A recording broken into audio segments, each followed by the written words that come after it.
一对对身穿血色长衫的年轻男女正随着带队长老前往外门广场。宗门召集我等，很可能是为了宣扬教义，顺便颁发奖励。我听门内师兄说，宗门会分配双修对象，也不知是真是假。必须是真的，我就是因为这个加入血煞宗的。人群中一名男弟子挤眉弄眼，满脸怪笑，这猥琐的模样使得周围女弟子俏脸一红，啐了他一口：“呸！谁乐意当你的道侣？浪荡子，你声音小点！”哈哈！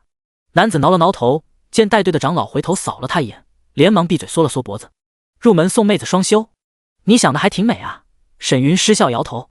穿越而来的他被云游在外的血煞宗只是发现后带回了宗门。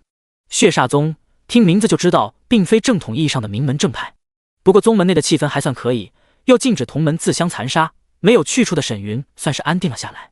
之后的半年内，他以第3名淬体进5重天的成绩成为了血煞宗的外门弟子。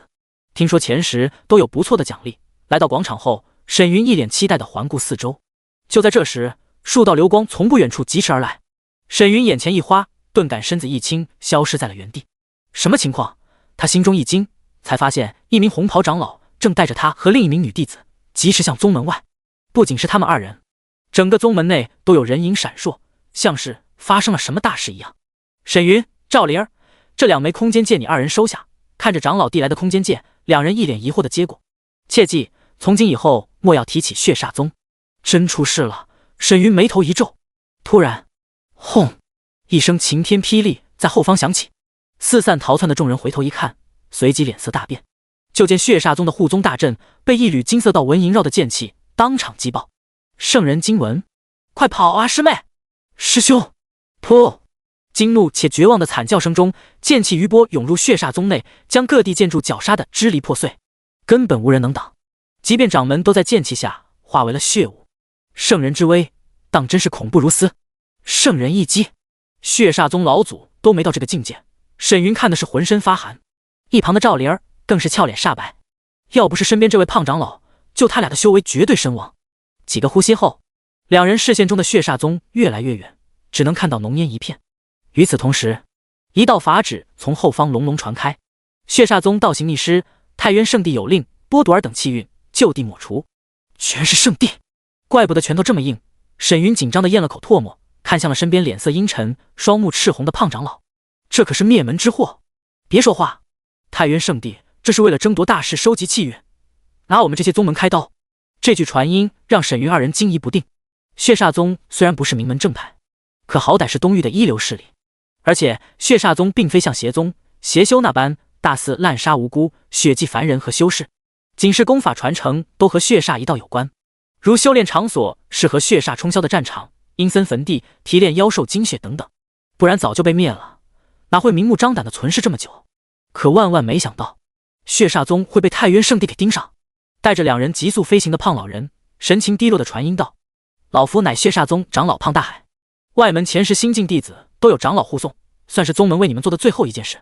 至于以后是将功法传承下去，还是改换门庭，你2人自行决定。”说到这，老人随手一挥，将沈云送入下方山林中，传音道：“戒指中有腾挪符，能否活下来，看你2人命数。”随即他闪身飞向远方，丢下赵灵儿后，朝侧方疾驰而去，怒喝出声，吸引敌人。道行逆师，太渊圣地若能问鼎大事，老夫当场自爆。谢了胖长老。半空中的沈云心生感激，连忙取出衣衫换装。可下一刻，远空一声冷喝让他瞳孔一缩。那便如你所愿。咻！只见一道白虹划破长空，直接击中了远方的胖长老，将其炸成碎肉。卧槽！呼吸急促的沈云刚一落地，迅速查看空间界，莫名的一种令他浑身发寒的危险感从脚底板直冲天灵盖。沈云抬头，只见一道剑气白虹从天而降。大仙饶命啊！俺只是上山采药的山民，那仙人法旨说的道行逆师怎会是俺啊？毕竟涉及到了圣人真言。虚空白衣男子双目微眯，挥手散去剑气。圣人不可轻提，又是门中强者，哪怕一句话都得慎重思量。呼，还好我机灵。沈云心中一松，迅速探查界中腾挪符。可这时，远空一名修士提着血煞宗的看门弟子闪身而来。前辈莫被他骗了，这小子是被胖长老带走的，还有个女的。好胆！白衣男子冷视下方沈云，举剑悍然挥下。小牛子，你个看门狗，叛徒！我丢雷老！轰！剑气直接击中下方人影，和密林一同化为了齑粉。沈师弟，我会好好活下去的。远处的赵灵儿手捏腾挪符，双眸通红的看了眼虚空，他知道那是师弟在拖延时间。随即他周身光华一闪，消失在了原地。小牛子，我必把你碎尸万段！蓝星苍龙市内一处快递站点，数百人围在门口，等着10个工作人员喊号取件。人群中，一小伙推了推被挤歪的眼镜，对着身边同伴紧张道：“9周12点就开服了，还剩2小时，应该来得及。”哈哈，全球公测我都有些迫不及待了。公告说还有游戏反馈限时，连修为都可以，也不知道是真是假。国外异能者能和我华夏修仙者比，要不是划时代的人工智脑说的，我非得化身陆地剑仙，喷得他当场死机。哈哈，想想灭霸打个响指的威力，也不是不可能啊。这时，不少人羡慕地看着一个长相老实的年轻人抱着紫色方盒挤出人群。我靠，10万一个的 S 级头盔，99%的真实感受啊！哈哈，土豪也得排队取，说明这游戏火爆的离谱哟。沈云抱着盒子挤出人群后，快步返回家中。没错，他又穿越回了蓝星，只是这里和他曾经的家乡不同，算是平行世界。当时太原门人那一剑直接将他轰杀了。沈云醒来才发现自己来到了这个世界，应该是穿越评分太低，又送回了低纬世界，不过至少还活着。暗自庆幸的他来到一处小巷，跑上了楼梯。这个世界毫无灵气，体内灵气不足以让他随意消耗。进入3楼出租屋后，沈云搓了搓脸，将人皮面具取了下来，露出了帅气逼人的英俊面容，然后手中面具化为一道流光，进入了他右手中指上的空间界。还好血煞宗的空间界还在。沈云挑眉一笑，打开礼盒，取出了紫色头盔和10支营养液，暗自低语：要是真能反馈修为就好了。开服时间还没到，沈云返回卧室查看网上的信息，静静等待。倒计时3、2、1，欢迎玩家进入9周。灵动悦耳的声音在脑海中响起。沈云缓缓睁眼，发现自己正悬浮在一处村庄的上空。在他面前，白衣女子面带微笑的开口询问：您好，我是9周接引使，请玩家确认游戏 ID。 沈云，请问玩家是否调整面容比例，上下浮动 20%？ 扫了眼下方密集的玩家群体，沈云思索片刻后轻声道：不用。他要借这次机会磨砺自己，如果无法在玩家中脱颖而出，还有什么信心面对太渊圣地这种庞然大物？信息确定，背包中有新手武器，祝您游戏愉快。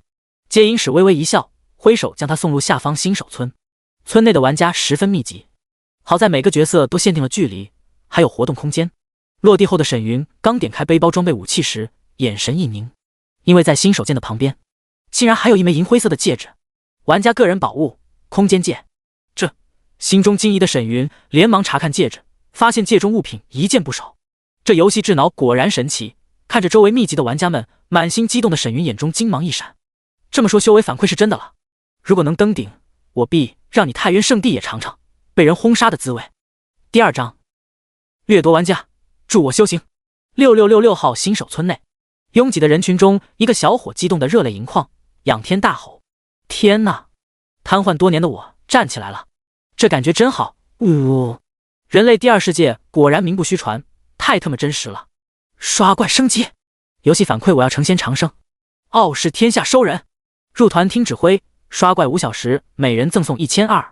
傲视公会，那可是大财团啊，1小时200，我能刷到他破产，给我留个位置大佬。诸多玩家兴奋地冲了过去。沈云趁着周围人流散去，刚想施展身法离开，脚下一个踉跄，难道需要在游戏里学一遍？稳住身形的他心念一动，打开空间界，就见一个平面投影出现在了眼前。这是玩家的独立功能，心念操作就行，其他人看不到界面信息。心法、功法、丹药、法宝、灵石、材料等物在沈云面前罗列了一大堆。要不是发生灭门之事，我身为外门弟子也不会有这么多资源。沈云轻叹一声，收拾好心情，沈云将目光锁定在了心法栏37本。血煞宗的最高心法是8阶下品的血灵宝典手抄本，对他来说，这样的起步在游戏初期说是一飞冲天都不为过。沈云直接锁定学习，刷，一道白光在沈云的脚下亮起，而他的脑海中也响起了游戏提示声。叮！恭喜玩家学习8阶下品心法血灵宝典。温馨提示：9周境界为淬体境、聚灵境、轮海境、凝魂境、脱凡境、法相境、天人境、神虚境、大能、半圣、圣人、大圣、准地、大地，一境9重天。当前心法可让玩家提升至神虚境3重天，请再接再厉。沈云回忆了下玄天境界，暗自琢磨，两者差不多，不难理解。与此同时，全球所有玩家就见一道金色公告在虚空亮起。世界公告：恭喜华夏区玩家沈云率先习得秘籍，奖励1000点个人声望。死！看到这条提示，所有玩家倒吸一口凉气。随即，哗，震耳欲聋的交谈声响彻在了每一个新手村。这才开服几分钟就有秘籍了？难道还有新手礼包？隐藏任务也没这么快吧？羡慕啊！我擦！官网说声望不仅能提升宝物品质，还能购买稀世珍宝、绝世武学呀！华夏人才辈出，优势尽在我手，小日子等着嗝屁吧！哈哈哈！周围的嘈杂声让沈云眉头微皱，凝神看着心法提示。温馨提示：玩家需提升心法熟练度，增加感悟心得，做到融会贯通。这设定不错，不用花时间钻研，使用了就能入门修炼。沈云笑着运转了下血灵宝典，顿感天地间有丝丝灵气涌入了他的身躯中，这种感觉居然和玄天大陆一模一样。忽，心情激荡的沈云呼吸都急促了起来。和其他玩家的感触不同，他身为过来人，更能知晓这游戏潜在的意义有多么恐怖。这时，一条条好友申请在他的视线右下角出现，只是一会儿的功夫，信息就达到了999加。屏蔽好友申请，设定完后，沈云看向了投影中的功法栏，里面的秘籍从1阶到8阶，共计186本手抄本。换作以前，高阶功法都是核心弟子才能学的，现在随他挑选。沈云直接锁定一本本高阶秘籍。叮！成功学习8阶下品身法游龙九闪。叮！成功学习8阶下品法印血煞印。叮！成功学习7阶上品指法血崩指。温馨提示：当前玩家修为过低，功法无熟练度，4本秘籍已达上限，无法继续学习其他秘典。杂而不精，沈云挑眉一笑，没想到这游戏设定的还挺合理。要知道，在血煞宗内，弟子只能选取一种功法领悟，如果觉得难以掌握，才能换取其他功法，防止弟子学而不精，好高骛远。不过有这4本秘籍足够了。沈云关了空间界投影，取出了背包中的铁剑。凡间武器、铁剑、新手装备。在9州网游中，人物装备分武器、衣服、靴子、配饰这4大类。不过和其他数据化网游不同，9州大陆内所有玩家、怪物、NPC 是没有血条显示的，玩家只能凭借自身的观察力来判断对方体质是否处于脱力、虚弱、失血过多、濒死等状态，从而决定要不要乘胜追击。如果敌人势敌已弱，装死反扑，偷袭得手，死了被爆装备和修为，也只能怪你眼力不行，不够警惕。这种新奇的游戏设定将所有玩家的代入感提升到了极致。有了血条，玩家能游刃有余地选择打法，可没有血条和数据显示，每一次对抗对玩家来说都将是一种全新的战斗体验和成长，这也让游戏的感官逼真度达到了顶级。毫无疑问，这是老六最爱的游戏设定。一些坚定游戏会反馈现实的玩家们推测，这种设定是智脑为了让全球玩家在修为反馈时有足够的对敌经验和眼力，毕竟谁也不知道到时候现实中会不会发生暴乱，而游戏这种设定无疑会提升玩家在现实中的生存能力。收回思绪，沈云关了背包投影，突然发现周围有些安静。手持长剑的他环顾四周，就见玩家们正一脸惊疑地打量着他，窃窃私语：沈云，他居然在我们村儿，不会是同名吧？白痴，同名不会加符号啊，绝对就是他获得了秘籍。谁骂老子？有种出来单挑啊！沈云并未在意众人的目光，快步走向村外。这时，一个手持大砍刀的男子笑着上前招呼：兄弟，我是傲视天下第12大团长，有兴趣加入我们吗？小兄弟，我是鼎盛集团的经理，能不能开个好友位私聊下？见围拢的人有点多，沈云脚尖一点，纵身越过了人群头顶。叮！恭喜玩家施展游龙九闪，身法熟练度加3，当前1层3100。我靠，好酷炫的身法呀！话说他长得好帅啊，这飞起来还真有点修仙者的气质。刷级做任务，我也要这样牛逼！看着他消失在了空中，诸多玩家一脸兴奋地四散开来。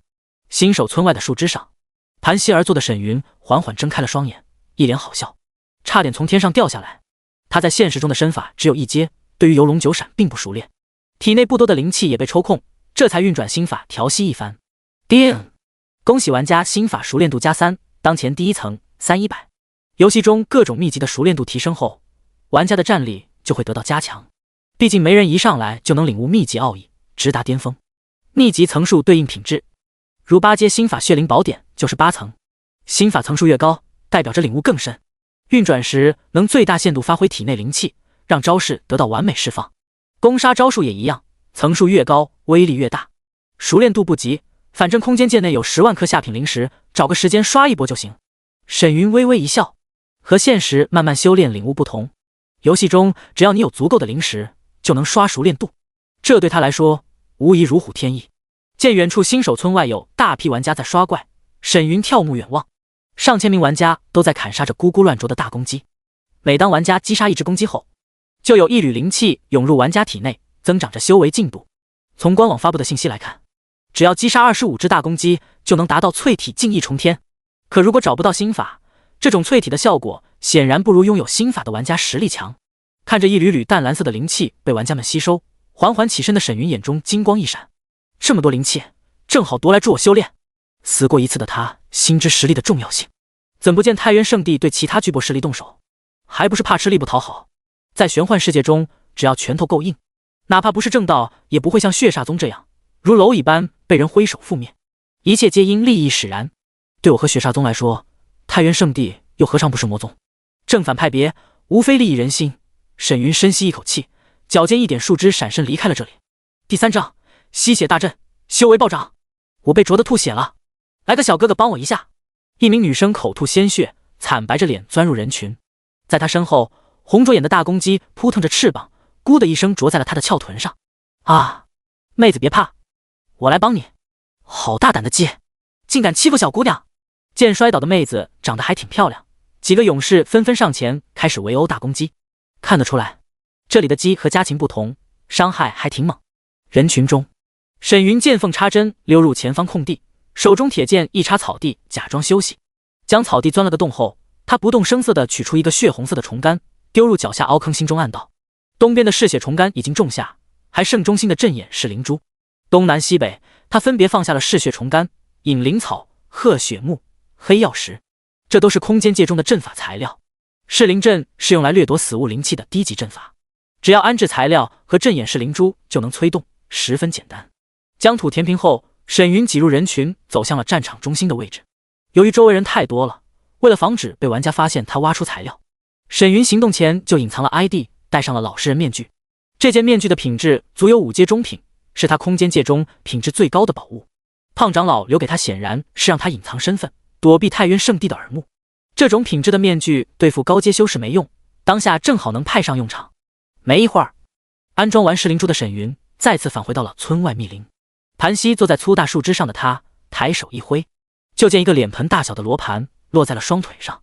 1阶中品法宝噬灵阵盘，作用：放置完阵法材料后，安装5颗下品灵石，即可催动阵眼噬灵珠。温馨提示：法宝排行榜达到巨灵境后方可开启，一旦催动噬灵珠，就能激发4种材料的灵性，掠夺场中灵气汇入噬灵阵盘。沈云从空间界内取出5颗灵石后，一一安装在了噬灵阵盘上。嗡！阵盘一颤，散发出了柔和的白芒。咔咔咔！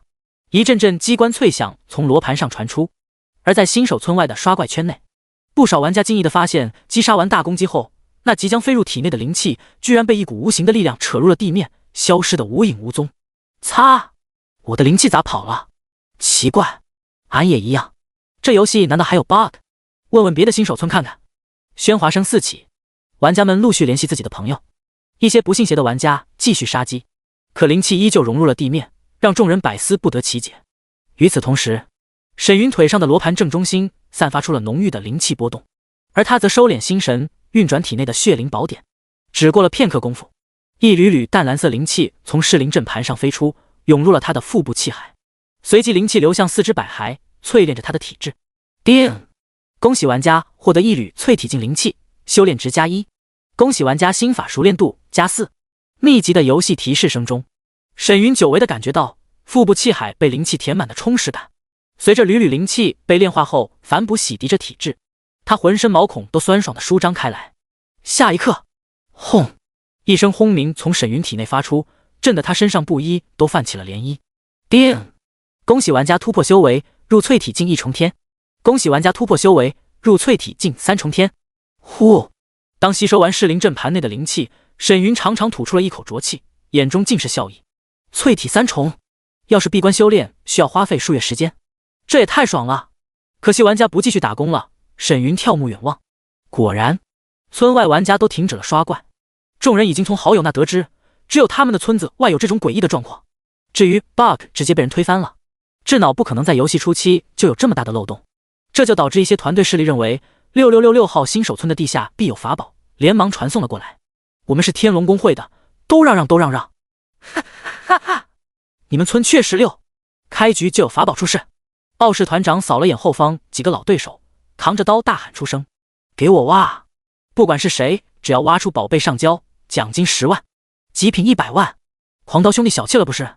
我天龙集团出200万。”啧啧，都是土豪。在场众人心中一喜，看着满是鸡血的地面，拿着武器开挖，想得挺美。沈云淡淡一笑，挥手从空间界中取出10颗灵石，放入噬灵阵盘，然后他将手按在了罗盘机关上，逆向旋转了一圈。呼！强劲的狂风从新手村外的地面涌起，吹得尘土飞扬。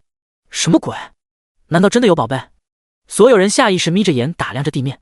突然，轰隆隆，地面一阵抖动，吓得在场众人连连后退。咕咕咕，就连攻击玩家们的鸡群都惊得胡乱飞窜。惊疑后退的众人四处打量，这才看到烟尘下的地面蔓延出了一条条血色纹路。这魔法阵！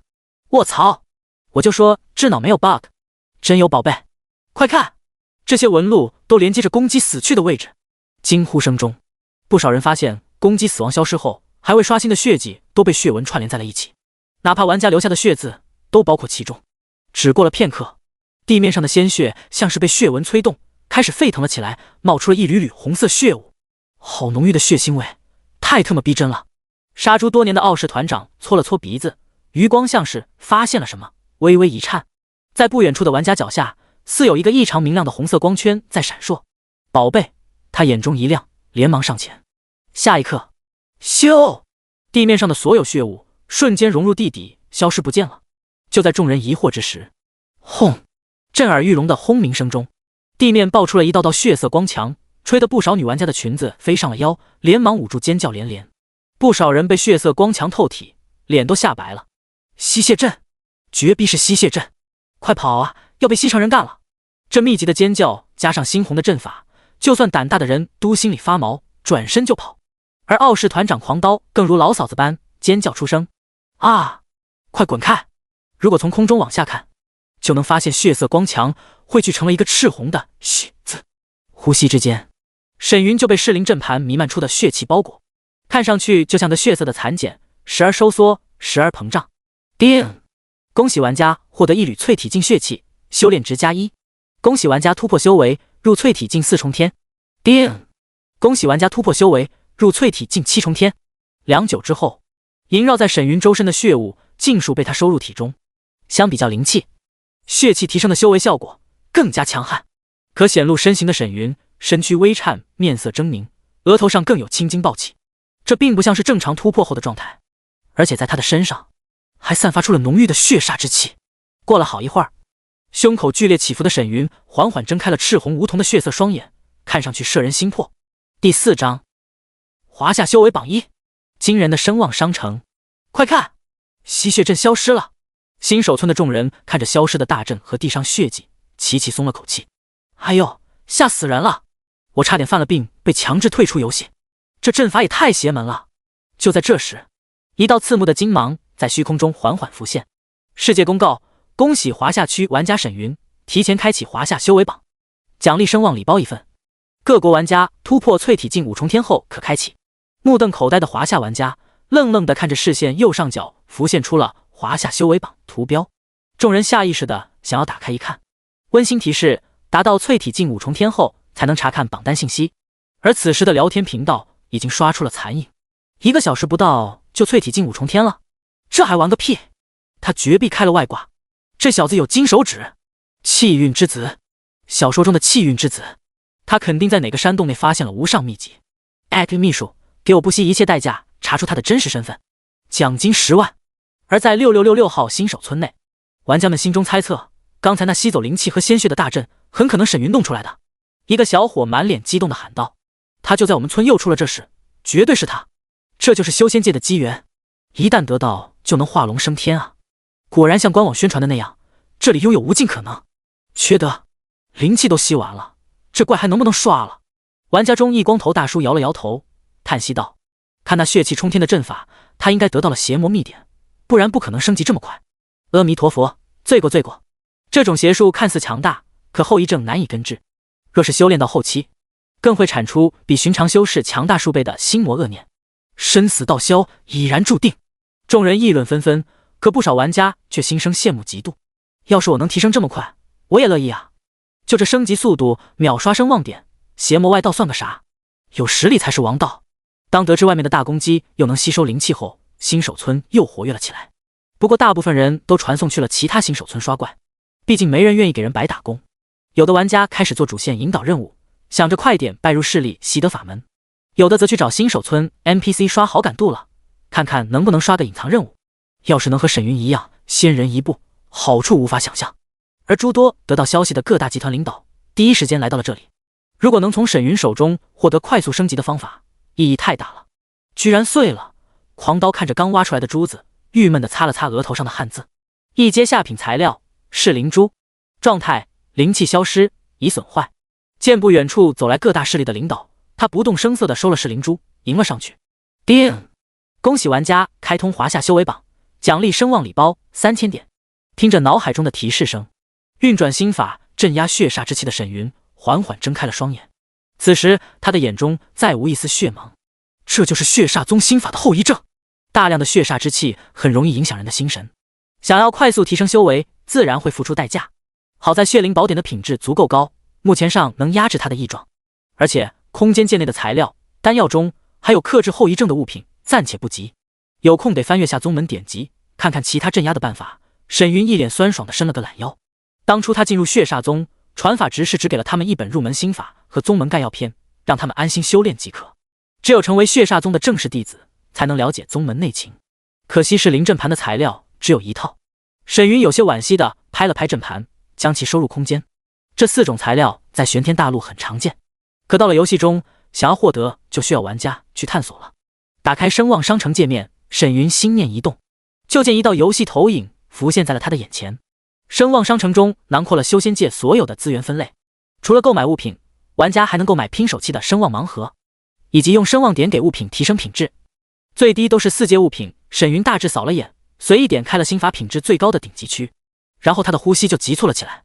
地级经书阴阳两仪经，说明全球产出3本，每日轮换刷新。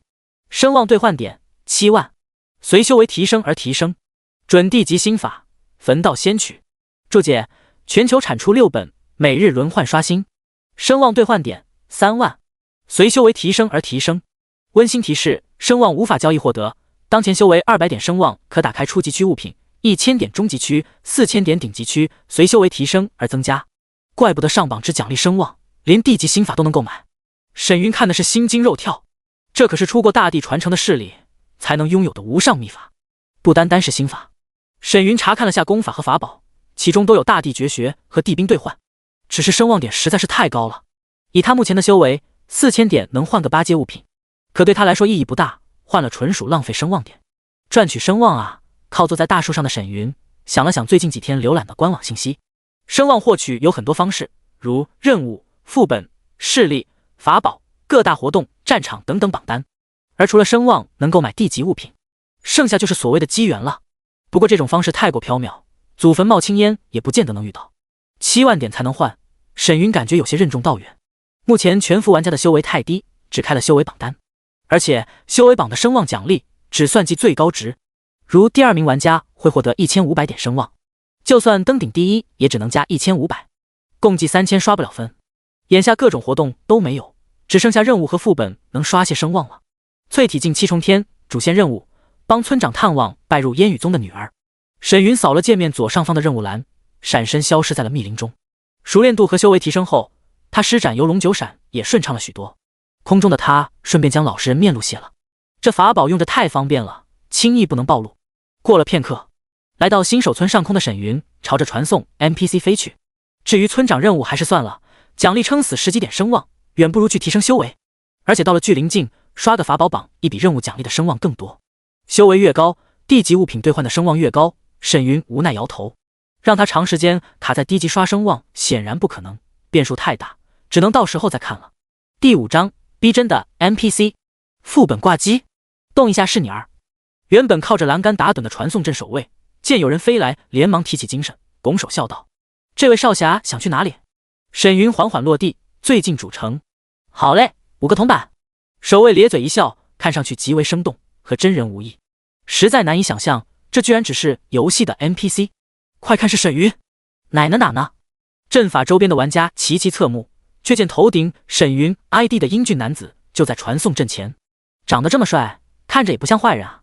周围玩家目露好奇。1.85米的沈云看上去身姿挺拔，剑眉星目十分英俊，气质十分出众，并不像玩家聊天框说的满脸胸肉大光头，善吸鲜血的邪魔。5个铜板，沈云连只鸡都没杀，哪里有钱？想了想，他将手中的新手剑递给了一脸懵逼的 NPC。 这个够不够？周围众人，你可是修为榜1呀，大佬，难道没杀过鸡？不用动手就这么高的修为了？可恶，让他装到了。这时人群中一个女玩家对传送守卫说道：“我可以帮他出吗？”说话的同时，他还对沈云露出了善意的笑容，声音温柔，容貌性感，不少人侧目看向了这个御姐，目露惊叹。是丽人集团的总裁安妙玲，她可是富婆呀。啧，真人长得这么漂亮，没想到被他找到了机会。不远处赶来的狂刀等各方大佬暗道可惜，他们收到消息的第一时间就赶来了。守卫见沈云无动于衷，尴尬的接过长剑后笑道：“够倒是够了。”话音一落，一道蓝色光幕出现在了沈云的面前。狂刀等人见沈云都没理安妙玲，直接走进传送阵，心中暗爽，让你拍马屁，拍到马蹄上了吧？爽！看来美人计对他没用啊。对于众人异样的眼光，安妙玲置若罔闻，看着传送护卫轻声道：“他去了哪座城？我们也去。”护卫的神情瞬间一变，懒洋洋地靠在了栏杆上，皮笑肉不笑，扫了眼安妙玲和他身边的玩家，摆了摆手：“你们修为太低，还不够资格进入城。我去。这 NPC 还会比试人？哈哈，太逼真了，就像土鳖主角进入服装店被店员嘲讽一样。”众人一阵好笑。可惜安妙玲不是歪嘴龙王打不了 NPC 的脸，只能带着手下去刷怪了。天火城入城后的沈云问了下城门守卫材料店的位置，一路前行。目前他只能催动不用刻画阵纹的适灵阵盘，想要施阵需要学习阵法类的秘籍才行，购买材料就成了当务之急。至于刷怪升级啥的，还不如让玩家帮他打工来的实际点。天火城内除了原住民，还有不少修士走在大街上，这只是临近新手村的城池，规模不大，倒也热闹。沈云一路走马观花，来到了3层木楼的万宝楼前。门口的女婢看了眼他身上的布衣，柔声笑问：“客官想购买些什么？”语气并无讥讽，毕竟客人赶上门，自然是来买东西的。出言询问也是为了给客人报价，好做到心中有数。这点细节让沈云不得不赞叹九州游戏的拟真程度。要不是视线左下角的聊天框以及界面上的游戏图标，他还真觉得这是一个真实的玄幻世界。我自己看看。沈云步入店中，递给了他一颗下品灵石。女婢眼眸一弯，素手划过后，灵石就落入了他的袖口内。公子慢慢挑选，奴婢帮您介绍。女婢笑盈盈地跟在了他的身边。万宝楼的1楼都是低阶材料，宽旷的大厅内摆放着20个木架，每个木架分有10个水晶罩。沈云一路挑挑拣拣，选了7种材料和一个储物袋，包括隐灵草、褐血木和黑曜石。至于其他物品，则为了掩饰。逛了一圈后，沈云对着身边女婢传音道：“嗜血虫干、养息果、是灵珠没得卖吗？或者其他地方有吗？”传音法门在游戏中学了心法就会，十分简单。听他这么说，女婢眼角一跳，除了养息果，其他2种可是邪煞之物，寻常修士买这个做甚？不过既然收了灵石，他踌躇片刻后瞄了眼周围修士，传音道：“公子，嗜血虫干3天后才会到货，不过百草堂今儿下午会到，那里也有养息果。至于是灵珠，听路过的修士讲，无崖山的洞主倒是有1颗，也不知真假。有钱能使鬼推磨，说的就是这个道理。”沈云微微一笑，取出5颗灵石放在他的手中，传音道：“以后有什么要买的，我会点你。”这女婢还算上道，又在万宝楼工作，得到的消息相对较多。女婢抿了下粉唇，素手一转，灵石就流入了袖中，轻声道：“奴婢谢过公子。”叮！恭喜玩家获得婢奴好感度+2，满值100，达到90后可和 NPC 开启至交、金兰、师徒、道侣等人物关系。沈云转身离去，将他送出万宝楼后，婢奴把储物袋递给了管事，笑道：“张管事，那公子买了7种材料和一个储物袋，共计762枚下品灵石，您对账。”张管事接过储物袋，用神识一扫，取出5颗灵石递给了他，笑道：“婢奴，那位客人有说买其他东西吗？看着还不尽兴啊。”接过灵石的婢奴心中一紧，轻声道：“倒是有询问过嗜血虫干，奴婢告知百草堂下午就到。”是灵珠婢奴没说，毕竟只是他的猜测，而且又收了对方灵石，他并不想大肆宣扬。张管事眉头一挑，无奈一叹：“唉，可惜了，嗜血虫干3日后才会到。行了，下去吧。”是。婢奴行了一礼，转身离去时，手心全是汗渍。虽然收客人的小费店里不管，可他总有种背脊发毛的错觉。张管事扫了他一眼，捋了捋2片胡须，心中暗道：嗜血虫干是灵珠和鹤血木，这可是治邪治煞之物啊！以他的修为，窃听淬体3重天的婢奴传音，轻而易举。不然店里女婢瞎接活，他这管事还要不要当了？只是让张管事疑惑的是，那小子买这些东西干嘛？低级城市内传送费用都是以银两为主。沈云用1颗下品灵石去钱庄换了500银，传送到了无崖山附近，查看了下场景信息。无崖山怪物信息：山贼、强盗、盗贼，淬体境3至4重天。无崖山5人副本：小怪淬体境4重天，洞主淬体5重天。5人本。沈云眉头一挑，看着空无一人的安全区，打开了附近聊天频道。一番操作后，他花费10银币置顶了条附近信息：淬体境7重天，沈云，无崖山5人副本，队长分配模式1/5，来4个挂机的。这条消息一出，瞬间在聊天频道炸开了锅。龙傲天00001，我靠，他都淬体境7重天了，跪求大佬阻我，杀我就举报，这人开了挂没人管吗？不玩了，一点意思都没。大刀饥渴，大佬我专业挂机，动一下就是你儿。刷刷刷，眨眼的功夫都不到，队伍图标上申请人数直接达到了999家。要知道副本需要淬体境3重天才能开启，眼下有沈云带队提前体验，还能增长修为经验，谁不想进来？沈云打开队伍申请，同意了最前排的4人。只过了片刻，就见安全区内白光一闪，出现了个身材干瘦的男人。他看清沈云身影后，点头哈腰的笑道：“谢大佬，我保证好好挂机。要不是您在队伍里， NPC 都不让我过来。”沈云扫了他一眼，也不搭话，让法外狂徒张三尴尬一笑，闭嘴不言。6666号新手村内已经有不少人将血阵视频上传了，加上沈云的修为，张三生怕对方一个不爽拿他祭天了。死了是小，可错失刷本机会那就太可惜了。不分先后，2女1男陆续到来。3人见前面2人已经走远了，相视一眼，连忙跟上，顺便给张三发了私聊：“曹营战士，兄弟你手速也太快了吧，还是你认识大佬？”第6章，强悍的输出能力 ，BOSS 逃跑秒杀。聪明的倩倩，听说他是吸血大魔头啊，这么帅的大魔头，实力又这么强，我也想加入魔教。张三翻了个白眼，哪这么多问题？好好挂机，别搞事情啊！迫于外界传闻，沈云的威势太盛了，3人只敢私下聊天。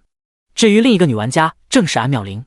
之前她的手下大公鸡啄残了，正在换队伍继续混经验，刚好看到了沈云的组队信息，一顿狂点。还好加了进来，这比我赚几千万都紧张呢。安妙玲抿着粉唇，凝视沈云的背影。到了他这种地位，心知提前刷本在未来拥有着怎样的好处。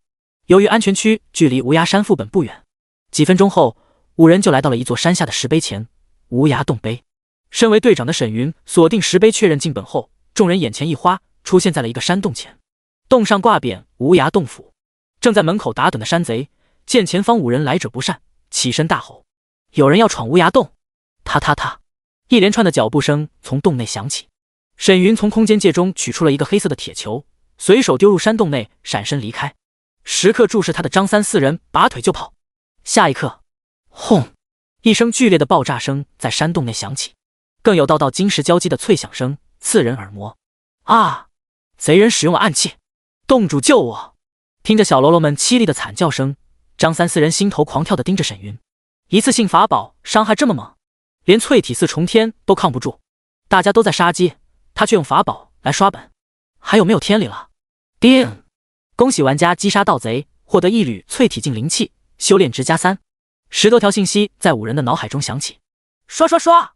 除了沈云、张三4人，通过这波引灵入体，修为直接达到了淬体境一重天。狂妄！苍劲的怒吼声中，一道残影从山洞内激射而出。无涯洞主刚想击杀来犯之人，余光却见一道血色法印散发出了极度危险的气息。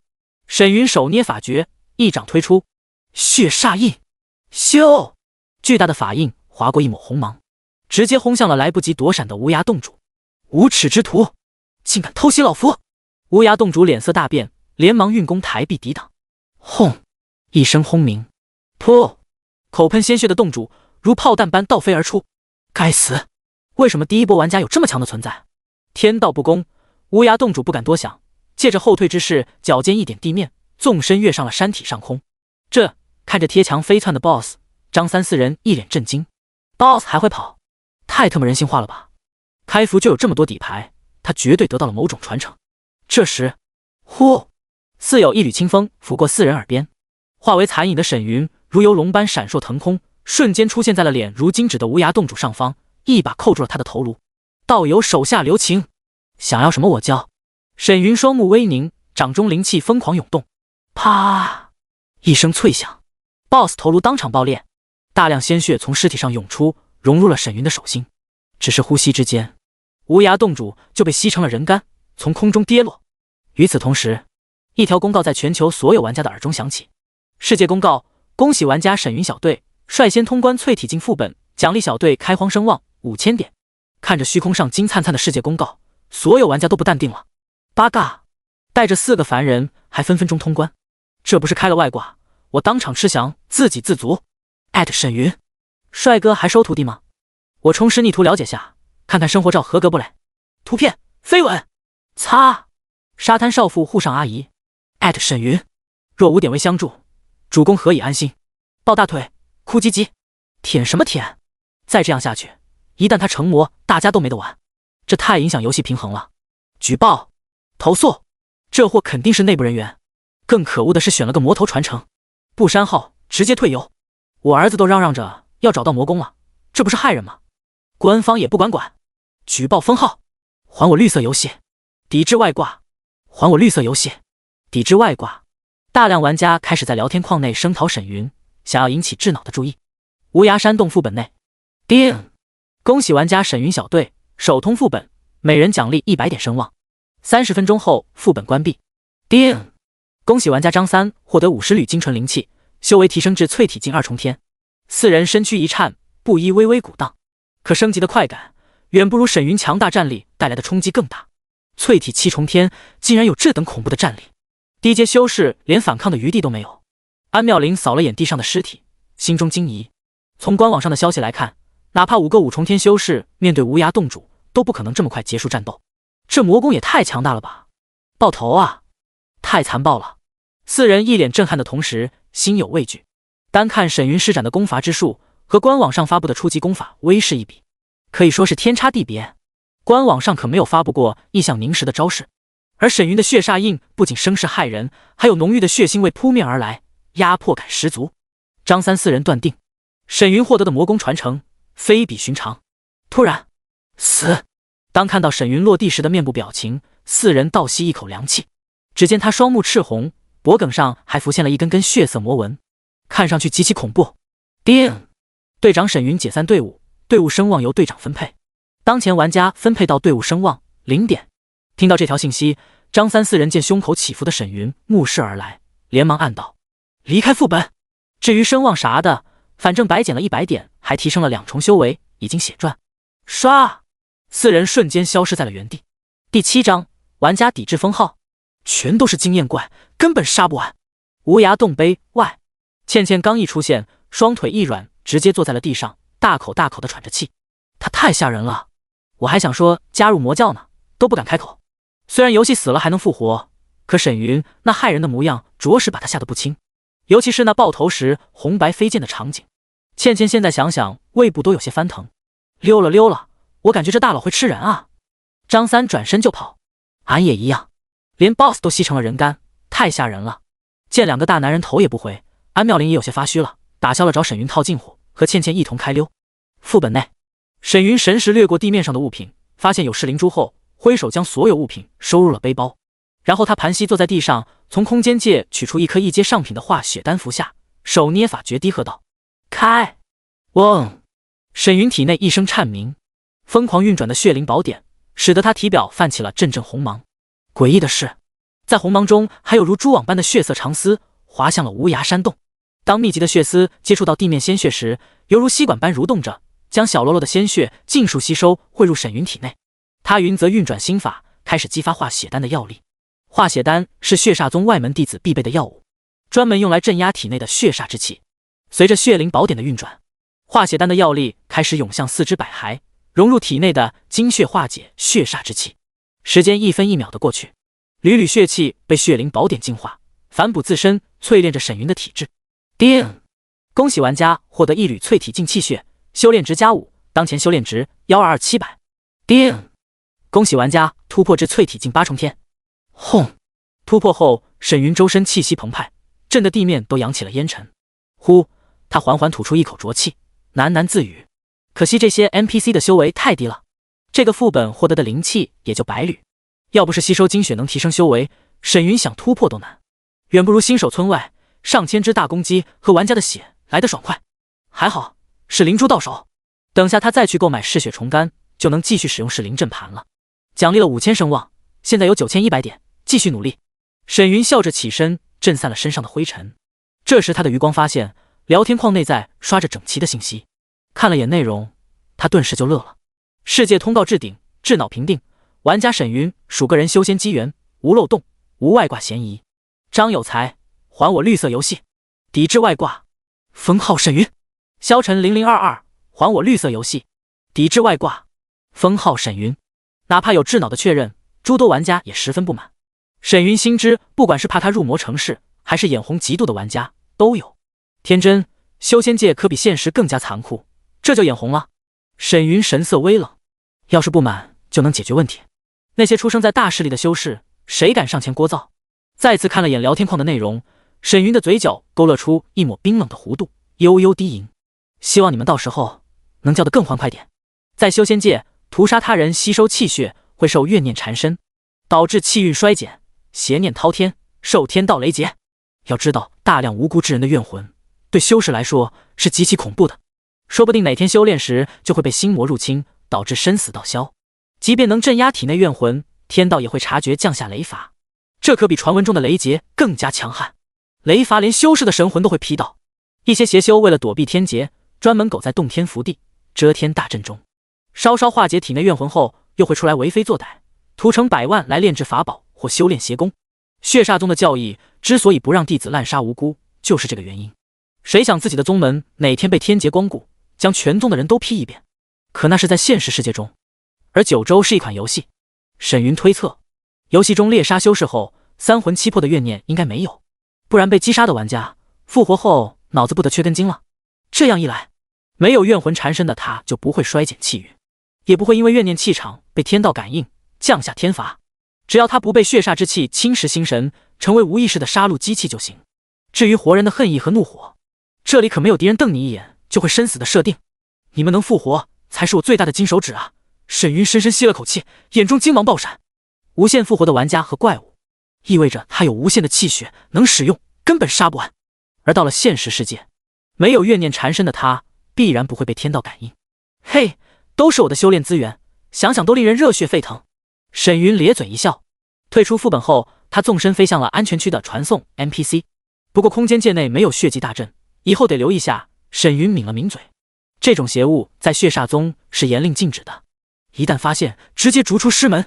可血煞宗到头来，沈云不再多想，交付传送费用后消失在了阵中。天火城老张面馆，沈云嗦了碗地道的 NPC 牌阳春面后，拍了拍充实的肚皮，起身离去。以他的角色修为，10天半个月不吃饭饿不死，可状态会有小幅度的下降。没办法，修为不到家。至于现实中到了饭点，玩家的头盔就会发出下线提醒，别沉迷游戏，该干饭补充食物了。在面馆得知了百茶堂的位置后，沈云先去了趟城中布店，购置了一套白衣锦衫，衣服一换，发束玉带，配上他英俊的外表，倒是有种公子如玉的感觉。10多分钟后，沈云来到了坐落于繁华大街上的百草堂。古朴的5层木雕楼屹立在街中心，隐隐有淡淡的药香弥漫。哎呦，公子，您要买些什么？门口的店小二热情地招呼了声。沈云走入楼中，淡笑道：“我需要购置1份嗜血虫干和2颗养息果。”好嘞，虫干60颗，下品灵石，1阶养息果240。店小二咧嘴一笑，这物价比玄天贵了10倍啊！沈云无语，将一个储物袋递给他后，扫了眼不远正和店中女婢交谈的青衣女子婢奴，两人在外没什么交集。收回视线的沈云静静等待小二拿货。养息果是用来调理体内驳杂灵气的，正好能辅佐他修炼。只过了片刻，不远处的婢奴便一脸惊讶地走向沈云，轻声赞叹道：“真是人靠衣装，公子这身打扮倒是出彩的紧。”沈云并未说什么，一脸平静地看着他。婢奴犹豫片刻后，面露歉意，将之前的小费6颗灵石递了过来，轻声道：“谢公子赏，但奴婢觉得区区小事，不值当这么多灵石，倒是在下唐突了。”沈云淡然一笑，挥手将他递来的灵石收入背包。谢公子体谅。声音细若蚊蝇，婢奴欠身行了一礼，这才离开了百草堂。沈云见店小二还没出来，随意的在店里闲逛了起来。当他来到一处无人的药架前时，抬手整理了下领口，扫了眼手中的纸条，字迹娟秀工整，可内容却让他眼中寒光闪烁。公子走后，婢奴心中甚是慌乱，烦请公子小心行事。第8章，震惊，游戏智脑是天道。这 NPC 的设定还挺善良啊。沈云收了纸条，顺势松了松领口。婢奴交给他灵石时，他就察觉到了其中有张纸条。这姑娘还他灵石，显然是怕受到无妄之灾。见店小二从后堂走出，沈云上前笑道：“都等半天了。”说话的同时，他不动声色地扫了眼店内10多名购买药材的修士，大致记下了在场众人的着装。哎呦，客官您是不知道，这养息果还得从树枝上剪下来。店小二笑着将储物袋递给他后，推荐道：“公子，要不买个极品玉盒装灵果，给你打个折，5颗灵石，还需要剪下来。为了卖玉盒，是真的黑心。玄天1颗灵石能买20个盒子。”沈云笑着摆了摆手：“买了就吃了。”嗨，好嘞，您慢走，下次再来啊。出了百草堂，沈云取出2颗养息果，看了下游戏提示：1阶中品灵果，养息果，评定已成熟，可使用，无染毒显示。沈云吃着灵果走在大街上，心中暗道：婢奴能这么快察觉，对方应该是万宝楼的人，白买了其他材料打掩护。出门在外，小心谨慎是传法长老每天要说的话，尤其是他们这类修士得低调行事。沈云啃着灵果走在大街上，路过万宝楼时，扫了眼正在忙碌的张管事，意念一动，查看对方信息。NPC 张才，万宝楼管事，修为淬体境9重天。温馨提示：目标修为过高时，无法查看信息。难道是他偷听了我的传音？收回视线的沈云一路来到城门 NPC 前，将传送位置定在了附近的新手村。似是脖子有点酸，他扭了扭头，余光就见后方人群中有2个身穿紫衣的修士正往传送阵快步走来。这时入城区，行人都背对着他，只有需要传送的人才会朝这边走。不是百草堂客人的着装。沈云意念一动，查看对方信息。NPC 秦飞，落霞阁弟子，修为淬体境8重天。NPC 张芳婷，落霞阁弟子，修为淬体境7重天。关闭游戏投影。沈云一步踏入传送阵的同时，心中暗道：装备新手服装，人皮面具，隐藏 ID。新手村这么多人，想要布置阵法材料得隐藏下身份，不然他这名人一现身，恐怕路都走不了。叮！欢迎来到10256号新手村。温馨提示：当前玩家修为过高，可尝试猎杀其他区域的妖兽，获得等同境界的灵气。落地的瞬间，沈云就成了个憨厚老实、身穿布衣的新手玩家。希望是我多虑了。眉头微皱的他挤入了拥挤的人群。就算上万编号的新手村，人也十分密集。在妹子惊呼和男人的谩骂中，一路狂顶的沈云来到一处小巷中，从空间界内取出一个灰色药丸捏碎，就见一只蚊子大小黑色虫子映入眼帘。一阶妖兽听食虫，状态休眠中。缓步前行的沈云划破指尖，将一滴精血滴入了虫身上。没一会儿，吸收完精血的听食虫一阵蠕动，缓缓舒展四肢，哆嗦了下。你可别开局挺尸了，去吧。沈云意念一动，手中听食虫双翅一阵飞了出去。修士通过精血就能控制听食虫，从而通过虫子的双眼观察环境，截取他人传音。不过这种东西只适合对付低阶修士，高阶修士神识笼罩全身，极其敏锐，根本难以寸进。作为穿越人士，这种稀奇古怪的东西最让沈云在意。在血煞宗修炼时，他空闲下来就会看前辈们留下的杂书，还算熟悉。放完听石虫后，沈云走出巷子，涌入人流，前往村外的杀鸡大军，开始安装适灵阵盘的材料。至于听石虫，则落在了传送阵的对面屋檐上，静静等待着。一个个玩家在传送区域进进出出，好在距离不是很远，以沈云的修为控制起来，视线还算清晰。20多分钟后，沈云刚安装完阵眼视灵珠，目光就锁定在了听石虫视觉画面上出现的一男一女，信息隐藏，身穿布衣，手持铁剑，和玩家别无二致。只是两人的面容早就在沈云查看信息时记了下来，正是落霞阁的2个弟子。是想杀我，还有隐藏任务？踩着脚下泥土的沈云暗自思索。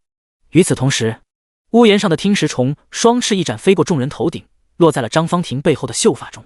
而在两人周边，全都是玩家兴奋的交谈声。网上视频你们看来没？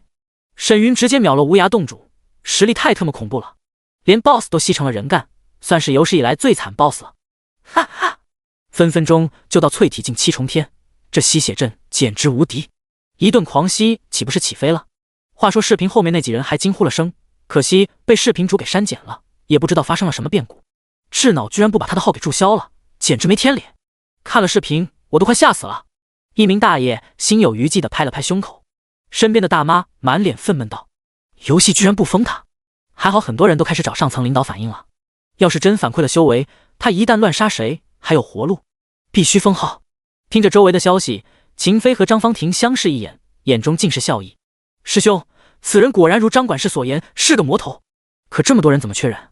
秦飞淡然一笑，挤入人群传音道：你觉得他来这里是为了什么？张芳婷双眸一亮，布置玩家所言的吸血大阵，不错，而且我们有张管事送的敏驼花，一旦靠近嗜血虫干，敏驼花就会枯萎，只要将嗜血虫干暗中破坏，等他现身即可。听了他的解释，张芳婷赞叹道：师兄当真是智珠在握。说到这，他不动声色地扫了眼天空，语气紧张：师兄，你说这种邪修为什么不被天道制约在任务副本中？这样不是危害一方吗？秦飞眉头一皱，看了他一眼，告诫道：师妹慎言，切不可叛天之威。张芳婷心头一跳，心知自己说错了话，连忙噤声。毕竟是掌门之女，两人在这异界中需要守望相助。秦飞语气缓和了些：对方是玩家，起步太低，和我们这些修士差距极大，自然不会如我们世界的魔头邪修一样，被当作副本和任务的幕后黑手，受玩家攻杀之苦，此乃天道惩戒。你我二人修为虽低，但比其他强大的修士早到9州，想来后续他们会陆续登临此方世界，此乃机遇，我们只需收集气运，寻求修炼机缘，暗中发育即可。谨听师兄教诲。张芳婷语气崇敬地看着秦飞，眼神中充满了崇拜。别怕，这种事不为外人道就行，先随我来。秦飞自然而然地牵起了他的玉手，护着他朝前走去。见少女并无反抗，还紧紧抓着他的手，秦飞的嘴角勾勒出一抹淡淡的笑意。还真是天赐良机，让我和这朵宗门一枝花来到了9州。而在新手村外，听到这些消息的沈云心中翻起了滔天巨浪。他们不是游戏 NPC， 他满脸震惊。副本 BOSS 是其他修仙世界的魔头邪修，这么说智脑就是天道。这么一想，沈云浑身汗毛倒立，瞳孔都缩了起来。作为穿越人士，他本以为现实反馈这种游戏设定绝壁是金手指系统搞的鬼，说不定他的系统看他太菜飞走了，变成了游戏智脑，广撒网找宿主呢。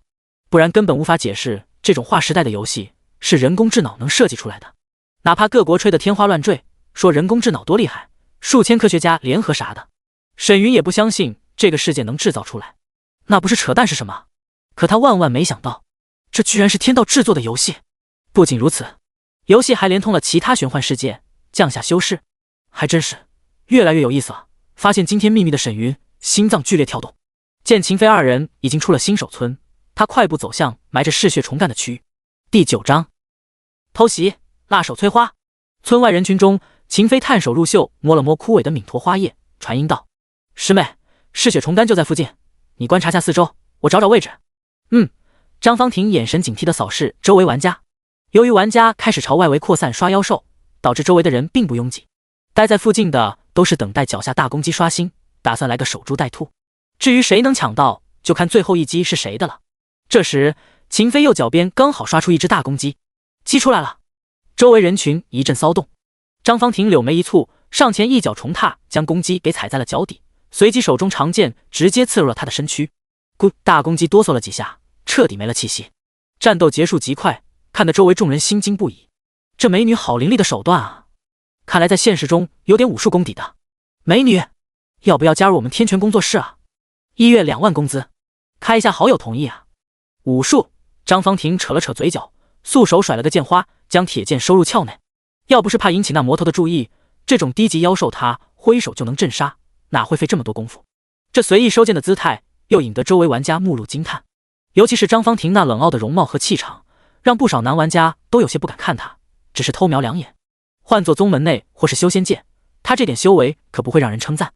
一声声美女和众人仰慕的眼神，使得张芳婷颇为自得，嘴角含笑，感觉这里还不错呀。见秦飞停下了脚步，张芳婷低眸查看地面，师兄找到了，大概就……突然，噗！一阵钻心的剧痛从两人的背后袭来。嗨嗨！口喷鲜血的张芳婷浑身剧颤，惊恐地发现一只血淋淋的大手直接洞穿了她的身躯。余光中，一个面容英俊、眼神冰冷的男子映入眼帘。咻！偷袭得手的沈云携带两人纵身飞上了天空。无耻！目眦欲裂的秦飞怒吼出声，疯狂运转体内灵气，想要殊死一搏。然而身后贼人的手上似有一股巨大吸力，将他的浑身血液快速抽走。这一泄力导致他体内聚集的灵气功亏一篑，再难反抗。而在新手村内外的玩家都被这一声不甘怒吼惊动，纷纷惊疑，抬头看向了虚空。卧槽，这嗓门咋这么瘆人？太残忍了！那妹子好像被掏了心窝啊！不少偷看张芳婷大长腿的修士脸色一阵发白。辣手摧花，简直不当人啊！对方偷袭的速度实在是太快了，快到众人根本来不及观察，三人就飞上了天。密林中，沈云靠坐在树枝上，手持铁剑，看着面色发白、瘫在树枝上的两人，挑眉笑道 ：“NPC 也会随意杀玩家，这游戏漏洞会不会太大了？”看着目露询问的男子，秦飞虚弱的喘着气，颤声道：“嗨嗨，你现在收手，就当此事作罢。我二人绝不找你麻烦。若有谎言，道心碎裂，不然我宗门前辈不是你能想象的强大。道心碎裂，这种重世修仙者可不会轻下。由此可见，对于秦飞来说，能进入九州大陆的机会有多珍贵。”唰！沈云手中长剑直接抹过秦飞的脖颈，头颅冲天起，随即他五指一勾，只见5条血丝从指尖击射向了秦飞的伤口，瞬间将其抽成了人干。沸腾强大的精血涌入体内，让沈云浑身都颤抖了起来，肌肤上更是浮现出了条条血纹。他服下一枚化血丹后，运转心法镇压血煞之气，凝视面色惶恐的张芳婷，低喝道：“我不想听废话，该你回答了。”见这魔头把师兄的尸体都给收入了背包，张芳婷吓得情绪激动，口中鲜血止不住的喷涌，慌乱道：“是万宝楼的张管事说你可能是魔教中人，嗨嗨，只要你放过我，必有重谢。我以道心起誓。”沈云眉头一挑，将长剑抵在了他白皙的脖颈上。因为这就动手？还是说你们不是单纯的 NPC？ 说出你的隐藏身份和击杀我的任务奖励。为了稳妥，沈云问得极为含蓄，一旦暴露，他知道对方是异界修士，很可能麻烦不断。听到这句话，心头狂跳的张芳婷双眼一闭，语气坚定：“只要你放过我，即便你杀了秦师兄宗门，也不会找你麻烦。”噗！沈云一剑刺入了他的头颅，将其吸成了人干，暗自低语：这么真是进入九州的机会，还守口如瓶，应该是被天道设下了禁制，一旦说出来历，恐怕会当场消失。解下张芳婷的储物袋后，没过多久，她的尸体就化为了光影，如怪物刷新般消失了，也不知道会不会复活。沈云查看了下空间界，发现秦飞的尸体并未消失，然后打开了 NPC 列表，输入了两人的 ID， 无信息。怪不得官网说有些 NPC 是唯一性的，死亡后就没了。想起前几天无意间看到的官网信息，沈云这才恍然，不再多想。他取出噬灵阵盘，装上灵石后，直接逆转激发血阵。大公鸡那一缕灵气对他来说收效甚微，远不如妖兽血液来的收益大。下一刻，轰！道血色光幕在新手村外冲天起，吓得人抱头鼠窜，尖叫连连。我擦，是吸血大阵！沈云来我们村了！我想起来了，刚才那道残影就是他。那2个玩家被偷袭了，那可是90多分的美女啊！痛，太痛了！新手村外一顿鸡飞人跳。至于密林中的沈云，则运转心法，净化体内浓郁血气的同时淬炼体质。玄天大陆南疆大夏皇朝境内，剑荡山庄，唰唰，两道人影先后出现在了山庄深处的庭院内。师兄，你还能回来？张方婷惊喜出声，他还以为秦飞的尸体被收走后再也回不来了，却见秦飞满头大汗地扯着他衣袖，躬身行礼。而在院中，一位位闭目修炼的修士睁眼凝视向了两人，拜见诸位前辈。两人满心紧张，在场将近20名修士并非剑荡山庄的修士，而是各方势力的长老级人物，其中更有圣地和荒古世家这等庞然大物的修士。数日前，玄天大陆爆出密集的白色光柱，各大势力第一时间得知散发光柱的修士竟然能进入一方福地洞天。那名叫九州的虚幻大陆，竟然是一座尚未完全开发的修仙世界。他们进入其中，不仅能探索机缘，还能收集气运，更有望获得正道契机。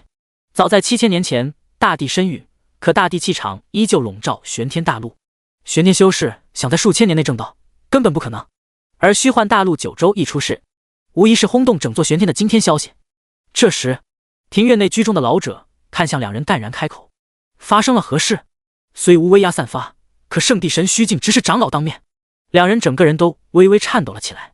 秦飞好歹年长，压下心中恐惧，语气干涩：“回前辈，我二人收到提示，被一个名叫沈云的邪修玩家暗中偷袭击杀。此人实力淬体境8重天。”此言一出，站在庭院外的就近势力掌权者齐齐看向了剑荡山庄的老祖。被一个凡俗玩家给灭了，丢不起人啊！剑荡山庄老祖老脸涨红，恨不能找个地缝钻进去。淬体境8重天的玩家杀了一个同阶和7重天的修士，居然是不分先后给秒了。山庄老祖觉得以后都没脸见人了，直接棺材板一盖，爱谁谁。见上方无人发言，红着脸的秦飞为了补救，低声解释：“此人用吸血大阵强提修为，我等本想破了邪阵守株待兔，不知怎地被其发觉，从而被偷袭。他本以为对付这种同阶玩家轻而易举，手到擒来，不曾想阴沟翻船。小地方的人没什么可造之材啊！若我宗天骄前往，必将得那正道契机。可惜进入九州有限制，包括圣地长老在内，暗道可惜。圣子圣女、神子天骄这种人物，资质何等逆天！可根据各大势力收集来的消息看，目前进入九州虚拟世界的修士，要么从零开始修炼，要么就是修为降到了淬体境、聚灵境，哪怕老一辈修士也是如此，没有一个是保持本身修为进入九州的。可眼下圣子级人物一个都没进去，各势力属实感到可惜。好在当日光柱显现时有天道提示，越晚进入九州的修士修为下降幅度减少，这样一来，即便各大势力的天骄晚点进去，同辈相争优势依旧。一群凡人玩家和寻常修士而已，能和妖孽天骄比，注定翻不起什么浪花。没一会儿，院中老者一个个随风消失，他们还要去其他势力探查更多有用的信息。第10章，破境连续登榜，秘籍熟练度全满。新手村内，当血阵消失后，不少玩家疑惑地看着外面活蹦乱跳的大公鸡。要是吸血的话，大公鸡咋没事？看来只能吸收地面上的血迹啊！突然，虚空一道刺目的金光吸引了全球所有玩家的心神。世界公告：恭喜玩家沈云突破至聚灵境1重天，开启聚灵境副本，奖励声望礼包1份。我屌！我才淬体1重天啊！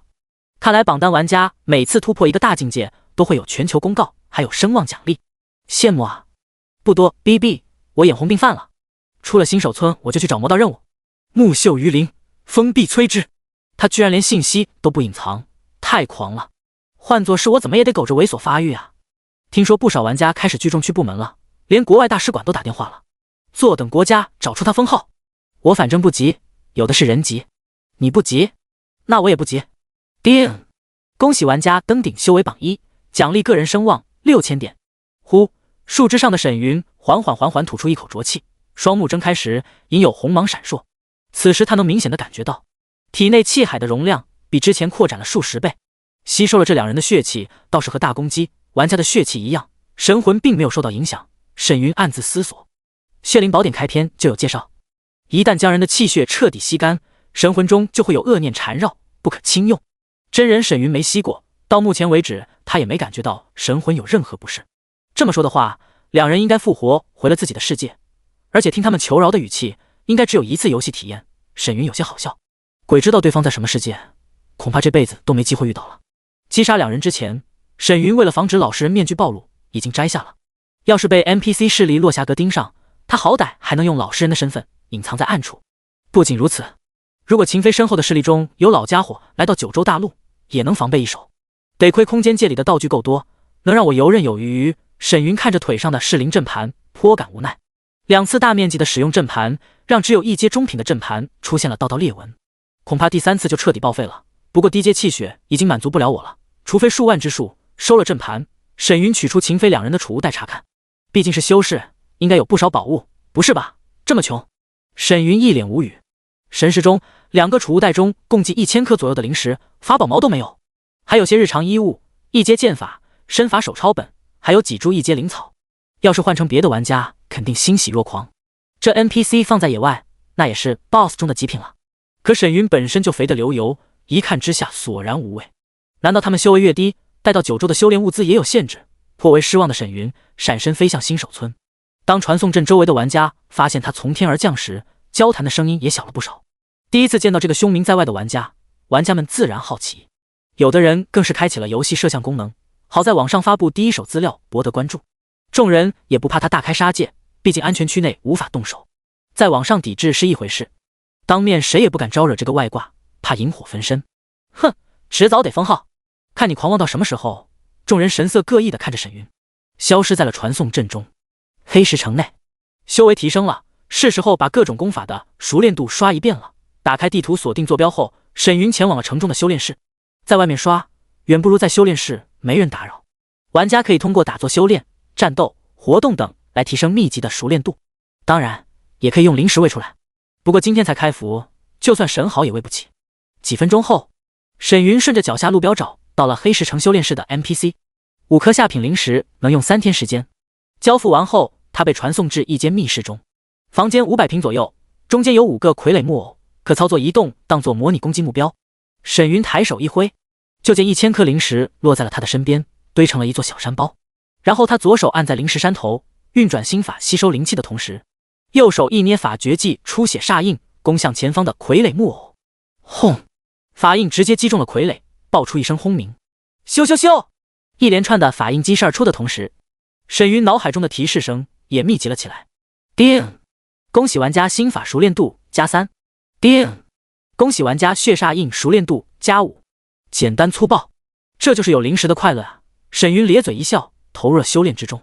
日落黄昏，精神高度集中的玩家们刷了一天游戏陆续下线，也有不怎么喜欢玩游戏的人，开局就被拥挤的新手村给劝退了。而且游戏反馈现实只是智脑的自主评判，各国对此并未做出相关表态，这就导致各国中有诸多民众依旧处于工作当中，并未头脑发热直接辞职不干了。不过大量玩家涌入九州游戏，也让就业岗位的工资福利一路飙升，让不玩游戏的人喜出望外。黑石城修炼室内，叮！恭喜玩家将血崩指提升至2层圆满，200-200伤害提升。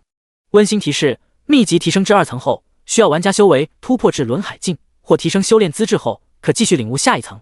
当前修炼资质神魂1品，可领悟魂修典籍至3层。呼！沈云抹了把额头上的汗渍，将剩余的灵石收入了背包中。4本秘籍消耗了1100多颗灵石到2层，这么看10万颗灵石也不经用啊。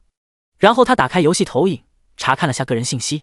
玩家沈云，所属势力无，修为巨灵境1重天12400，装备无，灵根凡品，体质凡品，神魂1品，声望15100，一品神魂。我能穿越2次还是有点东西啊。沈云摇头失笑，从空间界中取出一柄血色长剑放入背包中，抬手一点，装备。叮！恭喜玩家装备4阶上品法宝饮血剑。饮血剑由5阶嗜血金铁打造，攻杀对手时可引导对方气血破击而出，涌入剑中，诡谲异常。温馨提示：当前修为过低，催动法宝攻杀时消耗巨大，有脱离身陨的可能，请注意。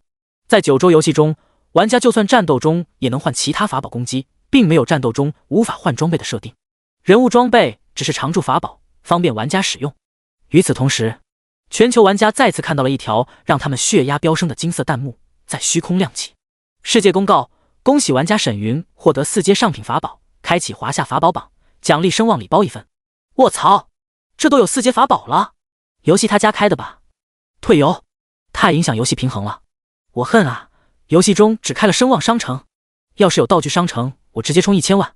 666，也就我国有排行榜，该说不说还挺牛逼。不知道啥时候开全球排行榜。酷，他这样滚雪球越滚越大，就没人管吗？抵制封号，抵制封号。叮！恭喜玩家获得法宝榜第1，奖励个人声望2万点。温馨提示：当前境界玩家法宝榜声望奖励已满值，修为提升至轮海境后，进入榜单可继续奖励法宝榜单声望2万。沈云双眼一亮，连忙打开声望商城看了看，随即脸色一黑。地级经书阴阳2遗金，声望兑换点10万，准地级心法焚道仙曲6万。黑心啊！我就提升个境界加了3万。沈云气得一脚踹翻脚边的石头堆，搞了半天，扣除地金增加的声望，他就多了5100点的声望。呼，不气不气，毕竟都是极品，要是人人都有更离谱。沈云自我安慰了下，他好歹还赚了5100，换做其他玩家，恐怕连影子都看不到。看了眼游戏时间已到饭点，沈云退出了游戏。玩了一天，又一直在密室中刷熟练度，让他的精神消耗极大，正好下线调整下。第11章，火爆网络，夜黑杀人。卧室内，摘掉游戏头盔的沈云神情恍惚地躺在了床上。刚一下线，距临近修为的感觉如江流倒退，让他成了个淬体近5重天的菜鸟，好歹比普通人强多了。沈云揉了揉脸，探出一缕神识查看空间界，刷本用的暗器破体针以及听石虫都没了，灵石也少了。至于在游戏中购买的材料和获得的灵石，空间界中并未反馈。对于这一点，沈云并不意外。休息片刻后，沈云去浴室冲了个冷水澡提提神，然后做了碗番茄鸡蛋面当做晚餐，嗦着面查看网上的最新信息。手机短视频上，置顶消息依旧是九州人类的第2世界，之后的10条热门信息全是和沈云有关。全球第1反派开局血祭新手村，魔头被绿，开服首任绝美女友和情敌。玄学家推测瞬秒副本 BOSS 魔宫恐入半圣品质，恐怖如斯。多位秘书称，目前各大人员资料库中并无沈云的身份信息，疑似他国间谍。韩外交官，国民认为沈先生是大韩玩家，请华夏批准韩特遣队入华，迎回沈先生确认信息。财经新闻，樱花财阀千金表示，沈云是他未婚夫，证件齐全，已递交大英外交部门，希望华夏将其护送回国。简直离谱，不过看着挺像一回事啊。沈云不嫌事大，一脸好奇的缩面看着手机。还别说，他这当事人看了标题都点进去看了，更不要说其他网友了。沈云从玄天穿越来时，为了打探消息用的是老实人面具，更是花了重金让人办了张身份证，自然没人知晓他的真实面容。还好我谨慎，不然分分钟就被人找上门了。吃完面收拾干净后，沈云返回卧室，取出了2颗灵石，盘膝吸收。在没有灵气的世界中，如果不吸收灵气，他的修为会持续下降，突破就算了，需要消耗大量的灵石和天材地宝，不是他能消耗的。沈云只能省着用，保持修为境界的同时调整下精神状态。1个多小时后，精神饱满的沈云再次戴上了游戏头盔，回到了黑石城修炼室。刚现出身形，他的脑海中就响起了一道游戏提示声。温馨提示：玩家当前修为可寻找合适的势力加入，如1级势力可上门领取供奉长老任务，2级势力可领取核心弟子任务。注解：完成任务后将获得职位、声望奖励，可学习势力秘籍，受势力庇佑。叛出势力后，遇到往日同门将受到追杀，请慎重选择。九州大陆的势力分1到9级，玩家到淬体境2重天后，就能去1级势力触发弟子任务。修为越高，职位越高，奖励自然丰富。加入别人的势力，还不如我自己建立，上榜还有声望拿。就是宗门令牌难搞。沈云抿了抿嘴，谁也不知道宗门令牌怎么报，什么时候报。目前他才3万5的声望，算上巨灵境级别的副本开荒，还能奖励1次声望，剩下的就是建造势力登榜会奖励声望，而主线、支线等任务都是耗时长、收益小的。各种游戏活动也没开，毕竟才开服，玩家还在适应角色。收回思绪，沈云从空间界中取出秦飞的头颅，五指迅速扣在他的面门上。眨眼间，指尖蔓延出的缕缕红丝直接覆盖了对方的头颅。看来拿出尸体就会光化刷新，还好我速度快，看着渐渐光化的头颅，沈云指尖红丝一抖，就见一张完整的人皮面具被他直接包了下来。夜已深，天火城却灯火通明，大街上还有不少 NPC。一袭紫衣，手持长剑的沈云扫了眼前方门庭若市的万宝楼，眼中寒芒一闪。小老头不讲武德呀，今晚就送你回家。这类城市商会都受城主府保护，没2把刷子的修士一旦动手或偷东西，就会被城中的巡逻队察觉，逮住了就是打屁股、蹲大牢。还有一张卡通 Q 版的光屁股画像贴在城门告示栏，供来往修士观摩，威慑性十足。沈云自然不想被打屁股，进入街边一座客栈内，他订了3楼靠街的房间，静静等待，直至深夜。万宝楼的工作人员陆续退出大楼，关上大门的张才上了马车后吩咐道：“今儿早些回去。”“好嘞，老爷。”马夫吆喝一声，一甩马绳，驾着马车驶向远处。那2个落霞阁弟子必然成事，居然不来找老夫，张才心有怒火。那玩家能第一个进入天火城，必然获得了不小的机缘。可惜他目前只能在天火城里待着，等修为提升后才能解除天道，禁止出城。不然才淬体境8重天的魔修，击杀之后可是有气运和各种奖励的，说不定还能获得对方的机缘。本以为告知那2个修士之后，等他们完事回来能分点气运和奖励，没成想便宜了别人。说好的同为玄天修士当守望相助，全都是放屁。张才越想越气。显然每个进入九州大陆的玄天修士设定都不相同，而且玩家和 NPC 属不同阵营，世界公告 NPC 也看不到。张才能知晓沈云的修为，还是靠的自身感知。不过嘿嘿，张才偷乐出声，一脸迫切。当马车来到城中一处院门外，下车后的张才快步走入后院，推开一间房门，就见一个被绳子捆住的女子浑身无力地瘫在了软榻上。女子显然经过挣扎，衣衫凌乱，香汗淋漓，尤其是她怒目而视的模样，看得张才得意地捋了捋胡须。婢奴可是万宝楼中一朵花，人美心善，还是玄天修士，张才关注已久。不过有天道保护机制在，他强来不得，只能压下心中欲望。见他目露愤怒神色，张才上前一步，取下他嘴上的麻布，冷声喝道：“婢奴，你还敢瞪我？你好大的胆子，胆敢勾结邪魔修士！”这一声低喝已经用上了修为，震得婢奴脸色一白，颤声解释：“不，我没有。怪不得他下5轮修时被张才暗中击晕，带到了这里。哼，早上那买嗜血虫干的邪修已经被正派弟子诛杀，老夫心知你下午去通风报信，还敢狡辩！”张才一脸恨铁不成钢，心中却颇为得意。还好被老夫偷听了你的传音，不然哪有这等美事？听他当场摊牌，婢奴微微一愣，随即一脸茫然地看着床顶。他居然真是邪修，这种事一旦被城主府察觉，他的下场可想而知。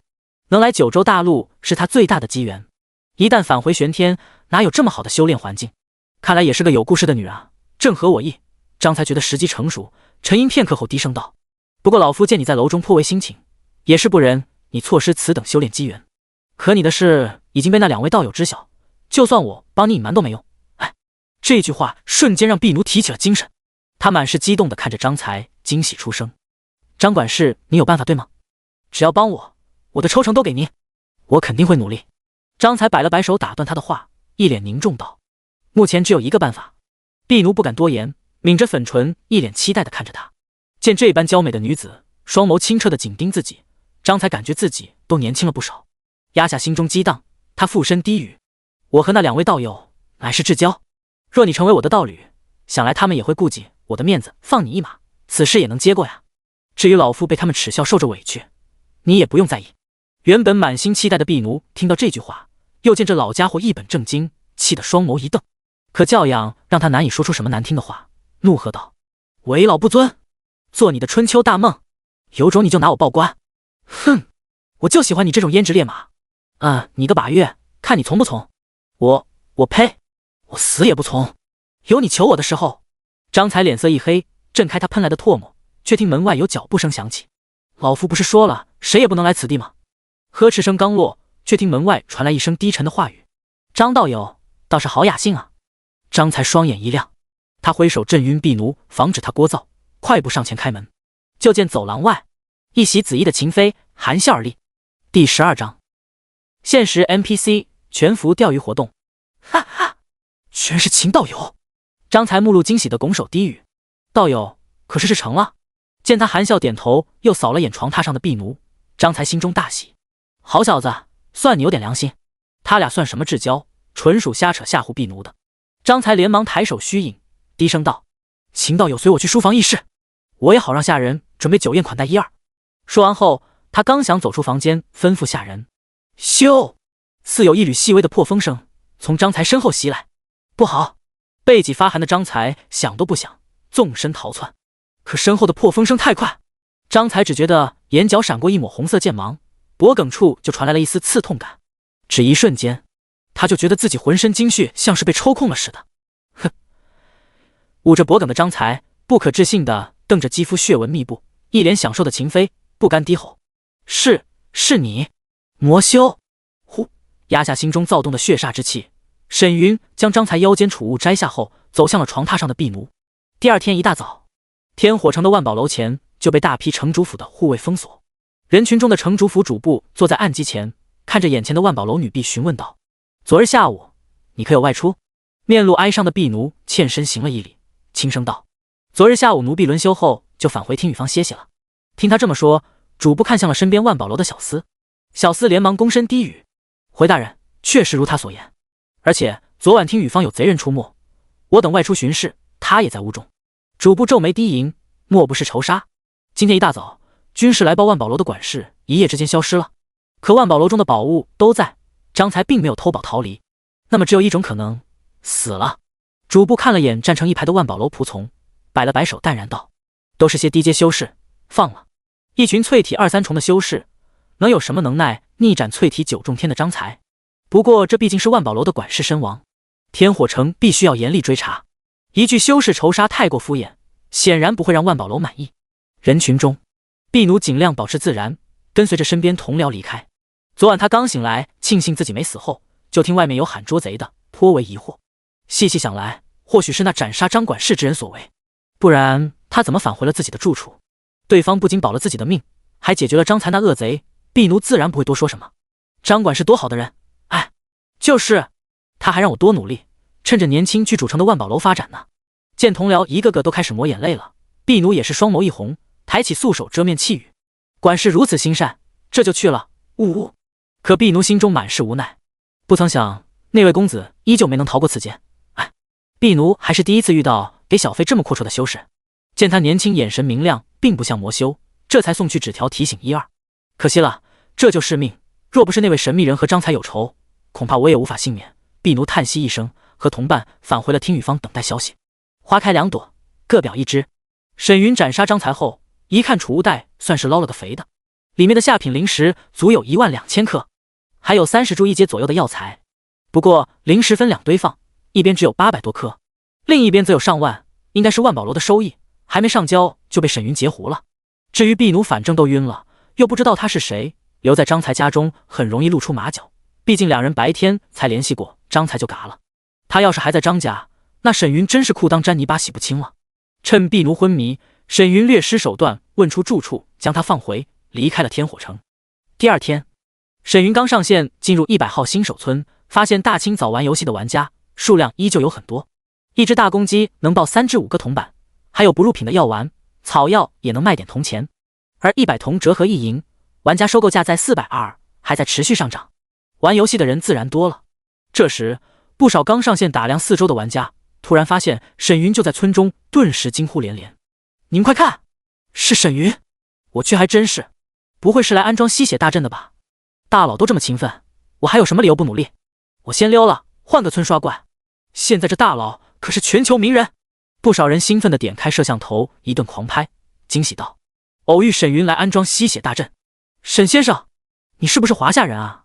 沈云并未理会，纵身飞向高空，神识一扫，发现村外淬体1重天的修士有200多个，至于淬体2重天一个都没有。2重天的玩家应该去做势力入门任务了，其他新手村应该差不多。收回神识，沈云几个闪烁消失在了空中。淬体2重天后，玩家就能前往势力做任务，从而获得秘籍。大公鸡和淬体1重天修士的鲜血已经满足不了沈云了，趁着第1阶梯的玩家在做势力任务，沈云正好花些时间看看能不能将阵法秘籍弄到手。和城镇中的家族势力不同，宗门势力都建造在城市外，没有直接传送的区域，而在100号村的30里外，正好有个鹰挂门的阵法宗门。各大 NPC 势力不仅宗门弟子可以领取任务，散修也能前去领取。如果找不到血祭阵法的任务，只能用声望买盲盒开了。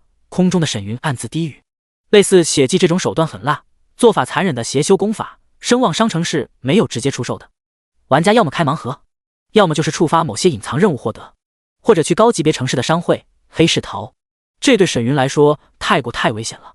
而 NPC 势力中，想要进入这种邪恶势力都需要运气，毕竟邪修不容世间，胆光明正大的收徒，那不是给正派上眼药吗？突然，沈云发现下方树林上一个头顶云游商人的道士正坐在树枝上抱着酒葫芦打盹。商人，查看对方信息。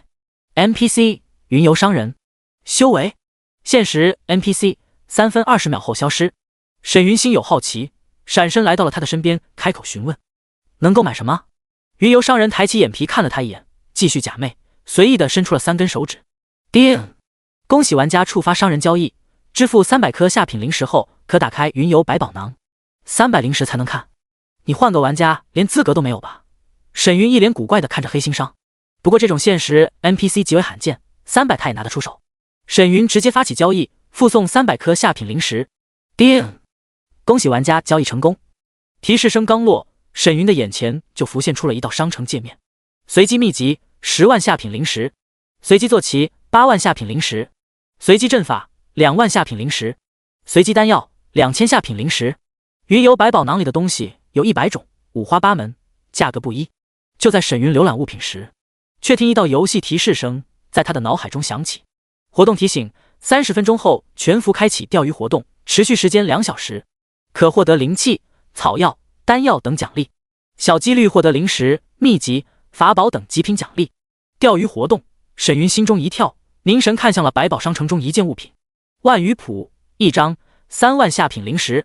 作用：将鱼丢入万鱼谱内，可生成数量不一的灵石，最低1颗，最高10颗。效果：鱼跃龙门，投入的鱼有小几率飞跃龙门。跃龙门成功过后，玩家将会获得物品奖励。使用时间1小时30分钟。牛逼啊！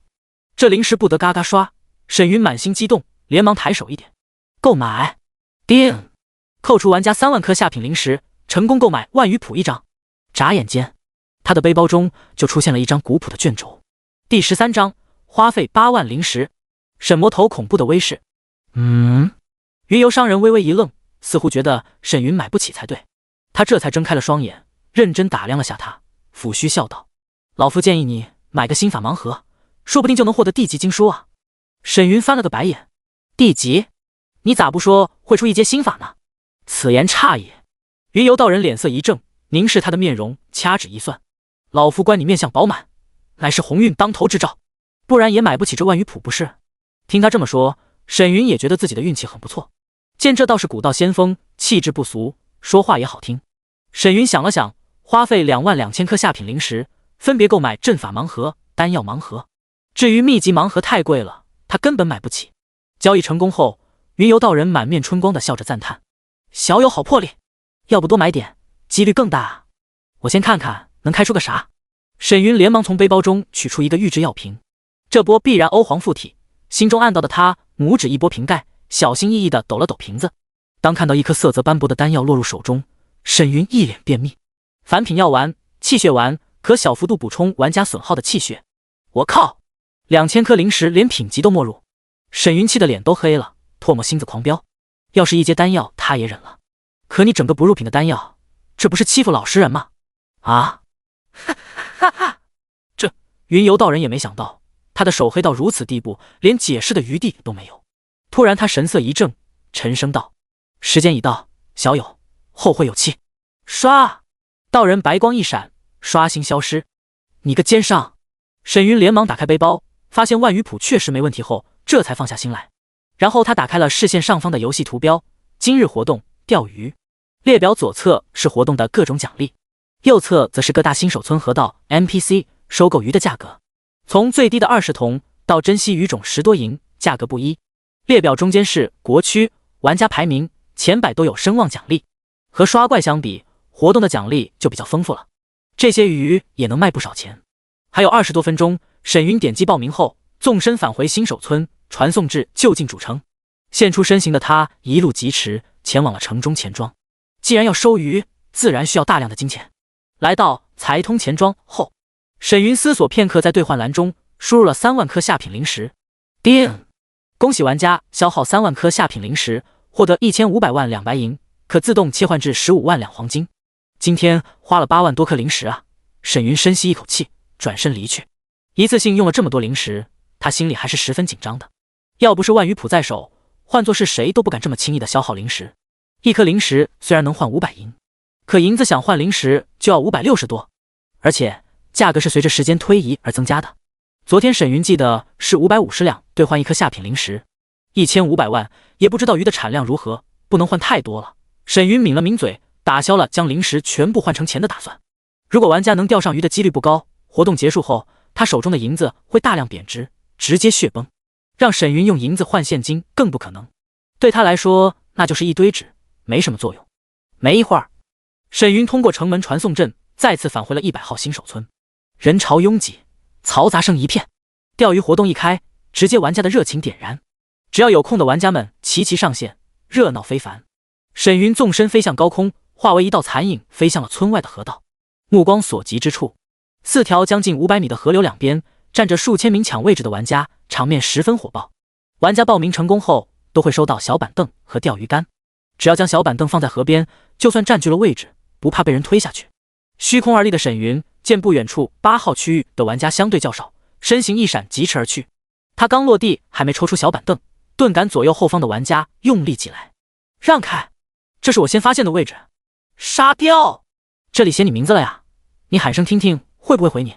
手慢无，单身20年，是时候表现我的麒麟臂了。突然，滚！森然低喝声中，轰！强悍的气息从河边四散而开，当场将周边所有人震得连连后退。哦，我的脚！别踩我扑！不少倒地的玩家直接被人群踩得喷血不止，人物状态直线下滑，当场两眼一翻，刷新回了新手村。更有玩家扑通落水，让8号区域空出了一大片范围。连连后退的人群目露惊疑地抬头一看前方人影，却见一袭白衣的沈云正取出一个小板凳，泰然自若地坐着。是沈云，还好坐在小板凳上不会受到攻击。溜了，换个地方。众人拔腿就跑远离这魔头，一样连串的惊呼使得河岸两边的玩家齐齐看了过来。不会又是沈云123吧？哈哈，你还别说，昨天我还看到一个名叫我真是沈云的玩家，他的身份证就是沈云，笑死我了。都是蹭热度，也不怕被人杀到0级。一群无脑跟风。下一刻，嬉笑的交谈声为之一顿，众人犹如被人卡住了脖梗的鸭子，瞪眼看向了那毫无装饰的2字 ID 沈云。尤其是他那一尘不染的白衣，在一大群布衣玩家中显得格外刺眼。死！我去，他也来钓鱼？要不走？走个毛啊！这里没怪还安全些。去远处河道，要是遇到妖兽，直接就死了。低声议论的众人都一脸紧张地看着火爆全网的大魔头。沈云挑眉看向了斜对面，一个名叫剑长存，低头摆弄鱼竿的玩家。被人杀到0级？是你杀，还是谁想杀？说来听听。此言一出，场面为之一静。魔头之威，恐怖如斯。周围玩家提心吊胆地看着面色淡然的沈云，以及沉默不语的剑长存。诡异的气氛让剑长存感到十分压抑，尤其是众人的眼神就像蚂蚁在身，让他浑身难受。只过了片刻功夫，受不了被人无声打量的剑长存起身拿起小板凳转身就走。下一刻，咻！一道血色指印划破河流上空，直接击中了他的头颅。噗！一声脆响，剑长存的头犹如被大卡车碾爆的西瓜，炸出了一连串的红白之物，四散飞溅。我的妈呀！周围众人吓得脸色发白，四散躲避。眼珠！看到掉落在腿上的半个眼球，坐在椅子上的女玩家两眼一翻，直接晕了过去。至于沈云周围的玩家更是双腿打颤，想走又不敢走，太他妈凶残了！都怪这游戏太逼真，回去我就买个地级头盔。开门红啊！听到这令人毛骨悚然的笑言，众人暗自咽了口唾沫，呼吸都轻了不少。沈云一甩手中鱼钩入河，与此同时，河道上亮起了一条金色的活动提示：钓鱼活动开始1小时59分。第14章，手黑钓不到，收购华夏区鱼类。哈哈，活动开始了！不远处兴奋的欢呼声也使得8号区域的气氛渐渐活跃了起来。玩家们陆续上饵，小心翼翼地甩出鱼竿，防止自己的水纹散播到沈魔头的方向。要是动静太大，引起对方不快，今天就别想活着离开了。见沈云没什么动静，甩完鱼竿的玩家们暗自松了口气。这魔头太恐怖了，还好我没多逼逼，果然是大反派，一个不爽就暴起杀人。如此杀心，游戏真要反馈现实的话，他必将是我华夏大患啊！居然没赶走我们，他看着也不是很坏吗？只过了几分钟，玩家聊天框内就有人将钓到的鱼发了出来 ，ID 气运之子秦长青，鲢鱼兄弟们分分钟20铜到手，哈哈！曹营人战士，这可比杀鸡快乐多了，还没人抢，就是我这运气不行，鱼漂都没动静。赵日天，我实在不想炫耀。水灵鱼售价17银，奖励下品灵石1颗，4缕灵气。兄弟们嘻嘻欧气，得意。飞球大翻身001，我尼玛！嘻嘻嘻，嘻欧气。女神叶美美，小哥哥名字倒是别致，加个好友呗。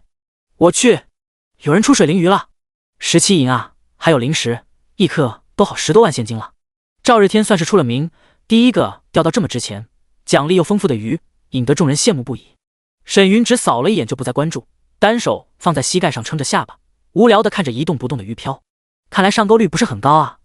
5分钟过去了，在他周边一圈上百人的玩家中，只有20左右的人钓到了鱼。这时，坐在他身边一个名叫鱼溪大仙的少女兴奋地低语了声：“嘿，上钩了！我的天，小溪你运气太好了吧？这都第2条了。”身边女生兴奋地帮他将鱼给提了上来：“我帮你拉下，沾点运气。”嘿，一起！边上的玩家瞅了眼，撇了撇嘴：“是草鱼啊，也就20铜。”可转眼间，众人那叫一个羡慕。就见还在空中扑腾的草鱼，居然从体内飞出2缕淡蓝色的灵气，涌入了鱼溪的体内。哇，2条灵气耶！闺蜜的声音虽然很克制了，可鱼溪还是有些紧张，连忙做了个噤声动作。我懂。女生连连点头，紧张地看了眼沈云平静的侧脸，以及他那一动不动的鱼漂。别的玩家好歹鱼漂还有抖2下，沈云倒好，连点反应都没有。偷偷观摩的众人都猜测，这是他杀人后霉运缠身导致的报应啊！修为牛逼怎么了？老天看着，要是1条都钓不上来，空军回家不得笑死个人。爽！至少我比你多钓1条，我比你牛逼。当场偷拍记录下来，准备看笑话的玩家偷摸地开启了录制视频，等着发到网上同仇敌忾一波。鱼饵鱼竿都很便宜，1铜能钓10次。将草鱼解下放入背包后，于西上了个小心翼翼的放竿。第一次近距离坐在大反派沈云的身边，他十分紧张，毕竟刚才爆头一幕吓到了不少人。不过很多人发现，沈云只是杀了出言不逊的人，只要安静下来，看上去和普通玩家没什么区别，就是太帅了点，修为太高了些，也就衣服好看点。要是我穿上比他更帅，见不少女玩家偷瞄沈云，周围男同胞那个羡慕嫉妒啊！就在这时，于西身边名叫袅袅青烟的闺蜜兴奋地拍了拍她：“来了，要来了！”不是吧？周边所有玩家都惊疑地看着那下沉的鱼漂，10分钟不到上了3条，这场景比其他玩家上钩更让吸引众人的眼球。于西偷瞄了眼沈云，发现他也看向了自己的鱼漂，心中一慌，这要是钓上来，我肯定就死了。她咽了口唾沫，推了推闺蜜的手，至于那下沉的鱼漂就当没看见了。袅袅青烟也意识到了问题的严重性，连忙安静了下来。可这鱼钩太争气了，1分钟都没断线。当看到鱼尾拍打着河面时，额头冒汗的于西硬着头皮将鱼拉了上来。再装下去真把人当傻子，那他嘎得更快。好大一条鲫鱼，20铜。收回视线的沈云搓了搓手中鱼竿，满心无语，手气这么黑。随即他探出1缕神石进入河底，想看看是不是鱼饵没了。温馨提示：活动期间修士无法用修为轰炸河底鱼群，攻击无效。活动结束后，活动投入的鱼群将会消失。沈云尴尬地揉了揉脸，暗道一声可惜。随着时间的推移，一条条鱼被玩家们给钓了上来，更有一位玩家获得了一本2阶上品心法的奖励，可谓轰动一时。而8号区域内，除了于西和她的闺蜜，所有玩家都快乐疯了。这都20多分钟了，毛都没捞上来，哈哈哈！最多30分钟，他肯定生气暴起杀人。我就不走了，反正新手死一次掉不了多少修为，我就看你忍到什么时候，直接把视频传官网上去。那妹子都钓到10多条鱼了，这显眼包你都能忍住不杀？哈哈！看到沈云吃瘪，不少人心中暗说：独乐乐不如众乐乐。已经有人把沈云哭做空军的视频发出去了，评论区那叫一个拍手称快，没多久就在网上占据了头条。这样一来，顺带将沈云身边手气极佳的于西也带火了。最初于西只回了几条私信，之后信息太多就不管了，反正鱼漂有动静他就拉，临死之前多钓几条也能将损失弥补回来。所有人都认为他这显眼包必会成为沈云的出气筒，他也这么觉得，索性放开了钓。这时他惊讶地发现，沈云的鱼漂居然动了，动了，他的动了。于西双眼一瞪，觉得此时此刻沈云能钓上鱼比他上货还让人激动。要知道，不少人和沈云一样，一条都没钓上来，这也意味着对方很可能会放他一马。见沈云半天没提竿，于西侧头一看，却见他在闭目养神。他连鱼都不拉了，这下完了。于西和闺蜜面面相觑，心知这大魔头已经没了钓鱼的兴趣，说不定接下来就是免费回新手村的时候了。她连忙私聊闺蜜：“你先走，我的上钩了。”不，好姐妹同甘共苦，就当是熟悉下死亡的感觉。两女相视一眼，都看到了对方眼中姐妹情深的坚定意味，不由双眸一红。患难见真情啊！果然，众人就见睁开双眼的沈云提了下鱼竿，发现是条草鱼后，直接将鱼竿丢到了河里。看来魔头已经没有耐心了，以我之死唤醒千万玩家，值了！让大家看看，这喜怒无常的人存在就是玩家的噩梦。第一手资料一定要拍好视频，粉丝嘎嘎上涨。我还是赶紧溜吧，不少玩家纷纷起身，拿着小板凳就跑。毕竟死亡会掉经验，他们可舍不得浪费。众人齐齐做好了准备，不动声色地凝视沈云，等待对方化身嗜血魔头。钓鱼活动剩余1小时31分。沈云看了眼河流上空的时间，点开聊天框中的华夏区，花费1000银输入了一条置顶信息：距临近1重天，沈云收鱼1银以下的鱼每条比 NPC 高20铜，2银以的鱼下高40铜，其他拒收，活动结束后拒收。坐标100号新手村。当看到这条消息，诸多想看沈云笑话的玩家犹如被抽了一记响亮的耳光，直接愣在了原地，双眼发傻。他这是钓不上鱼，疯了！第15章，各方轰动，使用法宝万鱼谱。消息一经发出，瞬间置顶在华夏区各个聊天框的最上方。什么？所有看到消息的玩家在区域内掀起了如浪潮般的喧哗声。一条草鱼40铜，比鱼贩 NPC 还贵1倍。他绝对领取了隐藏任务，千万别卖给他，不然大家就是在助纣为虐。我想知道的是，他有什么底气收整个华夏区的鱼？当看到这条消息，所有玩家才意识到沈云的底蕴到底有多恐怖。我不信他在哗众取宠，他连一条鱼都没钓上来，肯定是想装逼。没错，等一会儿看他怎么丢人现眼。走，鱼不钓了，去100号新手村。和情绪激动的玩家不同，各大势力首脑在看到信息的第一时间迅速做出反应，通知下面的人前往各个村庄收购玩家的鱼，1分钟内将差价列表做出来。要快，联系其他势力，带人去100号新手村清理了不相干的玩家，将道路疏通。九州大陆为了还原真实，可没有邮箱设定，这样一来，玩家想要存着鱼等活动最后时刻再交易给沈云，就必须考虑传送去100号新手村会不会被排队的人堵到来不及交易，而他们完全能从差价中赚取一笔惊人的钱财。发完消息后，沈云打断了收2银以上鱼类的念头，他觉得超过2银的鱼很不划算，反正万鱼谱的零食奖励是随机的，也没说鱼的品质越好，奖励零食越多，而且2银以上的产量想来不多，还不如多收点低价鱼。然后他打开背包投影，抬手一点，使用万鱼谱。叮！恭喜玩家使用万鱼谱，1小时30分钟后，万鱼谱效果消失。为了交易足够效率，沈云点开了交易系统，设定好2银以下的鱼交易价格，只要玩家对他发起交易，就能自动输入金额，十分方便。至于周围玩家都一脸懵逼地看着他，说好的魔化呢？说好的血洗8号钓鱼区？这时有些畏惧的声音在沈云身边响起，我可以和你交易不？他侧头看了眼一脸拘谨的于西，同意了他发来的交易申请。于西大仙，交易物品草鱼 X2， 鲢鱼 X4， 鲫鱼 X3。沈云，支付金额4银92铜。只过了片刻，众人就见于西一脸兴奋的惊喜道：我的天啊，半小时赚2000，这游戏也太神奇了。一旁的闺蜜听她这么说，亦是一脸激动，连连催促：那你快钓，我才2条鱼，等快结束了再交易，多点也好看点。说着她看了眼沈云，心有尴尬，才2条鱼她都不好意思找沈云交易。没办法，对方的气场太强大了，现在又要收华夏区的鱼，实在令人不敢直视。我擦，2000，他居然真的在买鱼。其余玩家一听，双眼放光的看着鱼漂，也就开服能有这么高的兑换比例，过段时间就降下来了。而之前离开河边的玩家得知消息后，肠子都快悔青了。现在他们除非去人迹罕见的河流垂钓，不然新手村没一个空位置留给他们。2000到手，于西自信心极度膨胀，甩着杆看向沈云，好奇道：“大佬，你是不是有隐藏任务啊？大家都这么说呢。”点开万鱼谱的沈云扫了眼飞速刷新的聊天框，随意道：“不然呢？几条破鱼值得我来钓？”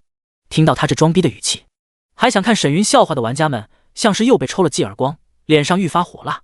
可恶，居然被他给装到了！我还以为你是为了声望点呢。于西抿嘴一笑，突然发现沈云还挺好说话的。见沈云不搭理自己，于西尴尬的舔了下粉唇，见鱼漂又有动静了，连忙专心钓鱼。当沈云把交易来的12条鱼放入万鱼谱后，眼前就出现了一条江流投影。画面中，12条鱼逆流而上，想要越过前方龙门，从而化龙。可惜没过多久，这些鱼就脱力里翻着白眼沉入江中前，从口中吐出了一个个气泡，而在气泡中，都是一颗颗散发着淡蓝色的下品灵石。好家伙，19颗灵石！看着悬浮在画面上的灵石数量，沈云微微一笑，意念一动，全收！叮！恭喜玩家收获万鱼谱奖励19颗下品灵石，所有鱼类消失，可继续投放。5银能收19颗灵石，这都翻了几倍了！沈云那个激动啊！一颗灵石才500银，他5银能收19颗灵石，手握1500万银两的他，很想等活动结束后看看自己收了多少灵石。由于这条消息的利益太大，导致各个新手村的势力开始疯狂收购玩家手中的鱼类，各势力也不敢太过压榨，一条鱼也就赚个跑腿费5-8桶左右。但你顶不住量大，一些小势力收了几百条鱼，银钱储备就见底了，连忙跑去100号新手村，等着和沈云交易完得到钱后，火速返回继续套娃。没办法，开服才第一天，玩家铜钱大部分都被大势力高价收走了，相当于垄断。更有不少干地玩家存着钱等钱币涨到最高峰抛售。和小势力不同，各大财阀开始联合起来，控制100号新手村的人流量，分出一条直通沈云坐标点的道路。一些上线晚找不到钓鱼点来凑热闹的玩家敢怒不敢言，逐一被驱赶。倒是有不少抵制沈云的玩家组成了规模不小的群体，在新手村内外叫嚣堵路，人挤人，各大势力玩得最溜，一窝蜂的将这群人挤出新手村后逐一击杀，半点余地都没有。胆敢在游戏中挡他们的财路，还真不知道马王爷几只眼了。最骚的是，小势力的人拿着鱼来到100号新手村后，只能将背包中所有鱼类交易给他们，赚的不多，1条1铜币，算是开路费。不交，把人挤出去爆了你的鱼。这就形成了一个最初级的商业模式。玩家小势力鱼贩，大势力鱼贩，神豪沈云。简单来说，一个神豪养全服，大致就是这个概念。沈云回头看了眼被数千名玩家堵得严严实实的走道，轻叹出声：天下熙熙，皆为利来啊！太渊圣地如此，凡俗势力如此，包括沈云自己也是如此。莫名的，坐在沈云周边的于西等人能清晰地听出他并非装清高，而是真的有感而发。这种感觉就像是一个看透世俗的长者，只是随意说出一句话，就能让人知道此人经历颇深。或许他强大的外表下隐藏着不为人知的往事。于西眉头一挑，见自己的鱼竿又沉了沉，连忙回神，继续投入激情的拉鱼环节。30多分钟后，沈云等来了一个大鱼贩，还是有几面之缘的玩家安妙龄。他是各大势力推举出来打头阵，探探沈云虚实的。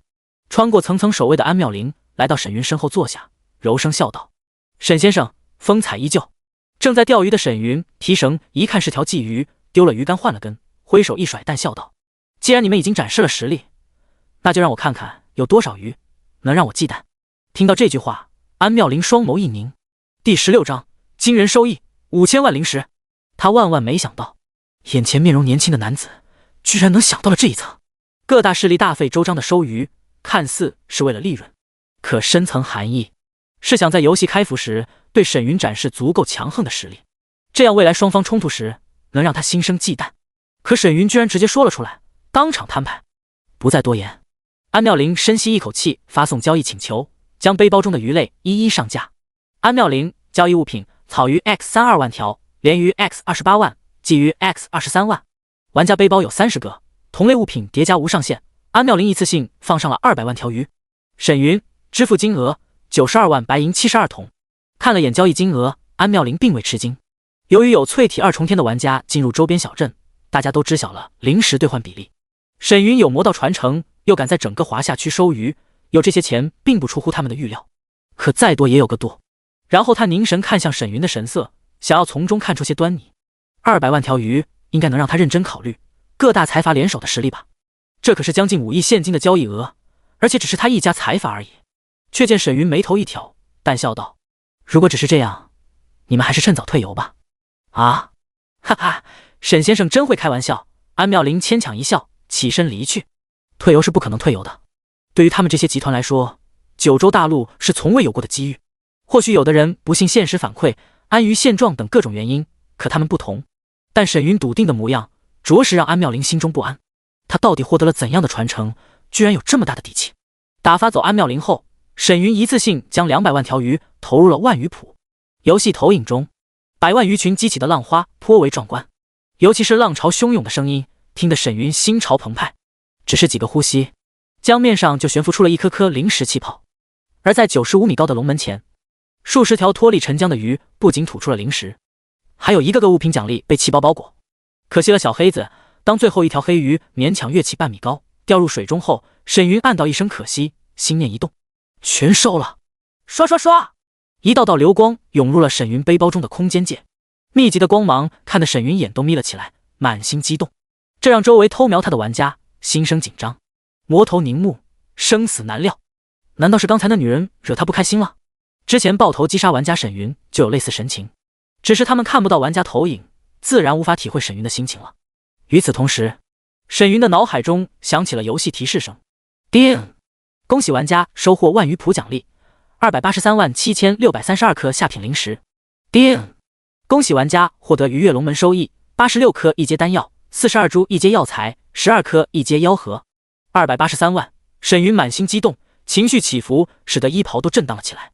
虽然吸收灵石不像玩家刷怪做任务获得的灵气能直接提升修为，需要时间炼化灵石内的灵气，可大量的灵石储备能让沈云在很长一段时间内不用愁秘籍熟练度。更重要的是，沈云空间界内的血煞宗丹药并不多，法宝也仅有13件，品质都不高。有了大量的灵石，他完全能购买所需要的修炼资源。这时，后方通道走来一男子，对沈云笑道：“沈先生您好，我是傲视一团团长天渊。”说话的同时，他发送了交易请求，摆上了180万条鱼。见沈云面色平静地输入了87万硬币，天渊点击交易后，笑问道：“沈先生，可有打算找战略合作伙伴？”看对方这淡定的架势，怕是有数百万的银币，用灵石兑换都得上万颗了。眼下各大财阀的灵石储备都不多，连用来修炼都舍不得。一是灵石产出不多，二是用银币在游戏商会中兑换灵石，商会每天是有数量限额的。这么多势力人员拼手速，有钱也换不了几颗，除非你事先用灵石兑换过钱币，游戏钱庄才会出现等数的兑换，而且兑换价格也不是原价，会持续提升。心知沈云是为了做某个隐藏任务才收鱼，可这么多灵石找他们各大财团兑换多好，白白让游戏钱庄赚了去。哪怕不怎么玩玄幻网游的人都知道，灵石必然是打造势力的基础，这等重要的战略储备，沈云居然拿去换银钱，众人实在觉得暴殄天物。没兴趣，我只交易鱼。见沈云一脸淡漠地钓着鱼，天渊轻叹一声，转身离去。过刚一折啊！作为傲视集团的董事长，他只凭借这一句话就确认了和沈云往后的关系，只可谋利，不可交集。这种人太过目中无人，再继续交谈下去，无疑会惹对方厌烦，甚至因此结下仇怨。接下来的1小时内，陆续有各大势力的代表来找沈云交易，不管是大几十万，还是上百万、200-300万条鱼，沈云来者不拒。他就像是一个无底洞，不管对方卖多少鱼都能吃下。500万、800万、1000万、2000万条鱼，沈云依旧没有停止，面色平静的照单全收。这一幕使得周围玩家，包括前来兑换的势力，都有些心惊肉跳了。到最后，所有人都心生一个奇妙的念头，貌似鱼的产量跟不上沈云收获的速度了，因为后续前来的势力鱼的数量越来越少。不过不少玩家发现，最开始来交易的势力代表还会问问沈云有无合作意向，可到了后面，来人只是简单的报了下势力，交易完就走人了。明眼人都看得出，沈云可能和各大势力谈崩了。就连几个坐在沈云身边的玩家，都从双方最初的交谈中听出了端倪。没过多久，本就极度眼红沈云的玩家得知消息后，又开始在聊天区欢乐了起来。居然无视这么多势力，不知道财帛动人心啊！小伙子还是太年轻啊，狂妄自大，不想着联合，只想独占资源，笑死！早晚得完蛋。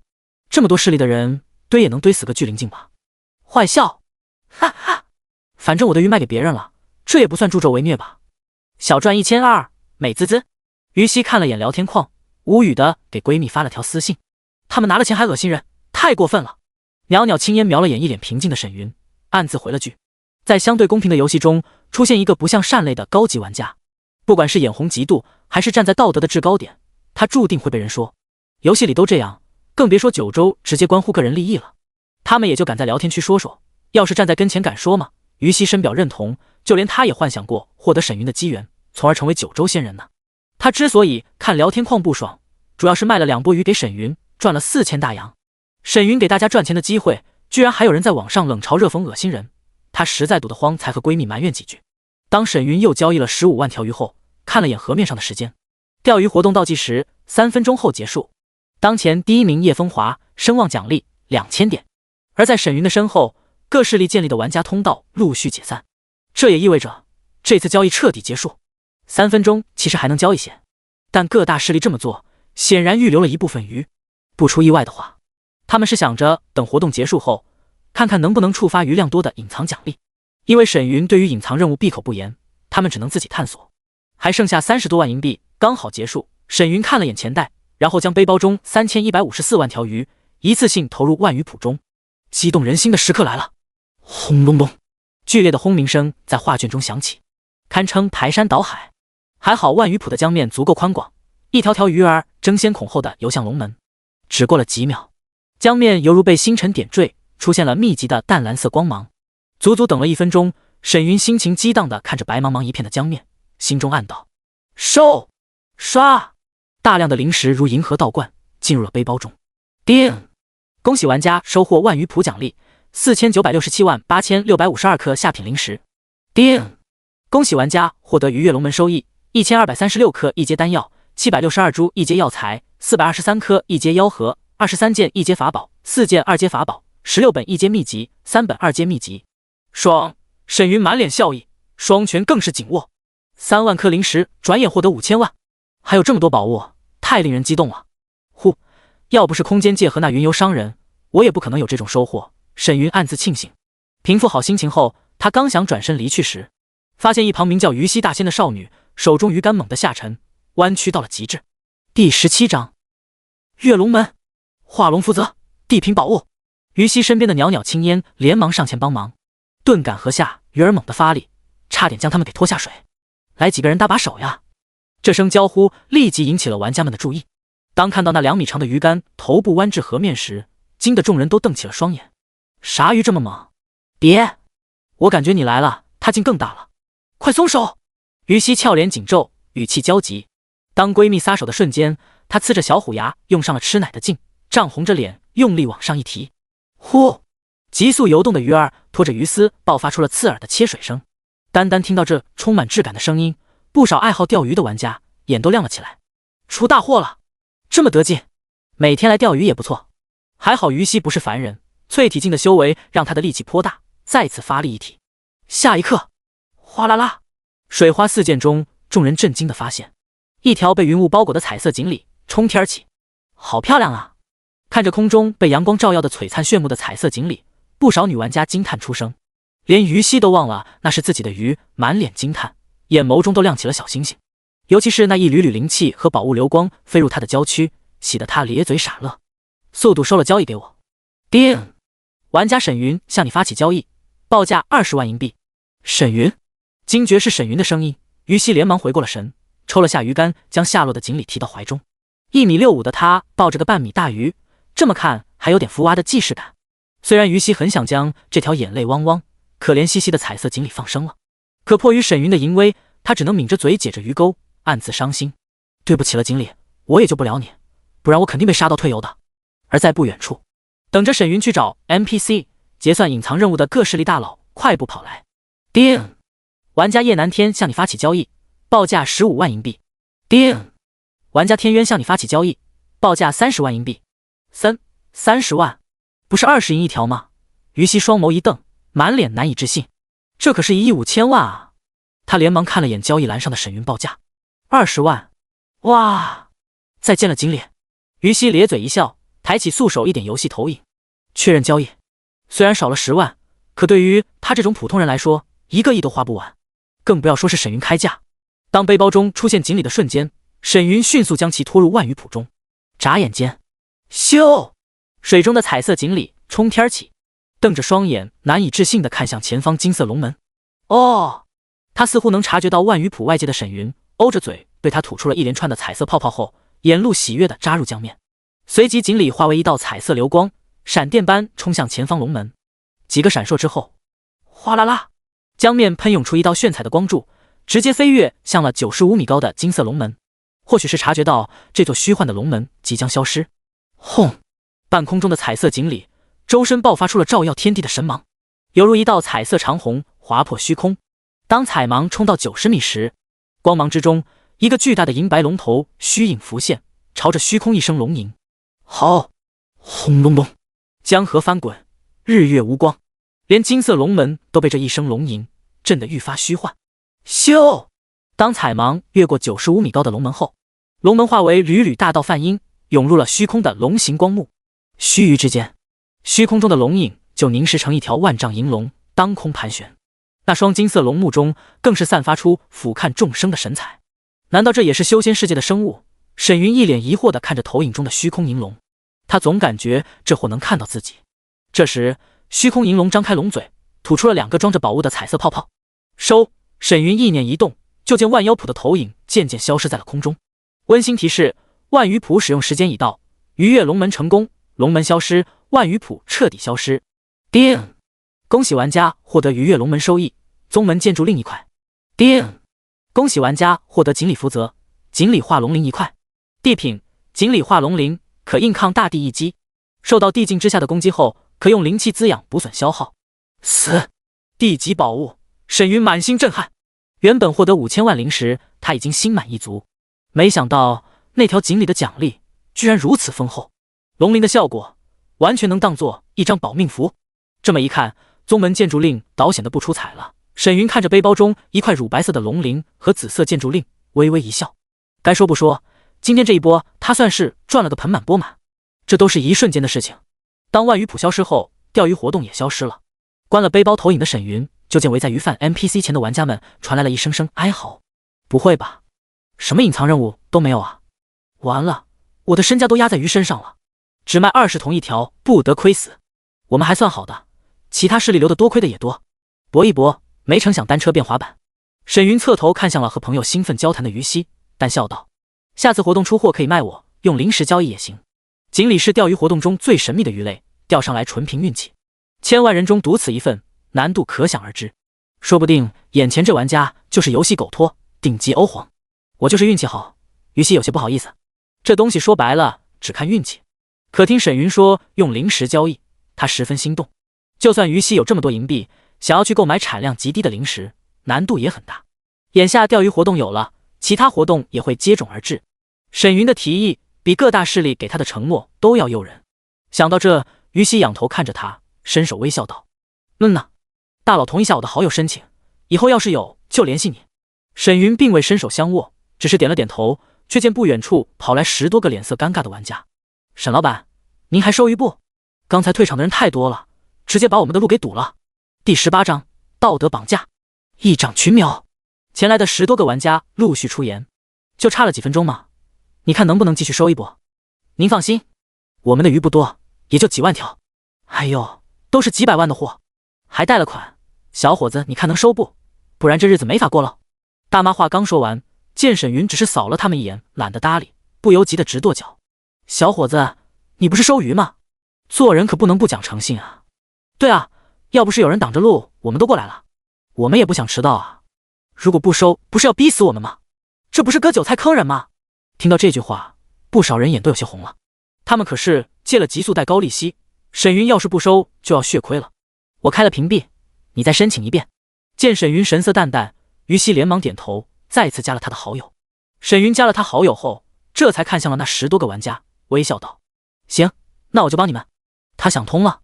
不远处的安妙龄等各方大佬面面相觑，天渊更是露出了和善的笑容。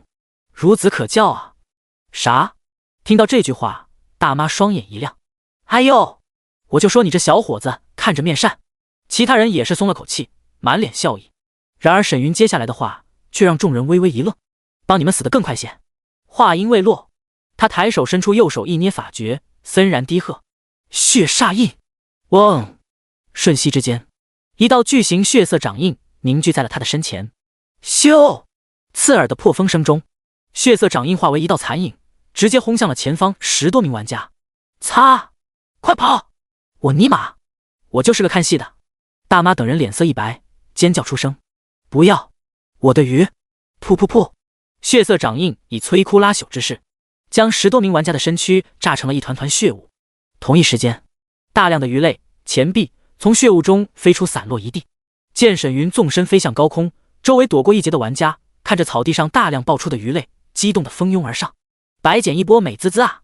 哈哈，老子今天发财了！魔头终于忍不住杀人了。我录下来了。不少玩家一脸振奋，捡鱼的同时再次将视频检查了一遍，一言不合暴起杀人，连周围来不及躲闪的玩家都杀了几个。嗜血魔头滥杀玩家，是人性的扭曲，还是道德的沦丧？他们连标题都想好了。还有一些玩家则看向了和各方大佬交流的鱼溪大仙和袅袅生烟，眼中神色莫名一闪，在队伍私聊了起来。他肯定从沈云那获得了不菲的交易额，只要没加入势力，我们找机会做他们。他都淬体2重天了，能行吗？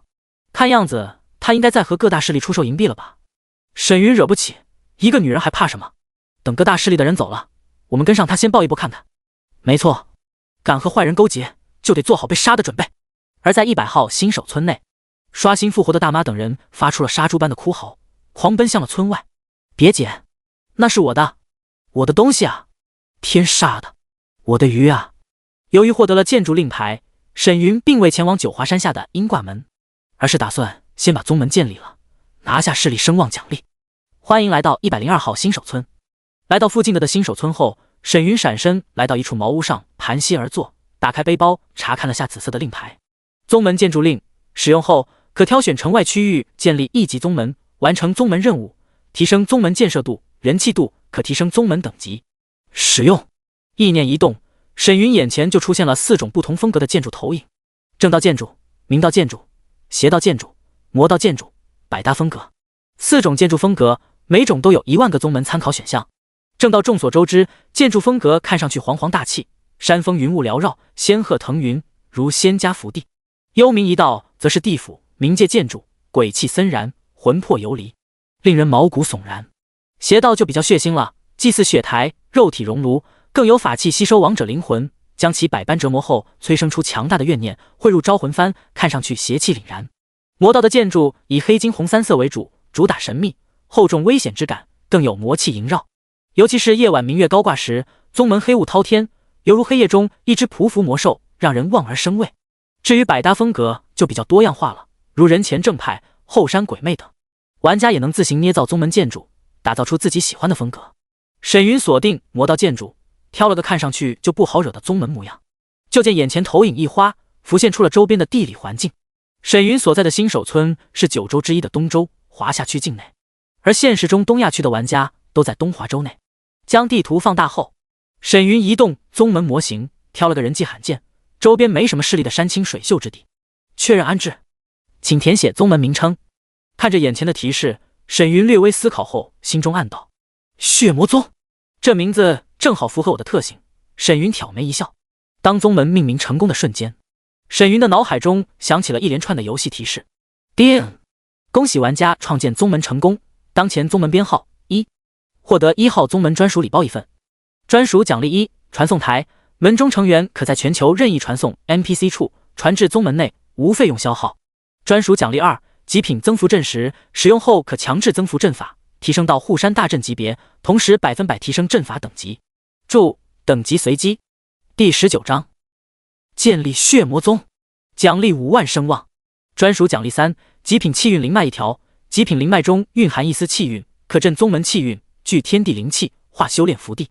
专属奖励4，服饰搭配，从弟子到老祖级，所有职位服装无限使用，款式结合玩家当前秘籍特性，职位配置。宗主实力越强，高职位服装品质越高。温馨提示：检测到玩家物资储备已达到开格要求，自动开启藏经阁、法宝阁、丹药阁、药田等区域，可自行放置物品。啧啧，这奖励厉害了！沈云双眼一亮，单说一个传送阵就给他带来了很多方便，还有极品增幅阵时，护山大阵不用愁了。要知道，普通阵法和护山大阵区别极大，所需要的布阵材料都是几何倍的增加。至于能提升宗门气运的灵脉，沈云只知道玄天大陆中的绝巅势力才能拥有，如荒古世家、圣地这等庞然大物，也算有点底蕴了。就是不知道这一波声望能奖励多少。沈云凝神看向了虚空缓缓浮现的金色文字。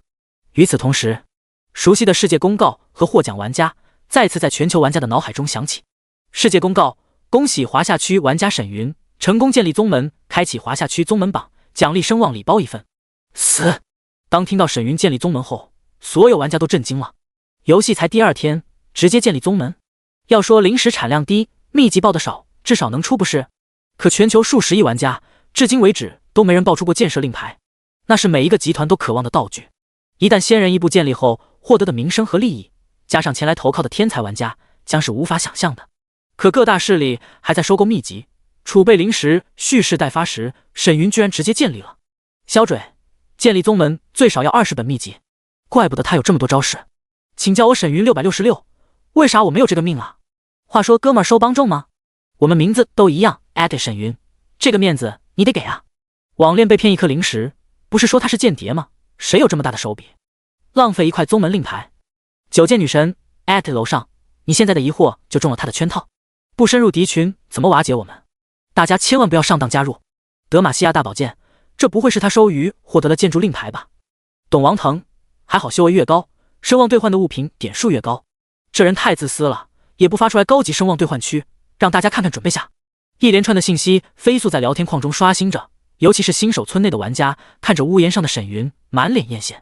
对普通玩家来说，要是能当上一宗之主，那人生就会彻底发生变化。羡慕嫉妒恨啊！沈云无暇顾及他人，正凝神倾听系统提示。叮！恭喜玩家获得玩家势力榜1，奖励个人声望5万点，5万声望奖励。沈云连忙点开个人信息一看，个人声望85100点。他没想到建造势力的声望居然能奖励这么多，还差15000就能购买地精了。沈云满心振奋。距临近的开荒副本他还没刷，到时候再弄点声望，10万1本的地精唾手可得。呼，压下心中激动，沈云笑着关了个人面板，就见视线右下角跳出了秘籍的信息提示：刷级狂魔申请入宗，兄弟需要团队入驻吗？脏活累活我们都干。12名淬体2重天，顶游科技申请入宗，哥们，你需要专业的团队管理宗门，我们开发过10款玄幻网游，专业度值得保证。九剑女神申请入宗，小哥哥需要暖床丫鬟吗？古装度都咋样？中意不？图片。没一会儿，沈云的势力图标就达到了999加。关闭申请提示，沈云设定完后，闪身来到了新手村传送 NPC 面前，点开了传送界面。果然，在村庄、城市、地区3个传送列表外，多了个宗门传送。血魔宗传送费0，他应该是去宗门了吧？真想学习他的魔功啊！在周围神色各异的玩家眼中，沈云一步踏入传送阵内，消失不见。眨眼间，沈云就出现在了血魔宗的广场。整个宗门坐落于一片连绵的山峰区，除了一座主峰，还有6座侧峰包围。沈云转身看了眼身后的传送阵，阵台高宽2米，悬空一个淡蓝色光幕传送阵，位置正好在宗门1000平米广场的正中央。广场下方是数百台阶，绵延至下方100米高的山门，而在广场之上，则是一座座黑金相间的宏伟建筑。沈云脚尖一点化为一道残影，开始游览整个宗门。外门广场修为检测石碑，内门演武场、主副殿、各种阁楼等等，应有尽有。虽然血魔宗只是1级宗门，规模不大，但各种建筑并不缺。至于6座侧峰，有弟子长老的修炼休息区，也有药田、赏罚、领取任务的地方。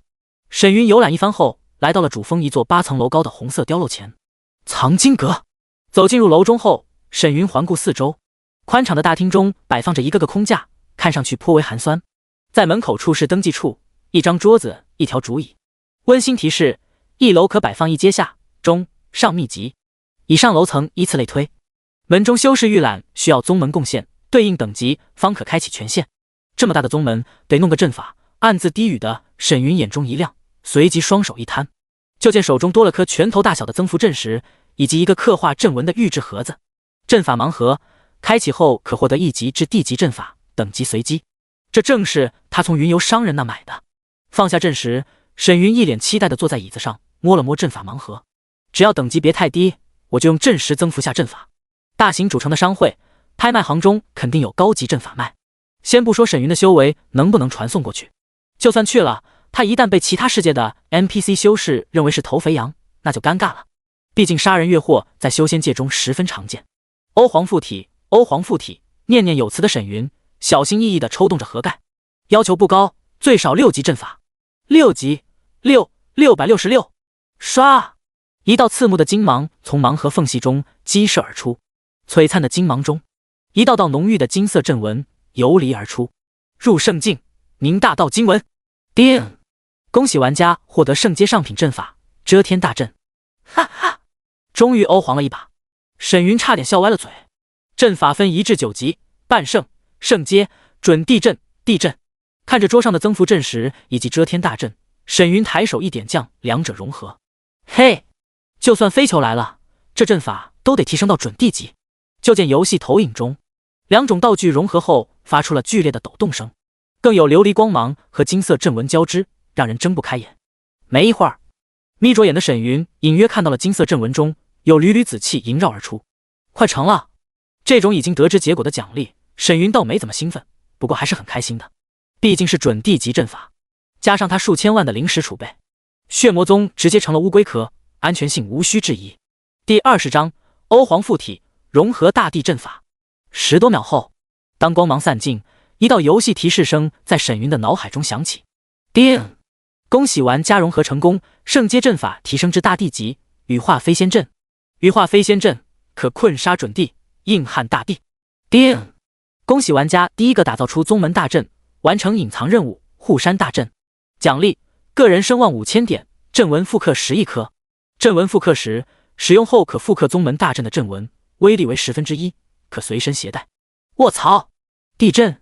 沈云激动地看向投影中紫气盎然的阵法，随即猛地一拍桌子，兴奋大吼：还有谁？我就问问还有谁！哗！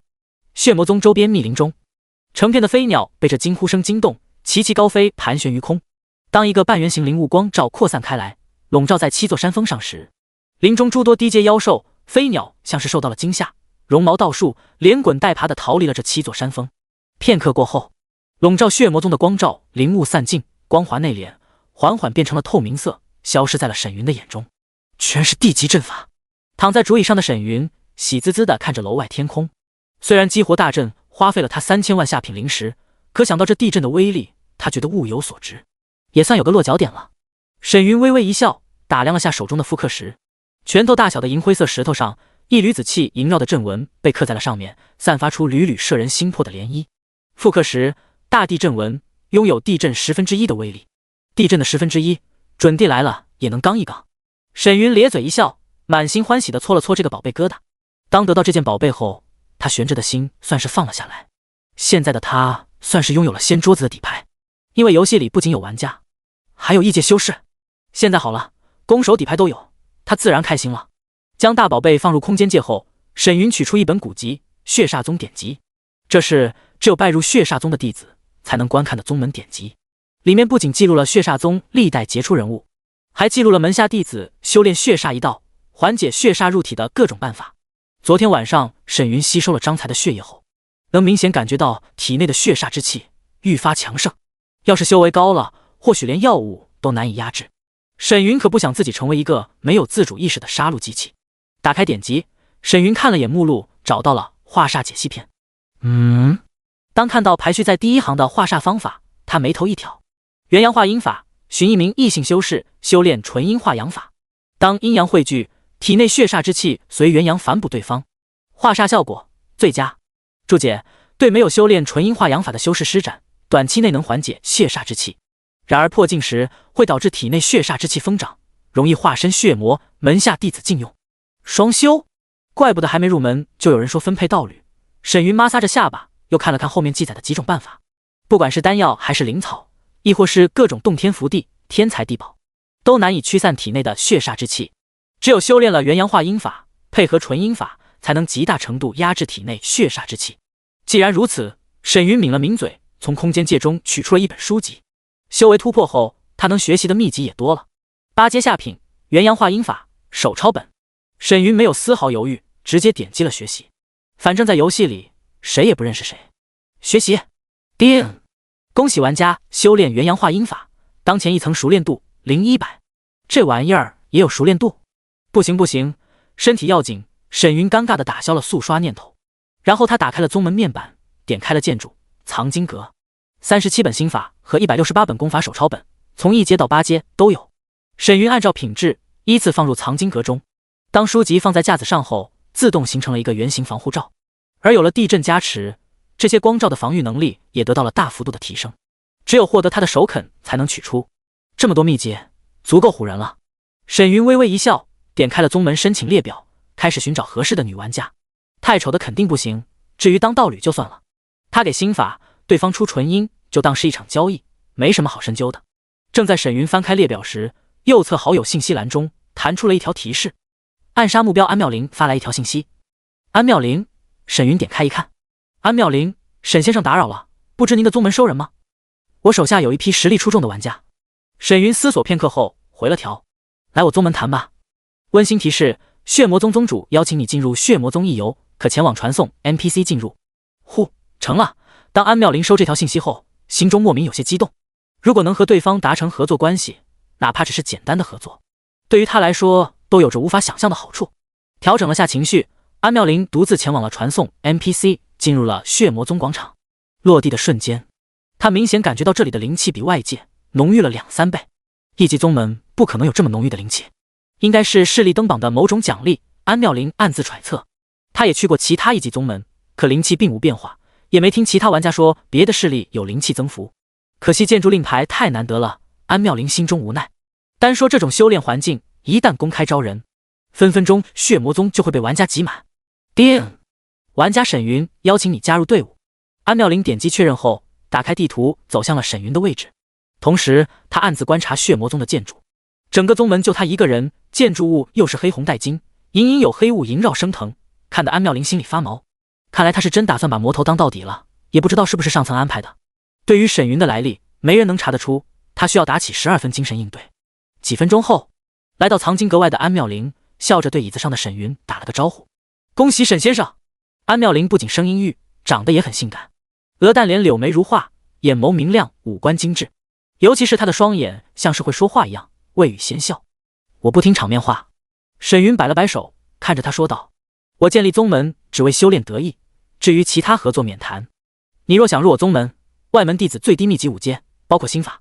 听到这句话，安妙龄眼眸一颤，5阶秘籍，这比市面上的心法高出了数倍，一旦获得，战力必然比同阶玩家更强。更重要的是，以沈云展示出来的实力和底蕴，秘籍储备可能极其惊人，说不定进入血魔宗就能学习4本5阶秘籍。而且听他的口气，还只是入门弟子的待遇。不过他心知眼前男子不简单，颔首后笑问道：不知沈先生还有什么要求？助我修行即可。沈云说着，从空间界中取出了一本秘籍，放在了桌上。这是女弟子必修的辅助心法，而我的宗门只招女玩家。女玩家？安妙龄凝神看向桌上书籍，心中暗道：查看信息，8阶下品纯阴化阳法手抄本。8阶？哪怕以安妙龄的阅历，看到秘籍信息时都不由惊呼出声。第21章双修道侣安妙龄。8阶心法意味着玩家能修炼至神虚境，9周才开服，这种品质的心法说是无上秘籍都不过分。玩家想要拜入这种势力几乎不可能。沈云居然拿出来给手下修炼，他连忙伸出素手取过翻看后，随即眼角一跳，阴阳秘法，他居然修炼了这个，以他的声望绝对能购买一本正派秘籍了，可依旧使用邪魔功法。而纯阴化阳法是针对急速提升修为的后遗症。柳眉微蹙的安妙龄暗自琢磨后得出了一个结论：沈云想要的是急速提升修为。安妙龄看完后，对着眼前淡定自若的年轻人开口询问：沈先生为何选我？他这才回忆起沈云之前说只要他进入宗门，而不是他手下的精锐玩家。沈云倒是没有隐藏，看着他精致的容颜淡笑道：你的颜值起码能打个97分，可以的前提下，我为什么不找好看呢？确实，按照沈云手中的秘籍以及宗门灵气的浓郁程度，哪怕有这个另类的要求，想要拜入血魔宗的女玩家都如过江之鲫。至于说不加入反派阵营，别看很多玩家抵制沈云，一旦利益足够大，大部分人倒戈的速度比理智观望的人更快。沈先生倒是直接，安妙龄牵强一笑，无半点得意之色。身处高位，他知道的消息就越多。九州现实反馈必会来临，未来格局会有翻天覆地的变化。可身为女子，面对这种选择，直接打乱了她的后续计划。沈云也不急，慢条斯理地查看宗门申请列表的玩家头像和留言。安妙龄心知对方想要找人轻而易举，经过深思后开口道：“沈先生，如果我同意现实，又当如何？”沈云扫了他一眼，淡然道：“和现实无关，我并不会去找你，只在游戏里交易。等你的修为突破功法上限，达到神虚境，自动解除。不过现实中你不能毁了纯阴之体，影响我修炼，不然后果自负。他不是来谈情说爱的，游戏中能镇压血煞，没必要在现实浪费时间。至于神虚境，那是以后的事，到时候他找个品质更高的心法就行。”听到这句话，安妙龄暗自松了口气，这样还行，而且连他都认为现实会反馈。然后他凝视沈云，点了点头：“好，成交。要是能登顶各大榜单，不仅能奖励声望先人一步，安妙龄还能短时间内壮大自己的势力，刷通各种副本，收集装备，好处难以想象。好在沈云只要求在游戏中修炼，哪怕现实相遇，他不主动使用纯阴化阳法，对方用强也无效果。至于现实找不找对象，安妙龄觉得如果反馈修为真的来了，个人实力才是最重要的。现实要是成了强者为尊的世界，只有个人实力或势力足够强，才能考虑其他。而且两人修炼后，沈云是能感应出他体内纯阴的变化的，一旦耽误对他修炼，这魔头说不定会在现实中杀了他。想到这，安妙龄目露坚定，先达到神虚境。叮！恭喜玩家加入血魔宗，当前职位外门弟子，奖励外门服饰包一份。当获得游戏提示后，他发现眼前出现了藏经阁的数据投影：8楼秘籍8阶6本，7楼秘籍7阶12本。温馨提示：获得宗门贡献值或修为提升身份转变后，可申请学习。安妙龄双眸一亮，按照目前 NPC 宗门的实力推断，这样的秘籍储备已经达到了6级宗门的点击要求了。当决定之后，他发现拜入血魔宗确实是个不错的决定。单说这些秘籍，就能让他在神虚境之前不愁秘籍来源，这也是众多玩家想要加入势力的原因之一。这时沈云起身淡笑道：“你可以在5楼挑选3本秘籍，之后去养心殿沐浴，我在大殿内室等你。”有限制在，他不怕对方多拿。这些秘籍都是藏经阁复刻的手抄本，拿完就会刷新，十分方便。这么快，见沈云起身走出藏经阁，安妙龄心跳莫名有些加速。即便以她的城府和阅历，可事到临头终究是个大闺女。纯阴化阳法，修炼条件纯阴女子。评定：玩家符合要求，可学习。看了眼秘籍信息，安妙龄被齿轻咬粉唇，心中暗道：学习。如果沈云不建立宗门，就算有诸多秘籍，他也不会心动。非我族类，其心必异。大事当前，这可不是玩笑话。但对方在华夏建立宗门就不一样了，换做任何一个掌权者，都不敢将第一枚势力令牌放在其他国家。一旦被人攻破，势力消失，这种损失是任何国家都承受不起的。而沈云的身份也在他建立宗门时确定，华夏玩家，只是他的来历信息依旧是个谜。100点，修炼几十次才一层。听着熟练度播报的安妙龄，俏脸少见的微微一红。然后他走上2楼台阶，打开了宗门服饰礼包，除了一件黑色女性长裙，还有各种诱人到极致的轻纱绸缎，看得他面红耳赤。修仙宗门还有这种勾引人的服饰，太离谱了。血魔宗大殿内室，这里是宗主办公的地方，还有休息的区域。此时沈云正盘膝坐在床上，运行着元阳化阴法，果然提升不了熟练度，只能催发心法特性。面色发红的沈云深深吸了口气，用冰冷的空气压了压体内渐渐上冲的血煞之气。一旦运行元阳化阴法，体内存留的血煞就会被激活。当达到极限后，双方修炼就会事半功倍，效果拔群。挺紧张啊，感觉心跳有些加速的沈云尴尬地搓了搓脸。别看他之前和安妙龄交流起来淡然自若，其实是装的。沈云说白了就是个纯情男生，这种事还是第一次。虽然是为了修炼，可乍一看还挺草率，紧张在所难免。只是游戏而已，稳住稳住，自我安慰的沈云突然耳朵一动，吱呀一声，房门打开后又被人迅速关上。过了好一会儿，屏风后的安妙龄才慢悠悠地挪了过来，如蝉翼的黑纱披在了她银白的娇躯上。不过黑纱款式犹如披风，若不是她右手环臂，左手下眼，那丝带连接的巴掌布片根本难以遮掩。1.75米的他，大长腿像是灌了铅似的，艰难地迈着小碎步上前。虽面罩黑纱，可涨红的俏脸和低头走来的模样，预示了他内心的不平静。我去，款式这么劲爆，沈云只是看了一眼，顿感体内气血沸腾，血煞之气汹涌冲击神魂。他连忙运转元阳化阴法调整状态，嗓音有些沙哑的低沉道：“怎么运转心法你应该知道。”安妙龄轻应了声，见沈云将人物装备卸下后，眼眸一颤，呼吸都停了。他不会刻意调整了比例吧？他低眸扫了眼自己的手腕，娇躯不可自制的微微一颤，看来他是吓到了。真尴尬啊！沈云脸颊一红，好在看不出。他尽量保持语气平静，轻声道：“早点开始也能快点结束，这对你也有好处。”那我开始了。深吸一口气，安妙龄见沈云双目渐渐泛红，凝视而来，显然是开始运功了。他轻咬粉唇，素手一挥，开始在屋内翩翩起舞。36，大地之之！沈云鼻子一热，差点扛不住上冲的血煞，导致气血攻心。好在他只有聚灵境，体内凝聚的血煞之气不多，还能镇压。第22章，镇压血煞之气。安妙龄突破，不是沈云想看，而是需要注视对方的舞姿，从而将体内的血煞之气引至沸腾才有效果。看似赏心悦目，是一种享受，可沈云需要时刻保持清醒，将体内血煞控制到极限。这个过程无疑是十分痛苦的，换做其他人来也不会觉得是种享受。随着安妙龄的舞动，似有莫名的韵律和涟漪在其周身散发，席卷向了榻上的沈云，勾动着他体内的血煞之气。这是女修纯阴化阳法中的招式，将女子娇柔婀娜、妩媚姿态显露，才能激发沈云体内隐藏在气血中的血煞源头。不仅如此，安妙龄还需要一直盯着沈云，就像是在暗示对方不用忍了，何苦来哉。而沈云注视他的眼神亦是有这种暗示。如果意志力不够坚定，双方没有达到功法极致，效果将大打折扣。这对从未接触过此事的安妙龄来说，亦是一场煎熬和考验。随着时间的推移，沈云周身散发出了炽热的红芒，使得整个房间的温度都在持续上升，而他更是大汗淋漓，死死咬着牙，模样看上去极其狰狞。至于在屋中跳舞的安妙龄，已经被屋内热浪激得浑身酥软，轻纱和秀发都被汗水打湿，贴在了娇躯上。我的天哪，怎么会有这么离谱的功法？双腿发软的安妙龄尽量将舞姿做到完善。虽然他时常健身，可此时让他有些招架不住了。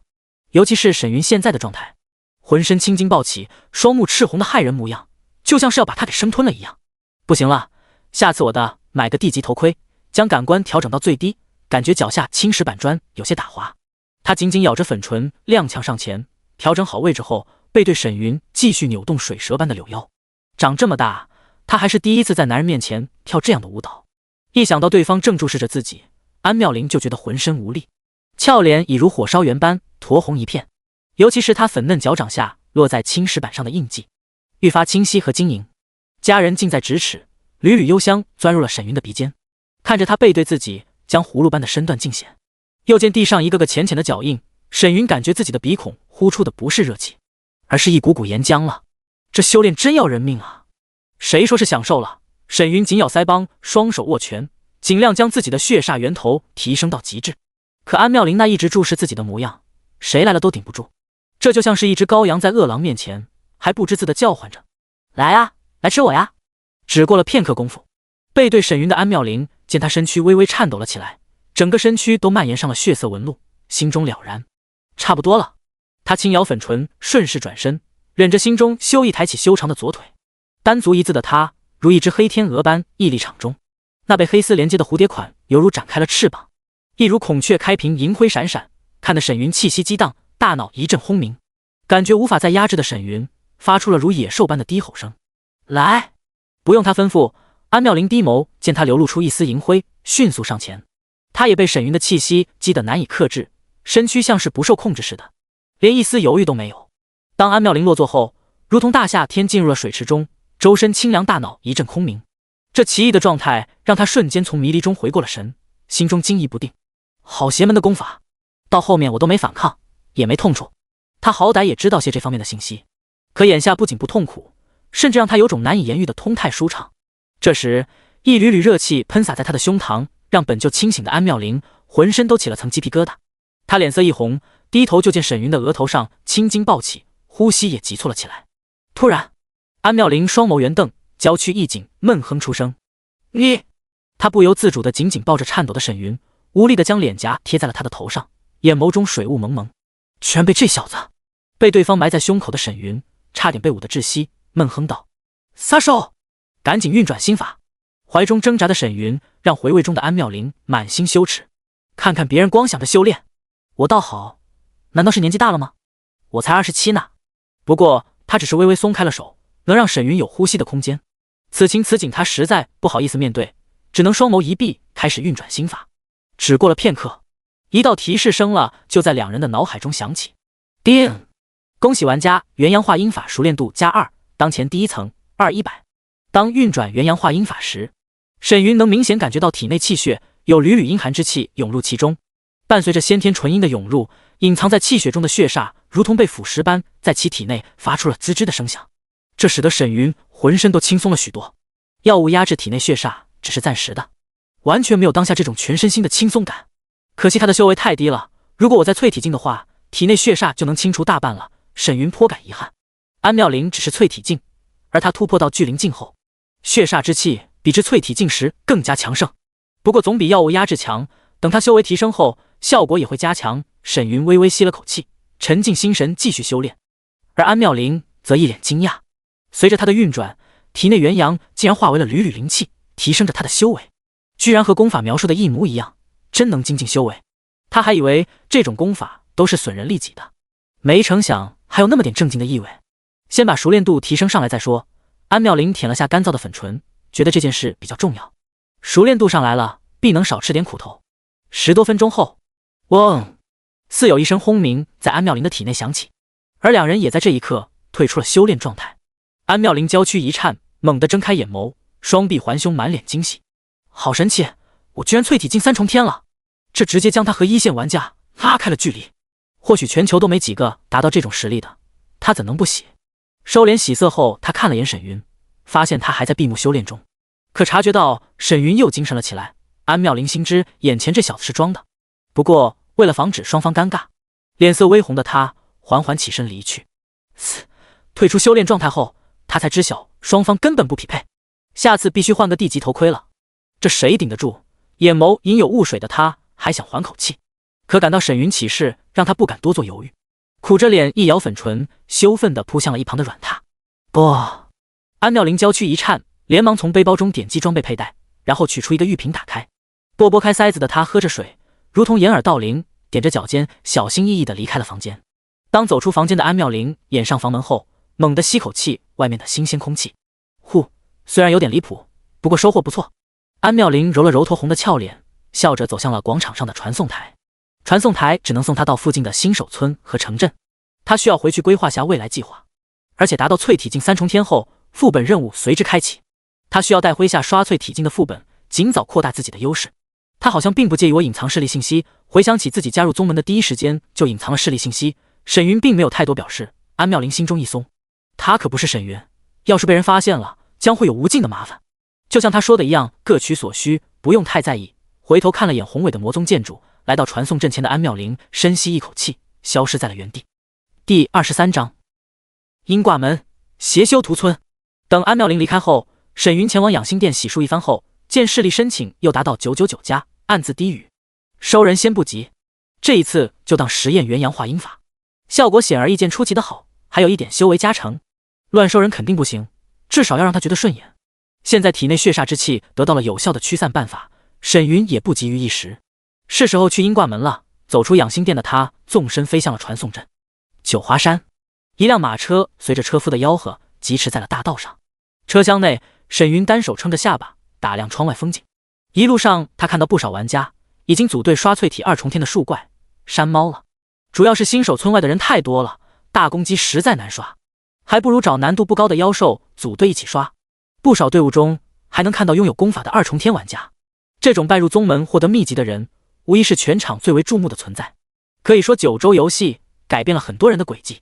除了刷怪的人，马路两边还有不少2重天的玩家正赶路前往九华山下的阴卦门。由于沈云的强大，让这类名字不怎么正派的宗门得到了大量玩家的关注，前去做任务的人更是络绎不绝，嘴上喊着抵制，自己巴不得变强。沈云扫了眼路边玩家看向他那紧张的神色，缓缓拉下了窗帘。10多分钟后，马车缓缓停靠在了鹰挂门的山外广场。沈云下车后，就见数百玩家陆续走上山门，使得门口守卫弟子喜笑颜开。此乃我宗100年难见的盛世啊！哈哈哈！这要是被其他宗门知晓了，不得羡慕死！咦，快看那名男子，好强盛的气场！众人侧目，发现诸多修士齐齐让出一条道路，走来一位身穿白衣的英俊修士。沈云也来了，玩家们一脸疑惑。沈云的心法恐怕比鹰挂门还强，能看上这里的任务，难不成有隐藏任务？好家伙，说不定这里又要出什么宝贝了。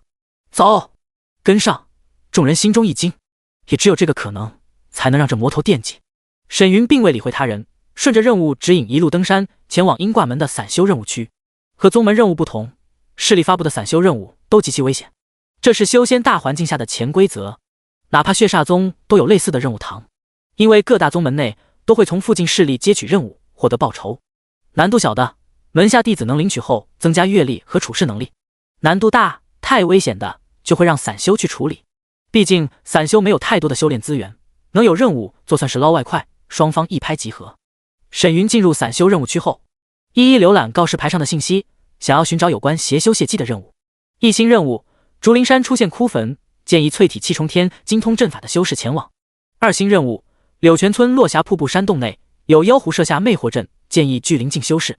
任务有上百个，3星是轮海境修士才能接的。沈云仔细查看所有1、2星的任务后，眉头微皱。需要精通阵法才能做，难道让安妙龄去主城商会买？血迹类的阵法，有意购买的修士都不是善类，实在不行，只能让安妙龄冒险去主城购买了。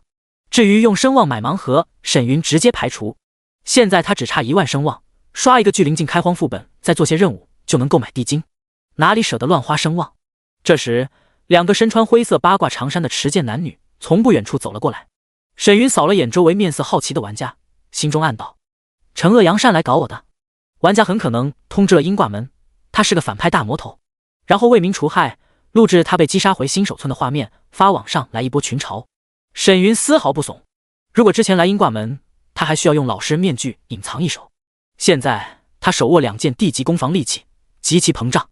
却见鹰挂门2人来到近前后，拱手一礼，微笑道：不曾想是血魔宗宗主当面，在下鹰挂门精锐弟子刘清风，见过沈宗主。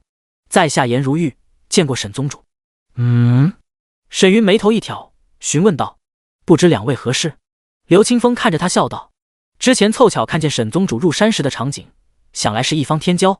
一番询问后才惊觉，沈宗主年纪轻轻就为一宗之主，这才前来一叙。一级势力，聚灵境修士就能在小地方打造，倒也不奇怪。不过沈云一听就知道，这 NPC 的回答太机械了，难不成玩家没告诉对方，他的心法很牛逼？他是大魔头？鹰挂门不得其上阵抢一波？显然，眼前这名修士并不是异界修士，是一个没有自主意识的 NPC， 只是跟着程序设定走。见身边 NPC 文绉绉的说不到点子上，一旁的颜如玉开口道：沈宗主，我们集结了3位聚灵境散修，正好差一位前往鸡鸣村探查全村被屠一事，是想问问你愿意一同前往吗？叮！恭喜玩家获得支线任务：鸡鸣村血案2星声望任务。鸡鸣村血案，全村206口人一夜之间化为枯骨，疑似邪修所为。完成任务后，奖励120点声望，10颗下品灵石，20缕聚灵境灵器，鹰挂门好感度+5。邪修屠村，沈云双眼一亮，对2人淡笑点头：可以。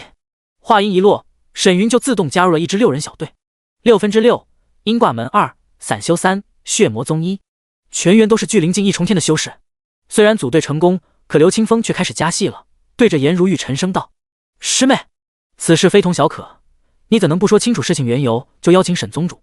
若是出了意外，叽里呱啦一大堆，倒也不是废话，而是告知玩家任务难度极大，还能选择退出。颜如玉一脸云淡风轻，左耳进右耳出，处在原地神游天外。只不过他的眼角余光正在暗中观察沈云的神情。颜如玉通过玩家知晓了沈云的所作所为，心知此人并非善类。至于让他去料理对方，一群能刷新复活的玩家，找他这死一次就会回玄天的 NPC 修士，颜如玉可不是来这当圣母的，他是来赚取资源，累积气运，增加机缘的。当然，如果沈云真要下黑手，他身为荒古世家弟子，丝毫不惧。等刘清风加完戏，3人这才离开了散修任务区。没一会儿，3人就和另外3个散修会合，一同下了山。一直在围观的玩家们面色各异，居然没把他就地正法。难道殷挂门也泪属魔道：大哥不打二弟，跟上去看看，说不定能遇到什么隐藏机缘。第24章，老六无处不在。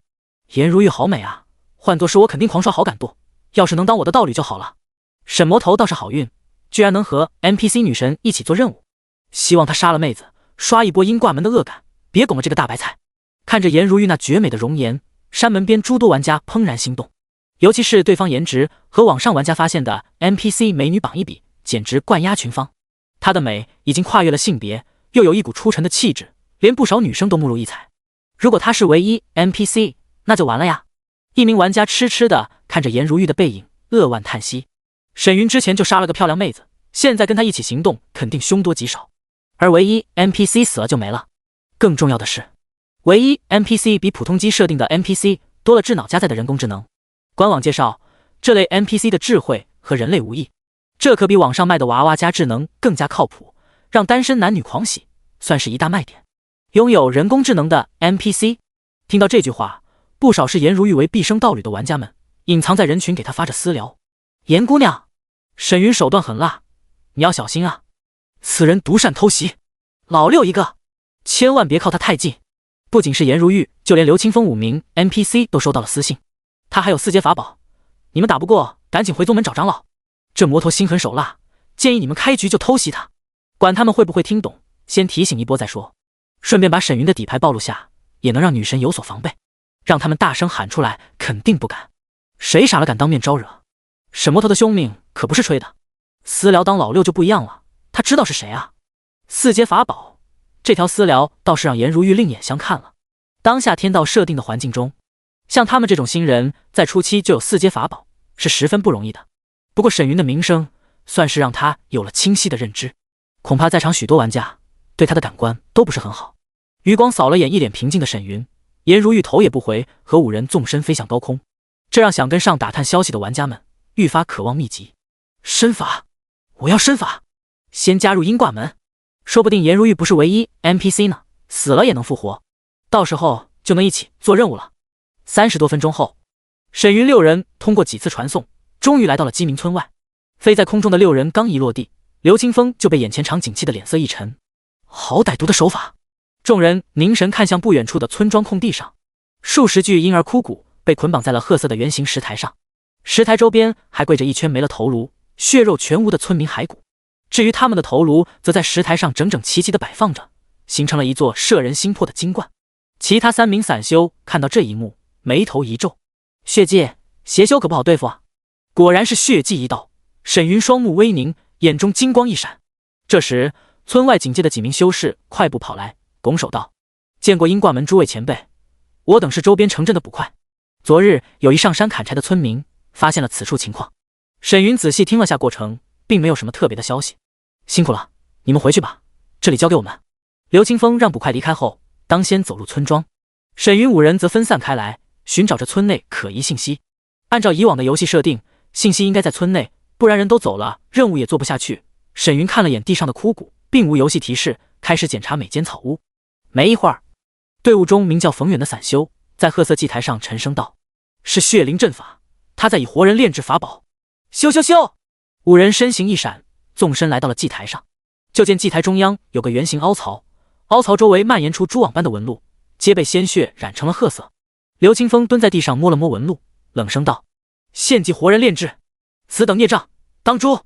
另一名散修看了眼祭台外的村民枯骨，低声道：“这邪修只敢找出入淬体境的村民炼制，想来修为不高，而周边又无血案发生，对方必然需要时间淬炼法宝中的气血。我等不如分头行动，前往周边村庄守株待兔，等他再次作案，一举拿下。”听他这么说，刘清风点了点头，低声道：“不错，两分组也能安全险。如果出事，诸位就发信号，我等第一时间赶来。”说到这，刘清风看向沈云询问道：“沈宗主可精通阵法？”沈云如实相告：“不会。”刘清风低声道：“无妨，你和我一组，出了事也好有个照应。身为阴挂门的精锐弟子，又是巨灵境修士，怎么也比其他散修强。”沈云点了点头，暗自思索，看来一些任务还需要学会副业，比如会阵法一道才能找到线索。突然，他的余光发现颜如玉雪白的靴子不动声色地后撤到了祭台边沿。不对劲，沈云眼角一跳，顿感脚下祭台传来一丝若有若无的震颤，他又脚猛地一跺地面，闪身消失在了祭台上。轰！祭台一声轰鸣，师兄小心！娇喝出声的颜如玉手中长剑划过一抹残芒，直接抽在了刘清风肩头，将其抽飞了出去。沈云刚退出祭台，就见祭台上一道血色光柱冲天起。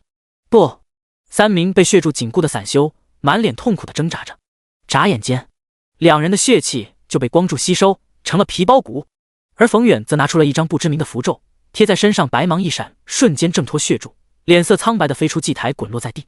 冯道友没事吧？刘清风捂着肩膀快步上前查看。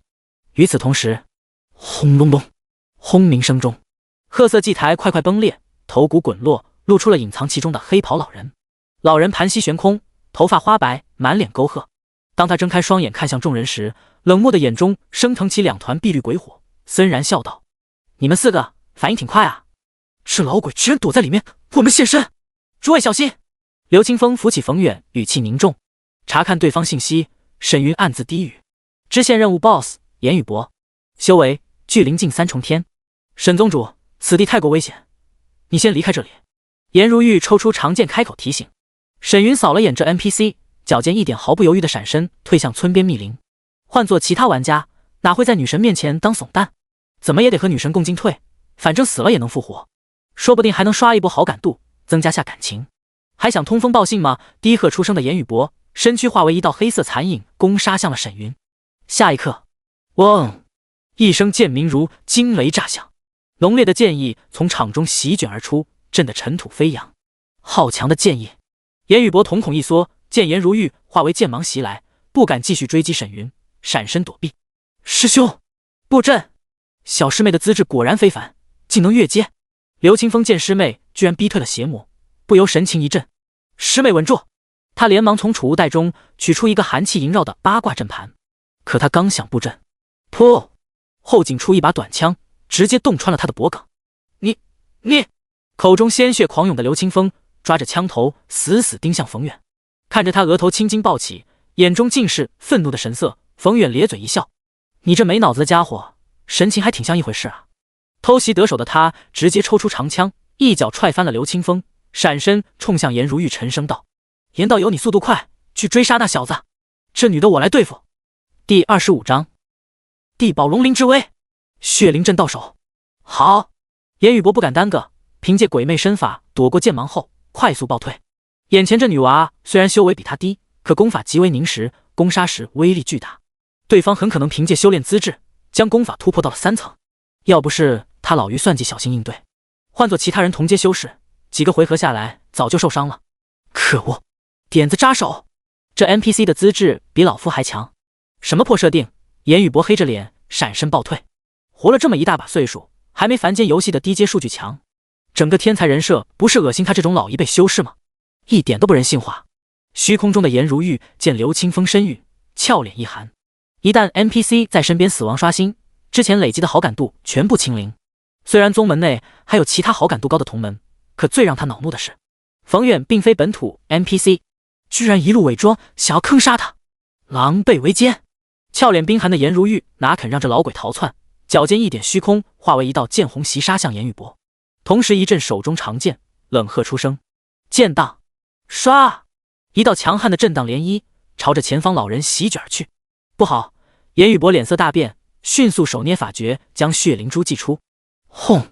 剧烈的攻击余波中，颜宇博喷出一口鲜血，借势飞速后退，几个闪身消失在了村外密林。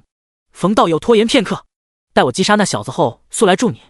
见冯远持枪轰杀而来，消耗颇巨的颜如玉闪身躲避，冷声传音：“你想要他的传承和4阶法宝？”冯远颇为惊讶地看着颜如玉笑道：“原来是老乡，道友好眼力啊！”说话的同时，冯远闪身追来，爆发出了最为强悍的攻势，丝毫不敢给颜如玉喘息的机会。还好对方刚才的一剑消耗巨大，不然他本意虚晃一枪后就打算开溜了。眼下他只要拖住这女人片刻，等颜宇博2败俱伤，就能顺势收网。没错，是2败俱伤，而不是颜宇博成功击杀那名年轻玩家。距灵境就算有4阶法宝，也难以发挥出全部威能。而颜宇博即便受创，可看到对方拿4阶法宝攻击时，必然会拼死搏一把。见颜如玉闪身飞退，冯远快速接近，低声传音：“道友，不如你我合作，资源我4你6如何？”眼前这女子肯定获得了剑道机缘，不然鹰挂门这种低级势力能有这种威势强大的剑点，要是被他拖住手脚就麻烦了。飞速后退的颜如玉手握5颗灵石，开始吸收消耗的灵气，避而不战。他之所以让沈云离开，是收到了任务提示，遇到超过修为的 BOSS 可提示玩家离开。如果玩家留下并肩作战，会触发奖励增幅，同时会获得他和刘清风的好感。不留下也没什么，全凭玩家自行决定。反正他该拿的奖励不会少。区颜宇博，给他些时间就能斩杀。只是没想到意外发生，出了冯远这么个老六。要不是天道设定，进入9州的修士不能直接修炼本族秘法，只有修为高了之后才会当作奖励，逐一激活。眼前这男子，他可挥手镇杀。对于冯远的建议，颜如玉置之不理。他来这是为了先人一步，寻求机缘，而不是和冯远这般不靠自己，只想着抱他人机缘，投机取巧。见颜如玉一脸淡漠，丝毫不把他当回事，心知不能再拖得冯远冷喝传音：“我乃东域顶级宗门罗刹殿弟子，再不识抬举，你可知其中后果？用身份压人吗？”颜如玉双眸微凝，丢了手中灵石，甩了个剑花，目露傲然：“哼，土鸡瓦狗之辈，找死！”受到侮辱的冯远一声暴喝，见对方化为一道剑虹袭来，只能先拼上几招，再回去看看颜宇博的情况。密林中，正在疾驰的颜宇博神识全开，只是过了几个呼吸，他身形一顿，看着前方树枝上满脸血纹的年轻人，他脸色阴沉的低喝道：“你没跑，今天是撞了邪吗？难不成是冯远在坑老夫？”颜宇博心中窝火，眼前玩家周身有淡淡的红雾萦绕，气势更是达到了极限，以尔待发，看上去颇为不凡。显然是等他出现，准备动手了。吃着养息果的沈云随手一丢，然后身躯一震，消失在了树枝上。咻咻！刺耳的破风声中，将游龙九闪施展到极限的沈云化为2道血色残影，直接冲向了下方颜宇博。一旦将游龙九闪修炼至高深，可幻化出9道残影攻杀，令人防不胜防。什么？察觉到神识中2道身影都犹如实质，颜宇博脸色大变，他这才意识到自己要被那该死的冯远坑惨了。对方的身法必然品质极高，连他的神识都难辨真伪。以他获得的身法品质，就算逃跑也会被对方追上。血灵！心知后退无望的颜宇博一声暴吼，将体内灵气尽数涌入手中的血灵珠。轰！血灵珠一声爆鸣，闪烁出了耀眼的红芒。眨眼间，红芒中出现了3只浑身染血、怨念滔天的血鹰。结！一连串的诡异音波在3只面容恐怖的血鹰口中响起，如大浪般涌向四周。面对这种身法极快的修士，用范围攻击无疑是上之选，尤其是这类神魂攻击，一旦对方的神魂不够强大，就能收到奇效。颜宇博不愧是老修士，这一手后发先至如果成功，能让他在之后的战斗中取得巨大优势。为了防止意外，颜宇博牵引着3只血鹰，齐齐袭杀向了前方2道残影。一旦神魂音波造成伤害，血鹰便能趁虚而出，冲击对方神魂，将其当场斩杀。而然下一刻，2道残影毫无阻碍地冲入了神魂音波，连一丝停顿都没有。更让颜宇博感到惊恐的是，当3只血鹰靠近残影时，一股令他神魂都感到战栗的至阳气息从残影的胸口处积散开来。只一瞬间，滋吱吱，3只血鹰直接被这股气息蒸发，化为缕缕黑烟。啊！和血鹰心神相连的颜宇博，这一刻的神魂如同被人活生生的劈开，剧痛让他发出了凄厉的惨叫声。七窍流血的他，连眼中闭塞鬼火都熄灭了，凄惨无步。闪身而来的沈云毫不犹豫，抬手屈指一点，血崩指。为什么？咻！一道血色指芒直接击中了颜宇博的头颅。啪！炸响声中，老人头颅当场爆裂。叮！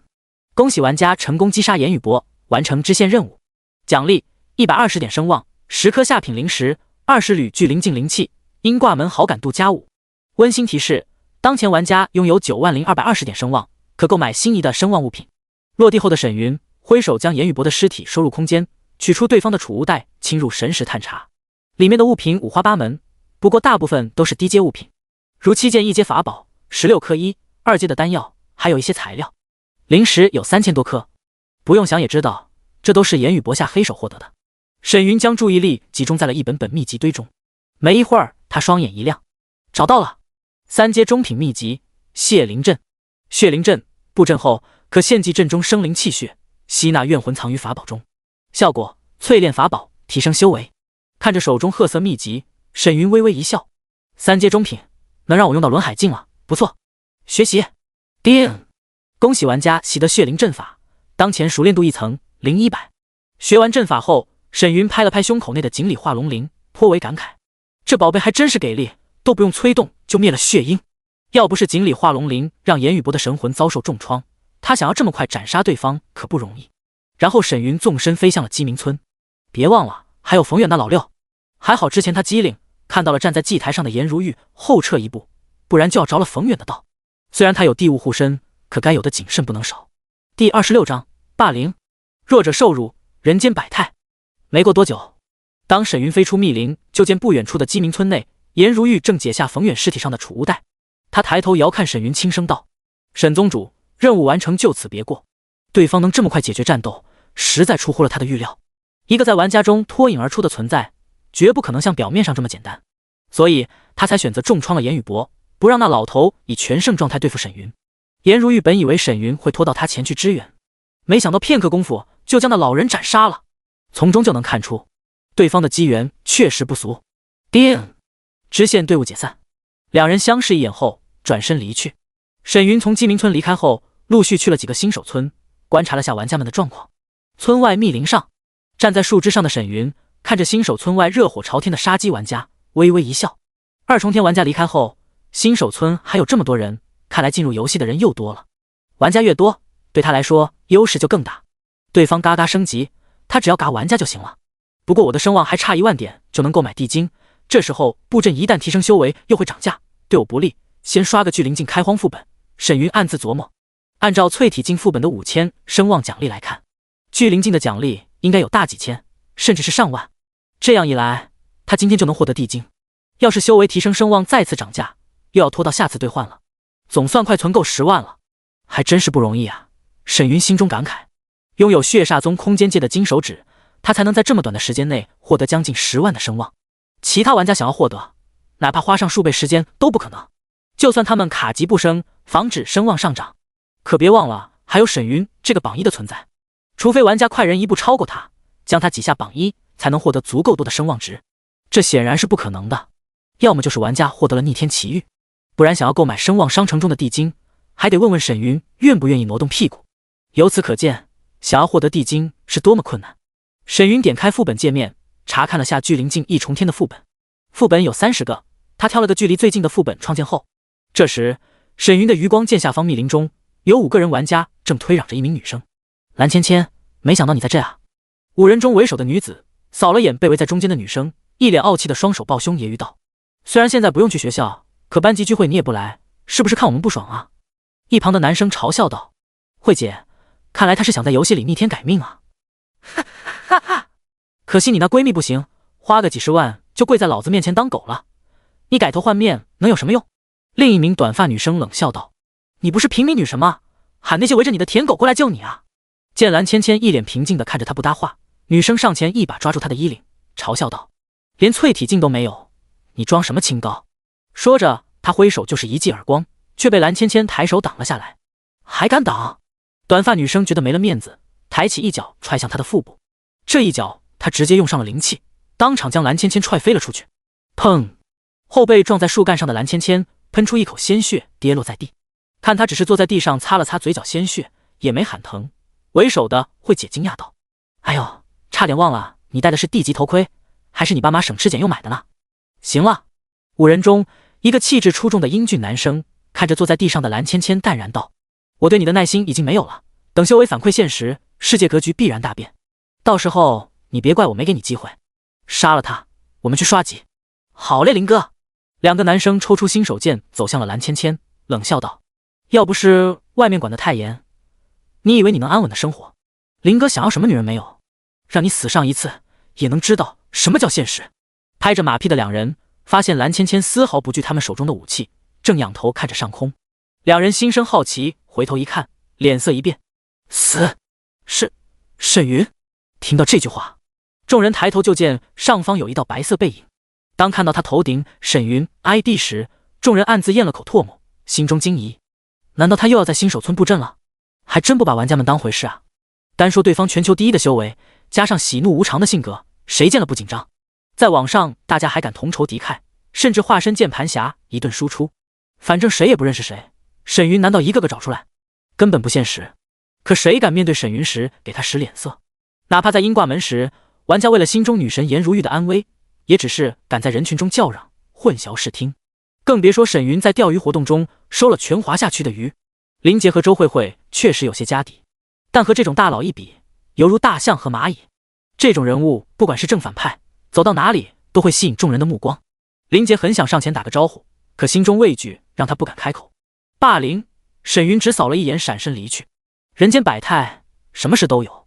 在修仙界，弱者受辱稀松平常。五人见他消失，莫名松了口气。林杰则在队伍中发了条信息：快去新手村告诉个大势力，沈云要在村内下阵了。对啊，众人眼中一亮，一旦将这个消息说出去，他们肯定会获得不少势力的好处。周慧慧看了眼蓝芊芊消失的地方，冷哼道：忘了拖战时间了，跑得还挺快。林哥，要不要赌他上线？他随时都能调教，先去干正事。林杰快步离去，心中豪情万丈。我也会成为你这样的强者。所过之处人人敬畏，这才是真正的强者。淬体境三重天副本内，正在带队开荒的安妙龄突然收到了一条信息提示：叮，玩家收到宗主信息。安妙龄点开一看，沈云进组刷本，上榜后你的声望都是我的，先存着。这下好了，人给他了声望也没了。安妙龄揉了揉俏脸，心生无奈。不过他并不意外，按照沈云这种只在意修为的人，怎么可能放过他的声望？能提升境界也不错了。自我安慰后，安妙龄看着坐在地上调息的4名队友吩咐道：今天团灭的次数够多了，先这样吧，就当习惯下死亡状态和副本机制，回去总结下经验，下次再带你们刷本。听到这句话，众人连忙睁眼焦急道：老板，才团灭10次，我还能挺住。放心老板，我已经休息好了，这把必过。老板，你不会嫌弃我们菜吧？下次一定都得啥时候了？女秘书都快急哭了，这可是开荒3重天的副本，全球能有多少队伍有这个机会？本来今天老板突然说带他们开荒下本，让众人狂喜，他必然是获得机缘提升了修为，隐藏个人信息众人也能理解。可目前为止，队伍灭了10次都没通关，让他们十分自责。现在听他要走，顿时就急了。对啊，老板，只差半关血了，肯定能过。女秘书一脸央求，再打下去我还要不要活了？安妙龄翻了个白眼，直接解散了队伍。行了，下次还是你们，我去处理点事情。说完，他直接退出了副本。第27章，一缕地文，秒刷万优副本。前往新手村传送区的沈云，在附近聊天框发了条置顶信息：距临近1重天，沈云万优峡谷副本来挂机玩家1/5。哗！消息刚发出去，整个新手村的玩家们集体沸腾。他就是沈云啊，居然还带人刷本，看着也不像坏人啊。看着落在传送阵前的沈云，不少新人玩家觉得网上传言有些片面了。就这么一个好心带人开荒的玩家，能坏到哪里去？打完还能在副本界面领取通关宝箱，这可是巨灵境宝箱啊！我要挂机，是时候展示我30年的手速。擦！刚点开队伍就满了，呼吸间，申请列表直接999加。沈云通过安妙龄的申请后，点开队伍列表，将最上方的3名玩家加入，轻咦了声，又是他。成员信息：沈云血魔宗，安妙龄未知，张三未知，雄霸666无，仙界小仙女未知。副本提示：当前玩家队伍实力极弱，通关几率降至最低，请合理组队。队伍信息：雄霸666未知。哎呦我去，就我没有宗门，各位大佬帮我引荐下啊！仙界小仙女，我居然能见到沈云哥哥也！爱心爱心。私聊：张三，哈哈哈哈！安总，难道你也有秒进队伍的道具？秒进？怪不得他这么快走向传送阵的安妙龄回了条私信撒了个谎。我是一张符箓，你的呢？张三，哈哈，我的是罗盘，还真是巧了，还有这种道具。沈云看着安妙龄发来的私聊内容，觉得是时候再找几个人入宗门，自己组队刷声望了。至于安妙龄隐藏身份，他倒没怎么在意，对方助他修炼各取所需而已。进入新手村的传送阵后，沈云就出现在了一处峡谷边。没过多久，队友也陆续赶来了。得亏他选了个有安全区的副本传送点，不然满是2阶妖兽的区域，可不是张三等人能抵抗的。哈哈，谢大佬不踢。张三刚一落地，对沈云打了声招呼。见他直接走向不远处的副本 NPC， 都没搭理张三。雄霸和小仙女也打消了混脸熟的想法，见面就喊哥哥。哦，绿茶。张三看了眼这长相甜美却躲在人后的少女，心中腹诽。等人都来到 NPC 身边后，沈云点击进入副本，刷，众人眼前一花，就见面前出现了一条巨大的峡谷。峡谷宽上百米，延绵向两边，下方被黑雾笼罩，雾气翻滚，犹如深渊巨口，让人不敢涉足。温馨提示：玩家需自行飞入谷底，小心岩壁上的毒蛇。安妙龄四人不敢妄动，齐齐站在原地看向了沈云，直接一波清了速刷声望。一想到地精即将到手，心头火热的沈云从空间界中取出了复刻石，随手抛入了黝黑的峡谷。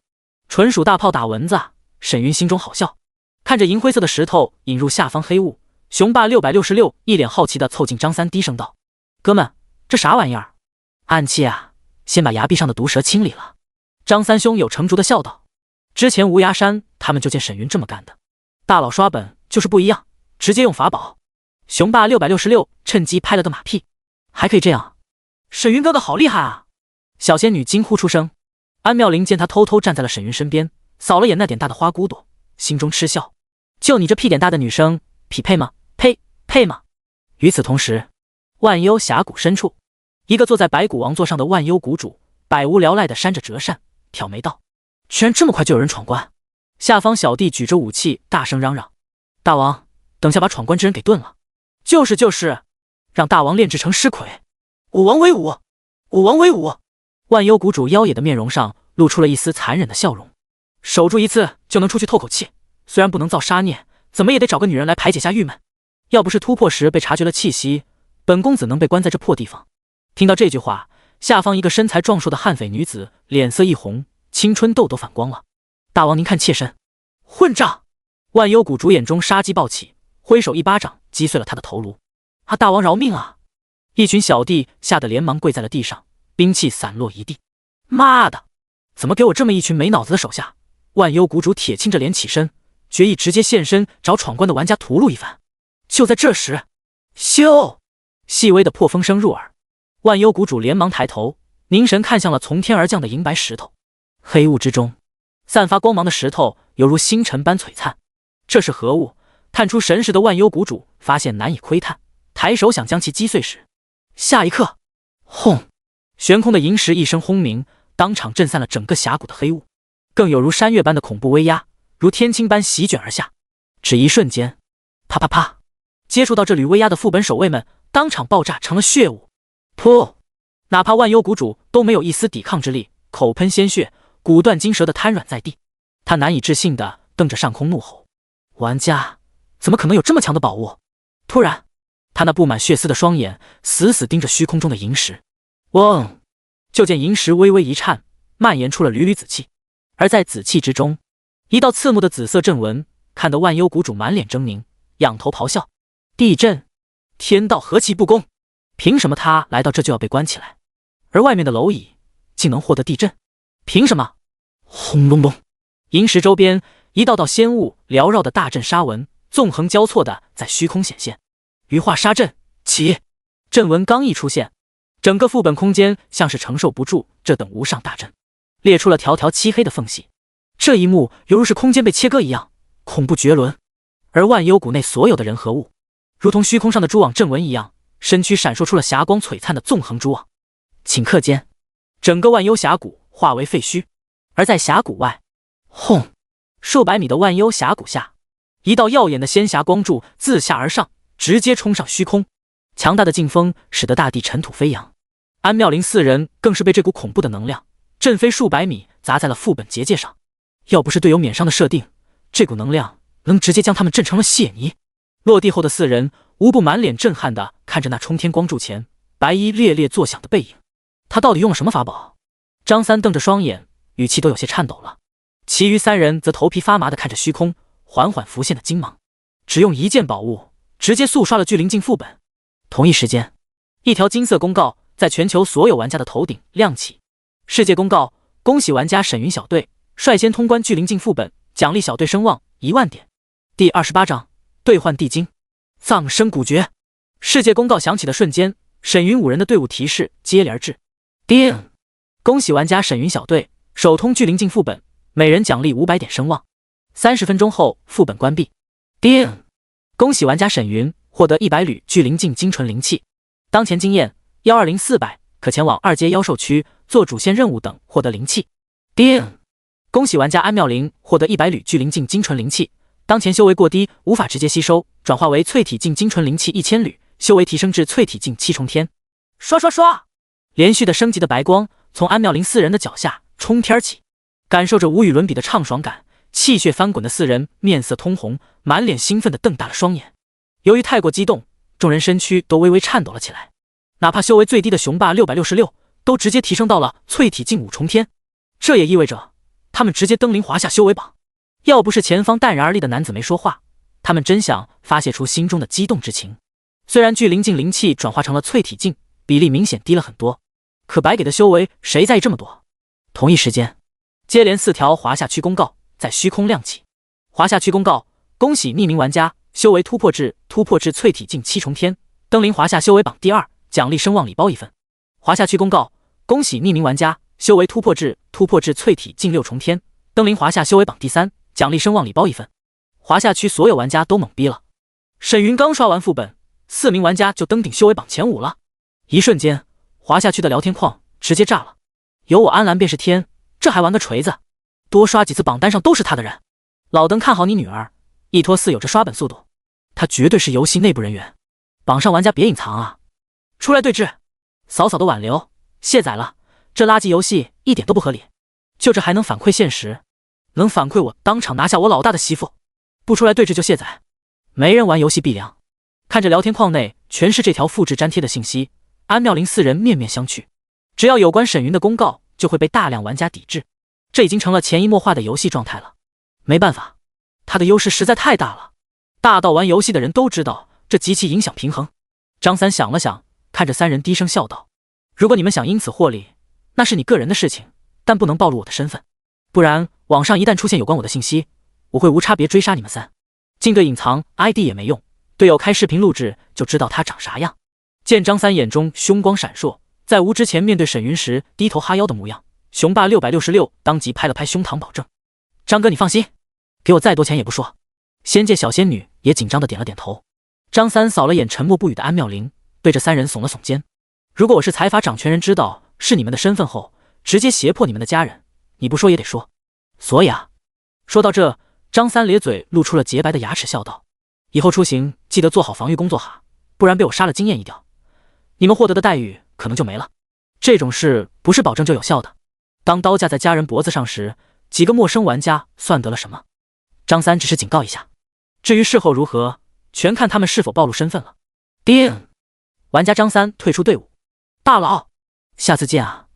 张三对着沈云吆喝了声，走向了副本内的 NPC。和无涯山副本外的传送石碑不同，拥有 NPC 的副本可以将玩家直接传送到其他区域，十分方便。安妙玲3人看了眼沈云的背影，各怀心思转身离去。终于10万声望了，沈云笑着将下方飞来的复刻石收入了空间界，然后他一脸兴奋地点开了声望商城。地级经书、万法天书，10万声望点兑换。万法天书，演化世间万般法，可将自身心法极致升华，增幅至地级品质。全是道具。沈云微微思索后，并不打算等明天地精刷新，抬手一点，购买。叮！恭喜玩家购买万法天书，扣除10万声望，当前声望720点。看着背包中被缕缕混沌之气包裹的白色书籍，沈云压下心中激动，点击使用。刷！背包中的万法天书光华一闪。恭喜玩家使用万法天书，血灵宝典开始演化。提示声刚落，沈云浑身一颤，感觉体内灵气如翻江倒海，涌向了4肢百骸。更让他惊疑的是，在灵气翻腾的腹部气海边，居然诞生出了一个红黑相间的虚幻漩涡。胸口起伏的沈云内视自身，心中暗道：2个气海漩涡，小说中都是1+1更强，想来是这个原理。看过不少小说的他，还是能简单推断出来的。可沈云心知这并不是小说，一切依旧未知。这时，体内红黑漩涡凝聚的瞬间，轰！如闷雷般的轰鸣声在他体内响起，震得沈云束发崩裂，黑发飞扬，更有邪魅的摄人气息从他的身躯上散发开来。而沈云的肌肤上也浮现出了一条条红黑纹路，蔓延至左右脸颊，纹路光芒闪烁，看上去极其诡异。可沈云却满心振奋，因为他发现，在黑红漩涡凝聚的瞬间，自己的实力比之前提升了数倍有余。2个气海果然变强了。沈云咧嘴一笑，至于身体上多出的黑色纹路，管他的，反正之前就有血纹，没什么区别。与此同时，一道游戏提示声在他的脑海中响起：叮！新法演化成功，恭喜玩家获得地级新法葬生古诀。葬生古诀，芸芸众生皆为我物，可吸收气血强壮体质，用天地邪煞淬炼神魂，修至高深处，一念即苍生。葬生秘术，催动腹部葬生气海，战力提升10倍，拥有摧枯拉朽的恐怖实力。温馨提示：玩家使用葬生古诀提升修为或施展葬生秘术后，身体和神魂将受到血煞侵蚀，请慎重对待，防止失去意识遁入无尽杀海，化身杀戮机器。10倍战力，牛逼啊！沈云振奋低喝，有什么比战力暴涨来的更加刺激？呼，不愧是地精！感受着体内澎湃的实力，沈云紧握双拳，满心激荡。心心念念的地精到手，效果还这么强，让他十分满意。由于沈云购买了地精，声望商城中也刷出了第3本地精地级经书不灭涅槃经，10万声望兑换点，说明全球产出2本，每日轮换刷新。还有各种地气至宝，任重道远啊！关了游戏界面，沈云缓步走向副本 NPC， 见视线左下角的玩家聊天框内，不少人还在刷给个解释，不然退游的整期言论。他的嘴角勾勒出了一抹森然弧度。退游？不如我亲自杀到你们退游好了。第29章 NPC 加好友，翠微谷掌门柳如是，欢迎玩家来到1263号新手村。沈云直接从万幽副本传送到了这，刚现身他就纵身飞向了高空。新手村的玩家修为太低，还不如去2重天玩家扎堆的刷怪区域。而这个新手村的不远处就有一个比较火热的升级点——山羊岭。羊头怪算是2重天妖兽中最温和的，玩家又不是傻子，柿子当然要拿软的捏了。就像沈云刷本前遇到的蓝芊芊霸凌一样，通关副本后好像看到了几条不一样的游戏提示，沈云突然想到什么，点开了系统提示一一翻看。之前只想着买地精，倒是把这事给忘了。叮！恭喜玩家通关万幽峡谷，可在副本界面开启副本宝箱奖励。当前副本获得600颗下品灵石，2阶秘籍1本，1阶法宝草上飞靴1双，队长分配自动拾取。温馨提示：正文复刻时灵性消耗，花费76万颗下品灵石可补充。注解：敌方修为越强，正文复刻时的消耗越大。当玩家不选择补充复刻时灵性时，正文等级会自动下降。76万！沈云嘴角一抽，虽然他有很多灵石，可一个本的奖励还不够灵气补充的。要不是他之前减弱了地纹威力，恐怕要消耗数百万的灵石。下次可不能随便用了，得留着保命。补充，反正有地精就当血赚了。沈云补充完宝贝疙瘩后，看向了下一条信息。叮！恭喜玩家第1个通关万幽峡谷，完成隐藏任务，化解翠微谷风波，获得翠微谷传音符1张。翠微传音符使用后可奖励1000点声望，获得翠微谷弟子好感度加10，获得翠微掌门好感度加15。隐藏任务，别的副本不知道有没有。沈云打开背包，直接使用了传音符。现在他的声望只剩720点，1000点的奖励，蚊子腿也是肉。有空再刷刷声望，扫了眼跳出来的奖励信息，沈云继续朝山羊岭的方向疾驰。以他的速度，很快就到了目的地。悬空而立的沈云眺目远望，就见前方近1000名玩家扎堆在山羊岭下休整，隐约能看到山上还有不少组队击杀山羊的玩家。即便日落黄昏，天色渐晚，许多玩家也舍不得下线，众人依旧在奋力刷怪，场面十分热闹。不错，人还挺多的。沈云微微一笑，对于这个点位十分满意。等夜里再过来布阵。布阵不仅需要安置材料，还需要刻画阵纹。这么多人不方便他行动。看了眼天色，沈云闪身飞向附近城市，准备去修炼室刷葬生古诀的熟练度。阵法材料不多，有空购置一波。看了眼背包中的阵法材料，沈云暗自低语：玩家的秘籍熟练度是可以继承给下一本相同类型的秘籍上，如3阶阵法血灵阵，学满3层熟练度后，玩家想要换个4阶以上的阵法，熟练度就能以折扣的方式继承在下一本阵法上，这样也能节约玩家消耗的灵石。不过血灵阵的熟练度就会清零，除非玩家重新刷4阶阵法的熟练度，当然灵石的消耗也会增加。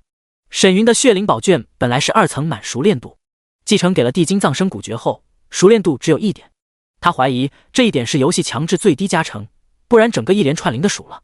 显然继承熟练度和秘籍的品质有关，品质越高，差距越大，继承的熟练度就会越少。没一会儿，来到附近城中的沈云进入了修炼室中。挥手放下10000颗灵石后，他盘膝运转葬生古诀，提升心法熟练度。在游戏中，心法等级越高，运转时施展的攻杀数越强。低品质心法自然较弱，而且低阶心法是不能帮玩家破境的。如2阶心法，玩家只能突破到巨灵境，想要入轮海境就必须有3阶心法。只要玩家自身经验足够，加上心法等级够高，熟练度满值，就能升级破境。这时，一条信息提示在沈云的脑海中响起。叮！外门弟子安妙龄发来一条信息。打开，沈云意念一动。还别说，这游戏还挺人性化的，刷熟练度还能一心二用。安妙龄，宗主，我们是不是该自己找人组队？不然声望给陌生人太浪费了。沈云也想到了这个问题，准备这段时间留一下人选。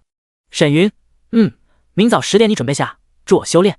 正在和小队讨论开荒的安妙龄看到这条信息，整个人都有些麻了，心跳莫名加速的他不由自主地紧了紧风吟的双腿，轻咬了下粉唇。今天刚来，这都不休息吗？ S 级头盔99%的真实感受，让他中午离开血魔宗后直接下线了。果然，自己浅蓝色的西装裤成了没晒干的深蓝色。还好在家中卧室，这要是和别人一样边上班摸鱼游戏，不得尴尬死。他都这样了，沈云肯定没多大区别，甚至比他还伤身。俗话说，只有羹不坏的甜。呸，想啥呢？还好老娘少女依旧。暗自庆幸的他揉了揉微红的俏脸，犹豫片刻后回了条信息。好的宗主，请问我能戴地级头盔吗？沈云，不行，降低心法感应会影响修炼效果。沈云翻了个白眼，这种关乎修炼的事对他来说没有半点讨论的余地。关了聊天框后，好友栏中一条系统提示映入眼帘。叮！翠微掌门柳如是，轮海境8重天修士，申请添加好友。666，还能让 NPC 加好友，这隐藏任务看来挺重要啊。沈云颇为稀奇，心念一动，点开好友列表，通过了对方的申请。就见柳如是发来了一条信息：翠微掌门柳如是，谢沈少侠一举，不然我门中弟子若前往万幽谷历练，若是遇到万幽谷主，恐怕凶多吉少。大致看了眼这公式化的回答，沈云想了想，回了条信息：沈云，柳掌门言重了，我被修士遇到必然义不容辞，但有句话不知当不当问。柳如是，沈少侠客气了，翠微谷还没好好谢过少侠，但问无妨。沈云，不知道怎么才能提升柳掌门的好感度。轮海境8重天的修士又有15点好感度在手，要是能助他修炼，效果可比安妙龄强太多了。柳如是，少侠当真是快人快语，这种事还得少侠自行探索。没提示，到时候再说吧。沈云关了聊天框，继续投入修炼状态。随着时间的推移，修炼室内的10000颗灵石以肉眼可见的速度消耗着。当沈云再次消耗了8000多颗灵石后，叮！恭喜玩家将葬生古诀提升至2层圆满，200-200，攻杀时招式威力将得到加强。有灵石就是轻松啊！沈云笑着退出修炼室，看了眼漆黑的天色，他前往城门传送阵，返回了1263号新手村就下线了。玩了一天的游戏，又是地震地精的，太牵动神经了。沈云刚下线，整个人都有些懒洋洋的。躺在床上的他酸爽的伸了个懒腰，一阵骨节噼啪声响起。玩游戏也不轻松啊！浑身泛懒的沈云打了个哈气，起身去阳台把中午洗的裤衩子收了。怪不得他想换地级头盔，他这才后知后觉，摇头失笑。去厨房简单做了顿蛋炒饭，沈云吃完就回屋睡觉休息，养精蓄锐了。深夜3点，1263号新手村内的玩家虽然不如白天人多，目测也有上百号夜猫子，相信要不了多久，全球玩家就会开始倒时差上线了。现出身形的沈云眼中金光闪烁，显然精神状态极佳。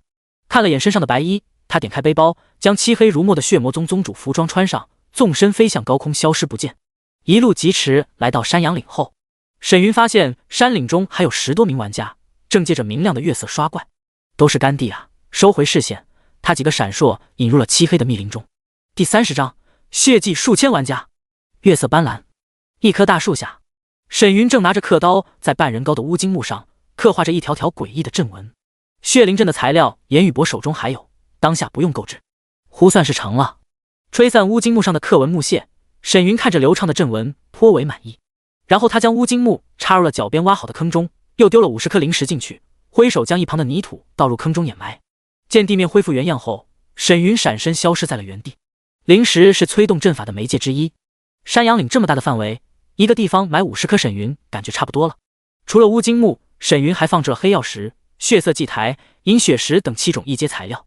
阵眼则是严宇博那颗2阶下品的法宝血灵珠。血灵珠收集婴儿魂魄后，可用气血淬炼珠中魂魄，形成血鹰。食用越多，血鹰实力越强。珠中血鹰已经被沈云镇杀了，正好拿来当阵眼。坐等明天收网，将血灵珠放入血色祭台掩埋后，沈云原地下线睡回龙教去了。第二天一大早，山阳岭外陆续有玩家赶来。和昨天相比，今天淬体2重天的玩家更多了，让不少人觉得像是回到了新手村抢怪一样。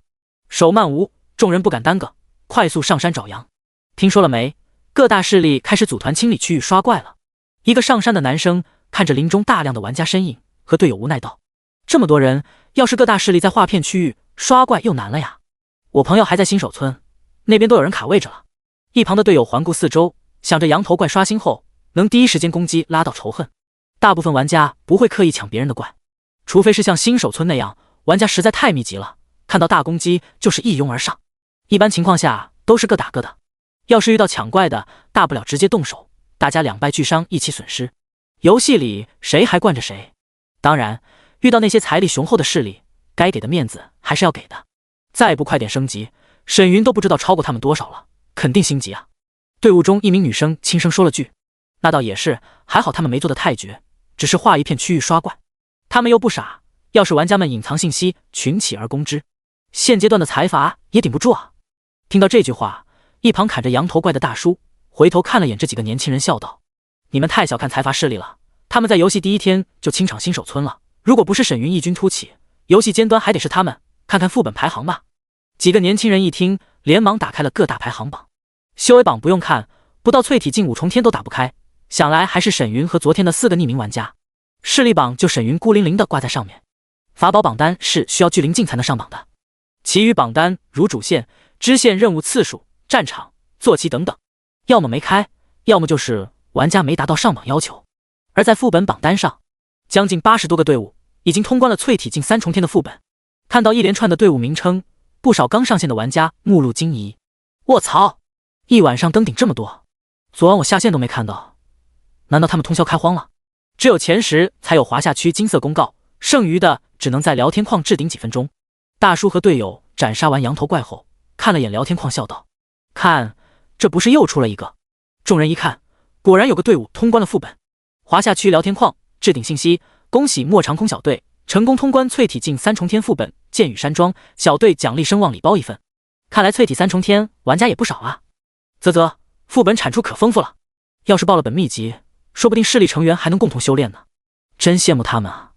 众人心中暗叹，他们确实小瞧了这些专业团队。有了这些消息，来到山阳岭刷怪的玩家充满了动力。要是他们能提前升到3重天，也能去开荒副本了。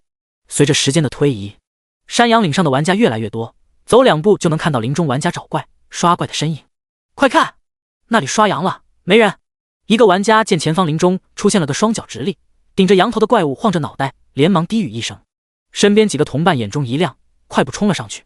突然，一道黑影毫无预兆地出现在了他们中间，其中2人来不及躲闪，直接被撞倒在地。哎呀，死！我说兄弟，你咋在这里上线？2人见队友已经拉到了羊头怪的仇恨，这才松了口气，无语地看了眼面前出现的人影。可看清来人后，这对男女心中一跳，目露惊疑。沈云，他来这布置血阵。沈云上线后，看着周围热火朝天的刷怪玩家，颇感满意。人还挺多。听到这句低语，2人心知这魔头是来布置血阵了，小心翼翼地挪动着脚步，想要早点离开这里。虽然对方的阵法不会伤人，可击杀妖兽后，灵气就会被他吸走，纯属白打工。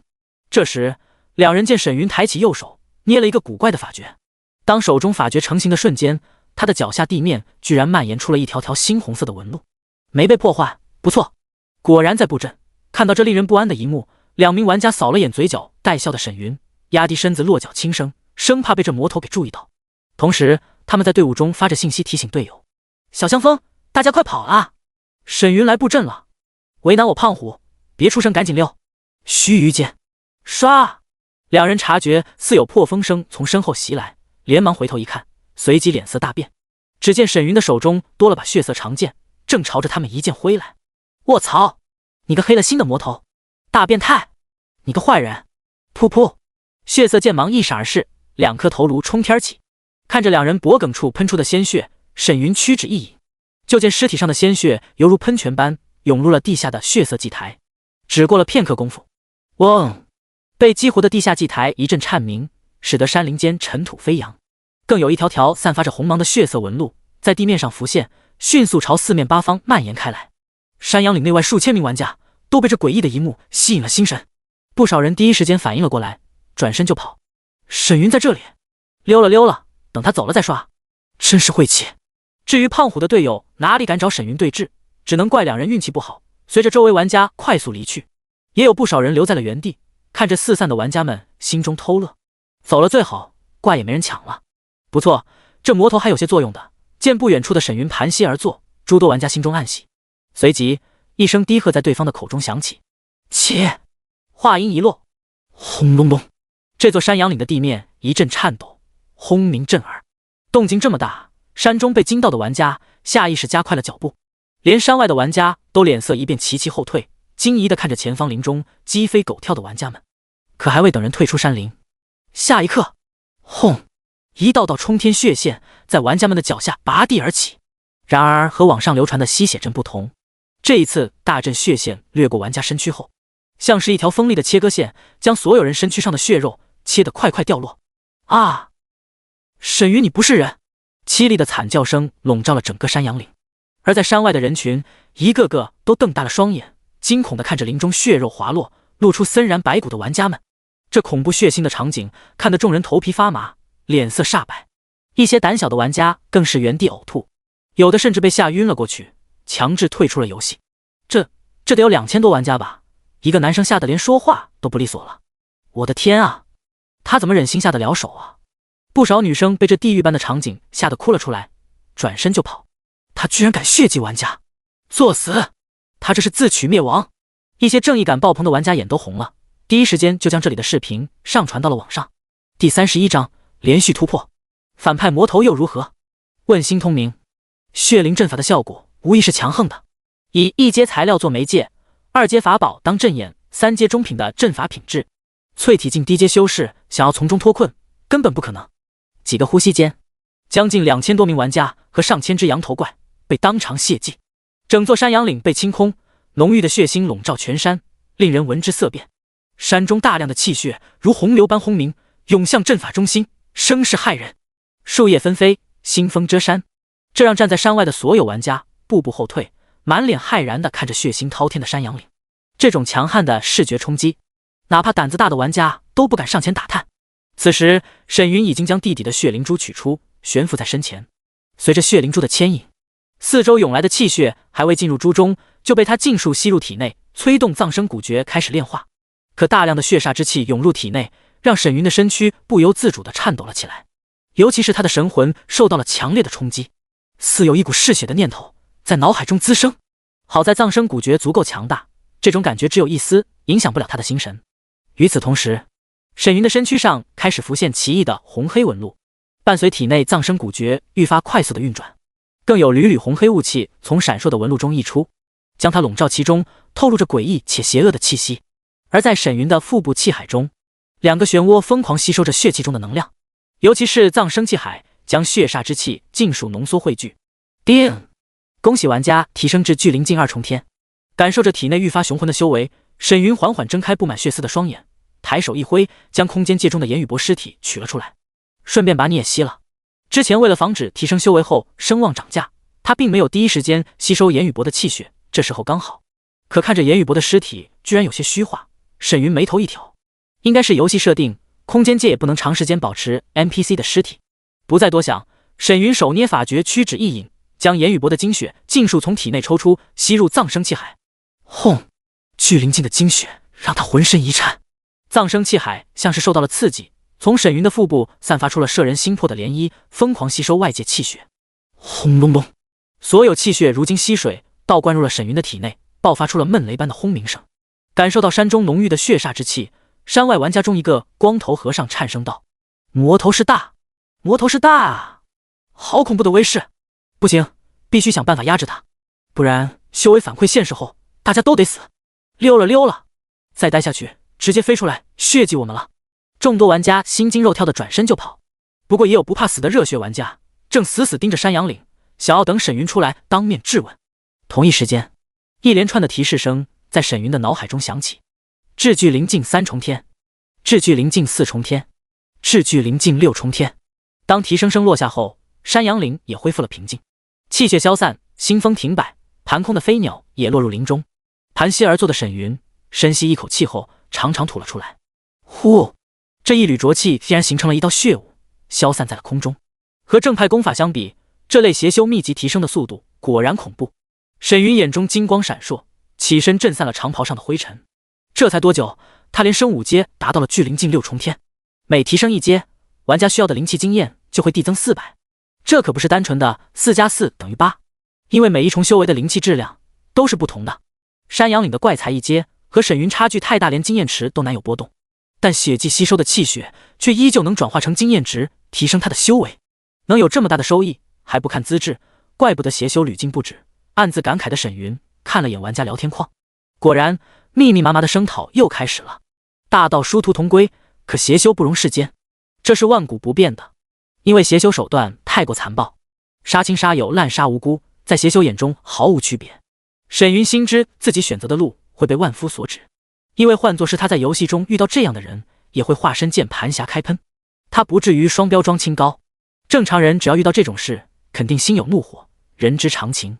大家又不是圣人，可以割肉喂狼。沈云之所以这么做，原因就在于游戏中杀玩家是不会被怨魂缠身的，到了外界，天道也不会感应，降下天罚。不然他手握这么多声望，完全能改换心法，何必为了快速提升修为，搞得被网上谩骂抵制？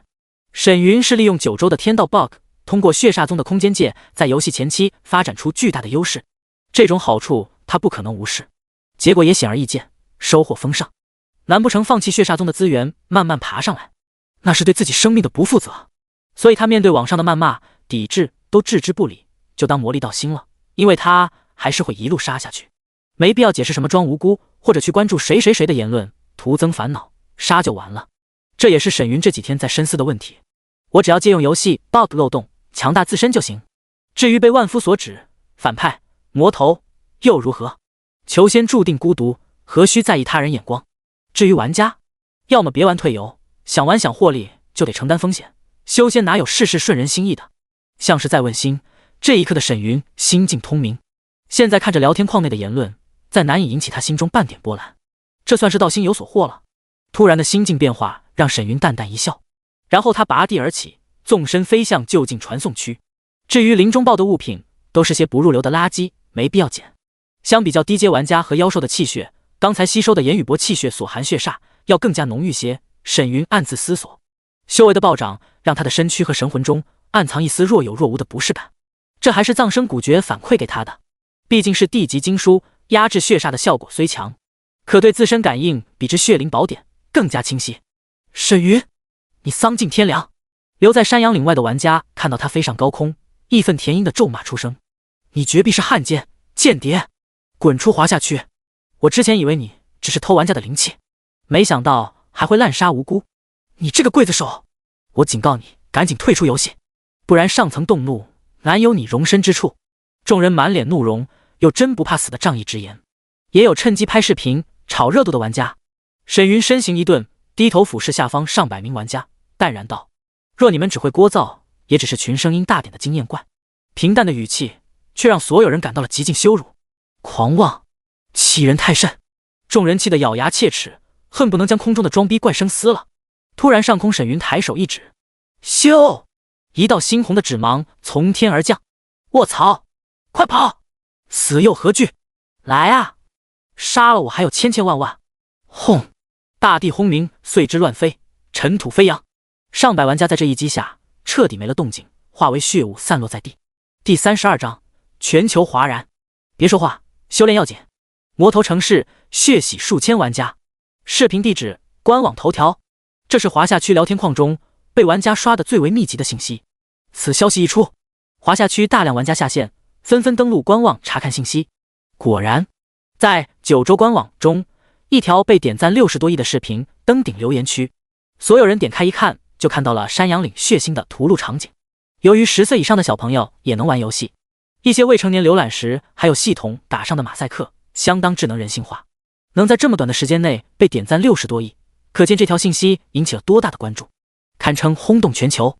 印3网友老铁666，希望能清理了华夏区，最好玩到人退游，帮大家戒网瘾。樱花网友华夏自古是礼仪之邦，出了这么个大反派，作为邻居我感到十分痛心，痛，太痛了。美丽网友，我建议由我国佛波勒进入华夏，找出这个害群之马，上国际法庭，还华夏区朗朗乾坤。漂亮网友，太可恶了，这沈老魔绝不是我国人，还请华夏网友放心，别听之前的言论，都是在瞎扯。一连串的高点赞评论，无不是在嘲讽偷乐。之前认为是本国玩家的网友都纷纷撇清关系。开始沈云出现在华夏区，众人那叫一个羡慕，可现在一看，好家伙，居然是个血手屠夫。这要是引渡回国，或许有点利益，可留在华夏区祸害玩家，利益不是更大吗？各国高层也是乐见其成。一旦华夏区在游戏反馈现实中处于弱势，那将是这些人最想看到的局面。毕竟这个东方古国传承数千年，更有上古神话、修仙等一系列东方的完整体系，加上九州游戏在东方区以修仙为主，华夏区的优势太大了。而各国的传承驳杂不说，时间还短。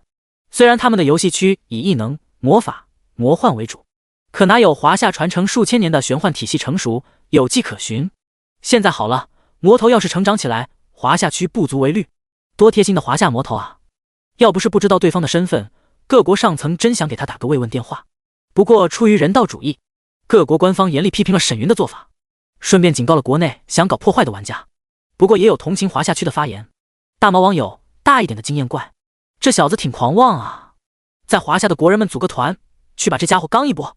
中巴网友华夏网友稳住，等我们打通跨国传送，第一时间派遣精锐过来帮助你们。玩家们看完视频后，该干嘛干嘛去了，留下了独自蛋疼的华夏区玩家。咋就出了这么1号玩家啊？艾特客服还让不让人玩了？这样搞太没意思了，我还是卸载吧，鬼知道会不会反馈。溜了，还是上班实在，工资也高。当沈云离开山羊岭，飞回1263号新手村时，能明显感觉到周围玩家看他的眼神充满了敌意和警惕。这些人大部分都是被他击杀后刷新回新手村的。沈云，有本事你再杀我一次，来啊！这破游戏狗都不玩，还反馈？反馈个屁！再玩当场剁掉，原地删号，当场砸了头盔。垃圾游戏也就垃圾人会玩。大量玩家更是在沈云面前丢了装备物品，扬言再玩游戏就是狗，是他儿子。要不是新手村内禁止战斗，这群家伙说不定还真会冲上来，发泄下退游前的怒火。这地图炮一开威力极大，让不少刚上线的玩家气得脸色一黑。操！你全家都是狗，还没开始体验游戏，就被人给骂得狗血淋头，换作是谁都受不了。可沈云他们不敢说，这群看着像是疯子的玩家也不好惹，新人们只能吃个哑巴亏。不知道反馈来临后，这群人又是什么嘴脸？沈云一脸平静地将这群人标记为暗杀名单后，来到传送区，前往了血魔宗。进入宗门后，浓郁的灵气包裹而来，让沈云浑身舒坦地伸了个懒腰。还是在宗门舒服。到了自家地盘，他的身心也放松了下来。然后沈云点开宗门地图一看，轻咦了声，居然还在。宗门地图上，安妙龄正在大殿内室，他还以为对方会在藏经阁等他，或者是打算退出宗门了。出了山羊岭这件事，安妙龄又是个精明的女人，留在血魔宗一旦暴露，很容易被玩家们群起而攻。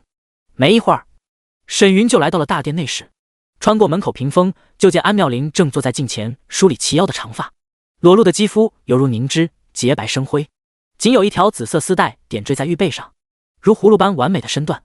坐在凳子上溢出了一圈软肉，看着就是个好生娃的女子。她回头看了眼沈云，轻声道：“等我把头发盘起来的。”声音依旧性感，美艳的容颜上微微泛红，倒无半点异样。沈云来到床前盘膝而坐，并未急着卸下装备，看着铜镜中的安妙龄淡然道：“你不怕我？”正在盘发的安妙龄轻笑道：“魔头怎么了？就算全世界与你为敌，我也会站在你的身边。”这种话只有鬼会信。沈云摇了摇头，直接卸了装备。没一会儿，安妙龄起身款款走来，心口那紫色丝带上挂着的2片轻纱，随着她的走动被清风拂起，像是在撩拨沈云的心弦。或许是有了昨日的经验，她的舞姿愈发自然。很快，两人进入了修炼状态。叮！恭喜玩家纯音化养法，熟练度+1+2+3，紫色丝带上两缕轻纱涟漪如波，眼眸含春的安妙龄看着沈云注视而来的双眼，心跳莫名加速。愈发密集的游戏提示声入耳，又见沈云眼中泛起了血丝，安妙龄眼眸迷离，俏脸娇媚无比。轻咬红唇的她不由自主地加速运转纯音化阳法。该说不说，她还是很喜欢这种让心跳加速的紧张和刺激。由于太过优秀，她眼高于顶，哪里尝试过谈恋爱的滋味？虽然和沈云只是交易，但这种从未有过的感觉和情愫让她十分着迷。突然沈云眉头一皱，看着粉唇微张，眼眸上翻喝着气的安妙龄，沉声道：一旦宗门加入其他人，你的身份有很大可能在现实反馈前暴露。如果反馈来临，安妙龄的身份暴露了，绝对身处绝地。沈云别人找不到，可安妙龄是社会名人，一查就知，必然会有危险。而置身险地，绝不是她这种聪明的女人会做的。那么离开血魔宗才是最好的选择。娇躯微颤的安妙龄喝着热气，低头亲吻沈云的脸颊，语气愈发迷离。别说话，修炼要紧。幽香入鼻，沈云却无动于衷。他深吸一口气，凝神盯着如田间青蛙般蹦跳的安妙龄，一把锁住她的柳腰，难动分毫，语气冷淡：看来你图谋不小啊。第33章，都是菜鸟，装什么老司机？都这时候了，你还有心思问这个？差一点的安妙龄直接泼了盆冷水，可他哪有心思回答？背脊阵阵发麻的他双眸迷离，紧紧抱着沈云的头，想让他别出声。倒不是说一定要他来，只是沈云只在乎修炼成果，对过程毫不理会，那他就必须主动修炼了。然而沈云双手如前，让他难以动弹，悬浮在了半空中。这不上不下的感觉让安妙龄心中空落落的，甩着腰捶打沈云的后背，语气焦急：马上就结束了，赶紧修炼啊！可惜有沈云拦着，他再费劲也落不下去，急得额头都冒汗了。呼，上方剧烈的挣扎让沈云神色一紧，他屏气凝神，强行运转藏身骨诀，镇压体内上冲的血煞，冷声低语：急就好，我不急。这人是个怪物吧？身躯如白蚁挠心的安妙龄怎么使劲都挣脱不了腰间的大手，急得颤声低语：游戏里杀玩家怎么了？技不如人死了再练就是。因为这个我就离开你，你就这么看待我吗？说到后面他还带了点哭腔。换做其他纯情小男生，早就在这温柔攻势中被眼前的御姐迷得神魂颠倒了。沈云却冷笑出声：还挺感人，掉些眼泪更逼真。说话的同时，他的双手做事将安妙推开，打算离去。可这家伙坏得很，那缓缓离开的感觉让拥有 S 级头盔 99% 感官的安妙龄如同做蜡。到了他这个年纪，又有邪功加持，进入修炼状态后，对安妙龄来说简直无法自拔。我才不想，是这邪功也太诡异了。麻痹自己的安妙龄察觉到沈云真要离开了，满心羞愤的他发力抵抗，紧紧抱着沈云，不想让他离开，在他耳边委屈道：是5楼的手抄本吗？上面写着宗门弟子不能滥杀，不然会衰减气运，孽障缠身，还会被天道降下天谴，断绝求仙路。你又不是邪修杀玩家，怎么了？我干嘛离开血魔宗吗？手抄本，沈云这才恍然，当初他进入游戏直接修炼了血煞宗的8阶心法血灵宝典，倒是没检查过上面的长老笔记。这么说就合理了，他的利益并没有受到影响。沈云暗自低语，卸去了体内藏身骨诀的镇压效果。滥杀会受天罚是个修士都知道，并不是什么秘密。至于滑下去的玩家会不会滥杀，沈云没必要去提醒，和他没关系。手抄本就当提醒血魔宗的人了，别到时候在外面一顿乱杀，他一修炼就吸来沾染上孽障冤魂的纯阴，倒了大霉。说完这些后，安妙龄也有些冷静下来了，心中升起一股无奈。眼前这个小男生实在是太冷静了，家人在怀，又有元阳化阴法激发他体内的血煞，在欲望沼泽中还能思考这些事情，换做其他男人根本做不到。由此可见，这么强大的意志力，即便不是邪魔，安妙龄觉得在现实中遇到沈云也是极其危险的。真以为杀了这么多玩家没有杀心，是个老好人的话，那就太天真了。老娘就这么没吸引力吗？见沈云还不撒手，安妙龄心中气急，发力挣扎。突然沈云双手一松，算是让他落实了心中念想。安妙龄的双眸猛地瞪圆，紧紧抱着沈云，将头抵在了他的肩膀上。呼，沈云微微吸了口气，摩挲着安妙龄光洁的后背，手如柳絮划过背脊，使得本就在克制的安妙龄不由自主地颤抖了起来。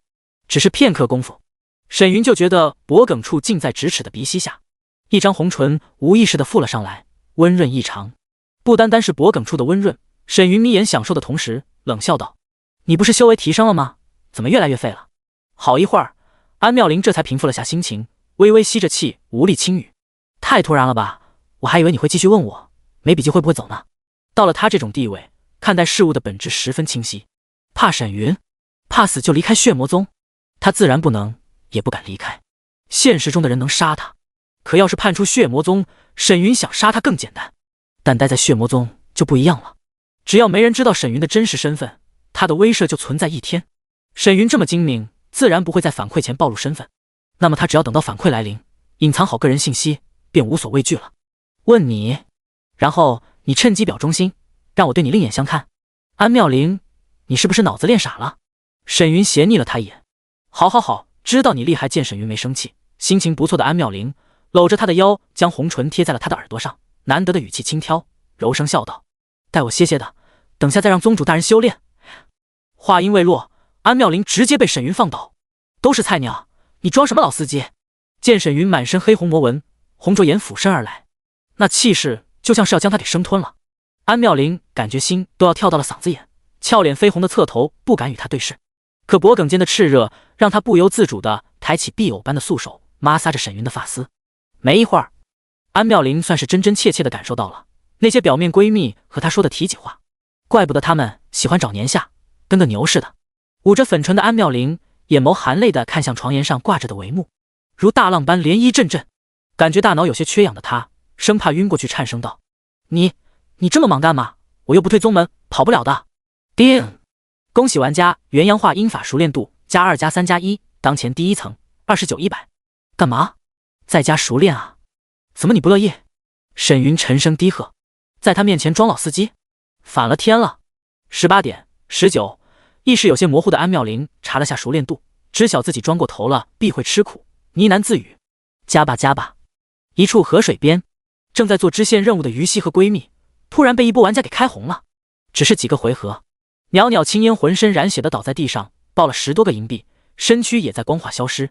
从地上爬起来的于西怒视前方10多名玩家，喝道：“你们太过分了！”几个玩家嗤笑一声，直接冲了上去，敢勾结沈老魔，杀到你们退游为止！一群玩家一拥而上，哪里是小女生能抵挡的？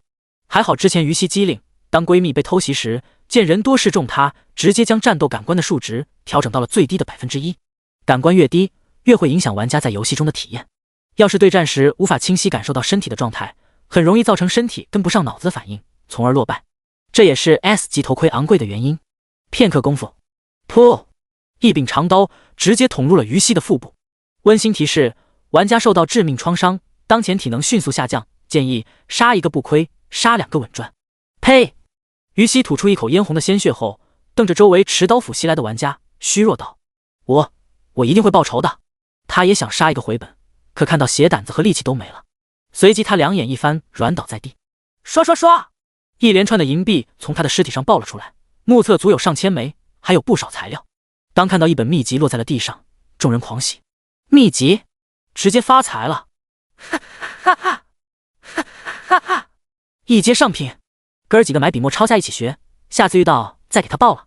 620号新手村内，刚现身的于西就见不远处的闺蜜正蹲在地上呜呜哭泣，连忙跑了上去。那群人都是淬体2重天，还偷袭他们，袅袅青烟都来不及调整比例，直接被砍死了。那种死亡的感觉肯定不好受。哇！小西看到于西蹲在身边，袅袅青烟哇的一下直接抱住了他。别怕别怕，以后我们躲起来再报仇。于西连连拍打着他的后背，向来都是早熟的闺蜜安慰他，这下两人算是换了下角色。那不是网上红人于西吗？不少玩家看到了于西的容貌，惊疑出声。一次钓鱼活动让他赚了上亿元，火遍全网。之前大量新玩家涌入九州，就是因为看到了于西的奇迹。见两个少女可怜兮兮的模样，周围人好笑道：“这里是死亡刷新区，他们应该是被人杀了。树大招风啊，这下好了，他们就算隐藏了信息，容貌也变不了。听说山羊岭那批玩家已经有人组团清理和沈云接触过的玩家了，连之前他开荒的副本挂机队友都在范围内。”第34章，钓鱼小能手和闺蜜加入血魔宗。听着周围人的议论，袅袅青烟的哭声渐渐停止，擦了下眼泪，发了条私聊：“等我们存够零食，去城里买个隐藏面具，早晚杀那群坏人。”于西，他们都隐藏了姓名，我只记得那个杀我的玩家模样。你嘞？我当时太疼了，一个没看清。闺蜜俩无语相望，今天白给了。见周围聚集的玩家越来越多，还有不少人开着视频解说，两人连忙退出刷新区，通过传送 NPC 去了其他新手村。还好新手村足够多，那群杀他们的玩家想要相遇，可不是简单的事情。这下完了，连山羊岭的玩家也在找我们。于西目露担忧，他就卖了几条鱼，直接被砍了，找谁说理去？一旁的袅袅青烟柳眉微蹙，给他发了条信息：存零食的话太难了，等我们买到面具，都不知道被杀多少回了。要是找沈云的话，他肯定懒得帮我们。沈云他仔细分析过，对于网上的流言蜚语和谩骂，对方根本不当一回事，也不会刻意去找哪个玩家报复，哪怕屠了山羊岭，也是为了自身利益，而不是泄愤。这种人目标很明确，心智极为成熟，并不会受到他人的影响，一点也没有表面看上去年轻，办事不稳的感觉，更别说帮他们出手了。微微思索后，袅袅青烟笑着打了个响指：解铃还须系铃人，他不会帮我们的。于西嘟着粉唇摇了摇头：加入血魔宗啊，实力强大后我们就隐藏修为，扮猪吃虎，锤死杀我们的玩家，看看谁还敢欺负我们。袅袅青烟满脸兴奋地看着于西：扮猪吃虎，装逼打脸，要是之前他们修为高，遇到那些找茬的玩家，直接嘎嘎秒杀了，哪里会受委屈？加入血魔宗，于西眼角一跳，这不是死得更快吗？放心，只要我们隐藏好势力身份，暗中发育就行。难道你还想被人追着杀啊？等修为提升都得什么时候了？有道理，就是不知道他会不会同意。双眸发亮的于西连连点头，觉得闺蜜的建议很不错。两人又商量了会儿，于西怀着紧张的心情给沈云发了条信息：于西，沈大佬，我和闺蜜想加入你的宗门，我们一定好好做任务，提升修为，为宗门做贡献的。过了片刻，于西收到了沈云的回复：去传送点来宗门聊。两人相视一眼后，快步走向了新手村的 NPC。然而等他们来到血魔宗后，却见之前钓鱼活动中的一方大佬安妙龄正站在广场传送台边，笑盈盈地看着他们。调出锦鲤的他被不少大佬加了好友，想着沈云看不上的东西可以卖给他们。安妙龄他自然认识，可没想到对方居然在这里。天呐，妙龄姐，你加入血魔宗了？于西双眸圆瞪，俏脸上布满了不可思议的神色。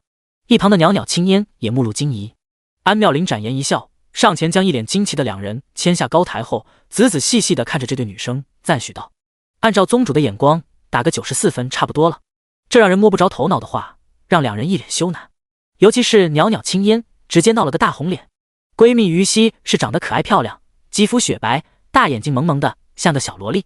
她虽然长相秀气耐看，可还没达到94分的程度。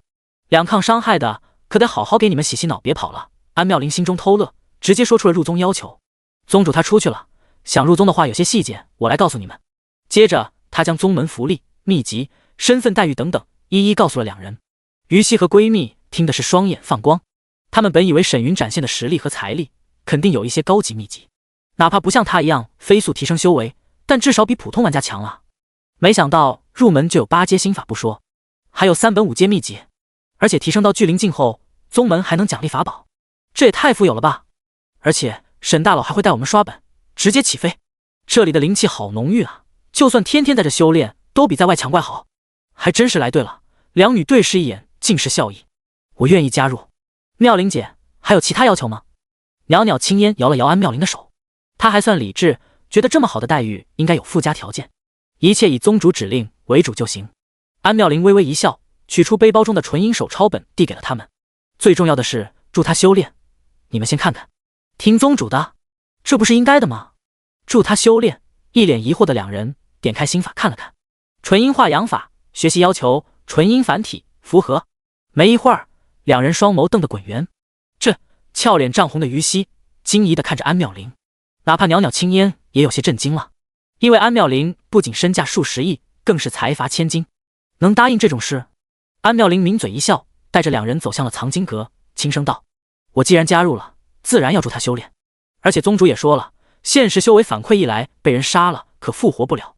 没有过多解释，单单这一句话胜过千言万语。修为反馈，在他和沈云这种人口中说出，可信度不言而明。于西和袅袅青烟心知，按照他们的现状，一旦反馈来临，他们的处境可就危险了。见两个少女低头思索，并没有第一时间离开，安妙龄的嘴角勾勒出一抹性感的弧度。可不能跑了，我这苦头也能少吃点。一想到自己晕了2次，沈云才停止刷熟练度，他不由抿了下粉唇，心中羞涩。你不也是菜鸟吗？至于这么惩罚我，死要面子。随即他露出了和善的笑容，对于西二人循循善诱。当然，宗主不会在现实干涉你们，就算修炼了，在现实中你们还是少女哦。袅袅青烟哪有她脸皮厚，低头红着脸拉起于西的小手，跑到一旁开始交流了起来。收到于西消息前，沈云就离开了血魔宗，他打算去二重天刷怪点野猪灵，查看下情况，还是找玩家刷经验舒服。和安妙龄刷熟练度长得慢不说，到最后他连心法都没办法运转了。这么搞，沈云的血煞之气也没消减多少，还浪费时间。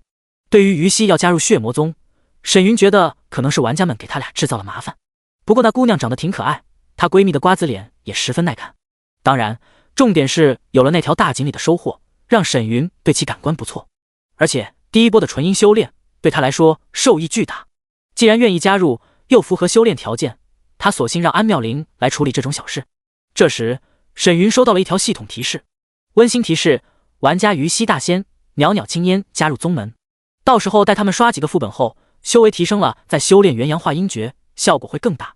暗自思索的沈云抬头看向不远处的野猪林，眉头微皱。野猪林河山阳岭是玩家并列的热门刷怪点，现在才下午，正是游戏火爆的时间段，可前方山林外玩家仅有10多个。沈云几个闪身进入林中观察后，发现这里的玩家居然才数百人。显然，山阳岭事件对于玩家造成了极大的打击，大量二重天玩家退游不说，就算还在玩游戏的人都开始分散探索其他区域刷怪了。大家甚至找难度高的刷怪点，也不愿意扎堆让沈云一锅端了。没人是傻子，单说沈云在新手村河山阳岭布阵就能看出，人越多的地方才是他下手的区域。第35章天选之子特殊体质任务。沈云又前往了几个二重天刷怪点，发现情况大差不差。躺在一处悬崖边晒太阳的他暗自琢磨，看来得去2阶妖兽区域布置2级血灵大阵了。就算他去淬体3重天的副本区域蹲点玩家，那里的人也不多。至于找 NPC 势力，沈云双目微眯，点开好友栏给翠微掌门柳如是发了条信息，了解了下1、2级势力的实力。没一会儿，他就收到了对方发来的详细信息。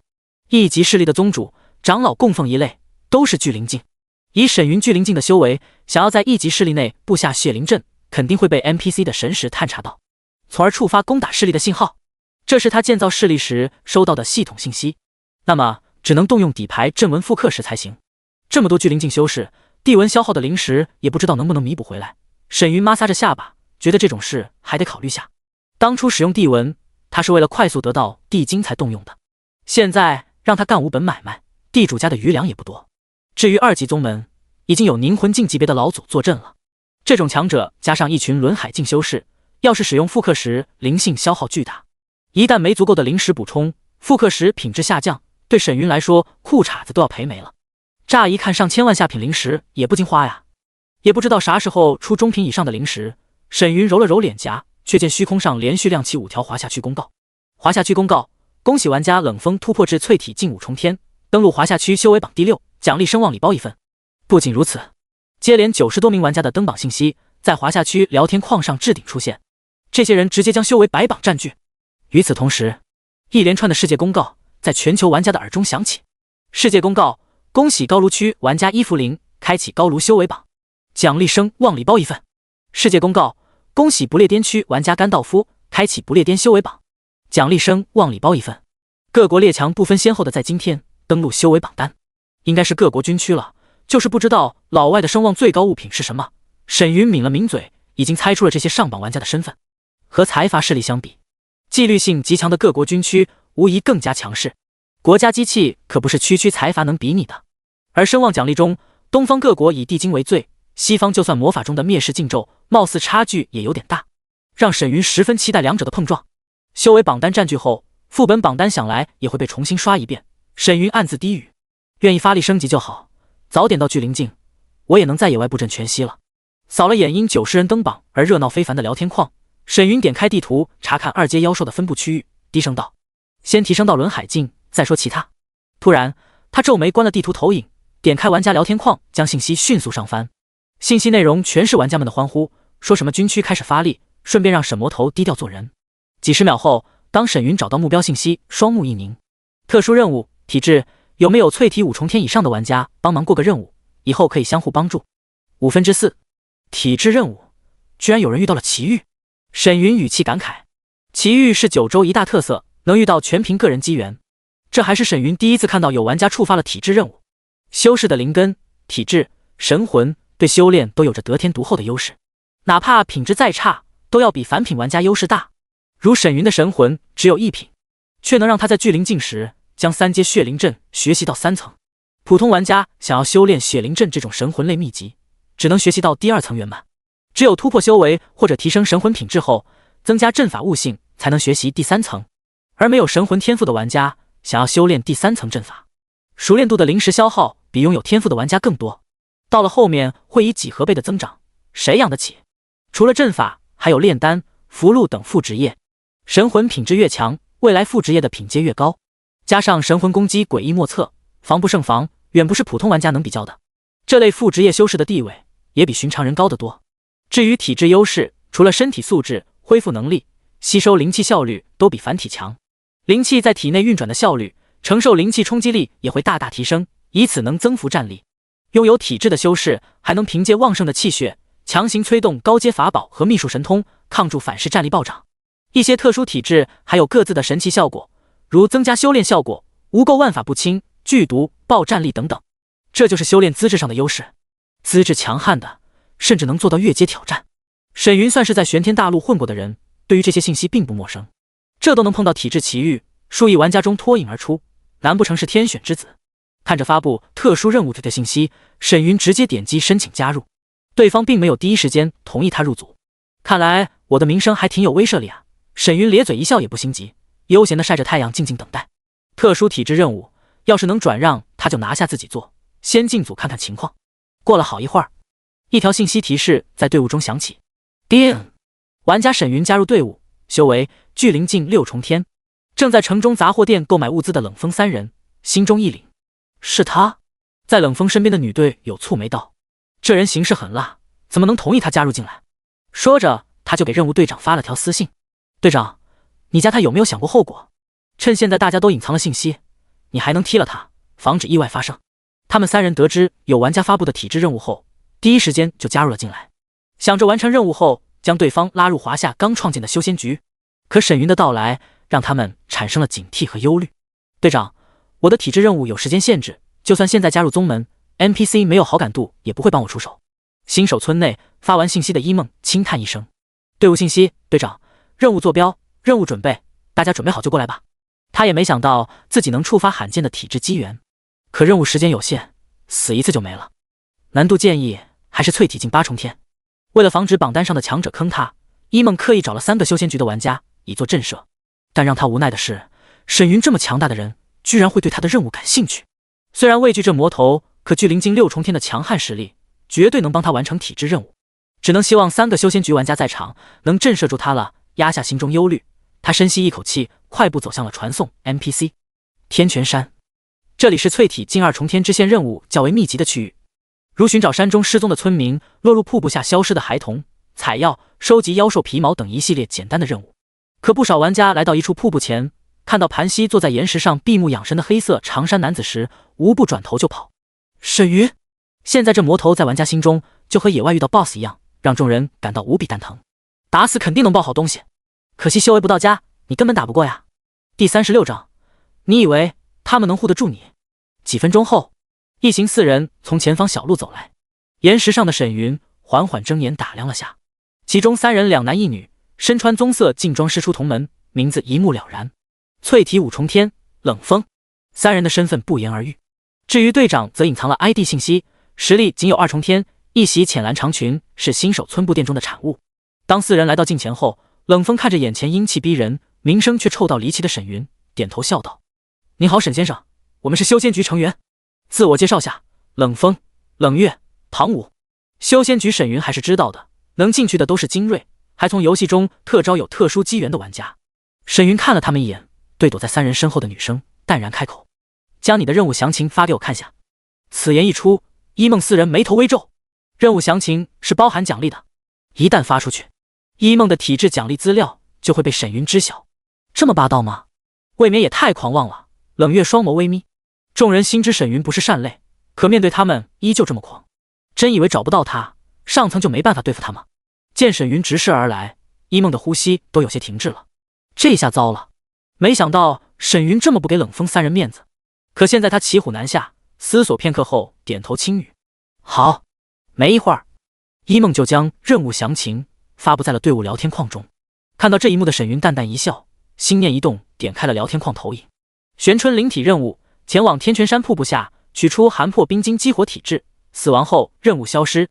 剩余时间1小时。玄春灵体，罕见的天地灵体，天生亲和万物生灵，修炼时自动淬炼灵气杂质，效果拔群。激活气血后，体内会散发出生命气息，生灵吸收后可淬炼自身体质，突破体质桎梏，进阶体质。注解：玄春灵体极其罕见，体质大成后有望破茧入王体级。体质划分：凡体、玄体、宝体、灵体、王体、黄体、神体、圣体、道体。这居然还能突破到王体！冷风三人面色一变。虽然大家第一次看到体质分级，可大部分都是凡体玩家的情况下，出现灵体的冲击力可想而知。更重要的是，玄春灵体有望达到王体不说，还能帮助别人突破体质桎梏。通俗点来讲，能让凡体玩家突破到玄体、宝体，甚至和玄春灵体一样的级别。这对于一方势力，甚至是一个国家来说，价值不可估量。一旦将这个消息传出去，恐怕能引起巨大的轰动。这体质还真够罕见的，运气这么好。沈云眉头一挑，不得不说，有人天生就是主角。和他这外来户相比，这名长相清冷的女生确实像本土世界的宠。然后沈云看着一梦淡笑道：“这体质不错，你的任务能转接吗？”一梦摇了摇头，将标记着唯一性的任务截图发送在了队伍中。不能，这是唯一任务，无法转移给别人。沈云微微思索后，看着他笑道：“那行，等完成任务后，你加入我血魔宗。”玄春灵体对修炼体质有大意，必须拿下助他修行。听到他不容拒绝的语气，一梦心中一紧。他最不希望的事情还是发生了。然而当他的余光见一旁的冷月俏脸冰寒，暗自松了口气。还好他们没坐视不理。果然，冷月凝视沈云皱眉道：“沈先生，他已经答应加入修仙局了，你强人所难欺负一个女生，未免有些过分了吧？”一梦虽然没说加入他们，可现在这种情况，他必然不想被沈云带走。冷月索性直接和他摊牌，不想和沈云走就加入我们，罩着你。同时也向沈云说明，这玄春灵体，他们修仙局要定了。见沈云收敛笑容，一脸平静地注视而来，冷风对着冷月训斥出声：“怎么说话的？”哼！冷月哼了声，护在了一梦的身前。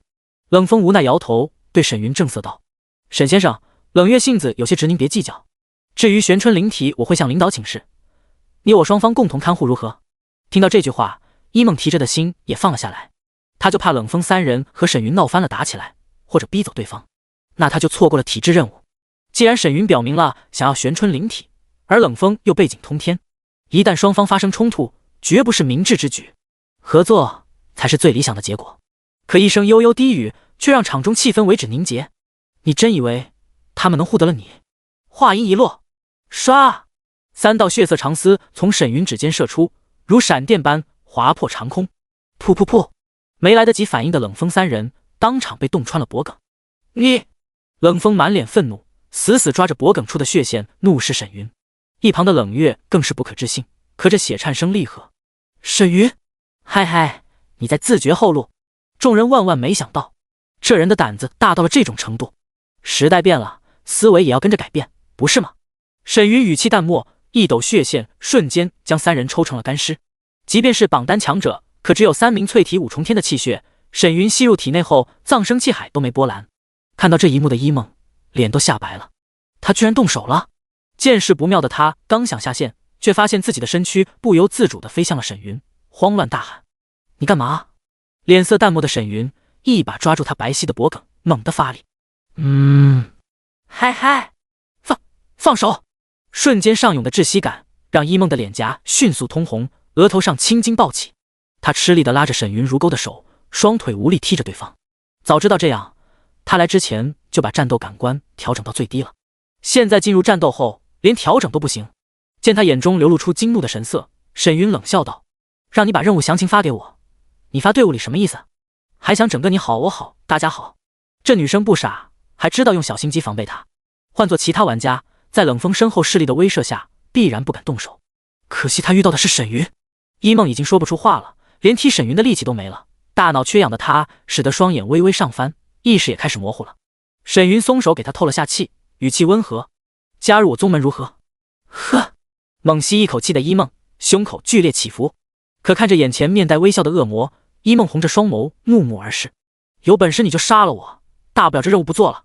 我很欣赏你这种嘴硬的态度，保持好。”沈云笑着闪身来到水池边，一把将他按在了水下，扑通一声，水花四溅。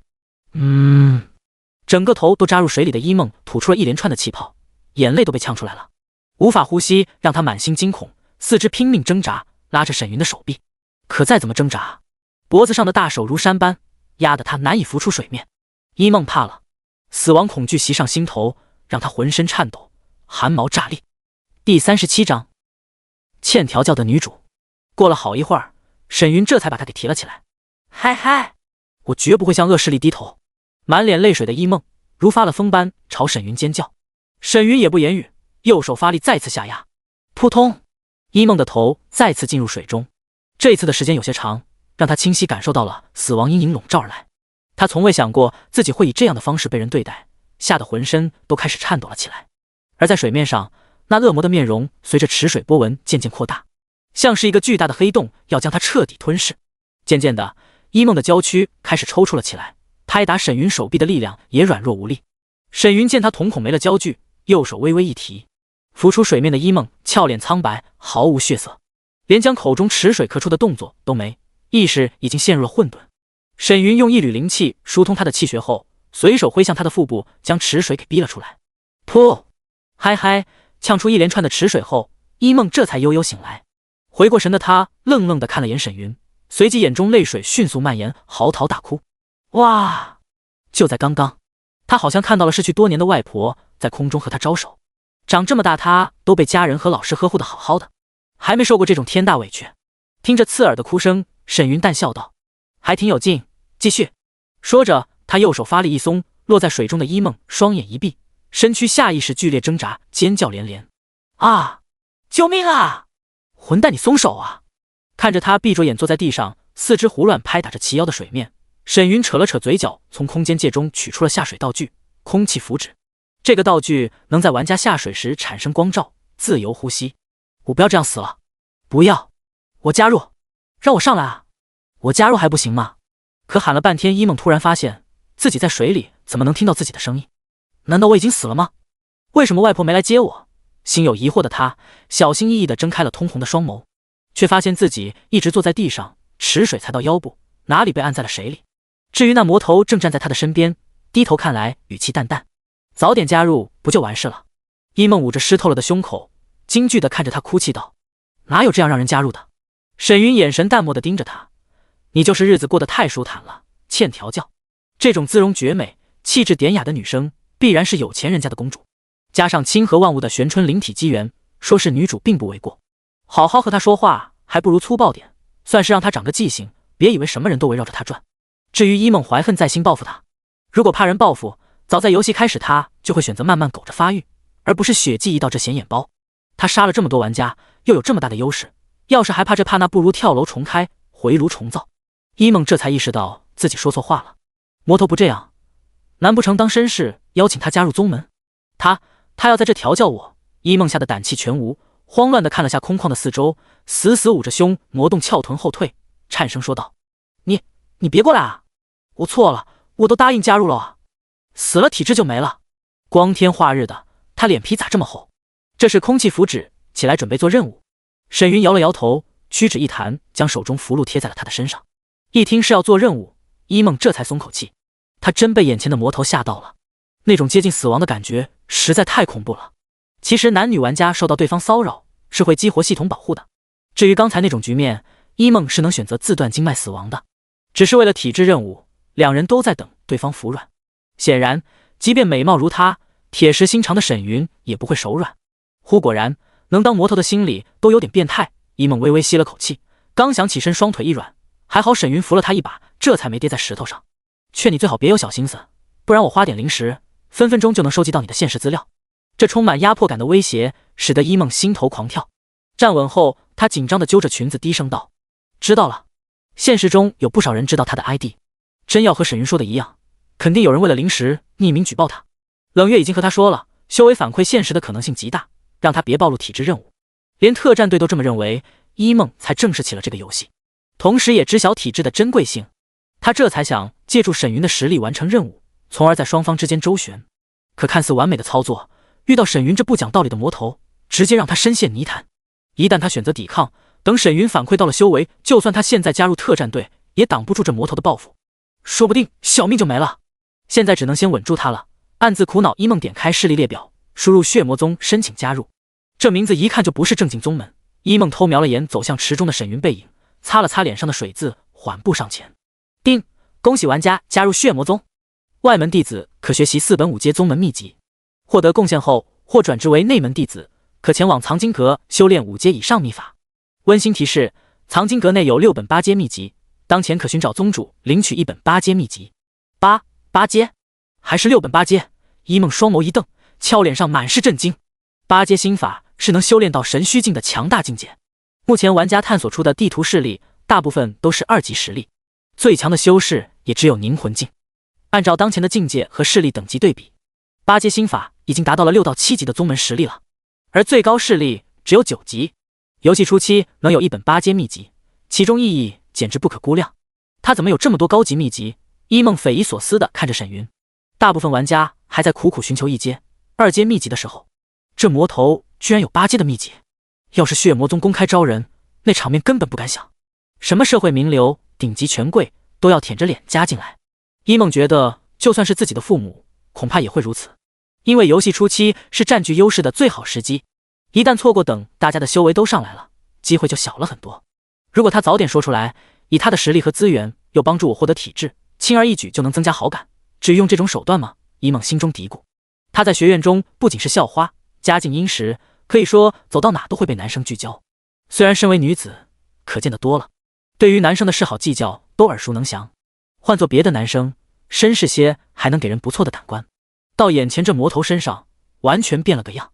第38章，我们连这点信任都没有。玄春灵体激活。哼，粗鲁！祝你一辈子单身没老婆。一梦瞅了眼沈云的背影，连忙将自己的势力信息隐藏。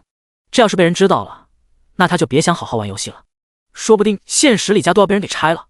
没办法，这魔头已经名动天下，玩家们都开重金求着现实教育他了。一梦觉得他当个小透明就好。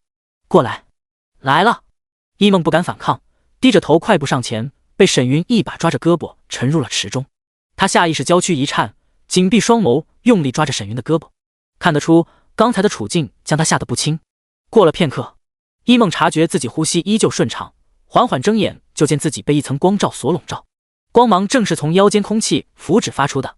至于一旁的沈云，虽然在水中，可看他面色平静的模样，显然是修为让他能在水中呼吸。聚灵境都这么厉害了，玄幻世界还真是神奇啊！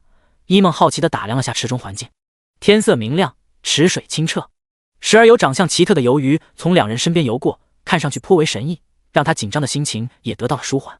对了，他还没给我8阶秘籍呢。一梦抿了下粉唇，偷瞄了眼沈云的侧脸。都加入魔窟了，怎么也得给自己谋个福利不是？只是之前发生的事让他有些难以启齿，不好意思开口索取。看着气质这般出众，居然是个坏蛋，不行，我都吃了这么大的亏了，有什么不好意思的？暗自给自己壮胆后，一梦想了想以前看过的玄幻电视剧，组织了下语言，轻声道：我现在加入了血魔宗，也算门中弟子了。一梦见过宗主。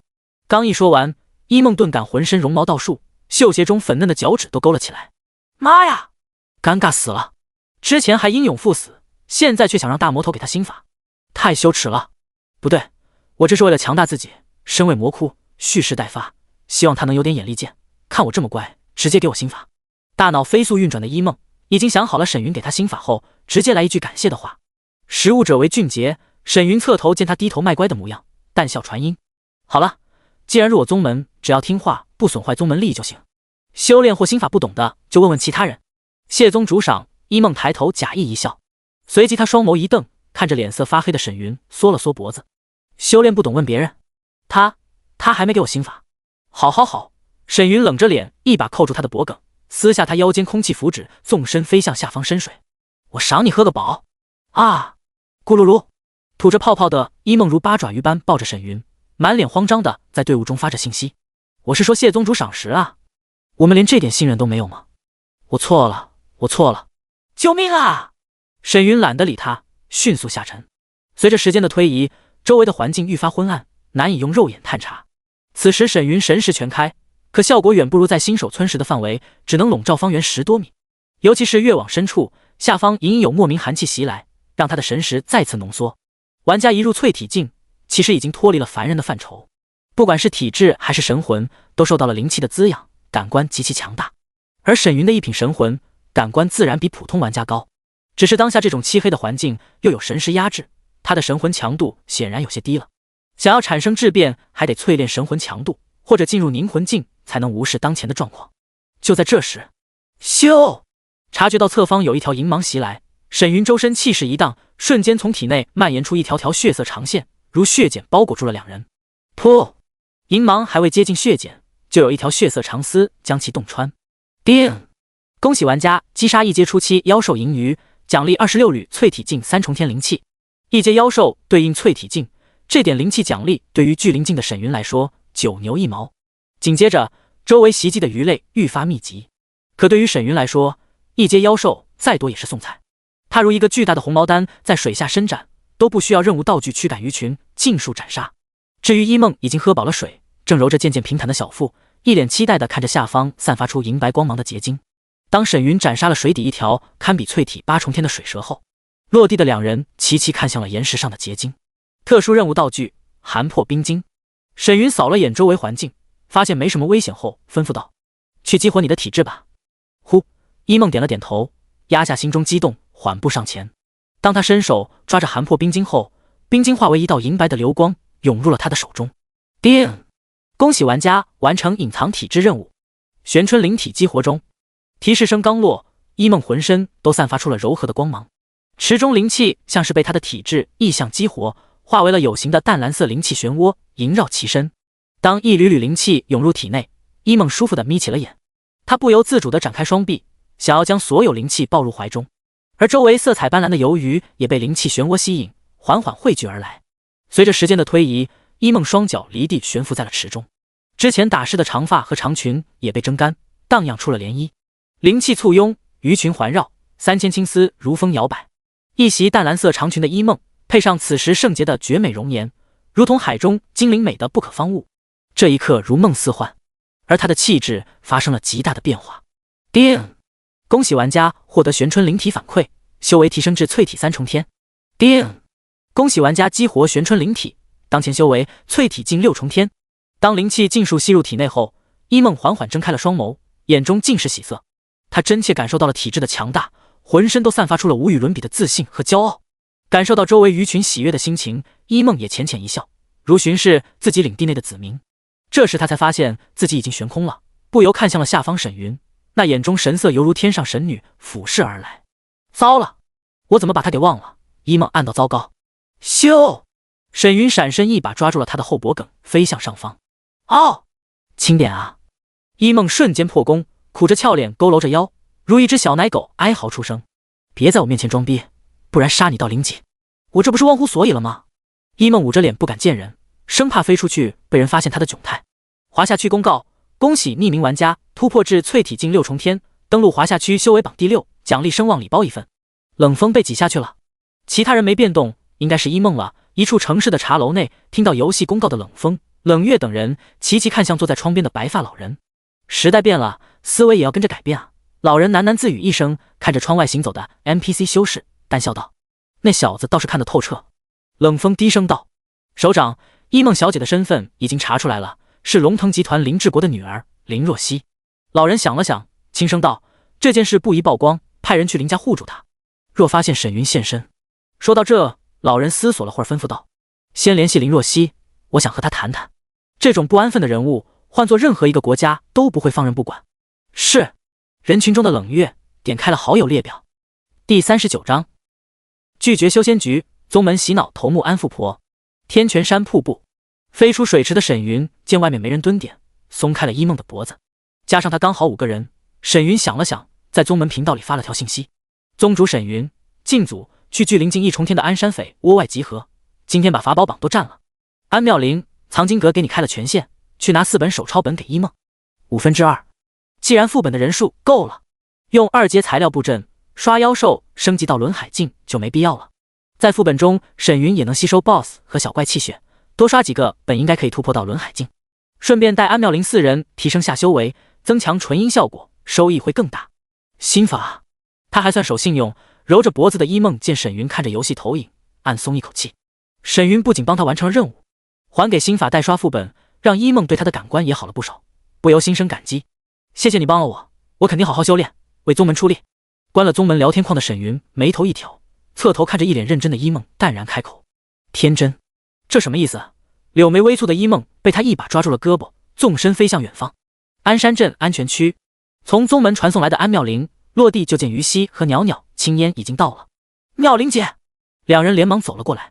妙龄姐，你说和宗主下本有什么要注意的不？于西一脸兴奋，这可是巨灵境的副本啊！而且沈云还说今天就让他们占据法宝榜，那不得一天就到巨灵境了。安妙龄看着既兴奋又紧张的二人，轻声道：没事，我们只要挂机助威就行。嘿，这个我熟悉。于西咧嘴一笑，已经幻想自己修为提升后，再遇到那群坏人直接来个扮猪吃虎。和他这没心没肺的模样相比，青烟就显得有些不安了。少女俏脸微红，手下意识地松了又紧，眉宇间尽是思绪。见他有些拘谨和害怕，安妙龄发了条私信给他：一旦修为反馈，就是弱肉强食的世界，没有实力连怎么死都不知道。你别想太多，他还是很好相处的，以后一起修炼时，你就当是被蚊子叮了一口。噗！原本有些紧张的袅袅青烟捂嘴偷笑，有些不好意思地看着安妙龄。他本就心思细腻，只是以血魔宗弟子的身份面对沈云，总归有些慌乱。被安妙龄这么一打岔，他紧张的情绪也缓了下来。反正游戏不会影响到现实的身体，就是这只蚊子有些大的吓人啊。心中好笑的安妙龄拍了拍他的肩膀。这时三人看到沈云和一个长相纯玉的女生出现在了传送区内。不得不说，一梦确实很美，白皙的鹅蛋脸，柳眉如画，双眸灿若星辰，挺翘的鼻梁下，粉唇带有一丝浅笑的看向众人。精致的五官搭配一袭古装长裙，加上她莫名给人一种清静的气质，犹如画中仙女。尤其是她那清纯的面容上，眼眸形似桃花，浅浅一弯便有百媚娇艳。她和安妙龄的性感御姐风格完全不同。一梦看似撩人，可由内而外的气质极其纯洁。这种纯欲的结合在三人眼中，无疑十分具有冲击力的。出发！沈云当先走向前方山脉。安总裁。当一梦看到安妙龄时，心中惊疑不定。他连忙打开了宗门信息，果然，对方已经就加入了血魔宗。起初看到沈云发的信息，他还奇怪在哪里听到，没想到居然是这副谱。不过回头一想，或许他爸加入进来也不是不能。你好，一梦。安妙龄笑着上前将4本手抄秘籍交易给了他，轻声道：以后就是同门了，你先学习下心法，不然等下刷经验突破不了修为。要不是为了帮沈云安抚新人，安妙龄真想裹着头出门。尤其是这女生是沈云亲自带来的，必然有独到之处。她需要体现下忽悠人的手段，秀一下自身价值。果然有8阶。一梦一看背包中的秘籍等级，连忙点击学习。可只过了片刻，一梦猛地抬头瞪着安妙龄3人，眸中尽是羞恼。怪不得这魔头之前说他天真，这8阶心法居然是合欢秘术。见他这模样，正偷瞄他的于西和青烟袅袅红着脸快步疾走。安妙龄摇了摇头，示意他别说话，私聊了条信息：他既然能让你加入，应该有他看中的能力。至于你愿不愿意全凭自己做主，但我建议你想清楚，这不是要挟。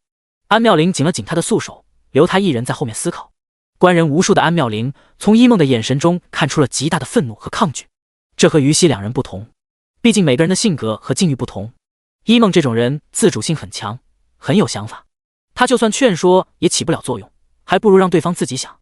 先不急，反正老娘有2个扛枪的。安妙龄不动声色地揉了揉腹部，抿嘴一笑。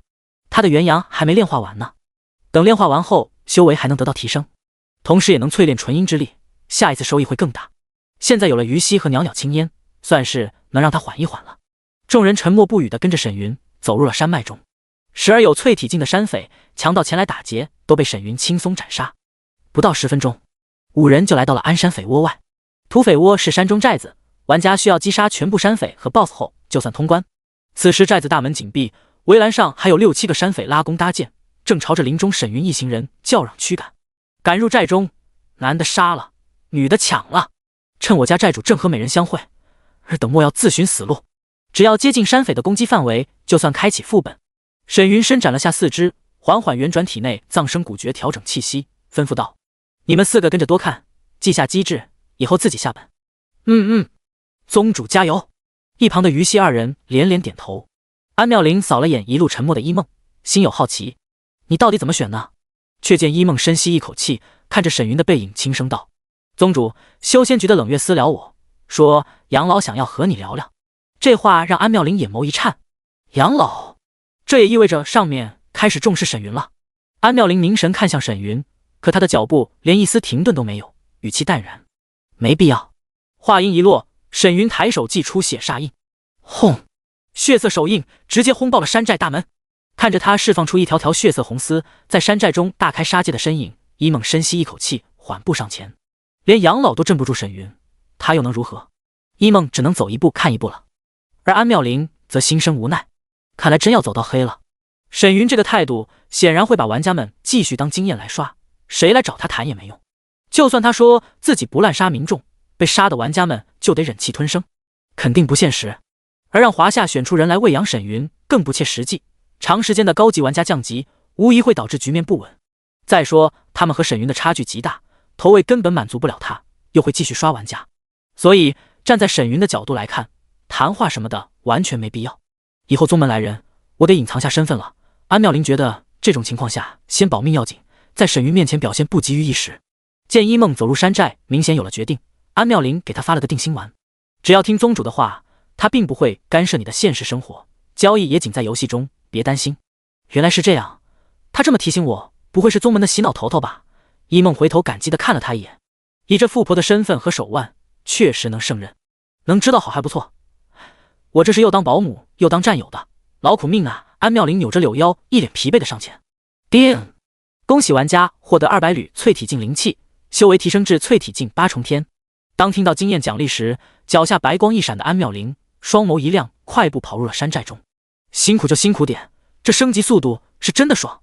第40章触发隐藏奖励，全球反馈来临。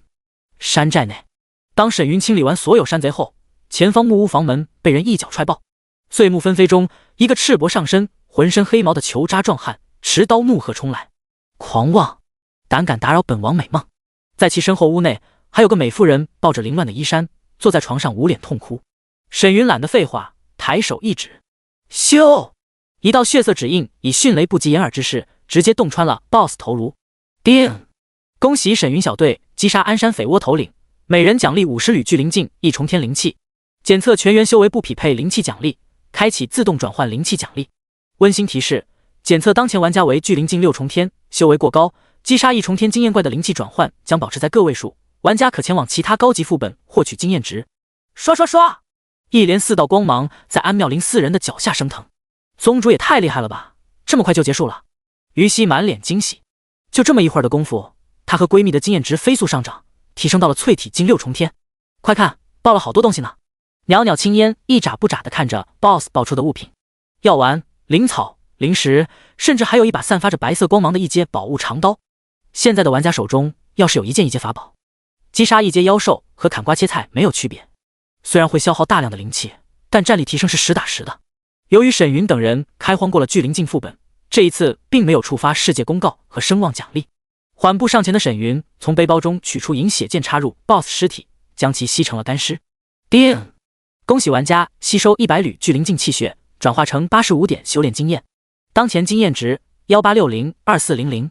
要是没有吸收气血之法，这经验值可就浪费了呀！沈云笑着甩了个剑花。修为高的玩家刷低级副本，灵气奖励就会减少，但邪修就显得极为霸道了。吸收气血的转换率比副本经验高太多了。然后沈云挥手将 BOSS 爆出的物品收入囊中。副本通关灵石有800多颗，其余物品都是一阶，沈云懒得细算。这时，众人见屋中美妇人满脸泪水的下了床，朝着门外的沈云踉跄跑来。恩公，谢谢恩公啊！看着他衣衫内雪白的肌肤青红一片，应该是受到了虐待。一梦四女心中莫名火大，虽然心知这是游戏，可极强的代入感让众人对这美妇人产生了同情。可女人跑着跑着，身上凌乱的衣衫居然滑落了。于西和袅袅青烟瞪圆了眼，一脸蒙圈地看着那甩起的波澜，随即俏脸一红的两人连忙低着头假装没看见。好白哦！这都不打马赛克的吗？看到沈云居然都不避讳，上前想要搀扶的模样，一梦眉头一挑，他不是只要纯阴吗？难道还是曹贼不成？这美妇人长得确实妩媚，要是曹贼当面，管他是不是 NPC， 先上去安慰一波美人慌乱的心，刷个好感度才是要紧事。可下一刻，沈云闪电般出手，一剑刺穿入女人的胸脯，当场贯穿。死！目录惊惧安妙龄四人倒吸一口凉气，四人下意识抱着凉飕飕的胸口，驼着背后退，感同身受。痛，太痛了，好变态啊！他连旧的 NPC 都杀，一梦头皮都有些发麻了。还好他悬崖勒马，不然连 NPC 都杀的大恶魔，他还要好。叮！恭喜玩家击杀山寨夫人，吸收100缕聚灵境气血，转化为85点修炼值，当前经验值19452400。叮！恭喜玩家第一个击杀鞍山匪窝的隐藏 BOSS， 奖励2阶法宝流云肚兜，奖励300点声望，还有隐藏声望。不错，沈云笑着收了长剑，转身却见四人捂着胸，一脸古怪地看着他。见他走来，一梦实在好奇，开口询问：“宗主，你杀他干嘛？”对于这个欠调教的女生，沈云不介意让她知道什么叫人心险恶，晃得我眼花，想要扎一扎，有问题吗？听到这句话，于西等人满脸错愕。扎一扎，早知道他这么变态，我就不加他做任务了。还好我的不大。一梦扫了眼安妙龄和于西，暗自庆幸。袅袅青烟更是同情地看着于西，这闺蜜哪都好，身材也是顶呱呱，大号小萝莉。哼，宗主不会伤害我的。俏脸微红的于西呲着小虎牙瞪了他一眼，快步追上沈云。难道有瘾头了？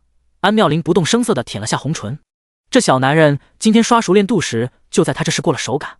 第一次接触手都僵了，颇为生疏，得看看这方面的技巧，利用下优势了。被齿轻咬唇瓣的安妙龄觉得速战速决，必能少吃点苦头。当一行人走出大门后，山寨又刷新回了原有的模样。本副本已通关，再次刷本收益减半，1周后重置副本。刷过的副本都会有这条提示。好在聚灵境一重天的副本有30个，算上其他境界副本，加上里面的怪，不愁没经验获取。突然，一道系统信息在宗门聊天框内弹了出来。叮！恭喜玩家沈云第一个完成势力隐藏任务，提携后辈，带队提升门徒修为，奖励宗门特殊道具神魂禁制，法不外传。法不外传，宗主之下，所有血魔宗成员学习宗门秘籍后，神魂中会种下神识烙印。透露秘籍信息或私传秘法，被他人侵入神识探索等，都将受到神魂冲击。温馨提示：游戏中私传宗门秘法，玩家将清除功法所有记忆，判出师门。游戏反馈现实后，玩家私下传法，神识有受创深陨的可能，谨记。神魂禁制，沈云双眼一亮，对于这个隐藏奖励他十分满意。在玄天大陆中，各大宗门都有类似的手法，是为了防止宗门弟子被某些强大的修士抓捕，将本门绝学外传。然而安妙龄四人看到这条提示时，满心惊奇。游戏反馈现实，我还是第一次看到这种提示呢。哪怕四人心有猜测，可第一次在游戏中看到相关信息，心中不免有些激动，当然还有对以后未知格局的畏惧和不安。与此同时，空中突然出现了一条金灿灿的世界公告，看懵了全球玩家。世界公告：玩家沈云开启隐藏惩罚机制，提前触发现实反馈设定。九州大陆将在今晚0点更新，2点结束。所有玩家可在登录游戏前，从当前角色背包中选取一件物品，反馈到现实中。世界公告，轰！连续3条重复的世界公告，像是3道晴天霹雳，将所有玩家轰得目瞪口呆。反馈居然是真的，这样谁还不玩游戏？快告诉家人们上线啊！一时间全球民众震惊，上线，这是所有人第一时间的想法。第41章，给魔头点个赞，接连上榜。当空中的金色公告消失后，还在游戏中的玩家们无不目露震撼。九州游戏的现实反馈是真的，这其中的意义实在让人不敢多想。而在新手村中，大量玩家嗷嗷怪叫的冲出了村口。物品反馈现实，这是要逆天了呀！擦，居然是神老魔触发的，他总算做了件人事啊！震惊，感动，这波给魔头点个赞。可怜，之前我还以为反馈是假的，0点一到就能见分晓，刺激！我要升级，准备宝物反馈。人群如山洪蟹闸涌出村口，将杀鸡圈扩大了数倍。不单单是新手村，在野外刷怪、下副本、做任务的玩家们都疯狂了起来。尤其是刷怪的玩家们，为了提升效率，连危险感触都调到了最低。一处岩石区，正在砍杀蜘蛛精的小伙兴奋大喊：“要是连法宝都能反馈，直接无敌了呀！”哈哈，做梦呢！不远处的男人笑道：“现实世界又没灵气，没修为催动法宝，不怕被反噬啊。不过应该有人买，换些灵草丹药出来也不错呀。怎么也能活血祛瘀，治疗疾病不是？这条世界公告一出来，全球只要能动的人恐怕都要进入游戏了。这么多人想想都刺激。那现实咋办？总得有人工作吧？没生活物资了咋整？”一个心思细腻的玩家一出口，周围人刷怪的速度再次提升。对啊，刷完这个赶紧下线去超市采购。众人议论纷纷，情绪高涨，无不期待物品反馈的到来。突然，一声怒吼从前方岩石堆传来：“你们干嘛？”噗！众人回头一看，就见之前喊出反馈法宝的小伙被4个手持武器的玩家乱刀砍翻在地。卧槽！杀人夺宝！当看到一件白色法宝从小伙的尸体上爆出来时，一个戴眼镜的男生气愤大吼：“朗朗乾坤，胆敢行凶！大家一起上，把他们给砍了，传递正能量！”妈的，敢杀我兄弟！小欧，我帮你报仇！真以为你是沈云呢？大伙抄家伙！4人为首的络腮胡大汉捡起地上的宝物，阴冷地扫了眼人群后的眼镜男，低喝道：“撤！”4人转身就跑，可周围都是岩石，道路崎岖，没一会儿，4人就被人群包了饺子，饮恨当场。一时间，打劫、下黑手在各个地方上演，就连之前关系要好的伙伴都在背后捅刀子，想着爆装备。反正游戏里谁也不认识谁。等宝物反馈到现实后，那才是大爷。和外界喧嚣不同，沈云正带着4个妹子刷着巨灵镜3重天的副本，密探世子府。每个副本都有各自的人物故事，如世子老爹张王爷勾结异国啥的，玩家需要隐匿行踪，潜入世子府探查消息。通关后等修为提升，就能开启王爷府副本。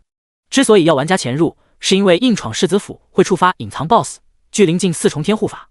当然，目前玩家还没有副本攻略，沈云能知道这些，还是他一剑劈碎了世子府大门硬闯触发的隐藏 BOSS。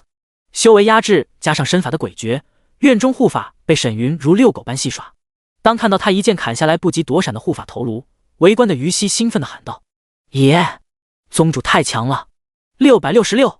一旁的袅袅青烟也拍着手笑道：“这升级也太快了，宗主好棒！”和沈云下副本全都是一路横扫，让4人不得不感慨修为高的好处。厉害！安妙龄已经笑眯了眼，他带人下本可是团灭了10多次，到了沈云这那叫一个轻松。就连一梦也因为迅速暴涨的经验值心生愉悦。这么看，加入血魔宗还是挺不错的。而且宗门心法并没有要求弟子将人吸成干尸，只是在血煞之地修炼会事半功倍，功法威力带上血气也能提升威力。修士正常修炼并不会受到影响。既然不能反抗，享受些福利也不错。想通这一点后，一梦紧绷的神经也放松了许多。这时，安妙龄发现玩家聊天框中不少人都说超市关门了，根本买不到物资。他想了想，对走来的沈云开口询问：“宗主，需要我准备物资运给大家吗？”“我没有别的意思。”运物资？一梦不动声色地看了眼这性感大姐。一旦运送物资，安妙龄就能知道大家的信息，不管是防止同门暴露自己身份，还是留作后手，都是不错的选择。沈云看着4人淡然道：“我不用，你给他们准备吧。以后有人入宗，你就将现实信息登记交给我。若有人损害宗门利益，也能方便我清理。至于现实的事情，不用问我，继续刷本。”听到这句话，4人心生紧张的同时，莫名松了口气。说实话，于西等人还是很怕在现实中遇到沈云的。要是让他们做什么出格的事，哪有这个胆子？至于身份信息，早晚会被沈云知道。他能不理会现实，只在意游戏，这对4人来说已经是最好的结果了。1下午的时间，沈云都在带他们刷本。从最初的巨灵镜1重天到5重天副本，沈云每一只怪都没拉下，全都吸成了干尸转换经验值。5人除了休息整顿，一刻不停。而暴涨的修炼值也让安妙龄4人接连突破。华夏区公告：恭喜匿名玩家修为突破至巨灵镜1重天，登录修为榜第2，奖励个人声望礼包1份。华夏区公告：恭喜匿名玩家获得4阶下品法宝，登临法宝榜第2。傍晚饭点，连续4名玩家齐齐突破巨灵镜，置顶华夏区聊天框。连巨灵镜的法宝榜单都被这4人给霸占了。玩家每次突破一个新境界，修为和法宝白榜就能再次获声望奖励，是一种激励玩家提升修为的奖励机制。所有人都知道，这4个匿名玩家绝对加入了血魔宗。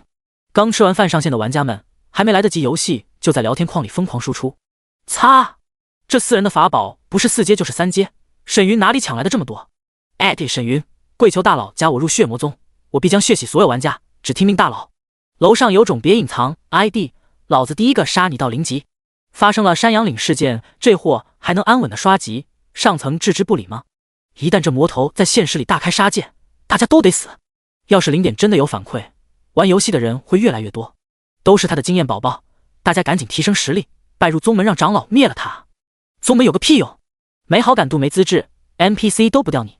不少在山羊岭被杀的玩家们脸色阴沉，他们死了之后去宗门告状，没想到人家来一句：师弟是不是得了失心疯？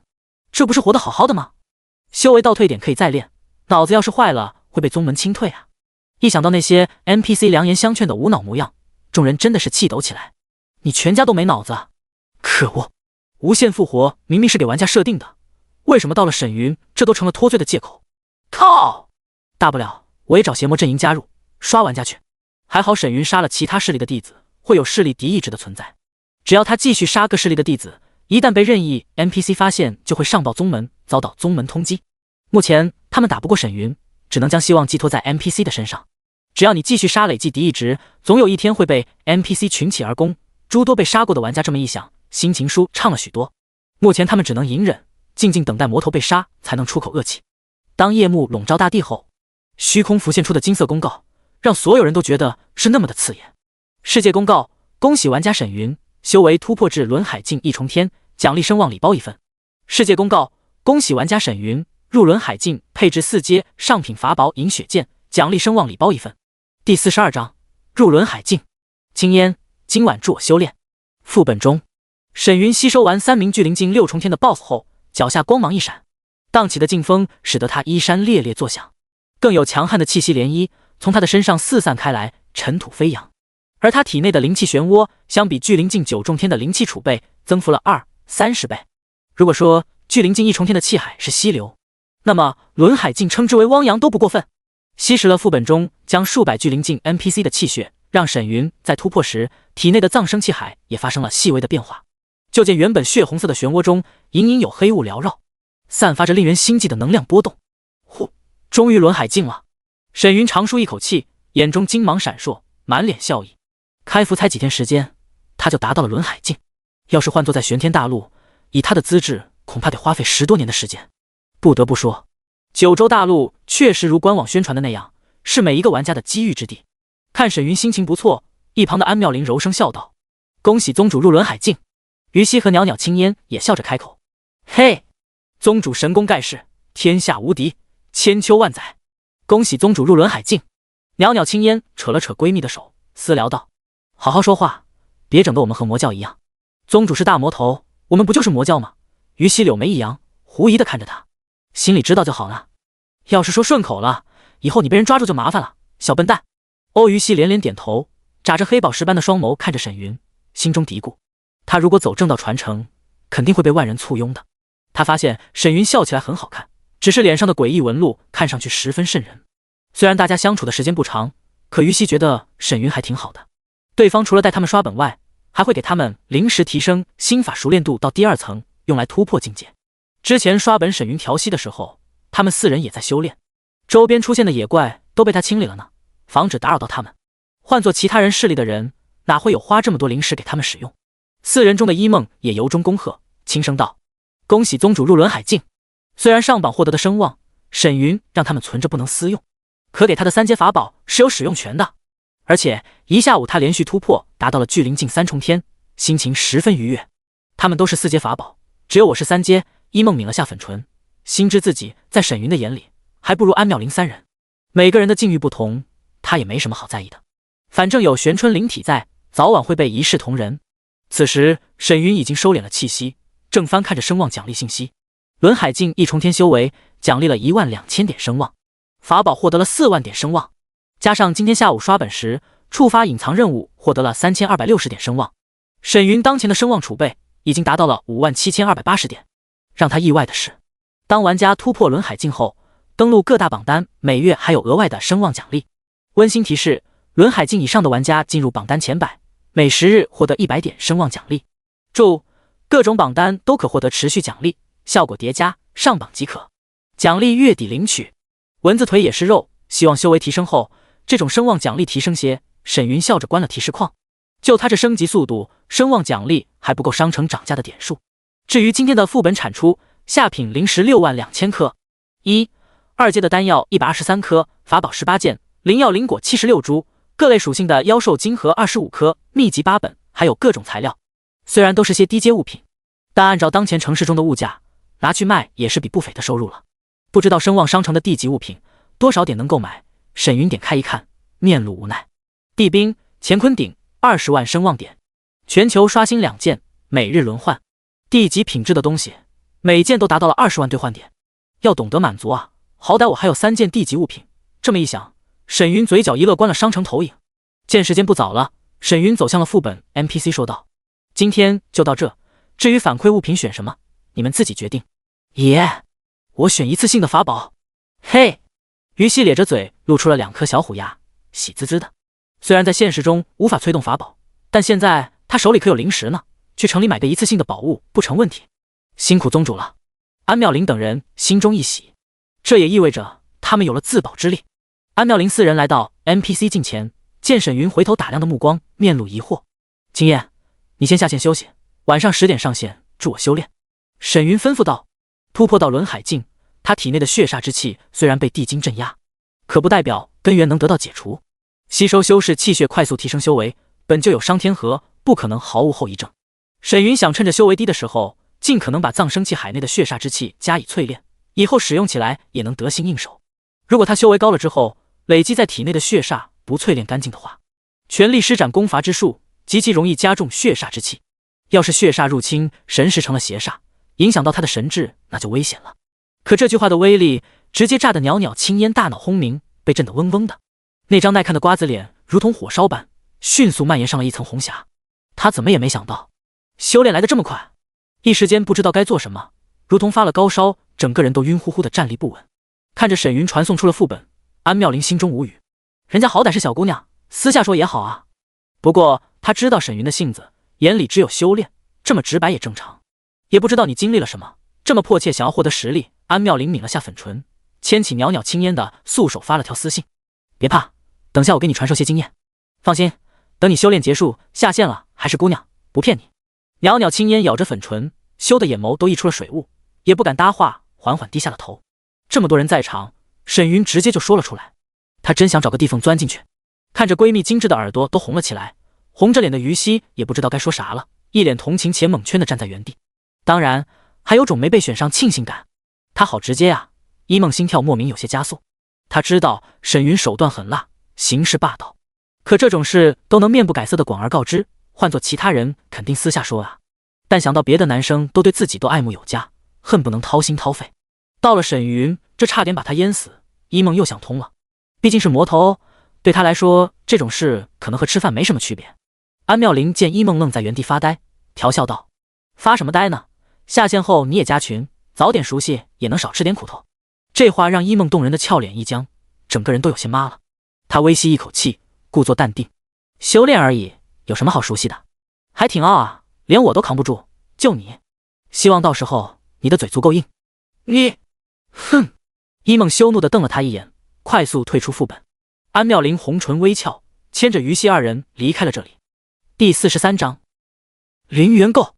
血魔宗佳丽聊天群。沈云退出副本就下线了，一下午猛刷副本，游戏中感觉不到什么，可虚拟头盔已经发出提示，让他离线调整状态了。沈云摘掉头盔，顿感疲乏袭来。不出意外，体内轮海境的实力如潮水般退去，连藏生气海都消失了。天天修为倒退，离谱！一脸好笑的沈云伸了个懒腰，暗自思索。至于今晚人物背包反馈的物品，空间界内有诸多游戏物品，但以他当前淬体5重天的实力，催动一阶中品法宝还行，高了就有反噬的风险。毕竟现实没灵气不说，他体内蕴含的灵气也不足以支撑高阶攻防法宝。要是强行催动2阶以上的法宝，体内气血也会被抽干。至于法宝面具是辅助类宝物，用灵石滋养就行。一次性法宝太拉，就用地纹复刻石。沈云挑眉一笑，地纹复刻石的催动并不需要他输出灵气，只会消耗石中灵性。就算现实世界没有天地灵气滋养复刻石，他只要进入游戏用灵石补充就行。锦鲤化龙鳞不行，被动防御远不如复刻时这种横扫一切障碍的底牌来得更加强悍。有宝贝就是爽啊！沈云笑着起身，走入浴室洗了个澡，然后他换了身黑色的运动服，戴上老式面具，来到了阳台，打量着街道上的环境。由于九州反馈公告的出现，原本车水马龙的大街颇为冷清，车辆稀疏，就算有路人也都提着大包小包，行色匆匆的回家。城市的一些区域连路灯都停了，显然已经开始分配供电了。扫了眼呼啸而过的巡逻警车，沈云转身出了屋下楼，拐入了一个巷子中。他家中的物资不多，需要拿一批留着备用。现在大家都投身游戏中，网上购物什么时候送到都是个问题。路灯停了，街边的摄像头应该开着。沈云扫了眼前方大街，运转体内灵气贯于双足，施展了一阶身法，如灵猫般窜出了小巷。来到这个世界，他就开始修炼低阶秘籍以作备用，这时候正好派上用场。高阶秘籍想要熟练掌握，长时间运转会消耗大量的灵气，对他来说太奢侈了。没一会儿，沈云就来到了附近一家超市后门，缕缕灵气从他的脚下蔓延入超市内，顺着墙体摧毁着每个角落的摄像头电路，同时感应超市内是否有人存在。几分钟后，沈云从空间界中取出银血剑，直接插入了眼前的防盗门锁，手中长剑如切豆腐般毫无阻碍，哪怕不用灵气，四阶法宝的材质在现实世界中称得上神器了。推门而入的沈云看着一楼大厅内满满的物品架，嘴角含笑。不要钱的东西，谁看了心情都会愉悦。静谧的超市中，仅有他一人如鬼魅般的身影在闪烁。沈云拿的不多，只是一些生活备用品，反正修为高了，不吃饭也没事。要是全收了被人上报，这条街很可能会被军区第一时间掌控。他可没心思挪窝，试了符衣去，深藏功与名啊！收完物资的沈云离开了超市，消失在了黑夜中。杭城景泰别墅区，正在客厅吃饭的夫妻俩见女儿没吃几口就上了楼，疑惑道：“小冉，身体不舒服吗？”“没呢，我想上游戏打个宝物反馈下。”苏清冉头也不回的跑上了楼。听到这句话，男人干饭的速度也加快了不少。“我们也吃快点，趁着还有时间多打些怪，说不定能爆个好东西。”苏母轻叹一声，要不是小西得到了数亿现金，我怎么都觉得不太现实。快吃吧，今晚反馈就能知晓了。别墅2楼，进入闺房的苏清冉捂着剧烈跳动的心脏，感觉都有些喘不上气了。好紧张啊！双腿发软的她快步来到粉色公主床扑了上去。滴滴滴，闷着脸颊的她听到床头柜上手机的信息声，拿起来一看是于西发来的信息。别忘了和我说说啥感觉啊？含笑。现在你幸灾乐祸，到时候就轮到你了。怒！苏清冉气呼呼地发了条信息后，就见创建了后宫佳丽群的安妙玲发了条信息：“青烟，上线前记得垫个毯子，不然家里人会发现哦。”于西大仙，为啥垫毯子呀？妙玲姐疑惑。叮！一梦加入聊天群，安妙玲于西，等你私下问他。于西大仙，啥呀？神神秘秘的一梦姐姐，你知道不？温馨提示：您的玩家已经登录游戏，消息已发送至对方好友列表。毯子，相比较单纯的于西，苏清冉脑瓜子一转，俏脸腾的一下就红了。她咬着粉唇起身来到衣柜间，开始翻找了起来。曾经视为珍宝的洛丽塔公主裙 JK 之流被她推得乱七八糟，现在她只想找一件实用的毯子。找了半天，她只找到了冬天穿的棉裤，嗖的一下钻进了被窝。虽然开着空调，可躲在被窝里的苏清冉如身在火炉，一顿捣鼓后迅速将头钻出被子。呼，她长长松了口气，擦了擦额头上的汗渍。原本银白如玉的脸颊红得都快滴出来血，娇艳无比，眸子都因羞意和紧张浮上了一层水雾。干嘛这么快选我吗？安妙玲，上线先来宗门养心殿，我再给你传授下。关了手机的苏清冉又看了看锁死的房门，这才一脸羞红的拿起了床头上的游戏头盔。返回家中的沈云从空间界中取出一颗一阶灵果，开始盘膝修炼。之前去灵元购消耗了他诸多灵气，需要巩固一番，顺便驱散今日下本的疲劳。直到晚上10点，沈云才退出了修炼状态，戴上游戏头盔，现身在血魔宗大殿的他缓步走入了内室。屋内灯火通明，门口的屏风后还有个玲珑的身影。关上房门的沈云走入屋中，就见袅袅青烟身穿一袭淡紫轻纱，俏脸泛红的低着头，紧紧揪着葱葱玉指。1米6、7的她身材十分匀称纤细，站在身姿挺拔的沈云边上，犹如美女与野兽的既视感。余光见沈云卸了装备，转身盘膝上榻，袅袅青烟深吸一口气，缓缓抬头，看着她宽阔的胸膛和完美的肌肉曲线，袅袅青烟咬着舌尖，尽量保持平静。然后他轻移莲步，在屋内施展起了纯阴化阳法的舞姿。少女舞姿轻灵，只是柳叶眉下的明眸总有巨意在闪烁，琼鼻下的粉唇也紧抿着，隐有紧张且急促的呼吸声传入沈云耳中。沈云缓缓引导体内血煞之气，双目清澈地看着他，轻声告诫：保持脑海清明，修炼需以平常心对待。一个在外人看来只会杀人修炼的存在，难得出言安慰，无疑会有很大的反差感。这句话也让苏清然紧张的情绪得到了缓解。他果然如妙玲姐说的一样，好淡定，果然是强者，我也要加油了。看着一脸平静的沈云，心生钦佩的苏清然颔首点头，然后他再次低眸注视着那能让他心惊肉跳之处。可惜和安妙玲相比，袅袅青烟不管是心境还是阅历都很低。只过了10多分钟，还未等沈云完全激发藏生气海中的血煞之气，他就脚步踉跄地扑在了沈云的怀中。屋内浓烈的元阳气息让苏清染穷鼻耸动，急促地呼吸着，双眸寒雾的他素手紧紧握着沈云，仰头看着他俯视而来的绝伦容颜，微张着粉唇颤声呢喃：我好像着火了，语气沙哑干涩，犹如被烈火焚烧。第44章怒刷。反馈帝文复刻时，居然受到了心法的影响。沈云眉头微皱地看着少女，显然袅袅青烟的心境还不足以抵抗他散发出的气息。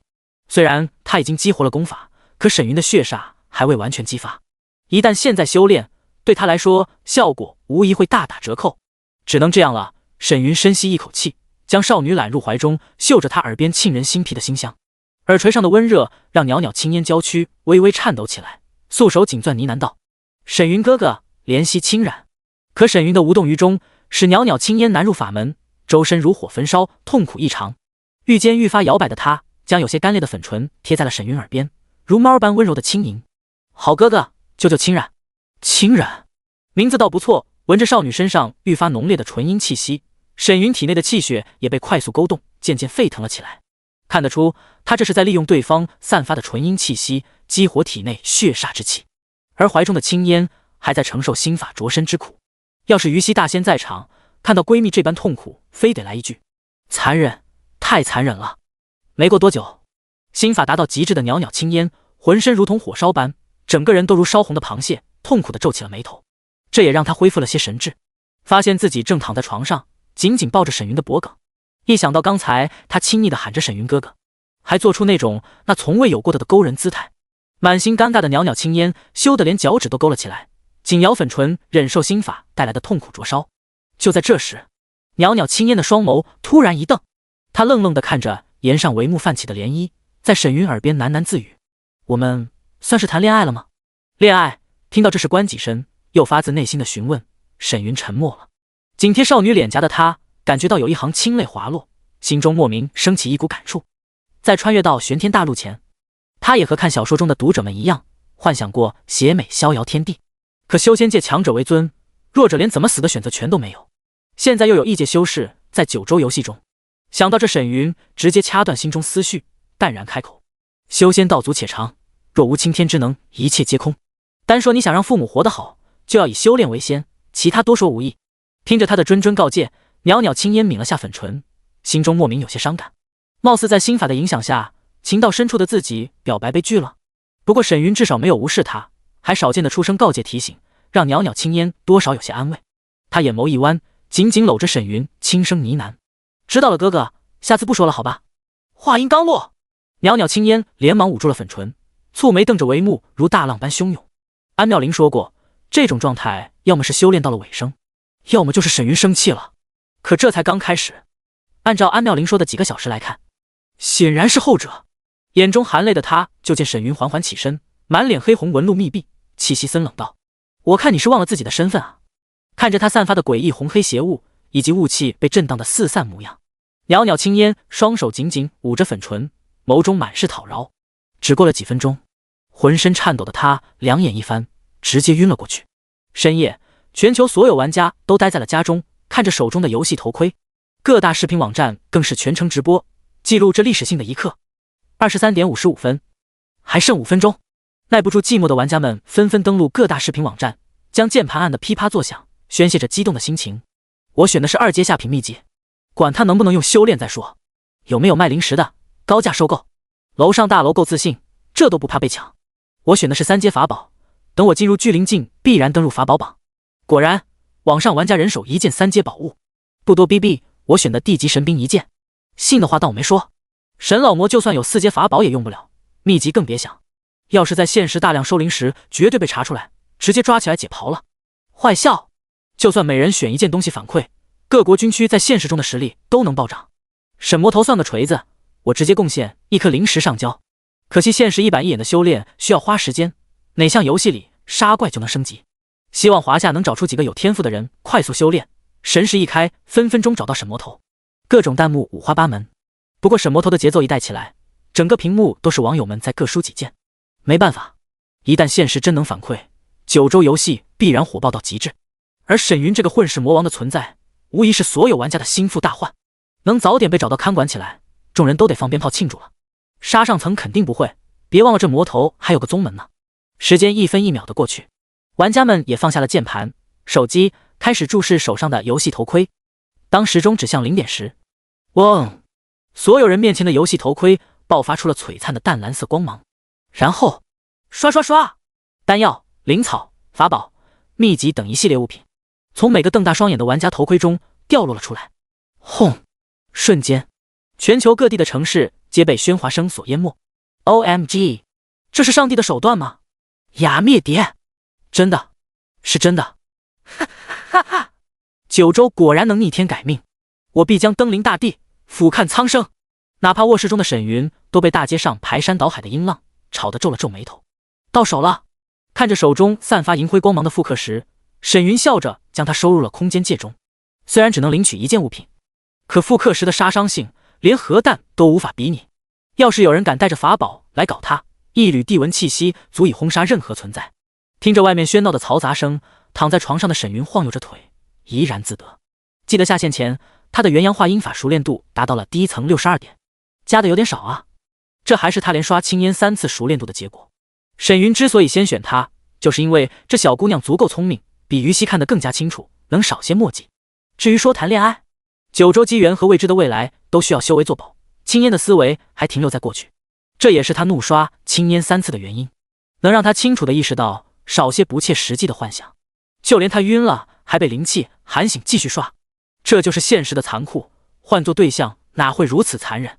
要不是最后游戏要更新，玩家被强制退出游戏，炸响声中哭爹喊娘的袅袅青烟还得再刷一次。他是真吓到了，保证以后专心修炼，不胡思乱想。天真，你以为拍玄幻爱情剧呢？沈云打了个哈气，闭上双眼，打算睡2小时再登录游戏。第45章，修炼体质。调教清冷校花越来越听话了，今晚注定是不眠之夜。获得反馈的玩家们都在和没玩过9州游戏的亲朋好友们炫耀，而在网络上更加热闹非凡。这可是现实反馈，谁还睡得着？所有人都在闲聊中等待着游戏更新后第一时间上线。休息睡觉，游戏和现实时间是一致的，不少人决定直接在游戏里睡觉，多呼吸一口游戏的空气，那都是香的。至于没有游戏头盔的民众们，纷纷登录官网购买。已经落后一步的他们，肠子都悔青了，发誓头盔一到就在游戏里疯狂练级。还上什么班？修仙才是当务之急。当凌晨2点一到，大量玩家再次登录了游戏中。血魔宗内殿，登录游戏的沈云发现榻上的梅花单并未刷新，挥手收入空间界。还好弟子峰里有数万床铺，算是省了笔钱。沈云摇头失笑，挥手换上了洁白床单，然后他盘膝坐在了床上，检查体内葬生气海中的血煞之气。巨灵境的纯阴之力效果拔群。沈云突破到轮海境时，葬生气海中诞生的黑色邪物，此时已经化为了透明状，融入了气海中。这也让血煞之气愈发精纯，散发的血色红芒极其璀璨。相比较气血中的血煞，从血煞中诞生的黑色邪物才是根源所在。一旦邪物壮大，涌入神魂和四肢百骸，沈云将彻底沦为无意识的邪魔。只要将其炼化，融入葬生气海，施展葬生古诀也会更加强横。呼，黑雾消失后，舒服多了。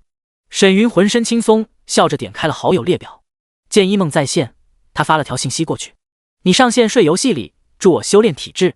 玩家在游戏中睡觉和现实一样，大脑都会进入休眠状态，当然前提是你得有个安全的场所，如新手村、传送区、安全区，只要不怕被人吵醒都能睡。关了聊天框，沈云闭目运转葬生古诀，开始刷新法第3层的熟练度。叮！恭喜玩家葬生古诀熟练度+1，当前熟练度提升至第3层，1300。在玄天大陆中，一阶心法通俗易懂，但到了圣品，甚至是地级经书，非天纵之资，难以入门。这也是各大势力会挑选资质上佳的弟子至关重要的原因之一。可游戏中就不一样了，玩家只是熟练度刷得慢，灵气消耗巨大，还是有希望领悟掌握高阶功法的。沉浸心神后，沈云全身心地投入到了刷熟练度中。不知过了多久，屋外响起了一梦的声音：“宗主，我可以进来吗？”“进来吧。”吱呀一声，房门开启。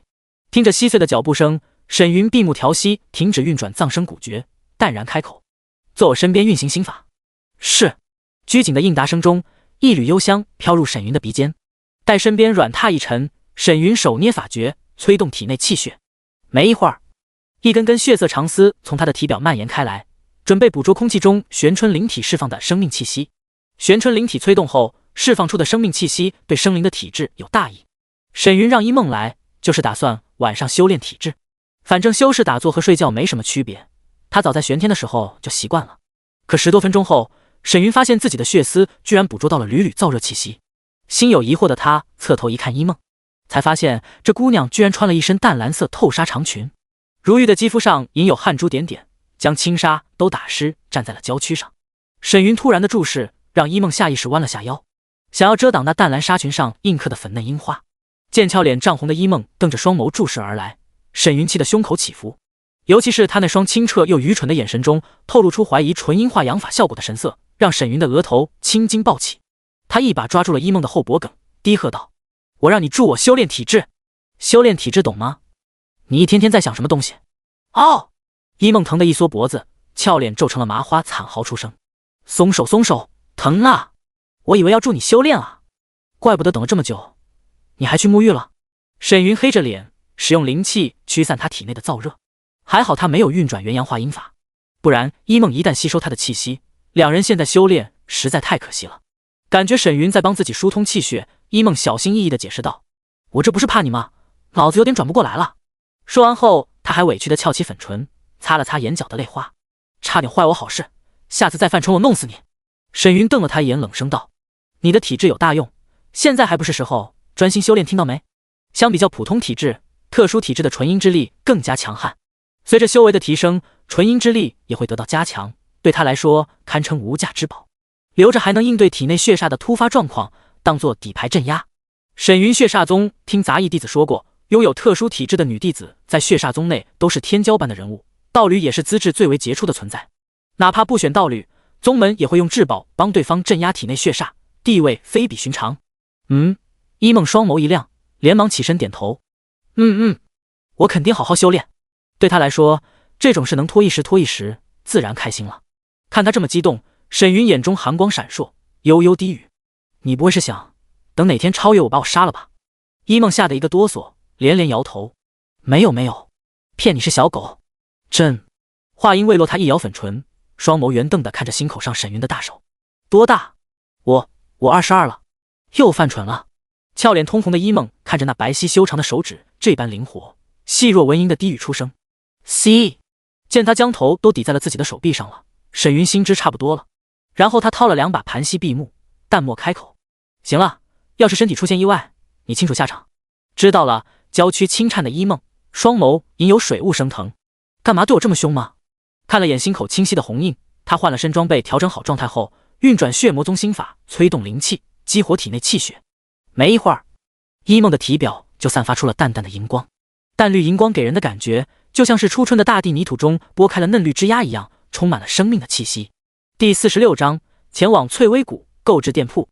纯净圣洁的气息从一梦身上蔓延开来，这使得沈云周身血色长丝疯狂颤抖了起来，将他包裹其中。虽然没有触碰他的身躯，但血丝蠕动的模样就像是想要把他生吞了一样。与此同时，一股股透人心脾的精纯能量涌入沈云的体内，让他浑身清凉无比，体内气血更是被激活，在身躯内发出了阵阵大浪拍岸的轰鸣声。叮！恭喜玩家淬炼凡体+2，当前凡体资质2100。温馨提示：突破100后，玩家体质提升至玄体。这滋味还真是美妙啊！沈云舒服的都眯起了眼，这可比他当初拜入血煞宗服用低阶脱胎换骨丹的感觉更加纯粹。吸我的空气他都这样，好变态啊！一梦浑身都起了层鸡皮疙瘩。谁让你装备服饰的？全卸了，影响我吸收。一梦脸色一红，又不敢反抗，只能满心羞耻地卸了装备。还好我没有脚气，憋着笑的一梦尴尬地勾了勾粉嫩晶莹的脚趾，沉浸在了修炼中。第二天一大早，盘膝修炼的沈云缓缓睁开了双眼。当前繁体资质45100，看了眼系统提示列表，沈云长舒一口气，呼，一晚上达到了45点，最多再吸收3次，他的体质就能达到玄体级别。感觉大腿有些沉，沈云低头就见一梦俏脸苍白的躺在他大腿上酣睡，时而还能听到他穷鼻中响起的细微呼噜声，催动了一晚上的气血，对他来说还是十分吃力的。此时不着片缕的一梦四仰八叉，哪有半点纯欲女神的模样？沈云挥手将她放在软榻上，毛毯一卷起身离开了房间。这次更新太牛逼了，新手村都更新了10几万个。听说一晚上的时间，各地的头盔全部发送到了新玩家的手上，看来国家早有准备啊！吃脑太逆天了，游戏反馈现实简直不可思议。要是 NPC 能反馈到现实，那可太美了，直接刷好感度，娶个小仙女回家。哈哈！嘈杂的交谈声在新手村响起，密集的人群和开服相比更夸张。沈云离开血魔宗后，观察了下目前玩家的状况。杀鸡圈根本满足不了这些新人，直接扩大区域，朝着外圈田野的野狗、黄鼠狼区域进军，都是经验宝宝啊！靠坐在一处密林树枝上的沈云点开了好友列表中的暗杀标记玩家，这里面的大部分玩家都是沈云之前斩杀了山羊岭后，当他面说要退游的玩家，现在一个个都上线了，立意动人心。富二代闯仙剑，看到这个 ID， 沈云回想起了这货说在玩剁掉的豪言。等修为反馈了，再找个时间帮你们实现承诺。既然对方如此慷慨激昂，沈云要是不验证，一下就说不过去了。关了投影，他纵身飞向高空。这么多玩家涌入游戏，等他们走出新手村后，必然会需要大量的修炼资源。沈云决定在城中开个店铺，将手中低阶物品出售掉。至于后续补给，就让安妙玲他们刷副本上交物品，放在店铺里卖给玩家们。沈云暗自思索，以他的实力，完全能带一批高级玩家出来，补给店铺，从而获取大量的灵石资源。就算玩家现在买不起，游戏中的 NPC 也是会购买修炼资源，到时候再收割玩家，爆了他们的装备，又是一笔收入，根本卖不完啊！沈云眼中金光一闪，想想都有些兴奋。无限套娃，无限割韭菜，灵石就会堆积如山。什么秘籍层数、副职业、地文复刻石啥的，根本不用愁。不能多想啊！心情激荡的沈云将身法施展到了极致。现在他要去一趟翠微谷，凭借和翠微掌门15点的好感度，询问下能不能出售一间店铺给他。因为玩家在城池中开店需要店铺地契才行，目前他还没听说有人爆出店铺地契，只能去 NPC 那看看。翠微谷坐落于1111号新手村的南边，宗门依山傍水，风景秀丽。山门外更有一处广阔的粉色花屏，清风拂过，便有斑斓蝴蝶翩翩飞舞，萦绕在花屏中行走的翠微谷弟子身边。翠微谷只收女弟子，服饰都是以淡粉色为主，弟子无不清丽脱俗，加上宗门景色优美，已经被不少风景党玩家曝光在了网上。不过想要拜入翠微谷，最少都需要淬体境9重天，玩家只能在外围观赏。沈云几个闪烁就穿越了花海，降落在了翠微谷山门前。咦，沈云，见过沈宗主。2个守门弟子看清沈云的容貌后，连忙躬身行礼。这就是 NPC 好感度的好处，他还有宗主身份的加持，自然会有礼遇。我来找刘掌门商一些事情。沈云微微一笑，抬头就见山谷深处飞来一女子。女子身穿一袭紫白相间的束腰长裙，肤如凝脂，面容倾城。奇特的是，她那齐腰长发雪白一片，可搭配她绝美的容颜，却是相得益彰，尽显出尘气质。此人正是翠微谷掌门柳如是。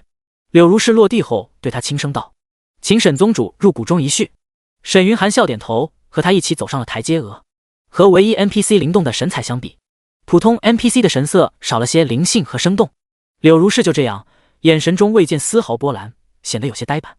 还得试探一番是不是异界修士。沈云边走边看着柳如是，如同见到美女挪不开眼的玩家。直到2人来到一处庭院凉台中坐下，柳如是的面色依旧平静，连眼神波澜都没有。如果换作异界女修，被这么长时间无理盯着，神色肯定有所波澜。更别说沈云的修为比柳如是低了一大截，应该不是异界修士。见他双眸平如湖面，沈云喝了口茶，暗自低语：是普通 NPC 就好，这样他购买了对方的店铺，就不会告发是血魔宗的，不然被玩家知晓，哪里肯掏腰包买他的东西。收回思绪，沈云看着柳如是开口询问：“我想找刘掌门购买一处店铺，至于零食价格尽管开口。”等待回复的同时，沈云将茶水喝得啧啧作响，手也不闲着，将桌上果盘挑选得乱七八糟。叮！柳如是对玩家的好感度2，当前13点。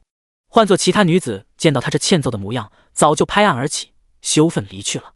可柳如是只是常规的减好感度，依旧神色平静地喝着茶。小亏2点好感度，沈云不再试探，静静等待着。过了片刻，放下茶杯的柳如是抬头看来，倒是有2处小镇的店铺，不知沈宗主可愿购买。话音一落，沈云的脑海中响起了系统提示声：叮！恭喜玩家触发隐藏交易，天水镇店铺地契，售价10万下品零食，1层50平；苍梧镇店铺地契，售价65万下品零食，2层160平。沈云点开地图，查看了下2个店铺的位置。天水镇临近周边新手村，而苍梧镇的交通比较发达，几个主道都是通往周边各大主城的，价格自然昂贵。沈云思索片刻后，抬手一点虚空投影，购买苍梧镇店铺地契。叮！购买成功，扣除玩家65万下品零食。第47章圣地太上柳如是挖宝活动，盗宝贼开启猎杀。交易成功后，沈云的背包中就出现了一张地契。购买地契当然选发展前景好的。玩家就算去了主城，只要沈云的店铺物品价格实惠，传送又方便，自然会有人来镇上买。若不是沈宗主发现了万幽峡谷的潜在危机，换做其他修士上门，我翠微谷也不会轻易出手。柳如是嘴角含笑，温馨提示：解除翠微谷危机，隐藏奖励，交易结束。看来想要触发其他隐藏奖励，还得刷翠微谷的好感度。沈云心知好感度太低，牵扯不到后续福利。他想了想，从背包中取出一本秘籍，放在了桌上。刘掌门，此乃我舍命从一处秘境中寻到的5阶上品心法春风诀，便赠与翠微谷。这本心法是血煞宗胖长老留下的正统心法，是为了让沈云能改换门庭，拜入其他宗门。不过现在他并不需要，正好拿来刷一波好感度。沈云已经检查过这本心法，没人留下笔记。春风诀档次太低，对他来说毫无作用，就当提前投资了。闻听此言，柳如是脸色一惊，看着他语气凝重：沈宗主，这太珍贵了，你我交情不值得如此，翠微谷万万不能收下。见他将秘籍推来，沈云一把按住，开始忽悠：刘掌门，求道何其艰难，若有1、2知己，也能相互探讨。难道看我是血魔宗之人，看不起在下？你若不要，我当场撕了这古籍。一个2级势力撑死就凝魂境强者，5阶上品心法对翠微谷来说已是顶级。至于这些场面话，自然是沈云在探索 NPC 好感的门路了。柳如是素手一颤，又见沈云流露出真情神色，侧头不敢与之对视。沈宗主何至于此？你助我翠微谷解难，又怎会看不起你？应该差不多了。见时机成熟，沈云直接拿起秘籍，用力一扯，只撕了一半。柳如是抬起素手按在了秘籍上，无奈轻语：翠微谷收下便是，谢过沈宗主好意。叮！恭喜玩家获得柳如是好感度加16，当前好感度29点。我还拿不下你，沈云这才松手。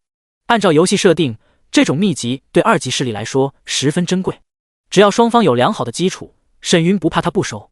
以后再刷刷好感度，一旦翠微谷的弟子对他好感度提升到90点，沈云完全能挑选几个资质不错的 NPC， 获取纯阴镇压体内血煞。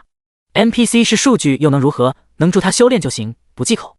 既然如此，就不打扰刘掌门了。沈云轻声道：沈宗主离去便可。见柳如是起身相送，转身的沈云会心一笑，或许好感度提升了，还有其他隐藏收益。当2人来到翠微谷山门前告别后，柳如是遥看消失在天际的沈云，平静的秋眸中似是落下了一颗石子，涟漪一闪。好一个玩家第一人。收回视线的他转身走入山谷。只过了片刻，一道倩影来到了他的身边，躬身传音：太上，此人好生无礼，可需弟子前去教训一番。那玩家居然强迫他昆仑圣地的太上长老，不仅无礼的猛看，还将手压在太上的素手上，真是吃了雄心豹子胆。柳如是淡淡的扫了他一眼，粉唇微动：你现在能拿出65万颗下品零食？这女弟子呼吸一滞，再次将身躯下压。是弟子莽撞了，别说65万，5万颗他都费劲。他是气不过对方无礼在先，管中窥豹。一个能在玩家群中脱颖而出的存在，必然有其后手。九州县市，大事来临，这不单单是玄天修士的机遇，也是玩家们的机遇。虽然柳如是从未被男子触碰过，但以他数千年的心境，犹如止水。愿意收下春风诀，也是因为他想看看这玩家第一人能走到哪一步。换做普通 NPC 是无法拒绝玩家送礼物的，只能加减好感度。但他这类 NPC 是有选择权的，只是拒绝后好感度会清零。柳如是想知道这种异界人物和昆仑圣女，亦或是玄天杰出1倍相比，有多大的差距，也好做到心中有数。血迹一道可不好走，柳如是眼眸一闪，缓步离去。翠微谷只做中立宗门，其余事无需多想，下去吧。是，掌门。沈云离开翠微谷后，前往了苍梧镇观察自己的店铺。从看店的老妪手中接过钥匙后，这家2层木楼就算是他的了。地段还算不错。站在2楼窗台的沈云看着下方车水马龙的街市，颇感满意。管事的人选还得物色一下，安妙龄他们并不合适，都是玩家熟悉的名人了。看店的话，很容易被玩家发现端倪。就算是一梦也不行，军区的人已经知道他拜入血魔宗了。有空得仔细挑选个。摩挲着下巴的沈云突然挑眉看向了碧蓝的天空，只见一道金色提示在空中缓缓浮现。活动提示：30分钟后将开启挖宝活动，活动时长2小时。结束后挖到的宝物为玩家奖励，以及大量灵气经验值。金芒散去，一个宝字图标出现在沈云视线的右上角。他点开一看，是挖宝活动的4条提示。宝物数量0。活动结束后，前100名玩家可获得大量声望奖励。最高品质宝物5。前100名玩家可选择一件挖到的宝物提升品质，最高可提升1级。挖宝阵营报名参加后，玩家将获得探宝诀和宝贝铲，看地势风水推演宝物地点，产出随机。注：宝贝铲沾染宝气后，有几率抵挡盗宝贼一次偷袭，冷却10分钟。盗宝阵营玩家选择盗宝贼后，获得潜行诀，3秒隐身屏蔽神识，探宝飞盒，10分钟一次，100%传送至有宝贝的地点。被玩家攻击时受到的伤害增幅 20%， 死亡后所有宝物全爆。探宝飞盒，猎杀开始了。眼中金芒闪烁的沈云笑着抬手一点，报名阵营盗宝贼。第48章，报了什么头？亏你想得出，纯属白给。叮，玩家报名成功，盗宝贼服饰道具自动发送至背包中。沈云点开宗门聊天频道，发了条信息：宗主沈云、安妙龄和一梦，你们2个选盗宝贼，青烟你保护于西挖宝，都去宗门宝库装备2阶宝物。今天谁要是进不去前10，我弄死你！挖宝哪有抢得快？至于全爆的风险，对沈云3人来说太低了。让青烟保护于西，也是因为这姑娘手气不错，全当是一试了。刚带队从副本中出来的安妙龄看到这条消息，红唇微微勾勒。弄死人，你也就吓吓小姑娘。至于猎杀玩家什么的，那男人说什么，他照做就是。该说不说，有了于西3人的加入，他还真轻松了不少。老板，要不我们组队怎么样？大家一起挖宝。女秘书陈琳颇为兴奋。挖宝不管在什么游戏中都是收获丰富的活动。对啊，老板，肯定有不少人选择到宝贼阵营，我们一起也能有个照应。队员纷纷相邀。在众人看来，隐藏信息的安妙龄绝对获得了不小的机缘。今天刷本都是他在关键时刻发力，算是让大家安稳通关了副本。眼下活动在即，有老大在身边也能安全些。你们祈祷别遇到我吧。安妙龄翻了个白眼，摆了摆手。你们太菜了，我和我的好友一起组队。啧，老板连公司的精锐队伍都不组，这朋友怕是榜上强者吧？对啊，老板，说说呗，是不是淬体5重天的玩家？陈琳等人目露好奇。大佬的事少打听。安妙龄笑着转身走向传送 NPC， 前往了血魔宗。血魔宗内，来到宗门宝库前的一梦看着前方身穿夜行衣的沈云，心中无奈。你是真不怕遭人恨啊？我算是一路走到黑了。他吸一口气，缓步上前。以盗宝贼的身份进入前10，得杀多少人？可单纯靠挖宝的话，华夏区有数亿玩家，能进入前10的概念太低了，全凭运气。还好有修为保障，不然就算选了盗宝贼，全爆的机制也不一定能上榜。心里嘀咕的一梦，就听前方传来了沈云说话的声音：怎么，你不乐意？他连忙抬头疑惑地看着沈云。啊，我很乐意啊。沈云微微眯眼，淡然道：进不了前10，你且看我手段如何。胸口发酥的一梦呼吸一滞，正色道：保证完成任务。沈云懒得废话，直接交易将2阶武器和靴子以及1000颗下品灵石给了他。不用上交，算是突破巨灵境的福利，好好修炼。谢宗主。一梦眼眸一弯，浅笑出声。这些都是之前副本中爆出来的，衣服他有一件3阶中品的。至于配饰极其稀少，哪怕沈云手中也没有。能有1000颗灵石的奖励，已经让一梦异常欣喜了。这样他的秘籍又能提升熟练度了。青燕，你们两个修为超越了玩家一大截，要是死了，后果自负。我们知道的，宗主。苏清冉细声细气都不敢看沈云，耳根通红的低着头。一旁的于西则瞪着双眸，连连点头。自家闺蜜就算不说，看其脸色，她也略懂一二，肯定是被沈云吓到了。她可不想完成不了任务被弄死。好了，出发。等安妙玲也领取了装备和零食后，沈云纵身飞向传送台。于西看了眼走在前面的两个大姐姐，对着一旁时不时揉揉小腹的闺蜜，惊异传音：“清冉，你不会有小宝宝了吧？”这话惊得苏清冉双腿一软，差点摔倒。她羞愤地瞪了眼于西，无语道：“说啥呢？纯阴化阳法写着运转就不会有，你个小笨蛋！我就是总感觉胃疼。游戏里胃疼？不对啊，难道你现实吃坏肚子了？”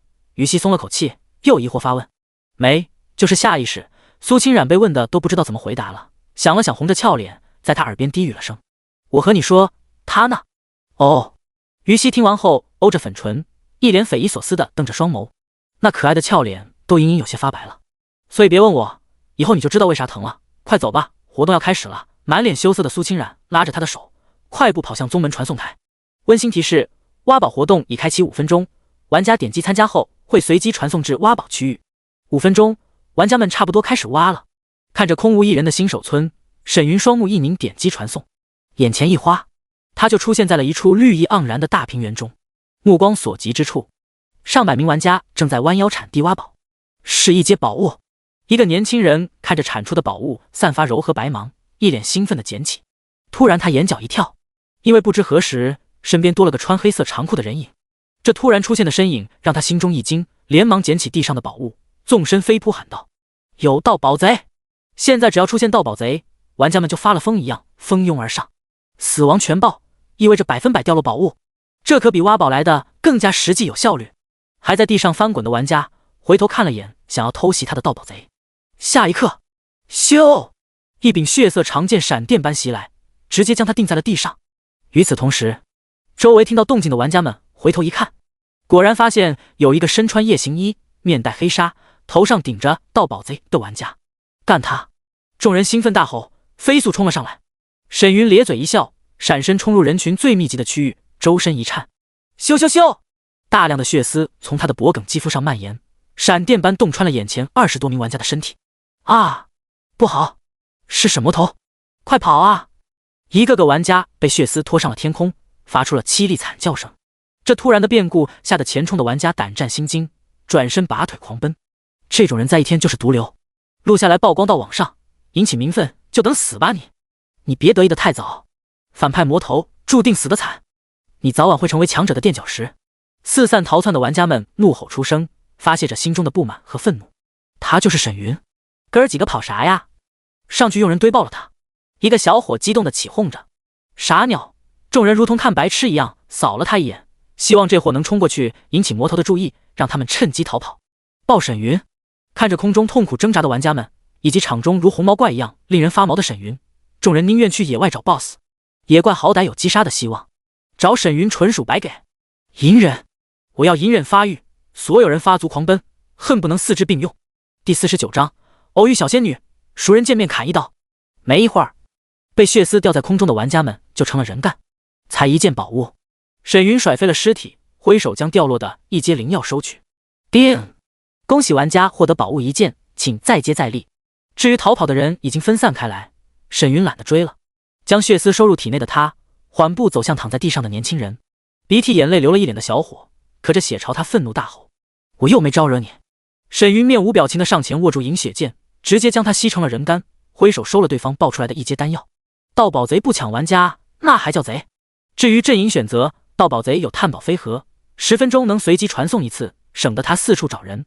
哪怕他有黑纱遮面，让人看不出容貌，一旦杀人特征太明显了，人都跑没了。沈云看了眼空旷的平原，打开被选定探宝飞盒，点击使用。叮！使用成功，玩家将随机传送至宝物区域。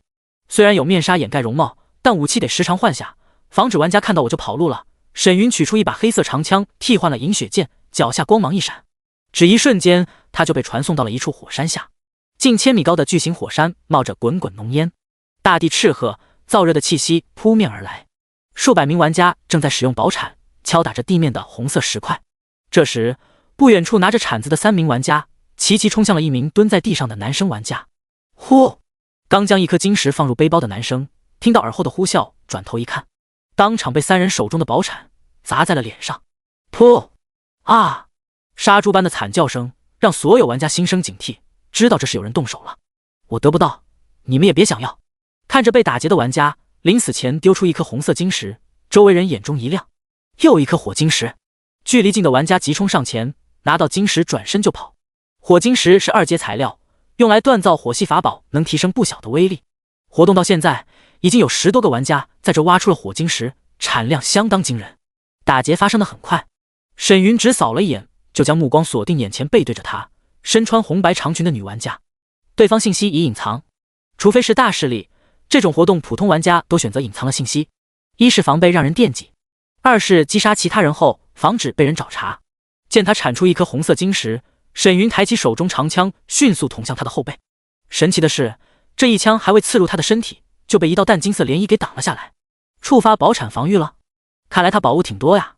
沈云双目一凝，虽然偷袭被挡，但这一枪的冲击力直接将女生震翻在地。敢偷袭你姑奶奶！娇喝声中，少女双臂发力，极其灵活的翻身，一记抱踹自下而上，袭向了沈云的小腿。这一脚甚至有腿法留下的残影，相当迅速。当前玩家能有这种实力，起码是淬体劲武重天的存在。但在沈云的眼中，这一脚的速度和蜗牛爬没什么区别。只见他眼中寒光一闪，手中长枪化为一道黑芒，噗！锋利的枪头直接刺穿了少女的脚心，贯穿而过的长枪当场洞穿了她的胸膛。啊！尖锐的惨叫声响彻全场，惊得所有人浑身一个哆嗦，连忙循声望去。这啥声啊，这么惨！当看到被不远处被长枪贯穿的女玩家，所有人倒吸一口凉气。死！这么漂亮的女生都下得去手。正当沈云想将对方吸成人干时，发现这名女玩家还挺眼熟，而躺在地上咳着血的女生疼得满脸泪水，对沈云气声哭泣。是哥哥对不？仙界小仙女还挺机灵，知道不能暴露她的身份，只是语气要多哀怨就有多哀怨，听的人是肝肠寸断啊！残暴，简直不是人啊！连自己的妹妹都杀，兄弟们抄家伙抱了她！妹子别怕，我为你报仇！众人怒火升腾，加上环境燥热，哪里受得了这么可人的女生在眼前身陨？更别说是被盗宝贼偷袭的。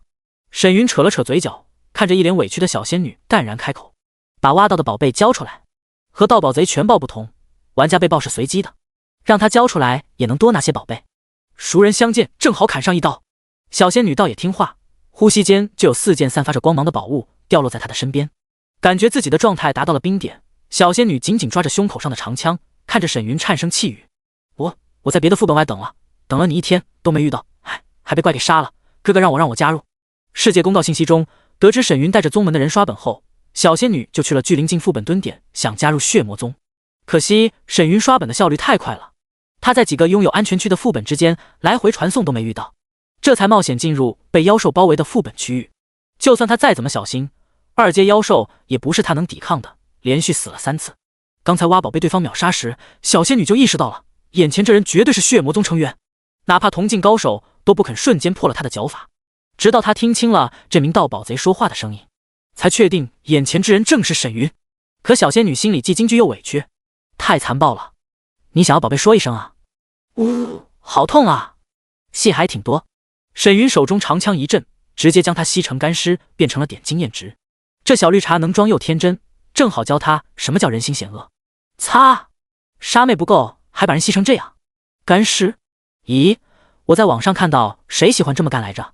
急冲上前的玩家们见小美女变成了皮包骨，莫名一惊。下一刻，咻！所有人惊骇地发现，眼前的盗宝贼脖颈处激射出了一大把血色长丝，噗噗噗，一连串入肉声在人群中响起。是沈云，他是沈魔头，快跑啊！啊！我尼玛，这老魔简直就是瘟神！看着大量玩家被血丝洞穿、惨叫嘶吼的恐怖场景，在场所有人吓得落荒而逃。就算是痛恨沈魔头的人，都没有丝毫犹豫的转身狂奔。活动中死亡也会掉落修为。现在全球玩家都知道了，反馈必将到来。死一次就代表着落后他人，谁敢拿鸡蛋碰石头？此时不跑，更待何时？第50章，血腥杀戮。红毛怪，战场活阎王。这些淬体境的气血，连一点轮海境经验值都增加不了，数量太少了。沈云抿了抿嘴，将血丝上50多名玩家的尸体甩飞了出去。然后他抬手一挥，收了掉在地上的8件宝物，除了4颗火晶石，其余都是一阶物品，价值不高。叮！当前玩家拥有10件宝物，数量榜单第3625名。当前宝物最高品质2阶材料火晶石，未入万人榜。看来2阶材料还挺多呀。沈云双目一凝，催动体内灵气，使得血丝暴涨，如钢丝般激射向了四面八方。咻！刺耳的破风声中，血丝如横跨虚空，将附近来不逃窜的数百玩家尽数洞穿。噗！这破游戏不公平！沈云，有本事你在现实中露个脸，老子弄死你！温馨提示：玩家沈云已经将你标记为暗杀目标，还暗杀？藏头露尾的鼠辈！等我崛起，一定要把你杀到0级！逃跑无望的众人喷着血爆吼出声。都被杀了，谁怕谁？就算被标记又能怎么样？反正隐藏了身份信息，沈云又不可能记住每个人长啥样。或许当初听到这种话，沈云还会生气，现在对他来说连心境都难以泛起波澜，淡笑道：那你们加油升级，等下次我再收割了，提升下修为。这极度轻蔑的语气气得众人暴跳如雷，气血攻心。狂妄啊！噗！嗨嗨，你太他妈装逼了！尤其是他把玩家当作经验怪的做法，让不少玩家当场气晕了过去。没一会儿，200多名玩家尽数成为干尸，化为白光，消失在了原地。沈云控制着血丝，将地上28个宝物光团收入囊中，这下直接让他的数量排名进入了华夏区1000名以内，第926名。半小时不到，这么多人20件宝物了。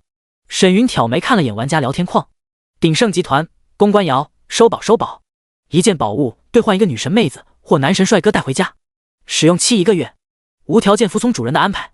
我有钱人收宝，1件宝物团队带你通刷淬体近4重天以下副本，交易位置私聊。显然各大势力都在疯狂收购玩家手中的宝物。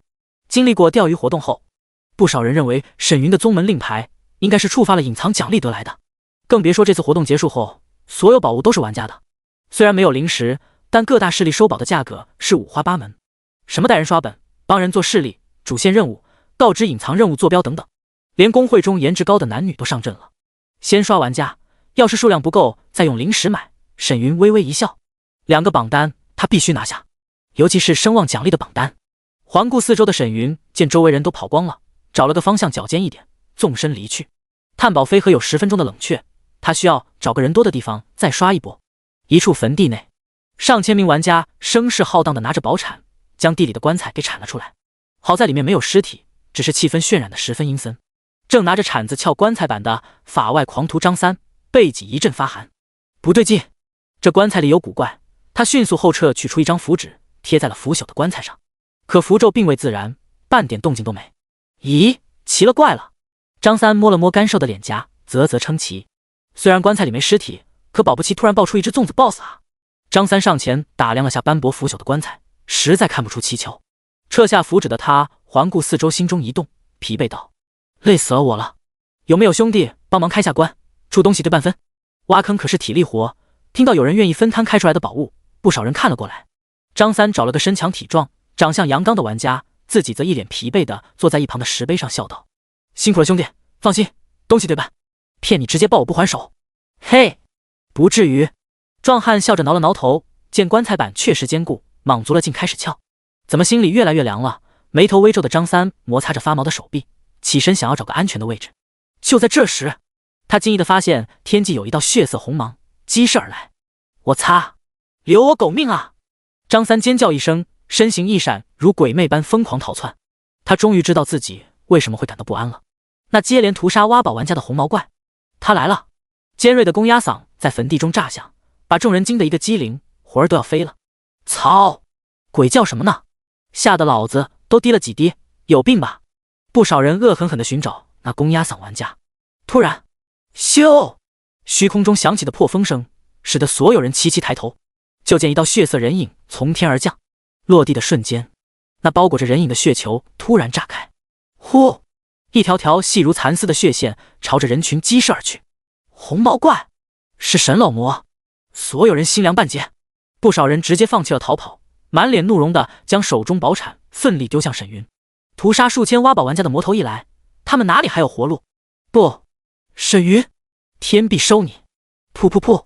一连串的鲜血从玩家身体内四散开来，这一幕犹如盛开的烟花，点缀在了灰败的坟地中。人群中，被儿子推倒在地的老人看着儿子身亡，眼睛顿时就红了。虽然是游戏，可儿子死前眼中的惶恐和紧张代入感太强了，深深刺痛了老人的心。他不顾飞速袭来的血丝，将手中宝铲用力砸向沈云，怒吼出声：“你还有没有人性？你这魔头必遭天谴！”听到这句话，沈云嘴角微微勾勒，控制血丝卷过飞来的宝铲，看向怒气勃发的众人和老人，淡然开口：“怕死就别玩游戏，难不成有人逼着你们？”这话一出口，众人神情一变，连惨嚎声都小了不少。你们无非是为了能成仙变强、改命翻身等等，利益太大，舍不得退游。现在倒好，承担不起风险，却只想白嫖。做人可不能这么无耻。见沈云一脸无奈，羞怒的众人气到口中可血，恨自己无能，无法生撕了这魔头的嘴。确实，九州的利益太大了，大到是个人就想进去游戏，哪怕感官逼真，被怪物杀了，再怎么害怕死亡的感觉，也甘之如饴。让他们别玩，怎么可能？不对，你这是歪理，这不是你可以杀玩家的理由。老人怒极，更不想承认他的话。我是歪理，你就对了。果然无耻之徒只会活在自己的世界里，指点江山，令人作呕。沈云淡然一笑，语录不屑。你……老人气得脸色青红交加，刚想开口，啪！飞来的宝铲直接抽在了他的脸颊上，当然打爆了他的头颅。其他人则听得怒极攻心，却不知道该说啥，气到发抖的看着含笑而立的沈云，一个劲的咒骂魔头无道。噗噗噗！蔓延全场的血丝一抖，直接将在场众人吸成了人干。只过了片刻功夫，坟地就恢复了平静，只剩下了数百个散发光芒的宝物。沈云将掉落的367件宝物尽数收拢后，颇感满意。坟地的宝贝挺多呀。叮！当前玩家拥有752件宝物，数量榜单第6名。当前宝物最高品质2阶下品法宝落日弓，品质榜单第106名。活动剩余时间1小时22分钟，还剩1小时，足够拿数量第一了。至于品质榜进前10就行。关了活动投影，沈云纵身飞向高空。对他来说，获得声望才是最重要的。活动产出法宝品质不高，提升1级的奖励可有可无。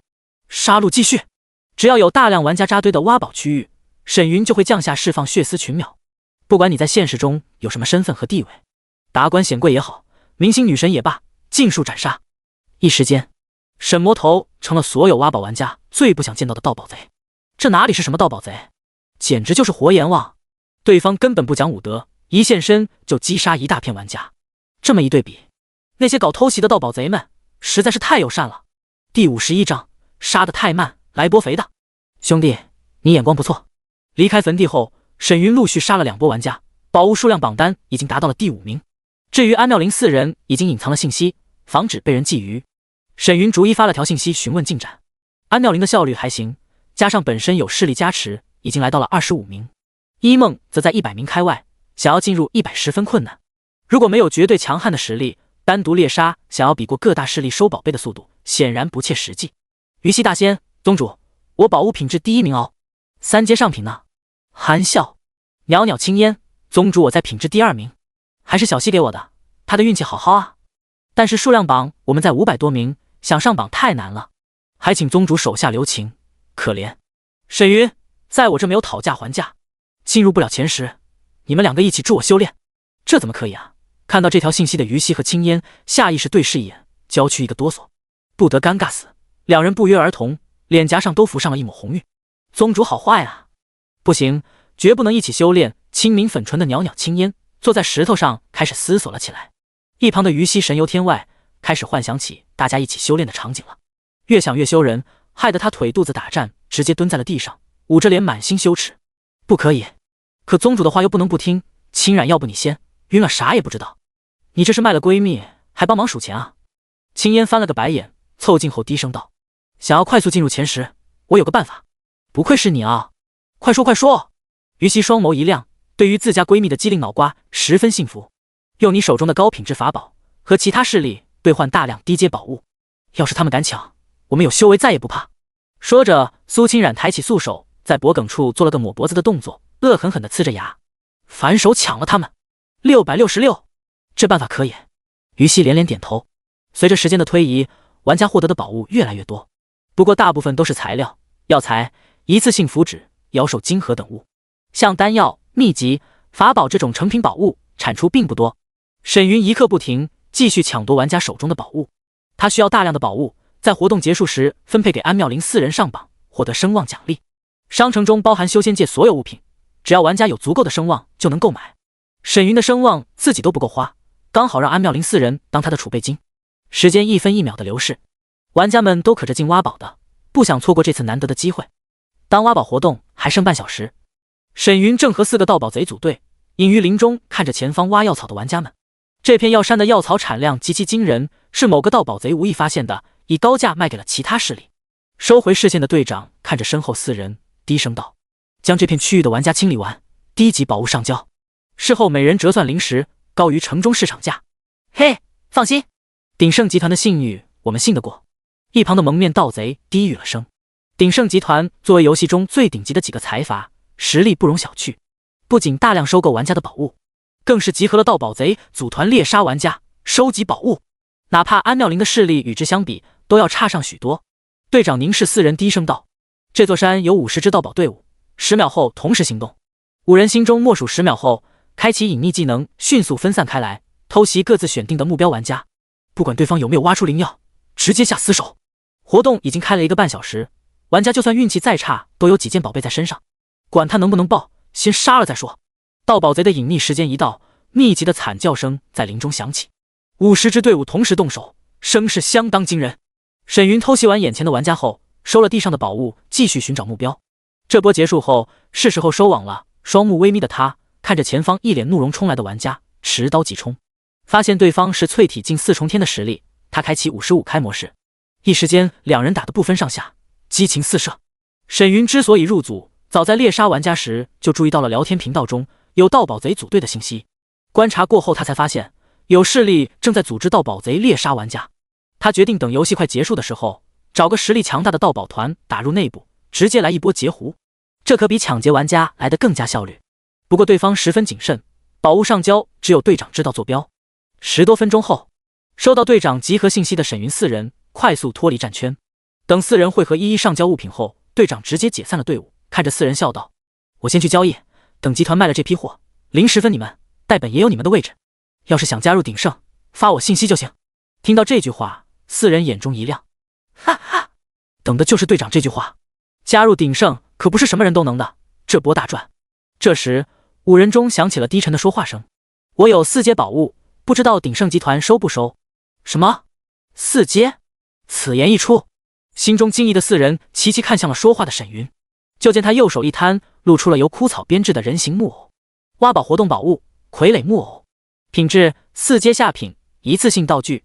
我的乖乖，你小子居然是品质榜前10的隐藏玩家！一名盗贼语气惊疑。2个榜单的玩家是可以隐藏个人信息的，可宝物品质和数量，前3000名都在活动界面有显示。4阶下品法宝正是质量榜前10的存在。4人万万没想到，身边队友的运气这么逆天，居然抢到了4阶法宝，这可是在数亿玩家中脱颖而出啊！相比较已经登顶宝物数量榜第1，亮明 ID 装逼的沈云，眼前这个盗宝贼的运气更让人觉得惊叹。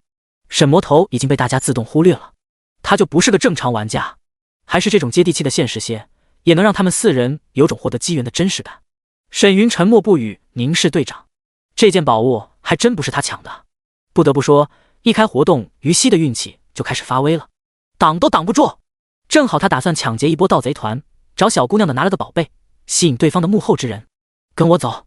队长见他另一只手捏着的探宝飞盒，低语一声，快步离去。说实话，刚开始他还有些怀疑，这是不是沈云搞的鬼？可那家伙连数量榜1都不隐藏 ID， 获得3阶以上的宝物不得装逼亮个 ID， 因为那魔头的质量榜在40分钟前就被挤出了3000名榜单外，现在连个影都没有。你肯定气得暴跳如雷吧？这么强的实力，居然连个2阶上品宝物都没抢到，人杀多了，倒了霉运。哈哈，爽！心中暗爽的队长对沈云笑道：“羡慕啊，兄弟，这波你赚发了，也选对了交易目标，眼光不错。”沈云淡笑低语：“运气确实不错。”第52章，黑吃黑，3000宝物到手。没过多久，下山的沈云二人就见林间小路上出现了10多名盗宝贼，为首男人正是50支盗宝队的总负责人。你好，我叫张红，是鼎盛的总经理。我们老总说了，只要你愿意和我们合作，鼎盛3团团长的位置就由你来当。其余人则目露艳羡地看着这位幸运儿。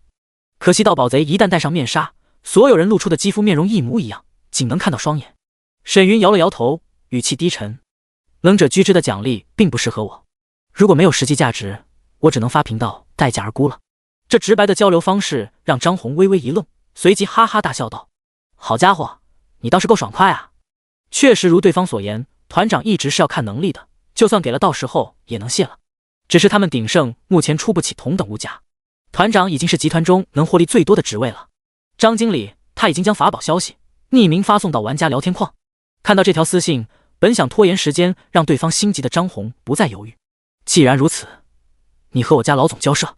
沈云颔首点头，跟着众人快速离开了这里，同时在宗门内发了条信息：宗主沈云，准备行动。等我到目的地后，探查4个方向的鼎盛盗宝贼，锁定后一起秒杀。玩家不用管。显然安妙龄4人也参与了这场计划，正分散4周隐匿踪迹。4人都是巨灵境修为，又有高阶秘籍傍身，偷袭淬体境的盗宝贼轻而易举。安妙龄是。沈云关了聊天框，和张红一行人离开这片区域后，才发现外面的玩家已经开始乱了。组队抢劫、强开爆玩家宝物，惨叫、怒骂和争斗声在山外平原纷纷上演。由于活动即将结束，隐藏信息的玩家们开始对身边人下黑手了。人海茫茫，活动结束谁也不知道是谁，还不如干一波无本买卖，爆了法宝各回个家。人性的贪婪在这一刻展现得淋漓尽致。张红为了防止其他玩家干扰，让所有人显示出鼎盛前缀的游戏 ID， 哪怕有玩家团队想爆了他们中的盗宝贼，看到鼎盛也是退避三舍。全球500强在游戏中的实力可不是寻常玩家能招惹的。众人一路畅通无阻。当一行人安全抵达一处山丘时，这里已经聚集了200多名亮着鼎盛 ID 的玩家。张红示意沈云跟上，就见前方人群中走出一个拿着探宝飞盒的盗宝贼，笑声苍劲：哈哈，小兄弟能将宝物交易给我鼎盛，多谢了。只要不受到攻击，探宝飞盒能将盗宝贼瞬间传送离开。这样一来，不管是鼎盛想抢劫眼前这个盗宝贼，还是对方想打劫他们，都不可能。而鼎盛老总必然会选择盗宝贼身份，手握探宝飞盒用来保命。不仅如此，哪怕沈云来了，他们也有后手。见张红几人站在老人的身边，像是在交易宝物，沈云沉声道：开价吧，我的时间很紧。哈哈，小兄弟稍安勿躁，不如你先说说其他势力的价格，我必然高上一筹。老人微微一笑，直接挑明。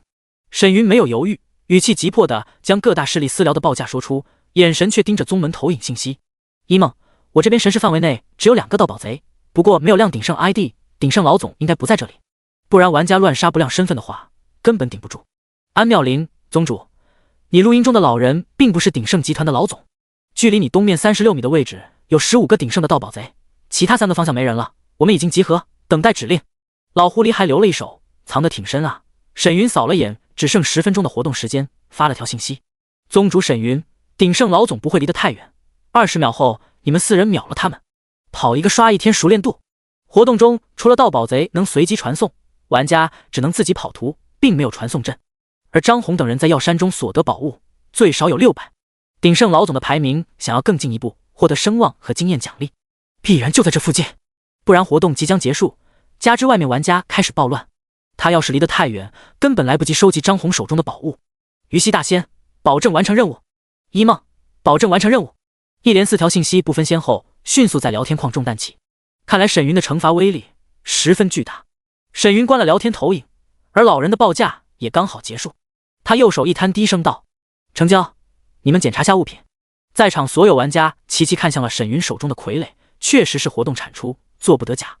这也意味着鼎盛集团最少能拥有1件4阶法宝，算上活动前10宝物能提升1次，说不定是5阶。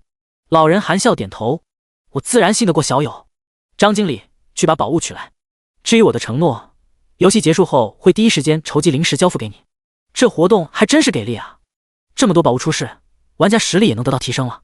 和网游相比，这么大的产出量，就算搬砖都能发家致富了。众人心生感慨。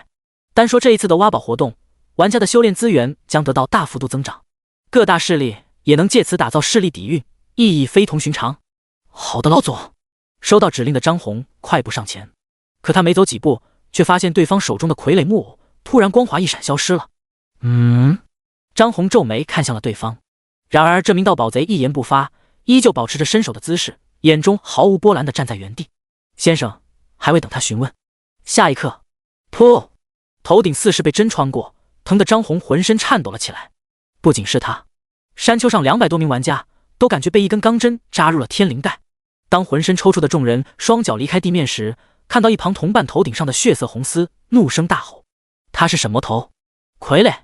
当看到地面上的盗宝贼软倒在地，所有人都知道被沈云给耍了。人群中，一名盗宝贼喷着血费力仰头看向悬浮于空，神色淡然俯瞰众人的沈云，可血怒喝：我劝你最好别动鼎圣的东西。这人说话苍劲，语气中充满了上位者的压迫感，很可能是鼎圣高层。然而沈云无动于衷，200多根血丝微微一颤，眨眼间，空中所有玩家都成为了干尸。刷刷刷！一连串的宝物从开口老人以及几个盗宝贼身上爆出，将整个山丘掩埋。目测宝物的光芒足有3000多。甩飞干尸的沈云落地后，抬手将地上的宝物收入囊中，纵身飞向东面。不远处看到这一幕的玩家们是目瞪口呆。刚才的宝物光芒太刺眼了，可悬空的红毛怪更加吓人。还好他没过来，居然把鼎圣给打劫了。沈老魔果然够狂，简直无法无天。众人暗自咽了口唾沫，迅速寻找打劫目标，毕竟时间不多了。此时安妙龄4人的战斗也已经结束了。闪身而来的沈云扫了眼头被包裹严实的于西和青烟，对4人开口：谁的数量排名没入前10？3人齐齐看向了一梦。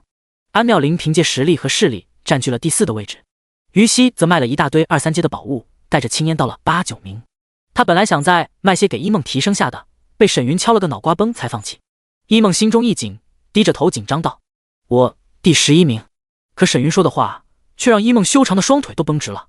以你的实力，放开了猎杀玩家和盗宝贼，入前10并不难。既然你这么仁慈，今晚去宗门离院等我，我倒想试试采菊东篱下是何等意境。身躯绷得笔直的一梦惊惧地瞪着眼中凶芒闪烁的沈云，他怎么都没想到对方的惩罚比他想象的要更加吓人。第53章活动榜1，王侯将相，你有种乎？沈云卸下盗宝贼服饰后，冷眼看着一梦，语气森然：游戏中占尽优势都进不了前10，如果现实里你以为仁慈会救你一命？怎么，你不服？一梦被骂得穷鼻一酸，双眸渐渐溢满了水雾。尤其是沈云令人发指的行为，让他心中既惶恐又惊惧，可他又不敢出言反抗，只能胸口起伏的忍气吞声。娇躯微颤的一梦流着2行清泪，缓缓低头，沙哑道：不敢。声音中充斥着不甘和落寞。他觉得自己太天真了，天真到以为昨晚沈云帮他疏通气血，还给他盖被子，就想着对方心性并不坏，甚至他能有如今的成就都是对方的原因，从而心生感激。可现在看来，都是他想多了。一梦的体质对他很重要啊。安妙龄还是第一次看到沈云发火，心中有了大概猜想，这是怕对方身陨，体质就没了。一旁的于西和苏清冉一动不敢动，大气都不敢喘的左看看一梦，右偷瞄沈云。我都已经很努力了。紧咬粉唇流着清泪的一梦不甘地点开了宝物排行榜，仅剩的时间不足以让他刷宝了，毕竟进入前10的数量还差很多。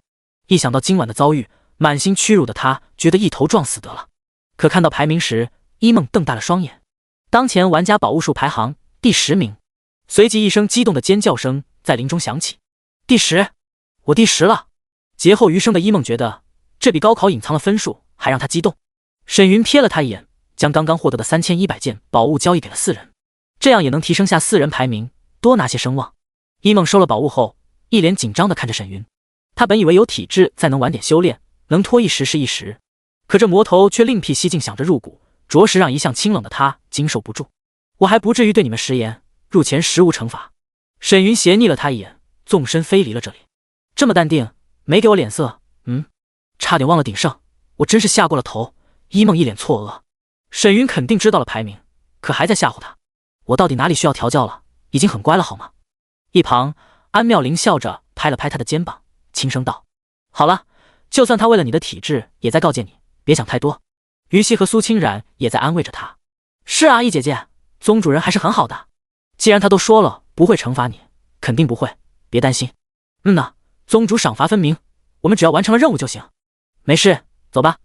一梦牵强一笑，三人又不知道他去离院的下场，哪里体会得了他的害怕。四人各自散去。几分钟后，挖宝活动结束。当所有玩家传送出地图，一条游戏提示在虚空亮起。活动公告：挖宝结束，参与者将获得经验礼包1份，数量榜前100获得声望礼包1份，品质榜前100可选择挖宝宝物提升品质1次。1111号新手村内，你大爷的！就是你杀了我爆我宝物，神经病！你认错人了吧？我可不是盗宝贼，我的3阶宝物被人爆了呀！痛，太痛了！嘈杂的喧哗声充斥人耳膜，尤其是活动结束前被打劫的玩家，哭的那叫一个肝肠寸断。一波起飞的机会从手中溜走，想想都能气死人。快看沈云在这！老公赶紧让开！卧槽！沈老当面，快让让！滑！站在沈云身边的玩家们齐齐倒退，一脸惊惧地看着他。对方不仅在活动中杀了近万名玩家，还打劫了鼎盛集团的老总陈振国。听小道消息称，老人气血攻心，直接被送去了医院。虽然不知道被抢了多少宝物，但以鼎盛集团的财力，必然能进宝物数量榜前10。这么多宝物，比抢银行来的更加惊人。当一个人强大到让众人难以企及的程度时，尤其是像沈云这种杀心极重的人物，人们哪里敢当面恶言相向，躲都来不及了，只敢在心里疯狂输出。为什么他还活得好好的？上面假装没看见，还好没遇到他，不然直接血崩了。这魔头气势好猛，有机会我也要学些修秘法。见这么多玩家给沈云让路，不少人心中热血上涌。王侯将相你有种乎？沈云只是个普通玩家，获得了机缘而已，他们也能？人群中几个被沈云击杀的玩家瞪着眼，敢怒不敢言。你这魔头下场注定凄惨。隐忍，我要亲眼看着你成为他人垫脚石，跌落神坛。必定会出现英雄人物，将这反派魔头斩杀。沈云不理会众人，一路无阻进入了传送阵。来到血魔宗后，他点开了活动结算界面。当前宝物数量3726件，榜一奖励声望2万点。这些宝物大部分都是低阶的，如断气炼丹、阵法符箓的制作材料、妖兽晶核、灵石等等。诸如法宝秘籍、阵法符箓这种成品产出仅有300多件。不错，能卖不少灵石了，声望也达到了77280点。沈云微微一笑，宝物品质榜第13，4阶下品引灵符，可提升1次品质。提升品质只能选择挖宝活动中的物品。沈云不差法宝，没什么好选的，抬手一点引灵符，确认提升品质。只见游戏投影中悬空的淡蓝色符纸被一团灵气包裹，散发出了柔和的光芒。没一会儿，一道提示声在沈云的脑海中响起：叮！恭喜玩家提升成功，获得4阶上品是心符。是心符由5阶妖兽是心母蚁精血制作，用灵气引燃是心符，可释放出是心母蚁的天赋。是心蚁鸣，范围内所有生灵将受白蚁噬心之苦，修为低者瞬间暴毙。注解：低于凝魂境修士使用是心符有反噬风险，可用灵石催动。这玩意儿有点凶啊。沈云笑着收了黑色符纸，打开了活动奖励的经验礼包。叮！恭喜玩家获得600缕活动灵气，修为提升至轮海境2重天，当前经验值386,800。提示声刚落，沈云浑身气息鼓荡，脚下白光一闪。除了新手七淬体境，后续境界1重天加400点经验值。沈云眉头一挑，9周经验计算方式十分简单，玩家杀同境界妖兽就会获得同境界的灵气经验值，杀低于自身修为的灵气经验就会减少，通俗易懂，远没有其他网游那种后期动辄数千万亿的数据。至于多出来的186点经验值，是沈云和袅袅青烟修炼了3次，加上活动中吸收了上万淬体境玩家所得。袅袅青烟只有巨灵境，而两人的双修心法熟练度太低，对沈云的经验加成并不高。这次活动收益不错，而且修为提升后，剩余活动灵气也不会变少，直接就加上了。沈云颇为满意。这时见前方走来安妙龄4人，他吩咐道：每人留10件宝物，剩余的都放入宗门仓库。4人心中一喜，他们还以为沈云会全拿走呢。张弛有度，这御下手段不错。安妙龄抿嘴一笑，于西尤为惊喜，看着他一脸期待。宗主，我有2个5阶宝物，也可以留下来吗？提升到了5阶，他还真是个福娃呀！沈云颇感惊奇，因为除了一梦，4人的品质榜全都是于西挖到的，手气相当逆天。自然可以。沈云淡笑点头，或许他们觉得血赚，可他绝对不亏。第54章。都是宗主的专属声望带。耶！于西欣喜的原地一跳，地级实力晃人眼。哪怕她的淡青色长裙十分得体，这一跳生怕她给蹦了出来。见于西直接冲入了宗门仓库，安妙龄三人也是面带微笑的走了进去。低着头的一梦路过沈云时，听到了他的话语声。出来后各自报下声望值。一梦抿了下粉唇，颔首轻语：“谢谢宗主。”沈云之前交易给他的法宝中，就有一件4阶武器玲珑双刺，正好配对他的5阶宗门功法追魂七诀。可能不仅是他，安妙龄三人的法宝中也有合适自己的。沈云看似冷漠无情，甚至极其残忍霸道，但一梦从一些细节中能看出，他对自己人还是会上心的。他要是温柔些就好了。见他打量着山门景色，一梦不再多想，走入宗门仓库。仓库内有10多个大型金饰箱，分别标记丹药、法宝、材料等区域。玩家只要将各种物品归类投放就行。仓库物品摆放无上限，只要用灵气、灵石维持箱中愈合的灵性就行。血魔宗本身就有一条极品气运灵脉，宗门内灵气盎然，各大建筑的灵气维持都不需要灵石。沈云只要保证地阵可以正常运转就行。极品气运灵脉自然能催动羽化飞仙阵，甚至可以让地阵威能发挥到极致，十分强悍。他可舍不得浪费这条灵脉，沈云是留着当宗门底蕴的，轻易不能使用。没过多久，放完宝物的4人陆续走出。安妙龄看着沈云轻声道：“算上淬体、聚灵修为上榜奖励以及法宝、挖宝活动和之前刷本时的隐藏声望奖励，目前我有15010点声望。”这么少？沈云眉头微皱。每个榜单和活动的声望奖励，前5名是依次减半的。如修为率先突破到聚灵境的玩家，第1名奖励是6000，第2 3000，第3 1500，而6名到100名的声望奖励相同，都是350点。安妙龄几人跟着他才获得了15000点声望，其他玩家想要收集声望更加困难。你能兑换的物品最高品质是什么？沈云开口询问。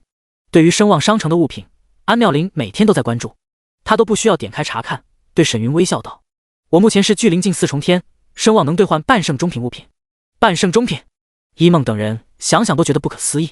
声望点确实难以获取，可他的购买能力无需质疑，相当恐怖。见沈云思索的模样，安妙龄给4人发了条信息：“我已经开了声望商城的最高区，地级功法只有2本，需要14万才能兑换。”4人相视一眼，都看到了对方眼中的肯定。沈云这么逆天的存在，必然获得了一本地经。回过神的沈云见4人偷瞄他，心知这是在猜测他是否有地经，淡然道：“正好吸收了上万淬体境的精血，安妙龄，等下你助我修炼。”他还真是直接啊！一梦3人的俏脸迅速染上一抹嫣红，连忙低头不敢看沈云。还好是妙龄姐浑身发软的苏清染，耳朵根都红了起来，庆幸自己没被选上。修炼血魔宗心法的他知道，吸收的气血品质越低，收益和坏处就越小。淬体境的血煞之气对沈云影响不大，不可能选于西和一梦的纯阴来化解，那就剩下他俩了。安妙龄如玉的脸颊上也有些发烫了。他就算再怎么洒脱，在外面人前被点名还是挺尴尬的。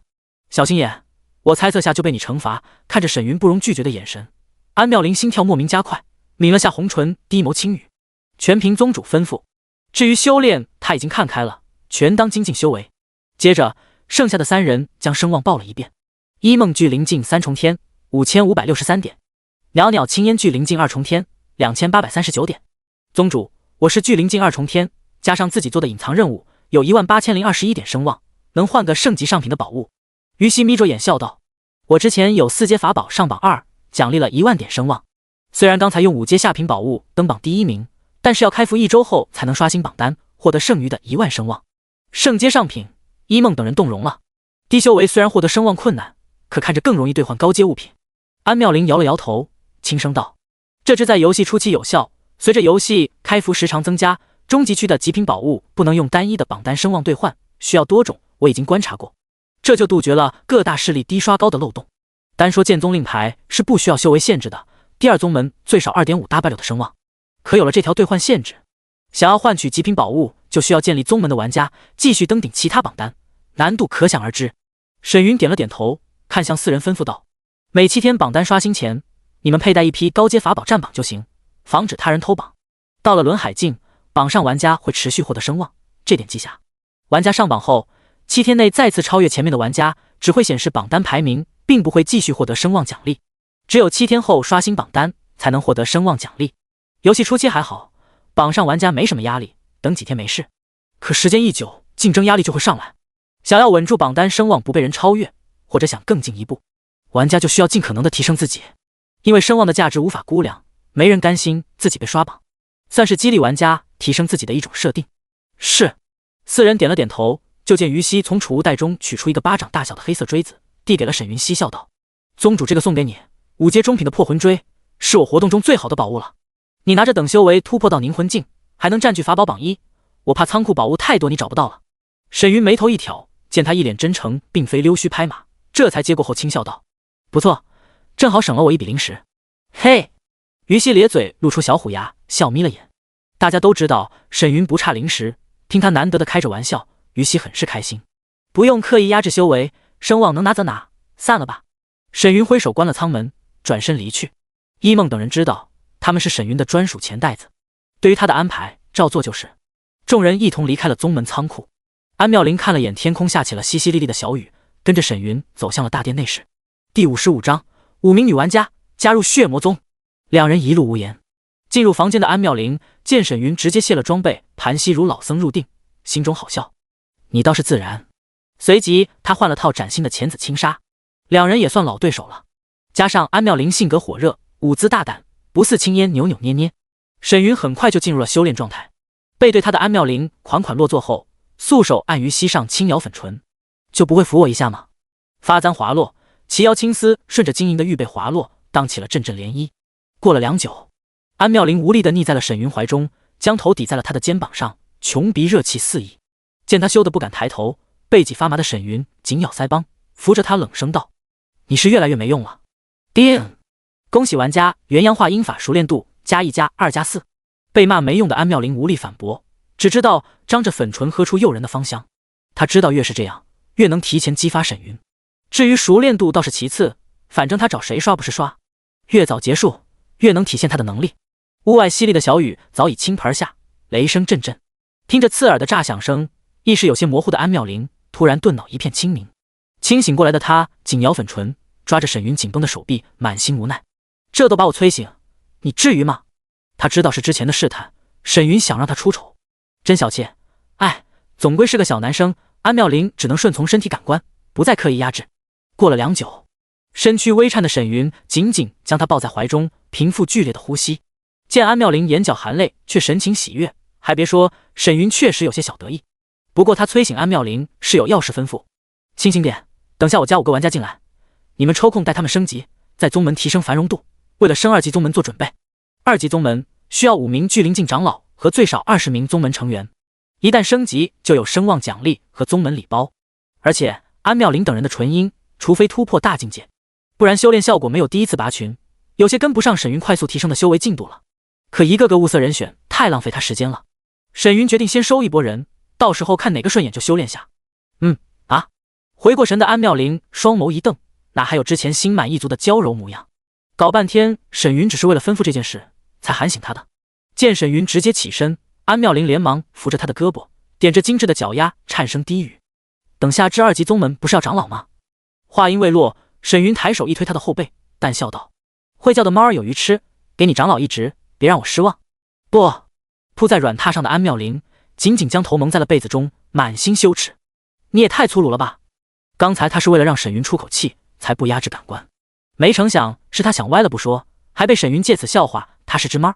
不过血魔宗长老一职，安妙龄不说开心是假的，长老的福利可不是弟子能比拟的，还能修炼藏经阁高阶典籍，而且沈云能重用他，说明心里认可了他。极为开心的安妙龄加上被沈云推开时心头空落，一时间情绪莫名上涌，让他满脸酡红，捂着头发出了压抑的闷哼。那双修长且丰盈的大腿也紧绷了起来，还真是个磨人的狐狸精。扫了眼哆嗦的安妙龄，沈云转身离去。这狐狸精背影完美不说，两股颤颤整得他自信心暴涨。不过挖宝活动中催生的血煞之气已经被安妙龄的纯阴之力消弭，沈云还要去苍梧镇看看装修完的小店铺，自然不会被熟练度带来的感觉影响了心神，沉沦其中。出了大殿，沈云点开了势力申请列表，设定成员信息：女玩家，纯阴繁体，修为从高到低。刚设定好，名单上就遇到了老熟人：淬体4重天，仙界小仙女；淬体3重天，鲨鱼10年苗翠花；淬体3重天，九剑女神。原本五重天的小仙女，经历数次死亡后修为直接掉出了白榜。小绿茶耐心挺好啊。沈云扯了扯嘴角，这女的在她面前咯咯叫得欢快，妥妥一个小浪仙。没想到还保持纯阴凡体，属实让人意外。不过这小姑娘长得挺可人，这么会抱大腿，比其他人更容易看透。沈云点击同意申请后，陆续查看其他玩家。苗翠花的头像榜大标员，丑得离谱，她直接拒绝。九剑女神倒是长相精美，有种都市女神的味道。但沈云隐约记得，这女的在聊天框带她节奏，私下里却勾引她，十分虚伪。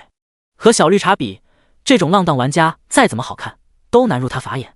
挑选人也是个麻烦事啊。缓步走向传送台的沈云，只能耐着性子慢慢挑选。毕竟长得好看，修炼起来越能激发她的血煞，有着事半功倍的效果。这种关乎自身的事情，马虎不得。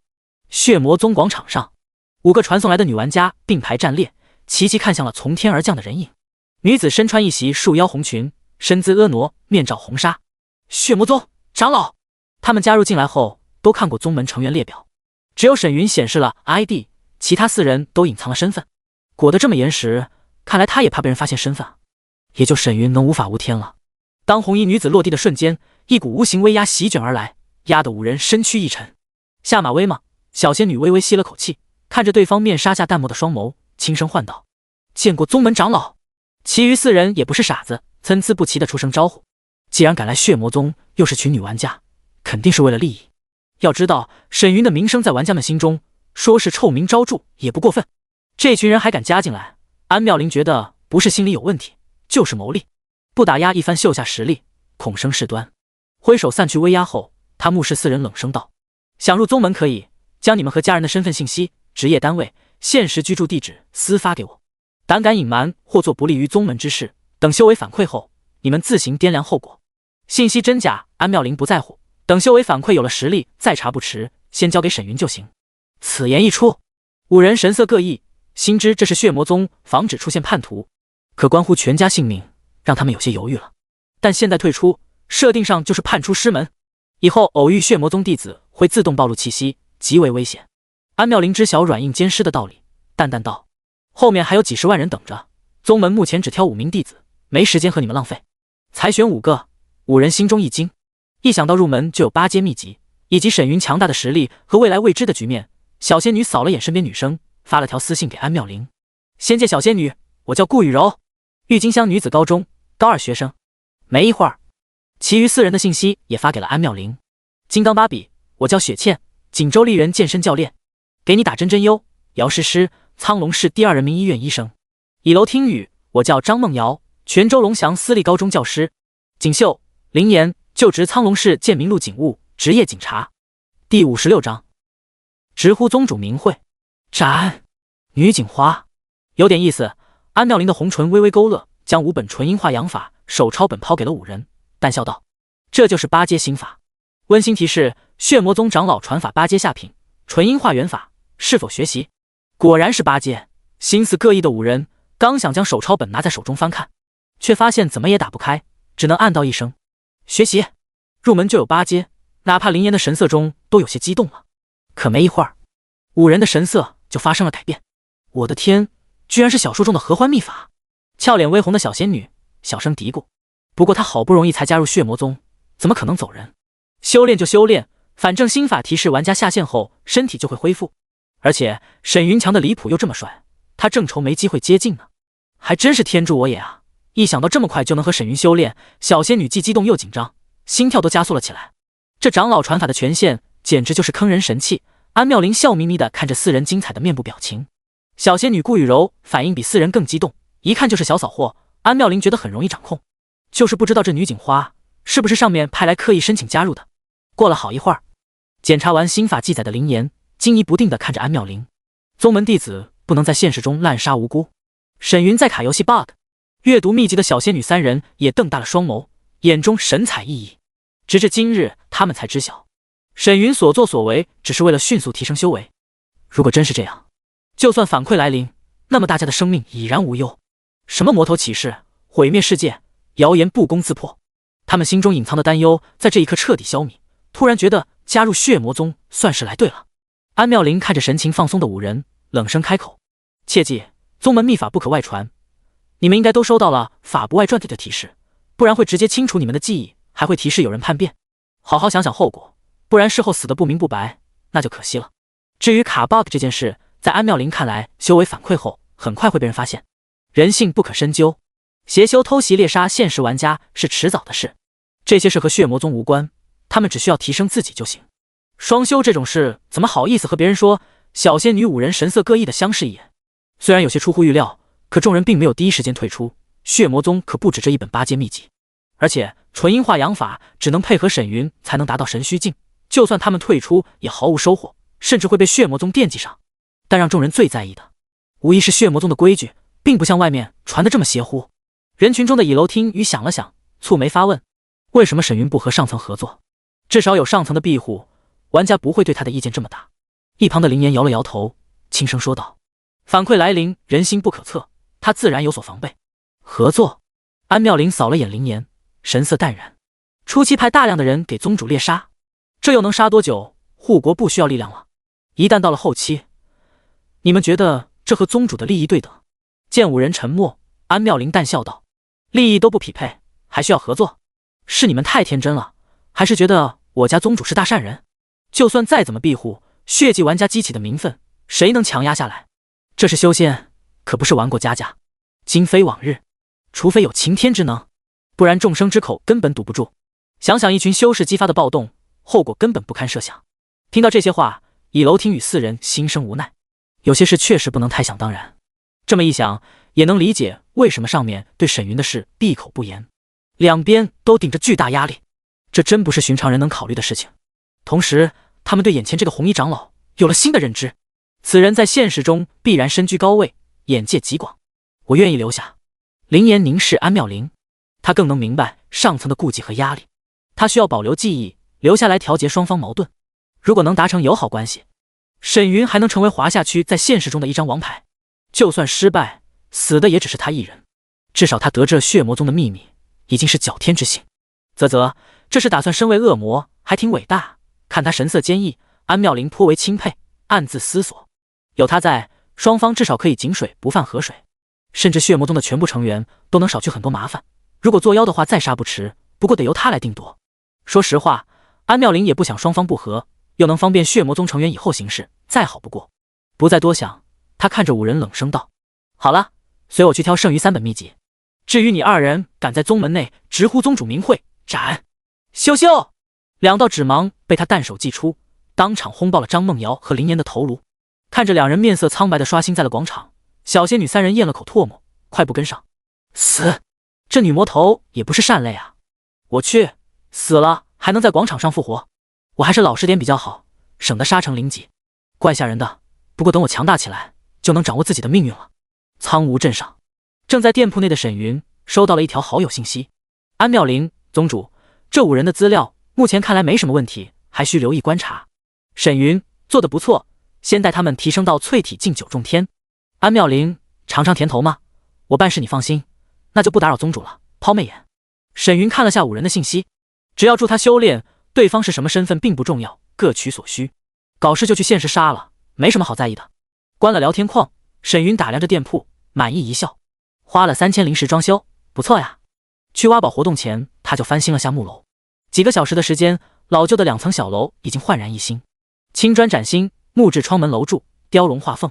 1楼摆满了25个无上限的货架，充满质感的檀木楼梯连接2楼，一个个玉石柜台散发着淡淡的灵气，分类摆放。整栋楼看上去很有品质的感觉，比刚接手的时候好多了。去改个店铺名。走出商铺的沈云前往了苍梧镇的衙门。在城中开店需要上报衙门的，还要交付守卫巡逻的费用，到哪都一样。作为临近主城的小镇，当前玩家的修为还处于新手保护阶段，并没有探索出苍梧镇，只能在新手村周边的小镇刷任务。不过要不了多久，脱离保护期的玩家们就会来到这里，因为在沈云的视线中，街上大部分 NPC 的头顶都有个金色的问号，这是支线任务标记，玩家主动询问就行。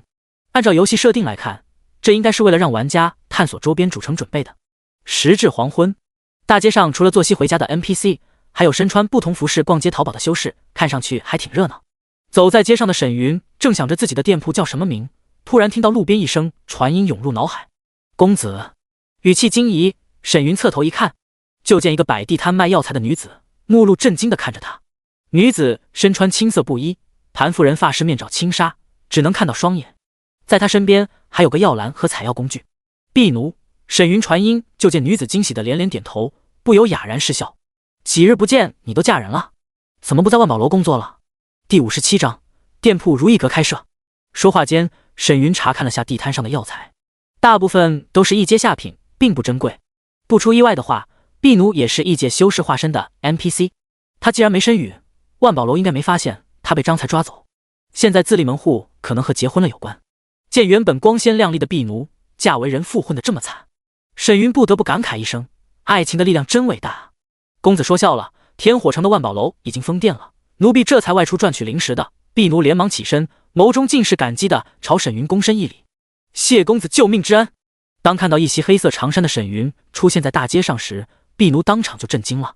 沈云没死，这就说明张才的计划落空了。而那晚击杀张才和救他之人，除了眼前男子，绝无他人。叮！恭喜玩家获得婢奴好感度加50，当前好感度52点。这么多，沈云心中好笑。你莫不是得了失心疯？沈云也没挑明，看着长衣不起的婢奴，淡笑道：我正好有间店铺需要人打理，你若有意便跟上。婢奴并未多说什么，将地摊物品收入储物袋，快步跟在了他的身后。等两人来到衙门外，婢奴接过他递来的100颗灵石，也不多问，前去取了牌匾。在张才看来，沈云是魔修，但婢奴心中沈云就是他的恩人，无关身份。看店既能报恩，又有个落脚点，再好不过。等两人返回小楼后，沈云挥手将牌匾挂在了房门上。温馨提示，请为店铺取名。沈云心念一动，如意阁。片刻功夫，3个金色古篆就浮现在了牌匾上。叮！恭喜玩家开设店铺如意阁，奖励2000点声望。不错，还有声望奖励。沈云笑着走入店内，对一旁打量四周的碧落询问道：你在万宝楼的月俸多少？婢奴摇了摇头，目露真诚地看着他：奴婢怎敢要，若无公子。沈云摆了摆手，将空间内的各种低阶材料放在货架上，淡笑道：我的店里可不要病人。心知沈云不想提起之前的事，婢奴抿了下粉唇，欠身行了一礼。1月100颗灵石，若一次交易500以上，获利5颗。这么算的话，1月大概300。公子明鉴。沈云一一将锻器、炼丹、符箓、阵法等材料放在了1楼的货架，每个货架能摆放20件物品，重叠无上限，十分方便。将25个货架放好物品后，沈云就见1楼上空浮现出了一组数据。当前1楼物品4262件，这些都是他挖宝活动中得到的物品。2楼他打算用来放置1阶、2阶的宝物。总算将东西处理了，以后等着收钱就行。沈云颇为满意的环顾货架，回头示意婢奴跟上。他走上楼梯，轻笑道：给你3000灵石1月，帮我打理好这间店铺。3000？婢奴眼眸一颤，翻了10倍，这已经达到了主城万宝楼掌柜的月俸，他哪里敢要？婢奴连忙行礼拒绝：公子，奴婢万万不敢要，太多了。沈云摆了摆手，淡然道：下次和我说话别这么繁琐，我说什么你听着就是。让你夫君也来店里帮忙吧，搭把手，让他当管事，算是这姑娘和他结下的善缘。而且当下沈云没有合适的人手看店，用 NPC 来管理正好。公子误会了。婢奴抿了下粉唇，有些不好意思的抬手解下面纱，卸了青丝上的簪子，轻声解释：奴婢并未婚配，是怕被贼人觊觎。那就这么定了，无需多言。沈云将丹药、灵草、法宝等物放在2楼柜台后，把一个储物袋放在了柜子上。这是你的月俸，至于楼中所有物品的物价你来定，我只收灵石。好好干，别让我失望。他有店铺界面，出纳交易记录都有，细节让婢奴来就行，他总揽全局。谢过公子，婢奴自当用心。心中百感交集的婢奴眼眸都有些湿润了，躬身一礼后将他送下了楼。看着沈云挺拔的背影，婢奴深吸了口气：我一定不能辜负公子的期望。然后他轻声询问：公子，我可以加你好友吗？以后也能方便联系。沈云侧头看着他如秋水般的眼眸，突然想到了什么，俯身来到了他的耳边。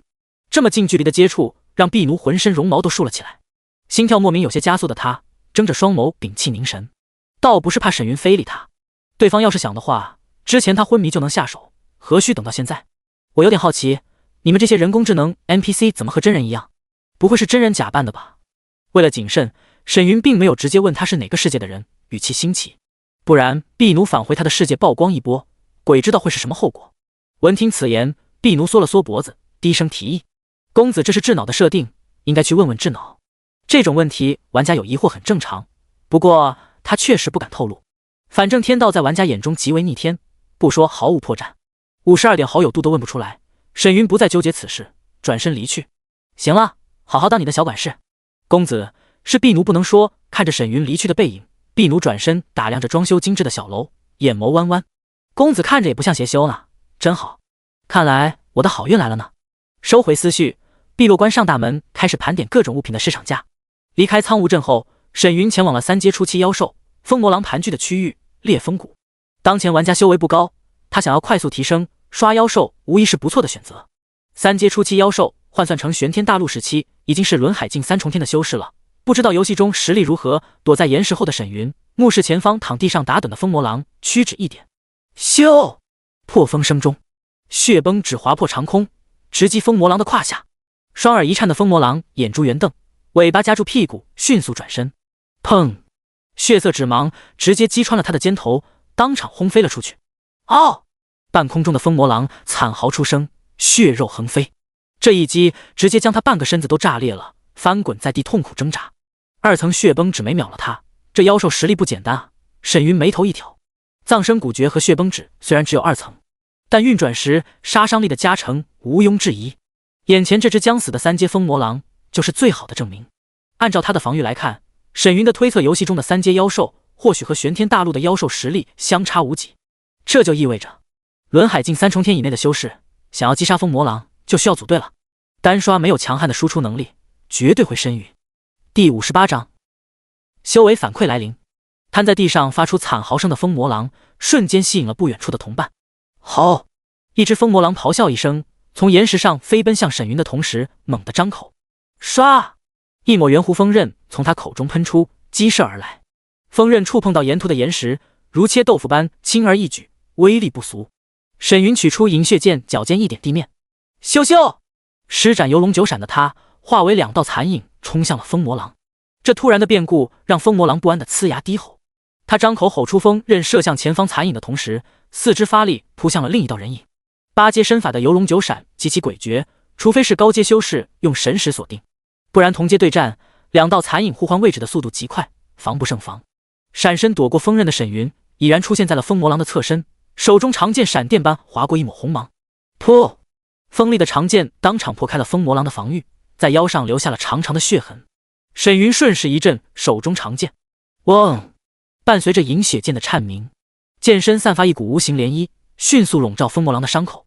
下一刻，银血剑上爆发出了强大的吸力，噗！大量的鲜血从风魔狼的伤口处涌出，直接被银血剑吸入剑身。嗷呜！半空中的风魔狼惨嚎一声，呼吸间就成了一具干尸，砸落在地，溅起一片烟尘。一件件物品从他的身体上爆出，更有缕缕灵气涌入沈云的体内。叮！恭喜玩家击杀3阶初期风魔狼，获得83缕轮海境灵气，120缕轮海境气血，转化成203点经验，当前经验值589-800。沈云落地后，挥手将地上的物品收入背包。叮！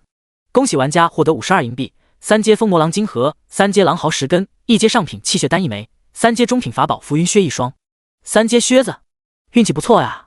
沈云双眼一亮，野外能爆出个3阶法宝，算是撞了大运。浮云靴佩戴后可施展暴空步，一步踏出，拥有强大的冲击力和杀伤力，攻防兼备。赶路减少8%的灵气消耗，还挺实用的。靴身黑色，边纹浮云。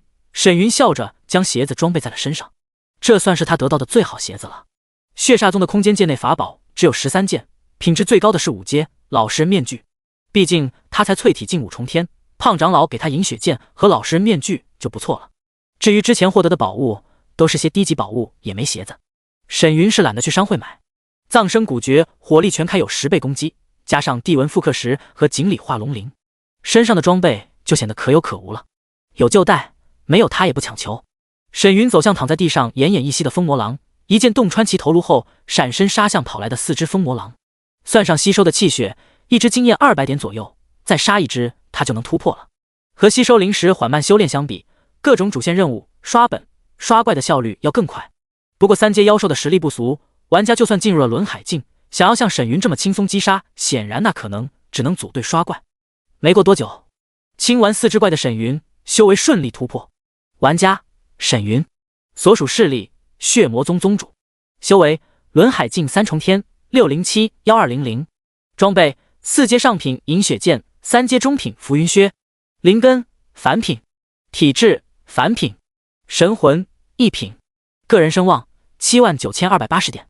看了眼个人信息，沈云见天色已暗，纵身飞向高空，离开了裂风谷。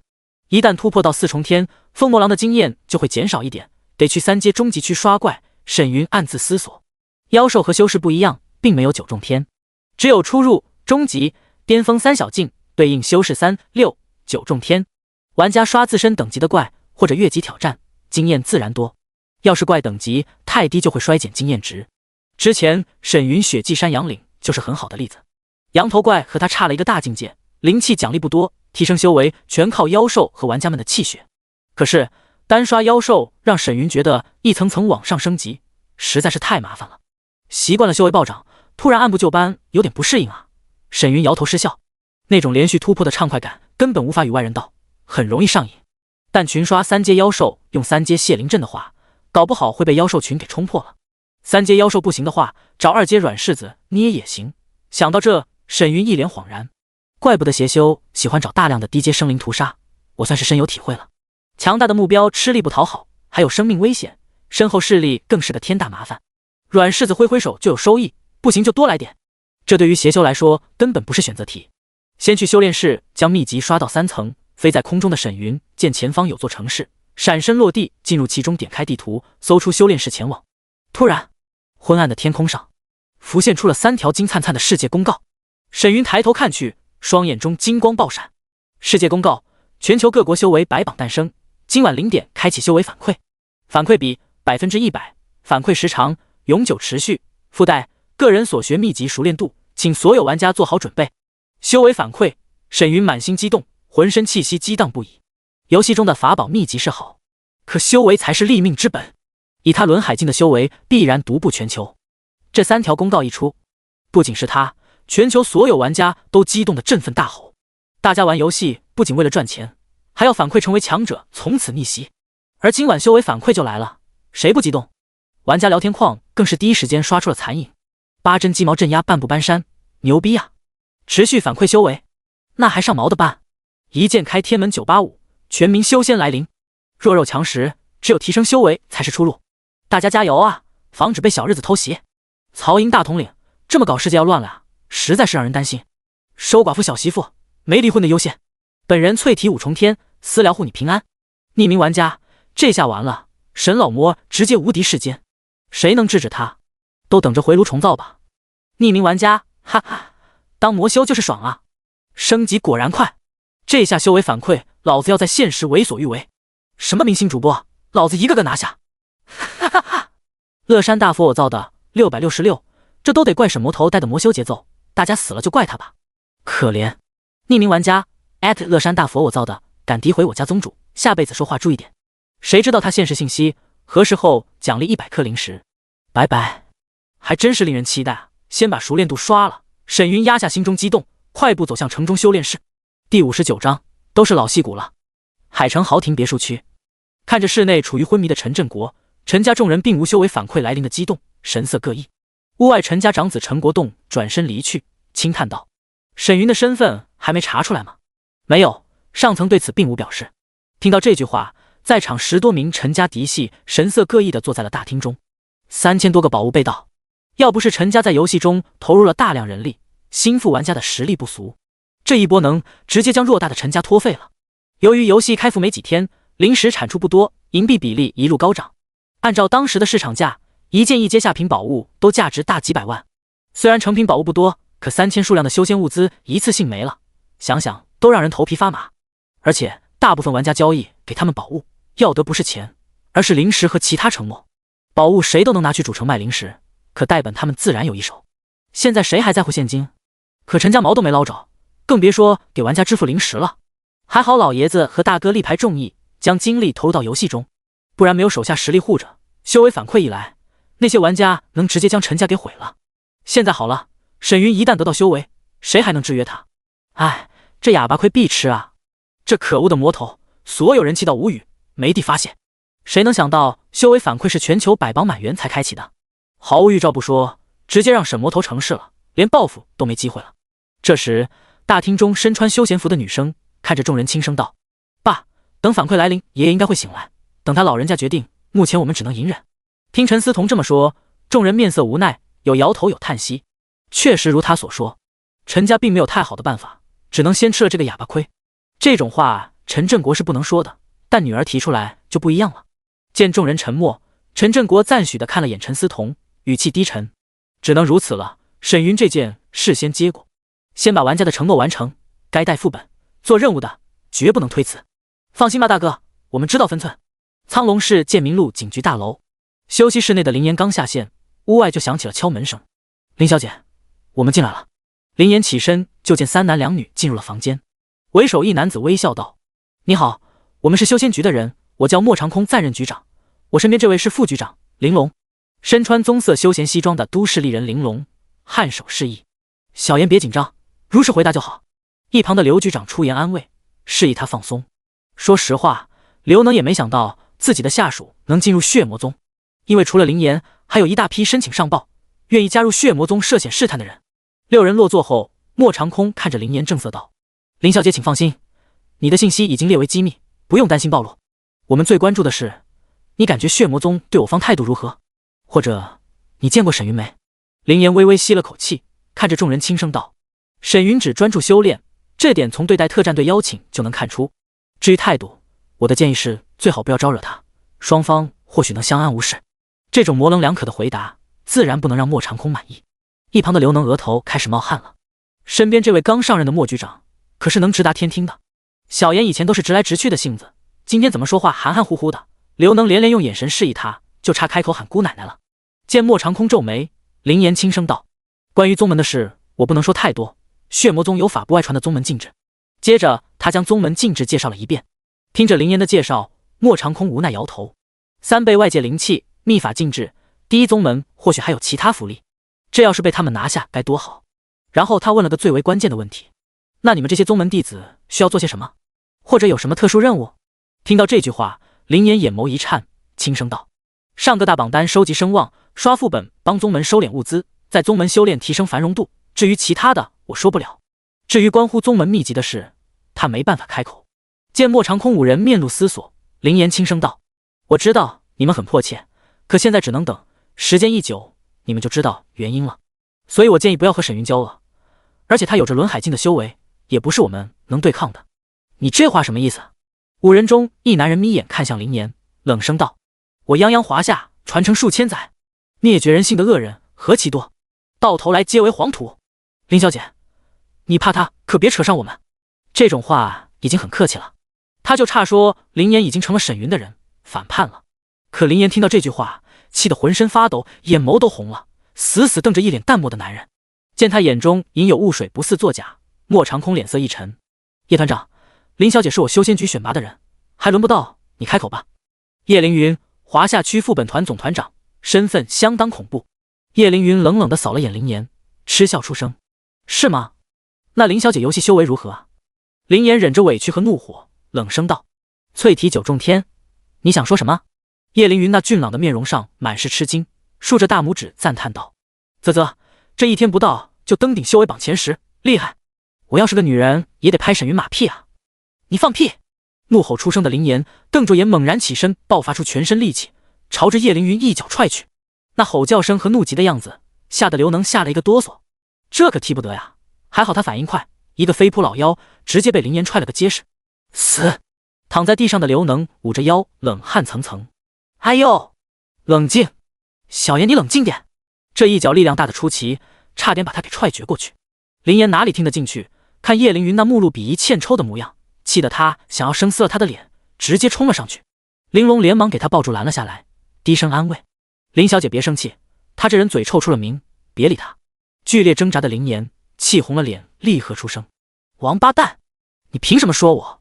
本就心中忐忑的他，却被这些人误会和侮辱，心中委屈如火烧般爆发。只是这么简单一想，林岩穷鼻一酸，眼中朦胧一片。叶凌云看得眼中鄙夷更甚，都没起身闪躲，翘着二郎腿晃悠道：“莫局长，人心隔肚皮。”说不定他见利忘义，已经投靠了沈云，别被人坑了都不知道。叶凌云，这里不欢迎你。莫长空拍案而起，脸色阴沉地瞪着他。哼，好言难劝。叶凌云冷着脸起身，抖了抖衣服，转身离去。这自以为是的姿态，让本就满腔怒火无处发泄的林岩眼中泪水一激，嘶哑着嗓子尖叫出声：“你凭什么污蔑我？”回头见这女的双目喷火，叶凌云淡然开口：“你还不配和我说话？我去你妈！放开我！”林岩直接炸了，可怎么也挣脱不了玲珑的怀抱，瞪着叶凌云的背影抽泣大吼：“好，你有本事选个人进血魔宗，看他能不能说。不能说的话，你叶凌天记住今天对我的羞辱。”闻听此言，除了捂着腰一脸尴尬的刘能、莫长空等人眼中金光一闪，看来他真不能说。秘法禁制这么恐怖。而走出房门的叶凌云眉头一皱，这都没逼出来，血魔宗的手段不简单啊。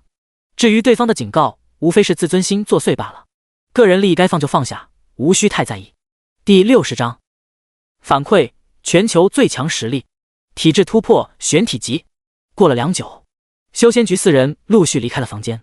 走出大楼的莫长空见叶凌云站在不远处抽着烟，一脸无奈的上前：“叶团长，你说话未免太过了，那丫头才从警校毕业。”叶凌云弹了弹烟灰，扫了他一眼，冷声道：“连我妈都被骂了，我找谁说理去？”莫长空尴尬一笑，这兵王可不是善茬，能耐着性子配合他们演一场戏，已经很不错了。一旁的玲珑轻声道：“林岩心中尚有热血，他说的应该不假，找机会我去道个歉。至于去血魔宗的人选，日后再议。我先观察下林岩，都去忙吧。”“行。”修为即将反馈，还有很多事要安排。莫长空4人点了点头，各自离去。玲珑则转身走入了大楼。晚上23点59分，从游戏中退出的沈云紧盯虚拟头盔上的时间显示，当时间表跳出4个0，一道提示浮现在了头盔上。温馨提示：是否提取修为反馈？沈云抬手一点指纹触屏，领取。叮！检测玩家账号修为：轮海境3重天，实力评定全球第1，请在游戏中再接再厉。提示声刚落，沈云手中头盔散发出了柔和的淡蓝色光芒，将他整个人包裹其中。一缕缕精纯的灵气涌入他的体内，游走4肢百骸，扩展经脉气海的同时，驱散着刷秘籍熟练度的疲惫感。随着时间的推移，沈云能明显感觉到在游戏中掌握的修为和秘籍那种熟悉感愈发清晰。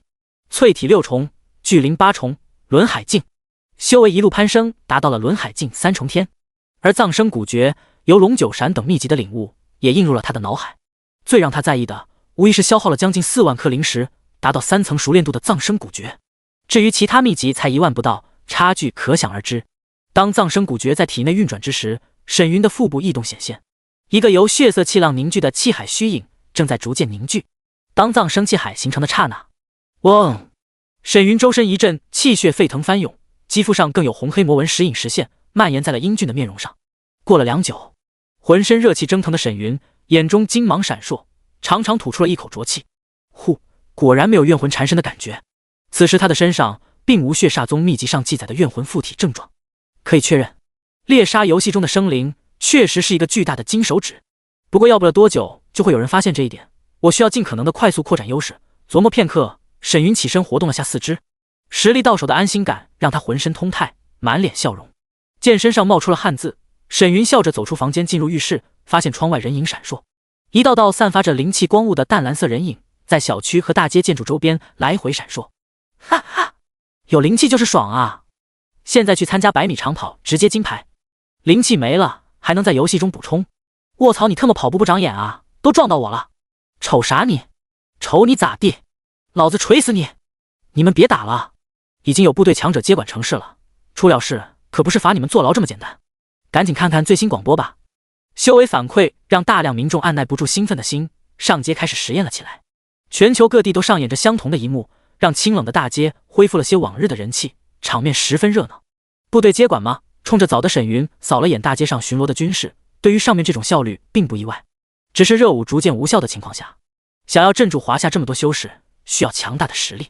还好当下环境不适合修炼，玩家只能在游戏中发展，提升自己的实力。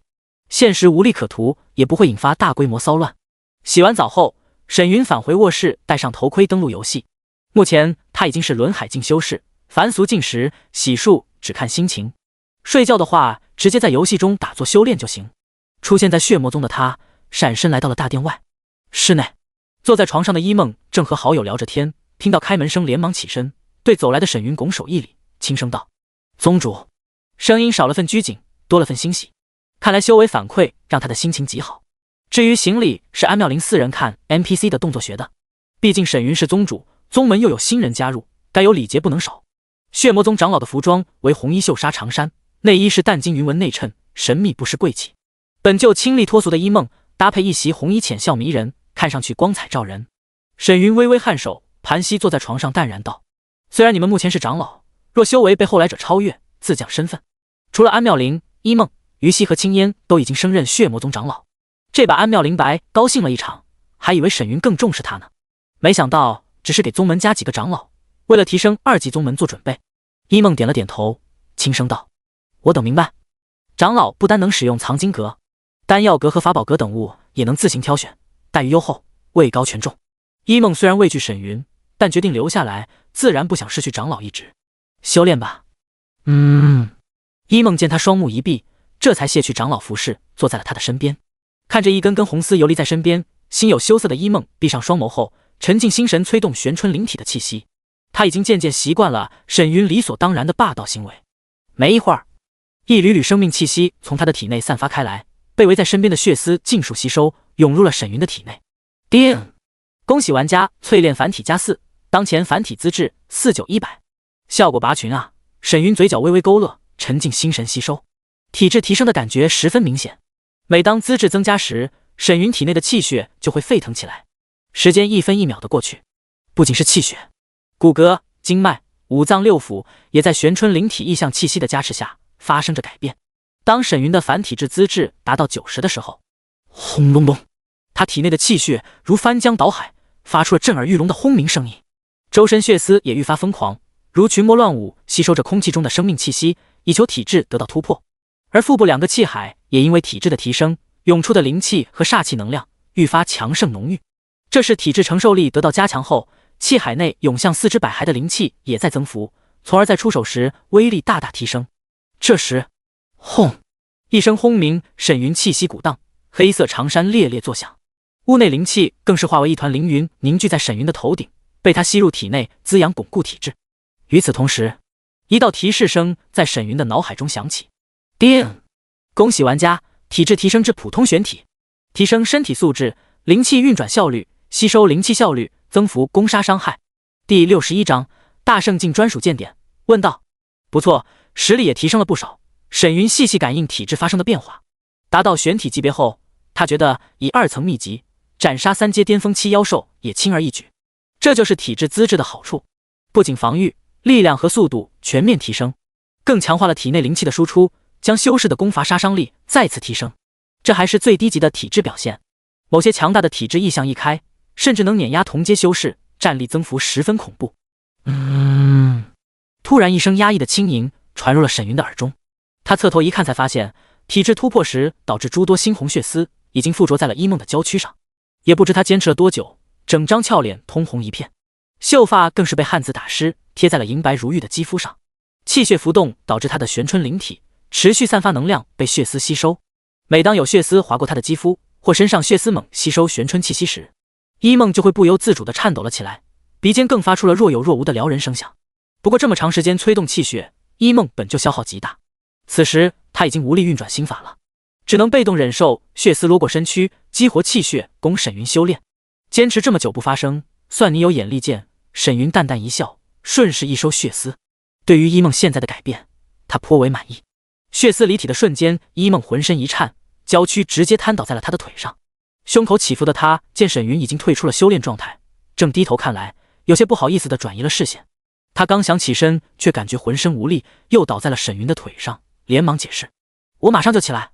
话音未落，他一咬粉唇，只见沈云那干净且修长的手轻轻掠过他的小腹，缓缓上移。满心娇羞的一梦连忙紧闭双眸，防止发生，克制不受控制颤抖的身躯。然而当沈云大手压在他的胸口上，帮他探测心跳时，那种掌控感让一梦既充实又害怕，紧咬着粉唇连连摇头，语气哀求地看着他：不用帮我疏通气息，求你了。穷鼻中更有细微的哭泣声传来。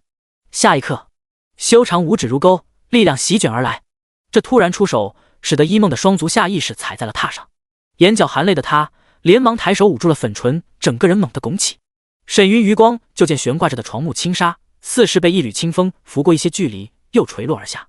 这倒是让白色轻纱透明了不少，能看清轻纱后房间的建筑摆设。呜呜，捂着脸的一梦像是受到了打击般呜咽痛哭。沈云运转灵气汇于掌心，轻柔地帮他安抚颤抖的娇躯，淡然道：邪火会影响你的体质和修炼，要不是你，我会这样吗？一梦不敢多说，只能捂着脸伤心哭泣。一向清冷世人的他，当着沈云的面，在这一刻太羞耻了。如果有地缝，他都想钻进去消失了。没脸见人了啊！沈云听他哭得越来越凶，皱眉伸出另一只手，抓住他的手扯了下来。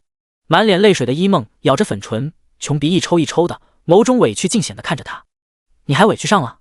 沈云微微眯眼，气得手掌力量微重，尤其是他的双指如剑一夹，激得一梦眼眶雾水颤落。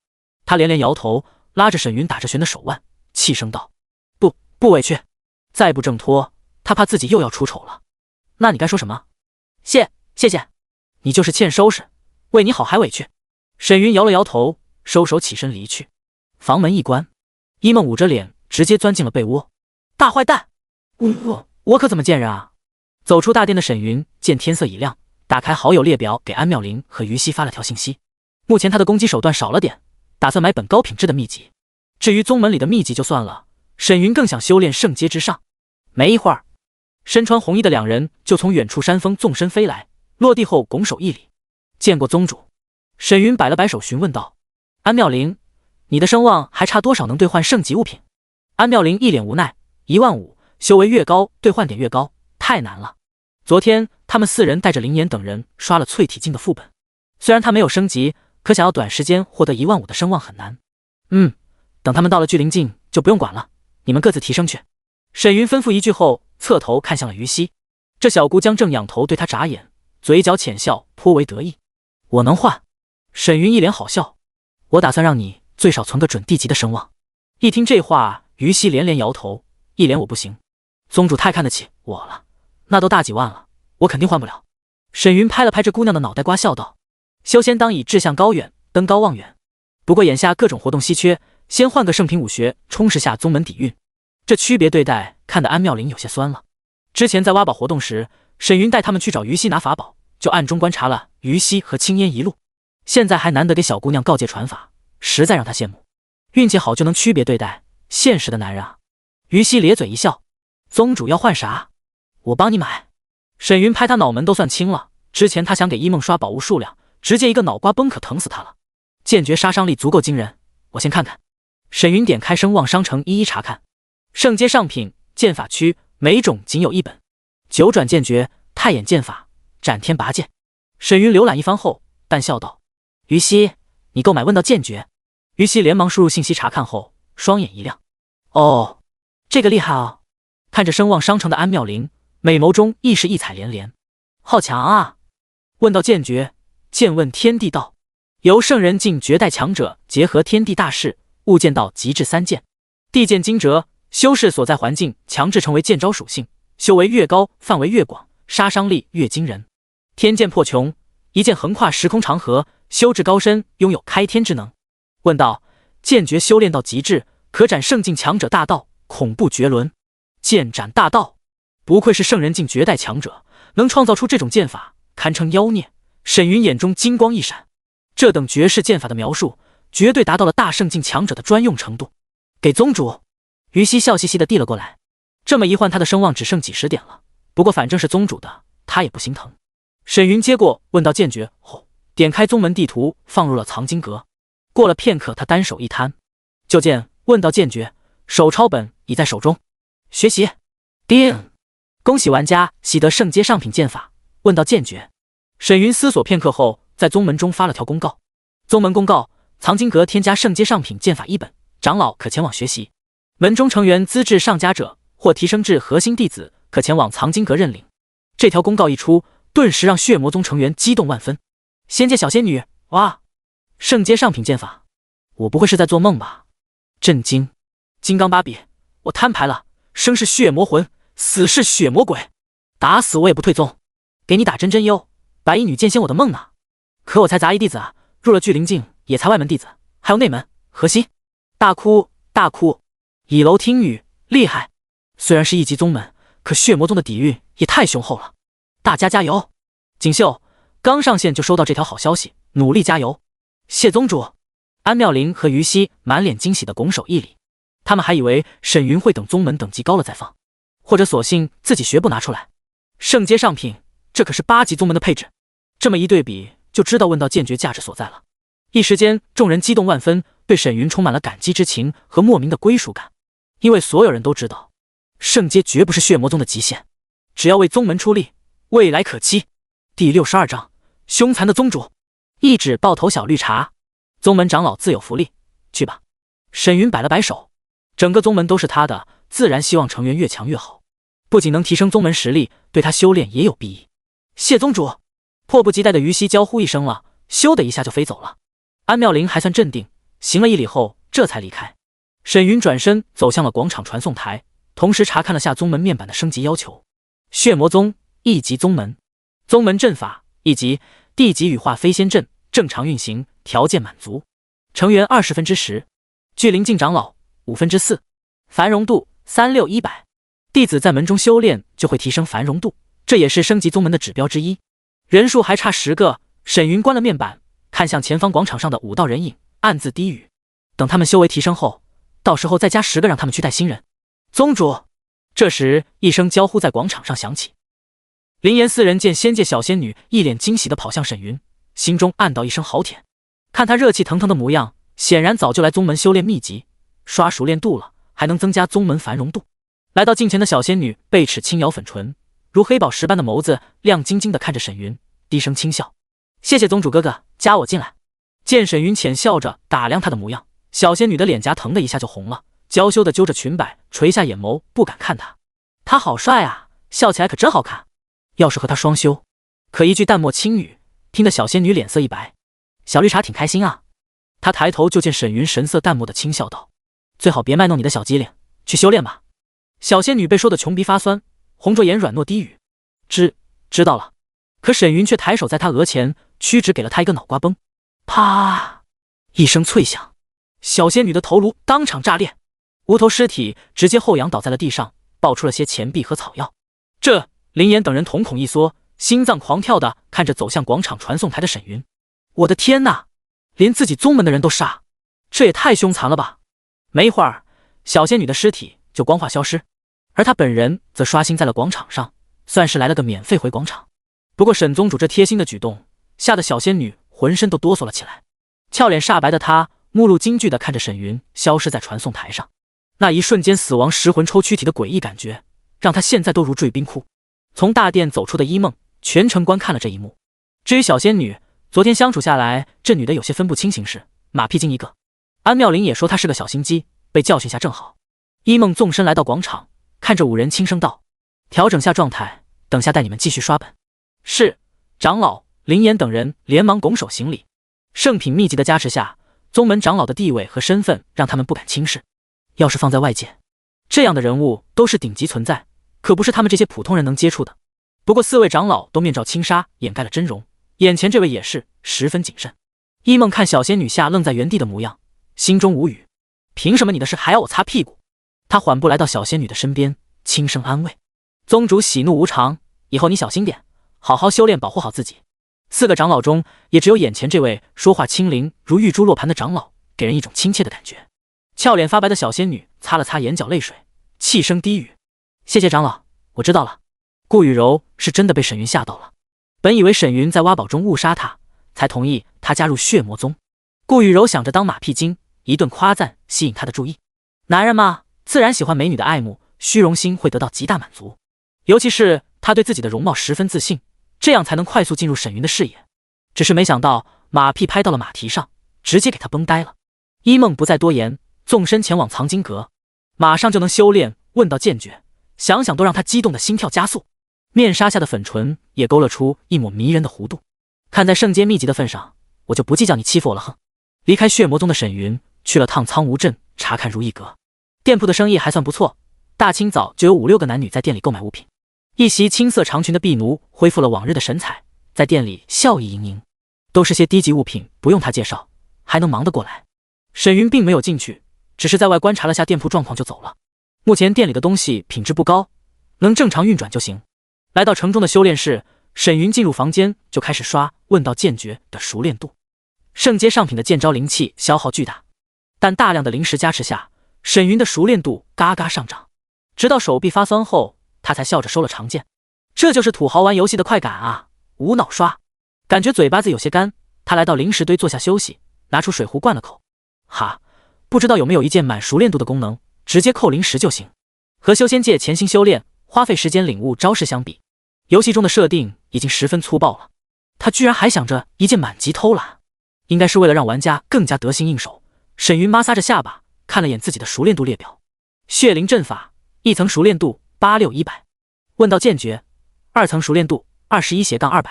除了这两个，包括地精葬生古诀都是3层满熟练度。血灵阵有点拉了，跟不上我的修为速度。问道剑诀需要第4层才能解锁天剑破穹。关了投影，沈云从空间界中取出一块巴掌大的血色木头，运转体内灵气灌输刻刀，开始刻画阵纹。这是他挖宝活动中得到的3阶材料胶血木，也是3阶血灵阵的布阵材料，正好趁着休息间隙刻画好。第63章血洗百蛇巢，修为连续突破。落霞阁修士。2个多小时后，沈云才出了修炼室。问道剑诀已经达到3层，耗时较多的则是3阶血灵阵的刻纹，才用了11000多颗灵石，和地精将近6万一比，还真便宜。先去刷怪。沈云走向城门传送 NPC， 交付费用点开了列表，选定3阶初期刷怪点百蛇巢。脚下光芒一闪，嘶嘶嘶！沈云刚现身，阵阵蛇鸣涌入了耳中。百蛇巢巨大无比，周边怪石林立，山壁垂落的灰色钟乳石散发着灰白光芒，将昏暗的蛇巢渲染得冷气森寒。一条条色彩斑斓的妖蛇游离在石林和坑洼的地面上，更有粗大的斑纹蟒蛇盘绕在钟乳石上，姿态慵懒地缓缓吐着蛇信，看上去令人不寒而栗。外围只有初期妖兽，中心区域才有2阶巅峰和3阶妖兽。看着密集的蛇群，沈云忍住换地的冲动，一步跨出安全区。死！外围近100条2阶初期妖蛇齐齐站直了身躯，目视他10眼中寒光闪烁。随即，咻咻咻！蛇群化为残影，张口朝着他击射而来。沈云双目微凝，右手一翻，握住了银血剑。轰！一股凌厉的剑气从他身上宣泄而出，无形剑气涟漪裹挟着地面烟尘，如大浪般席卷向四面八方。噗噗噗！指一接触，纵横交错的剑气直接将周边袭来的妖蛇切成数块，血肉横飞。以他的实力，根本不用动手，仅释放出问道剑诀的气场，便秒杀了上百2阶初期的妖兽。扫了眼右上角的地图区域，沈云手持长剑，如同绞肉机般纵身前往深处。杀这些低阶妖兽收益不大，进入中心区域布下血灵阵，将妖兽群一锅端了才效率。修为碾压加上剑气清场，沈云很快就来到了百蛇巢的中部。然后将3阶血灵阵的材料一一布置在了副阵眼上，顺便撒上驱蛇粉，防止蛇群毁坏。材料的阵纹无需刻画，之前在修炼室中他就刻画好了。沈云则手持血灵珠，盘膝坐在了阵中心的位置。死！剑前方一只长达30多米的粗大灰蛇如游龙般席卷而来，沈云微微一笑，来得正好。他抬手一点，咻！血崩指闪电般击中对方头颅，当场将其炸成血雾。沈云五指一勾，把血雾固定在空中的同时，手捏法诀屈指一弹，阵起，咻！浓郁的灵气从他指尖射向空中血雾，嗡！虚空血雾融入灵气后，猛然一颤，爆发出了璀璨红芒，将这方天地照耀的犹如血色汪洋，涟漪滔滔。随即红雾化为血水坠落地面，如蛛网般迅速涌向四周布置好的阵法材料。滋滋滋，血水所过之处，如沸腾的油，响起了令人牙酸的声音。连遇到的蛇妖都被血水浇得皮开肉绽，惨叫翻腾。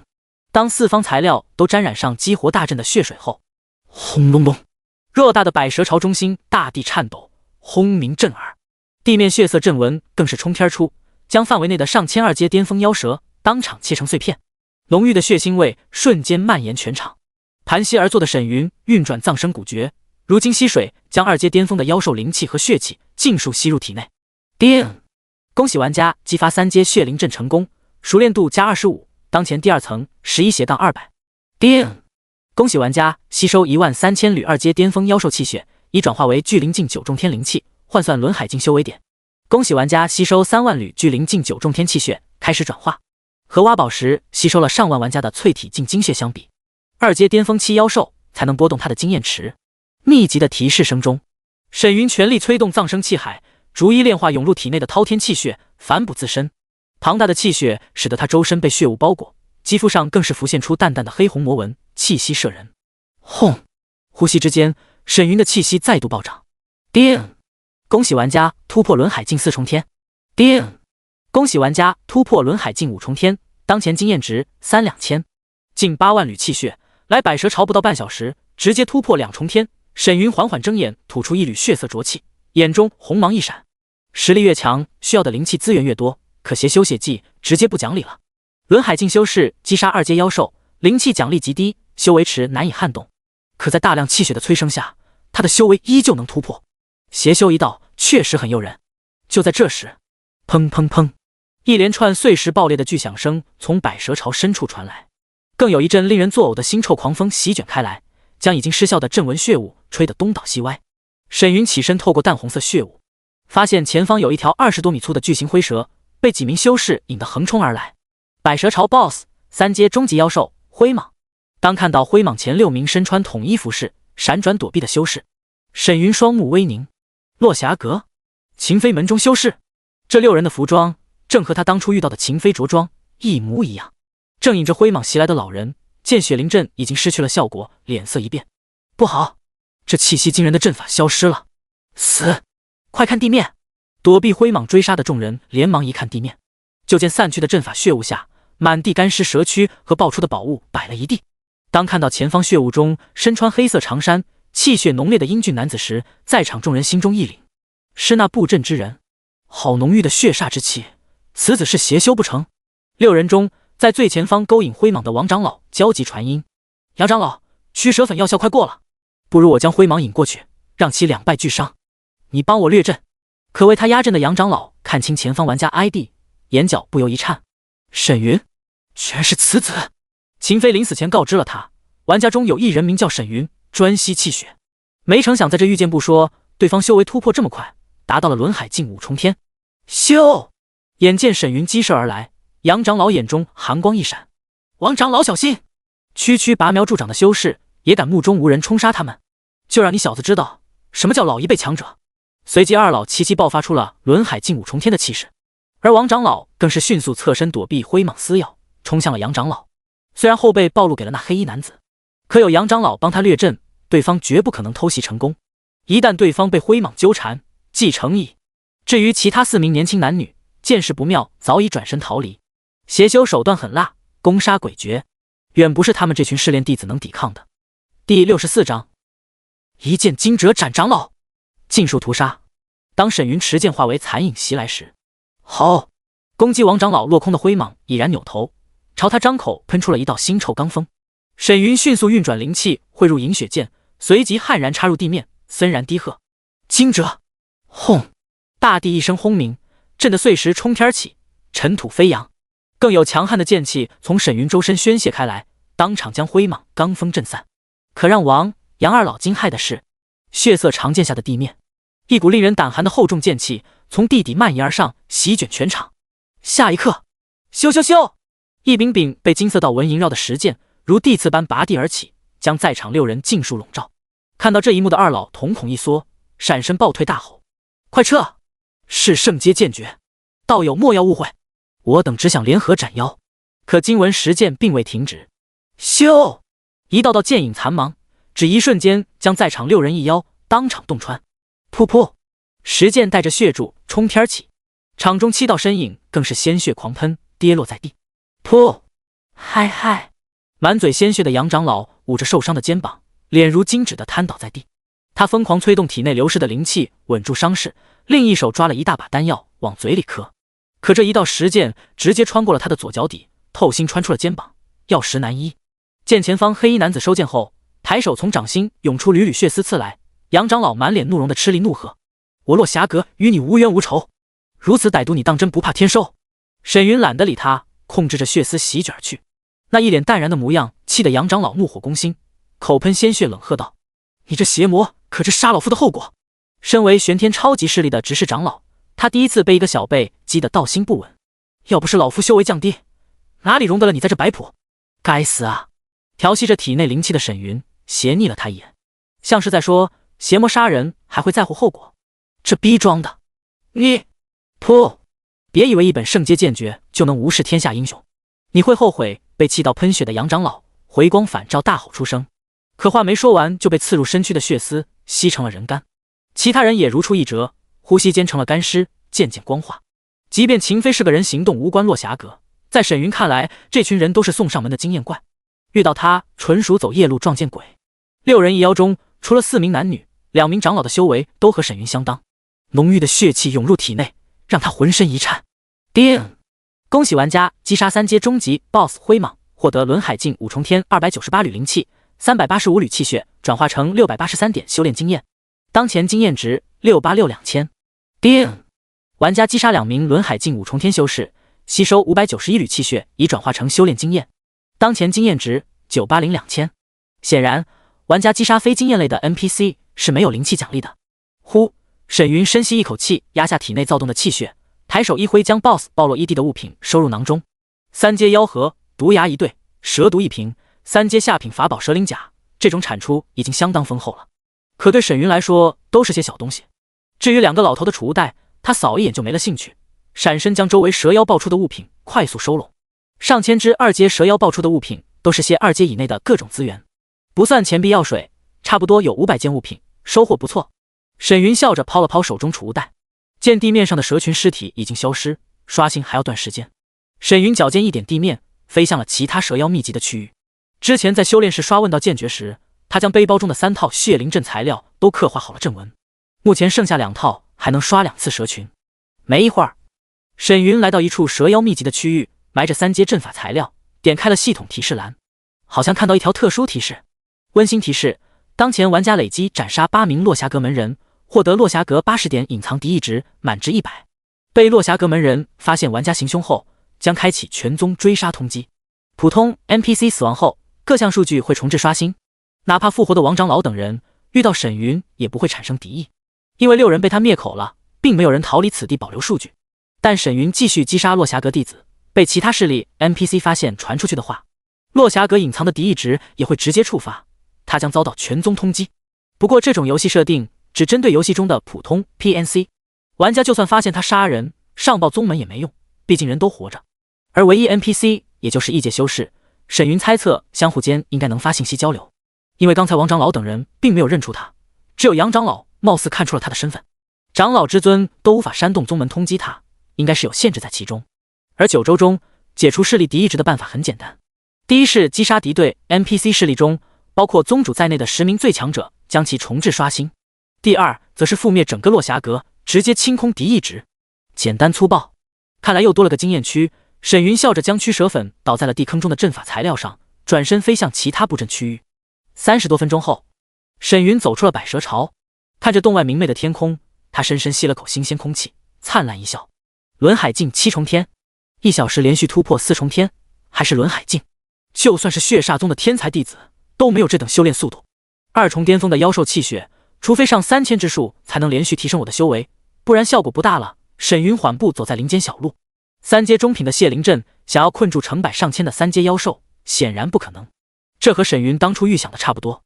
到了轮海境6重天，血灵阵的实用性会大打折扣，实用性对它会降低许多，得物色新的血祭方式了。接下来先把轮海境开荒副本刷一波，再去找3阶巅峰期妖兽。沈云简单规划了下后续行动，没有血祭大阵，他还可以找3阶妖兽杀。至于玩家们还需要时间成长，现在割韭菜没什么意义。收回思绪，沈云点开地图查看了下附近的主城，突然眉头一皱，有人敲门。上游戏前他就分出一缕神念笼罩了房间，防止他人偷袭。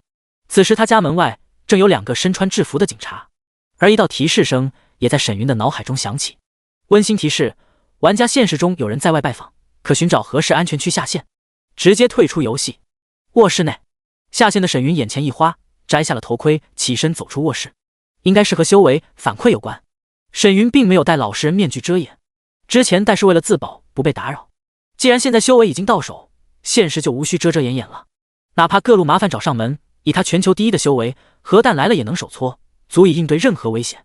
咔嚓，房门一开，就见一个拿着登记本的男警察看着他笑道：“您好，我们是来登记公民信息的，需要您确认下身份信息和居住证明。您是甘、肖、牛。”说到后面，男警瞳孔都缩成了针眼，满脸惊惧。而在他身边的女警更是俏脸煞白，惊恐地看着眼前面色淡漠的英俊男子。沈云在这！我的天！沈云，他是沈云！两人看的是头皮发麻，背脊发寒。这九州第一大魔头居然住在了这里，要不是两人职业素养出色，怕是要尖叫出声。可即便这样，两人也是浑身僵硬，额头一瞬间冒出了层层冷汗。第65章，沈云在苍龙市。修仙局震动，甘小牛，甘小牛子，解决那叛徒走狗是沈云的愿望之一，取这个名字算是时刻提醒自己。沈云扫了两人一眼，看着女警抬手一挥，就见他口袋中飞出一个圆形的晶体检测器，一阶下品灵气检测器。沈云眉头一挑，看向两人，对，检测修为的。男警咽了口唾沫，喉咙沙哑的低语了声。小兰已经紧张的不敢开口了，只是一个劲的点头。作为头儿的李楠只能硬着头皮回答。血迹数万人的魔头当面，他们必须要稳住对方。什么事？沈云随手将法宝丢给了女警。李楠听他还会交流，心中暗松一口气的同时，正色道：“沈先生，我们是来检查居民登记的，防止有危险分子出现，同时想找民间精锐玩家探索一处秘境，算是发出警民合作的意向。面对这样的恐怖存在，隐瞒无疑是不明智的，还不如直接坦白来的干脆。”靠着房门的沈云看着两人紧张的神色，淡然道：“别打扰我，这话只说一次。”闻听此言，李楠眼中金芒一闪，压抑着兴奋低声道：“沈先生还请放心，我马上向上级汇报。”砰！房门一关，呼！直到这一刻，两人才长长的松了口气。小兰更是身躯发软的靠在楼道边，胸口起伏不定。不得不说，面对这种人物，只是一个照面就让他从心底产生了惊惧感。沈云的压迫感实在是太恐怖了。李楠抹了把额头上的热汗，再次看了眼紧闭的防盗门，拉着小兰就往楼下走。他要第一时间将这条消息通知上去。没一会儿，等两人下楼后走出小巷，李楠扫了眼空旷的大街，抬手打了个后撤的手势，就见隐藏在街边各个角落的人迅速四散开来。就在李楠和小兰飞速跑向路边停靠的警车时，一个男人从街边闪烁而来。当三人上车后，男人看着满头大汗、呼吸急促的两人，沉声道：“发现了什么？”“王队长，我要接通莫局长的电话。”“要快，没时间解释了。”李楠也不管对方等级比他高，焦急催促。王队只是皱了下眉头，取出手机拨通了莫长空的电话，低语了几声，交给了李楠。“喂，小李。”“李楠深吸一口气，沉声低语：“莫局长，沈云就在这，他在涌泉路老区1-13号楼里。”“什么？沈云？”不可置信的惊呼声中，伴随着一连串桌椅移动的刺耳响声。哪怕王队长听到这句话，都脸色大变。沈云居然在苍龙市？没错，不过他说别打扰他，其他的并没有多说。开着扩音的莫长空听到这条消息，眼中一亮。别说他了，办公室内其他人也从这句话中听出了沈云意在游戏的含义。莫长空沉吟片刻后，低声道：“你们先守着，我派特遣队过去疏散周边居民，切记千万不要让人打扰他。你们三个把这件事烂在心里，我会上报。”“是。”屋内的沈云收了神时，转身返回了卧室。至于疏散人群什么的，和他无关，别打扰他玩游戏就行。来到窗边的电脑桌坐下，沈云看了眼外面的环境。天气阴凉，大街除了来回巡逻的车辆，连个路人都没有。只是一天时间，大街上落叶繁多，连环卫工人都撂挑子不干了。或许等修炼物资反馈现实后，现代社会就将成为历史。沈云撑着下巴，目光悠悠。人活着食物必不可少，可就算是淬体进修士，只要有零食补充，长时间不吃饭都不是问题。当所有人都将重心放在游戏中，对现实社会的冲击可想而知。掏出手机，沈云查看了下当前的热门信息。每天泡在游戏里，多少也要了解下外面的情况。刚打开短视频，第一条置顶信息就吸引了他的注意力。修仙网头条：樱花国开始封锁玩家练级，打算举全国之力拿下声望商城中的地精，全民皆可修炼。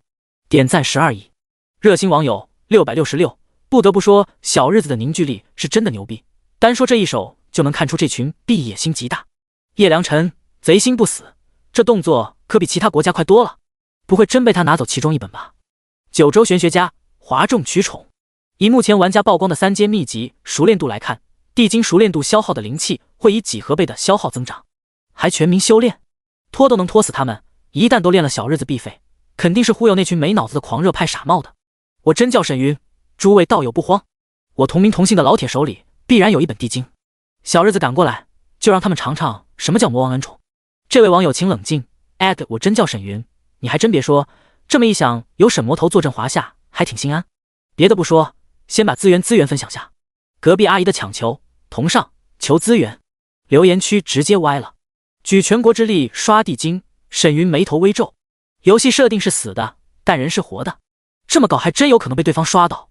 我只能一个人刷声望。沈云摩挲着下巴，暗自思索，随后摇了摇头。修为越高，声望越高，对我来说强求不得，提升自己才是最重要的。一本地经在手，沈云已经占据优势，能修炼到极致都不简单，没必要因为樱花国的举动影响了自己的节奏。又看了几条热点信息后，沈云放下手机，戴上虚拟头盔，进入游戏。刚一上线，他就点开好友列表，将暗杀玩家名单复制给了安妙玲，把这些玩家的现实信息查明，等你们到轮海境后，将他们全部击杀。正在带灵岩的人刷本的安妙玲收到这条消息，瞳孔一缩，这是他第一次看到沈云对现实的人动手。好，我尽力。不敢拒绝，安妙玲逐一检查沈云发来的名单列表，可看到最后他也没什么印象，这些人的 ID 不像是大势力的人啊。想了想，他将名单私聊给了后宫佳丽群。游戏头盔是实名制的，可以直接连接现实的聊天软件群发给好友。安妙玲，这是宗主发的名单，你们有谁认识这些人？很快信息就得到了回复。一梦，不认识。于西大仙，扫扫的挽留。咦，这家伙我看到过，他总是在游戏频道里骂宗主。还有钓鱼大佬这个 ID， 上次钓鱼活动卖完鱼就在游戏里带节奏阴阳宗主，可烦人了。安妙玲，原来是这样，宗主说了，到了轮海境我们就去现实击杀他们，加油吧姐妹们，小恶魔。袅袅青烟啊，我害怕，可怜。不仅是青烟，于西也发了个惊恐的表情包。这条消息对他们来说实在是太劲爆了。一梦则比较安静，啥都没说，直接潜水了。安妙玲，不敢动手就去找宗主吹吹耳边风呗，说不定他心一软就不让你去了哦。青烟抛媚眼，袅袅青烟，那还是算了吧，这样宗主肯定会生我气的。大哭害怕。第66章，周师爷还真是老寿星吃砒霜，指望他心软还不如自己坚强点。一梦摇了摇头，关了聊天框。见坐在石头上的于西还在疯狂发信息试探，他看向休息的灵岩三人，淡淡道：再刷2个本你们就到巨灵境了，虽然我们不会继续带，但你们的修为必须尽快提上，不可偷懒。听他的语气有些冷，不再如之前的温和，灵岩三人连忙点头。知道了长老。身为女人，他们猜测这个宗门内最具亲和气息的长老可能来大姨妈了。修为最后一个小心被宗主惩罚，言尽于此。一梦警告三人一眼后，打开副本栏寻找合适的目标。等灵岩5人修为到了轮海境，他也能少杀几个人不是？别看他一脸淡定，其实已经心慌的不行了。那可是杀人啊！和你相比，或许我更加幸运。一梦看了眼在练着拳法的灵岩，心中一叹。5人中只有灵岩和金刚芭比借助体能优势，一刻不停的修炼秘籍熟练度。这劲头比他们4个长老还用心，很难想象一旦他得知沈云的任务后会受到怎样的打击。众人都不傻，灵岩既然选择留下，必然有人安排。管他的，或许打算进来就没想过活着出去。一梦摇了摇头，选好副本后喊道：走了小西，接下来去龙首山副本。哦，来了。沈云吩咐完安妙玲后，本打算带他们去刷个轮海境副本开荒，拿下声望。目前他轮海境7重天，随便找个1重天的副本能直接横推了，这就是先人一步的好处，不用被其他玩家给抢了。不过当他收到一条系统信息后，前往了苍梧镇。温馨提示，玩家店铺被城主府抢征200颗灵石保护费，当前灵石已上交。苍梧镇茶馆内，坐在2楼窗边的沈云看着斜对面的如意阁，语气悠悠。还真是老寿星吃砒霜啊。购买这张电器时，翠微掌门柳如是并没有提醒这一点。两人好感度有29点，对方不至于坑他。显然这城主府的掌权者是个欺软怕硬的人设。沈云点开苍梧镇地图投影，打量着城主府的信息。城主有轮海境9重天的实力，还有8名8重天的幕僚护卫，这样的实力比1级宗门强大了数倍。举杯抿茶的沈云手一顿，侧目看向了大街上一行甲胄护卫。为首一干瘦男子纹饰打扮，头戴方巾，手摇折扇，从容不迫地走入了如意阁。正在店里忙碌的婢奴见一行人堵在了门口，心中咯噔一声，连忙上前拱手：“见过周师爷，可是来购买材料的？”周通一合折扇，打量着店内众人，淡笑道：“你家店主可在？”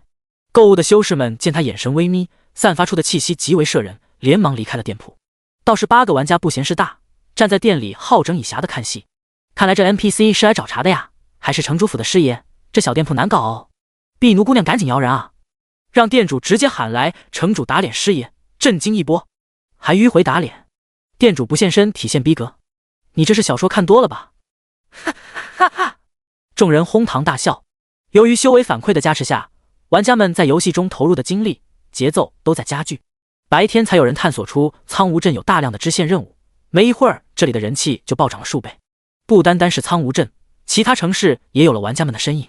如意阁内虽然没有任务，但物价都比市面上低， NPC 修士来来往往，生意不错，吸引了不少玩家。更重要是的，这店铺里的女管事长得极为温柔婉约，说话轻声细语，浅笑嫣然的，还十分有礼貌，给人一种大家闺秀的舒坦感。娶媳妇就得是这种温柔似水的女人。加上网络上九州玄学家们的分析，普通 NPC 和唯一 NPC 其实很好发现，只要对方不刻意隐藏，分辨不难。显然，这位婉约大气的婢奴小姐姐已经被众人认定为唯一 NPC 了。这时候，城主府的师爷来找茬，他们自然要化身护花使者，开启嘲讽模式。婢奴见他来者不善，轻声道：“店主忙于修炼，并未在店中。周师爷若有事，我可转交一番。”周通淡然一笑，扫了眼店中玩家，挥了挥手：“来人，把这8人扣押回去，赏10个板子，贴画在城门告示栏。罪名：辱骂城主府幕僚。”是，师爷。卧槽，这也是个唯一 NPC。老邓，你特么以权谋私，耍赖是吧？一想到自己的光着屁股被贴在告示栏上，8名玩家顿时羞愤欲绝，转身跑向店铺后门。可惜门外护卫们一个闪身就将8人镇压，提着衣领走了出去。8人又不敢自断，死了得消耗一大波经验值，纷纷怒骂：“3年河东，3年河西，你个糟老头，给我等着！”婢奴姑娘，你千万小心啊！哼，区区淬体境，蝼蚁耳。周通语气不屑。等这群玩家修为升上来，他早就恢复了实力。周通摇着折扇走上了2楼，扫了眼婢奴，淡然道：“城主府已经询问过翠微谷，此间店铺为一名修士购置，却是你取的牌匾，是也不是？”“正是。”婢奴抿了下粉唇，心中无奈。淬体境蝼蚁，对方这是在给他下马威啊！来到2楼的周通随意扫了眼柜台内的低阶宝物，转身看着婢奴淡笑道：“你们没靠山可不好混，同为他乡客，我也不欺你。1月上供3500颗下品灵石，城主府霍尔等周全。让一个淬体境看店，还没登记身后势力信息。”周通都不用过多思考，心知店内数千物品全都来路不正。之前他强收如意阁200颗金盒，只是试探罢了。其他 NPC 的店铺不好坑，都是老实本分的人，太过分就会影响城市繁荣度。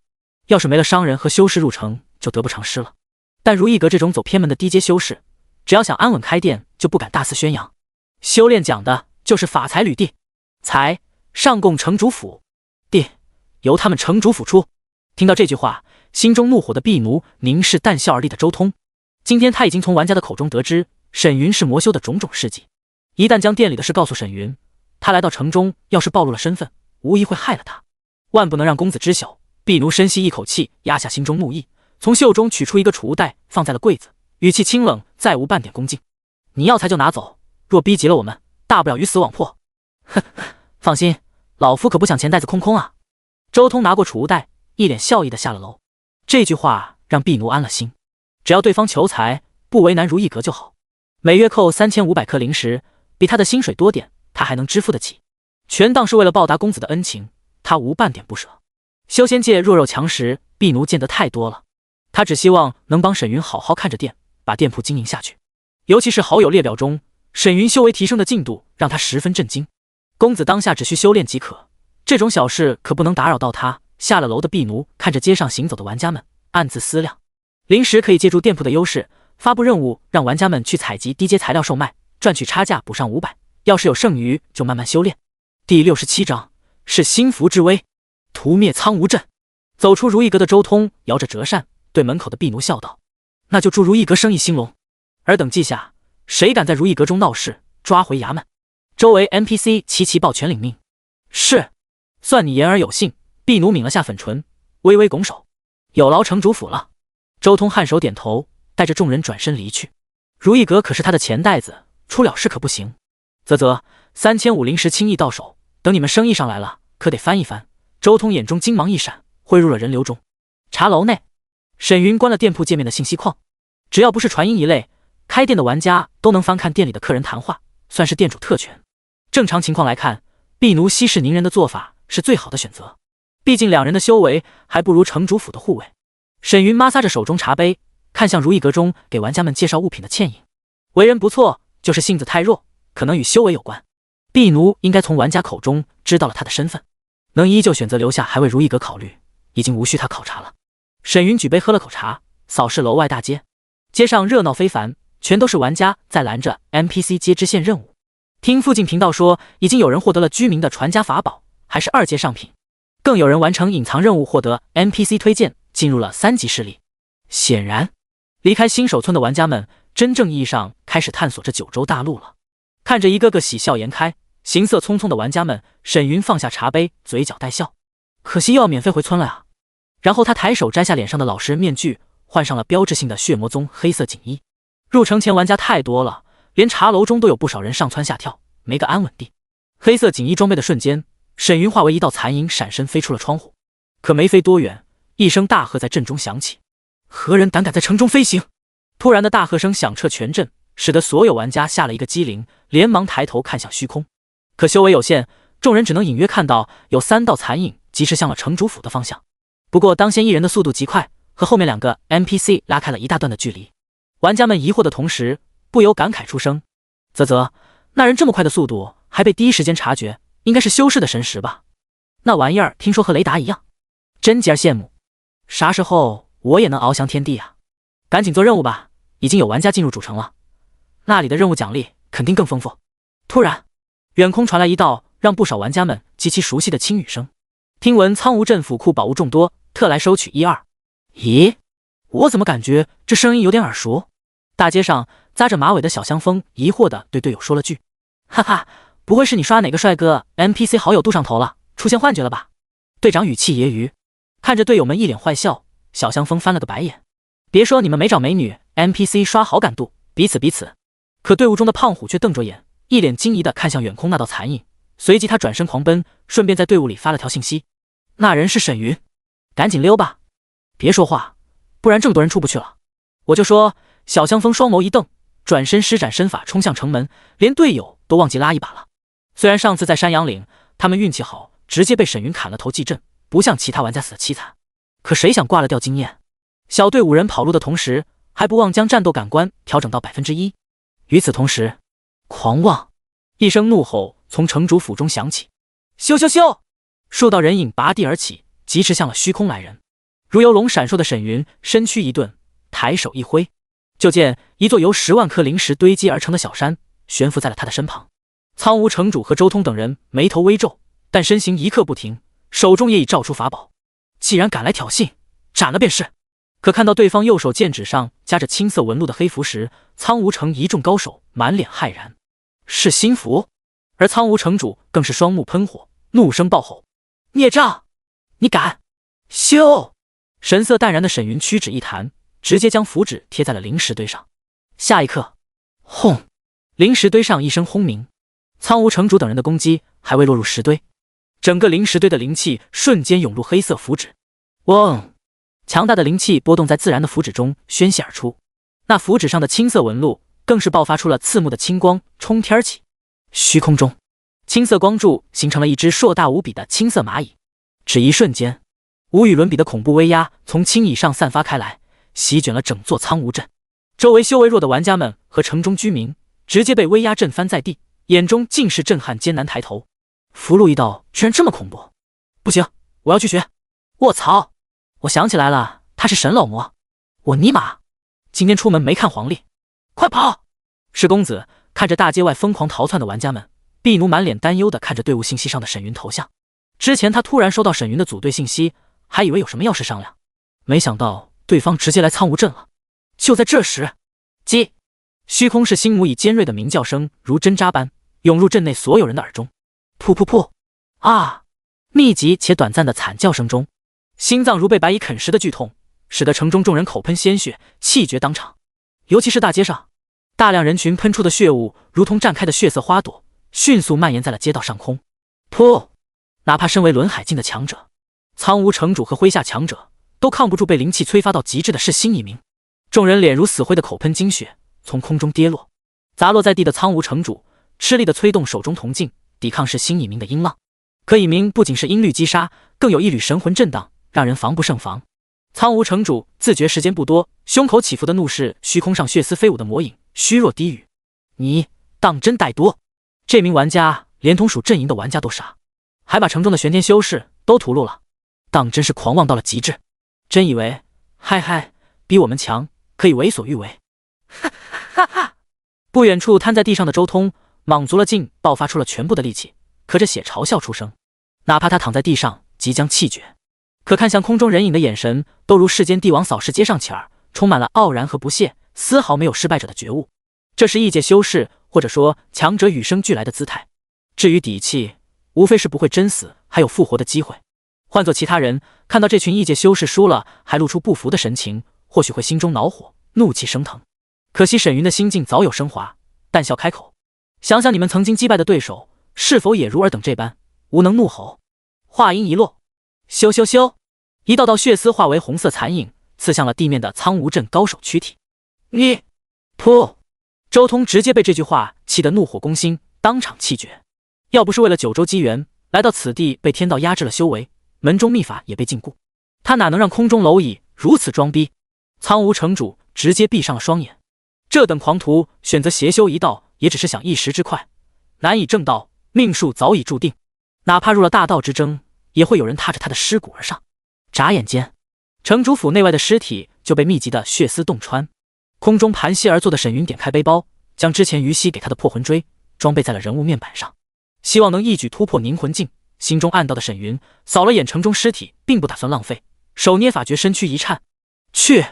数之不尽的血丝从他身躯蔓延开，如血雨般从天而降，激射向下方尸海。这一幕犹如一张半圆弧的红色巨网，直接扣在了苍梧镇上。大量的气血涌入沈云体内，使得他的修为连连暴涨，周身更是散发出了摄人心魄的能量波动。一时间，浓郁的血煞之气笼罩了尸横遍野的苍梧镇，犹如人间炼狱。第68章，实力暴涨，凝魂境。如意阁内，站在门口的婢奴双手紧紧抓着门沿，指尖都泛白了。他仰头看着虚空中血丝飞舞，黑发飞扬的人影，眸中尽是担忧。公子何至于此呢？婢奴心知必然是沈云察觉到了周通欺压如意阁，可他本意是不想让沈云操心这种小事，他还能应付得来。然而眼下却发生了这种事，不仅屠戮了诸多玩家，更杀了这么多玄天修士。但即便树敌这么多，沈云都没说是周通压榨如意阁，只是说想打劫城主府，并未暴露出他的身份。以沈云的实力，会在意这些低阶宝物？可要是婢奴的身份暴露，哪怕刷新回玄天大陆，也会身陨。以一人之躯抗下各方敌意，或许沈云根本不在乎。可满心担忧的婢奴，只是想想就眼眸一红，轻叹转身走入了阁中。城主府的上空，叮！恭喜玩家吸收826缕轮海境9重天精血，精血转换中。恭喜玩家突破到轮海境8重天。叮！恭喜玩家获得婢奴好感度加20，当前好感度72点。叮！恭喜玩家突破至凝魂境1重天。当提示声落下的刹那，轰！一声轰鸣在沈云的脑海中响起，震得他眉心识海内空明异常，整个人的灵魂也在这一刻像是得到了某种升华，通透无比。而他体内的2个气海在突破后疯狂运转，调节灵气，洗涤全身，激得他黑色衣衫鼓荡不已。一缕缕惊人的气息波动从他体内散发开来，气息甚至比之前的是心母以虚影更加强横。尤其是他脸上的黑红魔纹光芒闪耀时，周身居然显现出了惊人的血煞之海异象，隐约能看到数万尸体在血海中浮浮沉沉，看上去恐怖绝伦。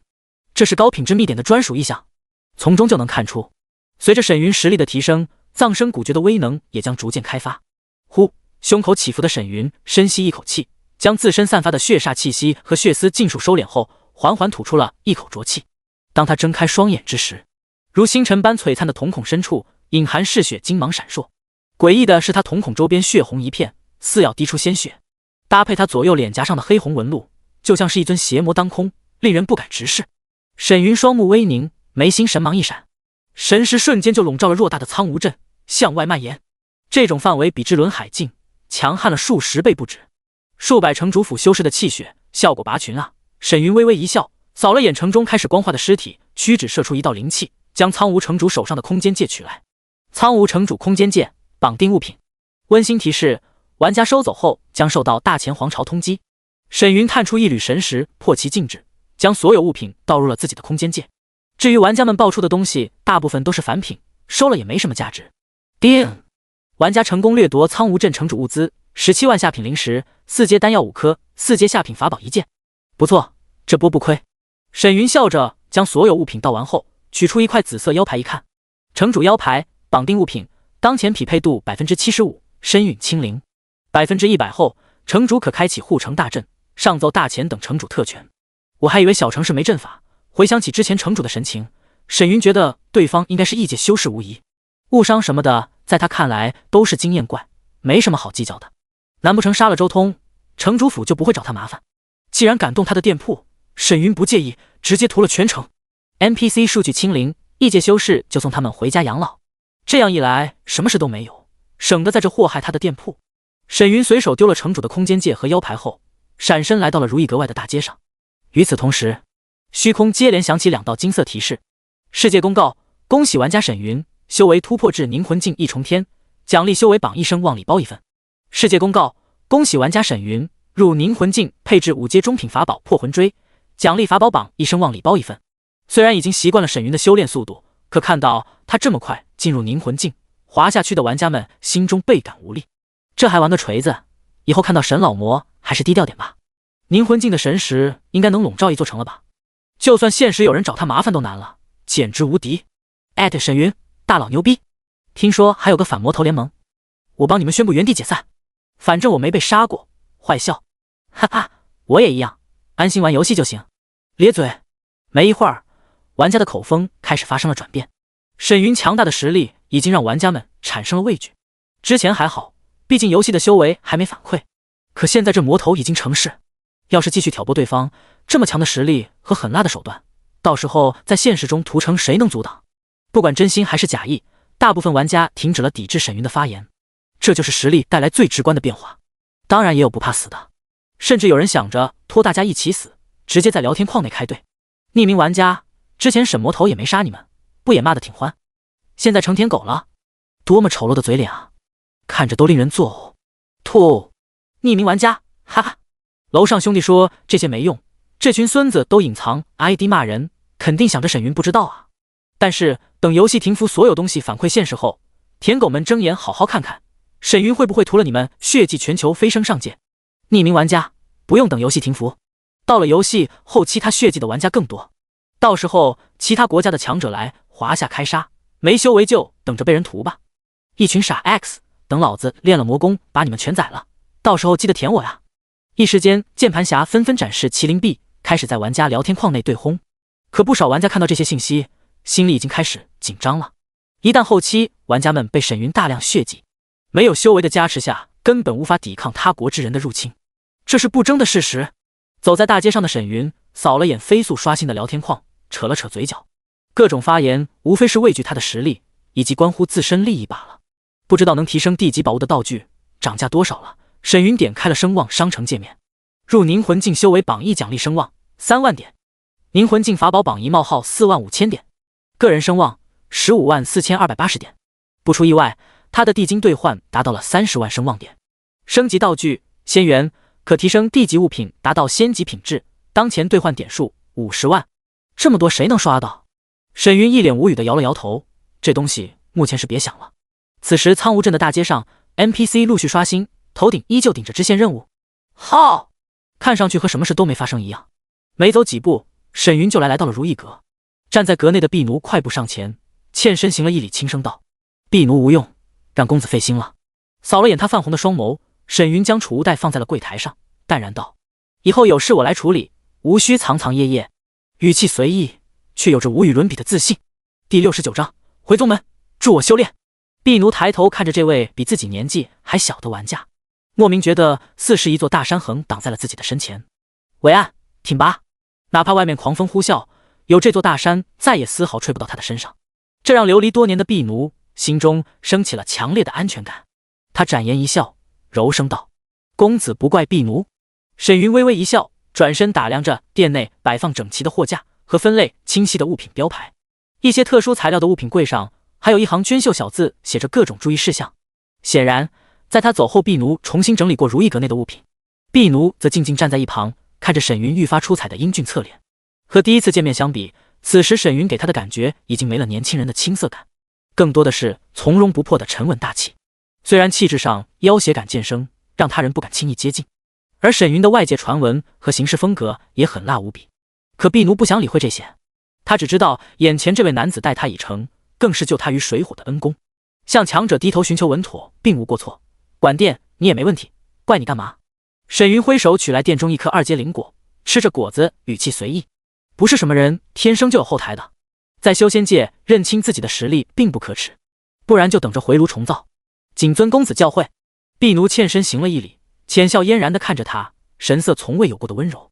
即便他身为邪修又如何？护我周全之人，纵使与天下为敌，我也会站在他的身边。所谓正道，他不曾等来过正义，可沈云却能护他。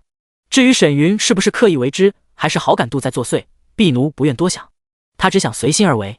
话是这么说，不过在我这下不为例。储物袋里有你的工资，还有1000多件百蛇巢的产物，走了。沈云笑着走出了店铺，婢奴缓步跟在他的身后，轻笑道：“那以后就由公子挡着。”沈云头也没回的摆了摆手。直到他引入大街上的人群后，婢奴这才收回视线，转身走入店内。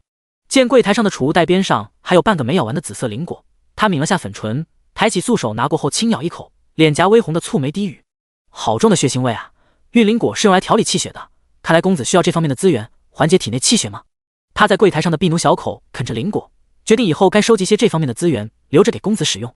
血魔宗内，从苍梧镇传送来的沈云刚一现身，体内压制的血煞之气被他彻底释放。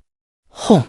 浓郁的血腥味从他的体内喷涌而出，甚至在他身后形成了一道虚幻的血海异象。随着沈云的释放，高大百丈的血海异象愈发凝实。不过宗门广场空无一人，要是有低阶修士在，单单血海异象就能影响他人神智。即便同境修士遇上了，也要分出心神防备异象滔天的血海。今天突破太猛了，血煞之气比过往更甚。沈云缓步走在广场上，细细感应体内的变化。今天从轮海3重天直达凝魂1重，让他体内的藏生气海形成了2缕凝如实质的黑色邪物。这些邪物是在血煞之气中凝聚而成，一旦藏生气海彻底布满黑色邪物，游走全身的话，沈云就会彻底失去理智，被心魔侵蚀心神，坠入邪魔一道，沦为杀戮机器。血煞宗的传法长老也曾提过，修炼不可操之过急，需炼化体内邪物，徐徐屠之。要是只在乎修为，被邪物入侵，终将身陨。好在和藏生气海中如大海般翻滚的血煞之气相比，这2缕邪物不值一提。还好是地精，要是血灵宝典，恐怕会生成数十缕邪物。眼中红芒闪烁的沈云打点开了好友列表，安妙龄4人已经刷完了副本，并没有5人组队的界面提示。沈云点开于西的头像，发了条信息过去：“小西，回宗门助我修炼。”小西虽然达到了巨灵4重天，恐怕效果不明显。沈云思索片刻后，打开了宗门成员列表，将目光锁定在了小仙女5人的信息上。仙界小仙女，巨灵境2重天，贡献值5，组队中。锦绣，巨灵境1重天，贡献值3，组队中。5人都在组队，应该在刷某个任务。小仙女的修为本就比众人高，多1重不意外。不过和于西相比，这群人需要直接发出来当作警告，想要玩套路，趁早清理了。宗主，沈云，小仙女，回宗门助我修炼。正组队做主线任务，刷着怪的灵眼5人，看到这条信息时，眼眸一颤。该来的还是要来了，这也太快了吧！还好不是我。倚楼听雨虽然辞职了，可看到小仙女和自己学生差不多，心中颇为感慨。世道变了呀！众人齐齐看向了持剑砍着牛腰的小仙女，那架势就和没看到沈云发的信息一样。一旁提着刀的金刚芭比心中偷乐，语气却显得极为紧张。小仙女，宗主在宗门发信息了，喊你过去。啊！呼吸有些急促的小仙女微微一愣，闪身后撤脱离怪的攻击，一看宗门信息，俏脸顿时通红无比，语气慌乱：“这也太快了吧！我都没做好准备呢。”这话听得金刚芭比砍怪的力气都大了不少，背对众人狂翻白眼。无语，这绿茶也太能装了吧！我看你是巴不得吧？给你打针也在心中腹诽，拿着把长弓运转灵气射杀牛妖。还好我读书时没遇到这种绿茶，不然得郁闷死。就小仙女之前遇到沈云那兴奋劲，她会没准备好，直接狂写好吧。不过能忍着不笑出声，倒是为难这小姑娘了。倚楼听雨见林岩不说话，走上前拍了拍小仙女的肩膀，轻声道：“快去吧，长老已经在养心殿等着了，晚了宗主就生气了。”他官人无数，自然知道小仙女是想要个台阶了。果然，话还没说完，小仙女直接退出了队伍，看着四人满脸歉意：“对不起，拖延大家做任务了。”该说不说，小绿茶演技还是不错的。金刚芭比笑着催促：“没事没事，你快去，以后来新人了，我们5个姐妹可得同气连枝。对啊，宗主能选你，说明看好你，快去吧，给你打针也出言附和。毕竟这姑娘的修为比他们高，后续来人也能拧成一股绳，防止被人欺负了。我们自己做任务没关系的。”就连倚楼听雨也免不了低语了声。连老师都这么说了，被众人挤走的小仙女顾雨柔这才愁容满面的离开了。可当她走到小路拐角时，回头见没人跟上，踩着白靴的双足猛地发力，朝前方小镇急冲。宗主哥哥，我来了，等等我！由于太过兴奋和激动，满心娇羞的顾雨柔脸上红霞一片，心中小鹿都快要跳到了嗓子眼。好在安妙玲给众人买了件低阶面具，外人看了也察觉不出异样。早在第一次进组看到沈云速刷副本，顾雨柔就留意上了这个英俊的男生。而物品反馈的到来，坐实了9周的反馈设定，他就下定决定抱大腿了。就算被沈云击杀过，他也要加入血魔宗。皇天不负有心人，他成功了。而眼下沈云已经成了世界第1强者，这种强大的男人近在眼前，要是能抱住大腿护住他，未来根本不敢想。至于你们怎么想关我屁事，我就舔怎么了。顾雨柔一想到金刚芭比等人看他的古怪眼神，心中不屑，切，有本事你们退出宗门，装什么装？还不是爱慕强者？化为一缕清风冲入小镇的顾雨柔，在周围玩家们惊异的目光中消失在了传送 NPC 前。第70章，修炼还得看资质。大殿内，站在卧室门外的安妙玲察觉到屋内传出的血煞之气愈发强烈，柳眉微蹙。宗主突破的太急了，这比过往强了数倍不止。修炼了血魔宗心法，他自然知晓血煞之气的优缺点。修士只要将体内的血煞之气炼化完美，运转时不受血煞影响，融会贯通，功法威力比寻常修士更强，这也是邪修的特点。但血煞之气中含有邪煞根源，也就是所谓的黑色邪物。修士一旦激发黑色邪物，实力就会暴涨，十分恐怖。血魔宗的心法内就有这类禁术，非九死一生的局面，宗门弟子不可轻用。因为激发黑色邪物后，灵气漩涡中的黑雾就会壮大，不加以淬炼消除的话，邪物蔓延气海遍布全身，就是修士身陨之时。邪魔一道看似强大，可杀戮过多会导致冤魂缠身，血煞附体，邪煞根源留存体内，步步凶险。眼下沈云达到了凝魂境，邪物必然强盛无比，而于西和他修为差距颇大不说，性格呆萌，不足以帮沈云消弭凝魂境级别的邪物。其他人或许觉得沈云叫来小仙女想来个新花样，可安妙玲心知屋内男子对这种事没什么特殊爱好，单纯只是为了修炼而已。扫了眼身边一袭轻纱白裙，低头来回踢踏地毯的顾雨柔，安妙玲俯身低语：“他和你的性格不同，可能无法彻底激发宗主的元阳化阴法。你进去之后，尽可能的帮助宗主，加油！”听到这句话，顾雨柔那粉嫩的玉足一顿踩在了地毯上，轻语了声：“知道了，长老。”只是他说话时将头又低了低，语气有些失落。原本那通红的精致耳朵，也在这句话后渐渐褪了红晕。听长老的意思，顾雨柔已经知道，连对方都觉得他是个小浪仙。承认是一回事，可没人喜欢这种称呼，更别说被人拿来利用了。顾雨柔自然情绪不高。凭什么那傻妞长老可以，我就要努力，距临近4重天我几天就追上了。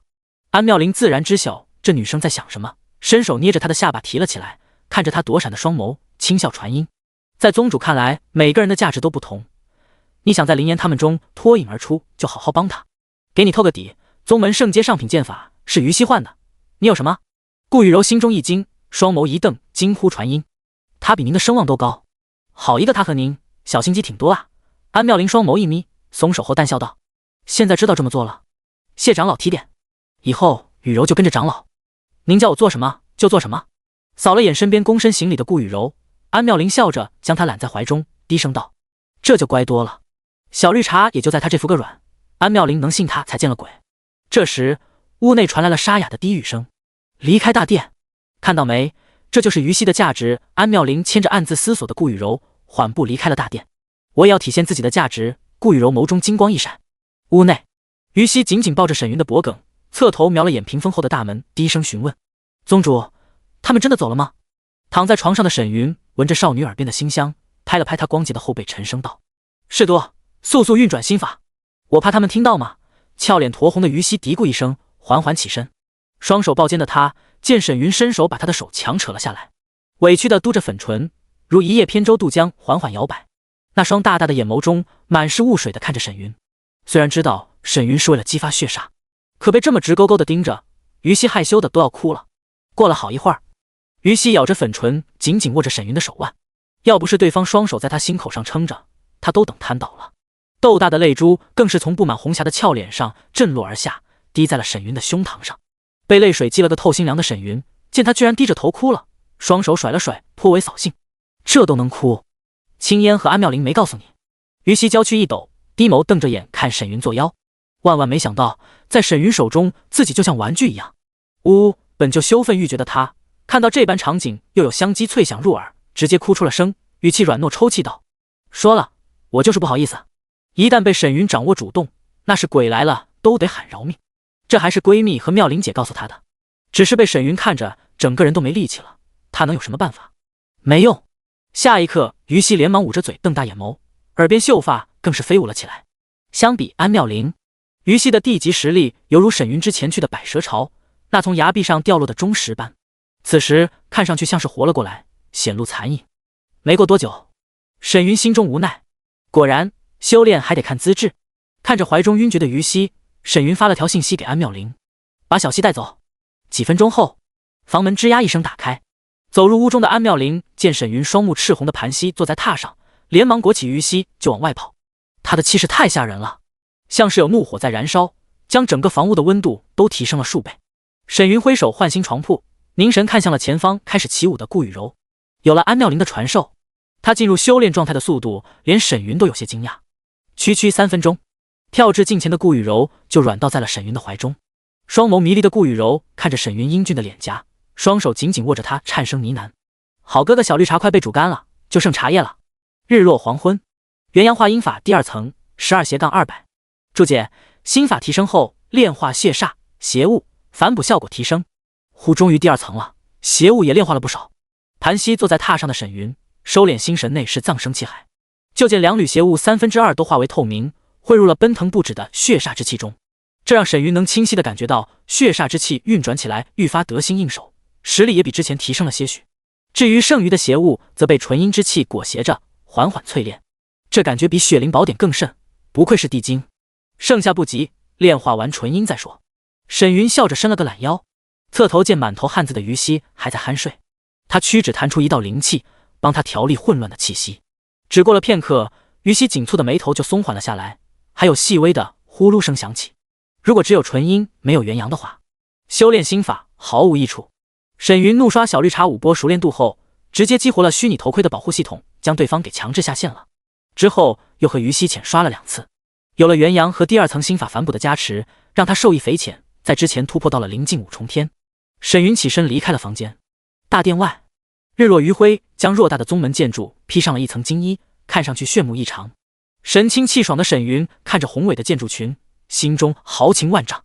凝魂境1重天，这修炼速度想想都觉得不可思议，未来可期啊！沈云笑着伸了个懒腰，连绵的古节报鸣声响起，让他一脸酸爽。这一次元阳熟练度刷了大半天的时间，整个人都有些僵硬了。先去把轮海境的开荒副本刷了。见天色尚早，沈云点开好友列表，邀请婢奴组队后，在宗门发了条信息聊天框：宗主沈云，长老进组，刷轮海境开荒副本。第71章特殊交友道具，婢奴好感拉满100。信息刚一发出，不怎么热闹的宗门频道中就弹出了几条信息：给你打针哟，还没恭喜宗主入凝魂境呢，实在太强了。星星，金刚芭比，鹰将有个2阶超能者就吹成了救世主，遇到宗主不得手搓成灰了。林岩和以楼听雨比较矜持，给沈云发了个祝福，恭喜他入凝魂境。宗门广场上，修炼5技熟练度的金刚芭比几人十分羡慕宗门长老。开荒高级副本就意味着升级，而且能和沈云长时间相处，无疑会提升在其心中的分量，接触更多的未知信息。看安妙龄四人的地位，颇有种宗主心腹的感觉。见沈云从大殿走向广场的传送阵，给你打针针的姚诗诗心中暗道：我只是入门时间比他们晚罢了，目前已经到了巨灵境，不会差太多。而且和沈云修炼后，修为也会提升。小仙女就是最好的例子，已经达到了巨灵境3重天。等宗门升级后，长老供奉一直就增加，还有机会身穿短裤肚兜的金刚芭比，浑身冒着热汗扫了眼其余3人。不知道职位还剩多少的情况下，他们这群人就成了竞争对手，还要防止被后来者超越。其他不用想，我只要认真修炼就行。以楼听雨见两人看来的目光，并不想掺和进去，只想安稳修炼。目前他得到了现实修为反馈，已经能掌控自己的人生了。但受益血魔宗，他只需要听命沈云就行。至于长老职位，全凭宗主吩咐。见过宗主。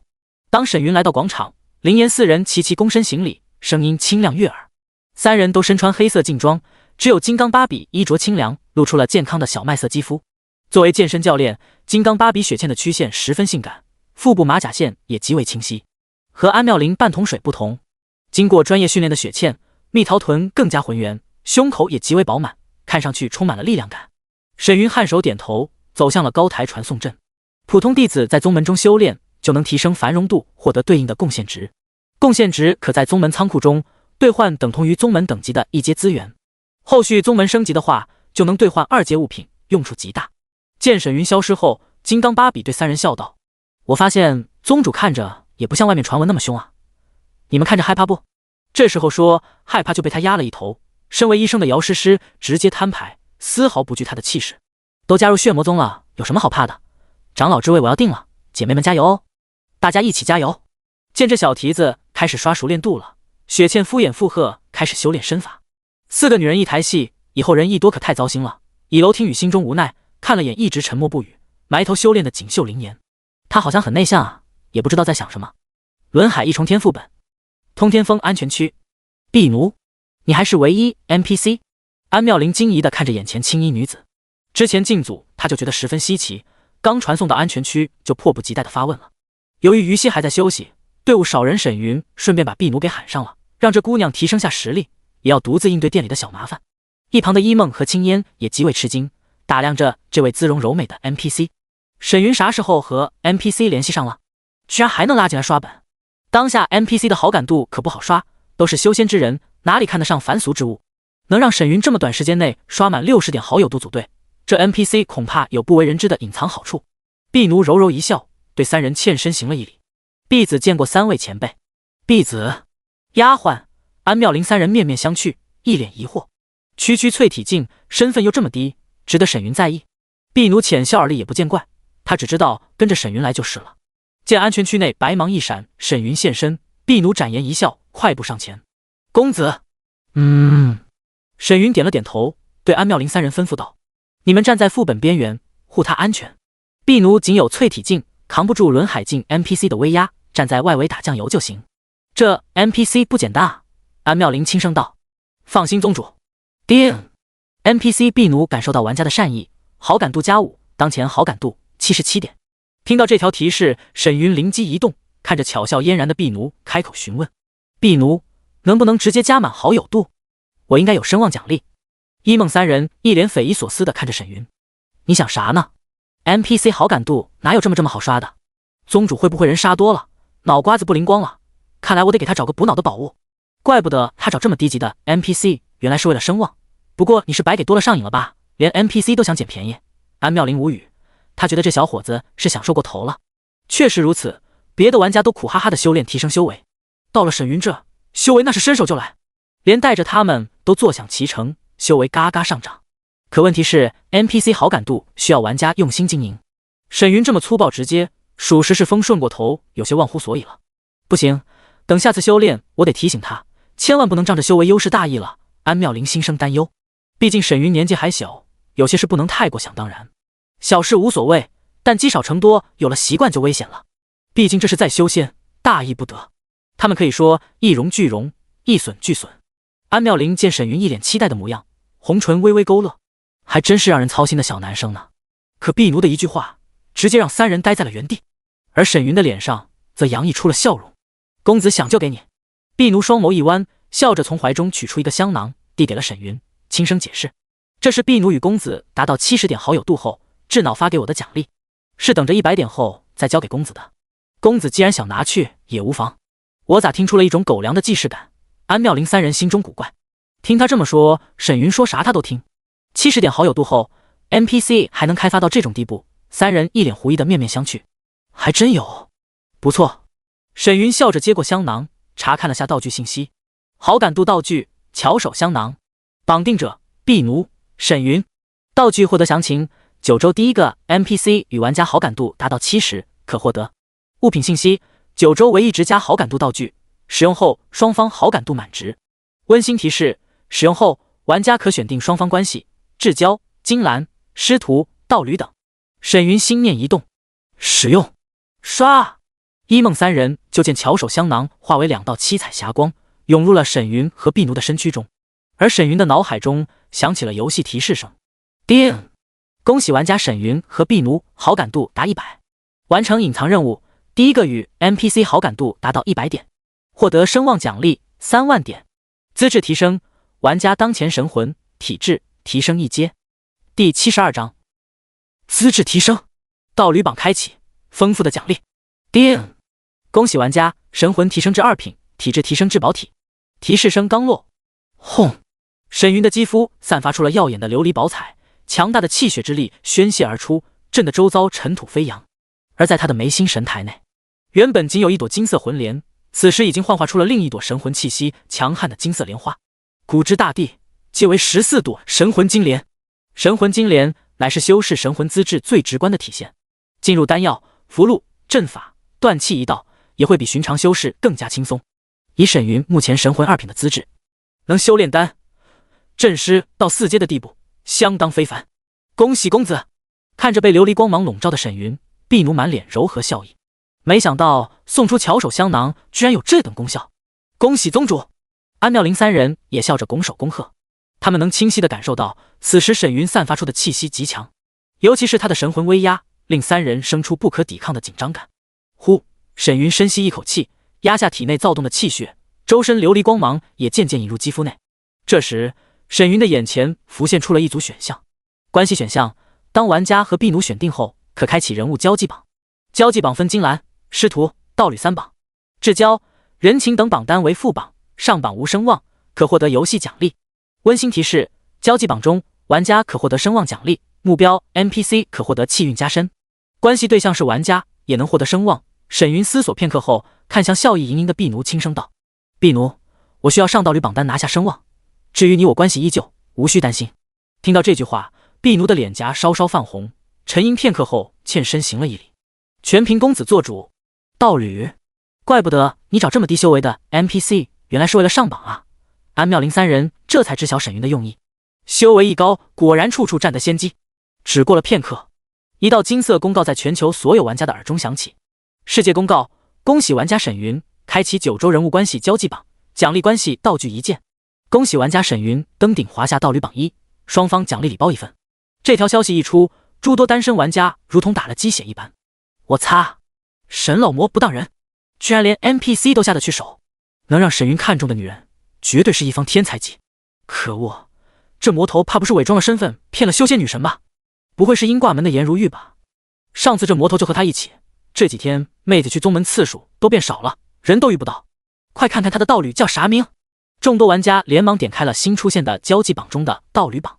榜1：沈云，道侣信息隐藏，道侣人数隐藏。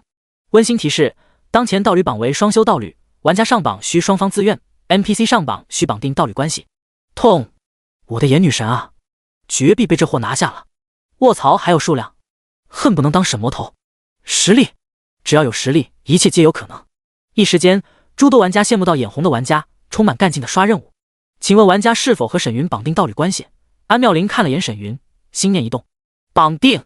道侣双方上榜后的奖励应该就是声望，不用沈云提醒他也知道怎么做。一旁的苏清然也是。关系绑定成功过，当前玩家登录道侣榜1，奖励1万点声望，是否隐藏信息？安妙龄和苏清然直接选择了隐藏。要是被玩家们发现，无疑会打破他们平静的修炼环境，当下还不是暴露的时候。沈云则点开了游戏提示信息：道侣榜1声望奖励5万点，当前声望234280点。特殊道具姻缘绳，使用后道侣会获得姻缘绳一根，受到危险时可用意念传音对方前来相助，同甘共苦。注解：姻缘绳传送无视距离结界，道侣脱险后被召唤者1小时后返回原来位置。这一波直接获得了8万声望。沈云笑着打开背包，点击使用姻缘绳，而安妙玲和苏清冉的背包中也多了条红色的细绳。好东西啊！仔细看过道具介绍后，两人直接将装备带在了人物配饰栏中。三人中，一梦瞅了眼就不再关注了。他还没和沈云修炼过，不能算道侣，自然没有姻缘绳。虽然好奇是什么功能让两人这么开心，可他哪里好意思发问，一脸淡淡假装不感兴趣。安妙玲瞄了眼这故作淡定的女生，将姻缘绳功能私发给她。果然，一梦眼中惊疑闪烁，显然被道具功能给惊讶到了。婢奴你也带上，以后店里出了事直接传音我。听着沈云的吩咐，婢奴眼眸低垂的点了点头。听公子的。将红绳戴在手腕上后，他细细打量，用纤纤玉指摸了摸，嘴角不自觉的微微勾勒，眸中喜意盎然。这温柔姿态尽显女子娇柔，让安妙玲三人都暗自赞叹，智脑的建模技术确实独到。店里，看来他开了家店铺。一梦眼眸一闪，和两人相视一眼后，决定等下好好问问婢奴。见他戴上后，沈云身形一闪，冲向了前方通天峰。站在台阶上守卫的 NPC 叫他袭来，瞬间红明气势一变，悍然抽出长剑，怒喝震耳：何方鼠辈，胆敢硬闯通天峰！叮！副本开启。沈云双手一挥，一道道血丝从掌中飞出，洞穿了周围的小怪。通天峰有100台阶，每10层就有一批怪守卫，可在绝对实力的碾压下，沈云身形丝毫未停，化为一道黑影急冲而上，所过之处全是被抽干了气血的干尸。眨眼间，沈云已然来到了台阶尽头。平台上盘膝而坐的通天峰主脸色铁青的看着前方激射而来的残影，差点跳脚骂娘了。玩家中为什么有这么变态的存在？两人都是邪修，可他却被天道封锁在副本中，受玩家攻杀之苦，而对面那货却活得好好的。更为气人的是，这小子居然以凝魂境的修为来刷轮海境一重天副本。要知道他曾经可是神虚境强者，居然和他玩一手修为压制，天道不公，还我修为和秘法！心中不甘的通天峰主猛然起身，或许每个遇到沈云的异界邪修都要来上这么一句，但还没等他首秀出手，闪身来到近前的沈云手中长剑一挥，噗！寒芒乍现，一颗头颅冲天起。看 BOSS 脸上露出不甘的神情，沈云笑着甩了个剑花，挥手将爆出的物品收入囊中。这就是他为什么选择修为高了再开荒副本。现在都是一些低级本，物品和经验奖励对他无用，也没人抢他的开荒声望，索性以碾压的姿态来刷本，省时省力。叮！恭喜玩家通关通天峰副本，奖励副本宝箱一个，轮海境灵气100缕。当前修为过高，灵气自动转换中。世界公告：恭喜玩家沈云小队率先通关轮海境副本，奖励小队声望15000点，比距临近开荒多了5000点。沈云直接将声望划分给了自己。温馨提示：当前玩家拥有249280点声望，可选择购买心仪的声望道具。按照副本声望奖励来看，就算他刷了凝魂境副本，最少还差3万能购买地级物品。今天收获确实不错，有空留意下声望任务。沈云笑着关了界面，闪身飞下通天峰。这么短的时间内再次筹集地级物品的声望，他自然开心了。尤其是婢奴刷满了好感度，给他带来了8万声望点，算是意外之喜。第73章稀有级势力攻打令，目标血魔宗。公子。见沈云落地，婢奴轻唤了声，眸中尽是喜色和感激。只是几分钟的时间，他就达到了淬体境9重天。要不是修为太低，承受不住灵气灌体，他说不定都入巨灵境了。宗主。来到近前的安妙玲三人也目露喜色，越境刷本让他们直接突破了1重天。沈云颔首点头，对4人吩咐道：我在苍梧镇开了间店铺，由婢奴管理，你们以后刷本获得的奖励各拿1件，剩下的都交给他售卖。是，宗主。3人拱手应诺，就连一梦都没觉得不妥。沈云虽然对他很凶，可给他的好处是实打实的，修为提升，圣阶剑谱，长老待遇，宗门中丰富的物资更不用他们愁，只要安心修炼即可。眼界被打开的一梦3人对副本产物已经不放在心上了，就算沈云全要他们也没想法，每人给1件应该是上位者御下的手段。沈云见天色暗了下来，看向一梦淡然道：都散了吧，一梦，你体内气血还未恢复，明日再练。好。一梦点了点头，目视沈云那双深邃的眼眸，神色淡定。等沈云化为白光下线后，他这才浑身一松，紧绷的俏脸也缓和了下来。胡总算走了，这魔头还算有点良心。体质状态还没恢复的他，以为沈云晚上又要猛吸他的玄春气息，尤其是魔头对他肆无忌惮的态度，就和对待宠物一样随意揉捏。可他又不敢反抗，更让他羞耻的是，自己根本抵挡不住那坏家伙的魔爪。放天假也好，也能缓口气。心跳莫名加速的伊梦深吸了口气，侧头倾听安妙龄和婢奴的交谈。婢奴姑娘，你和宗主怎么认识的？机缘巧合吧，公子当初救了我一命。四人边走边聊。卧室内，沈云下线后盘膝感应体内的邪物，藏生气海中邪物依旧只剩1/3，并无变化，和游戏中没区别。沈云这才放松了下来，开始催动于西和小仙女留下的纯阴之力炼化邪物。在游戏中淬炼，周围还有天地灵气的加持，效率会加快不少。目前速度快慢对他来说意义不大，没那么赶。沈云在现实中修炼是为了熟悉修炼环境，毕竟没人知道游戏会不会反馈灵气到现实，他需要在当下环境中炼化邪物，未雨绸缪。随着时间的推移，沈云逐渐进入了修炼状态。天色昏暗，玩家们却没打算下线，不是做任务，就寻找着光线明亮的妖兽洞府，继续刷着妖兽。修为越高，在现实中不睡觉都没问题。大家都在尽可能的提升实力，就算防不住沈云，那也得防一下其他人的觊觎。因为中午的时候，新闻已经报道，有一名修士趁着一家3口玩游戏，偷袭击杀一人后偷走了法宝。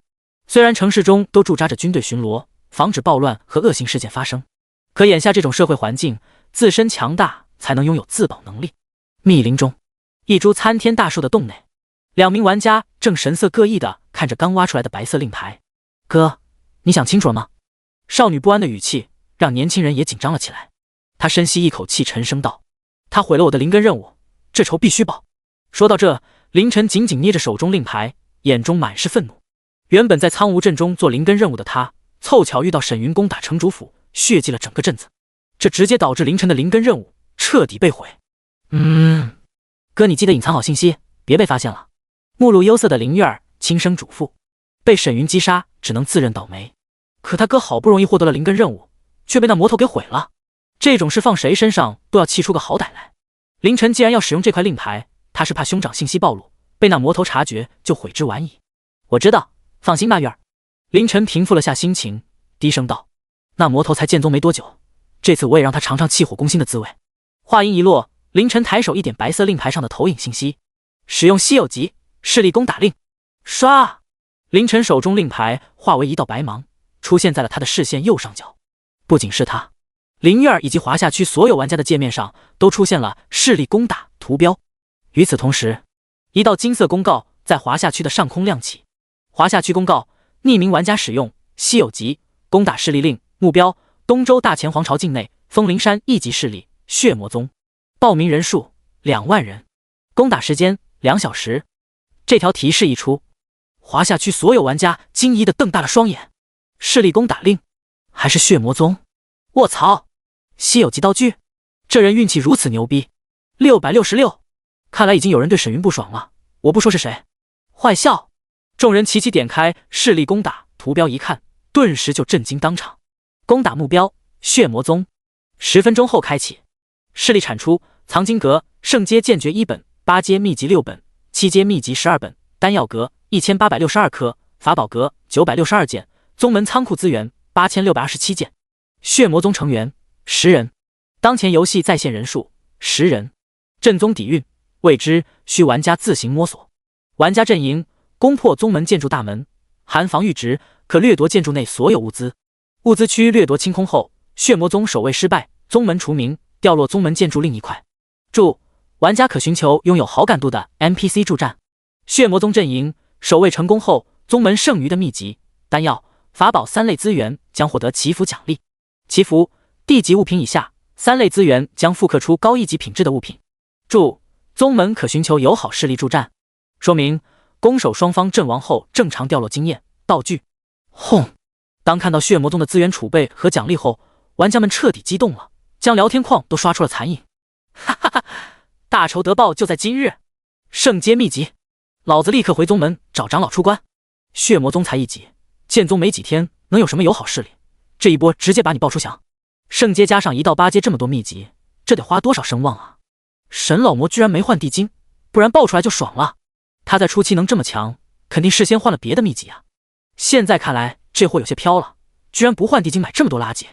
之前这魔头还奖励了8万声望，现在看宗门储备我就放心了。就算他还有声望，这么高的修为也买不起。众多玩家心头火热不已。这一次沈云的血魔宗必将烟消云散。可也有人担心沈云宗门没了之后，泄愤现实滥杀民众，开始在聊天框里劝导大家别忘了沈云的修为，要是他发狂大家都得死。先冷静点，匿名玩家怕个屁，要死大家一起死。既然开始没人制止他，那就一起灭亡，死了也怨不我们。匿名玩家，末日杀的就是你这种圣母，装什么烂好人。吐！两拨人一顿互怼，片刻功夫，2万人已经报名成功，而诸多打算观望的玩家们则齐齐涌向传送区，进入了枫林山一带。这种影响玩家未来走势的大战，不仅华夏区关注，可能各国势力也第一时间将目光注视在了枫林山血魔宗。第74章，火爆枫林山，10名凝魂境 NPC。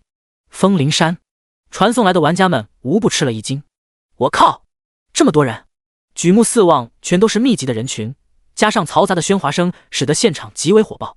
还好大家都把战斗感触调到了极低的比例，还能承受住。没办法，沈魔头太猛了，就算2万人没有 NPC 的帮助下，想要和沈魔头碰一碰，那真是厕所里点灯，找死！他们不早点调整比例，死了多痛苦。好在沈魔头靠谱，宗门里还有圣阶剑诀，区区一级宗门就有这种剑诀，匹夫无罪，怀璧其罪。有了攻打势力令的加持下，玩家们去宗门通知一声，那些修士直接跑去通报长老了。听说连凝魂境的老祖都请动了。换做之前，那些宗门师兄们鸟都不鸟他们。可惜玩家们能进入宗门的等级太低了。一个挤出安全区的玩家一脸可惜。对啊，不然直接请来几个脱凡境、法相境的 NPC， 直接给他碾压了。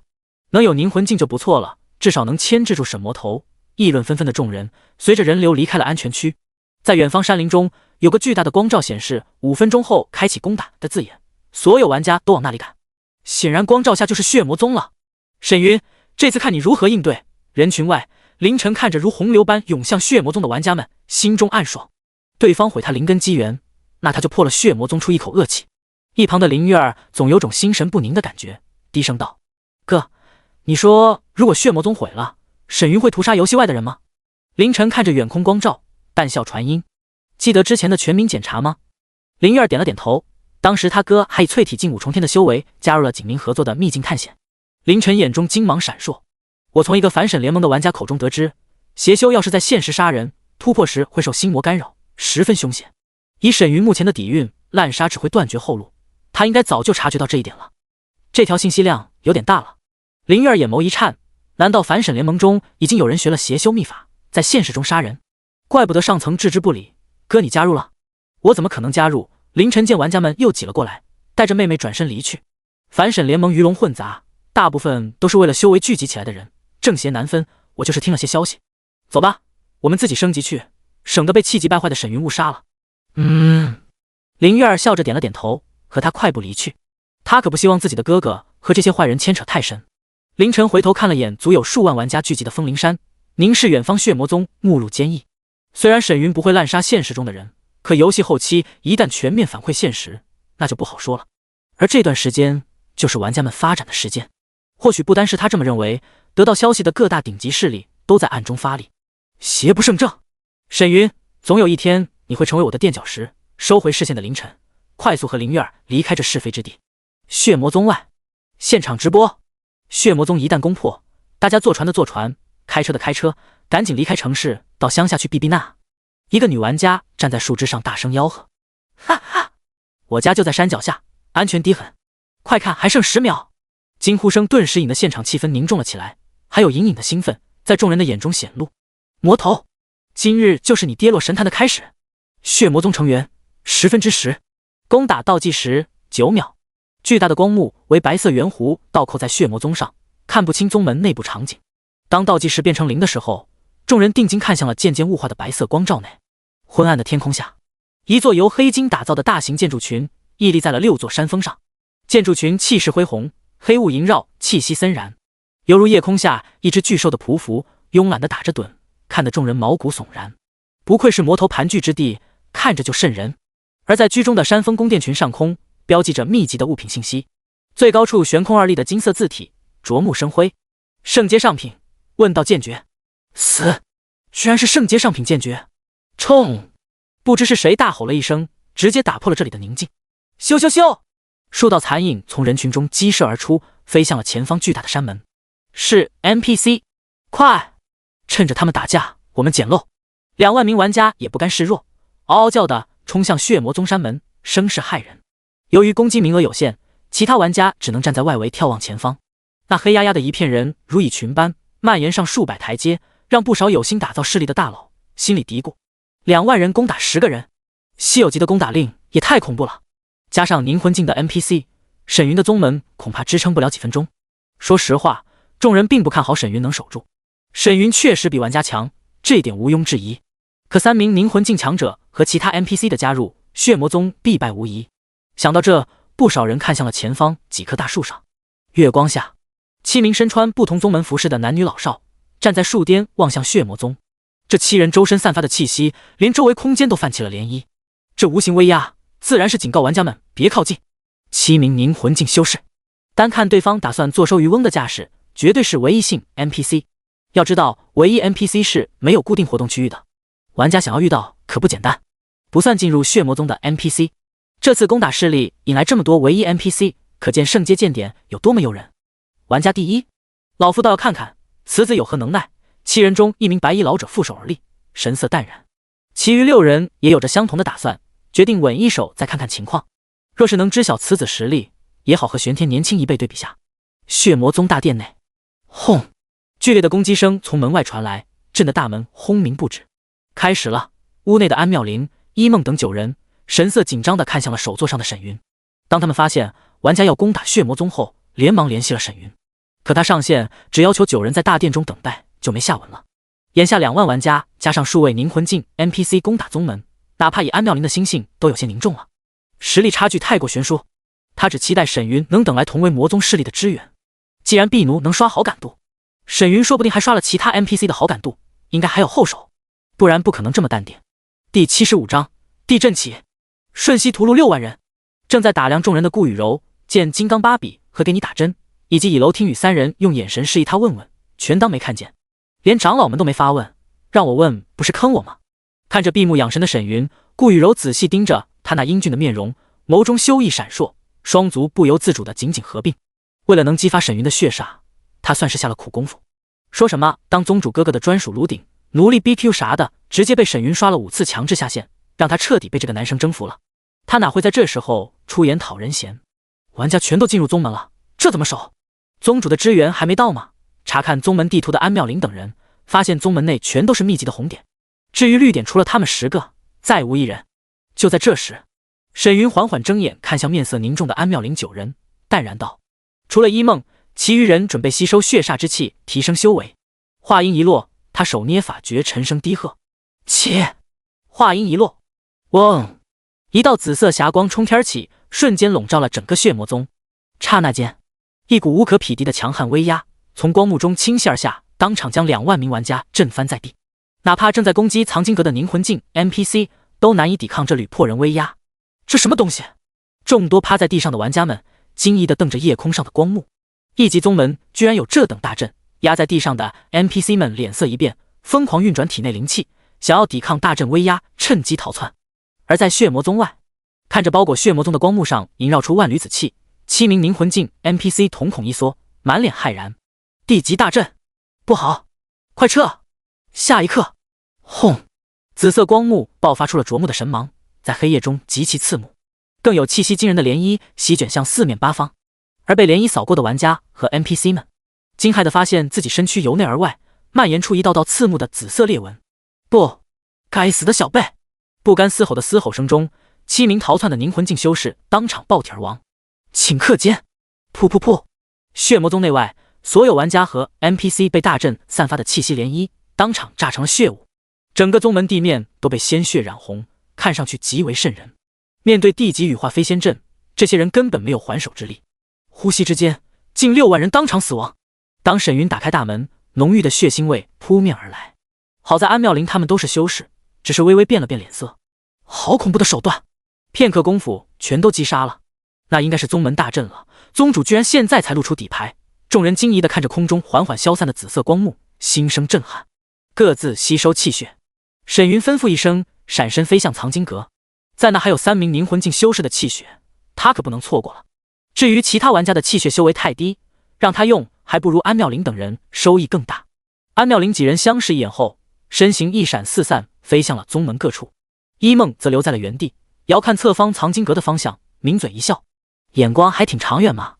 玄春灵体由于体质特性，一旦沾染邪煞之物，修炼效果大打折扣。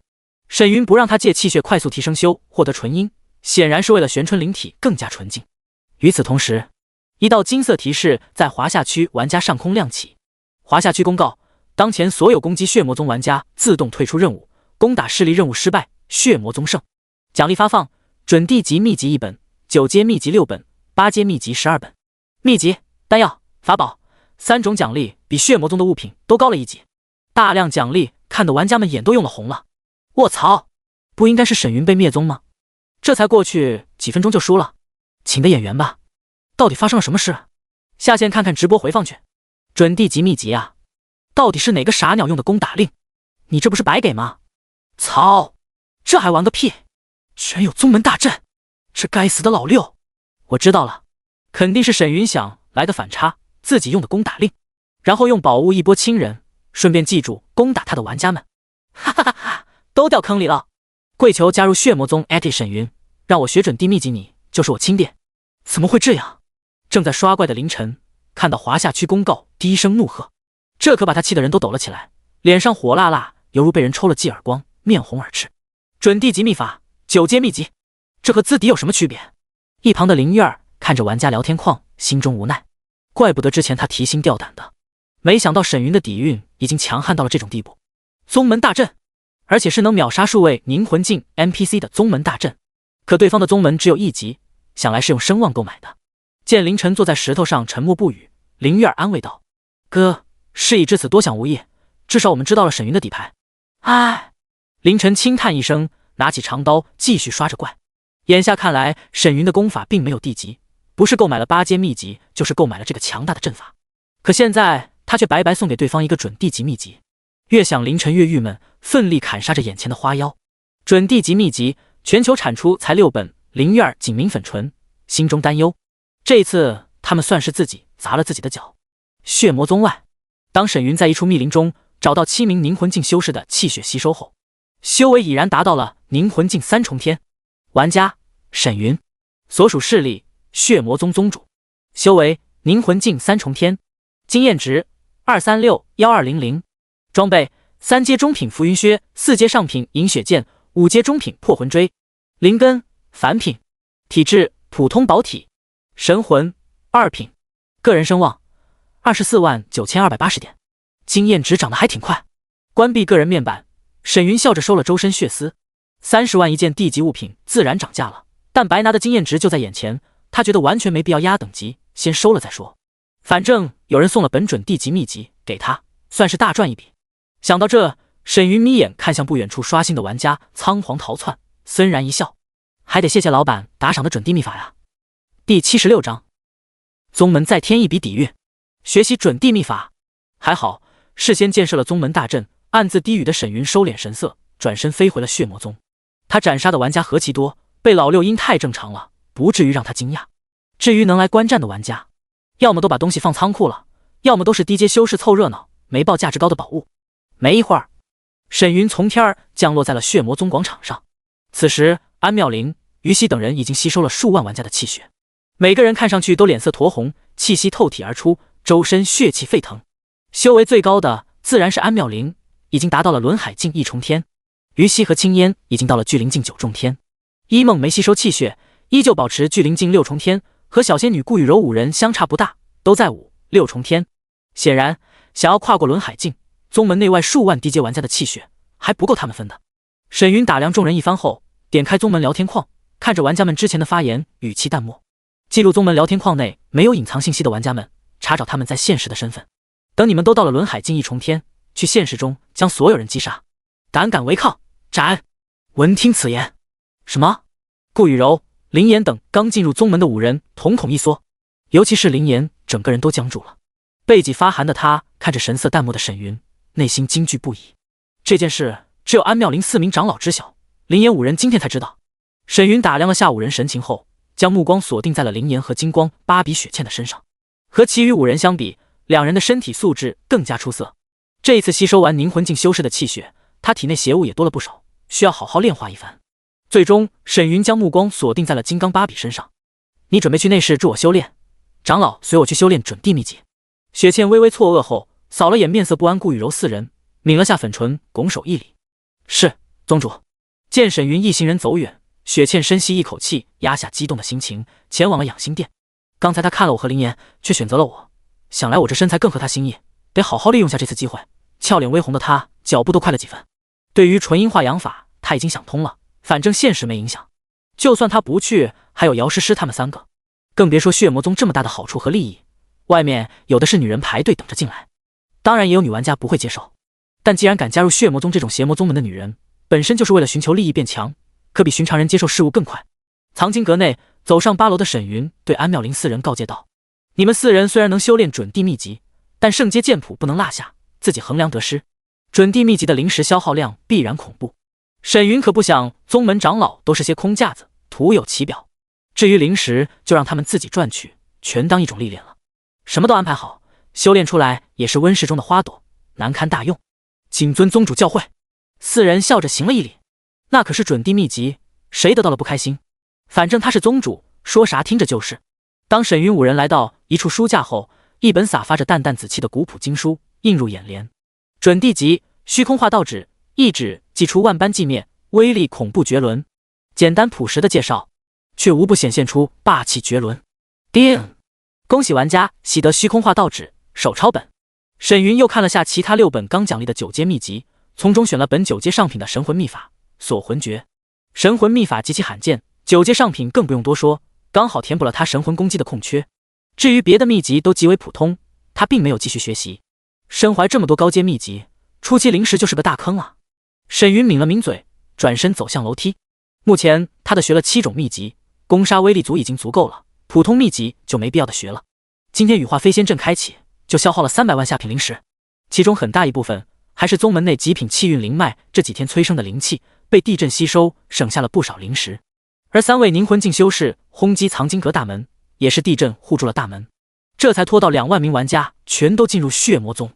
乌龟壳效果拔群，可这灵石太烧了，如意阁都是低级宝物，收益肯定缓慢，想要卖高级物品，我得去收集。沈云想了想，摇了摇头，让他刻意去收集宝物拿去卖，纯属浪费时间。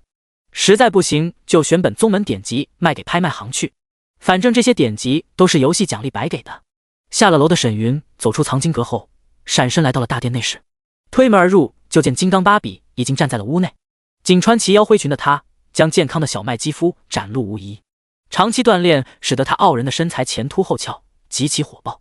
转身见沈云走来，脸色微红的雪倩拱手一礼，语气拘谨：“见过宗主，开始吧。”沈云缓步来到了榻上，卸妆盘膝而坐。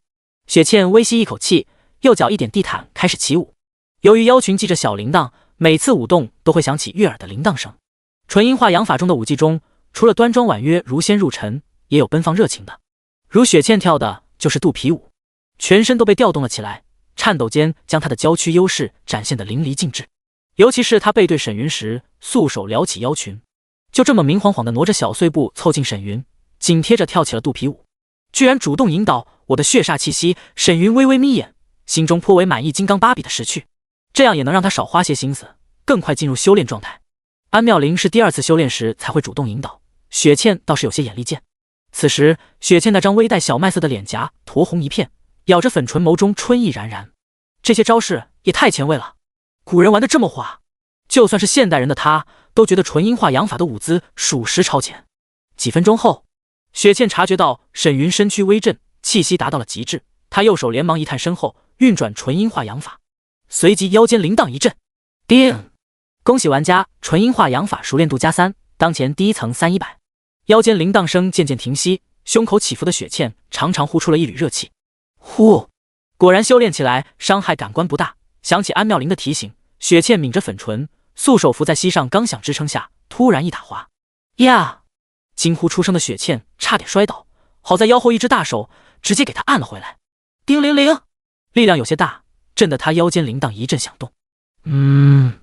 雪倩连忙捂着粉唇，眼中都泛起了一层水雾。可她不敢耽搁，心知沈云只在乎修炼，只是调息片刻后就进入了修炼状态。没一会儿，连绵不绝的铃铛声在屋内响起，铃铛声中还伴随着愈发清脆的声音，听上去十分喜人。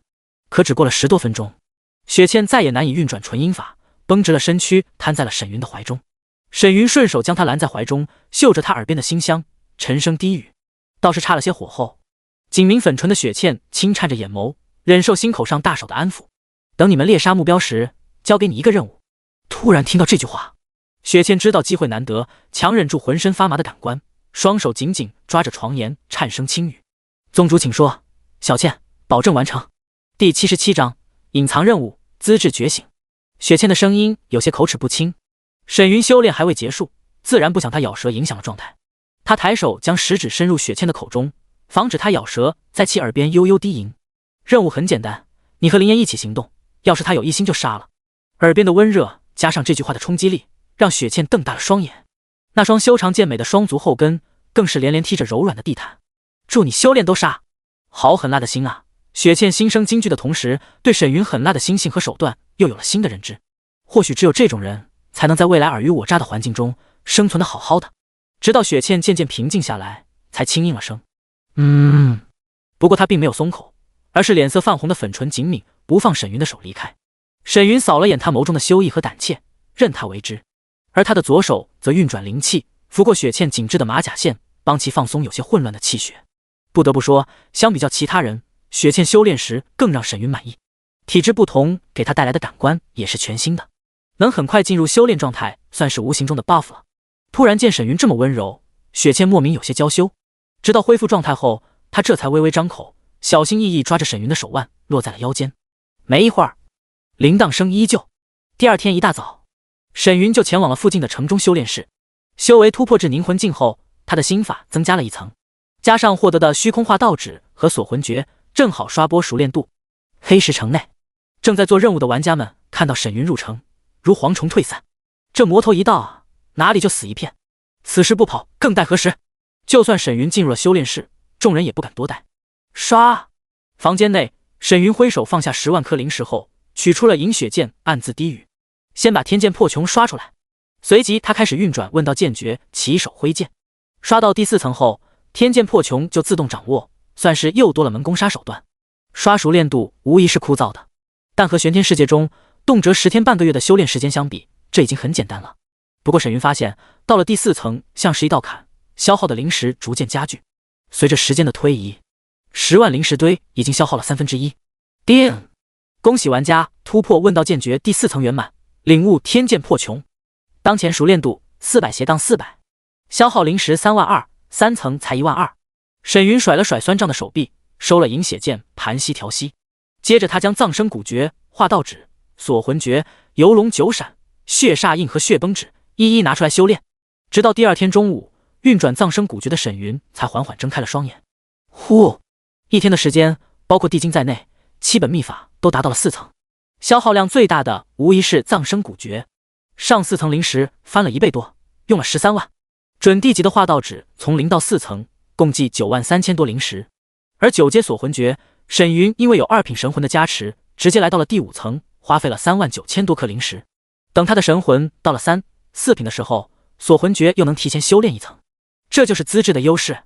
沈云看着熟练度面板，嘴角含笑，还好之前钓鱼大赚了一笔，能让我撑得起这么消耗。而元阳化阴法只有28/200，这心法单刷没用，沈云也不强求。昨天连刷了于西、顾雨柔和雪倩，就算是保体也有点吃不消啊。回想起之前下线倒头就睡，沈云双手撑了下腰子。突破太快，血煞之气想要快速镇压，就需要耗费精力，没得办法。挥手将地上剩余的灵石收回背包，沈云退出了修炼室。看着外面阳光明媚，他长长的伸了个懒腰。才1天时间就刷满了，这才叫修炼啊！昨天世界没开活动，沈云索性就没出来，一直在修炼。此时黑石城的大街上除了 NPC 玩家少得可怜，倒是修炼室对面的商业街上，楼中不少 NPC 正侧目打量着他。黑石城城主慕云峰看了眼其中一人亮出的 ID 信息，沈云转身走向城门。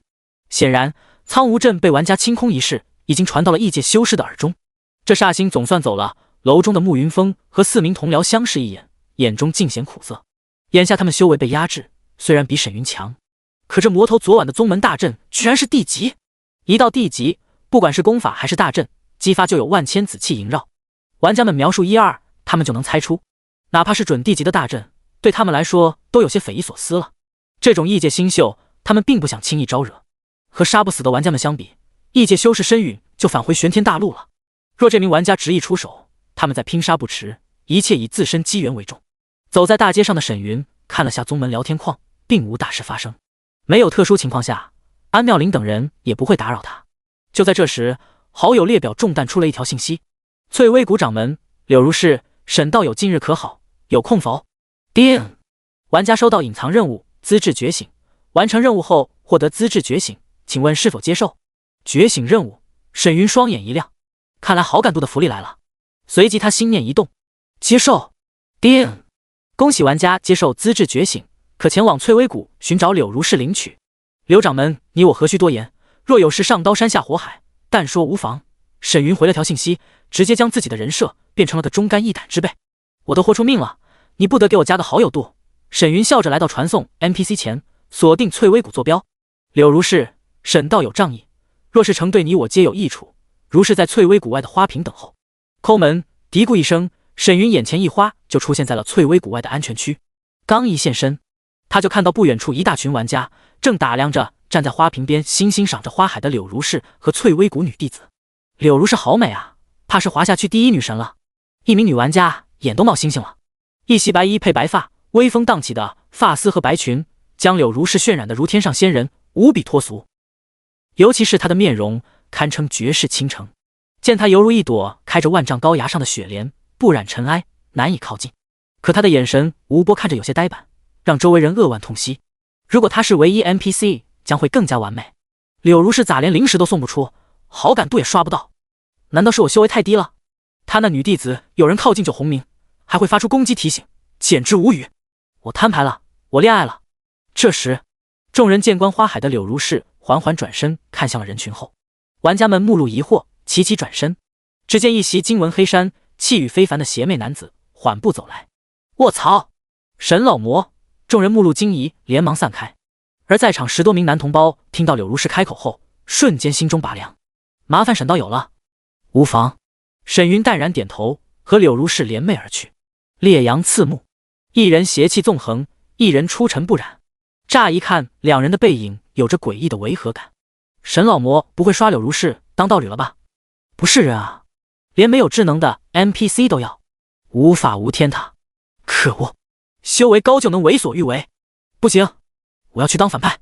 见两人纵身飞向高空，一名玩家不爽地看着翠微谷女弟子。喂，他凭什么能靠近？你咋不砍他？就是啊，你这机制设定太不人性化了。可能沈云和柳如是有好感度。一名女玩家小心翼翼地开口，听得周围男玩家满脸不悦。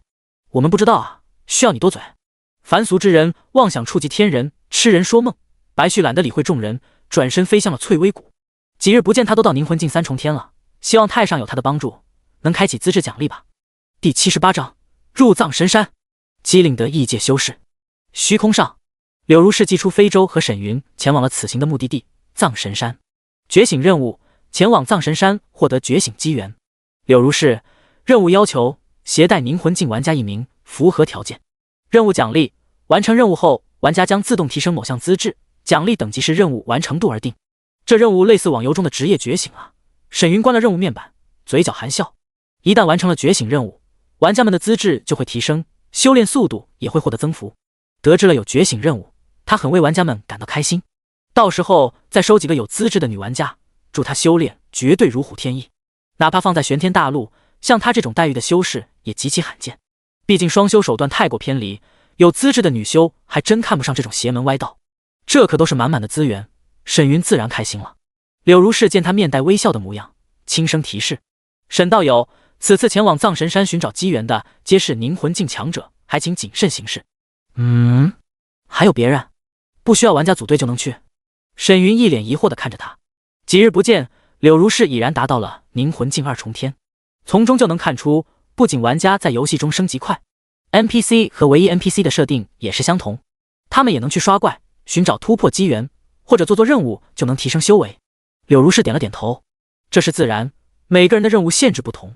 藏神山开启后，脱凡境之下，修士便可进入其中，翠微谷正好有2个名额，万不可掉以轻心。说到这，柳如是右手一摊，从空间戒中取出2件面具，递给了沈云一件。此乃幻影血丝特制的幻影面具，5阶上品，凝魂境修士无法窥探分毫。若你我动手，也能隐藏身份，防止对方后续势力上门。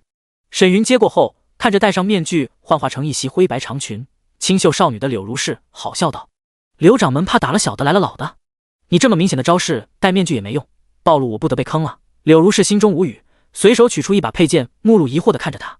沈道友说什么？没什么。沈云摆了摆手，对于这无脑 NPC 无话可说。然后他戴上面具，变成了一个身穿黑色劲装、脸有刀疤的冷酷大叔。有了这玩意儿，他也能安安稳稳地进入藏神山，不然以他的恶名进山之前，必然被蓝群起而攻之，浪费时间。等任务结束，把这面具也给顺走了，还没开始就小赚一个特殊法宝，沈云十分满意。没过多久，前方一座连绵山脉映入了2人的眼帘。巨大的山脉由一个灵雾光幕笼罩，而在山脉外已经聚集了数千修士，还有诸多摆摊售卖产品的 NPC， 形成了规模不小的集市。九州大陆可不止大前皇朝一个区域，单从地图上看，大前也只是个小地方，势力评级只有5级。快开启了！空中的沈云看了眼山脉入口处即将雾化的光幕，和柳如是落地走了过去。由于藏神山即将开启，人潮齐齐涌向前方。听说前面有上百修士设置了入口关卡，凝魂境5重天之下的宗门名额只能进入1人。可恶！他们为了自己人能进去，居然让我等减去名额。若非宗门不在意此处秘境，未派长老前来，哪里能容他们猖狂？少说2句吧，谁让他们人多修为高呢？听说还有凝魂境7重天的强者作战，修仙界弱肉强食还见得少吗？听到这些消息，沈云眉头一皱，这些异界修士居然欺负 NPC， 沈云没想到还能遇到这种事。不过这次觉醒任务再觉醒任务，异界修士必然不会错过，让自己人进入其中也能理解。小妹，这可如何是好？沈云拨动着大拇指上的剑柄，低视一脸平静的柳如是。来之前2人已经商讨过称呼，沈云本来想当他爸逗个乐，可惜没答应。柳如是扫视前方排队的人流，脚步放缓，传音道：“沈道友莫慌，你我晚些进去斩了那守关修士即可。”区区一群小辈设下的规矩，在柳如是眼中形同虚设。作为长辈，送他们回玄天再好不过，省得以后不知天高地厚，惹恼更多修士。沈云颇为惊讶地看着这个 NPC， 他还以为柳如是会防止麻烦沾身，等待下次觉醒。毕竟沈云要是进不去，他的任务也无法完成。真要这样，那他只能把这女人给绑了，强行带入藏神山了，让他白跑一趟空欢喜。耶稣来了也不好使。没成想柳如是的设定还挺直接，等高手都进去了搞偷袭，不错。便依柳掌门所言，沈云一脸赞许，能进去又不用绑了他掉落好感度，最好不过。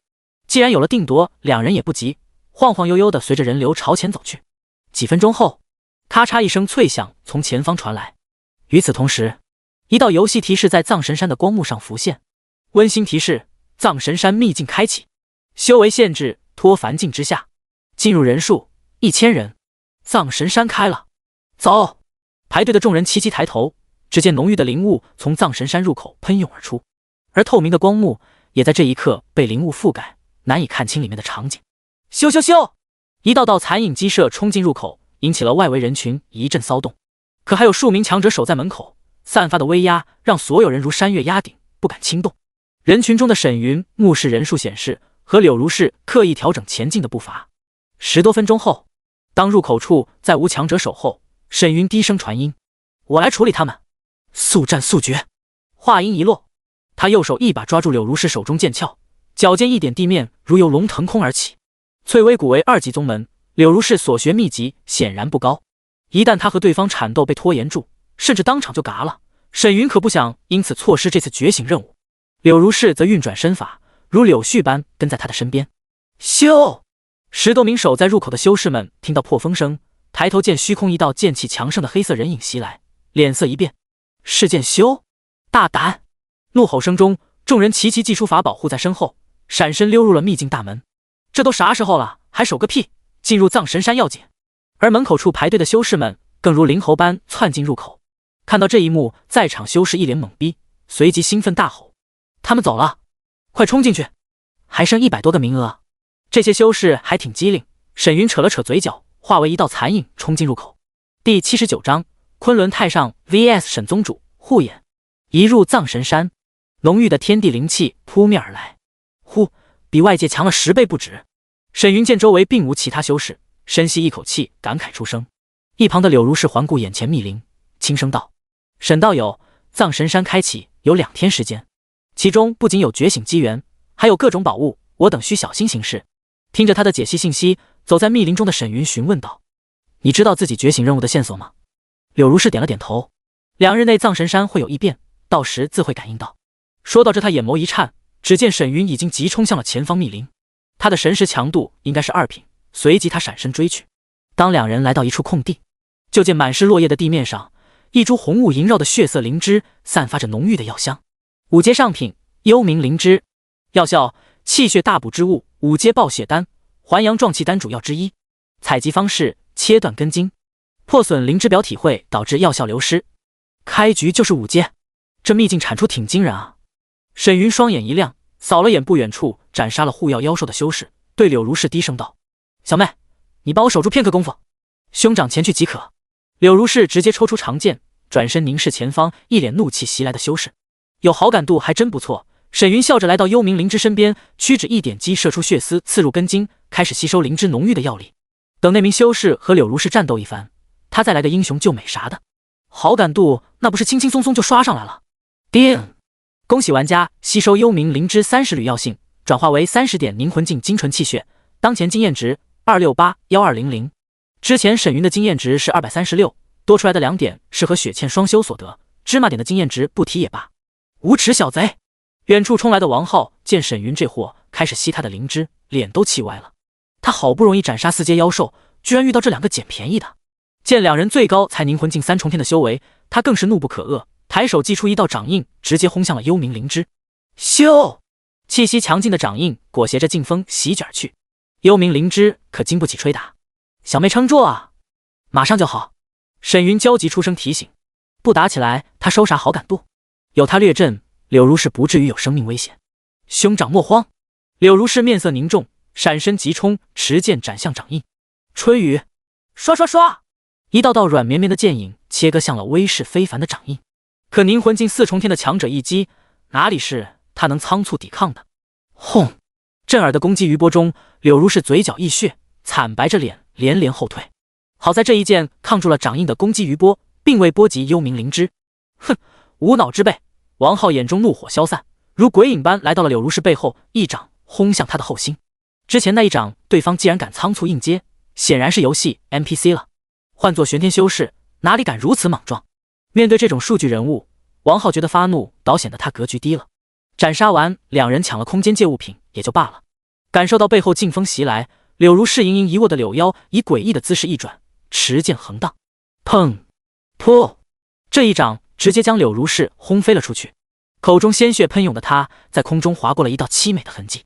臭小子，居然敢坑本尊，这一手请君入瓮，看你接不接！倒飞的柳如是看了眼前方血气滔天的沈云，眼眸金芒一闪。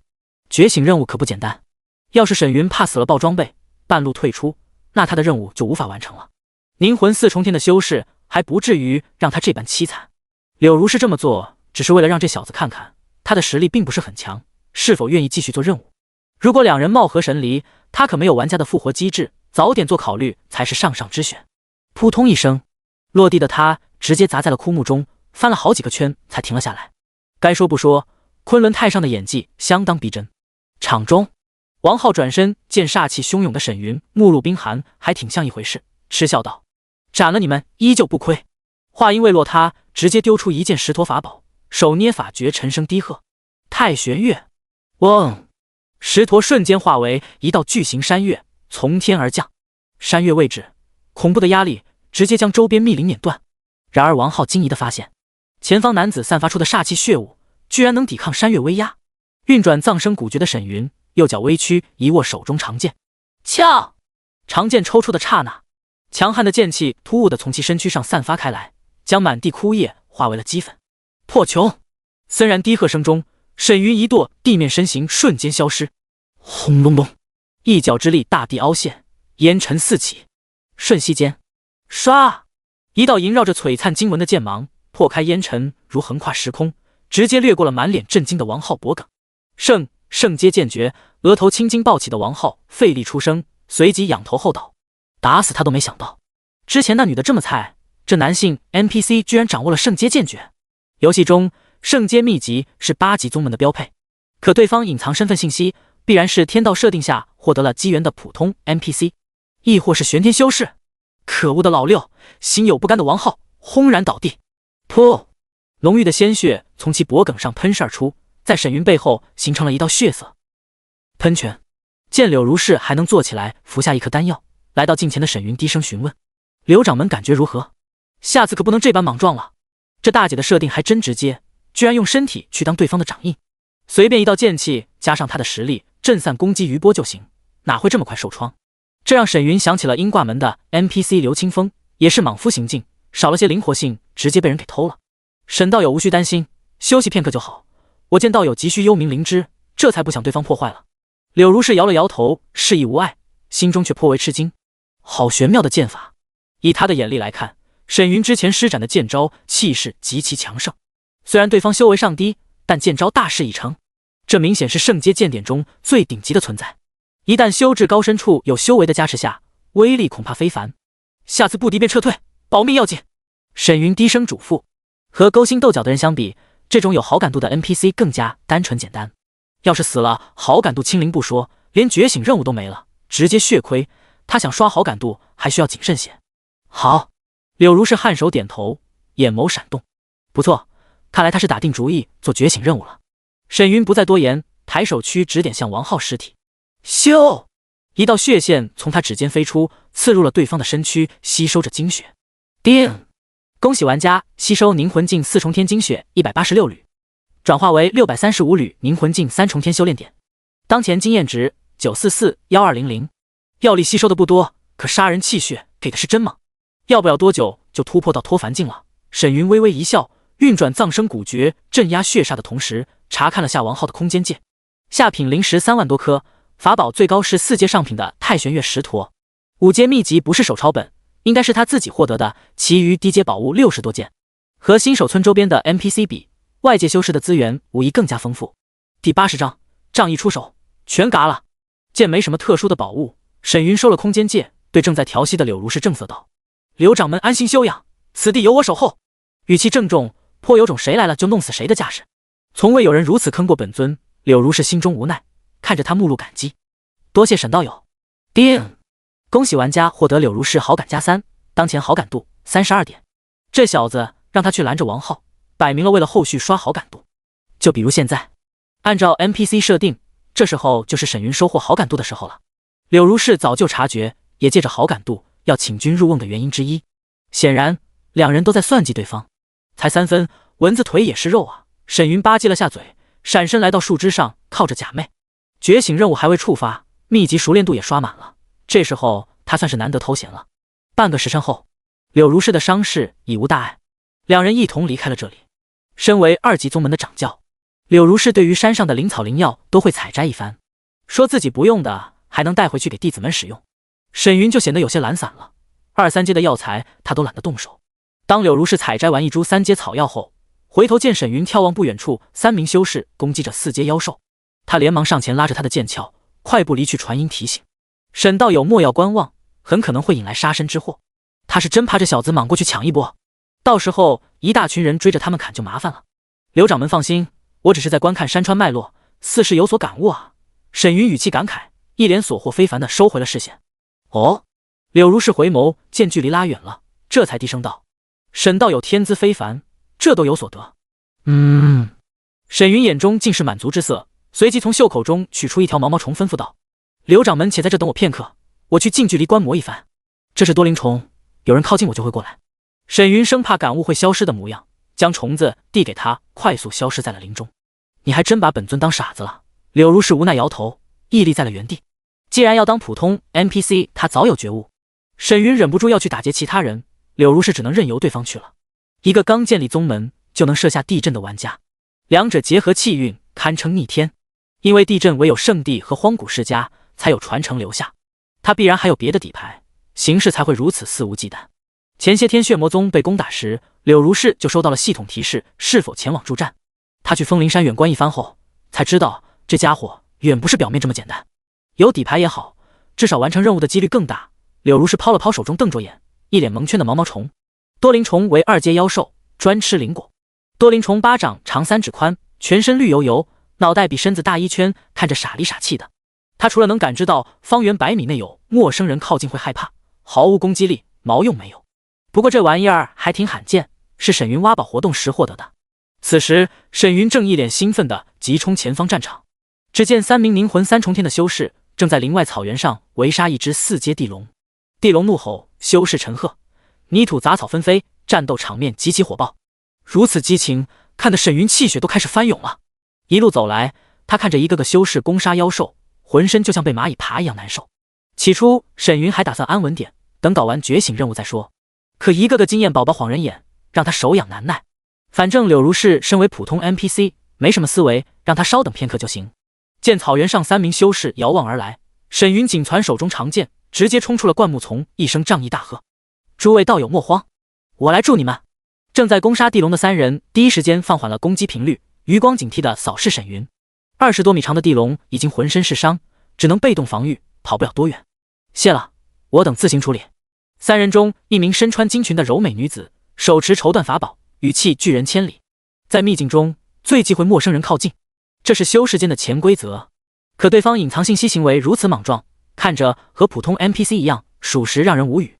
好在他只有3重天，如果是 NPC 应该会有后续对话信息，不如等等。3人相视一眼，暗中警惕。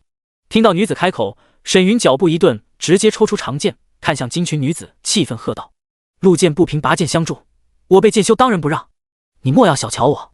道友误会了，我不是这个意思。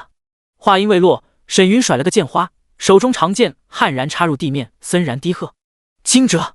一剑落地，轰！强悍的凌厉剑气横扫全场，而在剑尖下的地面，眨眼间就蔓延出了璀璨的金色纹路，将3人一腰笼罩其中。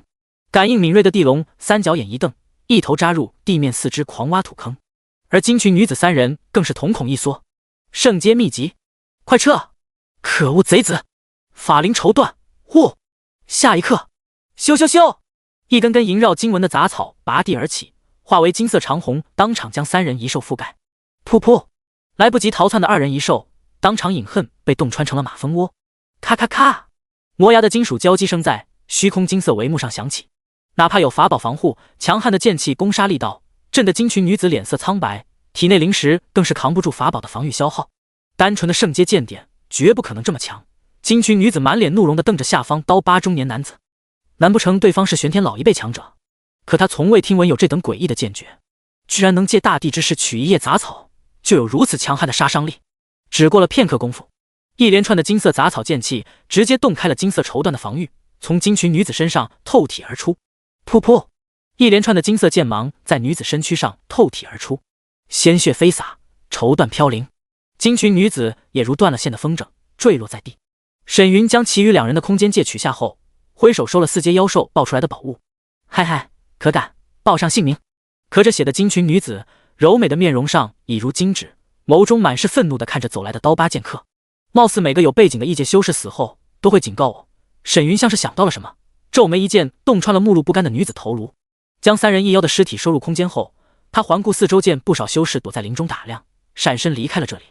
林中背靠巨树的柳如是颇为无聊地捏着多灵虫，一个姑娘家家的，将这小家伙的眼珠都快捏凸出来了。见沈云闪身而来，柳如是见他目露思索的模样，将多灵虫递了过去。沈道友可有收获？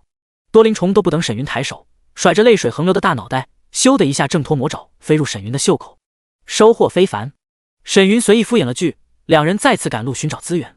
一路上的沈云沉默不语，细细回想这段时间遇到的异界修士，他发现只要有点背景的人，死前都会来上一句要他好看的言语。当然，就他这种行事风格，是个人都会气到发抖。只是让沈云疑惑的是，落霞阁的秦飞死后，那百蛇巢遇到的杨长老并没有提前来找我，从中就能看出双方并非异界同门，只是来到九州后进入了落霞阁当 NPC。 那么按照最近异界修士被他斩杀后说出的话，沈云想到了一个不可能的可能，异界修士并不是一次性进入九州的，而是连续不断。第81章连续突破，虚空异象，古殿开启。也只有这样，这些异界修士死后知晓会有同门进入九州，才会对他出言警告，甚至是威胁。像落霞阁的秦飞、杨长老等人，以及苍梧镇的师爷周通等等。当时沈云还以为是游戏中的 NPC 势力会找他麻烦，可现在看来，对方可能会回到异界告知同门提防他，甚至会引来长老级、老祖级的老怪物找他麻烦。正在采摘灵果的柳如是，余光见沈云陷入沉思，暗自低语。看来藏神山一趟让他意识到了九州年轻一辈的 NPC 并不简单。以沈云目前的实力，在玩家中可谓一骑绝尘。可对于九州玩家们来说，游戏中的竞争对手不单单是玩家，还有游戏中的 NPC 也会抢夺他们手中的机缘。要是玩家做机缘任务遇到了唯一 NPC， 说不定被人挥挥手就送回了新手村。这在网上并不新鲜，智脑设定的唯一 NPC 和人相差无几，同样会杀玩家。沈云能无视玩家，但 NPC 绝不是这么简单的。修为并不比他弱，势力更是比他强。这样一来，滥杀 NPC 就不可取了，至少不能像之前一样肆无忌惮，需谨慎对待。沈云能这么快想通这一点，柳如是倒不至于惊讶，只能说对方颇有悟性。可等他转身示意沈云离开时，却见其眼中金芒闪烁。难道还不打算停手？倒是小乔辞子了。柳如是眼眸微凝。沈云缓步走在小路上，暗自思索，既然他们进入九州修为受到了压制，必然不会降下圣人级强者。就算以后来了，我的修为也已不俗，这就是他的底气之一。要是对方敢来血魔宗找茬，那更好，直接将对方祭天了。即便马上出现一名异界强者，沈云也丝毫不怂。地级化龙鳞的防御，加上姻缘绳的特殊传送能力，他能在短时间内脱离强者包围圈。理清脉络后，沈云的嘴角勾勒出了一抹森冷弧度。那么继续猎杀经验怪。没一会儿，沈云耳朵一动，听到小路尽头隐约有打杀声，对身边的柳如是低声道：柳掌门，我见前方山川秀丽，心有所感，再去感悟下天地意境。你稍等片刻。柳如是接过了瞪着大眼的多灵虫，开口轻语：沈宗主快去，莫要断了顿悟契机。果然，等沈云闪身离开后，多灵虫的眼珠就被捏得弹了出来。这小子还真是无法无天啊。柳如是无奈摇头，继续采摘周边的灵草，为宗门添加库存，同时增加点气运。接下来的时间内，沈云每当察觉有低阶修士在附近，顿感悟性大增，离开柳如是前去探索一二。只过了2个时辰，藏神山中的所有修士都知道了一名打着仗义出手却搞偷袭的刀疤脸剑客。不过这剑客的剑法属实生猛，仅用2招，铜镜堪称无敌，甚至连不少玄天大陆中一方天才级的年轻一辈都被其斩杀。没办法，大多数人来到九州后很少有逆天机缘，就连觉醒任务都没做过几次，难以解锁宗门秘术和资质。为了防备这狂徒偷袭，众人不管认不认识都组团在了一起，先隐忍一波，做完觉醒任务才是要紧事。一群怂蛋躲在一棵大树后的沈云，见前方20多名凝魂境修士抱团杀一只4阶中期妖兽，狂翻白眼。现在落单的修士已经不好找了。也罢，今日仗义剑客消停会儿。抬头看天色渐暗，沈云闪身离去。一处山壁洞穴内，篝火边的柳如是起身说道：沈道友，我先去修炼，有事出言即可。盘点物资的沈云点了点头，就见他走入山洞深处，手捏法诀设下一道屏蔽法障。收回视线，沈云收了30多个储物袋和空间戒后，走向了山洞门口。然后他抬手一挥，将下午猎杀的异界修士和妖兽尸体一一丢出。1个下午的时间，尸体已经逐渐光化。这比上次他收尸体入空间界的光化速度更快，应该是尸体修为高的原因。盘膝而坐的沈云运转藏身古诀，从体表射出一条条血丝，刺入了47具尸堆中。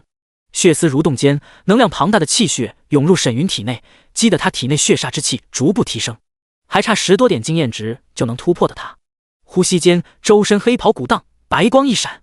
叮！恭喜玩家突破至凝魂境4重天。叮！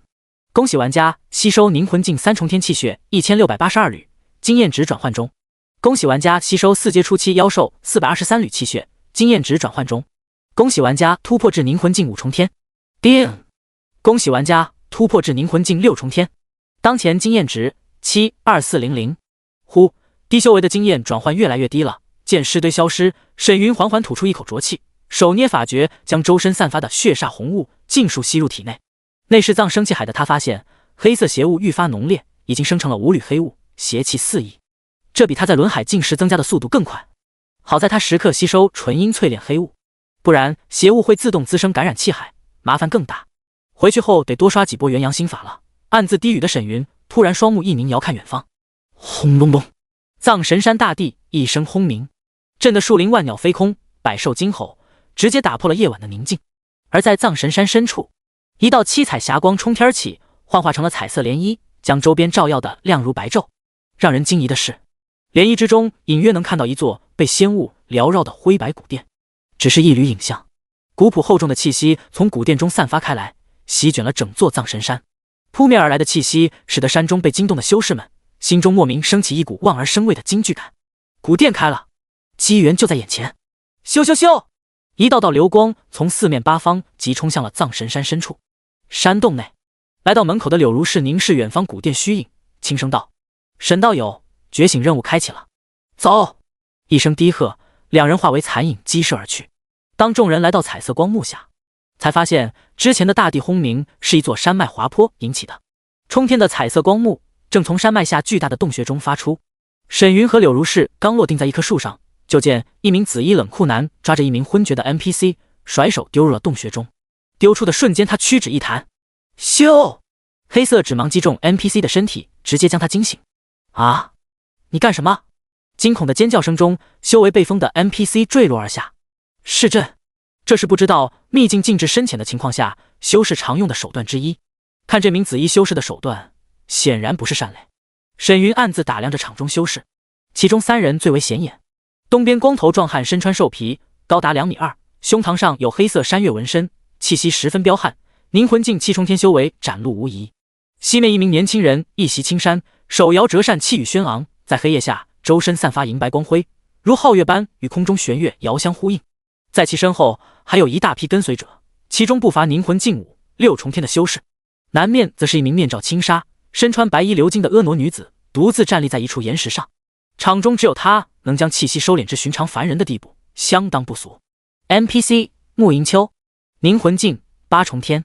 8重天，沈云环顾人群，有这种修为的人400多人中只有7名都隐藏在了人群中。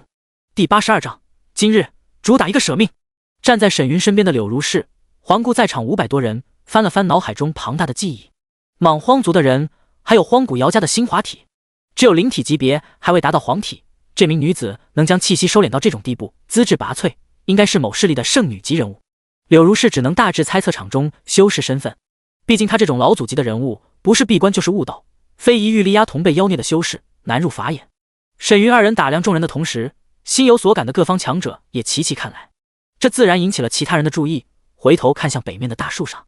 当看到沈云那张显眼的刀疤脸时，不少人直接怒喝出声：“狂徒，你还敢现身？居然敢斩杀我师兄！你小子欺人太甚！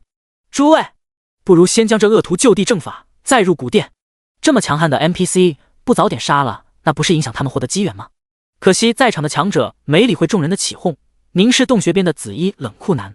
这时候找沈云麻烦，第一个出手的人必然受到对方致命攻击，得不偿失。莫爷道友如何？手持折扇的姚问天拱手笑问。莫爷掐指连算，摇了摇头，他没死，但是移动一段距离后就不动了。众人一听，暗自交流，这莫不是遇到了什么危险，不敢动？可能是某种禁制，但没死的话，为什么不上来？听这位莫道友的口气，那人应该是解封了修为才对啊。和普通 NPC 相比，这些异界修士说话还算有水平，猜测的可能性都很大。沈云想了想，对面色平静的柳如是低声道：“小妹，跟紧。”“兄长小心。”“咻咻！”两人破空袭向山洞，使得姚问天等人面色各异。按照在场几人的身份背景来说，玄天修士不会有人认不出，可这对兄妹是他们如无物不说，之前杀起人来也肆无忌惮，眼下更是不顾危险冲入古殿，应该是 NPC 无疑了。可能这就是进入古殿的线索之一。见沈云已经被洞穴中的霞芒淹没，姚问天、穆银秋和莫爷一众修士相视一眼，不再犹豫，闪身而入。深邃的洞穴通道中，沈云眯眼看着下方刺目的彩芒，连神识都无法查看，不由传音道：“小妹，下方凶险未知，报警我。”说着，他胸口内散发出一道气息迫人的至刚至阳涟漪，将两人包裹。涟漪一出，连周边霞光都吹散了不少。这至阳逆鳞，目露惊疑的柳如是凝视沈云胸膛，顿感柳腰被他环抱，娇躯一僵。数千万年不曾被人如此亲密对待，让柳如是整个人都有些恍惚。好在沈云只是把他当工具人，面容上没什么其他心思，而他此时散发的至阳气息更让柳如是吃惊，询问：“兄长，这宝物从何而来？”好惊人的气息，不是什么逆鳞都能散发出让他心悸的气息，这等品质至少是龙族中的圣阶强者所留，实力非常恐怖。这小家伙机缘不浅啊！柳如是眸光闪动。由于天道禁制的存在，玩家的金手指声望商城 NPC 是无法得知的，哪怕玩家当面出来被屏蔽，这是为了防止异界修士劫持玩家刷声望点。柳如是只能认为对方是机缘所得。问得好啊！暗自给他点赞的沈云眯眼打量下方彩芒，面色凝重的低声传音：“这是我经历九死一生获得的至宝，此次为了护你性命，不得不拿出来，或许用完就碎了。”哎，还想着刷好感度，柳如是心中无语。上次的春风诀，沈云说舍命获得，这次连借口都懒得找，换汤不换药。兄长如此大义，小妹感激不尽。叮！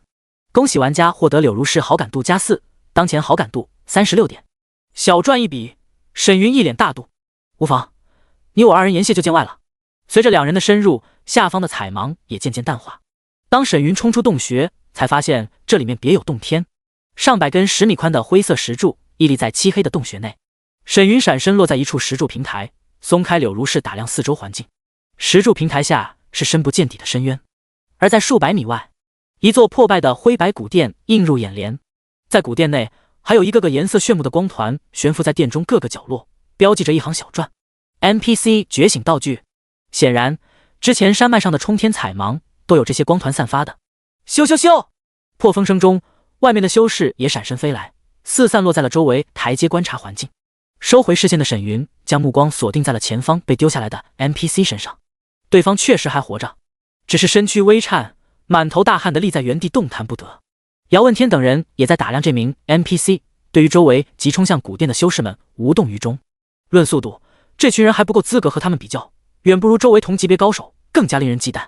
突然，一连串的惊呼声从前修士的口中传出：“好恐怖的威压！不好，姚公子救我！”数名朝古殿疾飞的修士如断线风筝般落入了下方漆黑的深渊。平台上的姚问天面色微变，纵身飞向前方石台后，回头看向后方众人，语气凝重：“诸位小心，此地威压太过恐怖，切莫大意。即便他有体质作保，才飞出10多米就感觉威压加重，想要入前方古殿，恐怕得拼了老命才行。”其他强者也在皱眉观察威压变化，丝毫不敢大意。威压，沈云纵身飞向前方10米外的石台，发现一点感觉都没，貌似龙鳞能抵御。随即他回头对柳如是郑重传音：“小妹，你要哪个光团？兄长舍命护你。今日他来这里，主打的就是一个舍命。”第83章，势不可挡的一指，斩杀雪月圣女。柳如是虽然无语，可对于沈云的龙鳞有这么强悍的防御效果，十分出乎预料。他脚尖一点闪身，来到沈云身边，凝视古殿深处仅有的一个七彩光团，语气凝重：“七彩，越往深入威压越强，兄长万不可大意。”话音未落，沈云一把抓住他的胳膊，双足猛然发力，咻！刺耳的破风声中，一道残影后发先至超越人群，直接冲向前方古殿。呼吸间，众人发现对方竟然冲出上百米的距离，连一丝停顿都没有，不由瞪大了双眼。这是那名剑客，不好，他要夺七彩机缘。姚问天、莫野等强者脸色一变，这天道设定的 NPC 数据是不是太猛了点？难不成除了威压，他才是觉醒任务中最大的障碍？七彩可是所有人都想获得的。只是念头转动，这名剑客已经飞跃了数十米。姚问天、莫野等在场一众修士根本不敢耽搁，爆发出强悍的气息，急冲上前。可众人想要追上沈云，显然不是短时间的事情。就在这时，柳如是眼眸一凝，只见一道倩影施展空间跳跃之术，已然来到了两人身前。正是之前那凝魂八重天的穆银秋。暗自运转秘法的柳如是紧握手中长剑，眼中寒光一闪。七彩机缘可不能被他人夺取。正当他想出手暴露实力时，身边的沈云动了。苍狼！如龙吟般的剑鸣声炸响全场。唰！众人就见那刀疤剑客化为一道金色剑芒，袭杀向了穆银秋的后背。即便他手持一人，这一招的速度也快到令人发指。贼子狂妄，居然敢偷袭穆道友！穆道友小心！这是他的第二招，速度奇快。穆道友不可大意，姚问天等人迅速传音提醒，可他们的眼中却闪起了金芒，速度再次暴涨。没成想雪月圣女居然有抵挡此地威压的宝物，机缘不俗啊！这剑客必然会和穆圣女两败俱伤，正是我的机会。当穆银雪出现在最前方时，心知身后剑客不会善罢甘休，察觉到背后有一股凌厉的剑气出现时，他第一时间转身祭出一件白色元玉，手捏法诀轻声低语：开！嗡！元玉瞬间爆发出令人刺骨的寒气，甚至连周边空间都冻结出了冰网，横挡在袭来的金色剑尖上。轰！两者撞击，爆发出了震耳的轰鸣声。咔咔咔！瞬息间，强劲的剑气使得元玉凝结的防御冰网瞬间爆裂，化为碎块。而穆银秋更是被这一剑震得头上数代碎裂，面纱脱落，露出了倾城绝美的容颜。可看到3000青丝飞扬的他收了法宝，借这一剑的冲击力闪身暴退上100米，所有人眼角一跳。他意在进入古殿，小子总归是阅历尚浅，柳如是无言，纤预指一波剑鞘，100丈而已，他可转瞬即到。然而还未等他施展身法，轰！如山崩般的沉闷响声在沈云体内传出，强悍的气血波澜如大浪般从其体内席卷而出，竟然将后方修士都震飞暴退。所有人心中大震，目露惊疑。此人好强盛的气血，莫不是特殊体质，还是秘法啊？这他妈是天道设的数据怪吧？可下一刻，当沈云抬指向飞退入古殿的穆银秋时，一股令人心生惊惧的骇人威压从其指尖宣泄而出，席卷全场。死！如姚问天这类各地巨擘级势力的天骄，感知到这丝威压时，头皮一麻，倒吸一口凉气。地级绝学，怎么可能这么快出了大地绝学？哪怕柳如是眸中都闪烁出了凝重的神色。准地级秘法，这小子有点逆天了呀！沈云双目一凝，指尖一点，咻！一道紫色指芒划破虚空，所过之处连灵气都蒸发成了白雾，如白驹过隙。须臾间，指芒直接击中了穆银秋祭出的白色元玉法宝。轰隆隆，一声轰鸣如闷雷炸响，攻击余波更如光幕散开，击得古殿尘土飞扬，碎石纷飞。虚空化道指，当真势不可挡。被指芒击飞的元玉法宝当场轰中了穆银秋的胸膛，噗！口喷精血的他容颜煞白，划出一道残影撞入古殿中。砰砰砰！一根根石柱撞断，建筑崩塌，直接将他掩埋在了石堆下。看着空中迟迟未散的淡紫色指芒以及烟尘滚滚的古殿，姚问天、莫邪以及蛮荒族的光头男相视一眼后，都看到对方眼中的不可思议。不是大地绝学，是准地级。就算是准地级，在当下九州中都有着无与伦比的震撼力。他们不是没看到过地精，可九州大陆和玄天情况不同，目前玄天修士进入九州都在起步中，各自寻找机缘。突然炸出一个拥有准地级功法的 NPC， 谁看了不震惊？连雪月圣地的圣女都被一指镇压当场。资质出众是一回事，可没有强大的秘籍傍身，光有空壳，差距显而易见。单看这名剑客一指散发出的威势，就能让在场所有修士心生惊惧，可见秘术的强悍程度和重要性。尤其是对方运转心法时，催生的气势极为不凡，想来也是本绝世秘籍。这么恐怖的存在，让一种修士念头急转。如果是异界修士，就有些恐怖了。不知是何方妖孽来到了九州，当下不可力敌。姚问天等人心念一动，闪身暴退至后方平台。至少在这里没有威压临身，不会受到克制。加上催动准地级秘法的消耗，以他们的实力还能联合起来攻防对方。见姚问天几个强者飞速后退，其他修士哪敢冒头，转身就溜。此时沈云已经带着柳如是来到了烟尘滚滚的古殿内，手持长剑的他看了眼被七彩光芒包裹的柳如是，缓步走向石堆中的穆银秋。见他神色淡漠，心有不甘的穆银秋可这血目露无奈。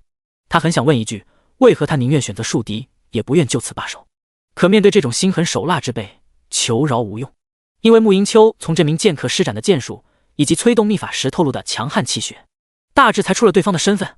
他很可能不是 NPC， 而是令玩家闻风丧胆的邪魔沈云。这时，唰！柳如是身上的彩芒愈发刺眼，笼罩了整个古殿，灼目生辉。可惜仅差一步，被照得有些睁不开眼的穆银秋心中暗叹一声。见眼前一抹寒芒袭来，他缓缓闭上了双眸。噗！来到近前的沈云，挥手一剑洞穿了他的头颅。第84章奖励神魂7品金莲。叮！恭喜玩家吸收凝魂镜8重天气血231缕，转换6重天修炼值1658，当前经验值16652400。将木阴秋吸成干尸后，沈云挥手将他的法宝和尸体收入空间界，侧头看向了殿内耀眼的七彩霞光。随着光芒愈发灼目，柳如是身上的气息也越来越强盛。对血气极为敏感的沈云能清晰地察觉到对方的体质有着十分明显的改变，看来觉醒了体质天赋，不错。沈云嘴角一乐，柳如是资质越高，到时候等他刷满100点好感度，也能助他修炼，想来会受益匪浅。沈云来这主要是为了觉醒任务，其次趁柳如是弱小，容易刷好感度，趁早下手。七彩天赋怎么看都非同凡响，他怎么可能错过？没一会儿，沐浴在霞光中的柳如是周身气息激荡，缓缓睁眼，将光芒尽数吸入体内，对沈云抿嘴一笑：“兄长，完成了。”与此同时，沈云的脑海中也响起了游戏提示声：“叮！恭喜玩家完成觉醒任务，祝柳如是获得七彩机缘，奖励获得增幅，神魂资质提升至7品。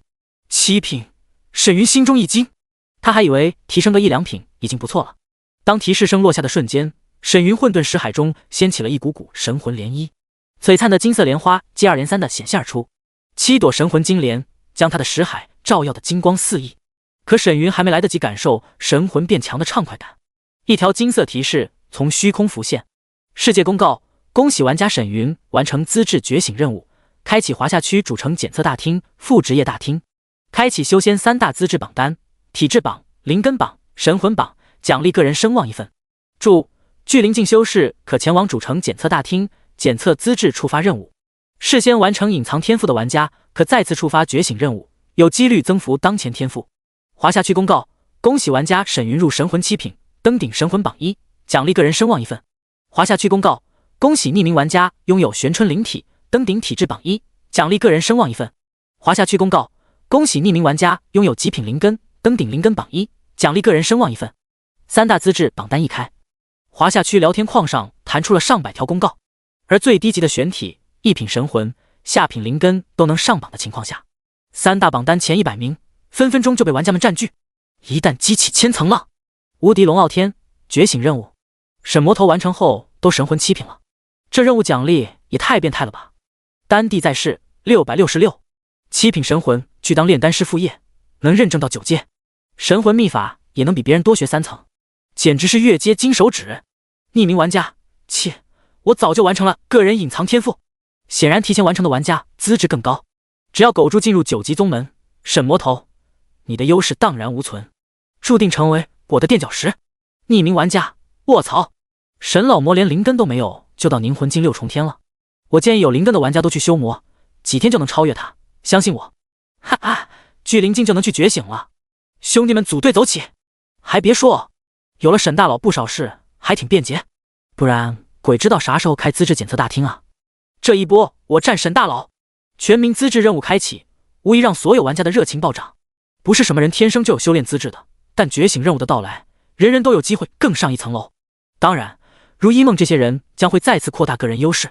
古殿中，好家伙，都隐藏了信息。沈云查看了下3大榜单的玩家，发现除他之外，所有人都隐藏了信息。和其他网游相比，能修为返还的9州玩家十分谨慎。兄长，走了。柳如是缓步走来。沈云关了排行榜，扫了眼下方数百名神色警惕的修士，带着他纵身飞向洞穴出口。使用虚空化道指后，他体内的灵气消耗极大，多流无益。当两人飞出洞穴，沈云难得见他嘴角带笑，好奇发问：“你觉醒的体质什么级别？”柳如是眼眸一闪，看着他淡笑道：“秘密。对了，沈道友，你今日这般举动不怕暴露吗？”沈云之前的一招指法太有辨识度了，加上剑诀，要不了多久就会被玄天修士知晓。没击杀木银秋还好，雪月圣地只会当小辈间的竞争，各凭本事。可直接杀了，性质就不一样了。沈云耸了耸肩，刀疤面具只是方便我在藏神山行事，暴露无所谓。他猜出异界修士能陆续来到9州后，已经有了计较。刀疤面目只是方便行动时佩戴，大不了下次换个。如果因为怕暴露留木银秋一命，等他崛起上门算账，又是个麻烦。不如直接杀了省事。说到这，沈云看着柳如是笑问道：“柳掌门这么问，不会是资质暴涨后给我整一出道不同，不相为谋吧？柳如是面露疑惑，道友这般助我，为何觉得在下是这种人？哈哈，开个玩笑。沈云打着哈哈，闪身进入之前的落脚山洞内，挥手放下百颗灵石，盘膝而坐。小妹且去休息，为兄调息一番。柳如是点了点头，走入了山洞内。收回视线的沈云缓缓闭目，吸收灵气的同时暗自思索：正邪不两立，即便普通 NPC 也不能太过信任。和人不同，作为数据化的 NPC 应该被天道规划好了后续人生剧情。要是柳如是在后期觉得他杀心太重，导致双方反目，有些话他就得衡量着说了，需谨慎些。看看声望奖励了多少。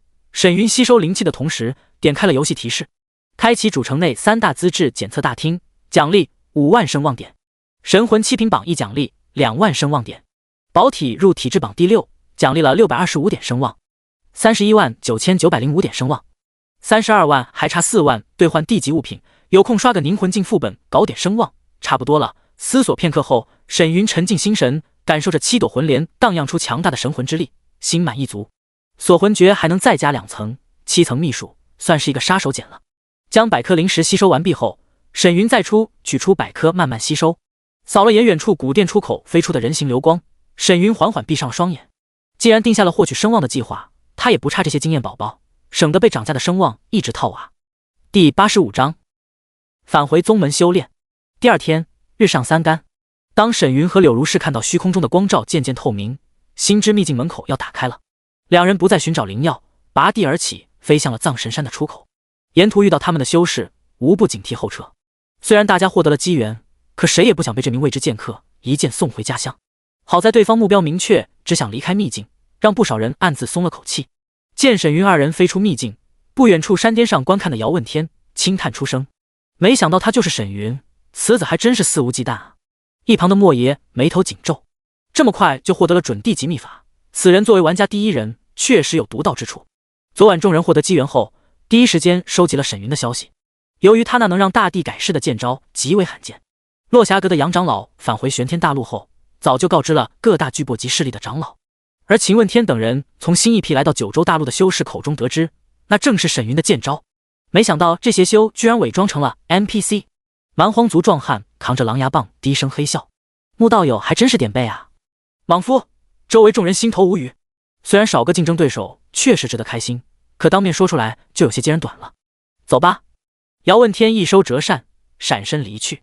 对于沈云，众人当下不可力敌，更不可能为了穆银秋报仇，暗自蓄力才是当务之急。而且在玄天大陆悠久的历史中，从未有邪修成功正道。这种人物纵观古今，皆为争夺大势的各方妖孽垫脚石，身陨已是注定。太过在意只会徒增烦恼。一座小镇内，传送阵前的柳如是对沈云拱手轻语：道友，后会有期。道友，这 NPC 翻脸比翻书还快。沈云颔首点头，日后道友若还有要事，但说无妨，你我攻守同盟。柳如是抿嘴一笑，自当如此。两人相视一眼后，各自走入传送阵内。翠微谷外，现身在安全区的柳如是闪身飞回宗门，刚一落地，数道倩影疾驰而来。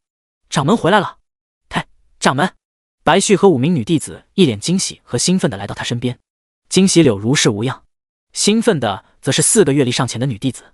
刚来九州就有太上相护，怎么能不兴奋？而且太上还是一宗之主，这可比其他降临九州的修士开局更完美。柳如是看着新来的4名女弟子，淡笑传音：既然来了就好好修炼，尽量把宗门任务做好，多刷刷同门的好感度。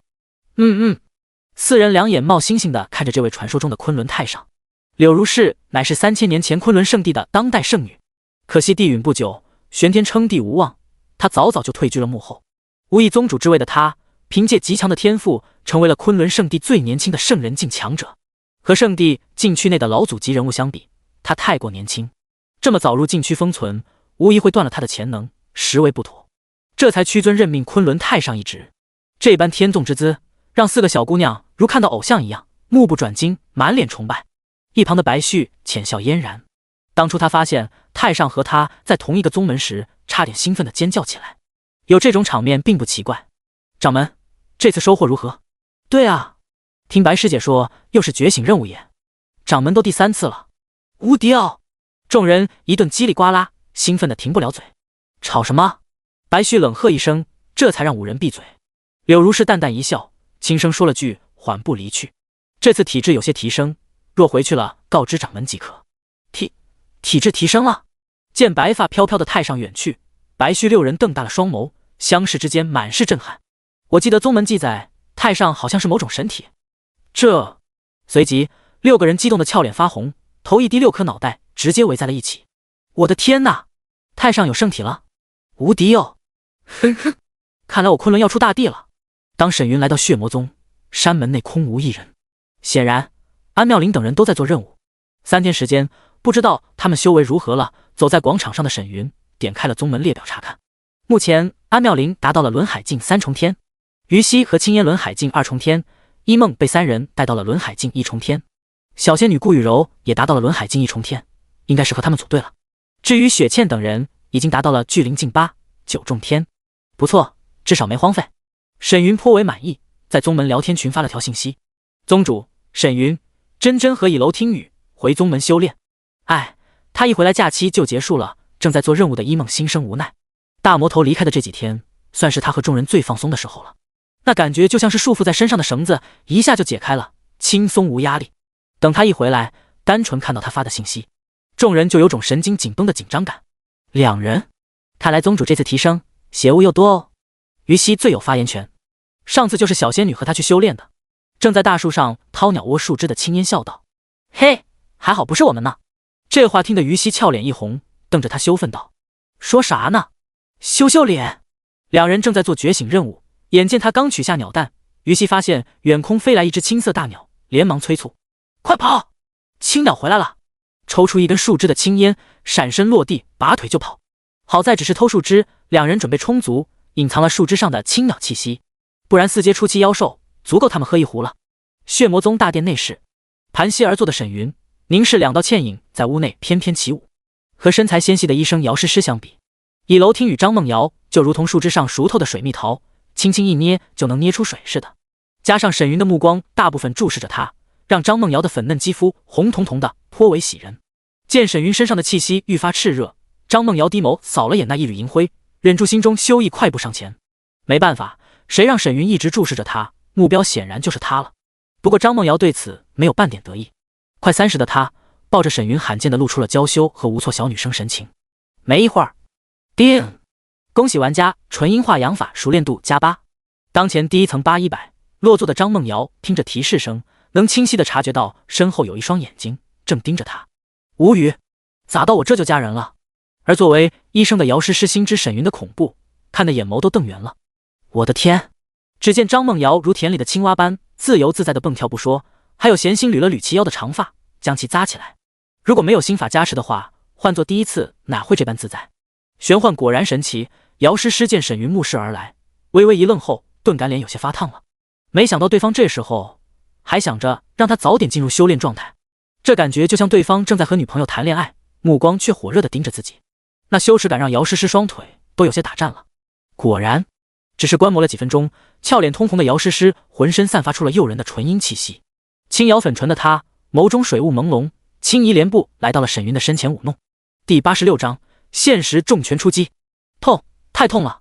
和安妙龄等人淬体境时期修炼不同，达到巨灵境9重天的姚诗诗和张梦瑶，纯阴之力十分强盛，效果相当不错，让沈云藏生气海中黑色邪物仅剩2缕萦绕。而大半日的修炼，元阳化阴法的经验提升明显，已经来到了16200。姚诗诗还是吃了体质的亏，纯阴法还没突破这一层，而成熟的张梦瑶老师收益更大，已然达到了1层。只要心法提升上去，双方修炼效果更强。淬炼了3缕邪物，不错。身心舒畅的沈云来到大殿外，就见安妙龄已经在外等候，拱手轻语：宗主，129人的猎杀名单已经核实，36人信息有误，其余全部正确。沈云点了点头，吩咐道：把名单信息发给所有人，各自寻找距离近的目标击杀。说到这，沈云点开暗示列表投影，询问道：这个嫂嫂的挽留查到信息没？安妙龄看着他轻笑道：这人身份可不简单，海氏天龙集团老总的儿子王子豪。海氏？沈云眉头一挑，苍龙市隔壁就是海氏，溜一圈也就分分钟的事情，这人我来处理吧。他向来说到做到，既然答应帮对方完成心愿，绝不会让人失望。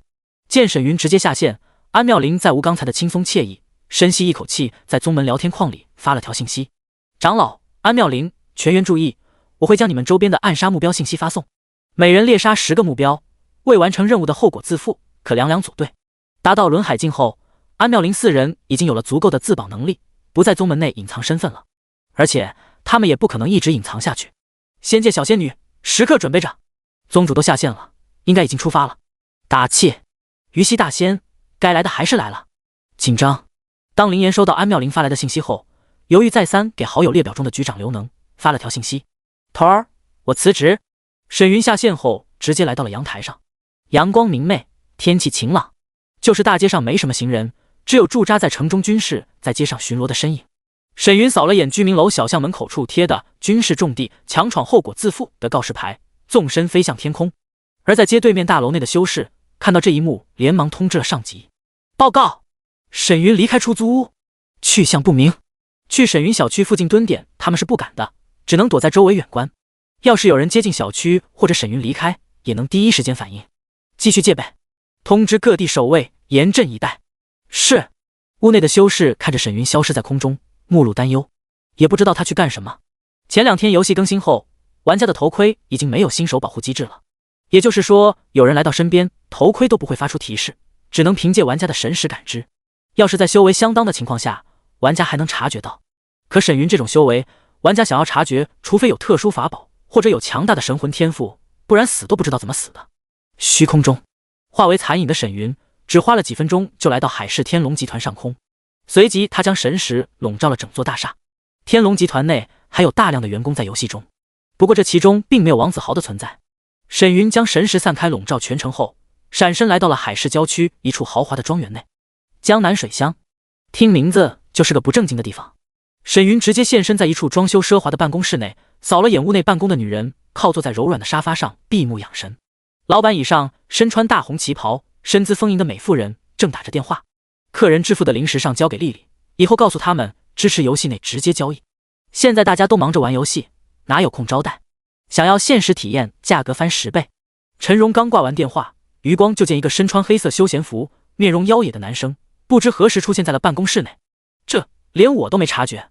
陈荣心中一惊，连忙打消按下报警信号。他凝视对方的容貌，想要从脑海中找出此人以前是否来过。毕竟这么帅的小伙子，对他来说印象应该十分深刻。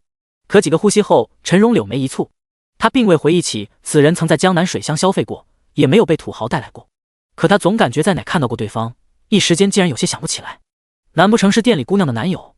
陈荣有些踌躇了。来江南水乡上班的女生虽然都是自愿的，可不少人都是背着熟人偷来的。要是哪个女生的男友知道后，在九州中掘起来水乡找麻烦，那就头疼了。或许在以前陈荣不放在心上，可现在修士满天飞的情况下，他不得不慎重对待。然而陈荣刚想开口发问，脑海中一张人物的照片头像居然和对方重合起来。当他再次打量这年轻人的面容时，瞳孔骤然一缩，浑身汗毛炸立。沈云，差点惊呼声出声的他连忙抬起素手捂住了粉唇，眸中尽是惊惧和不可置信。沈云来这里干什么？难道他女友就在这？一想到这个可能，陈荣娇躯一颤，脸都白了。要是这大佬的女人在这，那帽子是实打实的套在头上了。他根本不敢想象这其中的后果。可阅历丰富的他转念一想，既然对方没有直接动手，显然还有余地。想到这，陈荣起身踩着高跟鞋快步来到了沈云身边坐下，欣喜出声：可是沈宗主，我的天啊！今日一见蓉蓉，感觉心都要跳出来了。沈云抬眼扫了他一下，就见这女人咬着粉唇，俏脸酡红，眼中全都是崇拜和惊喜的神色，还有水雾滋生。这模样就像是少女看到了心仪已久的男人，只要开口就能当场探讨人生。要知道陈荣的气质十分成熟，面容妩媚性感，身材凹凸有致，加上他的地位超然，露出这种神情，一般男人自信心肯定暴涨。陈荣也是没办法，真要是沈云的女人在这，他得让对方第一时间知道天下什么女人没有，别在一棵树上吊死，不然他很可能被拖累。不曾想老娘还要亲自上阵，陈荣心中无奈，脸上却兴奋地盯着沈云，呼吸都微微急促了。世界格局大变，他那点背景根本不值一提，更别说面对眼前这个实力恐怖的大魔头了。沈云摆了摆手，淡然道：让人把王子豪阉了。陈荣微微一愣，随即快速起身离去。今天就算王子豪的老爹来了也挡不住。10多分钟后，啊！一声凄厉的惨叫从庄园内响起，这撕心裂肺的声音使得庄内不少客人胯下莫名一寒，浑身打了个哆嗦。痛，太痛了！第87章，血魔宗全体出动，清剿暗杀名单。没一会儿，办公室的大门就被打开了，两个气息强盛的西装男驾着气海被毁、下身鲜血淋漓的王子豪来到了沈云面前。啊！陈荣，你这贱人！瘫在地上的王子豪泪水鼻涕呼了一脸厉吼出声。走入房间的陈荣就像没听到一样，笑盈盈地坐在了沈云的身边，在他的身边还站着一个面容精致的女生，只是她嘴上染了不少鲜血，脸上也喷了不少。见沈云看来他脸色一红，不好意思地低下了头。此时王子豪也看清了沈云的面容，吓得不敢咒骂，脸色苍白的颤声哀求：“还请沈大佬高抬贵手，我绝对不会说出去。”他是真的不敢说出去。当看到是沈云要整他的时候，王子豪立刻就联想到了当初在新手村对沈云说的话，明明是你先血祭玩家的。可恶！王子豪将头抵在地上，满心惊惧和不甘。这魔头果然歹毒无比。沈云屈指一点王子豪的头颅，啪！一道血芒直接将他的头颅击爆。看着一地红白，在场众人脑门都溢出汗渍了。杀人场面陈荣三人不是没见过，可你也得看看是谁动手不是。见沈云准备起身，陈荣犹豫片刻后弓着身拘谨道：“沈宗主，我也想加入血魔宗。”陈荣的姿色毋庸置疑，加上少妇的韵味堪称极品，可纯银早就没了，毫无价值。沈云闪身消失在了屋内。唉，陈荣轻叹一声，扫了眼地上的尸体，起身离去，直接运给天龙集团。这种事他们无权干涉，想来天龙集团得知是沈云下的手，也不敢多说什么。是，老板。蓉姐，屋内的少女连忙跟在了陈荣的身后，语气慌张：“蓉姐，我怎么办啊？”陈荣笑着拍了拍她的俏脸，轻笑开口：“傻了不是？你好歹给沈宗主做了件事，没人敢为难你。”这话顿时让少女双眼一亮。对啊，我可是帮了那个男人，要是能抱住他的大腿。不过一想到沈云连蓉姐这么妖娆性感的女人都看不上，他连忙熄灭了心中一想。完成了王子豪的心愿后，沈云直接返回了出租屋，体内还有黑色邪物，正好用姚诗诗和张梦瑶残存的纯阴炼化一番。盘膝而坐的沈云察觉手机震动，从兜里取出一看，是安妙玲打来的视频。接通后就见安妙玲正在一处装修典雅的卧室内，而在地上，一个身穿居家服年不过20的女生正惨白着脸跪在地上连连磕头。宗主，这女的拥有上品灵根。上品灵根，要知道灵根分下中、上、极品、完美、先天、王品、神品、圣品、尊品以及地品。一个拥有上品灵根的玩家，修炼速度可比普通玩家快多了。这也是安妙玲犹豫要不要杀他的原因。毕竟拥有特殊体质的一梦，在沈云这都受到了区别对待。眼下这名灵根玩家，说不定对沈云有大用。听到安妙玲这句话，跪在地上的女生连忙抬头，看着手机摄像头惊恐道：“沈宗主，求你饶了我，让我干嘛都行，我就是嘴贱多说了几句话啊，不管是谁，全杀了。”嘟，简短的话音一落，视频就被挂断了。这种结果让安妙玲有些出乎预料，想想又在情理之中。或许这名女生长得娇俏可人，有种邻家妹妹的味道，凭借资质和外貌足够加入血魔宗。但沈云的狠辣是出了名的，一旦下杀心，管你什么身份地位，皆为血祭对象。更不要说这些人都是他钦点的暗杀目标，即便再有资质，可能也活不了。你这魔头，我只是在游戏里打了几句话。跪在地上的女生心知求生无望，彻底疯狂。她眼中赤红一片，双足发力一跺地面，直接冲向了窗口护栏。屋里的血魔宗女子太强大了，远不是她能抵抗的。现在她只能将希望寄托街上巡逻的军士了。轰！轰鸣声中，对普通人来说极为坚固的护栏直接被她撞爆。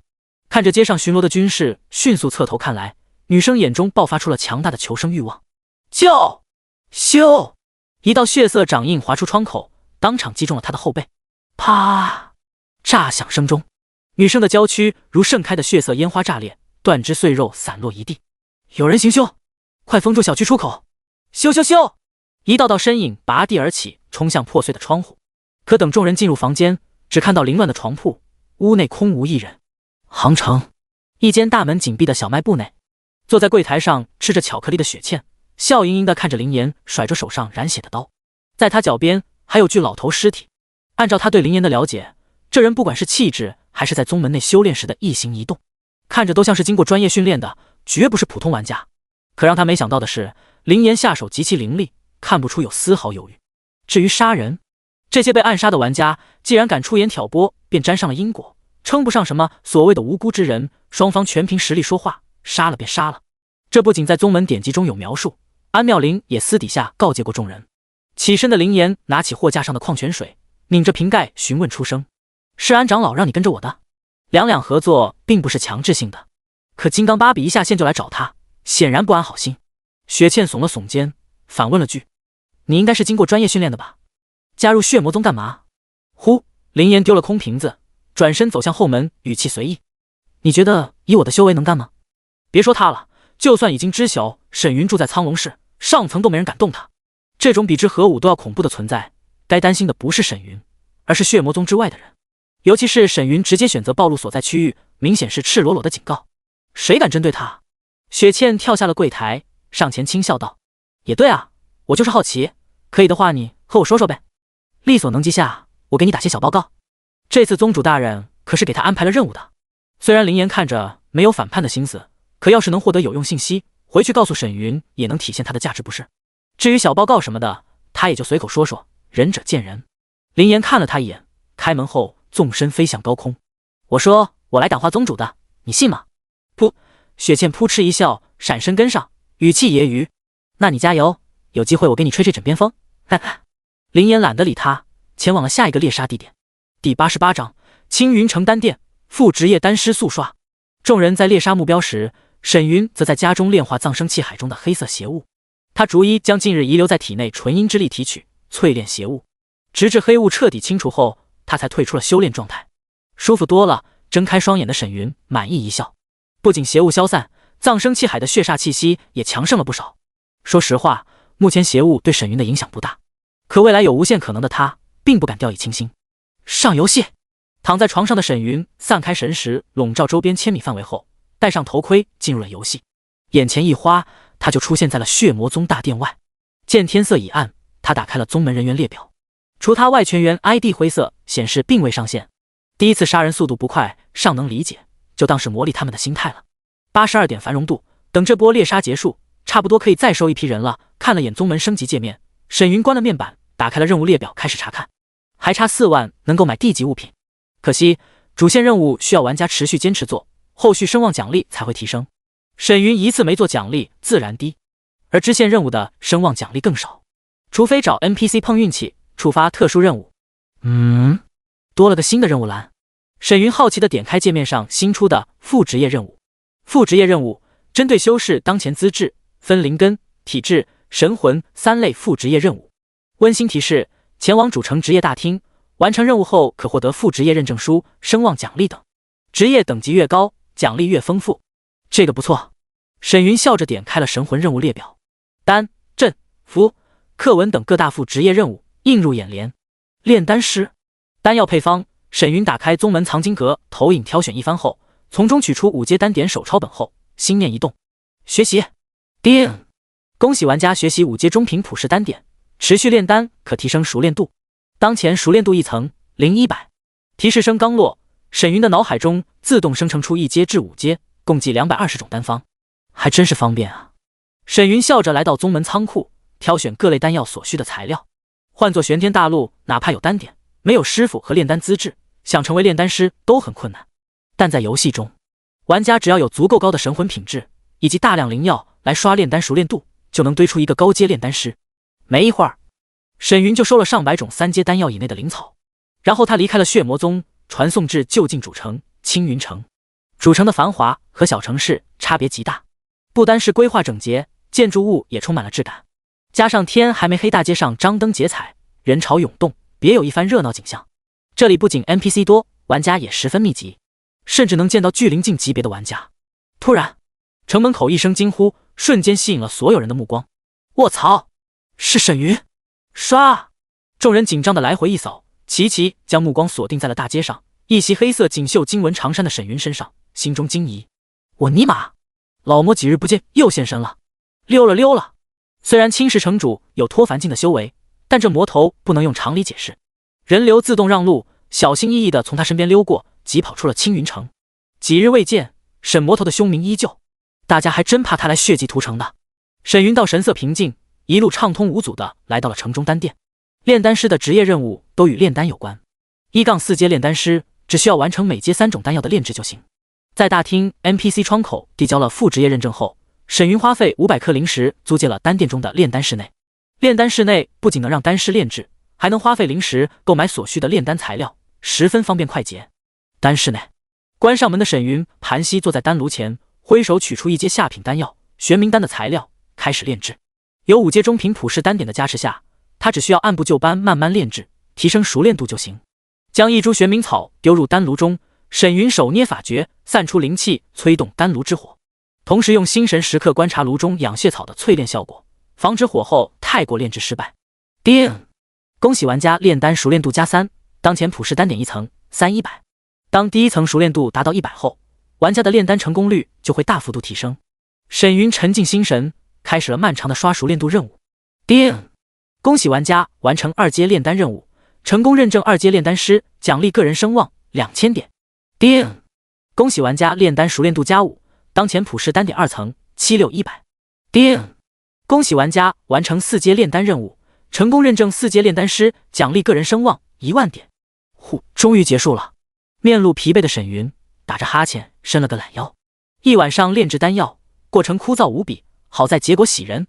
赚声望也不是简单的事啊。沈云笑着抬手一挥，将炉盖掀开，就见一颗品质上佳的4阶上品复灵丹落入手中。4阶丹药只要放入身边的小凹槽，就能卖给丹店赚取30多万灵石。真黑，我一晚上材料都花费了200多万颗灵石。沈云摇了摇头，直接将丹药给吃了，调理体内灵气，驱散疲惫感。炼丹室内出售的灵药比外面的市场价贵1/5，越珍惜的越贵。对于炼丹师来说，缺少的材料能马上到手才是正经事。从中就能看出丹店底蕴有多恐怖了。要是把丹店打住，这种关系往密布九州的势力可不能冲动行事。沈云摇了摇头，开始运功调整状态，同时查看了下当前的声望信息。4阶炼丹师奖励了4次声望，算上每10天榜单会奖励1点声望，他目前的声望已经达到了337905点，还差2万3。沈云思索片刻后，觉得状态差不多了，起身离开了炼丹室，准备再刷个5阶炼丹师认证。因为凝魂镜开荒副本的奖励在2万声望点，还差一点。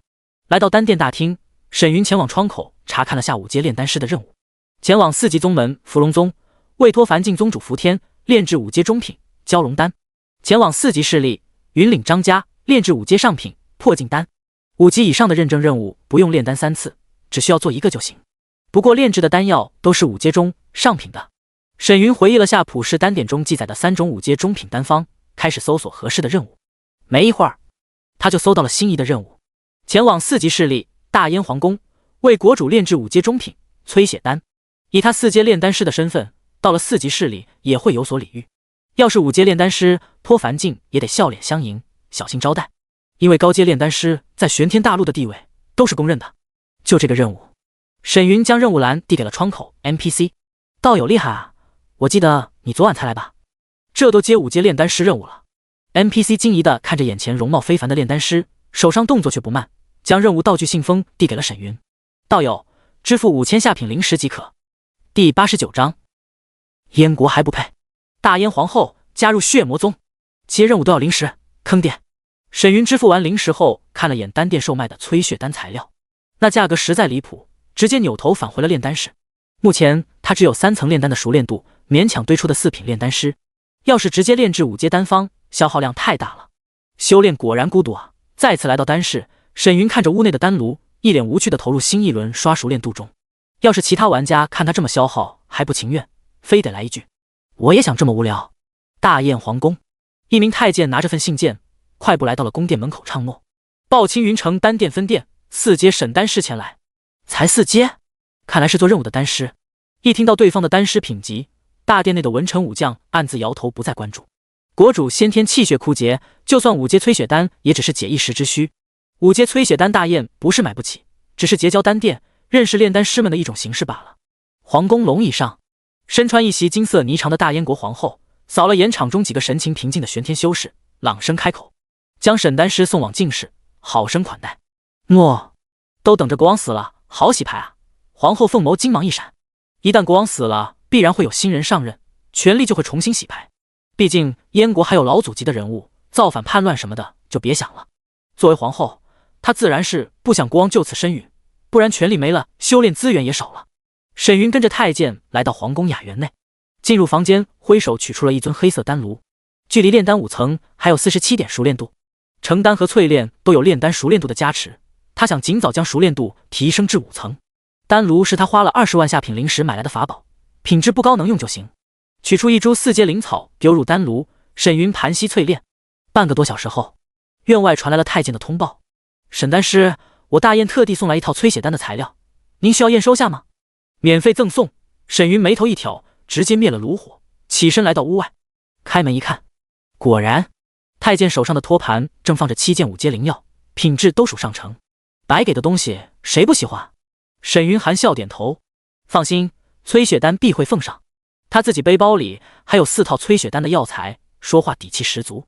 接过小太监递来的药材后，沈云看了眼院中被护卫守候的皇后。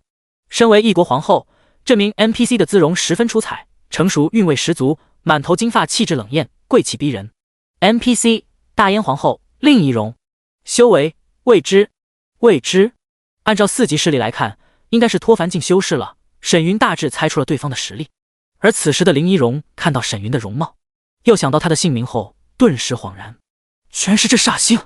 但他脸上却展颜一笑，语气轻柔：沈丹师安心炼丹即可，若有需要尽管吩咐，全当大燕与道友交好。十分直白的对话模式，显然对方是打算结交炼丹师了。沈云点了点头，关上了房门，收回视线的令仪容转身带人前往下一个炼丹师的居所。只是没人发现他那粉嫩的舌头舔了舔性感的红唇，居然有这么强盛的至阳气息。他目露贪婪地耸动了下琼鼻，将身后房门余留的气息尽数吸入体内，一抹病态的红晕在其脸上浮现。虽然这一缕至阳气息极为隐秘，但还是被他察觉。修炼阴煞邪功的他，最喜欢的就是至刚至阳之物。看来我的机缘来了呀！眼中金芒一闪的令仪容，姿态万千的缓步离去。深夜，当沈云将炼制好的催血丹交给门外的太监，突然耳朵一动，关上了房门。他转身就见一袭盛装的令仪容，笑盈盈地站在了大厅中。不曾想沈丹师已入5阶炼丹师，令仪容有礼了。沈云神色平静地扫视着他，默不作声。令仪容察觉屋内被沈云胸口的至宝设下结界，连他的神识都无法穿透，不由拱手一笑：沈道友，我有要事相商。异界 NPC。 沈云挑眉走向茶几，说来听听。令仪容眼眸一闪，浑身气势逐渐四散。只是片刻功夫，整个房间的气息都阴冷了下来。催发特殊体质气场的令仪容能明显感觉到沈云的身上确实有至刚至阳的宝物，那种如耀阳般刺目的光辉将他整个人都包裹其中。舒服的他都想欢愉出声了，整张俏脸都布上了妖艳的红晕。然而看到沈云平静的模样，令仪容暗自低语：小子挺淡定啊，看来还有些底牌。准地级秘法再强，也不可能无限制的催动，更别说这里是大燕皇宫了。收敛了气息的他，神态自然地坐在椅子上，倒了杯茶，笑道：沈宗主，若你能将这件至宝借我淬炼些时日，需要什么尽管开口。众人来九州求的就是个安稳修炼，如果能强强联手，自然再好不过。至于这位大燕皇后能知道自己的身份，沈云并不出奇。他无视令仪容递来的茶杯，直视对方春意盎然的双眸，淡然开口：你或者说燕国还不够资格开价。令仪容十分自然地举杯品茗，笑容依旧：沈宗主倒是豪气干云呢。可沈云下一句话让他突然色变：不过你的体质属于阴煞一流，正好当我的炉鼎。沈云说着，将手抄秘籍取出，放在了桌上，看着一脸阴沉的令仪容，笑容和煦：不学就死，给你5息时间考虑。既然对他想占便宜，又有特殊体质，沈云不介意让他知道什么叫竹篮打水一场空。这女人的体质正好助他修炼，如果对方已经没了纯阴，无法学习纯阴化阳法的话，再杀不迟。本就饱满的令仪容胸口起伏片刻后，情绪渐渐平缓。沈云凶名在外不说，连雪月圣女在藏神山身陨都有人怀疑是沈云干的。虽然不知真假，可令仪容却不敢赌。修为比对方高是一回事，可眼前这年轻人能获得地震和胸口上的至阳宝物，又敢这么淡定的放狠话，手中必然还有足够强横的底牌。这已经是赤裸裸的摊牌警告他了。这下砸到自己脚了。令仪容蹙眉伸出白嫩的右手，拿过了桌上的手抄本。算了，他好歹是极大气运的人，跟着他说不定能混出个名堂，再不济也是我老牛吃嫩草了。本就不是善类的令仪容，自我安慰一番后，查看手中秘籍信息。八阶下凭手抄本，纯阴化阳法。学习要求：纯阴完好，可学习。注解：需加入血魔宗后方可学习，可申请血魔宗职位供奉。令仪容进入九州就是大燕皇后的身份。至于老国王是个病秧子，长期躺床上，纯阴自然还在。他打开视力投影，搜出了血魔宗，心念一动，申请加入血魔宗。第90章兑换地兵。乾坤鼎。只过了片刻，一道提示声在令仪容的脑海中响起：叮！申请血魔宗被宗主通过，职位调整，供奉。收到提示的令仪容迅速隐藏视力信息后，看着沈云展颜一笑：宗主大人，你不会有什么特殊癖好吧？连老身都看得上。虽然答应了，但恩不修炼，最好别修炼。对方毕竟是玩家，说不定转念一想就放过他了。沈云仔细打量了他一眼，淡笑道：异国王后想来别有一番风味。话说你什么体质？小滑头。令仪容神情一滞，但为了让自己获利，媚笑出声：妾身可是九煞王体，修炼之后对宗主有大补呢。说完后，他如游蛇般滑坐在了沈云的腿上，将额头抵在了他的额头上，俏脸微红，眸中尽是春意。宗主是不是会奖励那至宝龙鳞，借本宫用用？缕缕幽香从他琼鼻间洒落，诱人成熟的气息扑面而来，加上令仪容特殊的阴煞体质，瞬间就勾动了沈云的心火。双目微凝的沈云抬手帮他把心口端庄高雅的金袍霓裳震得褶皱丛生。令仪容俏脸瞬间泛红，红唇中热气喷洒。都不使用纯阴舞姿的他，呼气急促地凑近了沈云的唇瓣，语气沙哑：宗主，让妾身助你修炼。霓裳滑落，只是他白皙的手有些不老实，正挠着沈云胸口衣襟内的龙鳞。这龙鳞不仅至刚至阳，气息浑厚，散发的防御结界包裹了整个卧室，连他脱凡境的神识都无法传出去。王体，不错。沈云微微一笑，抬手扫开他碧藕般的胳膊，甩手一巴掌抽了上去。啪！一声脆响，呀！惊呼出声的令仪容捂着心口，眼泪汪汪地看着沈云，满是委屈。这一巴掌算是将他打醒了。沈云推开他起身离去。现在还不是修炼的时候，听话什么都有，少让我操心。踉跄倒地的令仪容提起衣衫捂着娇躯，右手将地上的金丝白纱肚兜朝沈云后背丢去，负声气语：负心汉就会画大饼。沈云头也没回的收了他五阶上品肚兜，开门离去。你！令仪容微微一愣，快速穿戴整齐上前，目露惊疑：这小子定力这么强，看来那块龙鳞很难搞啊。之前他明显察觉到沈云气血暴涨，眼神闪烁，只差一步就能进入修炼状态，没成想说走就走。驱散那一掌甩在心口上的刺痛，令仪容闪身从窗户消失。没一会儿，令仪容再次恢复了高不可攀的皇后气势，带着一群宫女来到了走廊处，与沈云碰头。来人，送沈丹师离开皇宫。是，皇后。沈云对令仪容淡然一笑：皇后，后会有期。令仪容颔首点头，拱手轻语：这次炼丹多谢沈丹师了，下次来本宫必款待一二。说话的同时，他还不动声色地擦了擦素手。月光下素手晶莹一片，加上他眼眸深处的哀怨，就像个得不到奖励的怨妇一样。告辞。沈云深吸一口气，缓步离去。炼丹任务已经完成，他只要返回丹殿交了任务，就能获得声望。这时候一旦和令仪容修炼，以他的修为加上王体体质，沈云获得反哺，实力必会提升，声望无疑会再次涨价，纯属浪费时间。九煞王体果然霸道。沈云跟着小宫女走在皇宫中，之前他稍作试探，对方的阴煞体质直接勾动了他，只要稍稍运转纯阳化阴法，就能迅速进入修炼状态，效果十分强悍。好在沈云意志坚定，已经不是当初的菜鸟了。虽然令仪容足够的性感妩媚，但是有先后，不能图一时爽快。下次再来收拾这狐狸精。沈云驱散之前抽击36级实力的画面，一步走入皇宫传送阵。夜晚繁星高挂，来到青云城的沈云走入丹殿大厅，将大燕国炼丹任务交给了窗口的 NPC。 居然达到5品炼丹师了，道友好生了得。 NPC 惊叹一句后，连忙帮他办理了手续。没一会儿，沈云的海中就响起了一道提示声：叮！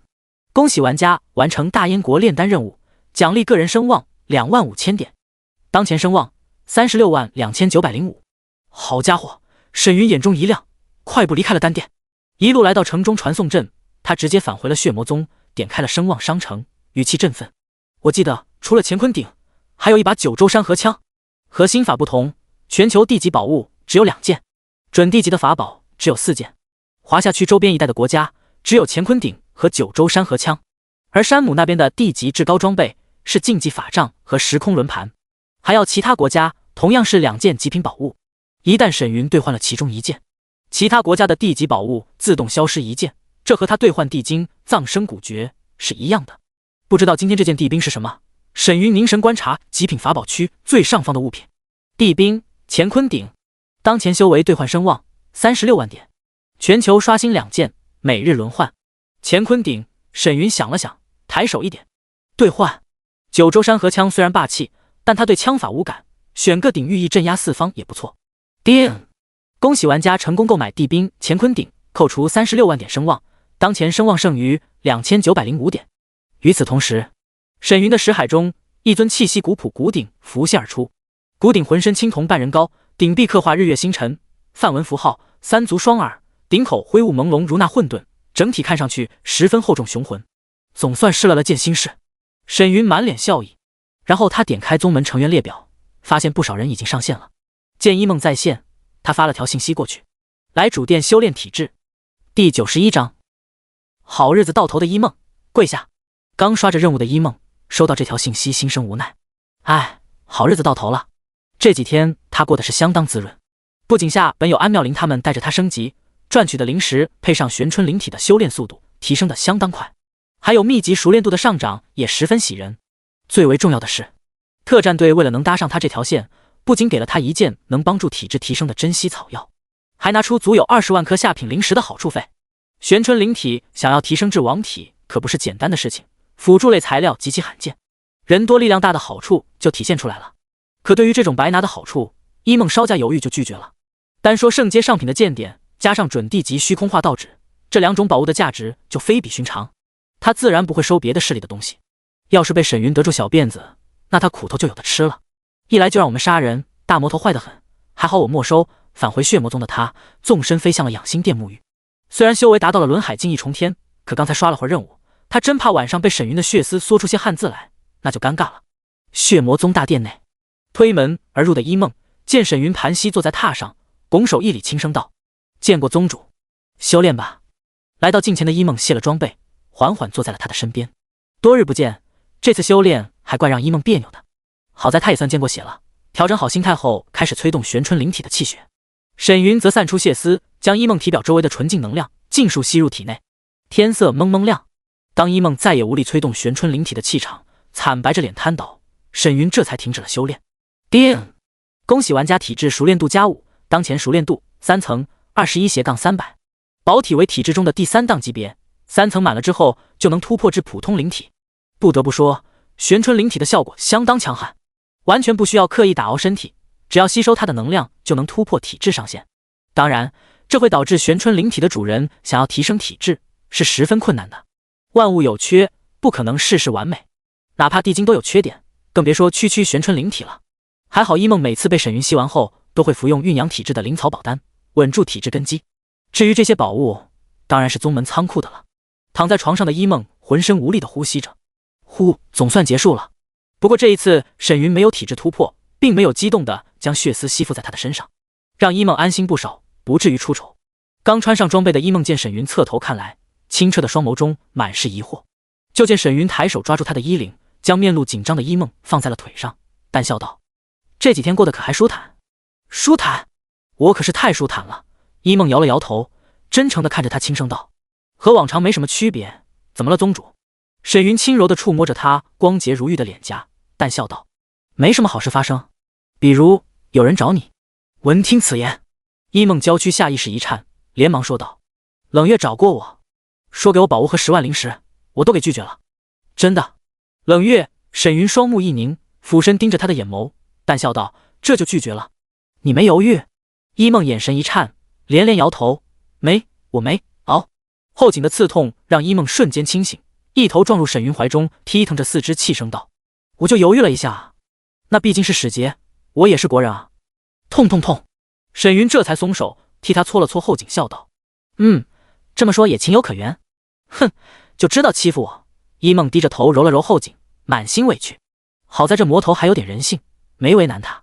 过了会儿，见沈云没什么动静，一梦眼眸一转，低声道：宗主，那我先回去休息了。沈云眉头一挑，看着他低眉顺眼的模样，淡然道：“死罪可免，活罪难逃。跪下。”一梦心头一挑，暗自咽了口唾沫，身子一软，连忙跪在了他的脚边。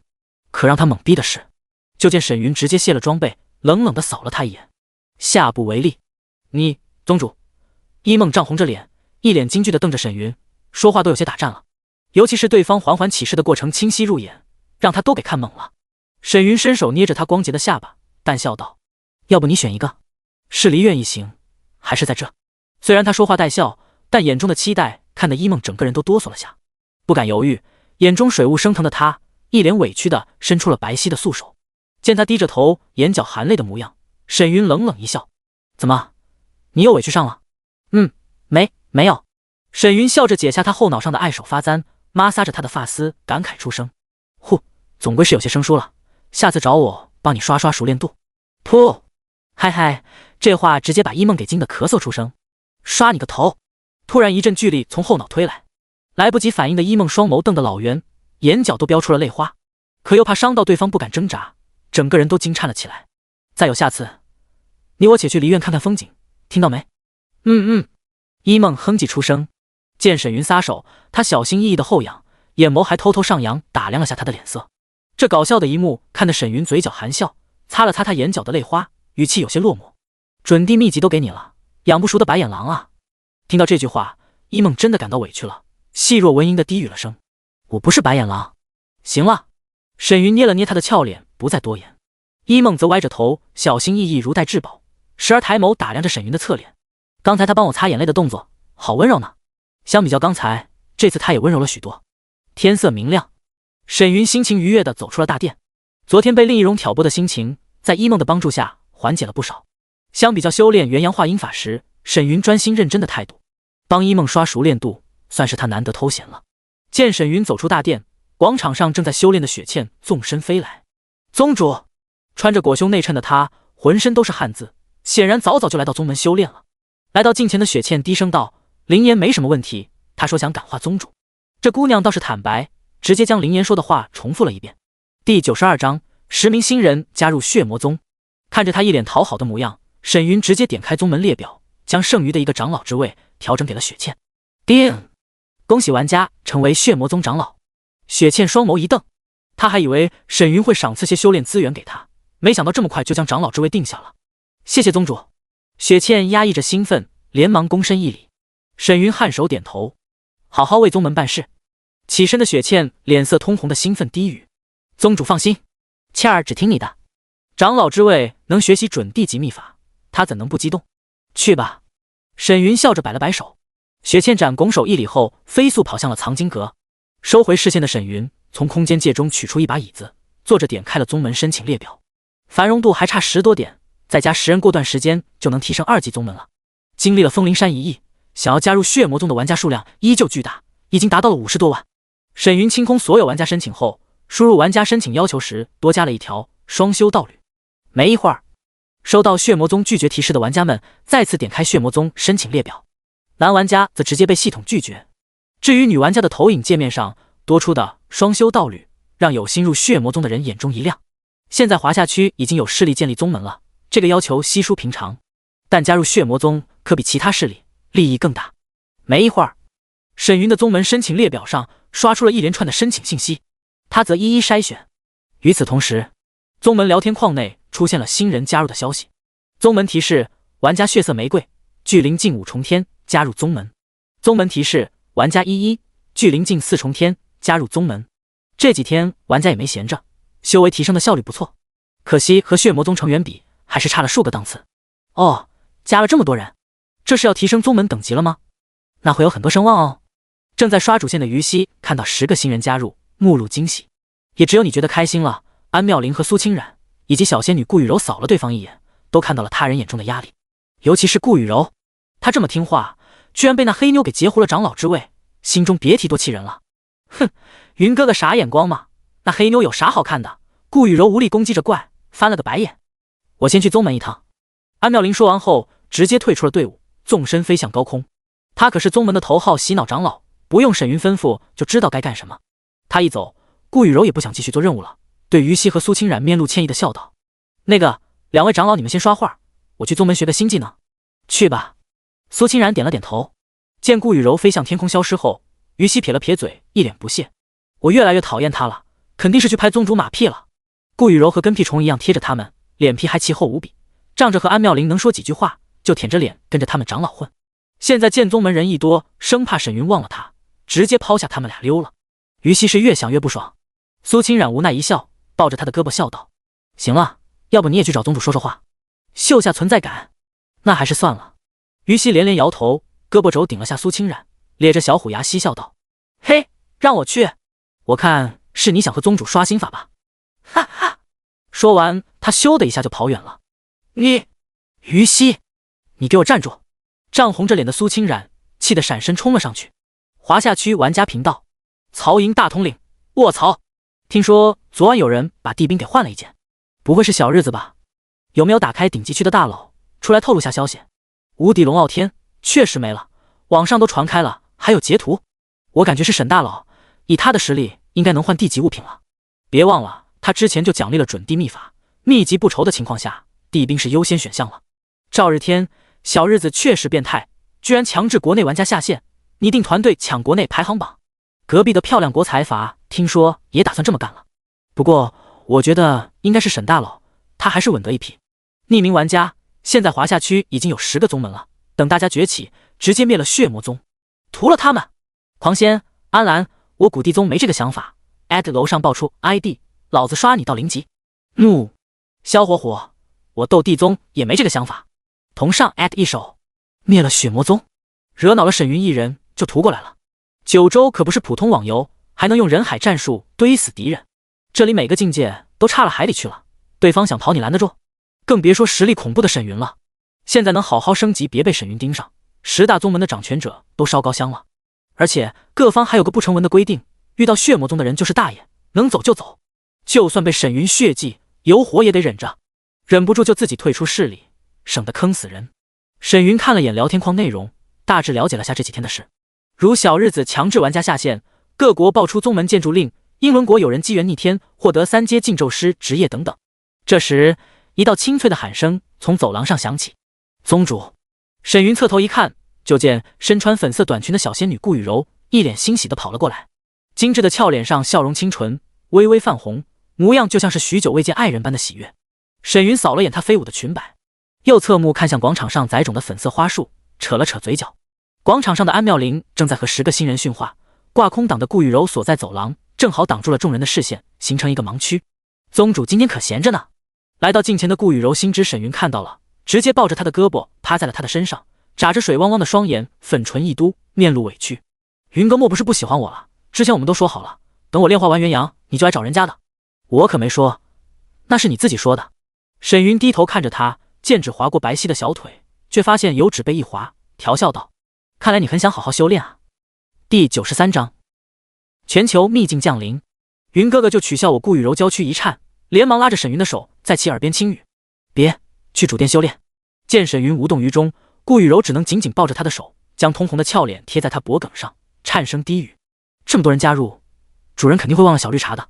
没一会儿，身躯微颤的顾雨柔猛地扑入沈云怀中，喉咙呜呜咽咽的。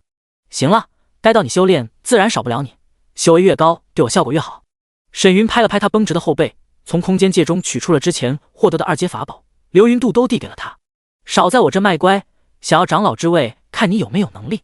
一听这话，缓过劲来的顾雨柔连忙接过法宝，温柔地亲吻了下他的脸颊，哼唧道：我才不是想要长老之位，我就是想主人了，赶紧滚！沈云一声低喝，吓得顾雨柔脸都白了。顾雨柔并没第一时间走开，而是低着头用流云法宝盖住了沈云的手，帮他细心摩挲了下。见他低着头，眼泪吧嗒吧嗒的往下落，沈云无动于衷。顾雨柔不给予长老之位那是假的，哭只是被他凶到了而已。等摩挲完后，顾雨柔这才擦了擦泪水，抿嘴一笑：谢谢宗主的礼物。说完，他拱手一礼，笑盈盈的转身离去。此时身心得到满足的顾雨柔又有沈云送的流云法宝，得意非凡。这还是宗主送出的第1件东西呢。至于沈云给其他人的法宝，那都是高级的不是？2阶虽然低，自动被顾雨柔当成礼物了。哼，等下次修炼，让我的好哥哥试试新鲜花样。顾雨柔扫了眼广场上的一行人，目露不屑的离去。就这些故作矜持的人，哪里是他的对手？也就是安妙龄能和他一较高下。突然，虚空一道金色提示的出现，让九州所有玩家抬头看去。全球公告：当前各国副本白榜已确定，现实世界将降临秘境，半小时后开启，死亡无复活。率先通关副本者将获得特殊奖励。温馨提示：现实副本入场券将在游戏副本中爆出。副本反馈吗？沈云双目一凝。前有修为反馈，后有副本反馈，游戏全部降临现实，已经注定。还剩半小时，正好刷一波凝魂镜开荒副本。沈云缓步走向传送台，点开了好友列表。而广场上的安妙龄也结束了新人训话，环顾10人吩咐道：好了，既然决定留下来，各自去宗门藏经阁挑选合适的秘籍，至于现实副本，你们想去就去。是，长老。清脆悦耳的声音从10人口中陆续吐出。至于现实副本，哪怕修为最高的血色玫瑰都不打算去，那可是会死人的。说话的同时，众人偷偷看着一袭黑衣经文走向传送台的沈云，长发齐腰，侧面不似凡俗男子，透露着一股出尘又有一丝邪魅的气息。魔头哥哥真人还真是帅啊，小伙子挺年轻啊，这么一看和他双修算是老娘赚了。扫了眼这群红着脸离去的新人，安妙龄缓步来到沈云面前，轻声道：宗主，这些人比上一批更识相，目前为止看不出有什么，我已经让人确认他们的现实信息了。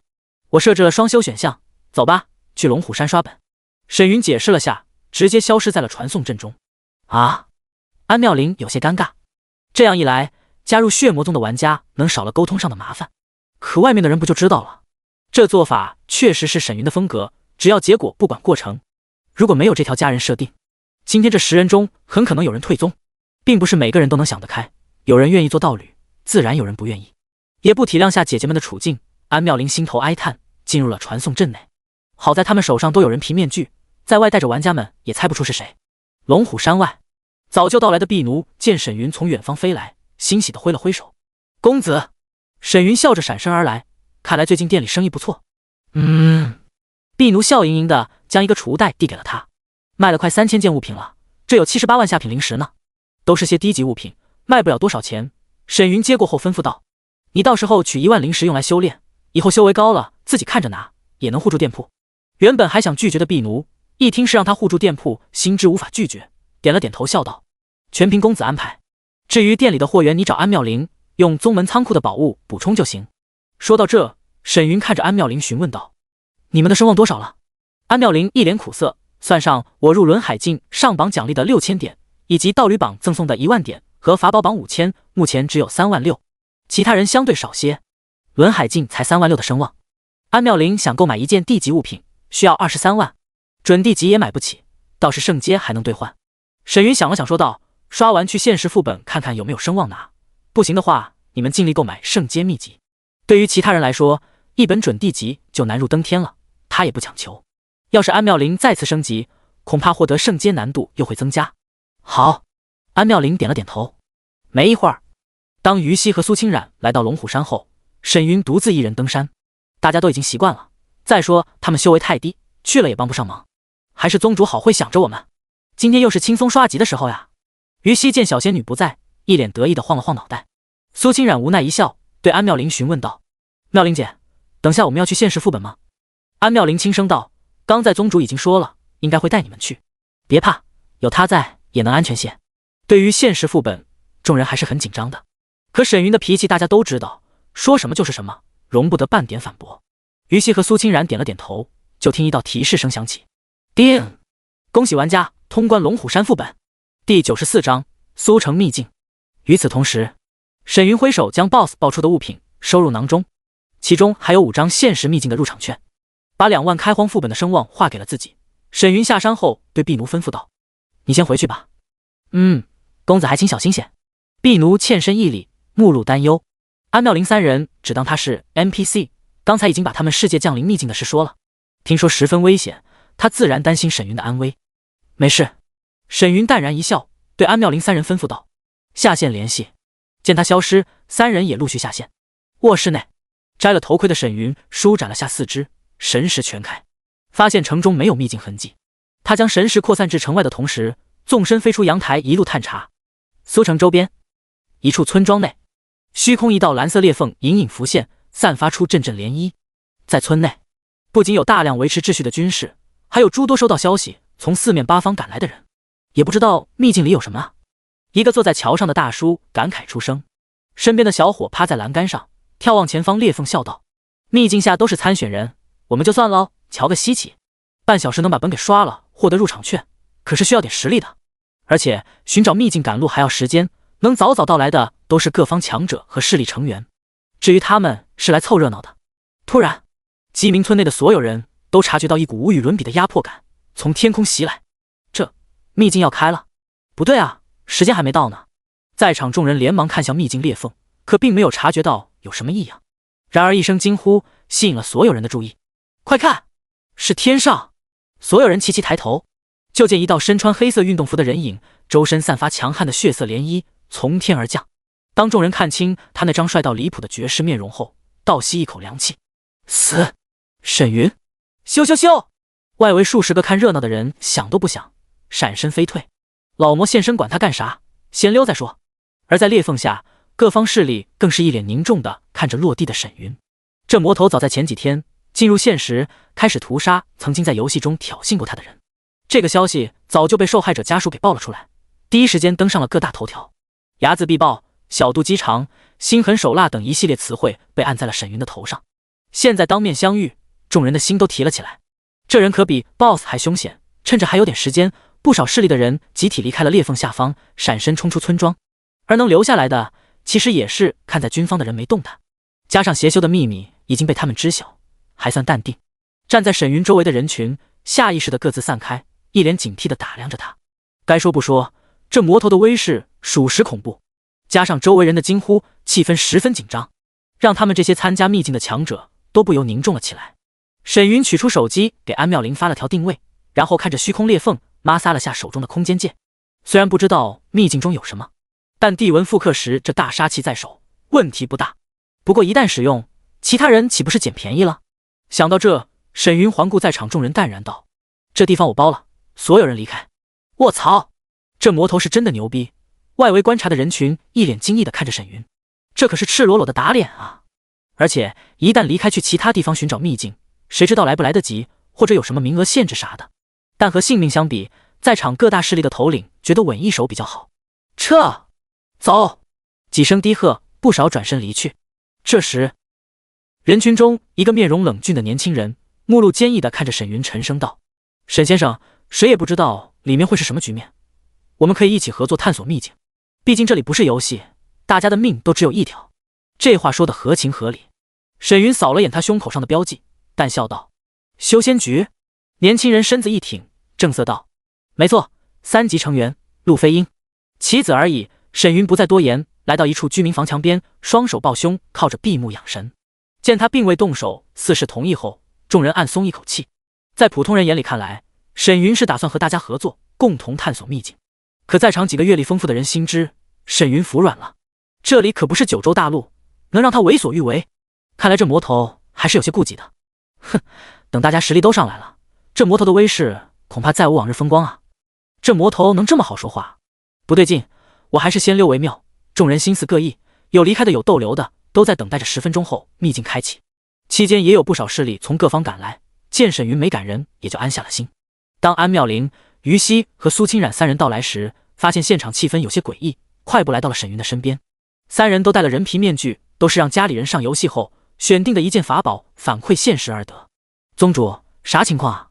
于西压低了嗓音，小心翼翼地凑到了沈云的身边。见这么多人打量他，显然是想记住他的容貌。有些紧张的于西恨不能缩进沈云腰后的墙缝中。苏清冉还算淡定，站在沈云另一侧贴着墙，左看看右看看，眼珠子来回扫视。安妙玲和周围人传音询问过，得知了刚才发生的事，柳眉一蹙，抬手摸了摸脸上黑质的长毛。当他察觉远方有一道倩影袭来时，暗自松了口气，还好赶得及时。倩影落地后，快步来到沈云面前，拱手低语：见过宗主，见过3位长老。沈云睁开眼看了下戴着老妪面具的灵颜，伸手把腰后抓着他衣服的于西手腕扯了下来，挑眉道：你修为这么高，怕什么？被当众教育的于西闹了个大红脸，露出2颗小虎牙，傻乐地看着他，也不敢说话。小姑娘心思还是很单纯的，能不杀人尽量不杀人。而且灵颜可是和宗主打招呼呢，他虽然贵身为长老，却也不好意思不给这位大姐的面子。林岩见沈云没搭理他也不尴尬，屹立在四人身边。随着时间的推移，众人看向空中裂缝的神色愈发凝重。嗡！突然裂缝一颤，缓缓扩大，开了。在场所有人齐齐看向了血魔宗的方向，就见他双手抓着身边奇丑无比的女人，闪身冲入了秘境裂缝中。第95章，结，不，其他人还不敢动，因为血魔宗貌似还有个脸上有痣的长老在场。林岩见状，目露紧张地对安妙龄低语了声：“长老，去吧。”安妙龄轻叹一声，闪身来到了裂缝上空，爆发出了强悍的气场，直接震飞了周围所有人。胆敢进来，后果自负！安妙龄森然出声，眼中杀机凛然地扫视面色微变的人群。身为华夏区的玩家，他并不想让双方挂不住脸。他知道沈云足够强，能无视一切，可他身为国人，真不想看到最为惨烈的结果。当安妙龄来到这，看到沈云闭目养神后，就知道他这是眼不见心不烦，其实已经动了杀心。一旦有人进入秘境，能活着出来就见鬼了。而此时的林岩正传音给了修仙局的陆飞鹰等人：“你们千万别进去。”说着，他纵身飞向高空裂缝，和安妙龄一同进入。见场中众人看来，陆飞鹰震散身上的灰尘，微微眯眼。犹豫片刻后，他还是放弃了试探，抬手挥了挥示意同僚撤退。虽然没试探出沈云的底线，可这名长老和林岩的态度，至少还是心系华夏区的，算是收获丰厚。这修仙局的人怂了。见修仙局的人一个个飞走，众人微微一愣，开始犹豫要不要进去了。撑死胆大的，饿死胆小的，兄弟们，冲！一个光头拿着法宝，带人冲上了虚空秘境。我还是溜吧。不少势力头领犹豫片刻，迅速撤离了这里。欢迎来到诡异秘境。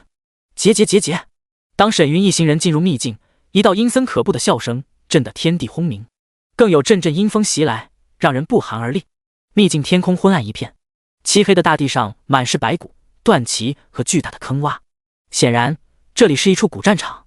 而在战场之上，一团团碧幽鬼火来回游荡，气象森然。难道是鬼域？沈云眉头一皱，察觉安妙龄和林岩进入后，抬手丢出了一颗银灰色的石头，手捏法诀，沉声喝道：“切！”轰！地震复刻时一声轰鸣，散发出了一道气息惊人的紫色涟漪。涟漪瞬息间膨胀，化为一道道沙纹，如光幕般笼罩了整个秘境。所有的鬼火触之爆裂，化为青烟，就连空间都开始崩裂。轰隆隆，天穹碎裂，大地崩断，整个秘境开始摇摇欲坠。在地纹的攻法下，此处秘境连一个呼吸都撑不住。不，为什么你有地纹？之前还笑嘻嘻的秘境 BOSS 从深处传来了凄厉的惨叫声，而刚进入秘境的各势力上百人瞬间被地震沙纹席卷，来不及惊呼出声的他们，当场炸成了一连串的血雾。与此同时，一道提示在全球所有玩家的耳中响起：全球公告，恭喜华夏区玩家第一个通关现实秘境，完成度最高的团队奖励半圣中品法宝1件，2件8阶法宝，输出最高者获得3张世界 BOSS 传送符，所有秘境幸存者共享5万声望值。眼见秘境空间开始崩塌，沈云连忙收回地纹复刻时，带着目露震撼的林岩四人闪身离开了诡异秘境。四人一落地都有些恍惚。安妙龄还算正常，见识过沈云手中小石头的神奇，可于西、苏清染和林岩一脸的匪夷所思。这进去一下，出来就结束了，这就完成了？村中偷瞄观摩的人群更是瞪大了眼，才几分钟的时间，副本就被这魔头给通关了。话说，那100来号进去的人呢？2楼阳台一大妈语气疑惑，一旁的老大爷眼角一跳，连忙捂住他的嘴，拖回了屋里，少说2句。其他人也反应过来了，居然连进去的人都被沈云给屠了。之前还以为他不会动手，没想到是不屑出手。不少躲在屋里的势力头目相视一眼，都看到了对方眼中的惊惧。此地不宜久留，暗自咽了口唾沫，众人悄悄地离开了村子。沈云挥手将悬浮在秘境裂缝外的4件物品挥手取来。半圣中品是一件血色长衫，由半圣境神铲吐丝编织而成，防御效果出类拔萃。2件8阶法宝则是一把蒲扇以及一对饰品耳饰。世界 BOSS 传送符没什么特别的，就是张金色的纸，还有一个道具提示。世界 BOSS 开启后将提前提醒玩家。沈云把神禅衣穿上后，将2个8阶法宝交给了于西和苏清染，省得换来换去，拿着。于西咧嘴一笑，迅速拿过蒲扇，嘿，谢谢宗主。居然不给妙龄姐。苏清染抿了下粉唇，捧着手接过了耳饰，偷瞄了眼神色平静的安妙龄。要知道，这位大姐可是最先加入宗门的，居然没分到宝贝，她心中念头急转，看来宗主有些不爽了哦。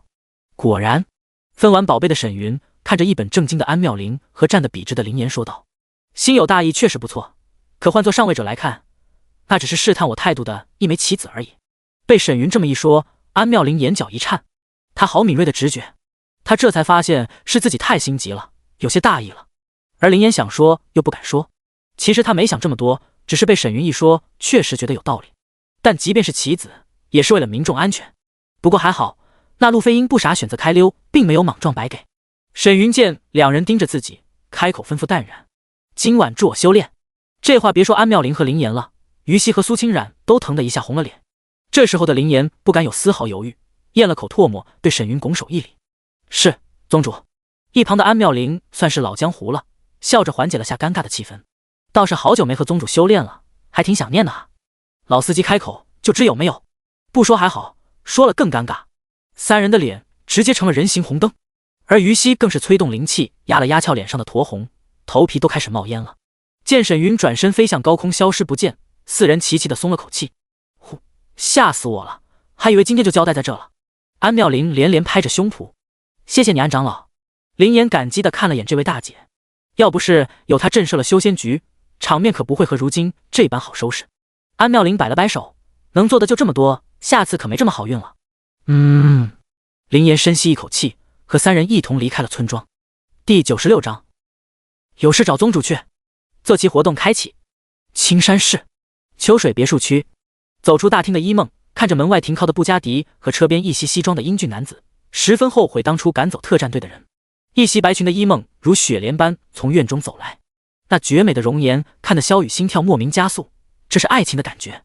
可一梦脸上冷淡的神色让萧雨苦涩一笑：“一梦，下午是我的生日，请了斗帝宗的长老，到时候介绍给你认识下，你看有空？”“没空，希望你下次别来了，会影响到我和家人修炼。”一梦直接拒绝，语气带了些烦躁。萧雨是帅又有钱，可惜他对这种花花公子根本看不上眼，拒绝多少次他都忘了。但当时有钱就是大爷，连他父母都无可奈何，更别说一梦了。现在又见到这货，他实在忍不住语气发冷：“念在同学一场，你好自为之，我是不可能和你在一起的。”说完他转身就走，没有丝毫留恋。别说萧雨了，就算萧家又能如何？更不要说现在他成了沈云的专属体质吸收器，以他的实力并不惧怕萧家的施压，可要是被沈云知道了萧雨的意图，全家都有可能遭难。这也是他作为同学最后的忠告。也不知道那坏家伙得到消息会不会生气，莫名的一梦又很想看看沈云暴怒的模样，嘴角浅浅一笑。不过一想到沈云说现实不会干涉宗门成员的生活，他的心头突然有些小小的失落。我在意他干嘛？哼！回过神的一梦翻了个白眼，挥手关了门走入房间。之前那坏蛋还逼着他全验了，不能留下丝毫，坏得很。突然将神识锁定在萧雨身上的一梦眼中寒光一闪，而驶离别墅区的萧雨正一脸阴沉，死死抓着方向盘。给你脸不要，就别怪我用强了。想他萧雨阅女无数，连一梦身边的闺蜜都拿下了，居然处处在他这吃瘪，心中窝火不已。现在都进入修仙时代了，没想到这女的还分不清形势。越想越气，萧雨一踩油门，疾驰在空无一车的城市街道中，扫了眼路边面装作没看见他的军士们，萧雨嘴角勾勒出一抹森冷的笑意。连他们都知道审时度势，你一梦有什么资格装清高？迟早让你成为我的女人。布加迪化为一道炫目的残影，驶上了高速。在灵气加持下，萧雨的车速快到了极致，算是发泄了下心中的郁闷。可没过多久，他发现方向盘不灵了。作为修士的他反应极快，一掌轰向车顶，想要纵身离去。砰！然而闷响声中，车顶纹丝不动。看到这一幕的萧雨瞳孔一缩，催动体内灵气护住周身，大喊道：“是哪位前辈？有话好好说。”连他巨灵境5重天的实力都破不开车顶，对方实力绝对恐怖。砰！布加迪断护栏直接飞出了高速。飞速旋转的萧雨余光发现车外虚空有一道白色的倩影，不由面色大变。一梦，这女人的实力居然比他还强！咻！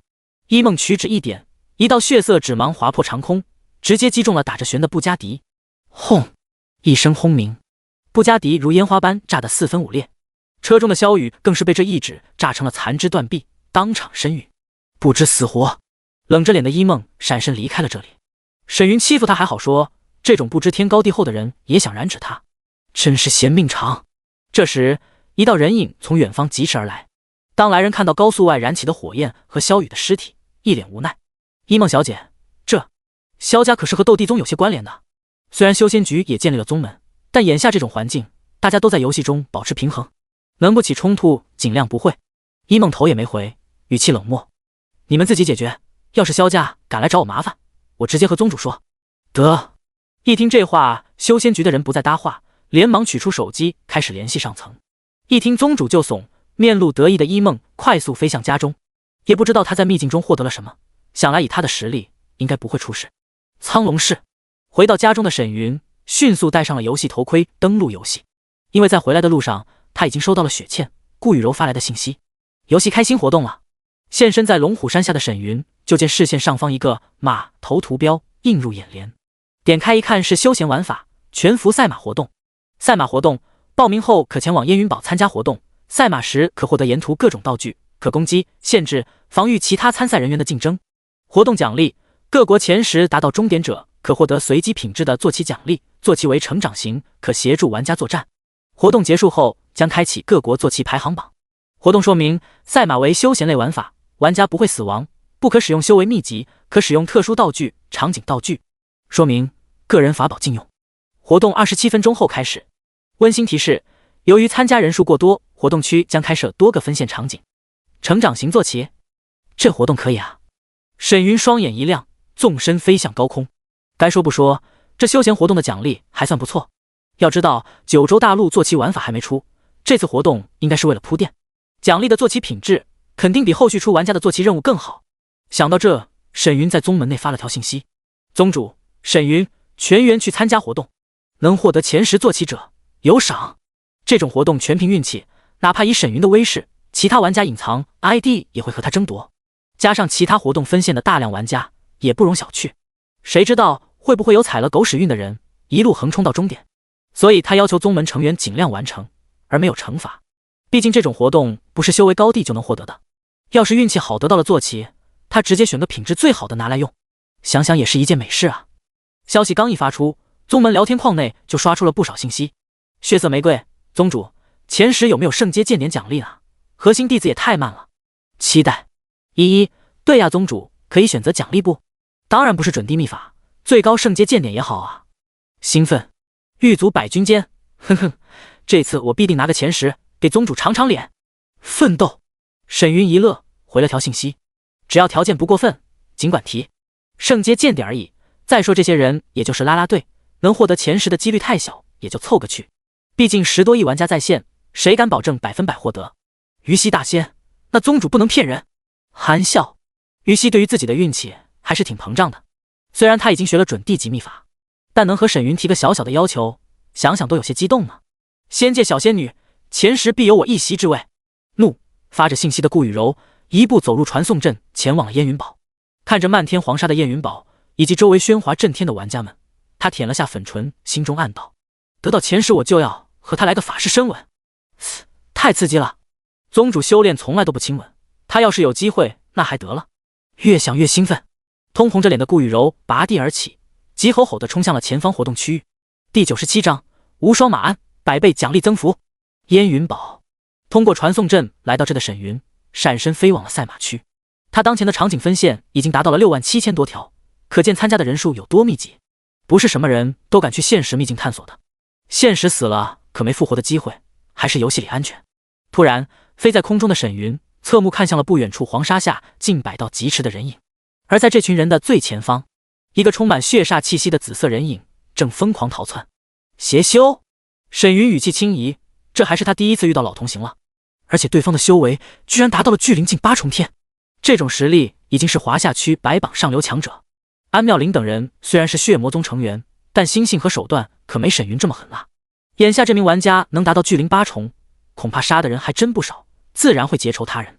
不过这满脸麻子的女人已经受了重创，气息虚浮，显然经历过一场大战，一旦被后方近100人群包围，必死无疑。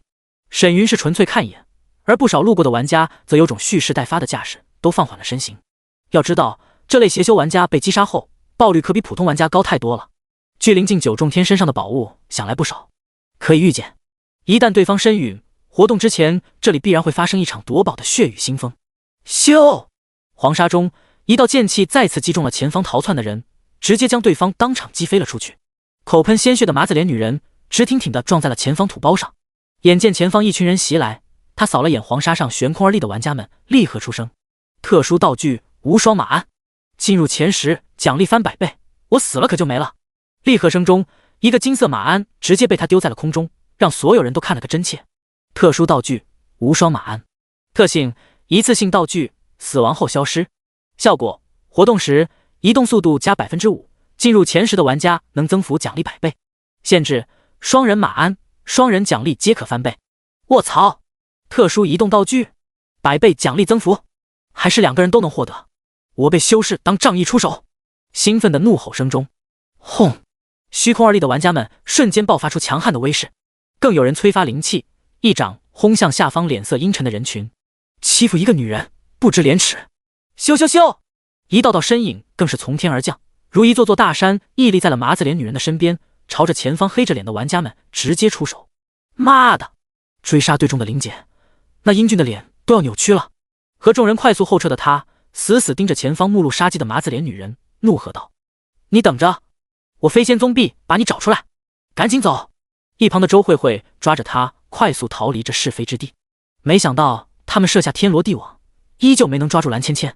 不过他们机缘不俗，在飞仙宗内还算有些地位，加上蓝芊芊身有重宝，还杀了不少飞仙宗的人，早晚将他解决。轰隆隆，爆炸声中，追杀队的人被轰击得七零八落，四散逃离。等场面安静后，所有人都围在了蓝芊芊的身边，警惕地打量着周围玩家。众人还不傻，知道站在他的身边最安全。毕竟这马脸女人一死，无双马鞍就消失了，大家更不敢轻易动手。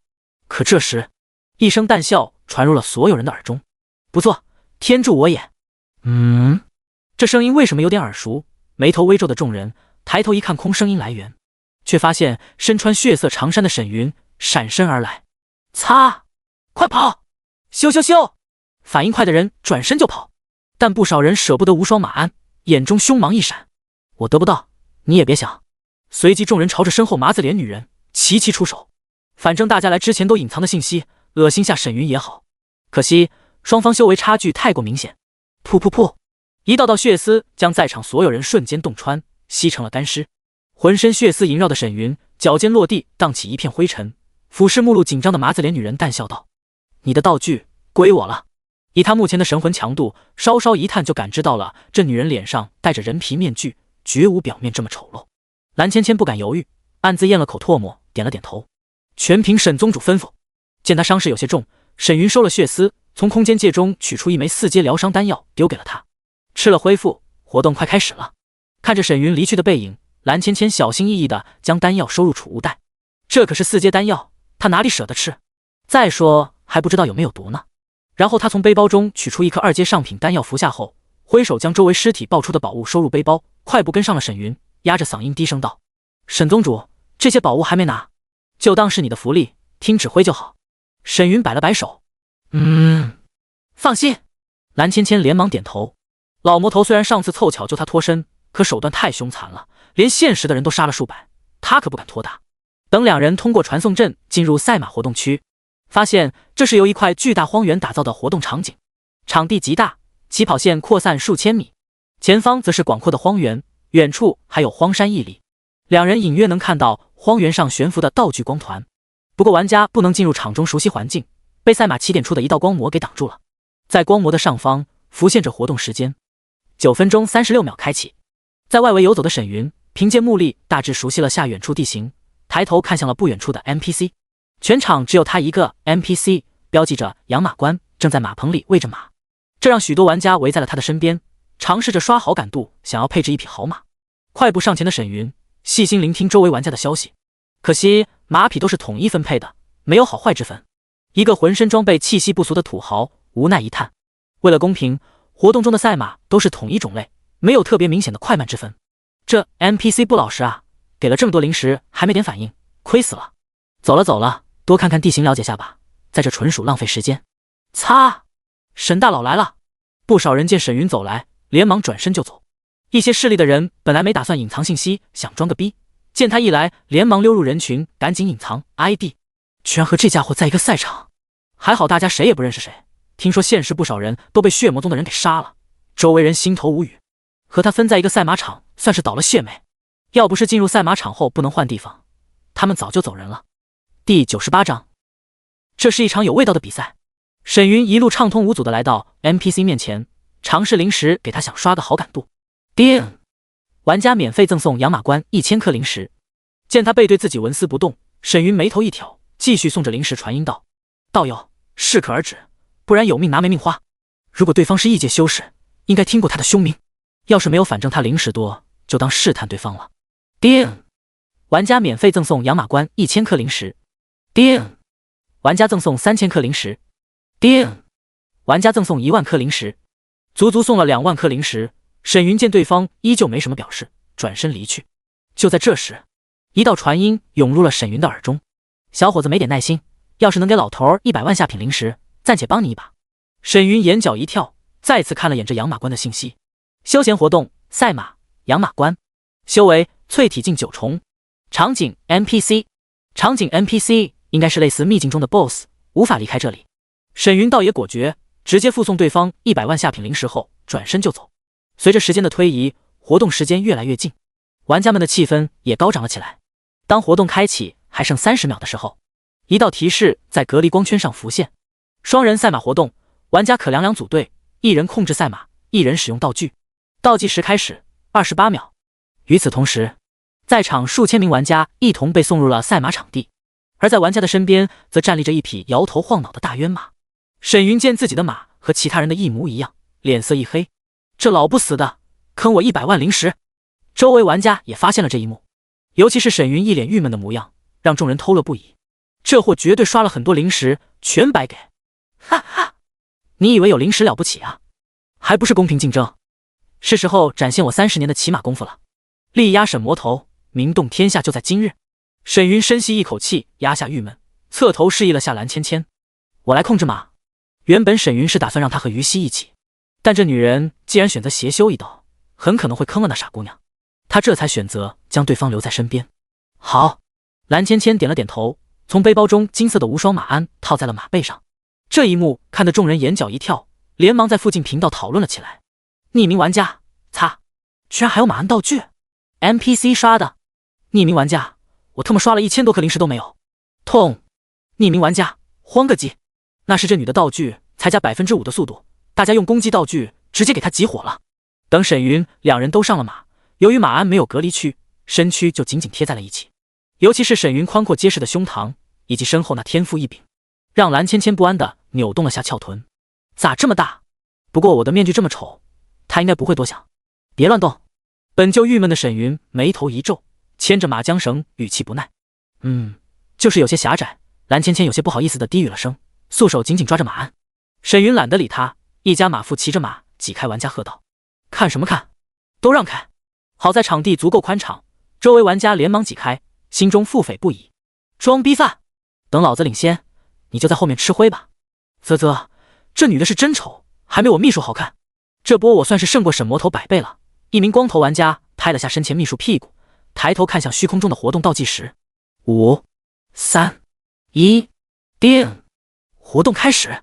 沈云一家马夫朝着前方狂奔，轰隆隆，数千马匹奔腾在荒芜的大地上，大地颤鸣，烟尘四起。由于速度太快，有没有修为加持，蓝芊芊下意识弯下了腰顶着沈云。可只过了片刻功夫，她呼吸一滞，紧紧抿着粉唇。变态，对麻子脸丑女人都有感觉。却见沈云一把拦着她的柳腰，沉声道：别乱晃，我稳住你的身子。你获得道具后观察四周，听我命令使用。这拥抱让两人的身躯更加紧贴，蓝芊芊不敢反抗，紧绷着娇躯低声道：好。见前方赛道上有个白色光团，沈云扫了眼周围急冲的赛马，抬手一巴掌抽在了马屁股上。驾！没有马鞭，只能用手。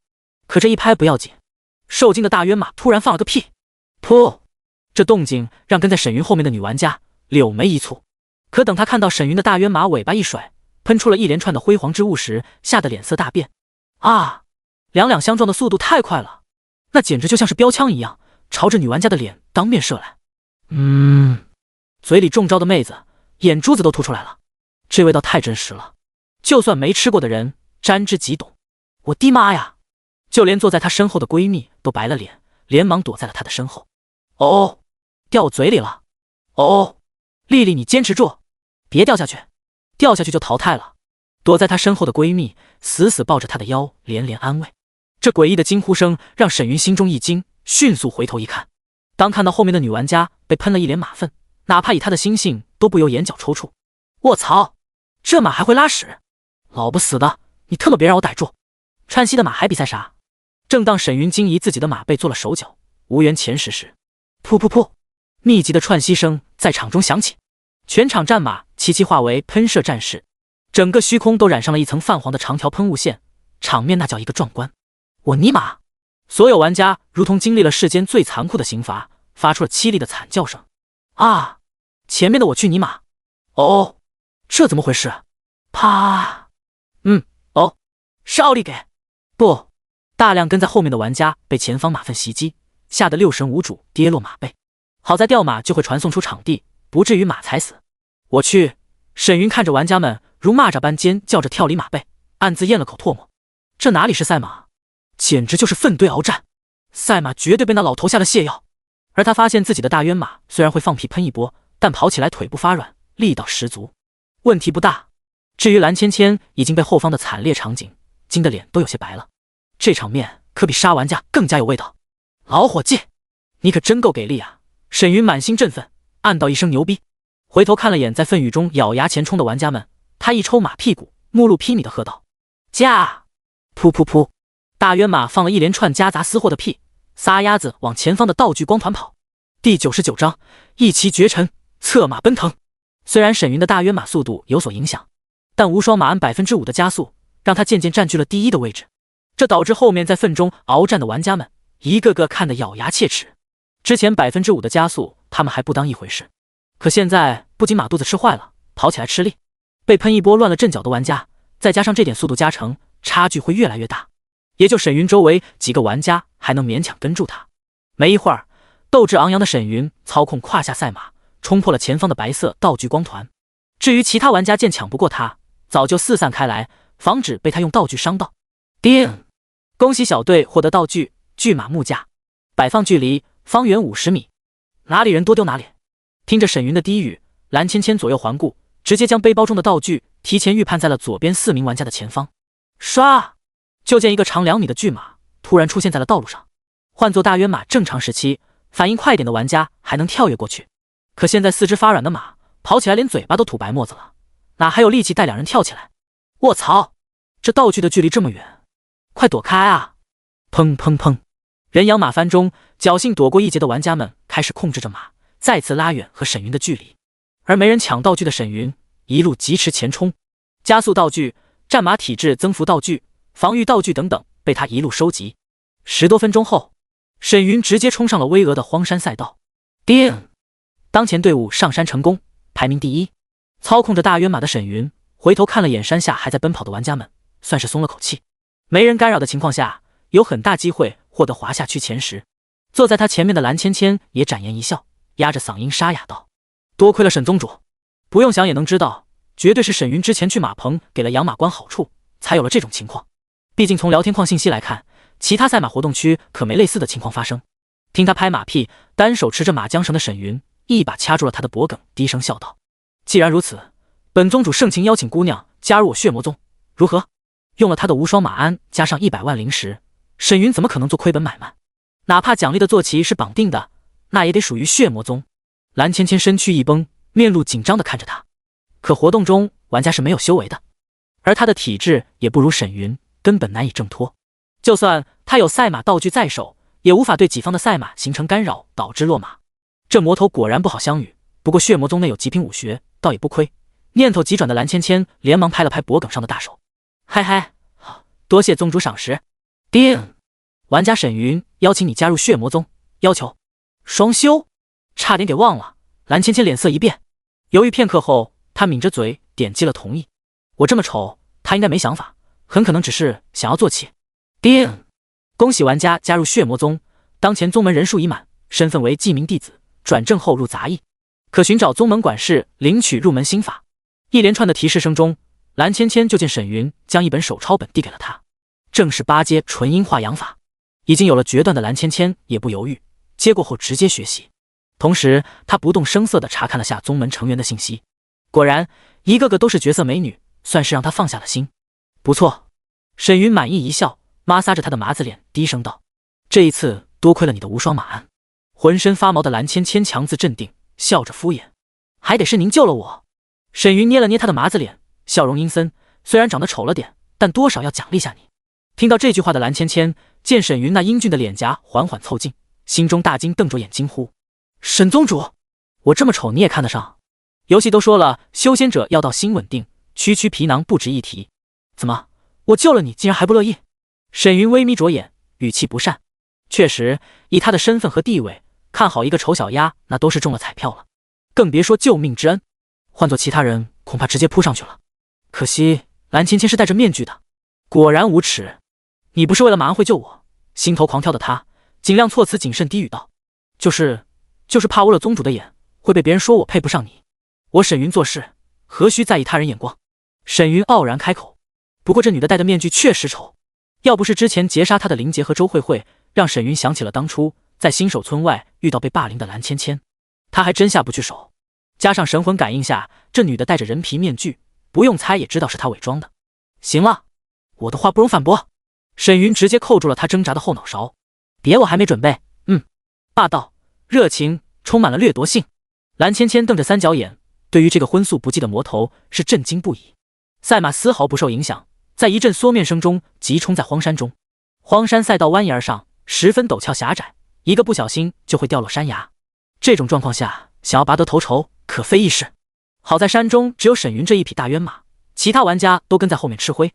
可大渊马进入了漆黑的山洞，加剧难度。不过有道具在手，丢出一个悬浮水灵球就能看清场景。沈云紧紧搂着无力的蓝芊芊，见他一脸泪水，冷声低语：“虽然你丑了点，但本宗主看得上你也是你的福气。话难听，可道理难道你不认同？”道路颠簸陡峭，让蓝芊芊涨红着脸，无力地靠在了沈云胸膛上，气声低语：“没想到我这么丑你都不放过。哈哈，兴致一来挡不住，能助我修炼你就偷乐吧。”沈云心中偷乐，赛马第一名让他心情格外舒畅。见他连连拍着马屁股加速，被颠得浑身颤抖的蓝芊芊绷着娇躯颤声道：“速度太快了，足够拿前10了。万事无绝对。”沈云环住他的腰，防止抖落，语气不容抗拒。可他急促的呼吸让心有所感的蓝芊芊紧紧抓着他的手臂，目露哀求：“别，莫慌。”沈云知道这姑娘还没反应过来，不知道纯阴化阳法的效果。与此同时，前方已出现了赛场通道光芒，唰！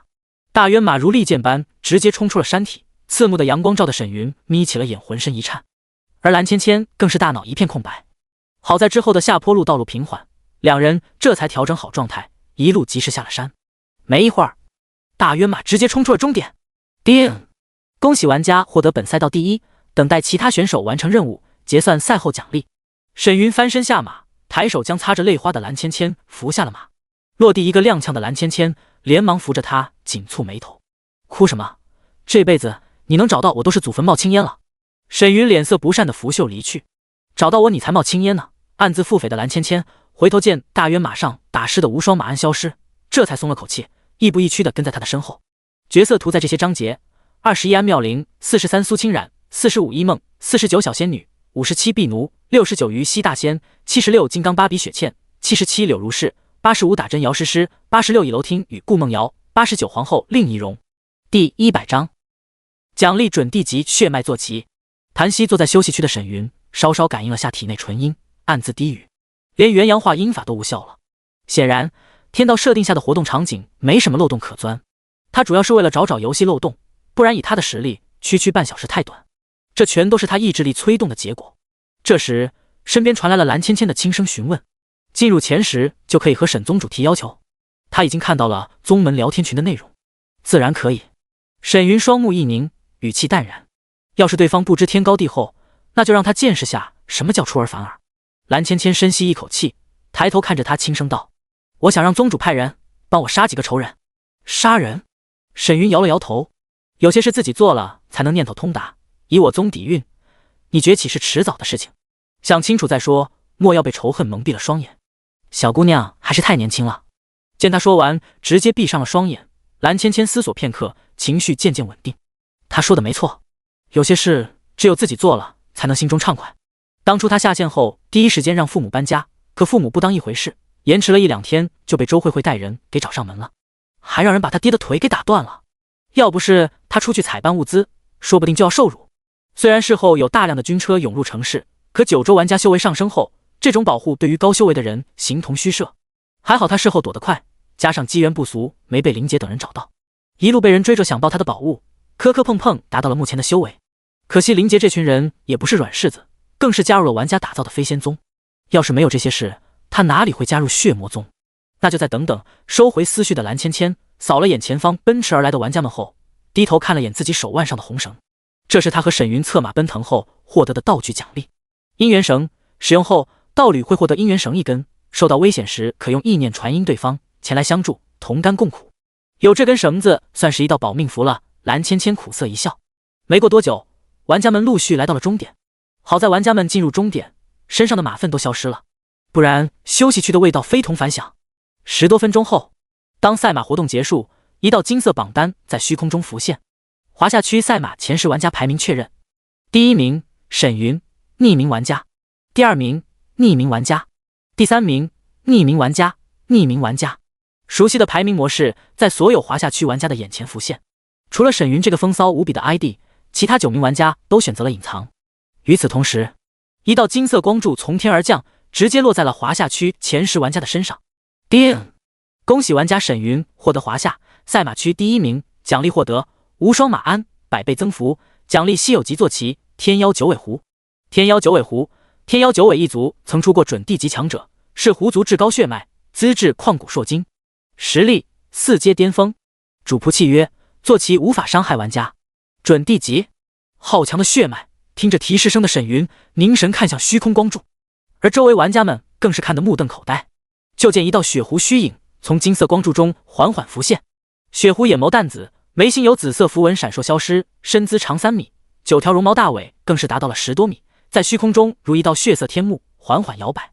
当金色光芒消散时，落地的9尾妖狐仰头打了个哈欠，紫色眼眸看着沈云款款走来。即便是一只狐狸，他走路时都自带优雅气场。就是他把我唤醒的吗？9尾妖狐一脸好奇。身为狐族中万年难出的天妖9尾，数万年前诞生时，他就被族中准地级强者封印，坐等大事来临。可惜机缘不到，大事不在妖族，竟在人族手中。沉睡中的他，寿命也即将枯竭。没想到被传送到了九州，成为了眼前这名年轻人的坐骑。更重要的是，他获得了2万年的寿命。或许不到2万年，对方寿命就到头了，他就恢复了自由身。这也是9尾妖狐愿意委身当坐骑的重要原因。沈云见9尾妖狐将脸颊贴在了他的胳膊上，十分亲昵地蹭了蹭，笑着撸了撸他的大脑袋，侧头看向了一旁的蓝芊芊。蓝芊芊的坐骑是一只4足鸡蛟，脚踏祥云，周身鳞片流光溢彩，看上去气势颇为不俗。只是他面对9尾妖狐时，脸上的警惕之色显而易见，直接护在了蓝芊芊身前。虽然少了点霸气的感觉，不过血脉比他强，未来可期。沈云微微一笑，却见9尾妖狐翻了个白眼，似是撒娇般将大脑袋放在了他的肩头，挡住了4足鸡蛟的视线。还是个爱吃醋的狐狸。沈云好笑地摸了摸他柔顺后颈毛发。这时，一道金色提示在虚空亮起：世界公告，各国开启坐骑排行榜，声望自动发放。叮！恭喜玩家获得华夏坐骑榜榜1，奖励声望3万点，当前声望62905点，请再接再厉。沈云查看了下其他9名玩家的坐骑品质。匿名玩家4足鸡蛟，稀有品质。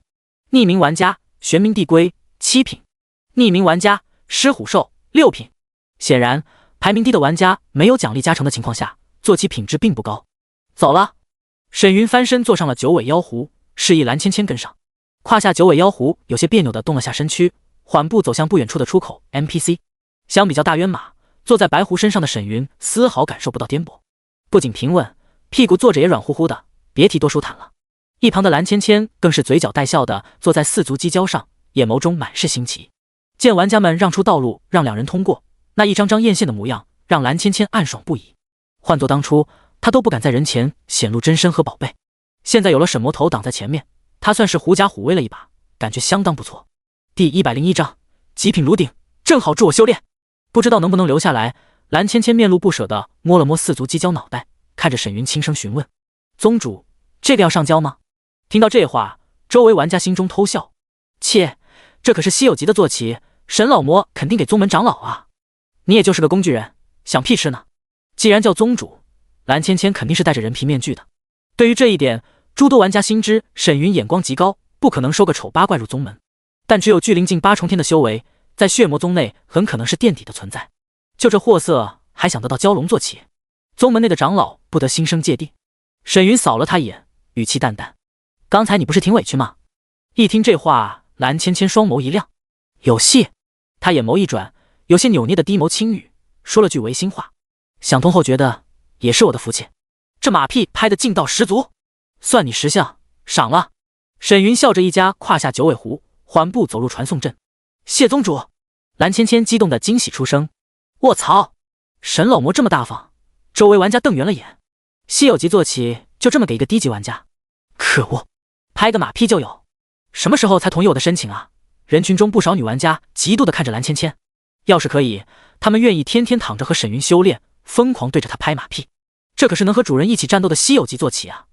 一见他离去的蓝芊芊娇躯一个哆嗦，尴尬的脚趾都扣住了鞋底。还好坐骑给我了，双眸微弯的他，脚底板擦着四足鸡交的腹部，一家交付快步跟上。烟云堡的安全区内，一名女玩家目露惊疑地看着身边出现的九尾妖狐。哇，是沈云的白狐狸耶！哪呢？好漂亮呀！阵阵惊呼声中，周围玩家齐齐侧目看来，不少女玩家双眼都变成了爱心。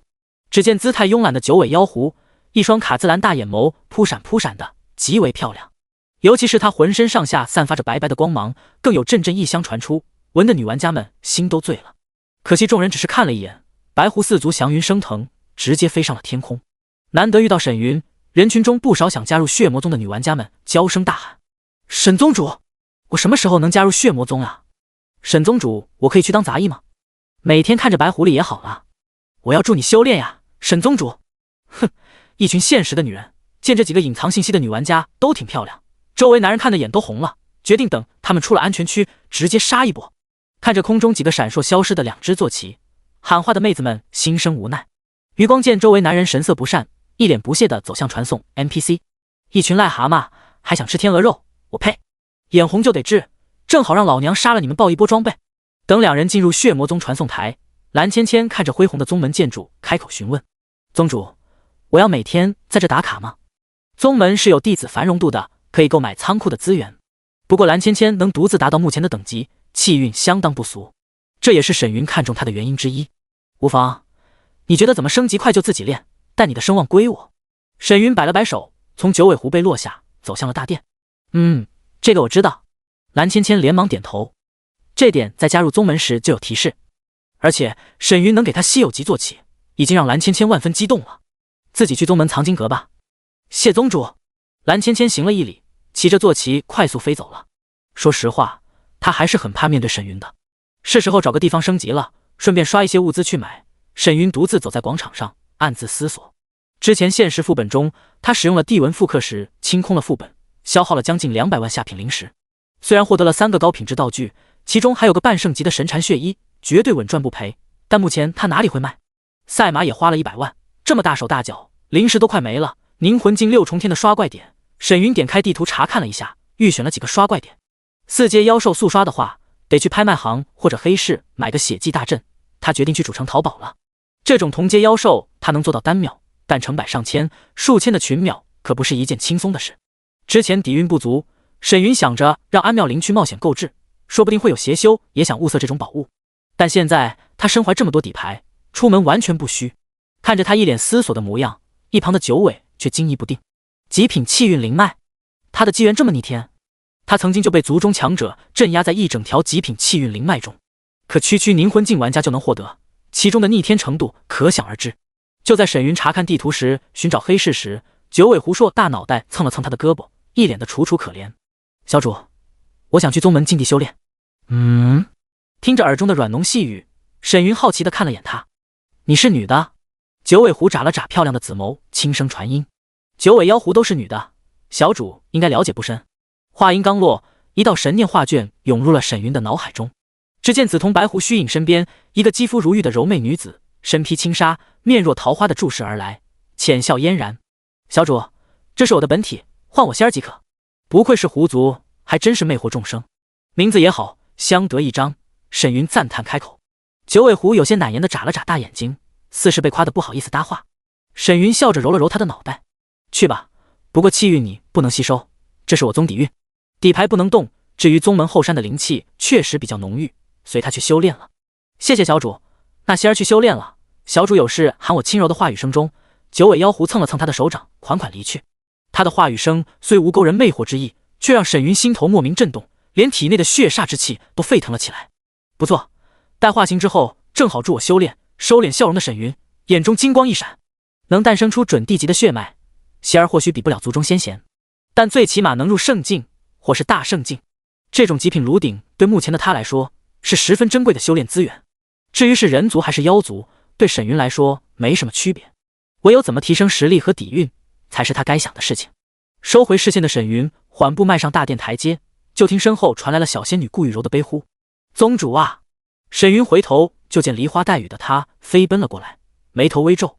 怎么了？来到近前的顾雨柔擦着通红的双眸，气声道：我才第11名，就凭你？沈云瞥了他一眼，转身步入大殿。我说真的呢。嘟着嘴的顾雨柔直接给他发了条赛马成绩：恭喜玩家获得赛马第11名，可前往烟云堡坐骑 NPC 领取坐骑任务。第102章元阳3层结束，才刚刚开始。行了，想要什么？沈云关了信息，扫了他一眼。就算进入前10，以顾雨柔的性格，绝不敢在他面前索要长老之位。这点自信沈云还是有的，就当奖励他上进博取的心思了。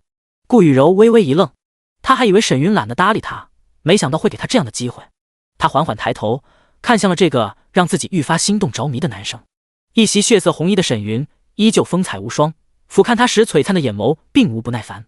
他真的愿意让我提要求？心跳莫名加速的顾雨柔下意识伸出粉嫩的舌头润了下嘴唇，可突然间他展颜一笑，揉了揉通红的俏脸，语气扭捏：没呢，我没到第10名，不能坏了宗主的规矩。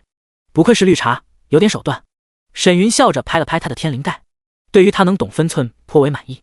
一听这个称呼，顾雨柔心知自己的人设算是改不过来了。这时广场上的传送台阶白芒一闪，走出了骑着狮虎兽和于西，和坐着一只大雕的苏清冉。这于西还真是逆天了啊！沈云微微一笑，确认自己是捡到宝了。每次活动这姑娘都所获非凡，简直就是个摇钱树。一旁的顾雨柔见她笑容灿烂，心中颇为嫉妒，嘀咕了声：要是我入10名，宗主也会这么开心吗？沈云斜睨了他一眼：给你点脸色就开染房，多把心思放在修炼上助我。这话听得顾雨柔穷鼻一酸，可怜兮兮地看着他传音：我每天都很努力升级呢，长老都看我烦了。那我进入前10，想要和宗主深吻也不行吗？这种话可不能让长老们听到。说到后面他还红了脸，呼吸急促的胸口的起伏了起来。还深吻？沈云目光淡然地看着他：你庆幸刚才没提出来。见他有些动怒了，顾雨柔哪还有刚才壮着胆传音的架势，直接跑出了门喊道：哇，两位长老的坐骑好神勇呀！哈哈，那可不。于西一脸得意地拍了拍狮虎兽的脑袋，对于他的马屁相当受用。来到近前的两人下了坐骑后，对沈云拱手一礼：见过宗主。沈云颔首点头，就听于西十分兴奋地给他传音：宗主，我的要求很简单，你有空可以和青烟修炼下不？他可喜欢你了，我之前去他家住了几晚上，都在说你的好话呢。嘎嘎嘎嘎，像是想到了什么趣事，于西咧着嘴憨笑了起来。苏清冉看着他抿嘴一笑：宗主，我就是捡了个便宜，没什么要求，跟着闺蜜混吃混喝，他就很满足了。你倒是坑了一手好闺蜜。看着于西一脸傻样，沈云摇头失笑。不过有这几个活宝在，确实能调节下他的心情。见广场上陆续出现安妙玲等人的身影，并无人获得坐骑，他转身离去。散了，各自去修炼吧。之前杀了数百人，又获得蓝芊芊的纯阴之力，正好炼化一番。夜已深，月下的血魔宗内寂静无声，两道倩影悄无声息地来到了大殿内室。一袭黑纱的安妙玲见沈云退出了修炼状态，目视而来，笑盈盈地走了过来。宗主，下午我们已经完成了30个宗门升级任务，明天就要升级2级宗门吗？会不会有其他任务？我们也好做准备。上了软榻的他跪坐在沈云的身后，伸出白皙的双手按在他的肩头，轻柔揉捏。同时他用眼神示意灵颜，趁机调节下紧张的情绪。站在屋中的灵颜对他善意的举动心生感激，他尽量不去想身上如蝉翼的灰纱，调整呼吸在屋内翩翩起舞。沈云对于安妙龄能事先做好这些杂事颇为满意，淡笑道：“2级宗门升级比较简单，宗门活跃度和任务支线做了就行。”安妙龄见沈云卸了半圣中品的血色神禅衣，显然是要修炼了。她轻柔地贴在了沈云的背后，素手一探，性感的红唇凑到了他的耳边呢喃道：“那就都听宗主的。”我的天哪！长老不是答应我说完就出去吗？林岩见安妙龄那双白皙丰润的双手都舞出了花，脚下一个踉跄，好在只是片刻功夫，他就稳住了身形，加上心理素质本就强大，很快就调整好了状态，不再理会如同捣药女的安长老。林岩开始催动体内的纯阴秘法，而沈魔头有了安长老的助力，也开始催动体内邪煞，很快就进入了修炼状态。几分钟后，当安妙龄察觉沈云背脊微不可察的一绷，心中了然，连忙对满头大汗的林岩颔首示意，倩影踉跄而来。只是片刻，就有一道提示声在沈云的脑海中响起：叮！恭喜玩家元阳化阴法突破第3层，当前熟练度1300。沈云虎躯一震，顿感体内藏生气海中的黑色邪物瞬间消散一空，连一丝痕迹都没留下。与此同时，嗡！一声颤鸣从林岩的体内响起，巨灵8重的他直接受到反哺，达到了巨灵境9重天。强大的反哺效果让大脑一片空白的他瞬间清醒，只是稍加感应，一看人物经验，发现只差一丝他就能突破至轮海境。2个等级间的差距居然在这次修炼下拉近这么短的距离，好恐怖的反哺效果！林岩一脸吃惊地看着沈云，见他双目清明异常，再无之前的炽热，林岩心知修炼结束。他擦了擦额头上的汗渍，有些不好意思地起身开口：“宗主，那我就先离开了呀。”沈云闪身来到他的身后，直接将他的双手扣在了后腰上，冷笑道：“想走？心在曹营身在汉，你真当我这是度假胜地了？”话音未落，林岩双眸一瞪，发现安长老还在榻上，他的俏脸不由染上了一层火烧云。虽然有些出乎他的预料，倒也没怎么排斥，只是被一脸笑意的安长老看着，总归有些抹不开脸。可沈云之前就说了要修炼，他也不能怪长老还待着。第103章血魔宗升级。前往荆棘城黑市，躺在榻上探手撑着头的安妙龄，见他紧咬粉唇，秀发如大浪泛起涟漪，笑着传音：“教你个乖，出声就能早些了事。你要是有小仙女扮成火候，都能竖着离开大殿。”心中羞愤欲绝的林岩低着头，紧蹙柳眉，双手紧紧握拳，哪肯听这馊主意。可惜沈魔头太恐怖了，无法招架的林岩总归是听了劝，紧抿的嘴唇露出了一丝缝隙。第2天一大早，神清气爽的沈云来到了宗门广场，除了供奉令仪容，包括蓝芊芊在内20名血魔宗门人都站在了广场上。见他走来，众人身躯站得笔直，神色严肃。安妙龄等5位长老统一红色金边长裙，弟子则是黑色长裙，只有入核心弟子才会身着金色长裙。至于蓝芊芊只是杂役身份，穿了个青色长裙，在弟子中像个显眼包。大致一看，众人还挺有宗门气象。来到近前的沈云并未多说什么，直接打开了宗门投影，点击了升级按钮。叮！恭喜玩家宗门提升至2级，奖励个人声望5万。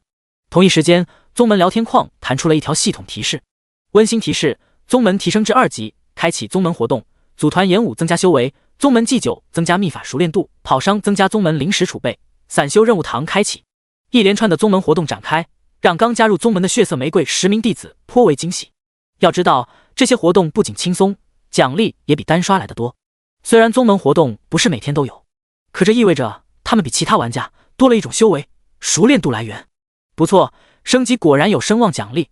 沈云只是扫了眼各种小活动，看向了眼前的投影：血魔宗2级宗门，宗门阵法2级，地级羽化飞仙阵正常运行，升级条件满足。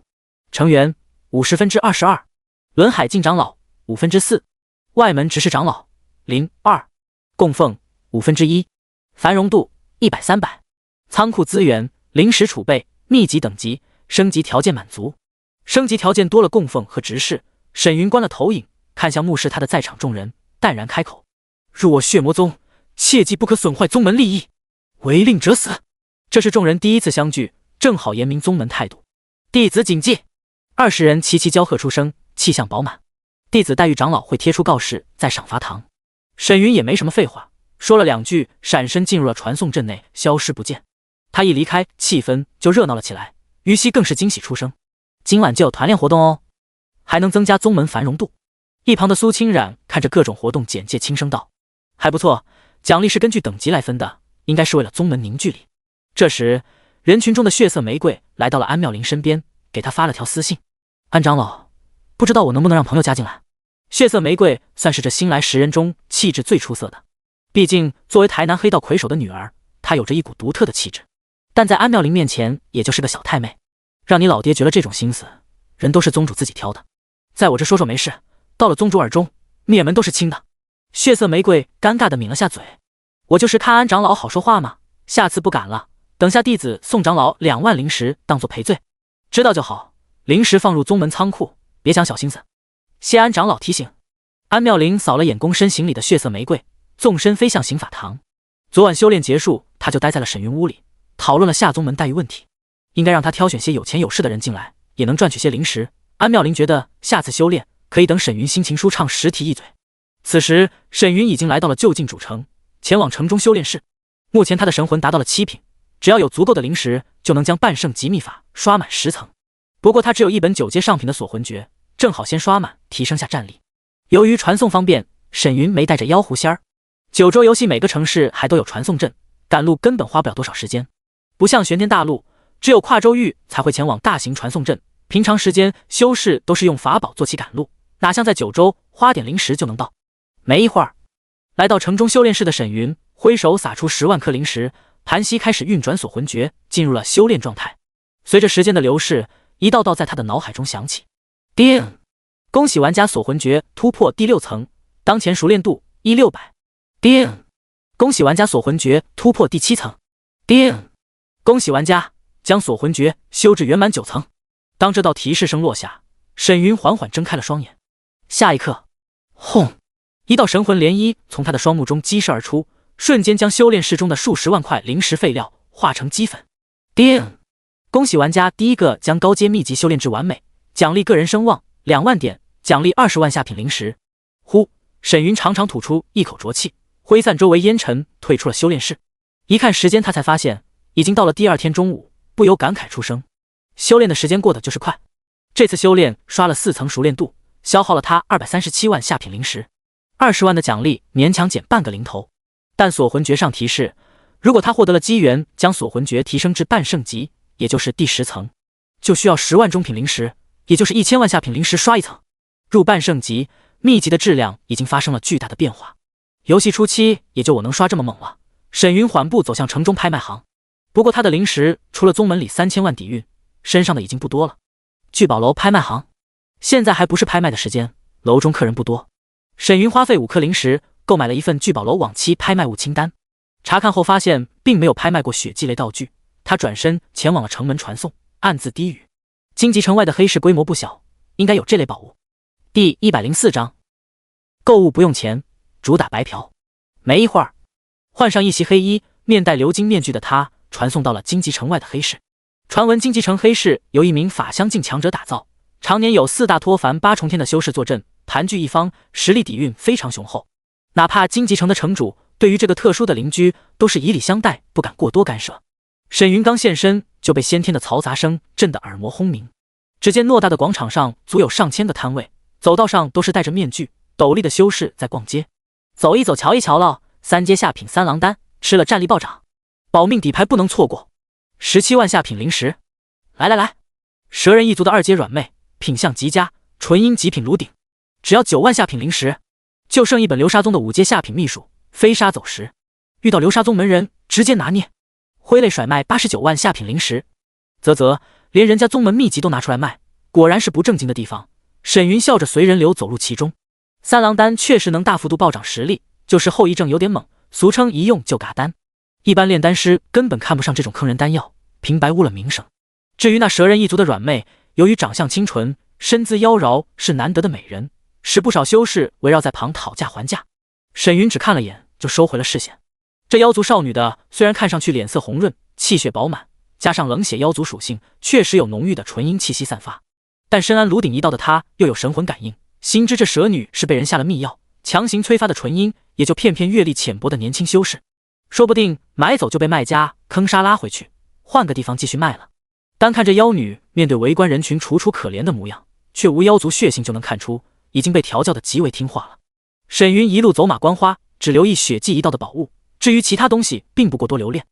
20多分钟后，他来到了一处老妪摊位前蹲下，仔细打量着摊位上一块气血萦绕的铜钵法宝。铜钵人头大小，表面已经被鲜血染成了褐色，哪怕被老妪用修为封锁，铜钵上刺鼻的血腥味依旧难以掩盖。沈云思心念一动，查看信息：魂器头骨钵，5阶中品法宝。注解：由脱凡境9重天强者头骨打造而成，使用后能阵列修士头颅，容神魂余波淬炼，阴毒异常。人头。看着游戏投影的沈云眉头一挑，对着面容枯槁、气息阴森的老妪笑道：“这头骨钵怎么卖？”哟，老妪抬了抬眼皮，露出了诡异的灰褐色瞳孔，声音如乌鸦悲啼，极为瘆人。少侠一眼辨真，属实好眼力。老妪见眼前这年轻人双目清明，气质淡雅，并无邪魔一道的后遗症，心知对方是为了寻找杀伤力强大的宝物，笑着开口介绍：“此乃我邪修一脉法宝，其他宝物可吸不了神魂，用来提升魂力。至于这杀伤力，更是非比寻常。若少侠想买，可用5阶上品渡魂花，以物易物。”渡魂花？沈云摇了摇头，蕴养神魂的渡魂花最少270万下品灵石，还极难买到。你这头骨170万顶天了。哈哈，道理是这个道理。老妪也知道价格，佝偻着腰，眯眼看向沈云，低声笑道：“但邪修宝物可不好找啊，尤其是5阶中品，在这里不超过3件，物以稀为贵，不是？130万。”沈云报了个心理价位。老妪被这一刀砍得猝不及防，这货之前还说170来着。不过毕竟是老江湖，他也不急淡笑开口：“200。”换作玄天世界，他都看不上这点灵石。但现在大环境不同，曾经的蚊子腿对老妪来说就是大象腿了，而且能买得起的修士，至今他还没遇到过一个。眼下来了客人，他得好好发挥下口才坐地起价了。话音刚落，就见眼前这年轻人从怀中取出了一个胸章，胸章3指宽，刻画古韵殿堂，有5颗亮闪闪的圆点萦绕周边。老妪灰色瞳孔金芒一闪，传音低语：“5品炼丹师。”又见沈云眼神清明，肌肤圆润，绝不是老一辈修士。这么年轻的5品炼丹师，未来可期啊！徽章可做不得假，在9州中被人抢了就会消失。既然对方拿出来，必然是以炼丹为附加条件。老妪顿时乐开了花：“哎呦，道友果然非凡，130万就当交个。你要是白给的话，自备材料，我免费帮你炼一次丹，不然免谈。”看着笑容僵硬的老妪，沈云收了徽章，缓缓起身。他也是才想到有丹师身份在，试着拿出来看看效果。眼下效果不错，他不趁机砍一刀说得过去。在这杀人夺宝太费事了，到时候炼丹多出几克也能白嫖一手，怎么算都不亏。少侠这一刀可是拆了老身的骨头哦！老妪苦笑着发出好友请求。刚添加通过，他老眼一颤，迅速将摊位上的头骨钵赠送给眼前男子。叮，好友添加成功，玩家沈云。竟然是他！看着沈云离去的背影，老妪心头一震。拥有地震的血魔宗宗主，玩家第1人，震杀过雪月圣女。单说这3个名头，沈云在玄天修士间已经被认定为各方妖孽最强拦路虎。老妪没想到这5品炼丹师居然就是沈云，这波不亏，以他的资质，说不定下次能求个高阶丹药。老妪干枯的面容上露出一丝瘆人的笑容。这次交易看似血本无归，但长远来看，他赚了个盆满钵满。宝物到手的沈云并没有继续逛街，而是选择了离开。可没走几步，前方一名身穿锦衣、风神俊朗的男子目露睥睨地看着他缓步走来。男子身长8尺，眼神如电，脚步沉稳，浑身散发着淡淡的异象，金芒刺人眼球。在其身后还有2名身穿黑白袍的老者，看似行将就木，但给人的感觉如打盹的困龙，一旦惊动必然恐怖。3人虽然气息内敛，可周围人看到时无不面露震撼，迅速让路。居然是黑市4大将中的黑白二老，这名锦衣男子又是谁？竟能让老二跟在身后，莫不是黑市掌权者的子嗣？脱凡境8重天的强者护卫，哪怕城主来了都没有这种待遇，来历非凡啊！如此年轻就达到了脱凡2重天，众人目露惊奇，同时将目光看向了对面一袭黑衣、头戴面具的修士身上。显然3人是为了找他。第105章葬生谷诀开，一招震杀荒古天骄。然而当这名锦衣男子开口时，现场修士喧哗声四起。你便是沈云？死！他就是沈云，血魔宗宗主。此地不宜久留，不少修士迅速打包地摊，闪身离开此地。沈云既然戴着面具，自然是不想让人知道身份，但对方直呼其名，识破其身份，恐怕来者不善。虽然黑市规定在这里动手就死，可连黑白二老都跟在男子身后为他撑场子。眼前这玩家第一人的好日子看来是到头了，就连不远处卖给沈云头骨的老妪都打包物品溜了。沈云的机缘无需多说，加上他嗜杀成性，被爆必然会出重宝。哪怕老妪有着脱凡境的修为，都不敢在黑白二老面前多待，防止被他们认为是觊觎宝物，引火焚身。尤其是金衣男子的身份已经被老妪认出，正是东域荒古叶家翘楚叶星辰。看来这里有探查面具的宝物，被识破身份的沈云倒不意外。黑氏本就不是善地，没什么好惊讶的。叶星辰见他并未打算逃窜，淡然开口：“能在藏神山斩杀我多年至交，确实有点底气。不过……”话音未落，嗡！一股强横的气息从他身上喷涌而出，震得黑发飞扬，周身金芒更如耀阳般灼目生辉。周围修士根本挡不住他散发的强悍气息，纷纷震退。咻！依旧不够看。低喝出声的叶星辰化为一道残影，携奔雷之势袭杀向沈云。碎魂！低吟出声的沈云双目寒光一闪，唰！一股令人头颅刺痛的神魂波纹在他的双目中四散开来，如大浪般席卷向四面八方。噗噗噗！只一眨眼的功夫，被波纹扫到的修士当场脸色100口喷鲜血，惊恐的暴退数百丈，而一些修为低的修士更是七窍流血，当场身陨。好惊人的神魂之力！此子神魂资质不俗啊！黑白二老眉头一挑，依旧屹立原地，并不打算出手。以叶星辰的修为和底蕴，面对这种低级修士，也只是花费点时间而已。只怪对方杀了雪月圣女，终有此劫。叶星辰双目一凝，浑身气势骇然暴涨，金芒四溢。只见一面古朴的灰烬从他眉心处飞出，轰！无与伦比的神魂威压从古镜中席卷而出，呼吸间便挡下了前方的神魂冲击。看到这一幕，不远处的修士满脸艳羡，居然是神魂法宝，这可是不可多得的宝物啊！毫无疑问，法宝中最为珍贵的，无疑是能护住神魂的秘宝。果然，能让二老护着的，绝非泛泛之辈。哼，雕虫小技！叶星辰的身形连一丝停顿都没有，携带着阵阵音爆，势不可挡的袭杀而来。可下一刻，葬身古诀开！沈云的双目瞬间漆黑如墨，再无半点瞳影。轰！滔天的气血从他体内宣泄而出，刹那间将后方虚空渲染成了尸山血海。而在血海意象中，一尊神魔虚影盘膝坐在尸海上空，周身黑红血雾萦绕。当意象形成的刹那，如山岳般的威压击得在场所有人莫名心寒，就连叶星辰的速度都受到了影响。功法意象，听闻此子有准地级秘法，果然非同凡响。诸多老一辈修士的眼中露出了贪婪的神色，可看向虚影下的沈云时，所有人瞳孔一缩，骇然出声：“什么？这怎么可能？他才凝魂6重天！”只见沈云抬手屈指的瞬间，咔咔咔，周围空间似是扛不住这一指蕴含的能量，竟然出现了一道道空间裂缝。距离最近的叶星辰更是感受到了沈云身上散发的惊天气息，双目圆瞪，暴退怒喝：“你竟还有大地秘法！世间也唯有大地秘法，才能将准地级功法之术提升到这个程度。”他万万没想到，这小子藏得这么深，居然还有这等底牌！死！闻听此言，所有人倒吸一口凉气。突然，轰轰！黑市中，东北两处爆发出惊天威压，坐镇的两大将疾驰而来，而黑白二老更是横跨虚空而来，怒吼如雷鸣炸响：“庶子安敢！”叶星辰可是叶家天骄，他们愿意透露出沈云在这的消息，已经是绑在了一条船上。此时发生突变，容不得他们不出手。一旦叶星辰出了事，他们再这也捞不到好处，更别说沈云竟然身怀大地级秘法。就算叶星辰死了，他们也好趁机收网。沈云毫不理会，将体内藏生气海催发极致，沉声低喝：“虚空化道指！”咻！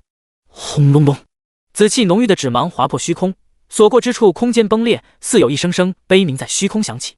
而周围天地灵气更是顷刻间蒸发，使得天地色变，更有无可匹敌的威压席卷这方天地，将诸多修士镇压当场。助我！之前还目无鱼子的叶星辰，此时脸色大变，惊怒出声。心知扛不住这一击的他，只能借助身后脱凡境8重天的黑白二老。可10倍秘法加持，指芒速度何其恐怖！化道指芒如白驹过隙，瞬间撕裂挡在前方的魂宝灰烬，当场洞穿了叶星辰的身躯。噗！一击之下，叶星辰的身躯直接化为了血雾。狂妄！找死！4声苍劲的怒吼声中，黑氏4大将携滔天之势，封死了沈云所有退路，一招轰下。哪怕这小子能增幅攻伐秘术，不说消耗，能越级斩杀天骄夜星辰已是非凡。想要连斩他们4人，如痴人说梦。看到这一幕，远方山巅上的老妪无奈摇头，可惜了，要是没使用大地秘法，侥幸没爆出大地经书来的话，他身为玩家还能复活，暗中发育。可惜年轻人就是火气大，只图一时之快啊！沈云出乎了所有人的意料，但是这一次复活，他就算没爆出大地经书，也会被得到消息的异界修士追杀，直到爆出来为止。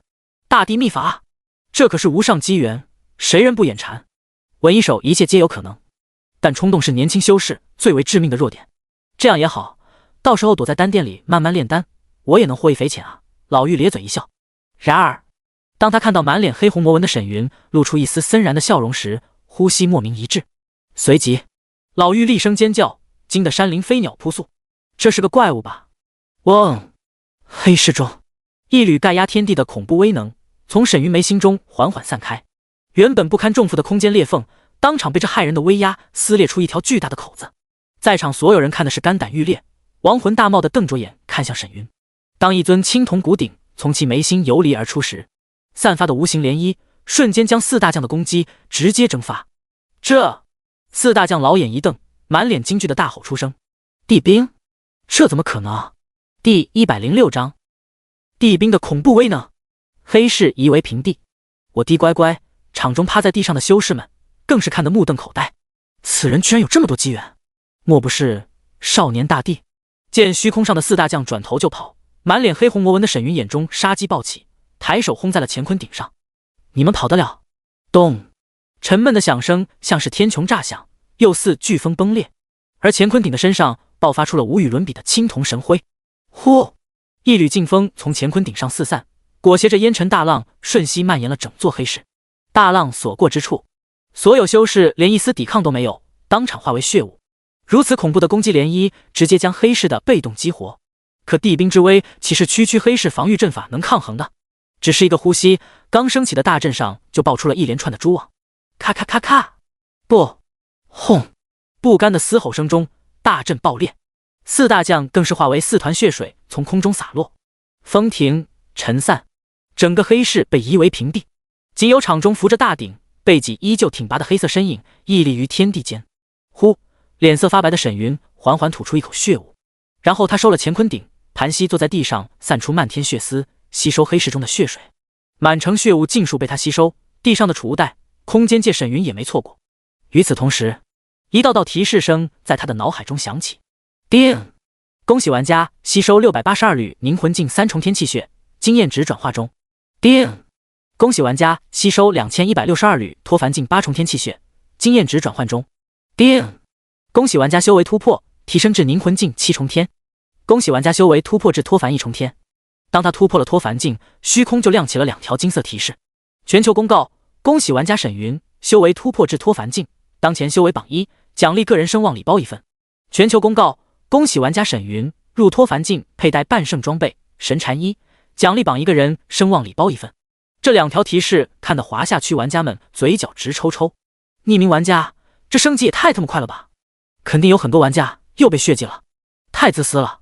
大唐剑侠客666，沈大佬安稳几天又有骚操作了，是哪些幸运儿成为了经验怪啊？俺也一样，好家伙，反正不是我，哈哈！炸天帮帮主看了半天也没人说被血祭啊！诸位道友可有想法，速速道来。叶良辰无想法。赵日天可能是进入了刷级秘境。奇怪的是，这一次沈老魔好像没搞事情，让众人百思不得其解。黑市内，恭喜玩家修为突破至脱凡境3重天，体内浓烈的气血使得沈云气息沸腾，周身黑红鬼雾更是汹涌异常。哪怕远空赶来的荆棘城城主和一众修士都有些吃惊了。这么快的提升速度，此子真不怕遭到反噬。一名老者面色郑重的传音，在其身边的将军神色颇为凝重。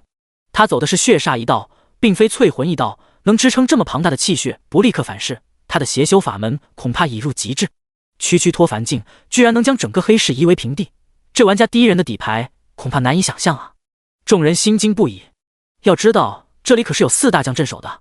为首的荆棘城主思索片刻，传音道：走吧，此子不能以常理度之，过段时间就知道他怎么做到的。反正玄天修士会传送至9州，稍加打听就能知晓。玄天大陆东域荒古叶家。当叶星辰出现在宗族祠堂内，屋内10多名老人齐齐睁眼。叶星辰盘膝而坐，看着诸位老祖，一脸颓然。沈云有大地绝学，还有地兵在手。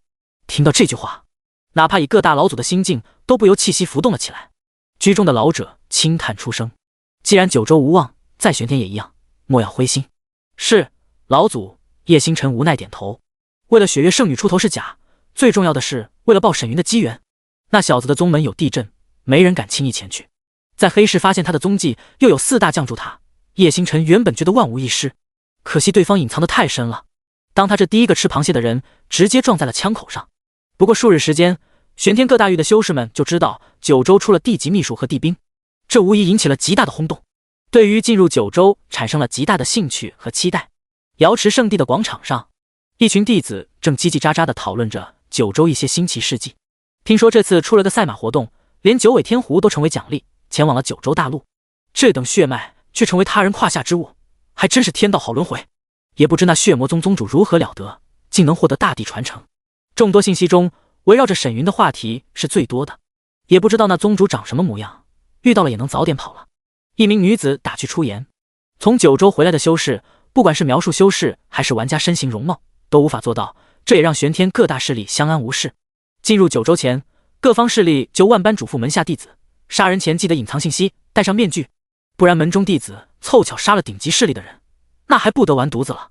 身边的同门巧笑嫣然，反正去了九州就知道了呗，又不是什么秘密。血魔宗沈云可能只是同名之人，路过人群的赵灵儿有些恍惚地收回了视线。这几天他对沈云是如雷贯耳，加上自己有个逝去的小师弟也叫沈云，自然留意颇多。可两人都是同一批进入血煞宗的新人，对于这名新人中前5的师弟，他颇为了解。有些小机灵，说话天马行空，但要说对方杀人如麻，他是万般不信。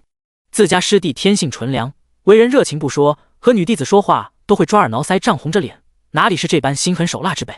当初师尊还曾经暗示过他，沈师弟为人纯善，心性不错，可当他道侣一同修炼，只是物是人非，故人不在。师弟早已故去，或许是同名之人，想这些作甚？心中轻叹的赵灵儿挥去脑海中的思绪，快步离去。趁着没进入九州前，他要尽可能的提升实力，做好准备，防止起步太低。第107章成员10连刷。十全大补汤来一碗，花开2朵，各表一枝。荆棘城外黑市，当沈云缓缓睁眼之时，猩红的双目中隐隐有黑色涟漪闪烁，而在他的藏生气海中，黑色邪物达到了100缕之多。藏生古诀的10倍增幅效果，不仅越阶秒了叶星辰，更是让他成功催动地兵，震杀了4名脱凡境8重天的修士。不然寻常修士想要使用地兵，代价可没这么轻松。加之这么多高阶修士的气血，有这么多邪物并不稀奇。呼脱凡境5重天，将气息收敛的沈云微微一笑，闪身前往荆棘城传送阵。虽然战斗前跑了不少老奸巨猾的修士，但这次黑市一行收获颇丰，不仅修为让他提升了一个大境界，大量被镇杀修士遗留的储物袋、空间界中，单说灵石就有2370多万，而5阶以下的各类宝物更有1800多种。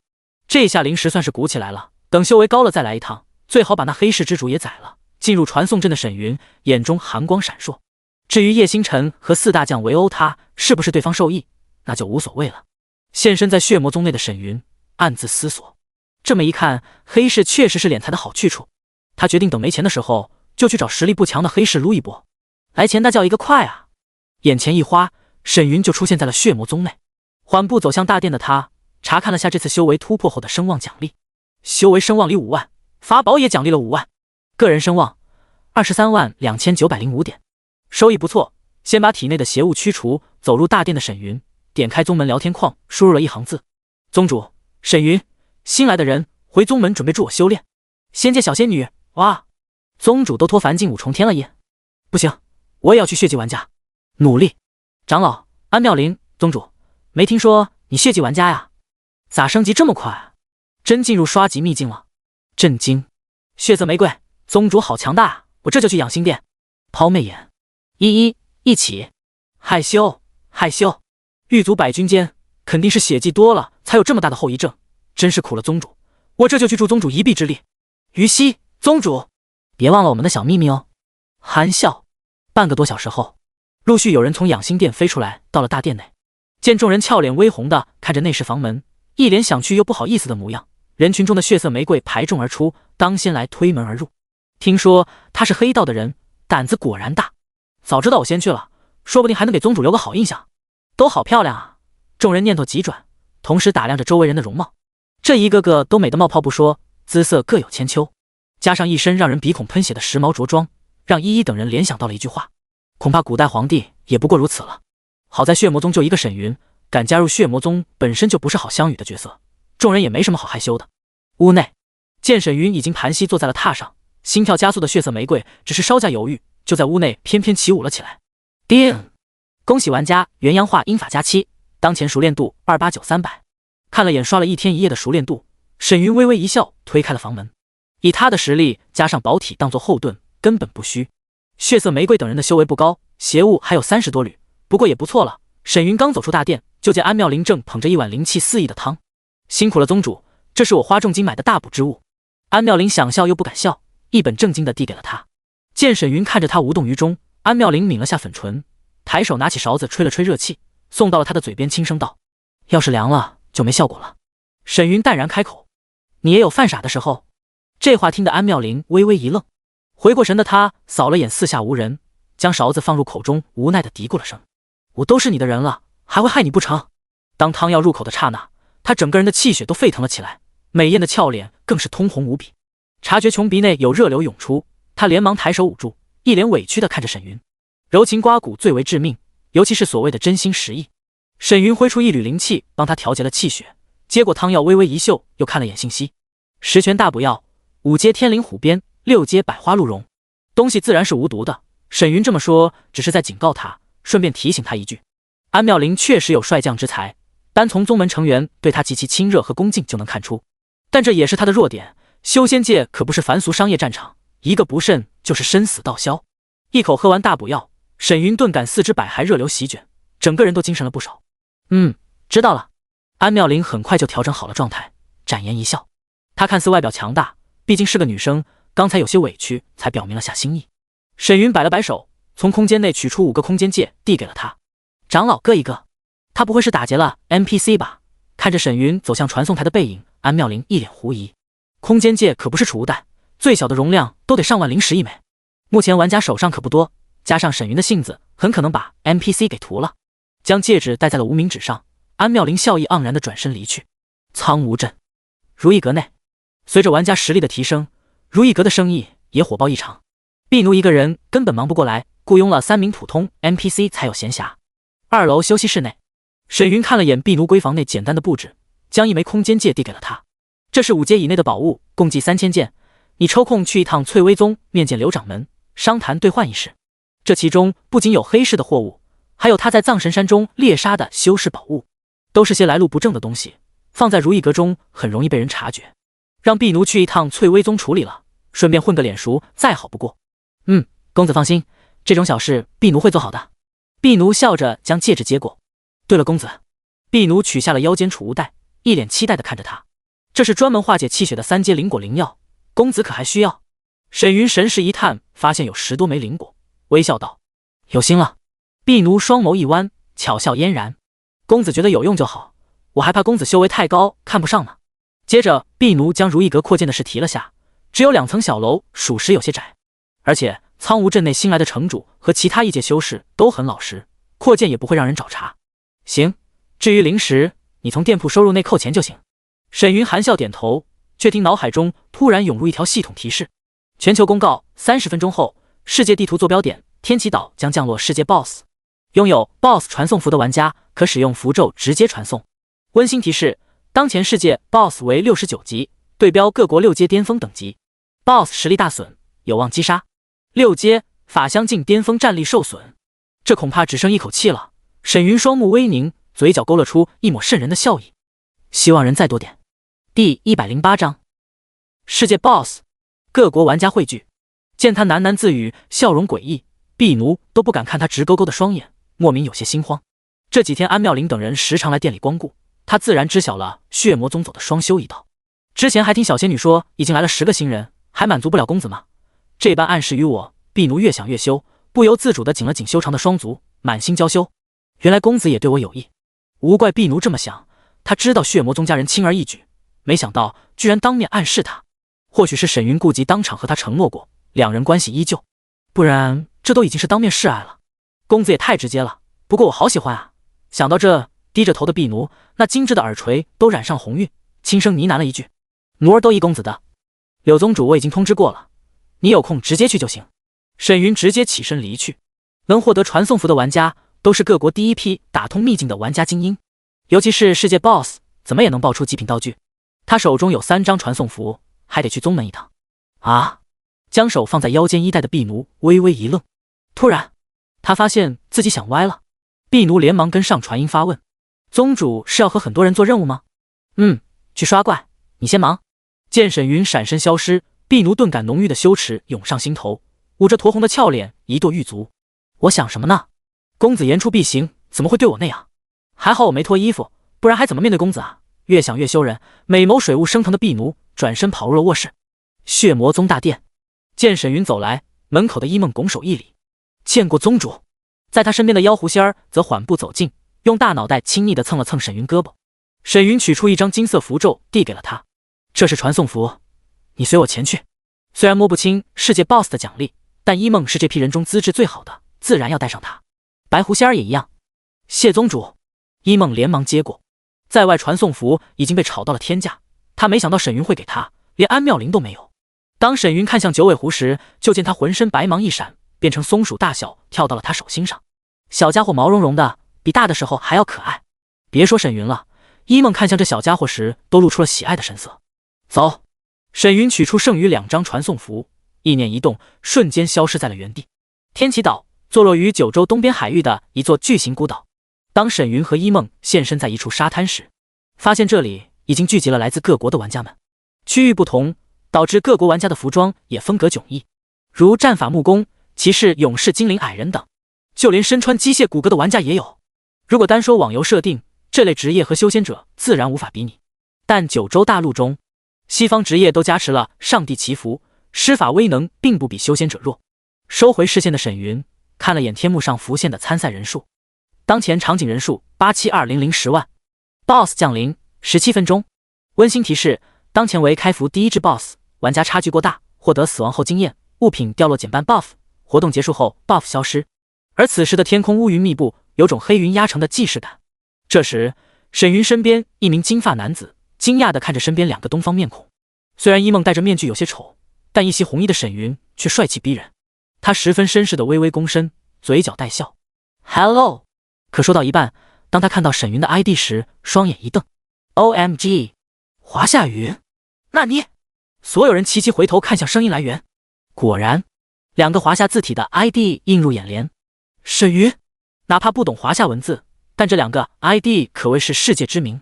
周围人面露震惊、激动，亦有皱眉警惕，叽里呱啦的喧哗如同菜市场。人群中，5名身穿黑色劲装、腰佩长刀的倭国武士面色凝重地打量沈云。华夏托凡境，不知和大日五阶忍武士相比如何？一旁的同伴皱眉低语：2、3阶相差不大，哪怕伤害强悍的华夏剑修，与我国武士中的拔刀斋也不相上下。天皇挑选的10名挑选者，也在军区的帮助下达到了3阶7段，可惜举国之力都没办法追上他。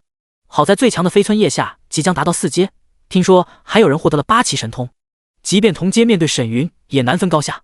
5人用的是倭国语，却被精通8国语言的一梦听了个真切，传音给了沈云。8期是倭国护国圣兽，类似华夏龙在民众心中的地位。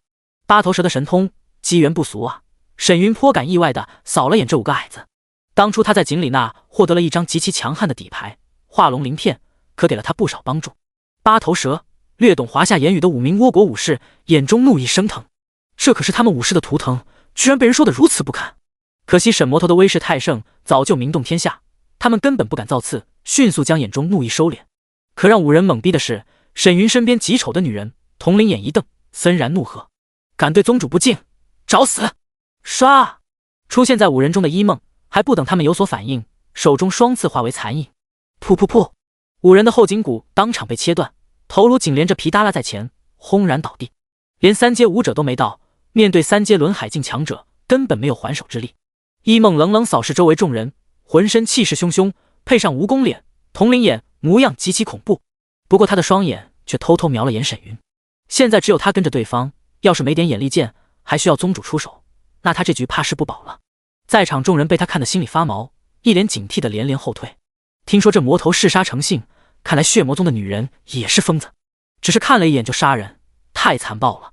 幸好没在华夏，还好各国强者都有所准备，一旦这魔头大开杀戒，就会联合起来。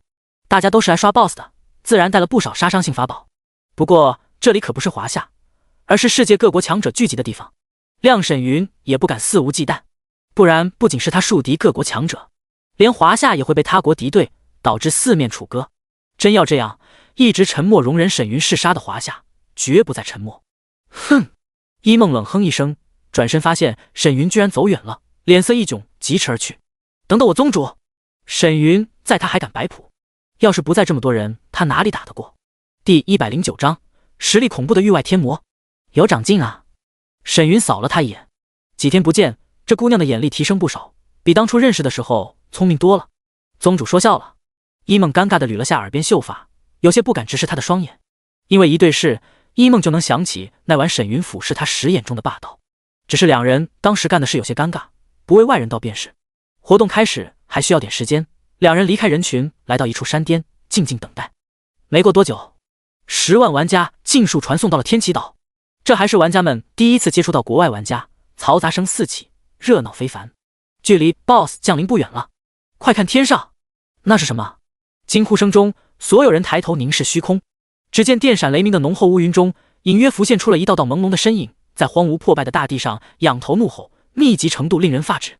这就是 BOSS， 这么多，所有人心中惊疑。这么多 BOSS 从高空俯视，足有数百上千万之巨，根本望不到头。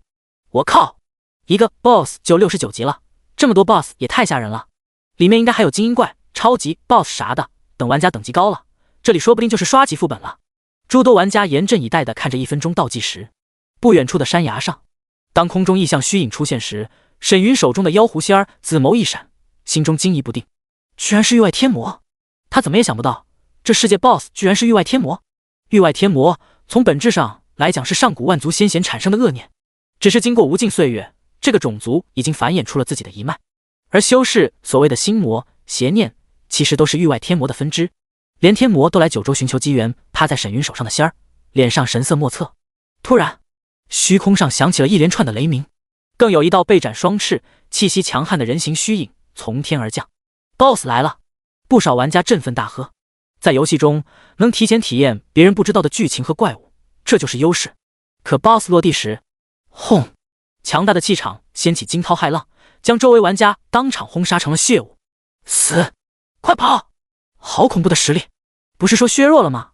侥幸存活的玩家飞速后撤。所有人在这一刻意识到，眼前这个浑身染血、衣着破烂的 BOSS， 哪怕再怎么落魄，也是法相境9重天的强大存在。此时的域外天魔正贪婪地吸收着周围气血和浓郁灵气，语气痴迷。还真是峰回路转，不曾想还有这等异度空间。虽然被天道削弱了实力，但眼下这群蝼蚁正好补充他的状态。扫了眼周围飞速后退的玩家们，天魔森然一笑：“天魔幻影，给我死来！”话音刚落，他的双眼瞬间化为2个巨型漩涡。唰！正在飞速后退的玩家们突然发现自己的身躯居然诡异地朝着他疾驰而去，不由面色大变。不好，是幻阵！噗噗噗！顷刻间，数百名玩家被吸入漩涡中，化为了血水。而天魔身上的伤势居然以肉眼可见的速度恢复着。诸位，千万不能让他达到巅峰期！虚空中，一名身穿法袍的金发美女举起法杖，悠悠低吟：“风之神，请聆听我最诚挚的祷告。”呼！只一瞬间，强大的劲风瞬间席卷全场数万玩家。叮！恭喜玩家获得风之神佑，速度提升 20%， 持续时间30秒，全凭辅助。山巅上的伊梦目露吃惊，不出意外的话，对方必然觉醒了网上所说的竞技类法师。宗主，我们什么时候出手？伊梦低声询问。不急，了解下各国职业的特性，你也记着点。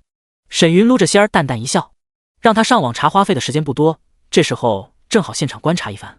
是。伊梦点了点头，继续观察战场状况。是凯瑟琳。金发美女一动手，不少玩家一眼认出，众人不再犹豫，纷纷化为流光急冲向 BOSS。攻杀世界 BOSS 的算法很直接，输出辅助2大类积分最高，奖励越丰富。大家来这就是为了杀 BOSS 的，此时正好借着速度加持，趁机出手。咻！一名身穿银灰色机甲的玩家飞速接近 BOSS， 胸口爆发出炫目的光柱。核聚炮、十字空间斩、天降、灭世炎云，各种威力强大的招式被玩家释放，五颜六色的冲杀向 BOSS。蝼蚁、域外天魔面露不屑，随手一挥，嗡！虚空一颤，所有人的攻击突然消失，就像是进入了另一个空间。这不好！凯瑟琳等几个经验丰富的玩家全力爆发，闪飞退。下一刻，噗噗噗，那些攻击居然出现在了出手人的周围，一些来不及躲闪的人身躯被炸得四分五裂，就连周围玩家也被波及，惨叫声不绝于耳。BOSS 居然能改变攻击轨道，好诡异的天赋！这还怎么打？所有人都感觉到了凝重。这 BOSS 实在太恐怖了，想要击杀恐怕要付出惨重的代价。而躲过一劫的凯瑟琳更是俏脸煞白，手中法杖都微微颤抖了起来。只是一招祸水东引，诸多强者当场被杀。这时候容不得大家犹豫，众人开始联合起来攻击。好在天魔施法后有冷却 CD， 之后都是单体招式，这成了玩家唯一能攻击他的时间点。看来其他国家的职业并不弱呀，一梦看的是津津有味。尤其是女机甲女龙骑之流十分霸气，就连他看的都有些艳羡了。沈云将各国职业架。这时身边响起了沈云的吩咐声：你和仙儿待在这，该来的终究要来。也不知道他有没有后续计划，不然这么多国家的敌对，见仙儿跳到自己的肩头。一梦看着沈云，一脸想要发问，又有些犹豫。思索片刻后，他轻语出声：是，宗主。反正天塌了有沈云顶着，他要是多关心几句，沈云很可能不领情，顺便教训他，还是少说话为妙。咻！沈云脚尖一点，身形如龙闪向虚空，以他的修为施展游龙九闪，行进间脚下破风隐有龙吟呼啸，虚空留下的残影更如一条翱翔的巨龙，声势十分惊人。听到动静的众人抬头发现一道红色残影由远及近，是沈云。华夏云出手了吗？听闻此人手段狠辣无比，我得离远点。人群心思各异，而被玩家们护在后方的超级辅助凯瑟琳看到这一幕，强提精神一挥法杖，一道青色流光直接飞向了沈云。叮！恭喜玩家获得凯瑟琳的祝福，速度提升 10%， 攻击伤害提升 20%， 持续时间30秒。获得速度加持的沈云有些意外的扫了眼下方的凯瑟琳，却见一直注视他的凯瑟琳露出了善意的笑容。加油！少女双眸湛蓝，纯真无比，即便面对他笑容也无半点做作。哦，这群人中也只有你这只蝼蚁稍稍大点。正在被玩家群殴的 BOSS 目露森然地看向远空的红色人影，双翅一颤，纵身飞去。既然对方急着找死，那就如他所愿。第110章屠灭各国玩家，修为暴涨。 BOSS 一走，让攻杀他的玩家们缓了口气。糟了，一旦他击杀沈云，实力必然又有所恢复。这魔头现在来不是坑人吗？而在外围的不少玩家目露担忧。杂乱的声音中，见沈云和 BOSS 越来越近，不少强者眼睛一亮，因为他们发现沈云居然和 BOSS 的速度不相上下，这让众多玩家看到了希望。华夏云，拖住他放风筝，小心他的空间转移。不错，放风筝耗死他。沈先生， BOSS 修为虽然压制了，但不可小觑，就连修仙局的队长都出言提醒他别冲动。要是能成功，大家输出 BOSS 的环境将彻底得到改善，降低损失，轻松通关。就在双方相撞时，沈云直接丢出了一颗银灰色的石头，手捏法诀，沉声低喝：羽化杀阵起！银灰石头浑身一颤，浓郁的淡紫色灵雾喷涌而出，瞬间包裹住了整个天启岛屿。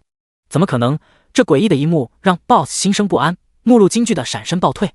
可下一刻，嗡！浓郁的灵气中，一道道纵横交错的紫色阵纹浮现虚空，将所有人笼罩其中。不！域外天魔更是咆哮出声，浑身魔焰滔天。他才降临到这里，还没崛起就遇到地震杀纹，怎会甘心身陨？而见势不妙的玩家们心中一惊，法克，他难道连我们都攻击？这么多国家他怎么敢？操！他连修仙局的人都杀，快跑吧！他的心难道是石头做的吗？凯瑟琳惊疑地看着虚空上神色淡漠的男人，闪身暴退。换作大英帝国内，她可是国民女神，更被国家保护，追求者无数。单从她一出手就被各国玩家认出，可见人气并不比沈魔头低。本以为帮助沈云加了个 buff， 他好歹不算敌对势力，最差也是中立阵营。没想到这魔头和传闻一样，杀人全凭心意，连自己国家的人都杀。噗！一连串的阵纹直接将凯瑟琳的娇躯切成了碎块。一时间，法术、机甲、异能，忍术玩家们纷纷开启防御，四散逃离，甚至有人直接攻杀向虚空上的沈云。然而，所有的挣扎都是徒劳。轰！密布整座小岛的沙纹爆发出了璀璨的神芒。噗噗噗！刹那间，所有笼罩在阵纹中的人躯体四分五裂，化为了一滩血水。而在空中的沈云双手下压，激射出密密麻麻的血丝，将天启岛尽数笼罩。从远处看，岛屿上就像诞生了一个血色大球，如同心脏般抽动颤抖着。随着血丝的吸收，大量气血涌入沈云的体内，让他的气势和经验值逐步提升。与此同时，一条金色提示在虚空亮起：世界公告，天启岛 BOSS 已被玩家击杀，玩家可自动离开天启岛。输出辅助积分越高者，奖励越丰富。当这条提示出现时，诸多玩家面露惊讶，飞速刷新着聊天框。卧槽，这就结束了？才开始几分钟吧？毕竟是10万玩家呀！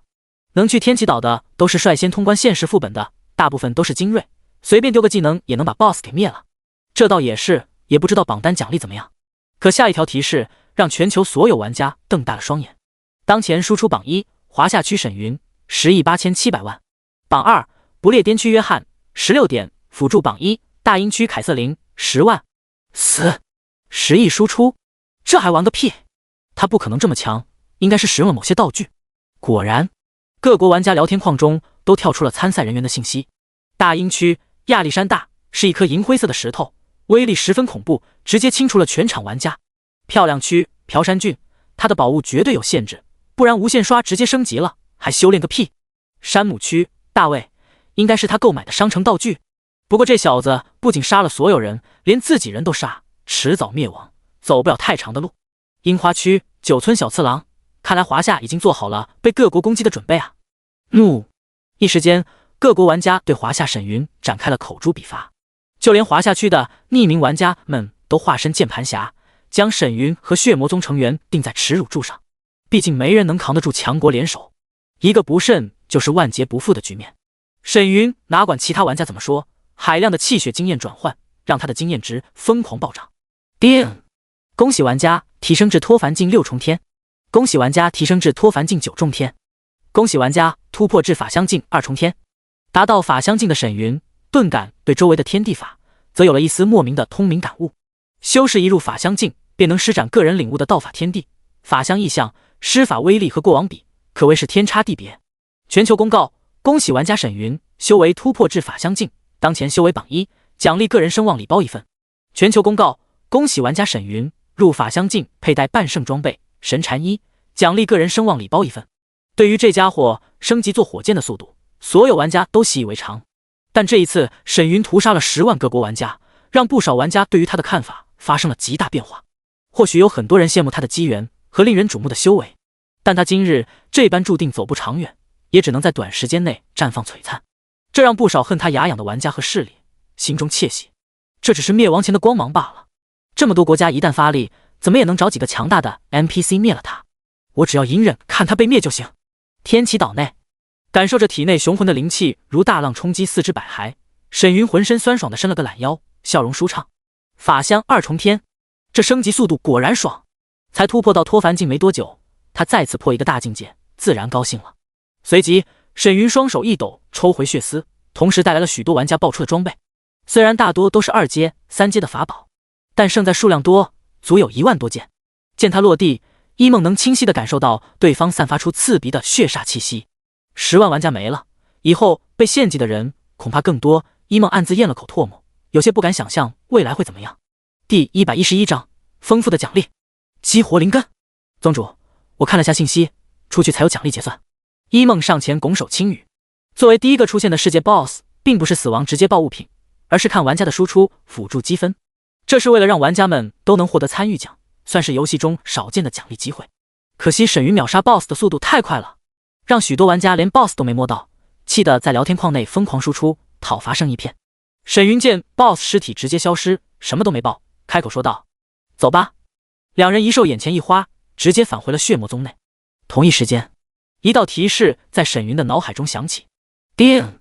恭喜玩家世界 BOSS 输出第1，奖励稀有级跨区传送阵一座，特殊道具灵根激活丹1枚，半圣下品灯仙靴1双。稀有级跨区传送阵，可选定一个区或服务器，选择跨区传送。当前目标无，区域坐标点1个。注解：使用稀有级跨区传送阵的势力和玩家将直接开启 NPC 跨区来回传送阵，传送无费用。区域传送阵，沈云扫了眼背包中的阵法传送台，取出了灵根激活丹。相比较传送阵，这东西才是他需要的。作为特殊道具，丹药品质不详，表面乳白平平无奇。沈云直接服用，顿感四肢百骸涌入缕缕清凉的灵气，洗涤着他的身躯。叮！恭喜玩家成功激活中品灵根。悟性效果：当前玩家悟性大幅度提升。中品灵根资质能让玩家的心法和武学熟练度层数突破修为上限，提升1层。修炼效果：玩家获得非转换类经验值时，将获得 20% 的修为经验加成。不错呀，沈云微微一笑。灵根资质不仅多增加了1层心法和武学的熟练度，修炼经验值也得到了增幅，比别人多 20%， 而且这个增幅还是永久性 buff。 换作玄天大陆，也就是俗称的修炼之资，有资质的人自然会比其他人修为提升更快。与此同时，沈云的灵根榜单也达到了华夏区第36名，奖励了200点声望；6到10名奖励600点，11到20只有300，30到50名就剩200点声望了。至于半圣下品的靴子，区法相境 BOSS 能爆出来十分不错，对于其他玩家来说，这奖励已经很丰富了，但到了沈云手中，也就是双品质不错的鞋子。修炼速度对我来说只是锦上添花而已，倒是心法层数能增加1层，属实不错。沈云笑着将半圣下品灯仙靴装备在身上，看向一梦和希儿询问出声：你们的奖励是什么？一梦看着他满脸笑：我的玄春灵体获得经验加成，涨幅了1大半。他并没有获得攻击 BOSS 的积分，奖励是小队奖励，算是捡了个便宜。在沈云肩头的希儿蹭了蹭他的脸颊，语气轻柔：小主，我突破到了5阶妖兽初期，自身神通也快开启了。见两女都有所收获，沈云点了点头：各自去修炼吧。是，宗主。一梦欠身一礼离去。小主，那我去巩固修为了，看看能不能提前领悟本族神通。去吧。沈云笑着摸了摸仙儿的头，见他闪身飞向宗门禁地，这才点开了系统提示：恭喜玩家突破至法相境，奖励修为榜1声望6万点。恭喜玩家入法相境装备半圣中品神禅衣，奖励法宝榜1声望55000点。目前声望达到了348105点。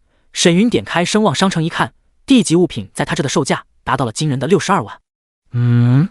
步入大殿的沈云看到声望商城中的准地级只剩4本，坐在了椅子上暗自低语：看来地级是买不起了呀。全球6件准地级心法已经出售了2本，能买准地级秘法的存在已经相当不俗了。可以的情况下，对方必然想买地级经书。可声望商城中的物品每天都在涨价，包括沈云在内。只是作为最顶尖的玩家，沈云的声望物品涨幅很小，完全可以忽略不计。但其他玩家就不同了，而准地级心法和大地级差了1大截，谁都不敢保证下次能获得声望的同时，物品涨价还在可接受范围内。一旦错过，说不定升级后连准地级秘法都买不起了。至于100本圣阶秘籍，全球玩家已经购买了22本，看来大家动力十足啊。沈云笑着关了商城投影，这种白给的经验怪，越努力上进越好，加上活动人数扎堆的环境，可比刷怪轻松多了。可当沈云翻到下一条系统提示时，笑容一僵。温馨提示：玩家使用地文复刻时消耗1086万下品灵石，请及时补充，防止品质跌落。补充。心中暗道的沈云，就听一连串的灵石落地声响起，那哗啦啦的脆响声听得他嘴角直抽抽。之前小赚2300多万下品灵石，这一出手一半就没了。还好这次 BOSS 收益不错，而且上万件玩家物品中还有10多件标记着声望道具的特殊物品，算是赚了一笔。这时大殿外传来了于西的惊喜声：宗主！跑入屋内的于西看着他兴奋道：宗主，我又能兑换圣阶秘籍了，这次你要换个啥？法宝榜2万积分，加上道侣榜、现实秘境副本、修为坐骑等声望，于西的声望已经达到了4万8。沈云思索片刻后轻声道：你的声望还是留着吧，只追求准地和大地级的物品。上一次是因为没什么趁手的秘籍，才让于西换了问道3件，不过也不亏，要是没有问道3件，后面玩家攻击血魔宗的奖励就不会有准地级的虚空化道纸了。目前圣阶不是急需，沈云想让于西存个准地级的声望也不急于一时了。听到他的吩咐，于西咧嘴一笑：反正妙玲姐做完任务就能换圣阶上品秘籍了，宗门又能多1本了。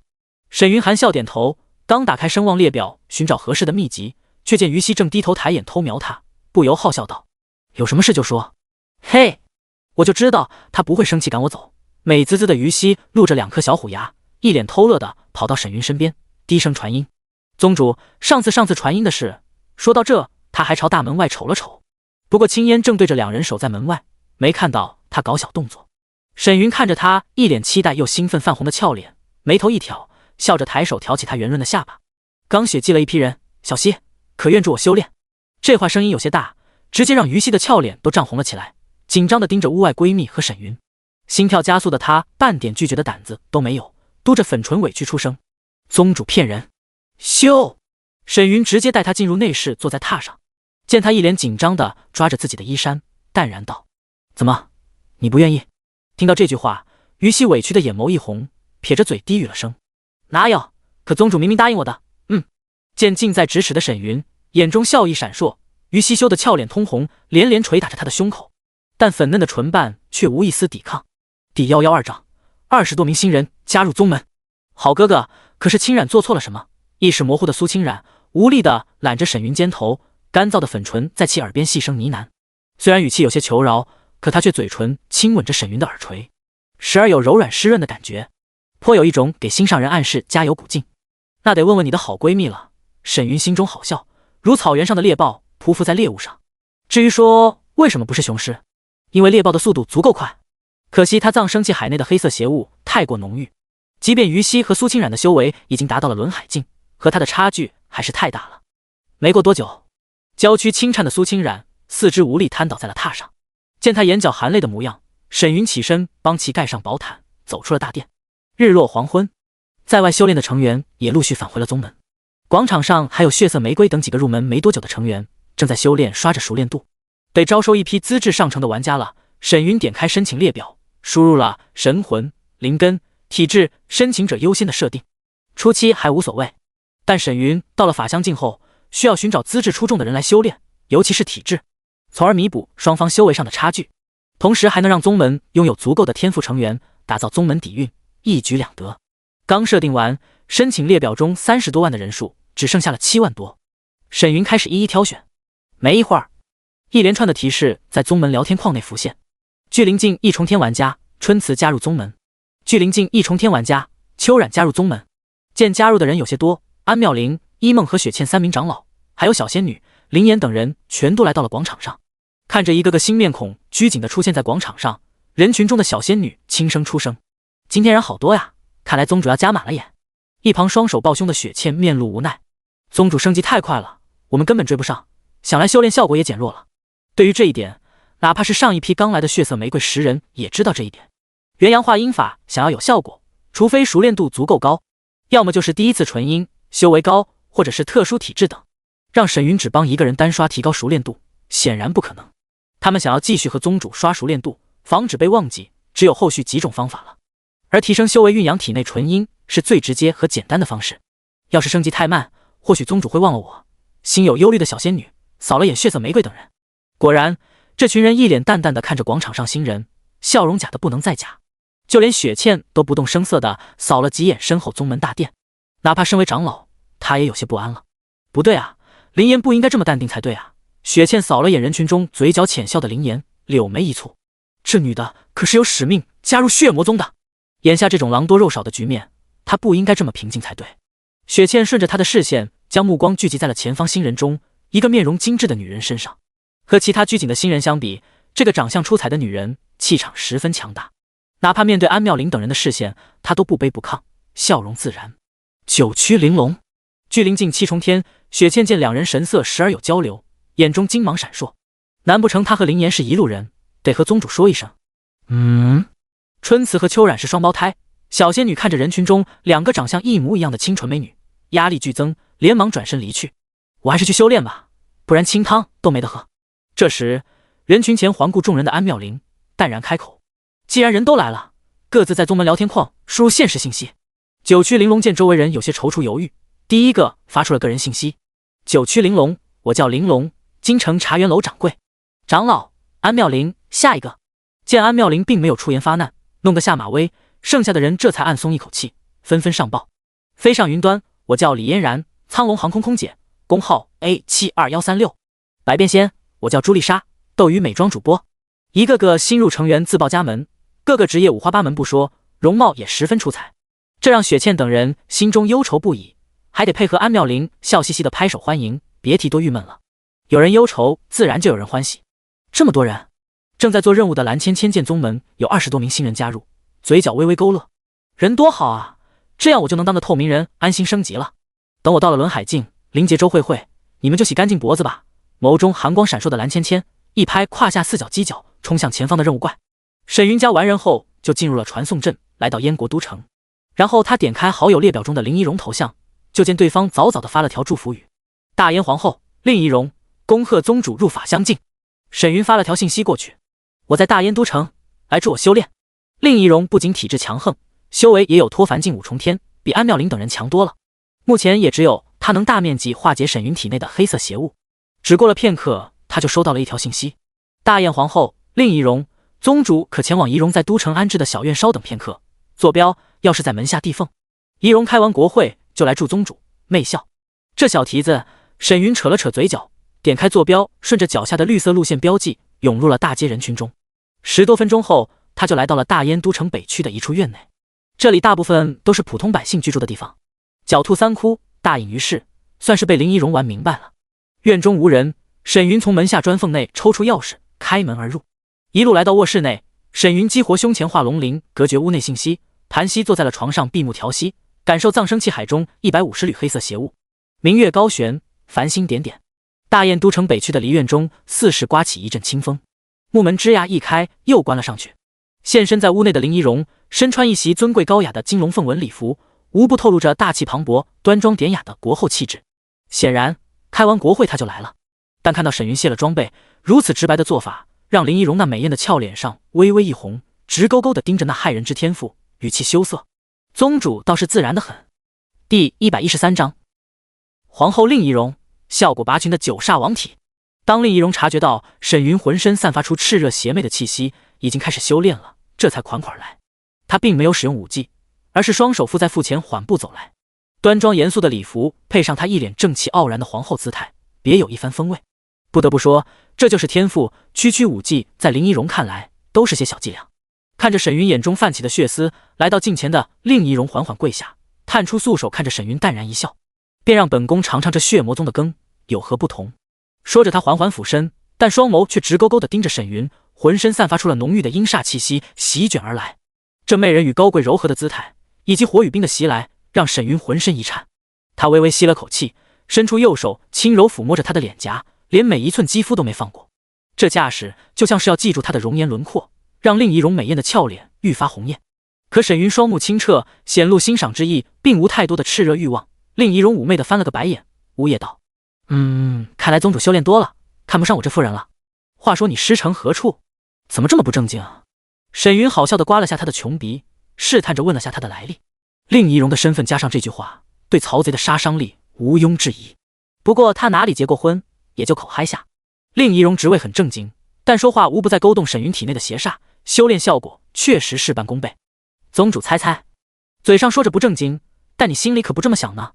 林依荣抬眸看着他，抛了个媚眼，眼眸弯弯，笑意盎然，连肩上的华服都被迅速颤落。过了良久，捂着粉唇的令依荣坐在了榻上，蹙眉看着沈云：宗主血祭了多少人？真不会有事？这血腥味也太浓郁了。沈云扫了眼他另一只温柔摆弄的素手，淡然开口：行了，有事修炼完再说。令依荣这般顺从的让他享受一番，从幼关心他的修炼，必然是有所求。他可不信异界修士又有王体加持，能这么乖巧听话。宗主一点情趣都没，语气嗔怪的令依荣单手揽着他的脖颈，起身而来。叮！恭喜玩家元阳化阴法熟练度+5，获得特殊体质九煞王体加持，熟练度+30，当前心法熟练度47400。提示声刚落，轰！9股阴冷的灰色洪流直接冲入沈云的葬生气海中。咔咔咔！九煞纯阴如九柄寒冰，利剑射入黑色邪物中，所过之处黑雾凝结，块块碎裂。只一瞬间，上百缕黑雾被九煞纯阴消弭，和纯阴之力一起涌入了沈云的葬生气海中，提升着气海能量的精纯度，增加他的实力。精纯的能量让气海沸腾无比，使得沈云浑身颤抖，满脸振奋之色。死！不愧是王体，这可比上次血色玫瑰10名成员的效果更加强横。尤其是9煞王体剩余的纯阴之力，再次将邪物消除了不少。这一波修炼，直接将沈云体内的邪物仅剩下10多缕。同一时间，令仪容也受到了元阳反哺，炽热且强大的能量使得他大脑一片空白。尤其是沈云太过激动，勒着他的娇躯都快散架了。有些窒息的令仪容颤抖着娇躯微翻白眼，连连拍打着他的后背，颤声讨饶：“嗨嗨，郎君快饶了妾身，好日子还长着呢。”突然，嗡！令仪容的气海如泄了闸的江河，冲击着他的四肢百骸。轰！脱凡境7重天，脱凡境8重天，一波反哺直接让他的修为连续突破，无与伦比的畅快，加上沈云助力，可谓是双倍快乐。这导致令仪容美艳的俏脸上，美眸翻着白眼，娇躯惊颤，直接昏死了过去。院外，坐在竹椅上喝着茶的沈云，就见卧室房门吱呀一声打开了，一袭紫色绫罗绸缎的令仪容端着盆酒菜缓步走来，将碟子放在石桌上的她，娇躯一软，直接趴在了沈云的身上，纤纤玉指划过她英俊的面容，巧笑嫣然。宗主怎不唤醒妾身？这次修炼收益不错，让你歇歇。放下茶杯的沈云拍了拍他的浑圆，淡笑道：“说说什么是能让一国皇后这么顺从？”听到这句话，令仪容妩媚的翻了个白眼，面露不依的捶打着沈云胸膛。就不能是别的理由吗？负心汉。或许之前还有些原因，但修炼过后，他才知其中滋味是那般美妙。见沈云神色淡然的看着他，令仪容这才收敛了姿态，低声道：“隔壁的大前皇朝趁燕国王时日无多，已经派兵来到了大燕领土外，连朝中文武都有人投靠了大前。大燕一旦败亡，就会落入他人之手。”说话的同时，令仪容散出神识，发现这里被龙鳞下了禁制，这才将一个空间戒递给了沈云。这里有1000万下品灵石，是我趁机收敛的。大前也只是4级巅峰势力，比大燕强一点。宗主若愿护我登上大燕国主之位，后续还有灵石上供血魔宗。在修仙界，小势力抱大腿很正常。而令仪容这般举动，显然不想失去大燕皇后的身份，不然没了一国支撑，他的修炼资源会大幅度缩水，太危险了。沈云语气淡淡，手却收了空间戒，看得令仪容一脸幽怨。白给1000万灵石，这岂不是赔了夫人又折兵？他只能在沈云耳边细声讨饶：“好郎君大前也只有1名法相境1重天的修士，绝不是你的对手，你都没去看过呢呀。”感受身后大手如鹰爪的令仪容，心知沈云怒了，他无奈轻叹一声，不敢继续蛊惑，在其胸口画着圈圈，一脸委屈：“那我只能去血魔宗慢慢修炼了。”突然，令仪容像是想到了什么，眼眸一转，抬头看着面色不善的沈云，轻声低语：“宗主莫要生气，我记得大燕典籍中记载，大前皇朝一旦立后，就会受国运加持，皇后会获得小天无垢体。每当大军归来时，催发小天无垢体，就能洗刷军士身上的孽障，效果相当不俗，对宗主的修炼必然有用。”小天无垢体，沈云眉头一挑，如果令仪容所言非虚，这种体质确实对他的修炼有大益。见沈云暗自思索，面露犹豫，令仪容知道他对以为人妇的女修不怎么感冒，笑着开口：“宗主，虽然大前皇后已经嫁人了，没有纯阴，但她的体质颇为不俗，效果绝不会差。若是宗主介意，大前皇后一脉的长公主也会获得小天无垢体。上代的大前长公主就嫁到了大燕，为2国联姻的桥梁。我能知道，也是因为这个原因有所记载。”令仪容看着沈云，语气妩媚，笑容勾人，想必这对母女必然能让宗主满意。就算长公主也不错，不是吗？第114章势力攻打令的消息。啪！沈云一巴掌抽在令仪容的身后，淡笑道：“消息不错，但希望不大。2国交战很可能牵扯到其他势力。”沈云不至于脑子一热冲过去乱杀一通，如果太麻烦，大燕灭了就灭了，令仪容去血魔宗慢慢修炼也一样。听他这么说，明显有些松口。令仪容如水蛇般下游，美眸直勾勾地看着沈云，柔声笑道：“全凭宗主吩咐，不过将士出征，本宫倒要先尝了这美味佳羹，防止被他人偷窃了去。”可只过了片刻，沈云一把抓住他的头发往后一扯：“不，哎呦好痛呐！”宗主。令仪容抱着头发目露苦楚。行了，沈云松了手，起身离去。不可为就早点脱身，防止被大前暗杀，别让我操心。揉着头皮的令仪容上前搀着他的手臂，柔声低语：“郎君这是担心妾身吗？”沈云冷冷地扫了他一眼，那眼中闪烁的寒芒让令仪容背脊一寒，连忙松手收了娇媚姿态，拱手一礼，轻声道：“祝宗主凯旋归来。”见沈云闪身离开了小院，令仪容心中暗叹，居然拿他一点办法都没有。沈云和他修炼之后，收益极大不说，数次亲昵的郎君称呼，加上他的乖巧，本以为会在沈云的心中留下印记，没想到这小子心性极其坚定，说走就走。而刚才那眼中蕴含的含义不似作假，吓了令仪容一跳。不过确实大，令仪容揉了揉酸胀的俏脸，隐去眸中娇羞，快步离去。既然得到了沈云的助力，他需要做好进退准备，静静等待即可。离开令仪容小院的沈云并没有直接下线，而是进入了修炼室内。这几天连续突破2个大境界，他的秘籍熟练度还没刷上来。除了锁魂诀到了9层，其他秘籍还在4层。沈云挥手取出100万颗下品灵石，开始盘膝修炼。2天后，沈云退出了修炼状态。由于灵根资质的提升，原本只能修炼秘籍到6层的他，可以修炼到7层。这么长时间的修炼，沈云的秘籍都达到了7层。可睁开双眼的他并无半点喜悦，一脸无语，简直就是无底洞啊！单说葬生古诀的消耗，第5层72万5千，6层236万，7层582万，将近900万下品灵石。而准地级的虚空化道纸，5层49万，6层168万，7层327万，这样544万就没了。问到3件也不弱，消耗280多万刷到了第7层。至于剩下的7、8阶秘籍，游龙九闪、血煞印、血崩纸，消耗还算可以，共计100多万。还好从林依荣那白拿了1000万的灵石，不然根本不够刷的。沈云一脸感慨地看着自己的灵石余额，下品灵石163万7351颗，哪怕以他的底蕴，现在都不敢说每本秘籍都刷满。像小日子那种能说出全名地经，纯属片片激进分子了。退出修炼室的沈云伸着懒腰，暗自思索：钱难搞啊，怎么也得把大钱的国库给掏空了。这样一来，保住大雁扶持另一荣上位，还能当作血魔宗一处据点暗棋，进退有度，此计可行。不过大钱国库必须充盈，不然地文复刻时没灵气补充就尴尬了，这事不能急。沈云打算有空去一趟大钱观察下，踩下点。如果冲动行事，很可能血本无归。先把托凡境开荒副本刷了。见天色尚早，走向传送阵的沈云点开了副本界面查看。这几天连续突破了2个大境界，副本还没刷呢。突然，沈云收到了雪倩发来的私信，点开查看后，神色一凝。金刚芭比宗主，速来迷雾沼泽北面安全区，是有关势力攻打令的消息。势力攻打令，沈云眼中寒光一闪，来到城门传送 NPC， 直接前往了迷雾沼泽北面。迷雾沼泽除了安全区，地如其名，外面都是浓郁的大雾，伸手不见物资。这里除了能用神识感应方位，哪怕用坐标点探查方向的宝物都没作用。现身的沈云见雪倩连连指着前方迷雾，催发神识悄无声息地散了过去，低声传音：你怎么在这？心知立功的雪倩语气有些振奋：我来这座奇遇任务，用神识探路，发现这里还有2名玩家，好奇一听才发现的。雪倩也没想到这里会有人，毕竟迷雾沼泽是4阶妖兽盘踞的地方，一个不慎很可能就凉了。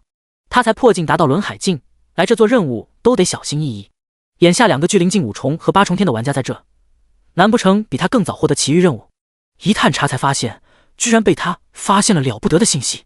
与此同时，沈云的识海也探查到了不远处2道身影，其中一男的开口更是让他眼中寒光闪烁：灵月儿，只要你们交出特殊任务道具，我就不告发你哥攻击血魔宗的事。密林中，灵月儿看着前方手持驱雾花的王涛，面色清冷：凭空捏造，这就是你让我来这的目的？王涛，我没想到你是这种人，我哥还把你当兄弟，真是瞎了眼。别装了。王涛见灵月儿一脸怒容，森然笑道：风崖山坐标 723.124 树洞下，这可是势力攻打令的坐标，要不是我偷偷跟着，还真难发现你哥胆子这么大啊。听到这句话，灵月儿瞳孔一缩，冷声道：哼，不知道你在说什么。今天的事我可以当作没发生，不然别怪我们不念旧情。见他转身离去，王涛顿时就怒了，低喝道：你别逼我告诉血魔宗，不然你们就等死吧。什么旧情？说是兄弟，他倒是高歌猛进，有说过带我。呸！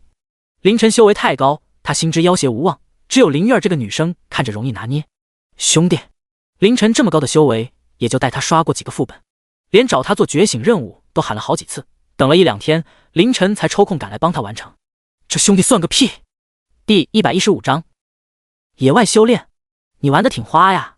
早就羡慕嫉妒恨的王涛犹豫再三，决定坑一把灵月儿，然后拉黑2人，直接当个陌生人算球。说实话，和凌晨保持关系才能利益最大化，但人就是这样，根本看不得身边人比自己过得更如意，嫉妒眼红。看着凌晨修为日益精进，王涛感觉就像是有蚂蚁在身上爬，怎么都不得劲，也就有了今日的场景。见王涛如此无耻，林月儿气急冷喝：“你去告发好了，今天我算是看清你了，没有证据就告发他们。现在网上不知道多少人被匿名玩家坑的，说某某某在哪里获得了势力攻打令，专门搞沈云心态等等，只要去网上查查，就能找出数十万条类似的信息。谁信？沈云哪有功夫一一核对，根本不现实。妈的！”王涛也知道这一点，见敲诈无望，血本无归，他一脸阴沉地盯着林月儿。既然对方不识抬举，他大不了鱼死网破，去风灵山血魔宗告密。王涛也没放狠话，转身离去。可下一刻他浑身一颤，警告！玩家在现实中被偷袭重创，生命垂危。意识恍惚的王涛听到这条提示时，人已经消失在了原地。看到这一幕的林月儿俏脸上露出了一抹颓然和无奈，以及对王涛深深的失望。王涛是凌晨和林月儿时的玩伴，兄妹俩升级本就忙碌，都是尽可能抽空帮王涛完成任务，但对方恩将仇报不说，还想坑害他们。叮！玩家收到好友信息，凌晨，他已经死了。关了聊天框的林月儿轻叹一声，转身离去。他已经警告了数次，对方不听，就没有回旋余地了。迷雾沼泽安全区内，察觉两人神色异常的沈云暗自低语，看来这个王涛已经被杀了，应该是林月儿他哥动手了。虽然两人交谈的信息不多，但足以确认势力攻打令就是他们搞的鬼。既然王涛已经死了，又有林月儿的姓名，沈云觉得有了这些信息，要不了多久就能知道这兄妹俩的位置。现在追上林月儿也没用，对方自断，直接就溜了。做得不错。沈云侧头看着一脸激动的雪倩，直接送给他一批零食。叮！玩家沈云附送10万颗下品零食。看着背包中一连串零的零食数额，雪倩一脸吃惊。雪倩还是挺听话的，沈云赏赐一波也能加深他对自己的忠诚。虽然忠诚这东西对他没用，但人逢喜事精神爽，就当是给个红包了。然而当雪倩将10万颗下品零食又赠送了过来，沈云一脸淡然地看着他，给你就拿着。连10万零食都满足不了对方，显然所求甚大。雪倩却没察觉沈云的神情变化，仰头一脸紧张地看着他，轻声道：“我不要零食。”然后他有些踌躇地抿了下粉唇，随即红着脸直接扑入沈云的怀中，慌张的语气细若蚊蝇：“我想和宗主修炼。”修炼？沈云见他抱得有些紧，连剧烈跳动的心跳都能感受到，低头一看，就见雪倩那小麦色的耳垂都通红无比，整个头都埋在了他的胸口上，不敢抬起。这比零食还重要。沈云笑着揽住他的柳腰，另一手拍了拍他的浑圆，示意撒手。就在这修炼好吗？雪倩有些羞涩的仰头看着他，眼眸中尽是少女娇羞，却又十分大胆的盯着他，无不显露他的热情奔放。这么野，你玩得挺花呀。见沈云笑着俯身而来，雪倩心都快跳到了嗓子眼。出尘绝伦容颜下的嘴唇就像是一颗诱人的果实，吸引着雪倩的所有注意力。哪怕心知其中蕴含剧毒，俏脸涨红的她也义无反顾，缓缓将粉唇迎了上去，呢喃轻语：“刺激点你才记得我。”要是有人在场，可以听出沈云应该是几天没吃饭了。缩面声十分清晰，霸道、炽热、彻底，连一丝怜惜之意都没。然而雪倩却愈发用力地抱着他，像是怕松手他就会离开似的。可当沈云睁眼看到他眼角闪烁的泪花时，心中一叹，温柔了许多。这让生疏的雪倩第一时间察觉，激动莫名地流下了2行清泪。能让沈云温柔对待的，雪倩也就听说于西有这个特例。不曾想让他逐渐迷恋的男人会对他这样，怎么能不激动？然而过了片刻，沈云挣开他的双手，拍了拍他疑惑的俏脸。修炼是修炼，可不能沉沦情欲之中。零食你拿着。将10万颗零食给了有些不甘的雪倩，沈云刮了下他的穷鼻，转身离去。等有空再说，好好修炼。一听这话，雪倩双眸一亮。也是，毕竟这么多人呢，那宗主别忘了我啊。对了，宗主，我感觉那个九曲玲珑好像和灵岩一伙的，你小心些。沈云头也没回的摆了摆手，闪身前往了就近的副本区。见他离去，雪倩舔着粉唇喃喃自语：“这就是爱情的滋味吗？果然比修炼更舒服，一修死人了。要是在这修炼被人看到。”捂着通红脸颊的他快速离开了这里。托凡境一重天副本，暗袭水牢。当安妙龄等人来了之后，沈云直接开刷。副本对他来说很简单，刷完牢中的朝廷军事，解救水牢中4大盟会之一的帝王州成员就行。9州中，华夏区有4大盟会，分别是帝王州、万里沙、水龙营、寒江城。大漠烟云堡，也就是上次赛马的地点，就是万里沙盟会举办的。4大盟会的实力极其恐怖，没后台的势力根本不敢轻易得罪，算是9州华夏区几个绝巅势力之一。沈云将衣衫褴褛的 NPC 护送出水牢后，就见这货一脸感激的拱手一礼：“少侠神功盖世，可愿加入我帝王州盟会？在下也能款待一二，以报救命之恩。路见不平，拔刀相助而已，有缘再会。”沈云笑着摆了摆手 ，NPC 也不多说，再次拱手一礼，跑入一旁密林中消失不见。叮！恭喜沈云小队完成副本暗袭水牢副本，队伍奖励35000点声望，队长自行分配。与此同时，一道金色提示在虚空亮起：世界公告，恭喜玩家沈云触发9州盟会，奖励声望1份。各国开启盟会玩法，玩家可选择合适的盟会加入，获取任务、身份、地位等。注：盟会和宗门势力身份不冲突。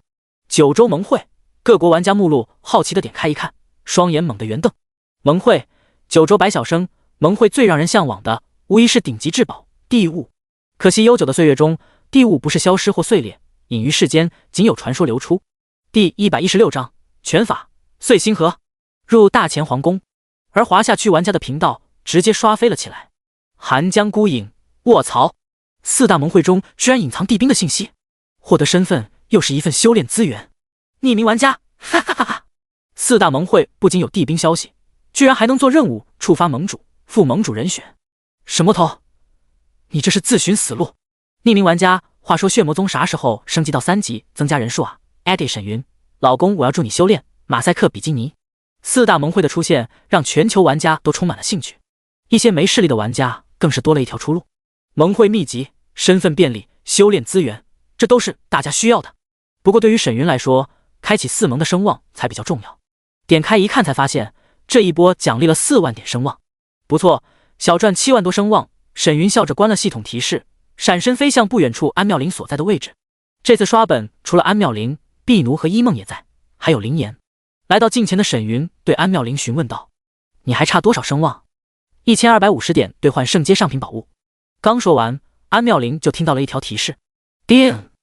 队长沈云划分1250点声望给成员安妙龄。”沈云将剩下的声望划分给自己后，声望储备达到了421855点。然后他点开声望商城，查看圣阶上品的秘籍。一旁的安妙龄3人也边走边看。没一会儿，选好物品的沈云吩咐道：“购买碎星河吧。拳法碎星河，唯一由圣阶巅峰强者创造，修至高深处，一拳崩裂浩瀚星河，威力强横。”好，安妙龄搜索一番后，直接购买，将秘籍交给了沈云。不用，拿回宗门藏经阁吧。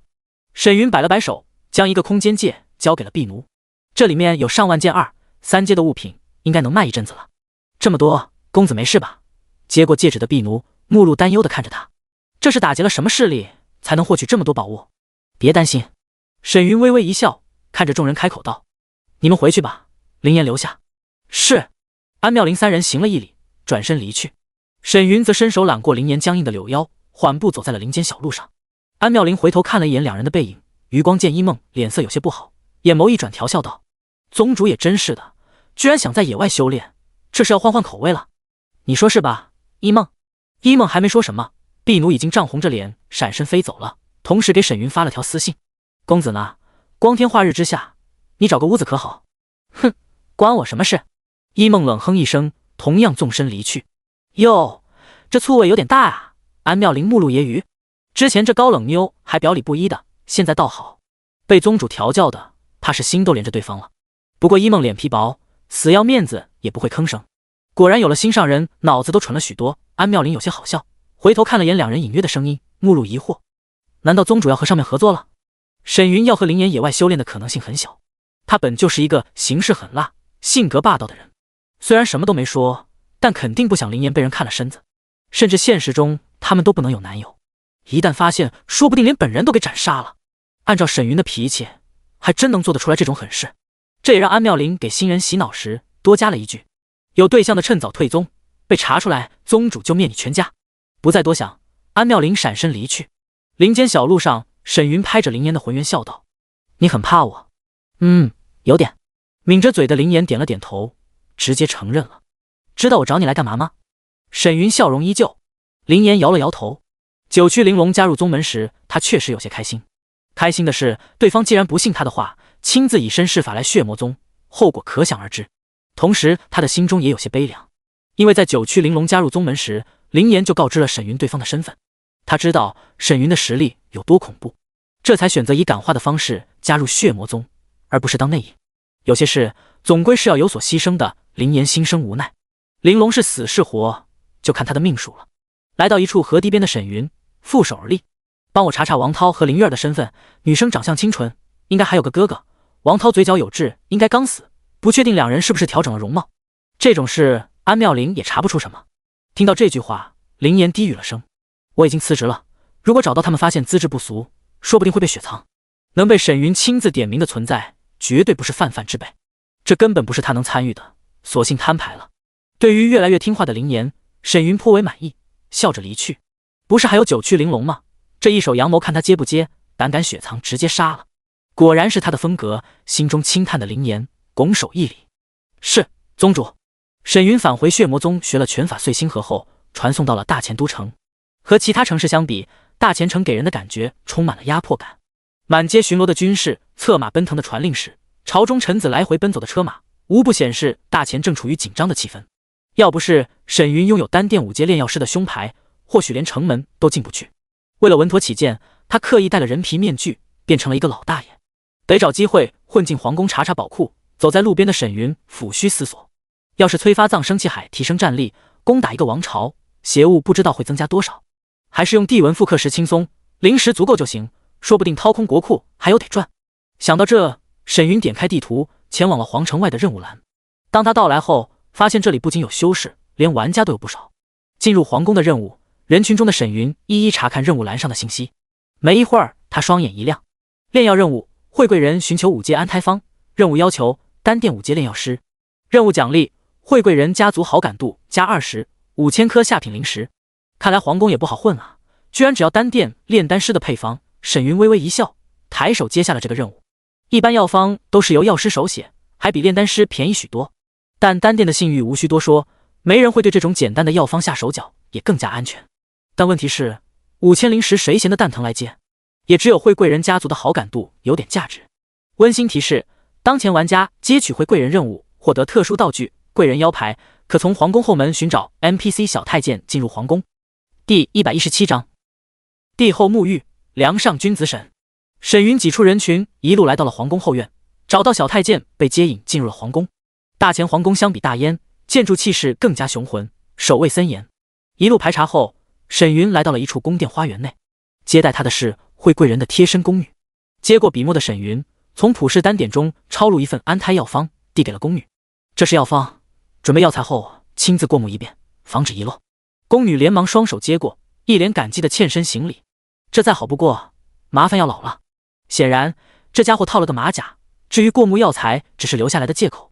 沈云一脸和煦的摆了摆手：去吧，细心挑选药材。老先生可真和蔼。宫女含笑点头，转身离去。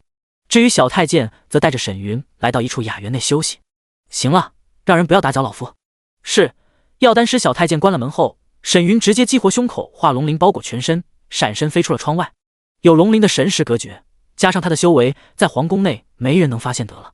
之所以接个任务进入皇宫，那是因为硬闯皇朝阵法会直接激活，动静太大，很可能竹篮打水一场空。沈云化为清风，在皇宫内溜了一圈，前往了后宫佳丽的居住区。深宫怨妇最为八卦，消息自然灵通。一处庭院内，坐在凉亭内的贵妃面露忧愁的和身边人低语：哎，大军即将启程，陛下却将皇后打入冷宫，这可关乎国运啊。一旁的女子翻了个白眼，玉手缓缓晃动手中折扇，语气随意：什么国运不国运，这陛下可是造反称帝的，等军士归来，那不是还有长公主呢？只要威胁他们母女其中一人的性命，总归有人会驱散军士身上的军阵煞气。嘘，禁言。一旁的贵人俏脸一白，连忙捂着身边女子的嘴，神色惶恐地环顾四周，发现无人，他这才松了口气。演得不错。角落的沈云给他点了个赞，闪身离去，继续了解详情。一番探查后，他才知道这大前皇帝曾经是一位藩王，最近才造反称帝。对方不仅杀了同父异母的皇帝、王爷等人，更是将皇后那掌握军权的亲弟弟给杀了，手段十分凌厉。听说连大前老祖都对他无可奈何，默认他登基称帝，声望一时无两。大前朝堂刚稳定下来，皇帝楚宏远就打算对大燕开刀了，可见其野心有多大。这应该是异界修士啊。返回住处的沈云暗自思索，既然皇后和楚宏远不是一路人，应该能知晓大前国库情况如何。夜已深，大干冷宫芳华殿，屋内的江悠然见浴池边2名宫女一动不动，淡然开口：“退下。”皇后，陛下让奴婢好生伺候。宫女不卑不亢地欠身一礼，一个宫女都敢顶撞皇后，可见江悠然的处境。对于这种无脑 NPC， 江悠然懒得废话，脱了朴素的外套，轻声道：“待大军归来，本后出去之日，便是2等人头落地之时。”皇后，2名宫女这才有些慌张，连忙跪地讨饶：“滚！”是。等2人退出屋内，江悠然这才褪去衣衫，走向浴池。渐渐衣衫从其傲人的身躯上滑落，白皙粉嫩的玉足毫无停顿地踩在白瓷砖上，缓步下了浴池。当江悠然进入浴池躺下后，他深吸一口气，缓缓吐出。呼，胸口起伏的他当起了一连串的池水涟漪，目测比之安妙龄和于西还要大上一圈。梁上君子审自然将帝后沐浴的场景看得一清二楚。修士沐浴全凭心意，但此时的江悠然已经被人封住了修为，如同凡人。不过沈云对妇人没什么心思，别说是江悠然，就算是美女当面也难以撼动他的心境。有时候看得多了，就没什么好惊讶的。浴池中，正抬手擦拭着胳膊的江悠然，突然发现池水中倒映出屋顶一道人影，居然有人潜入皇宫了。心中一惊的他捂着胸口猛然扭头，只见一个身穿灰色布衣、面容英俊的年轻男子映入眼帘。刚想怒喝出声的他看清来人长相时，瞳孔一缩。沈云，眼前男子的名声，作为玄天修士的他自然知晓，不仅机缘逆天，实力更是恐怖异常，和玄天大陆的同阶天骄都不遑多让。当然，这里的天骄是指功法没有缺失的天骄，并不是来九州后秘法被封的年轻一辈。见江悠然将娇躯沉入水中，只是露着脑袋凝视而来，沈云淡笑传音：“和我说说，大前国库有多少物资？”和少女相比，这种妇人的心思更加成熟，被看肯定不爽，但更会思索前因后果，少了大惊小怪的过程。曹操为什么喜欢他人之妻，这就是原因之一。乖巧懂事又贴心，当然更重要的是为了笼络这些女人身后的势力人心。国库难道他是来打劫的？江悠然惊疑不定地看着沈云。要知道冷宫内可是有脱凡境7重天的老宫女守候，而她身为皇后，周围的人手更是密集。可沈云却轻而易举地进来不说，还打国库的主意。几日不见，此人的修为怕是暴涨诸多，若是能击杀楚宏远，便能帮吴地报仇了。念头急转的江悠然突然眉头一皱，凝视沈云，轻声传音：“国库有物资价值5000万左右下品灵石，5万颗中品灵石，不知沈宗主可否助我击杀楚宏远？若是愿意，你有任何要求尽管提。”既然沈云能悄无声息地进入大前，进入国库恐怕也不难，绝不可能多生事端。一旦对方走了，那他报仇的机会将更加渺茫，除非自杀离开九州。然而来到九州，江悠然母女就获得了小天无垢体，虽然是灵体级别，但若是机缘深厚，或许能成就无垢神体。加上九州后续的机缘，他们真不想轻易放弃。5000万还有中品灵石，沈云淡然一笑：“成交。既然知道了这里储备数量，屠戮一番已然注定。”江悠然所谓的要求奖励，在沈云看来纯属白给。这话一出，江悠然心知不妙，目露惊疑：“你这是？”他实在不明白，对方有这么强的隐秘手段，为什么不选择偷袭？这么明目张胆的开口出声，岂不是露馅了？果然，话音刚落，一道神魂探查从屋外席卷而来，而沈云纵身冲破房梁，悬浮于空墓室下方袭来的老宫女。如果大前仓库物资不多，得知消息的他就打算绑了长公主就溜了，不然一旦开战他肯定血亏，让他做无本的买卖显然不可能。可既然有这么多灵石，沈云何须隐藏，直接开干。他抬手朝下方老宫女屈指一点，血崩指，咻！一道血色指印划破虚空，直接印在了面色惊惧的老宫女头顶。啪的一声炸响，这实力强大的老妪连一丝抵抗都没有，被当场震杀。何方狂徒！一声暴喝从大前皇宫内传出，唰！数道神芒璀璨的身影在黑夜中如流星般从四面八方激射而来，而居中身穿龙袍的人影，正是大前国主楚宏远。第118章地术对轰，九转圣主云来得好！见四周袭来的身影，沈云沉声低喝，正好验证下我的实力。话音一落，轰！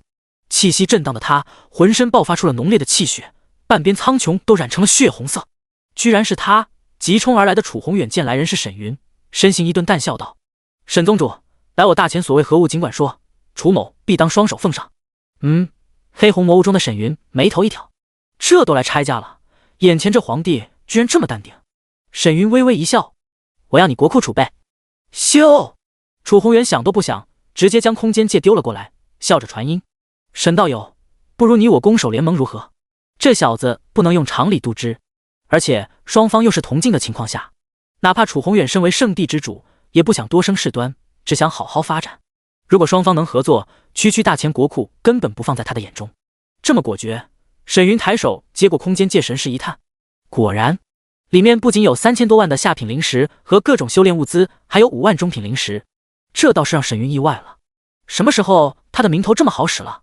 沈云收了空间戒，想了想，觉得和这样的人合作貌似也不错。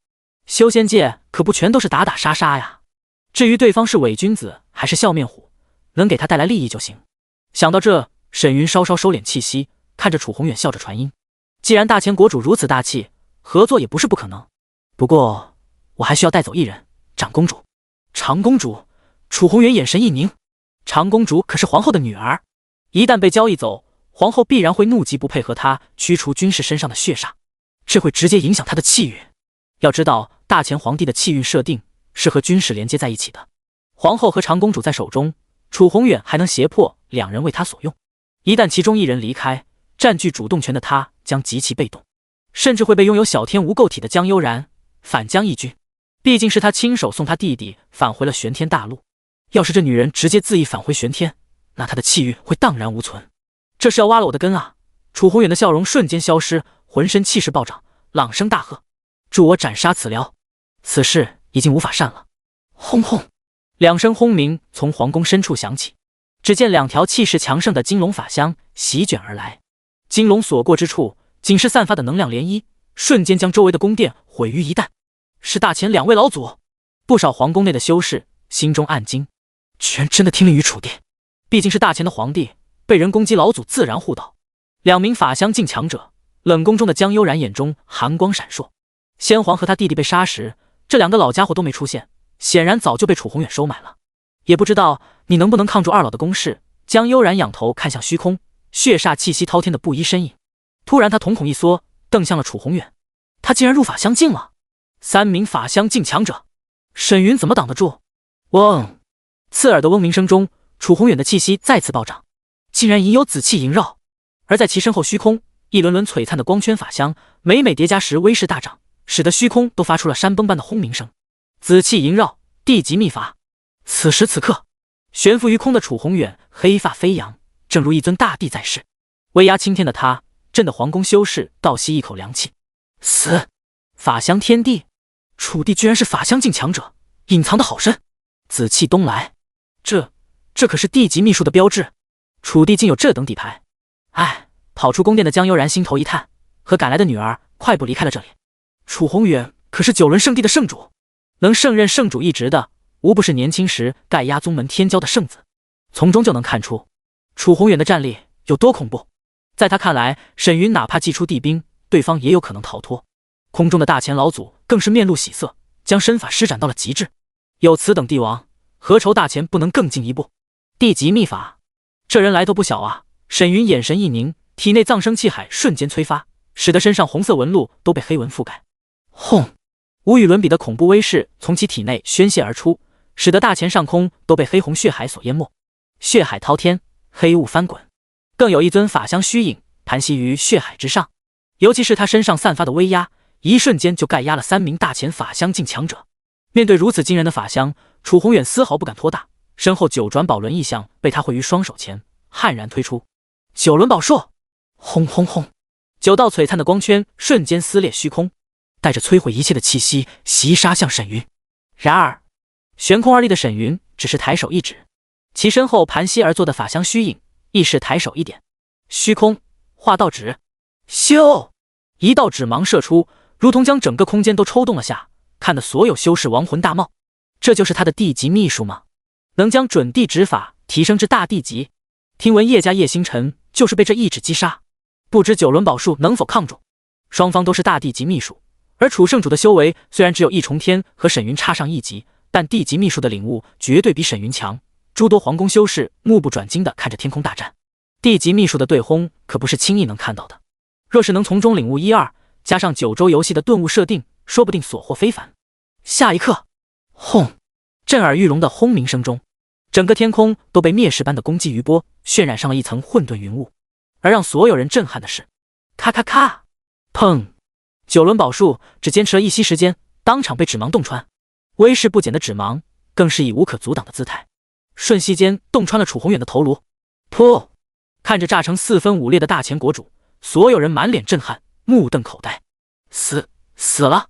第119章，放过你女儿，2个我都要。可还未等众人回过神，惊蛰！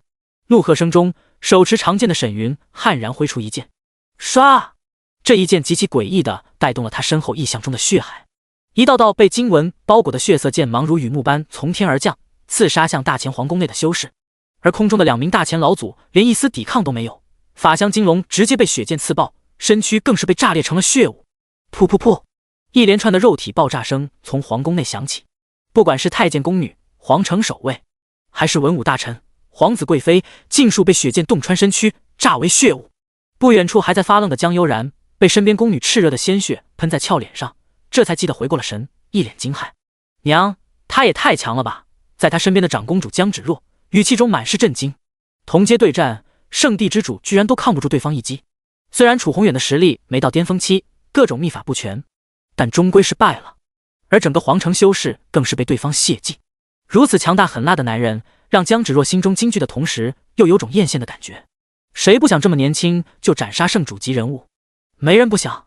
一旁的江悠然、沈云双手释放血丝，吸收城中气血的模样，深吸一口气，低声传音：“不管如何，你叔叔的仇已经报了。”3人来到九州，降临大前皇朝，身份都已经隐藏了。哪怕楚宏远回到玄天大陆，想找到他们加以报复，犹如大海捞针。江芷若环顾四周，发现就他们母女俩活了下来，美眸一闪：“娘，沈云既然留下我们，肯定是为了掌控大前，这对我们有利。”以沈云的资质和展现出来的实力，他绝不可能长期逗留在大前。而眼下朝中 NPC 玄天修士尽数被屠，正是他们母女俩掌控全局的最佳时刻。怕是脱离虎口又进狼穴啊！江悠然无奈一叹，目视空中气息愈发邪魅的沈云。江芷若却不这么认为，我们只有修为提升才能解锁秘籍，可要是加入血魔宗就不同了，说不定能直接修炼圣阶地级秘法。或许吧。江悠然摇了摇头，他总感觉事情没有这么简单。叮！恭喜玩家突破至法相境3重天，当前经验值2300。提示声刚落，沈云衣衫一颤，挥手控制血丝，将地上的空间戒、储物袋尽数收来。地阶物资有个上千件，倒是大前2个老祖的戒指中获得了4个5阶法宝，以及1300多万的下品灵石。这一趟5、6千万的收获不错。沈云微微一笑，可惜楚宏远并没有爆出地精，连戒指中都没有。他猜测异界修士觉醒的秘籍应该留存在脑海中，和血魔宗的法不外传类似。收回思绪，沈云闪身来到地面，看向了江悠然2人。江芷若一袭皇室白金长裙，眼眸淡紫，和江悠然长得并不像。两女此时也紧张地盯着沈云，等待他的吩咐。沈云目视江悠然，开口说道：“大前无主，由你来掌控。”对于这一点，江悠然早有预料，颔首点头：“好，后续大前会暗中依附血魔宗。”话音一落，两人就收到了加入宗门的提示。既然选择依附，两人自然没有犹豫，隐藏信息后直接加入了血魔宗。果然，当看到系统提示宗门内有圣阶、准地级秘法时，江悠然和江芷若相视一眼。至于他，沈云看向江芷若淡笑道：“体质对我有用，就当是击杀楚帝的报酬，当我双修道侣。”什么？两人心中一惊，没想到沈云居然看上了江芷若的体质。不过想来也是，小天无垢体。见沈云抛来一本秘籍，江芷若犹豫片刻后抬手接过。此时他没得选，要么直接返回玄天。可血魔宗内的秘籍加上九州机缘，让江芷若放下了心中介怀。反正只是在游戏中修炼，现实毫无影响，全当是一场交易。然而江悠然却一把夺过他手中的秘籍，目视沈云，神色淡然：“沈宗主何须欺负一个丫头？我来修炼这秘籍就是。”你……沈云扯了扯嘴角。虽然江悠然姿容不俗，看上去挺年轻，和江芷若站在一起，乍一看还以为是姐妹。但长公主有纯阴和体质，一个就够，沈云还不至于选被人拔得头筹的江悠然。然而，当他看到江悠然手中的纯阴化阳法化为流光涌入体内时，眉头一皱。江悠然自然知道他在想什么，淡然开口：“若儿自幼便被我领养于膝下，沈宗主，放了我女儿如何？闻听此言，沈云双眼一亮，2个，哈哈哈！狂笑出声的他上前直接将2人揽在怀中，得意一笑，还能如何？我都要！这一波算是意外之喜了。你，江悠然心中一惊，如同护犊子般抱着江芷若推动沈云，你无耻！放开我们！他万万没想到沈云居然如此令人发指，这让他2人以后如何面对？无耻！沈云冷笑着松开一脸紧张的江芷若，取出一本纯银手抄本递给他，那就让他自己选，我沈某人行事向来平儿等自愿。说完，他挥手解开2人身体上的修为压制，揽着江悠然的柳腰转身离去。虽然江悠然的修为恢复到了脱凡境7重天，可他并没有选择逃脱，因为他知道一旦有所异动，沈云必然会将他斩杀。江悠然回头看着愣在原地的江芷若，焦急传音：若儿，你千万别学，以他的实力既然敢这么说，绝对不会强迫你。低头看着秘籍的江芷若苦涩一笑，我哪里有什么选择权？就在刚才，他竟然收到了大燕皇后的私信，供奉另一容。哟，这不是我们大前的长公主吗？怎么几天没见这么拉了，居然来血魔宗了？显然2人的身份直接被沈云告知了另一容。江芷若怎么也想不到另一容居然加入了血魔宗，怪不得沈云会来大前搞这么一出，绝对是另一容让他来的。如果江芷若不答应，那么大前必然会被融入大燕，而他们2人的下场自然是被沈云斩杀了。沈云刚才说的倒是漂亮，但手段却极其阴险，哪里会放过他？娘亲，你也收到大燕皇后的信息了吧？我没得选。说完后，江芷若直接学了纯阴心法，笑盈盈的飞来，挽着沈云胳膊。宗主，我娘当了供奉就能学圣阶秘籍了？那准地秘籍啥时候啊？宗门也没个规定，入长老一职就行。沈云揽着他的柳腰进入了寝宫中。哦，原来如此。江芷若连连点头，但眼神却有些不敢看江悠然。一旁的江悠然看的是五味杂陈，2人其实有的选，只是舍不得九州机缘。而江芷若的性格他了解，十分现实。眼下沈云的底蕴这么强大，江芷若愿意留下，肯定是做好了打算。而江芷若问沈云准地秘法的事，其实是为了安他的心。回过神的江悠然见已经走入了寝宫内室，连忙抓着沈云的手，传音的语气满是哀求：莫要让若儿在这，我助你修炼便是。第120章2个废物。沈云见他美眸中满是乞求，隐有泪花闪烁，笑着拍了拍一旁江芷若的柳腰：你先去外面维持皇宫秩序。是，宗主。江芷若欠身行了一礼，偷看了眼娘亲，却见江悠然眼神闪躲的避开了他的视线，一股莫名的羞耻与刺激感萦绕在2人心头。血魔宗这么多人，想留住他可不简单。缓步后退的江芷若看着沈云的背影，微红着俏脸传音开口：宗主，想必对小天无垢体的效果更加强横，我等会儿过来可以吗？沈云回头看了眼一脸娇羞低头关着房门的江芷若，淡笑传音：我欣赏听话的女人。若儿都听宗主的。轻咬粉唇的江芷若缓缓将大门关上。屋内见沈云卸了装备，取出一块龙鳞隔绝房间，神识难探。江悠然既惊又羞，心中百感交集。若不是为了家族能崛起，我何至于此？想当初3人进入九州降临大前，身份非凡，开局完美，立下豪言，未来可期。可谁能想到九转圣地的圣主楚宏远也在大前。亲弟弟临死前的无奈和不甘，更是让江悠然不敢轻易自缢，返回玄天。现在好了，数百年单身的他一遇沈云就是修炼，图之奈何。尤其是他的天赋让江悠然心惊不已，眼眸中满是畏惧。愣着干什么？还要我教你？见沈云面露不善的看来，江悠然深吸一口气，卸了装备在屋内起舞。没过多久，一道提示声在沈云的脑海中响起：叮！恭喜玩家元阳化阴法熟练度加7，获得灵体小天无垢灵体加持熟练度加20，当前心法熟练度74400。无垢体果然强横，哪怕是灵体级别，对于血煞的消弭都有着显著效果。可才过了半个时辰，沈云看着瘫软在怀的江悠然，眉头一皱，语气不耐：和另一容相比，你和废物有什么区别？这才多久就扛不住了？察觉沈云要离去的江悠然连忙抓住腰间的大手，颤声低语：再等等，我可以的。一旦沈云离开，说不定江芷若就遭了难。为母则刚，他能刷一点是一点。然而数个时辰之后，等昏迷的江悠然醒来时，刚想转身娇躯一僵，在其身后，悦耳清亮、连绵不绝的浅唱低吟是那么的清晰和刺耳，这让江悠然顿时红了眼眸。却听沈云有些沙哑的低语声响起：悠然还在，你就赶过来，胆子挺大啊。什么？捂着粉唇的江悠然双眸一瞪：还不是为了宗主修炼要紧，可不能忘了我等的付出啊！一连串的尾音听得江悠然面红耳赤，他万万没想到，并不是沈云喊的，而是江芷若自己来的。不错，你这样的才值得怜惜。若儿以后必当效忠宗主，宗主莫不是饿了没吃饭？这死丫头什么时候变成这样了？江悠然羞恼不已，没想到这丫头丝毫不抗拒不说，居然还说这些话撩拨沈云。现在已然加速，听声儿还挺开心。更重要的是，江芷若胆肥到他还没离去就赶来。然而没过多久，江悠然顿感江芷若瘫倒压在了他的手臂上。显然芷若根本撑不了多久，毕竟他们都是名门正派，哪里能和令仪容比？哼，又是个废物！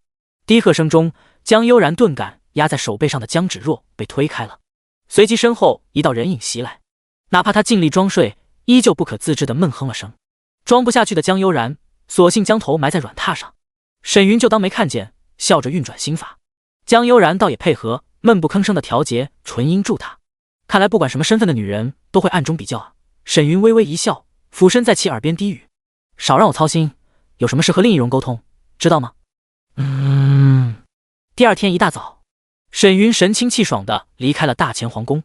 此时他体内葬生气海中的黑色邪物已经全部消失了。不得不说，小天无垢体确实霸道，哪怕双方差了一个大境界，效果依旧强横。没有邪物的感觉就是轻松啊。沈云面带微笑地走在大街上，此时满城军士已经退回了军营。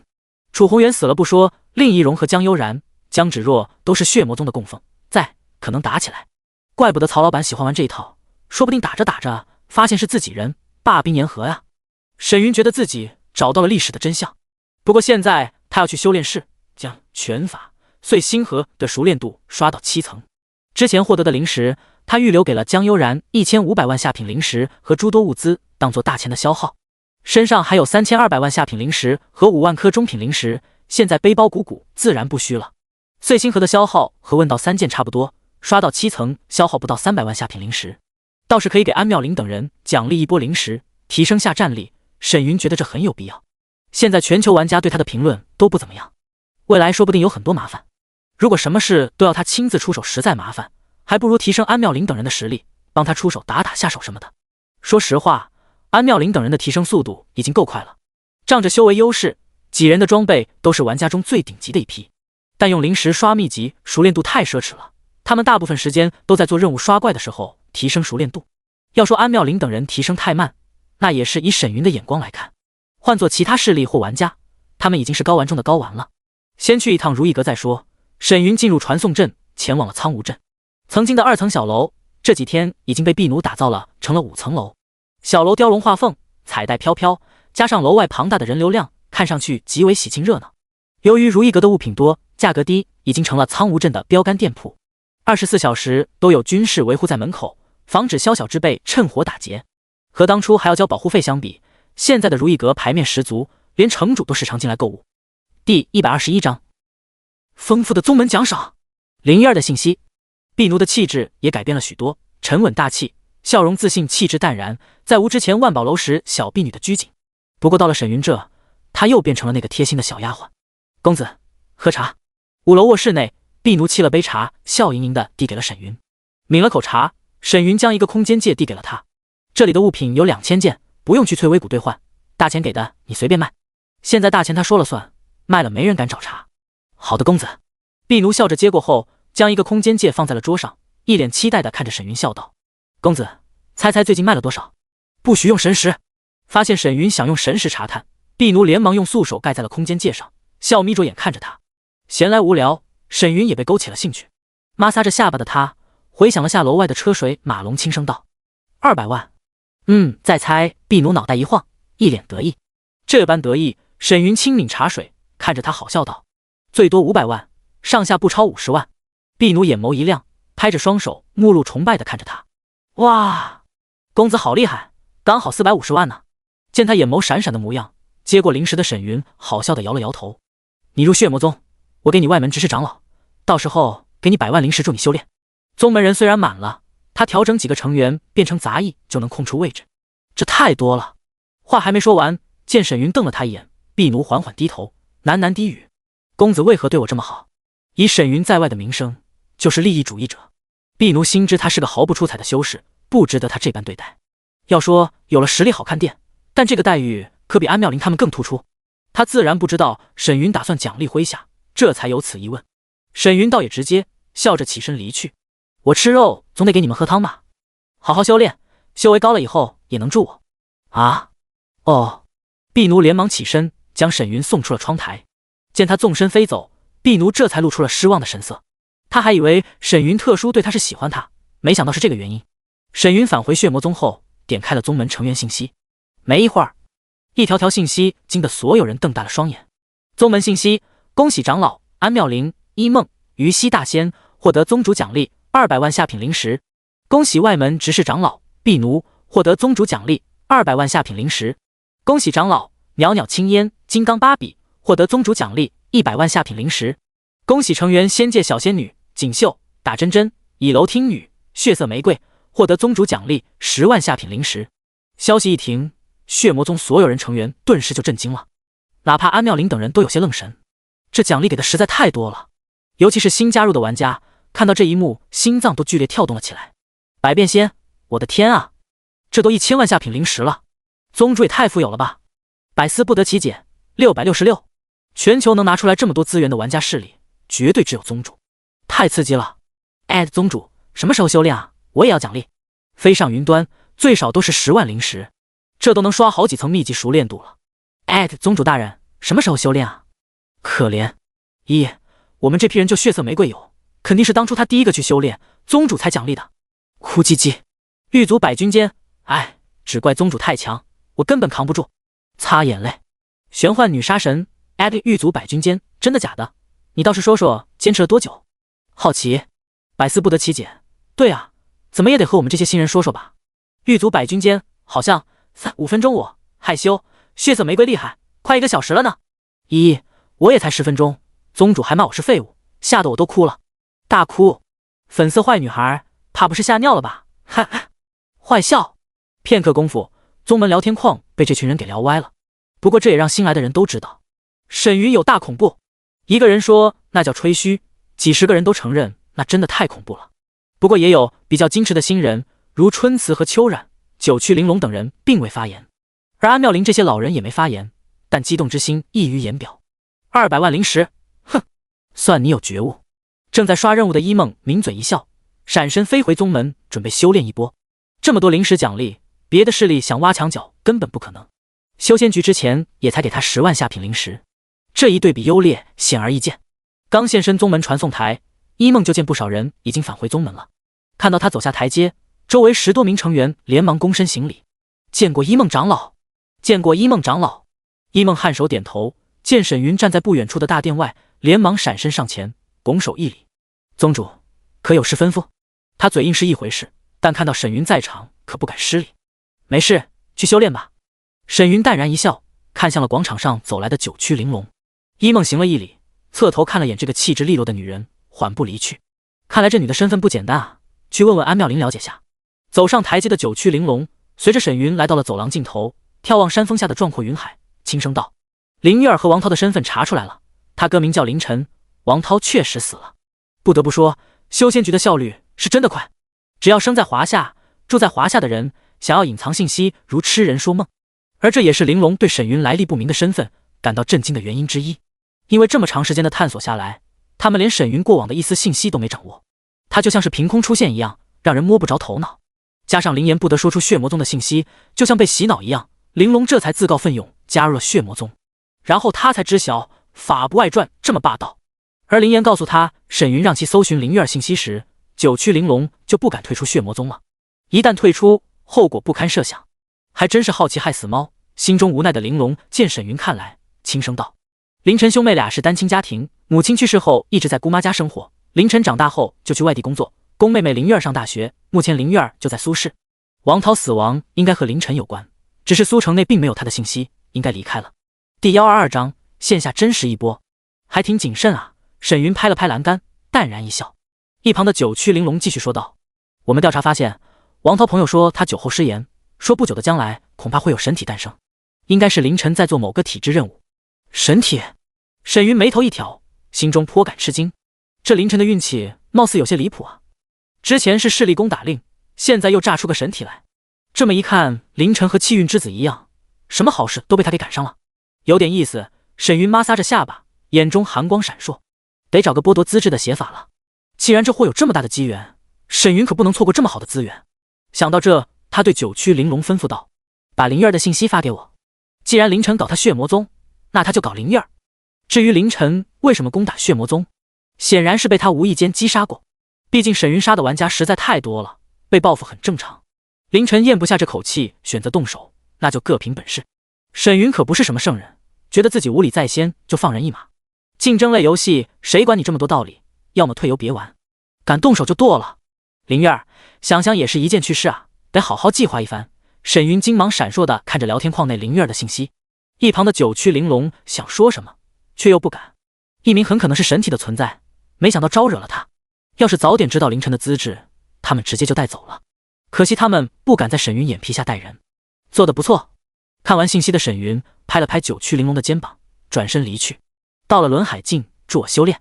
听到这句话，九曲玲珑娇躯一将，心生无限苦涩。唉，到了他这种地位，牵一发而动全身，根本不敢得罪沈云。还好影响不了现实。九曲玲珑深吸一口气，拱手一礼：“是，宗主。”沈云刚想下线，直接去找灵儿，却见小仙女从山门处飞来。“宗主！”小仙女。沈云眉头一挑，突然露出了一抹诡异的笑容。来到近前的小仙女甜甜一笑：“谢谢宗主给我的零食呢，还不知道怎么感谢宗主。”沈云刮了下她的穷鼻，笑道：“下线，去苏城最高建筑楼顶等我。”去苏城？小仙女一脸惊讶地看着沈云，随即眼眸中满是兴奋，激动地捂住了粉唇，连连点头。这可是她第一次听说沈云会在现实召集人，别人不知道什么心情，她是10000个乐意。见沈云直接下线了，小仙女也连忙下线。苏城望月楼楼顶，一袭黑色风衣的沈云正靠坐在天台水管上，散出神识，锁定城中灵儿周围的环境。已经过去了3个小时，灵儿周围并没有可疑的人出现，更别说凌晨了，连影子都没发现，很可能是已经离开了这个城市。而小仙女顾雨柔为了面见沈云，刻意打扮了一番，精致的面容上浅施粉黛，秀发被她扎成了2个马尾，百褶裙、白色衬衣、黑色小西装，配上一双白色丝袜和小皮靴，妥妥的 JK 少女。不过此时她正跪在沈云身前，躲在了宽厚的黑色风衣内。凌晨应该走了，收回神识的沈云缓缓睁开双眼，低眸就见俏脸有些凹陷的顾雨柔正一眨不眨地盯着他。见他看来，顾雨柔俏脸愈发红艳，但她的眼眸却微微一弯，娇羞中更有浓郁的情愫萦绕其中。之前沈云比他来得早，正在用神识探查城市，顾雨柔自顾自的就来到了他的身前，沈云也就随他去了，就当这次行动的奖赏了。这时顾雨柔察觉沈云身躯一颤，心中了然，2个马尾都甩飞了起来。许久之后，眼角含泪的顾雨柔小心翼翼后撤的同时，从包包中取出了一片湿巾，贴心的给沈云清除了下。完事之后，他取出矿泉水喝了几口，随即抱着沈云的胳膊，眯着眼轻笑出声：“好饱呀，云哥哥，晚上还有不？”“吃个屁！”沈云扯了嘴角，单手揽着他的柳腰，飞向灵儿的位置。“吃屁！”小仙女双眸一亮，抱着沈云的脖颈，在其耳边娇羞的低语了声：“主人想要毒龙。”“闭嘴！”沈云脸色一黑，这小绿茶在他面前是真的骚，懂得多不说，还挺听话，被他凶也没用，几天不见皮又痒了，就是欠抽。行了，接下来你这样。沈云将接下来的计划说给他听。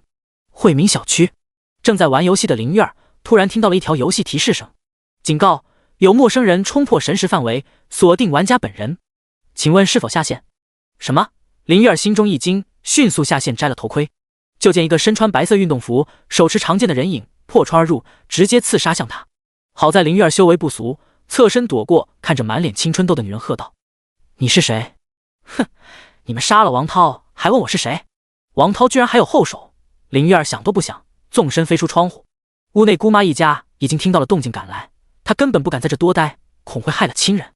还好身后的女人直接追了出来。可让灵儿震惊的是，大街上的守卫全都晕倒在了地上，显然身后这女人已经动了杀心，这让灵儿的速度提升到了极致，躲闪身后飞逝而来的暗器。同时她朝着另一条街区疾驰，希望能引起其他街区守卫的注意，以此脱身。几分钟后，咻！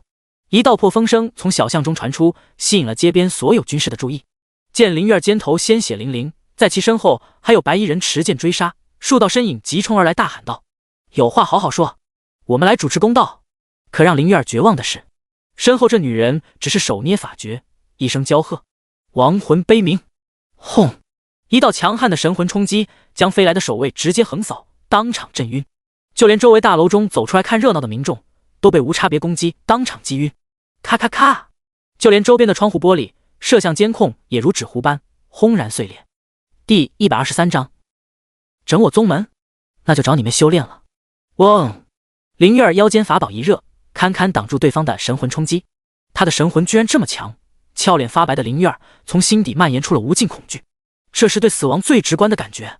此时他的神魂已经受创，根本无法摆脱对方的追杀，更别说这女人的修为和他相差无几。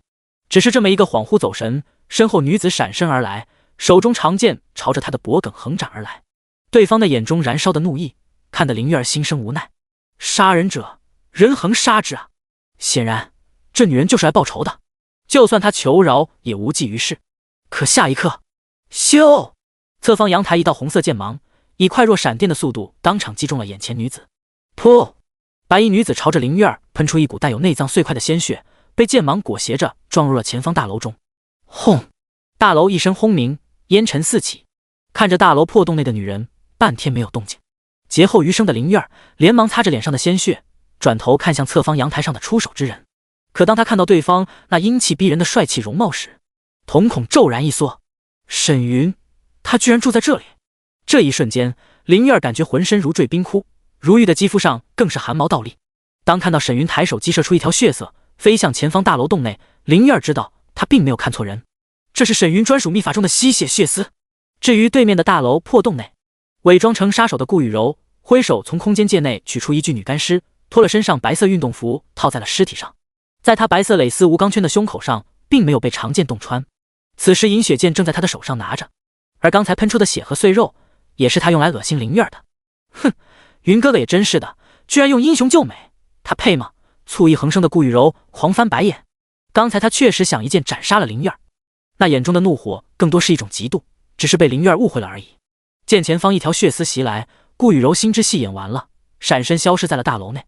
只过了片刻，咻！沈云的血丝裹挟着银血剑飞出了烟尘滚滚的破洞。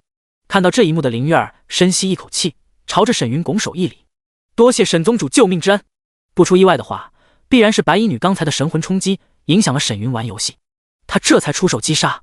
他应该还不知道这件事，低着头林月儿尽量保持情绪稳定，身子一动不动地行着礼。如果沈云知道了，以他的性格必然会将他全家屠杀，这点无需质疑。沈云的狠辣和残忍是众所周知的，连网上抨击他的人都被线下真实了一波。而他兄长可是用了势力攻打令的，眼下沈云并没有第一时间杀他，显然还不知道这件事。这时淡然的话语声从上方阳台上响起：“距临近8重天，不错，这种修为在玩家中确实已经很不错了。”林月儿听不出他语气有什么变化，将弯着的腰再次压了压，拘谨道：“沈宗主过誉了，这等修为不值一提。”可沈云接下来的一句话却让林月儿逛街的额头上瞬间溢满了汗渍。既然顺手就下了，就入我宗门吧，你可愿意？愿意。就算耶稣来了，林月儿都得说一声不愿意。可她不敢和沈云说，因为换成任何一个女人，在这种情况下都不敢拒绝，除非毫无顾忌以死抗衡，甚至还得拖上她姑妈一家的性命。她万万没想到今天居然会遇到这种事情。可如果沈云知道了势力攻打令才安排今天这一出，她完全没必要这么做，只需要暗中等待他哥返回，直接一举击杀即可。现在这么做太费时费力了。哎，还真是一波刚平一波又起。林月儿只是犹豫了片刻，拱手轻语：“谢沈宗主赏识，只是我已经有了宗门，还拜了宗门长老为师，需要现在退出吗？”这话说得巧妙，林月儿必然是不能退出宗门的，不然凌晨会第一时间发现。他自然不想让兄长知道他的苦楚，从而早早暴露被沈云击杀。而身为血魔宗宗主，沈云只要眼光足够长远，有很大可能不会让他退出宗门。因为拜师对玩家有着不小的好处，相当于护道人的存在，寻常玩家很难有这个机缘。更让林月儿期待的是，血魔宗成员目前已经满了，要是沈云觉得麻烦，说不定就放过他了。沈云自然知道他的顾虑，而他也不打算让凌晨知道林月儿加入了血魔宗。气运之子，等你以后得知妹妹成了我的炉鼎，会是什么表情？沈云嘴角勾勒出一抹淡淡的笑意。凌晨的机缘相当逆天。单说神体，哪怕沈云都有些眼馋，他才普通薄体，说不定这家伙以后还会获得逆天机缘，到时候他还能截胡一番，等找到剥夺体质的邪术后，再送凌晨上路不迟。这般想着，沈云看向灵月儿，颔首点头，居然有师傅了，运气不错，那你便入我血魔宗供奉一职，但修为不可懈怠，若是进步太慢，你还是叛出师门吧。供奉一职和本身势力不冲突，如林仪容、江悠然、江芷若三人都是血魔宗供奉，可惜还是没能逃脱。林月儿心中悲叹，丝毫没有获得供奉的喜悦。但沈老魔当面，他不得不面露惊喜，躬身一礼：“谢宗主，我必定不负所望。”叮！恭喜玩家加入血魔宗，当前职位供奉。行了，你家人在找你，先去处理吧，晚上助我修炼。沈云挥手将纯阴化阳法丢给了他，转身走入屋内。这么快，心中羞愤的灵月儿接过后假意拱手，闪身离去。宗门明明有这么多人没修炼，他为什么直接选我？看着宗门信息的灵月儿，眼眸深处满是恼怒。听说这魔头只选漂亮的玩家入宗门，难道？摸了摸自己吹弹可破的娇俏容颜，灵月儿心头是百感交集。他觉得乱世红颜祸水，说的便是自己了。也不知道那白衣女死了没。看着前方的大楼破洞，灵月儿路过时扫了眼，发现白衣女已经化为一滩血水，暗松一口气，死了就好，至少不会被他发现。至于日后，只能走一步看一步了。第124章绝望的灵月儿。夜已深，灵月儿和调查人员解释完后，又安抚了姑妈一家，这才拖着疲惫的身躯走入了浴室沐浴。好在当时那白衣女的神魂冲击将周围的人和摄像头都摧毁了，没人知道是沈云出手。众人只认为那白衣女的修为不高，被灵月儿反杀了。而出了这件事，灵月儿和凌晨商量一番后，建议姑妈一家搬走。不是每次都能遇到沈云出手的，要是王涛还有朋友上门，那就麻烦了。或许以前姑妈一家对这兄妹俩有些怨言，毕竟他们也不是大富大贵的家庭，多带两娃压力可想而知。不过这种事，姑妈林荣和姑父只是私下说说，并无苛待凌晨兄妹。加上九州降临，凌晨赚取第一桶金后给了姑父，让两家人关系也亲密了许多。以灵月儿和凌晨目前的修为，在姑妈家话语权很大，两人说搬走，他们就开始收拾行李，明天动身了。从浴室中出来的灵月儿和姑妈以及两个表妹聊了会儿天，这才进入了卧室。呼，躺在床上的她发现自己的心跳依旧很快，心中轻叹一声：哎，没想到他就在这。不过加入血魔宗能第一时间知道内幕消息，就算沈魔头察觉势力攻打令的消息，我也能从中周旋，提前通知哥哥。又想了想加入血魔宗的优势，自我安慰一番的灵月儿取过头盔戴了上去。刚现身在城市中的他，就收到了系统提示：叮，玩家收到好友凌晨的消息。凌晨，没事吧，小妹？你现在在哪里？我来看看你。灵月儿，没事哥，我做几个简单的任务就下线了。凌晨，行，有事你就告诉我。关了聊天框，灵月儿怀着忐忑的心情装备上人皮面具，隐藏 ID 后前往了城门传送区，来到了血魔宗广场上。夜晚的血魔宗广场烛火通明，又有月华着落，颇为明亮。在广场上还有10多道身影在各自修炼着秘籍，刷着熟练度和宗门繁荣度。咦，他就是新任的宗门供奉？这么丑，应该戴着人皮面具吧？见灵月儿现身广场，头顶宗门供奉、血色玫瑰等人朝着他拱手一礼：见过供奉。啊，你们好。第一次见到10多个美女对他恭敬行礼，这阵仗让灵月儿有些不适应。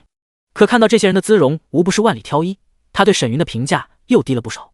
看来这些女人也不是什么好东西。这群女人的面容并无焦虑，甚至交谈说话的情绪都很不错，尤其是宗门聊天框的内容，什么怎么杀人提升快，血祭用什么阵法，修炼用什么姿势，看得灵月儿心惊肉跳，不忍直视。这和他去过的玩家势力相比，血魔宗简直就是邪恶的发源地。魔门果然都不是好人。深吸一口气，他缓步下了台阶，突然眼眸一颤，因为他锁定居民楼的神识中有一道人影疾驰而来，而游戏也发出了提示，又来。灵月儿连忙下线，他刚一睁眼，就见一袭黑衣的沈云已经出现在了屋内。当看到他直接撤下身上的风衣走来，灵月儿瞳孔一缩，心都跳到了嗓子眼，语气慌乱的传音：不是都在宗门修炼吗？不会干涉现实。少女身穿一袭短白裙，棕色吊带衣，将白天隐于宽大衣衫下的身材展现得淋漓尽致。你命都是我救的，没有资格说这种话，要么现在就去死，算是抵命了。沈云扯了扯嘴角，上了床，将俏脸煞白的灵月儿揽入怀中，淡然开口：行了，沉浸心神修炼。你别说话。灵月儿慌乱地看向房门，生怕被姑妈一家发现屋内有人。单说这个动作，就看得出他并不敢自杀。至于说什么不会干涉现实，那也得分人不是。既然是凌晨的妹妹，怎么也得拥有最高规格的待遇。线下真人修炼，才能对得起气运之子妹妹的逼格。当然，沈云也想趁着这次机会，试试在现实和游戏中修炼会有什么区别。这下真的完了。林玉儿低头见沈云的胸膛上渐渐染上火红，心生悲凉。换成其他人，或许他还有机会逃脱魔爪，但沈云这么恐怖的存在，根本不是他能抵抗的。万般无奈之下，他只得含泪落地，运转纯阴化阳法，挪动舞姿。叮！恭喜玩家元阳化阴法熟练度提升+3，当前熟练度36500，也没什么区别啊。沈云低头看着浑身通红的林玉儿，暗自低语：倒是便宜了你。5层元阳加上沈云法相境的修为，让得到反哺的林玉儿直接突破到了巨灵境9重天。此时林玉儿浑身感官都达到了极致，用力抓着身边沈云的手腕，粉唇紧抿，呼吸急促的她由于修为突破，感觉这一刻整个人的魂儿都要飞出体外了。突然床边的手机震动了起来，林玉儿侧头一看，发现是凌晨打来了。她刚想挂断发个语音过去，却见沈云伸手按向了接通键。林玉儿心头狂跳，扯着他的手颤声低语：别，都维，玉儿吗？你之前怎么突然下线了？我刚才在副本里还没注意，发生了什么事？林玉儿刚想说什么，却见沈云咧嘴一笑，直接开始修炼了。林玉儿连忙捂住粉唇，羞怒地瞪着沈云，急得眼眸都闪烁出了泪花。而由于她从小就住在这个房间里，家具什么都没换，导致木榻根本承受不住传出了声。生怕凌晨察觉的林玉儿慌乱地抬手催动灵气隔绝声响后，目露哀求地看着沈云，素手连连拍打着沈云那轮廓清晰的腹肌。玉儿，你怎么了？没事吧？听着电话里凌晨焦急的声音，林玉儿深吸一口气，闭着双眸侧头低语：没事哥，就是杀人后有点不舒服，想早点休息。可一想到今日的遭遇，而凌晨却什么都不知道，林玉儿穷鼻一酸，流下了2行清泪。察觉横挡推着沈云的双手被对方死死抓在手中，这一刻哪怕凌晨听不到炸响声，林玉儿也下意识紧咬粉唇，连连摇着头，满脸泪水。行，那你好好睡一晚，明天再说。好。怎么了玉儿？你是哭了吗？有什么事和哥说说。没事哥，我先睡了。嘟的一声，挂断电话的林玉儿身躯猛地拱起，大脑一片空白的她满脸泪水的捂着脸呜咽出声。她恨自己这么没用，居然在这时候控制不了自己的感觉，更恨沈云这魔头羞辱于她。俯身将林玉儿揽入怀中的沈云森然一笑，这才刚刚开始而已。第125章血洗樱花区。第二天一大早，林玉儿就和姑妈一家搬走了，目的地是昨晚众人商讨过的，花费了一笔临时在隔壁购买的房产。至于沈云和顾雨柔则各自返回了家中。卧室内的沈云靠在床头，拿着手机查看网上的各大资讯信息。头条：大英世界 BOSS 专栏，沈云血祭全球玩家，这种后果华夏是否能承担？热点：大英企业玩家被曝大量攻杀世界 BOSS 的道具，损失惨重，已联合全球各国牵强企业询问华夏外交。热点：有玩家加入9州盟会，获得神秘机缘，引动天地异象。信息热点大部分都是世界 BOSS 引发的后续事情。小日子很挑啊，沈云凝神看着热点信息。虽然小日子和各国不敢攻讦他，但暗示威胁华夏的意味十足，显然想他在窝里斗，那就索性屠了他们。沈云眼中寒光一闪，戴上头盔进入了游戏。虽然经历了2次穿越，但他对小日子还是没什么好感。知小节而无大义，说的就是这个国家，遇到事就推脱卸责，被抓现行就90度鞠躬道歉，发布声明，记者招待会，速度那叫一个快。可结果什么都没有，依旧我行我素。可悲的是，还有这么多人没了脊梁，跪在地上舔对方的鞋底和勾颠，说什么小日子那里环境好，人有礼貌等等。单看这几条热点中为小日子说话的上千点赞量评论，就能管中窥豹。说心里话，要是沈云在现实遇到这种人，当面就给他腰斩了。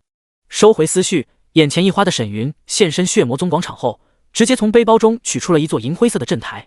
稀有级跨区传送阵使用。温馨提示：宗门使用稀有级跨区传送阵，坐标选定樱花区，成员可免费来回传送。轰！阵台落地的瞬间，一道9彩光柱拔地而起，炫目异常。正在宗门内的众人惊讶地看着沈云消失在阵台上。给你打针针优，锁定樱花区。难道那里有什么至宝，值得宗主出手？以楼听雨，坐标只有一个定位，也许樱花区有宗主接到的任务，说不定过段时间就有世界公告了。长老，雪沁，那是必须的，宗主可不会做亏本买卖。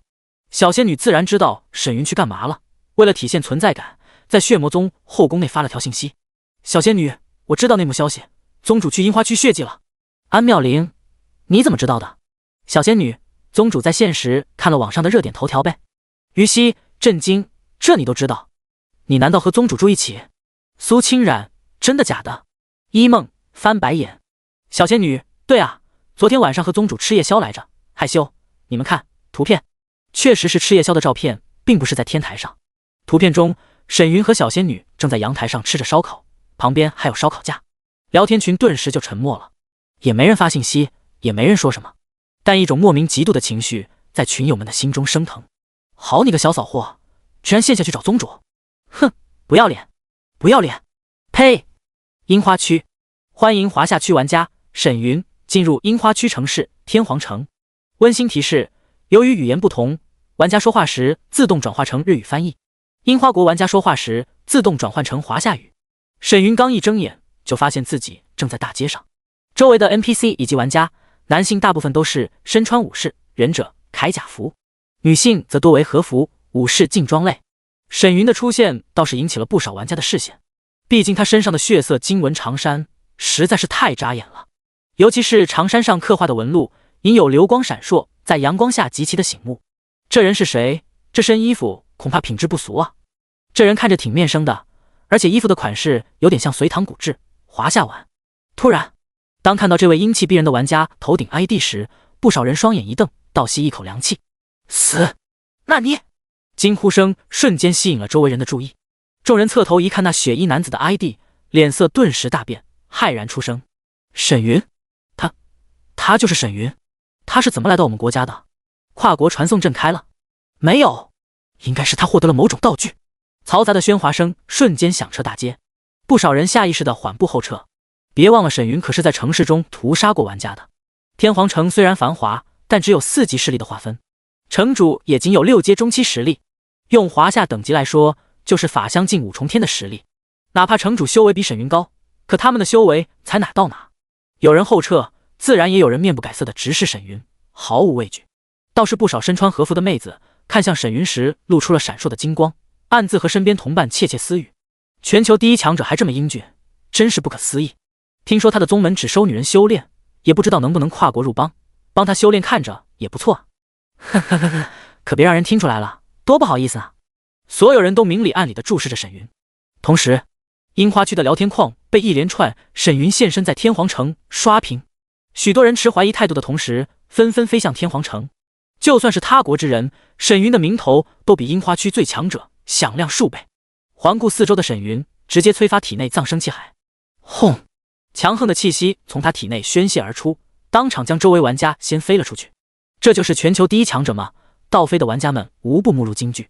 突然，所有人发现沈云的眉心裂出一道神芒，一尊气息更加恐怖的青铜古鼎游离而出，荒古苍劲的道韵扑面而来，更有强大的能量波纹从古鼎身上激荡开，将天皇城的防御大阵都被动激活了。这是见沈云身躯上黑魔纹萦绕，目露森然，见势不妙的众人转身就跑，快跑！下一刻，实力提升到极致的沈云一掌轰在了乾坤鼎上，咚！一缕地威化为涟漪，在乾坤鼎上激射而出，噗噗噗！威力强大的能量涟漪席卷过玩家和 NPC 时，直接将其炸成了血雾。哪怕天皇城的防御大阵都抗不住地冰威压，当场爆裂。只一瞬间，整个城市的 NPC 玩家被屠戮一空。悬空而立的沈云浑身散发出密集的血丝，吸收着整座城市的浓郁血雾。与此同时，虚空浮现的一道金色提示震撼了全球所有玩家。全球公告：华夏玩家沈云开启特殊国战，目标樱花国。华夏区玩家可通过枫林山血魔宗广场跨域传送阵前往樱花国助战。樱花国玩家防守成功后，将获得华夏区玩家背包中1/3的修炼资源，说明双方战斗时掠夺资源无限制，持续时间24小时。24小时后，在樱花区的玩家才能传送回华夏。第126章，屠戮1000万人，入圣人境。轰！一条信息激起千层浪。匿名玩家，我擦，1/3的资源，沈魔头在想什么？而且现在资源给其他人都没用，已经锁定了。一旦输了，华夏玩家必然落后各国。匿名玩家，这个逼肯定是故意的，他是汉奸！大家快去血魔宗！匿名玩家，听说血魔宗里有大量的资源，趁现在沈云在其他国家，需要24小时返回，节！说不定他宗门的人都离开了，大家快去报了血魔宗！曹营大统领老铁666都没提示，就一人去樱花，以一人对抗一国，牛逼的！赵日天，我擦，我进不去血魔宗，他们的大阵没关闭，助战不了。俺也一样。匿名玩家，这下完了！我听樱花国的朋友说，沈云连 NPC 都杀了，这要是引来一群强大的 NPC， 这还玩个屁！一时间，各种言论飞速刷新着华夏聊天框，而其他国家则秉持着看戏不嫌事大，纷纷在网上带起了审魔头的节奏，说什么华夏罪人、千古难赦等等，给华夏官方民众一顿冷嘲热讽。小黑子就像太空上看地球亮起的灯火，一片一片的升起。没办法，沈云既然能悄无声息地攻击樱花国，保不齐会攻击其他国家。这时候不给他上眼药，更待何时？带节奏还得是自己人更专业。不管有心无心，华夏官方的评论区直接被淹没，尤其是手中有至宝的玩家们，就怕沈云输了，纷纷化身喷子键盘侠的同时，飞速赶往枫林山的血魔宗。可让人绝望的是，血魔宗已经开启护山大阵，根本就进不去。没一会儿，血魔宗外聚集了10多万的玩家，吵闹声一片。快开门！沈宗主对玩家有优势，但杀了这么多 NPC， 一个人肯定扛不住 NPC 剿灭。里面的人开门啊！这时候不去杀几个小日子，我特么要后悔死！开门！不开门，你们就是汉奸！24小时后，华夏肯定会输。不知是别有用心还是急的，不少人开始施法攻击血魔宗的大阵。然而，淡紫色的光圈连一丝涟漪都没泛起，像个乌龟壳一样罩住整个血魔宗。宗门内，安妙龄等40多人戴着轻纱、人皮面具，一脸无奈地看着外面张着嘴却没什么声响的玩家们。安长老，现在怎么办？雪倩语气紧张地询问。还能怎么做？等着。安妙龄转身离去。樱花区天皇城，满城血雾，尽数被沈云吸收。叮！恭喜玩家修为提升至法相境7重天。看着空无一人的天皇城，沈云收了乾坤鼎和地上的物资，闪身来到传送 NPC 处，不理会惊呆的 NPC， 交付完传送费用的他，进入传送阵，前往了下一个城市神社城。刚一现身，沈云不由分说，直接祭出乾坤鼎，再次开启屠城模式。轰！地兵之威依旧无可匹敌，威压席卷之处，人群瞬间炸为血雾。沈云则散出血丝，吸收气血的同时，收取玩家爆出的储物袋。地文复刻时不能用，得留着对付 NPC。察觉体内暴涨的黑色邪物，沈云暗自低语。好在当前玩家开发的城市势力没有达到顶级，大部分人都在低中端的城市中，沈云还能对付。吸收完全城血雾后，沈云继续前往了下一个城市。接下来的时间内，樱花国各个城市的玩家都遭到了血洗。无奈之下，樱花国玩家要么开始随机传送躲避屠杀，要么就离开城市躲入深山。可惜危险的地方他们也不敢去，毕竟那里的怪物也不是他们能抗衡的。而强者神识何其恐怖，尤其是沈云的神魂达到了7品程度，神魂全开的情况下，扎堆躲避的玩家根本逃不过他的感知。血腥屠戮继续，大量血祭视频被樱花国玩家上传到了网上，轰动全球。惨，太惨了！只要是玩家不管年龄，尽数化为血雾。人间炼狱不过如此。一时间，各国卫道士登录官网，指责沈云的暴行。华夏各处电话更是被打到战线。可沈云的屠杀并未停止，樱花区上百城池尽数被屠。万般无奈之下，诸多樱花国玩家集体下线，只能等待这魔头24小时后离开樱花区。然而让人绝望的是，24小时过后，玩家们怀着忐忑的心情上线，只安稳了1天时间。浑身血煞气息的沈云再次出现在了樱花国玩家的眼中，绝望、不甘、愤怒充斥在每一个樱花国玩家们的心田。当最高掌权人发言，让所有玩家前往樱花区发现的最高势力7级势力织田天魔派，无人不从，齐齐动身。你沈云不是很能杀吗？来啊！7级势力关系错综复杂，你敢动？上千万玩家扎堆聚集在了织田天魔派外围，里面他们不敢进，毕竟在樱花国十分看重尊卑礼仪，以下犯上死了也白死，他们只能在外围等待沈魔头的到来。同时诸多玩家现场直播，如果沈云不来，那就是欺软怕硬之辈，人们对于他的惧怕无疑会大大减少。如果来，正好借助织田老祖镇杀此僚。哪怕沈云有地兵，人家织田老祖想要防御住并不困难。耗也能耗死沈云。可没过多久，沈云还是来了。当他丢出一颗银灰色的石头时，一道道阵纹以摧枯拉朽之势，将上千万玩家以及他们身后的7级势力织田天魔派瞬间轰爆，肢体分解，大阵崩裂。只一瞬间，浓郁的血雾染红了半边天。绝望，这是所有观看这场直播的樱花国玩家最为真实的感受。没人能阻挡沈云，哪怕7级势力的织田天魔派也不能。更让他们感到无力的是，本以为沈云能和织田天魔派，最差的结果也是打得难解难分，从而引出织田天魔派的关系往势力来助战。可眼下整个势力被屠，连仇恨值都瞬间清空，根本无济于事。而今日也成为了樱花国沉沦的灾厄日。与此同时，双目赤红的沈云疯狂吸收着天地间浓郁的血腥味。这几日屠戮数千万玩家的他，此时身后漫天血海已经有黑雾升腾，连异象都染上了邪物，可见他体内的藏生气海邪物有多密集。而他的修为也再次暴涨，威压甚至席卷了整个樱花区，让复活在周边玩家浑身汗毛倒竖，眺望向远空的漫天血雾异象。只见血海之中隐约有一道道细微的金色纹路萦绕在一道身影前。金符吗？那是华夏圣人境金纹。第127章，20万角色家人聚城外，他已经入圣境了。看到这一幕的玩家们浑身胆寒。这几天沈云的升级速度实在是太恐怖了。我们还有希望吗？诸多樱花国玩家目露颓然。见远空的沈云闪身离去，大家都知道他这是又去屠杀了。大量玩家选择原地下线，打不过那他们就躲起来，等对方离开了再玩游戏，不然还能咋办？可让诸多樱花国玩家感到愤怒的是，沈云屠杀他们不说，还要他们国家的女人助他修炼。华夏区沈云，有特殊资质的樱花国女玩家可来神社城报名加入血魔宗助我修炼，特殊体质优先录取，颜值要求90分以上有第一次。当看到这条信息时，大量樱花国男性愤怒咆哮，小拳一拦，耻辱，赤裸裸的耻辱，不仅杀我们，连我国的女人都不放过。大田一寸，不许去，谁去我就杀了谁，千万不许去。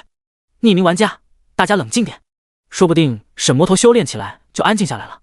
要是我们实力落后太多，以后大英必亡。匿名玩家，一群没用的废物，自己女人都护不住，还不让人去，也不撒泡尿照照镜子。华夏有句古话，识时务者为俊杰。大田一寸，八嘎，是谁？樱花区的聊天框瞬间就吵翻天了。不过大多数人都隐藏了 ID， 发言希望借此来稳住沈云，甚至是和他进行沟通，不然这魔头一天不走，他们樱花区一天不能安稳。至于说仇恨，在绝对实力面前，哪怕伪善的小日子现在都不得不收起獠牙。区区女人而已，对于国运来说不值一提。很快，樱花国各大财阀在聊天框招收绝色美女的同时，派遣手下人事部成员搜刮集团、财阀、家族势力内的绝美女子，只要双妻芳龄以上，拥有纯阴、特殊资质等等，直接网罗来摇身一变，成为某某某财阀的长女、权贵之女。毕竟强者身边的女人身份必然不能低。对于这种小细节，不得不说小日子有2把刷子。至于不从，直接将亲人绑了，敢逼逼赖赖，当场就把人杀了。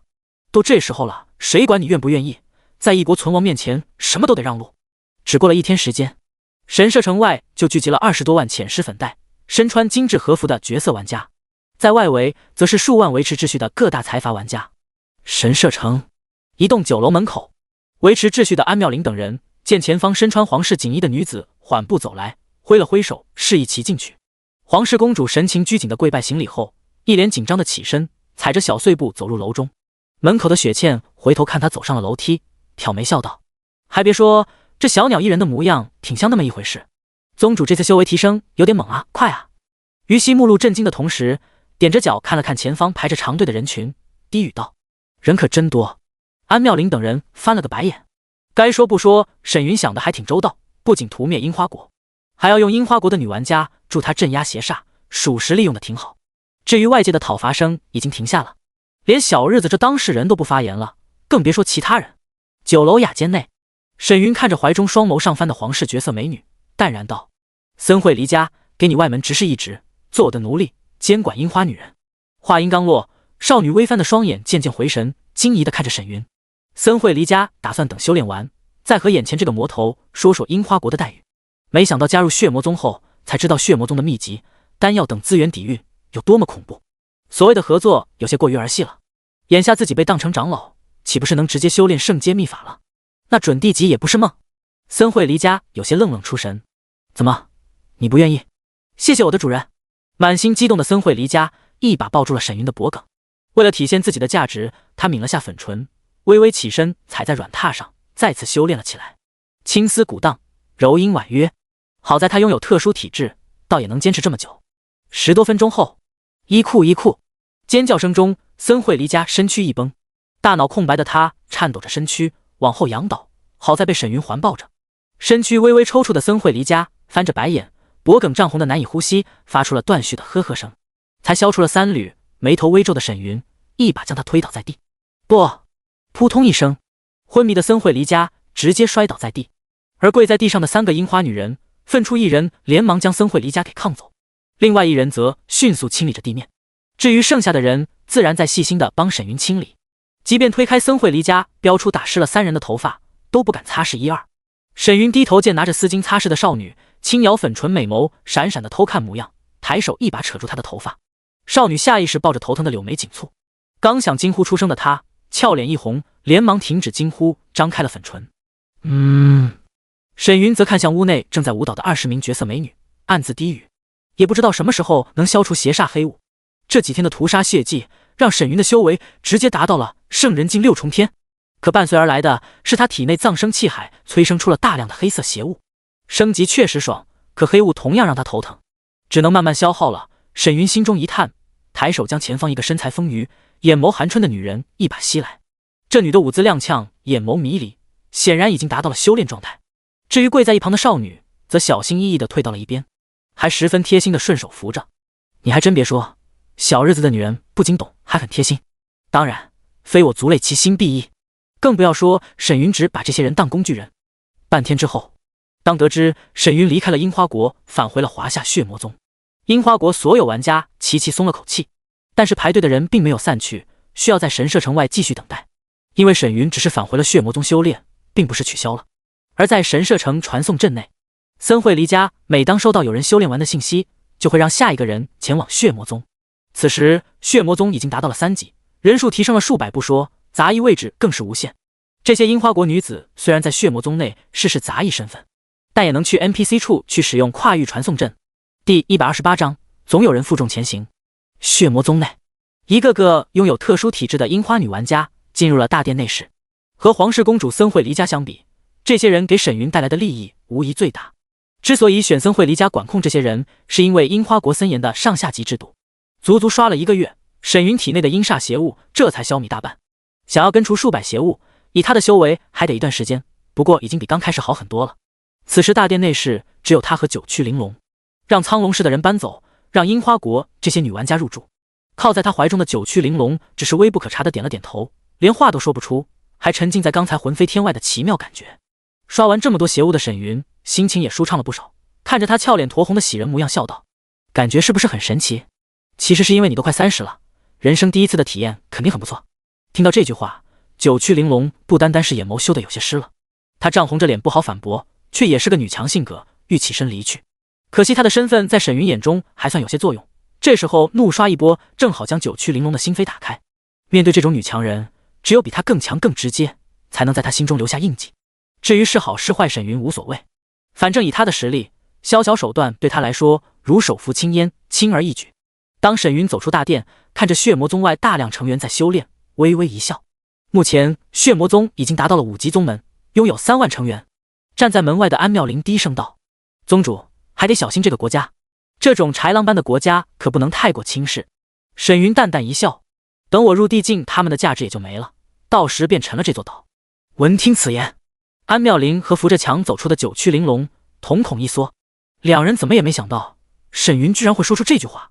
虽然符合他的作风，可还是让两人感到突然和畏惧。我先出去几天，樱花引渡这些人的事就交给你们了。见沈云看来，九曲玲珑和安妙龄连忙拱手。是，驱赶整个苍龙市的人对修仙界来说并不是难事。要是知道沈云在苍龙市，大部分人都不需要他们出手，自己就跑路了。看来他想打造一座属于自己的后花园啊。玲珑和安妙龄相视一眼，大致猜出了沈云的想法，圈养樱花国的特殊体质玩家，供他修炼。至于其他樱花国的人，对沈云来说可有可无了。吩咐完后，沈云直接下线。和游戏中一样，现实世界他的修为也达到了圣人境，只是一个神识扫荡，整个蓝星都被他笼罩在内。沈云身形一闪，只是一个呼吸就来到了山姆自由女神像上空。下一刻，嗡！一道涟漪席卷开来，瞬间席卷了整个山姆国。警告！警告！有强度入侵，无法抗衡，跪地求饶，还有活着的可能。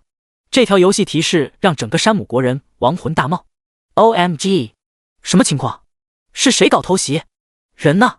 慌乱的玩家们连忙下线摘了头盔防备，发现周围并没有人。走出房间才发现，好像周围所有人都收到了这条提示。众人目露惊疑，面面相觑。不会是游戏出 bug 吧？应该不至于，毕竟游戏智脑的科技水平不是我们能理解的。突然，虚空浮现出一道金灿灿的法旨，犹如是游戏世界中的公告一样。拥有特殊体质的女人来自由女神像找我，胆敢逃跑杀无赦。至于那些在网上抨击我的卫道士，先送你们上路。所有人不仅看到，耳中都听到了一个陌生又熟悉的声音。紧接着，人群中一个个人影挣扎着悬浮于空。干嘛？放开我！放开我！法克！是沈魔头！沈魔头来山姆啊！不把他赶出去，山姆就完了。悬空的人吓得脸色苍白，尖叫连连。然而只过了片刻功夫，啪啪啪，一连串爆炸声在虚空响起，悬空的人直接炸成了血雨。炽热的血水掉落在下方人群苍白的脸颊上，让不少人浑身一个哆嗦，没人敢跑，都瑟瑟发抖地站在原地。所有人这才惊觉，刚才那熟悉又陌生的声音是沈云的。沈魔头的强大已经向世人证明，根本就是无敌的存在，哪怕樱花国的7级势力在他手中也是顷刻覆灭，更别说沈云已经达到了圣阶的恐怖实力。但人群中还是有热血的人，丝毫不惧朝着天空咆哮，不能让他得逞，他这是修补体内邪功。没错，拥有体质的女玩家千万别去，这会助长魔头嚣张气焰。为了国家，我们拼了！英勇无畏，热情激昂，咻咻咻！一个个说话的人身躯被动拔地而起，再次在空中炸成了血雾，然后虚空上的金色字体渐渐消失了，一切又归于平静。人群屹立良久后，有一个走了，就有第二个。没一会儿，不少人都快速返回了家中，关上大门，惊惧地看着空空如也的大街。太吓人了！还好他只要特殊体质的人，和我们没关系。他怎么来现实了？这可比游戏中更可怕呀！老公，不报警吗？异能联盟应该会来吧？闭嘴，你个碧池白痴！屋内一男人瞪了女人一眼，低喝道：异能联盟算个屁，那可是圣阶强者，他要想挥挥手就能成了我们的国家，这事和我们无关，反正那些有体质的女人不去，死的就是他们。没错，山姆主打一个事不关己，我自逍遥。至于说抵抗，没人想死。当绝对力量无法抗衡的时候，英勇无畏便成了笑话，更别说这是在现实中，而不是游戏里还有复活的希望。而在自由女神像上，盘膝而坐的沈云散开神识，观察山姆国的同时，将龙鳞取出，设下结界。咻咻咻！一道道人影从四面八方激射而来。沈云在樱花国的举动全球皆知，心知他需要纯阴之人镇压邪法，天天做跨国任务都乐意。兄弟们加把劲，传送山姆的阵法还剩10%的进度，来几万个人做缅甸的，让这群掉毛知道什么叫真正的魔鬼。OK， 我做完绅士国的就去，几百个国家都让我们做，太特么忙碌了。匿名玩家，总有人负重前行，世人会记住我们的好。兄弟们加油！结！第129章大结局。有的人心中大喜，第一时间就飞来了；有的人自然满心不甘和愤怒，可不来不行，真被杀了，什么都没了。他们只能选择隐忍。由于有龙鳞结界在，进入自由女神小岛上的人只有一个。好在随着时间的推移，进去的人出来之后，让在场众人心中暗松一口气，至少这魔鬼没有杀人。和樱花国女子小鸟一人不同，山姆女玩家刚开始还比较矜持，但修炼之时相当火爆热情，根本不需要沈云出手，她只要盘膝而坐就能完美催发元阳华阴法诀。这可比安妙龄不同，大胆奔放，热情像是刻在了山姆人的 DNA 中，一旦被勾动就会释放天性。接下来除了游戏中的活动，沈云就会修炼消除邪物，算是让游戏环境处于一个安稳发展的地步。在山姆国的收益还不错，1月时间就将沈云的体内邪物消耗的只剩数十缕。而这些加入血魔宗的山姆美女们，没人敢违背沈云的意思，都前往华夏苍龙市。由于樱花国被动承受了国战，导致游戏更新，激活跨国传送阵。只要完成跨国传送阵的任务，两个国家之间就能展开传送。但有了小日子作为案例，谁敢打开跨国传送？要是沈魔头来了，那还玩个啥？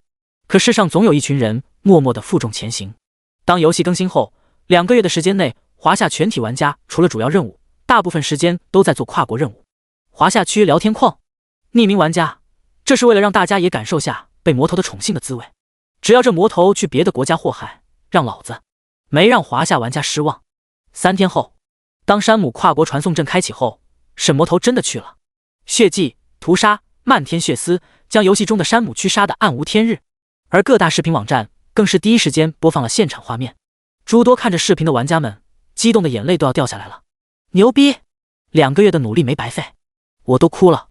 666，数亿人被屠，老魔直接大胜境了。哈哈哈！这样一来，沈大佬又要修炼了，游戏世界又能安静下来了。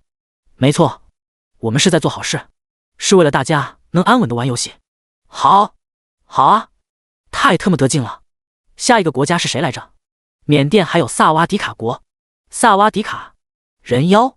众人双眼一亮，不知道沈魔头会不会和人妖修炼，又有怎样的激情火花？所有人默不作声的同时，没过几天，萨瓦迪卡国传送阵的进度独占鳌头，超越所有国家传送进度条，达到了惊人 88%。看来大家都很期待。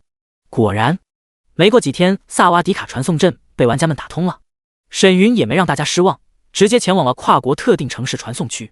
只是临走之前，他把周边上百万看戏的华夏玩家给血祭了。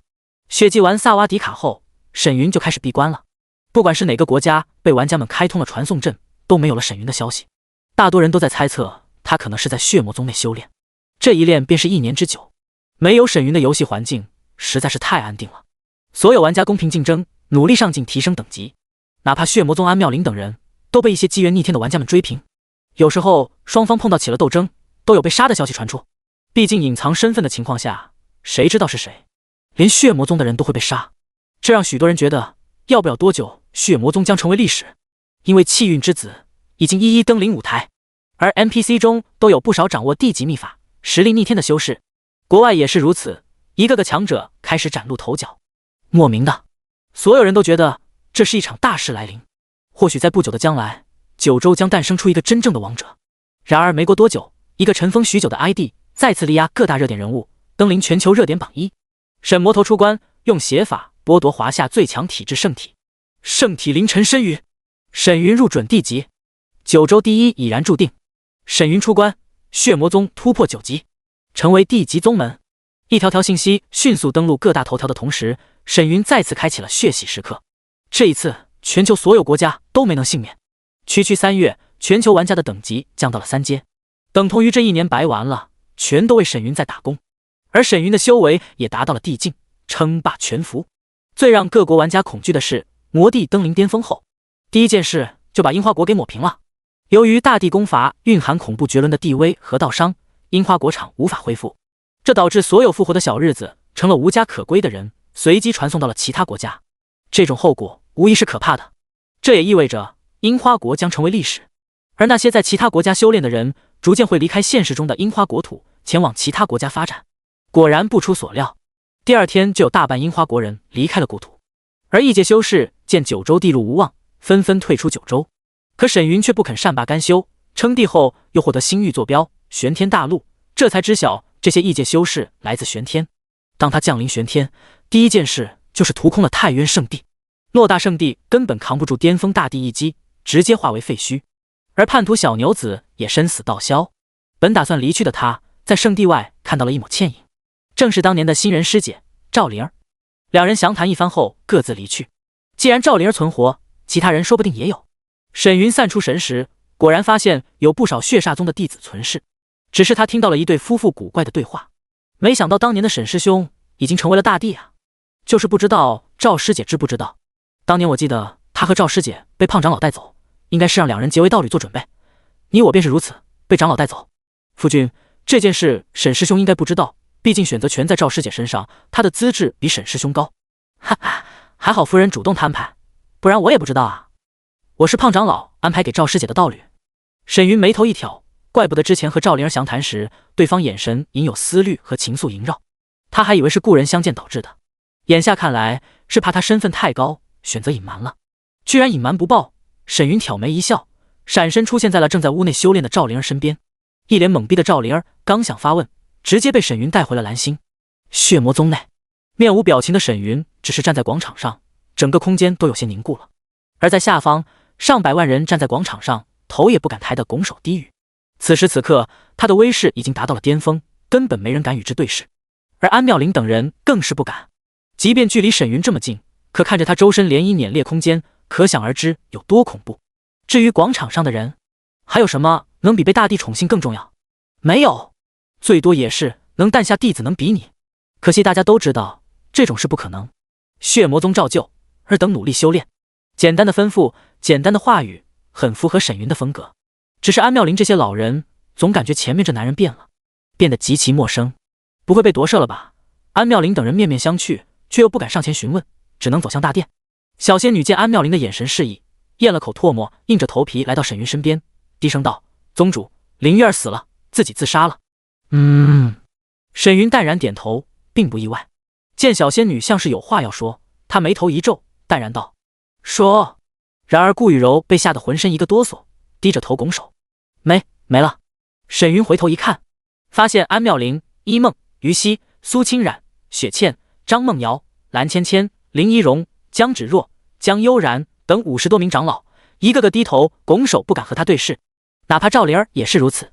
沈云想了想，心知是自己的威压太盛，哪怕他收敛了，对于众人来说还是太恐怖了。他转身看着众人，淡然一笑，轻声道：行了，我还是我，尔等从今日起助我修炼。什么？安妙龄双眸一亮，连忙抬头看向沈云，却见他面带微笑的看来。这一时间居然让魔女之称的安妙龄失了眼眶。是他就好。我的天哪，终于轮到我们了。雪倩也激动难耐，整个人都哆嗦了起来。听说宗主会神魂同修秘法，听说是让泰国公主刷的准级秘法，要是用这个就好了，一次性上百万人直接结束。于西脑瓜子乱转，一会儿怕沈云累到，一会儿又怕自己没时间陪沈云，十分苦恼。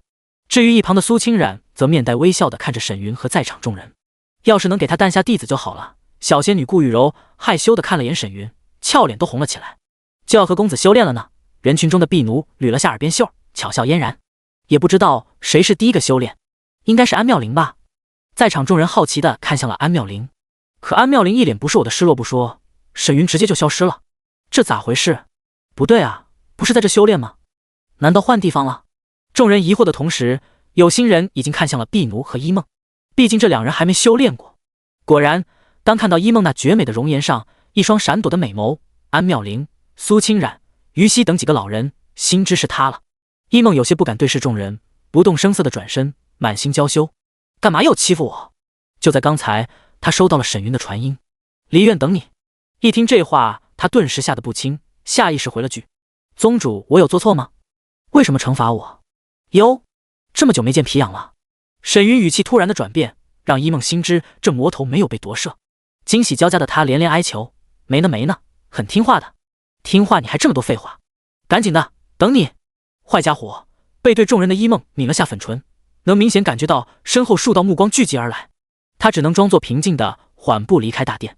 只是当所有人都转身看来时，那浓烈的嫉妒和醋味席卷而来，让他既羞又慌，整张脸都涨红无比，闪身消失了。可飞向离院的一梦发现身后有2道破风声袭来，回头就见婢奴和白狐仙儿也来了。你们，公子喊我们去的，修炼吗？没关系。婢奴浅浅一笑，但有些不敢看他。我说你们知道去禁地怎么修炼？一梦惊疑，不就是修炼呗？怎么，姐姐吃醋了？白狐妩媚的看向一梦，一年大帝，仙儿是怎么也没想到，自己睡了会儿，睁眼沈云就称帝了。至于这修炼，他是必来无疑了。一梦见两人什么都不懂，轻叹一声，懒得多说，快速飞向禁地。他还以为只有自己呢，毕竟这么重要的时刻。怎么，你不乐意？听着身边熟悉的声音，一梦哆嗦了下，低着头轻声道：我没不乐。哦。沈云一把掐住他的后脖领，直接消失。看来还得好好调教你。痛痛痛！松手蛙宗主！捂着沈云大手的一梦疼得眼泪都快出来了，但他的嘴角却露出了温柔的笑容。连虚空中的婢奴和仙儿也是如此。哪怕听到动静的安妙龄等人也露出了温柔的笑容。他确实没变，还贴心的用欺负一梦来转达给他们，他还是那个他，不过好像多了一丝会体谅人的感觉。宗主确实有点变了呢，这样挺好呀。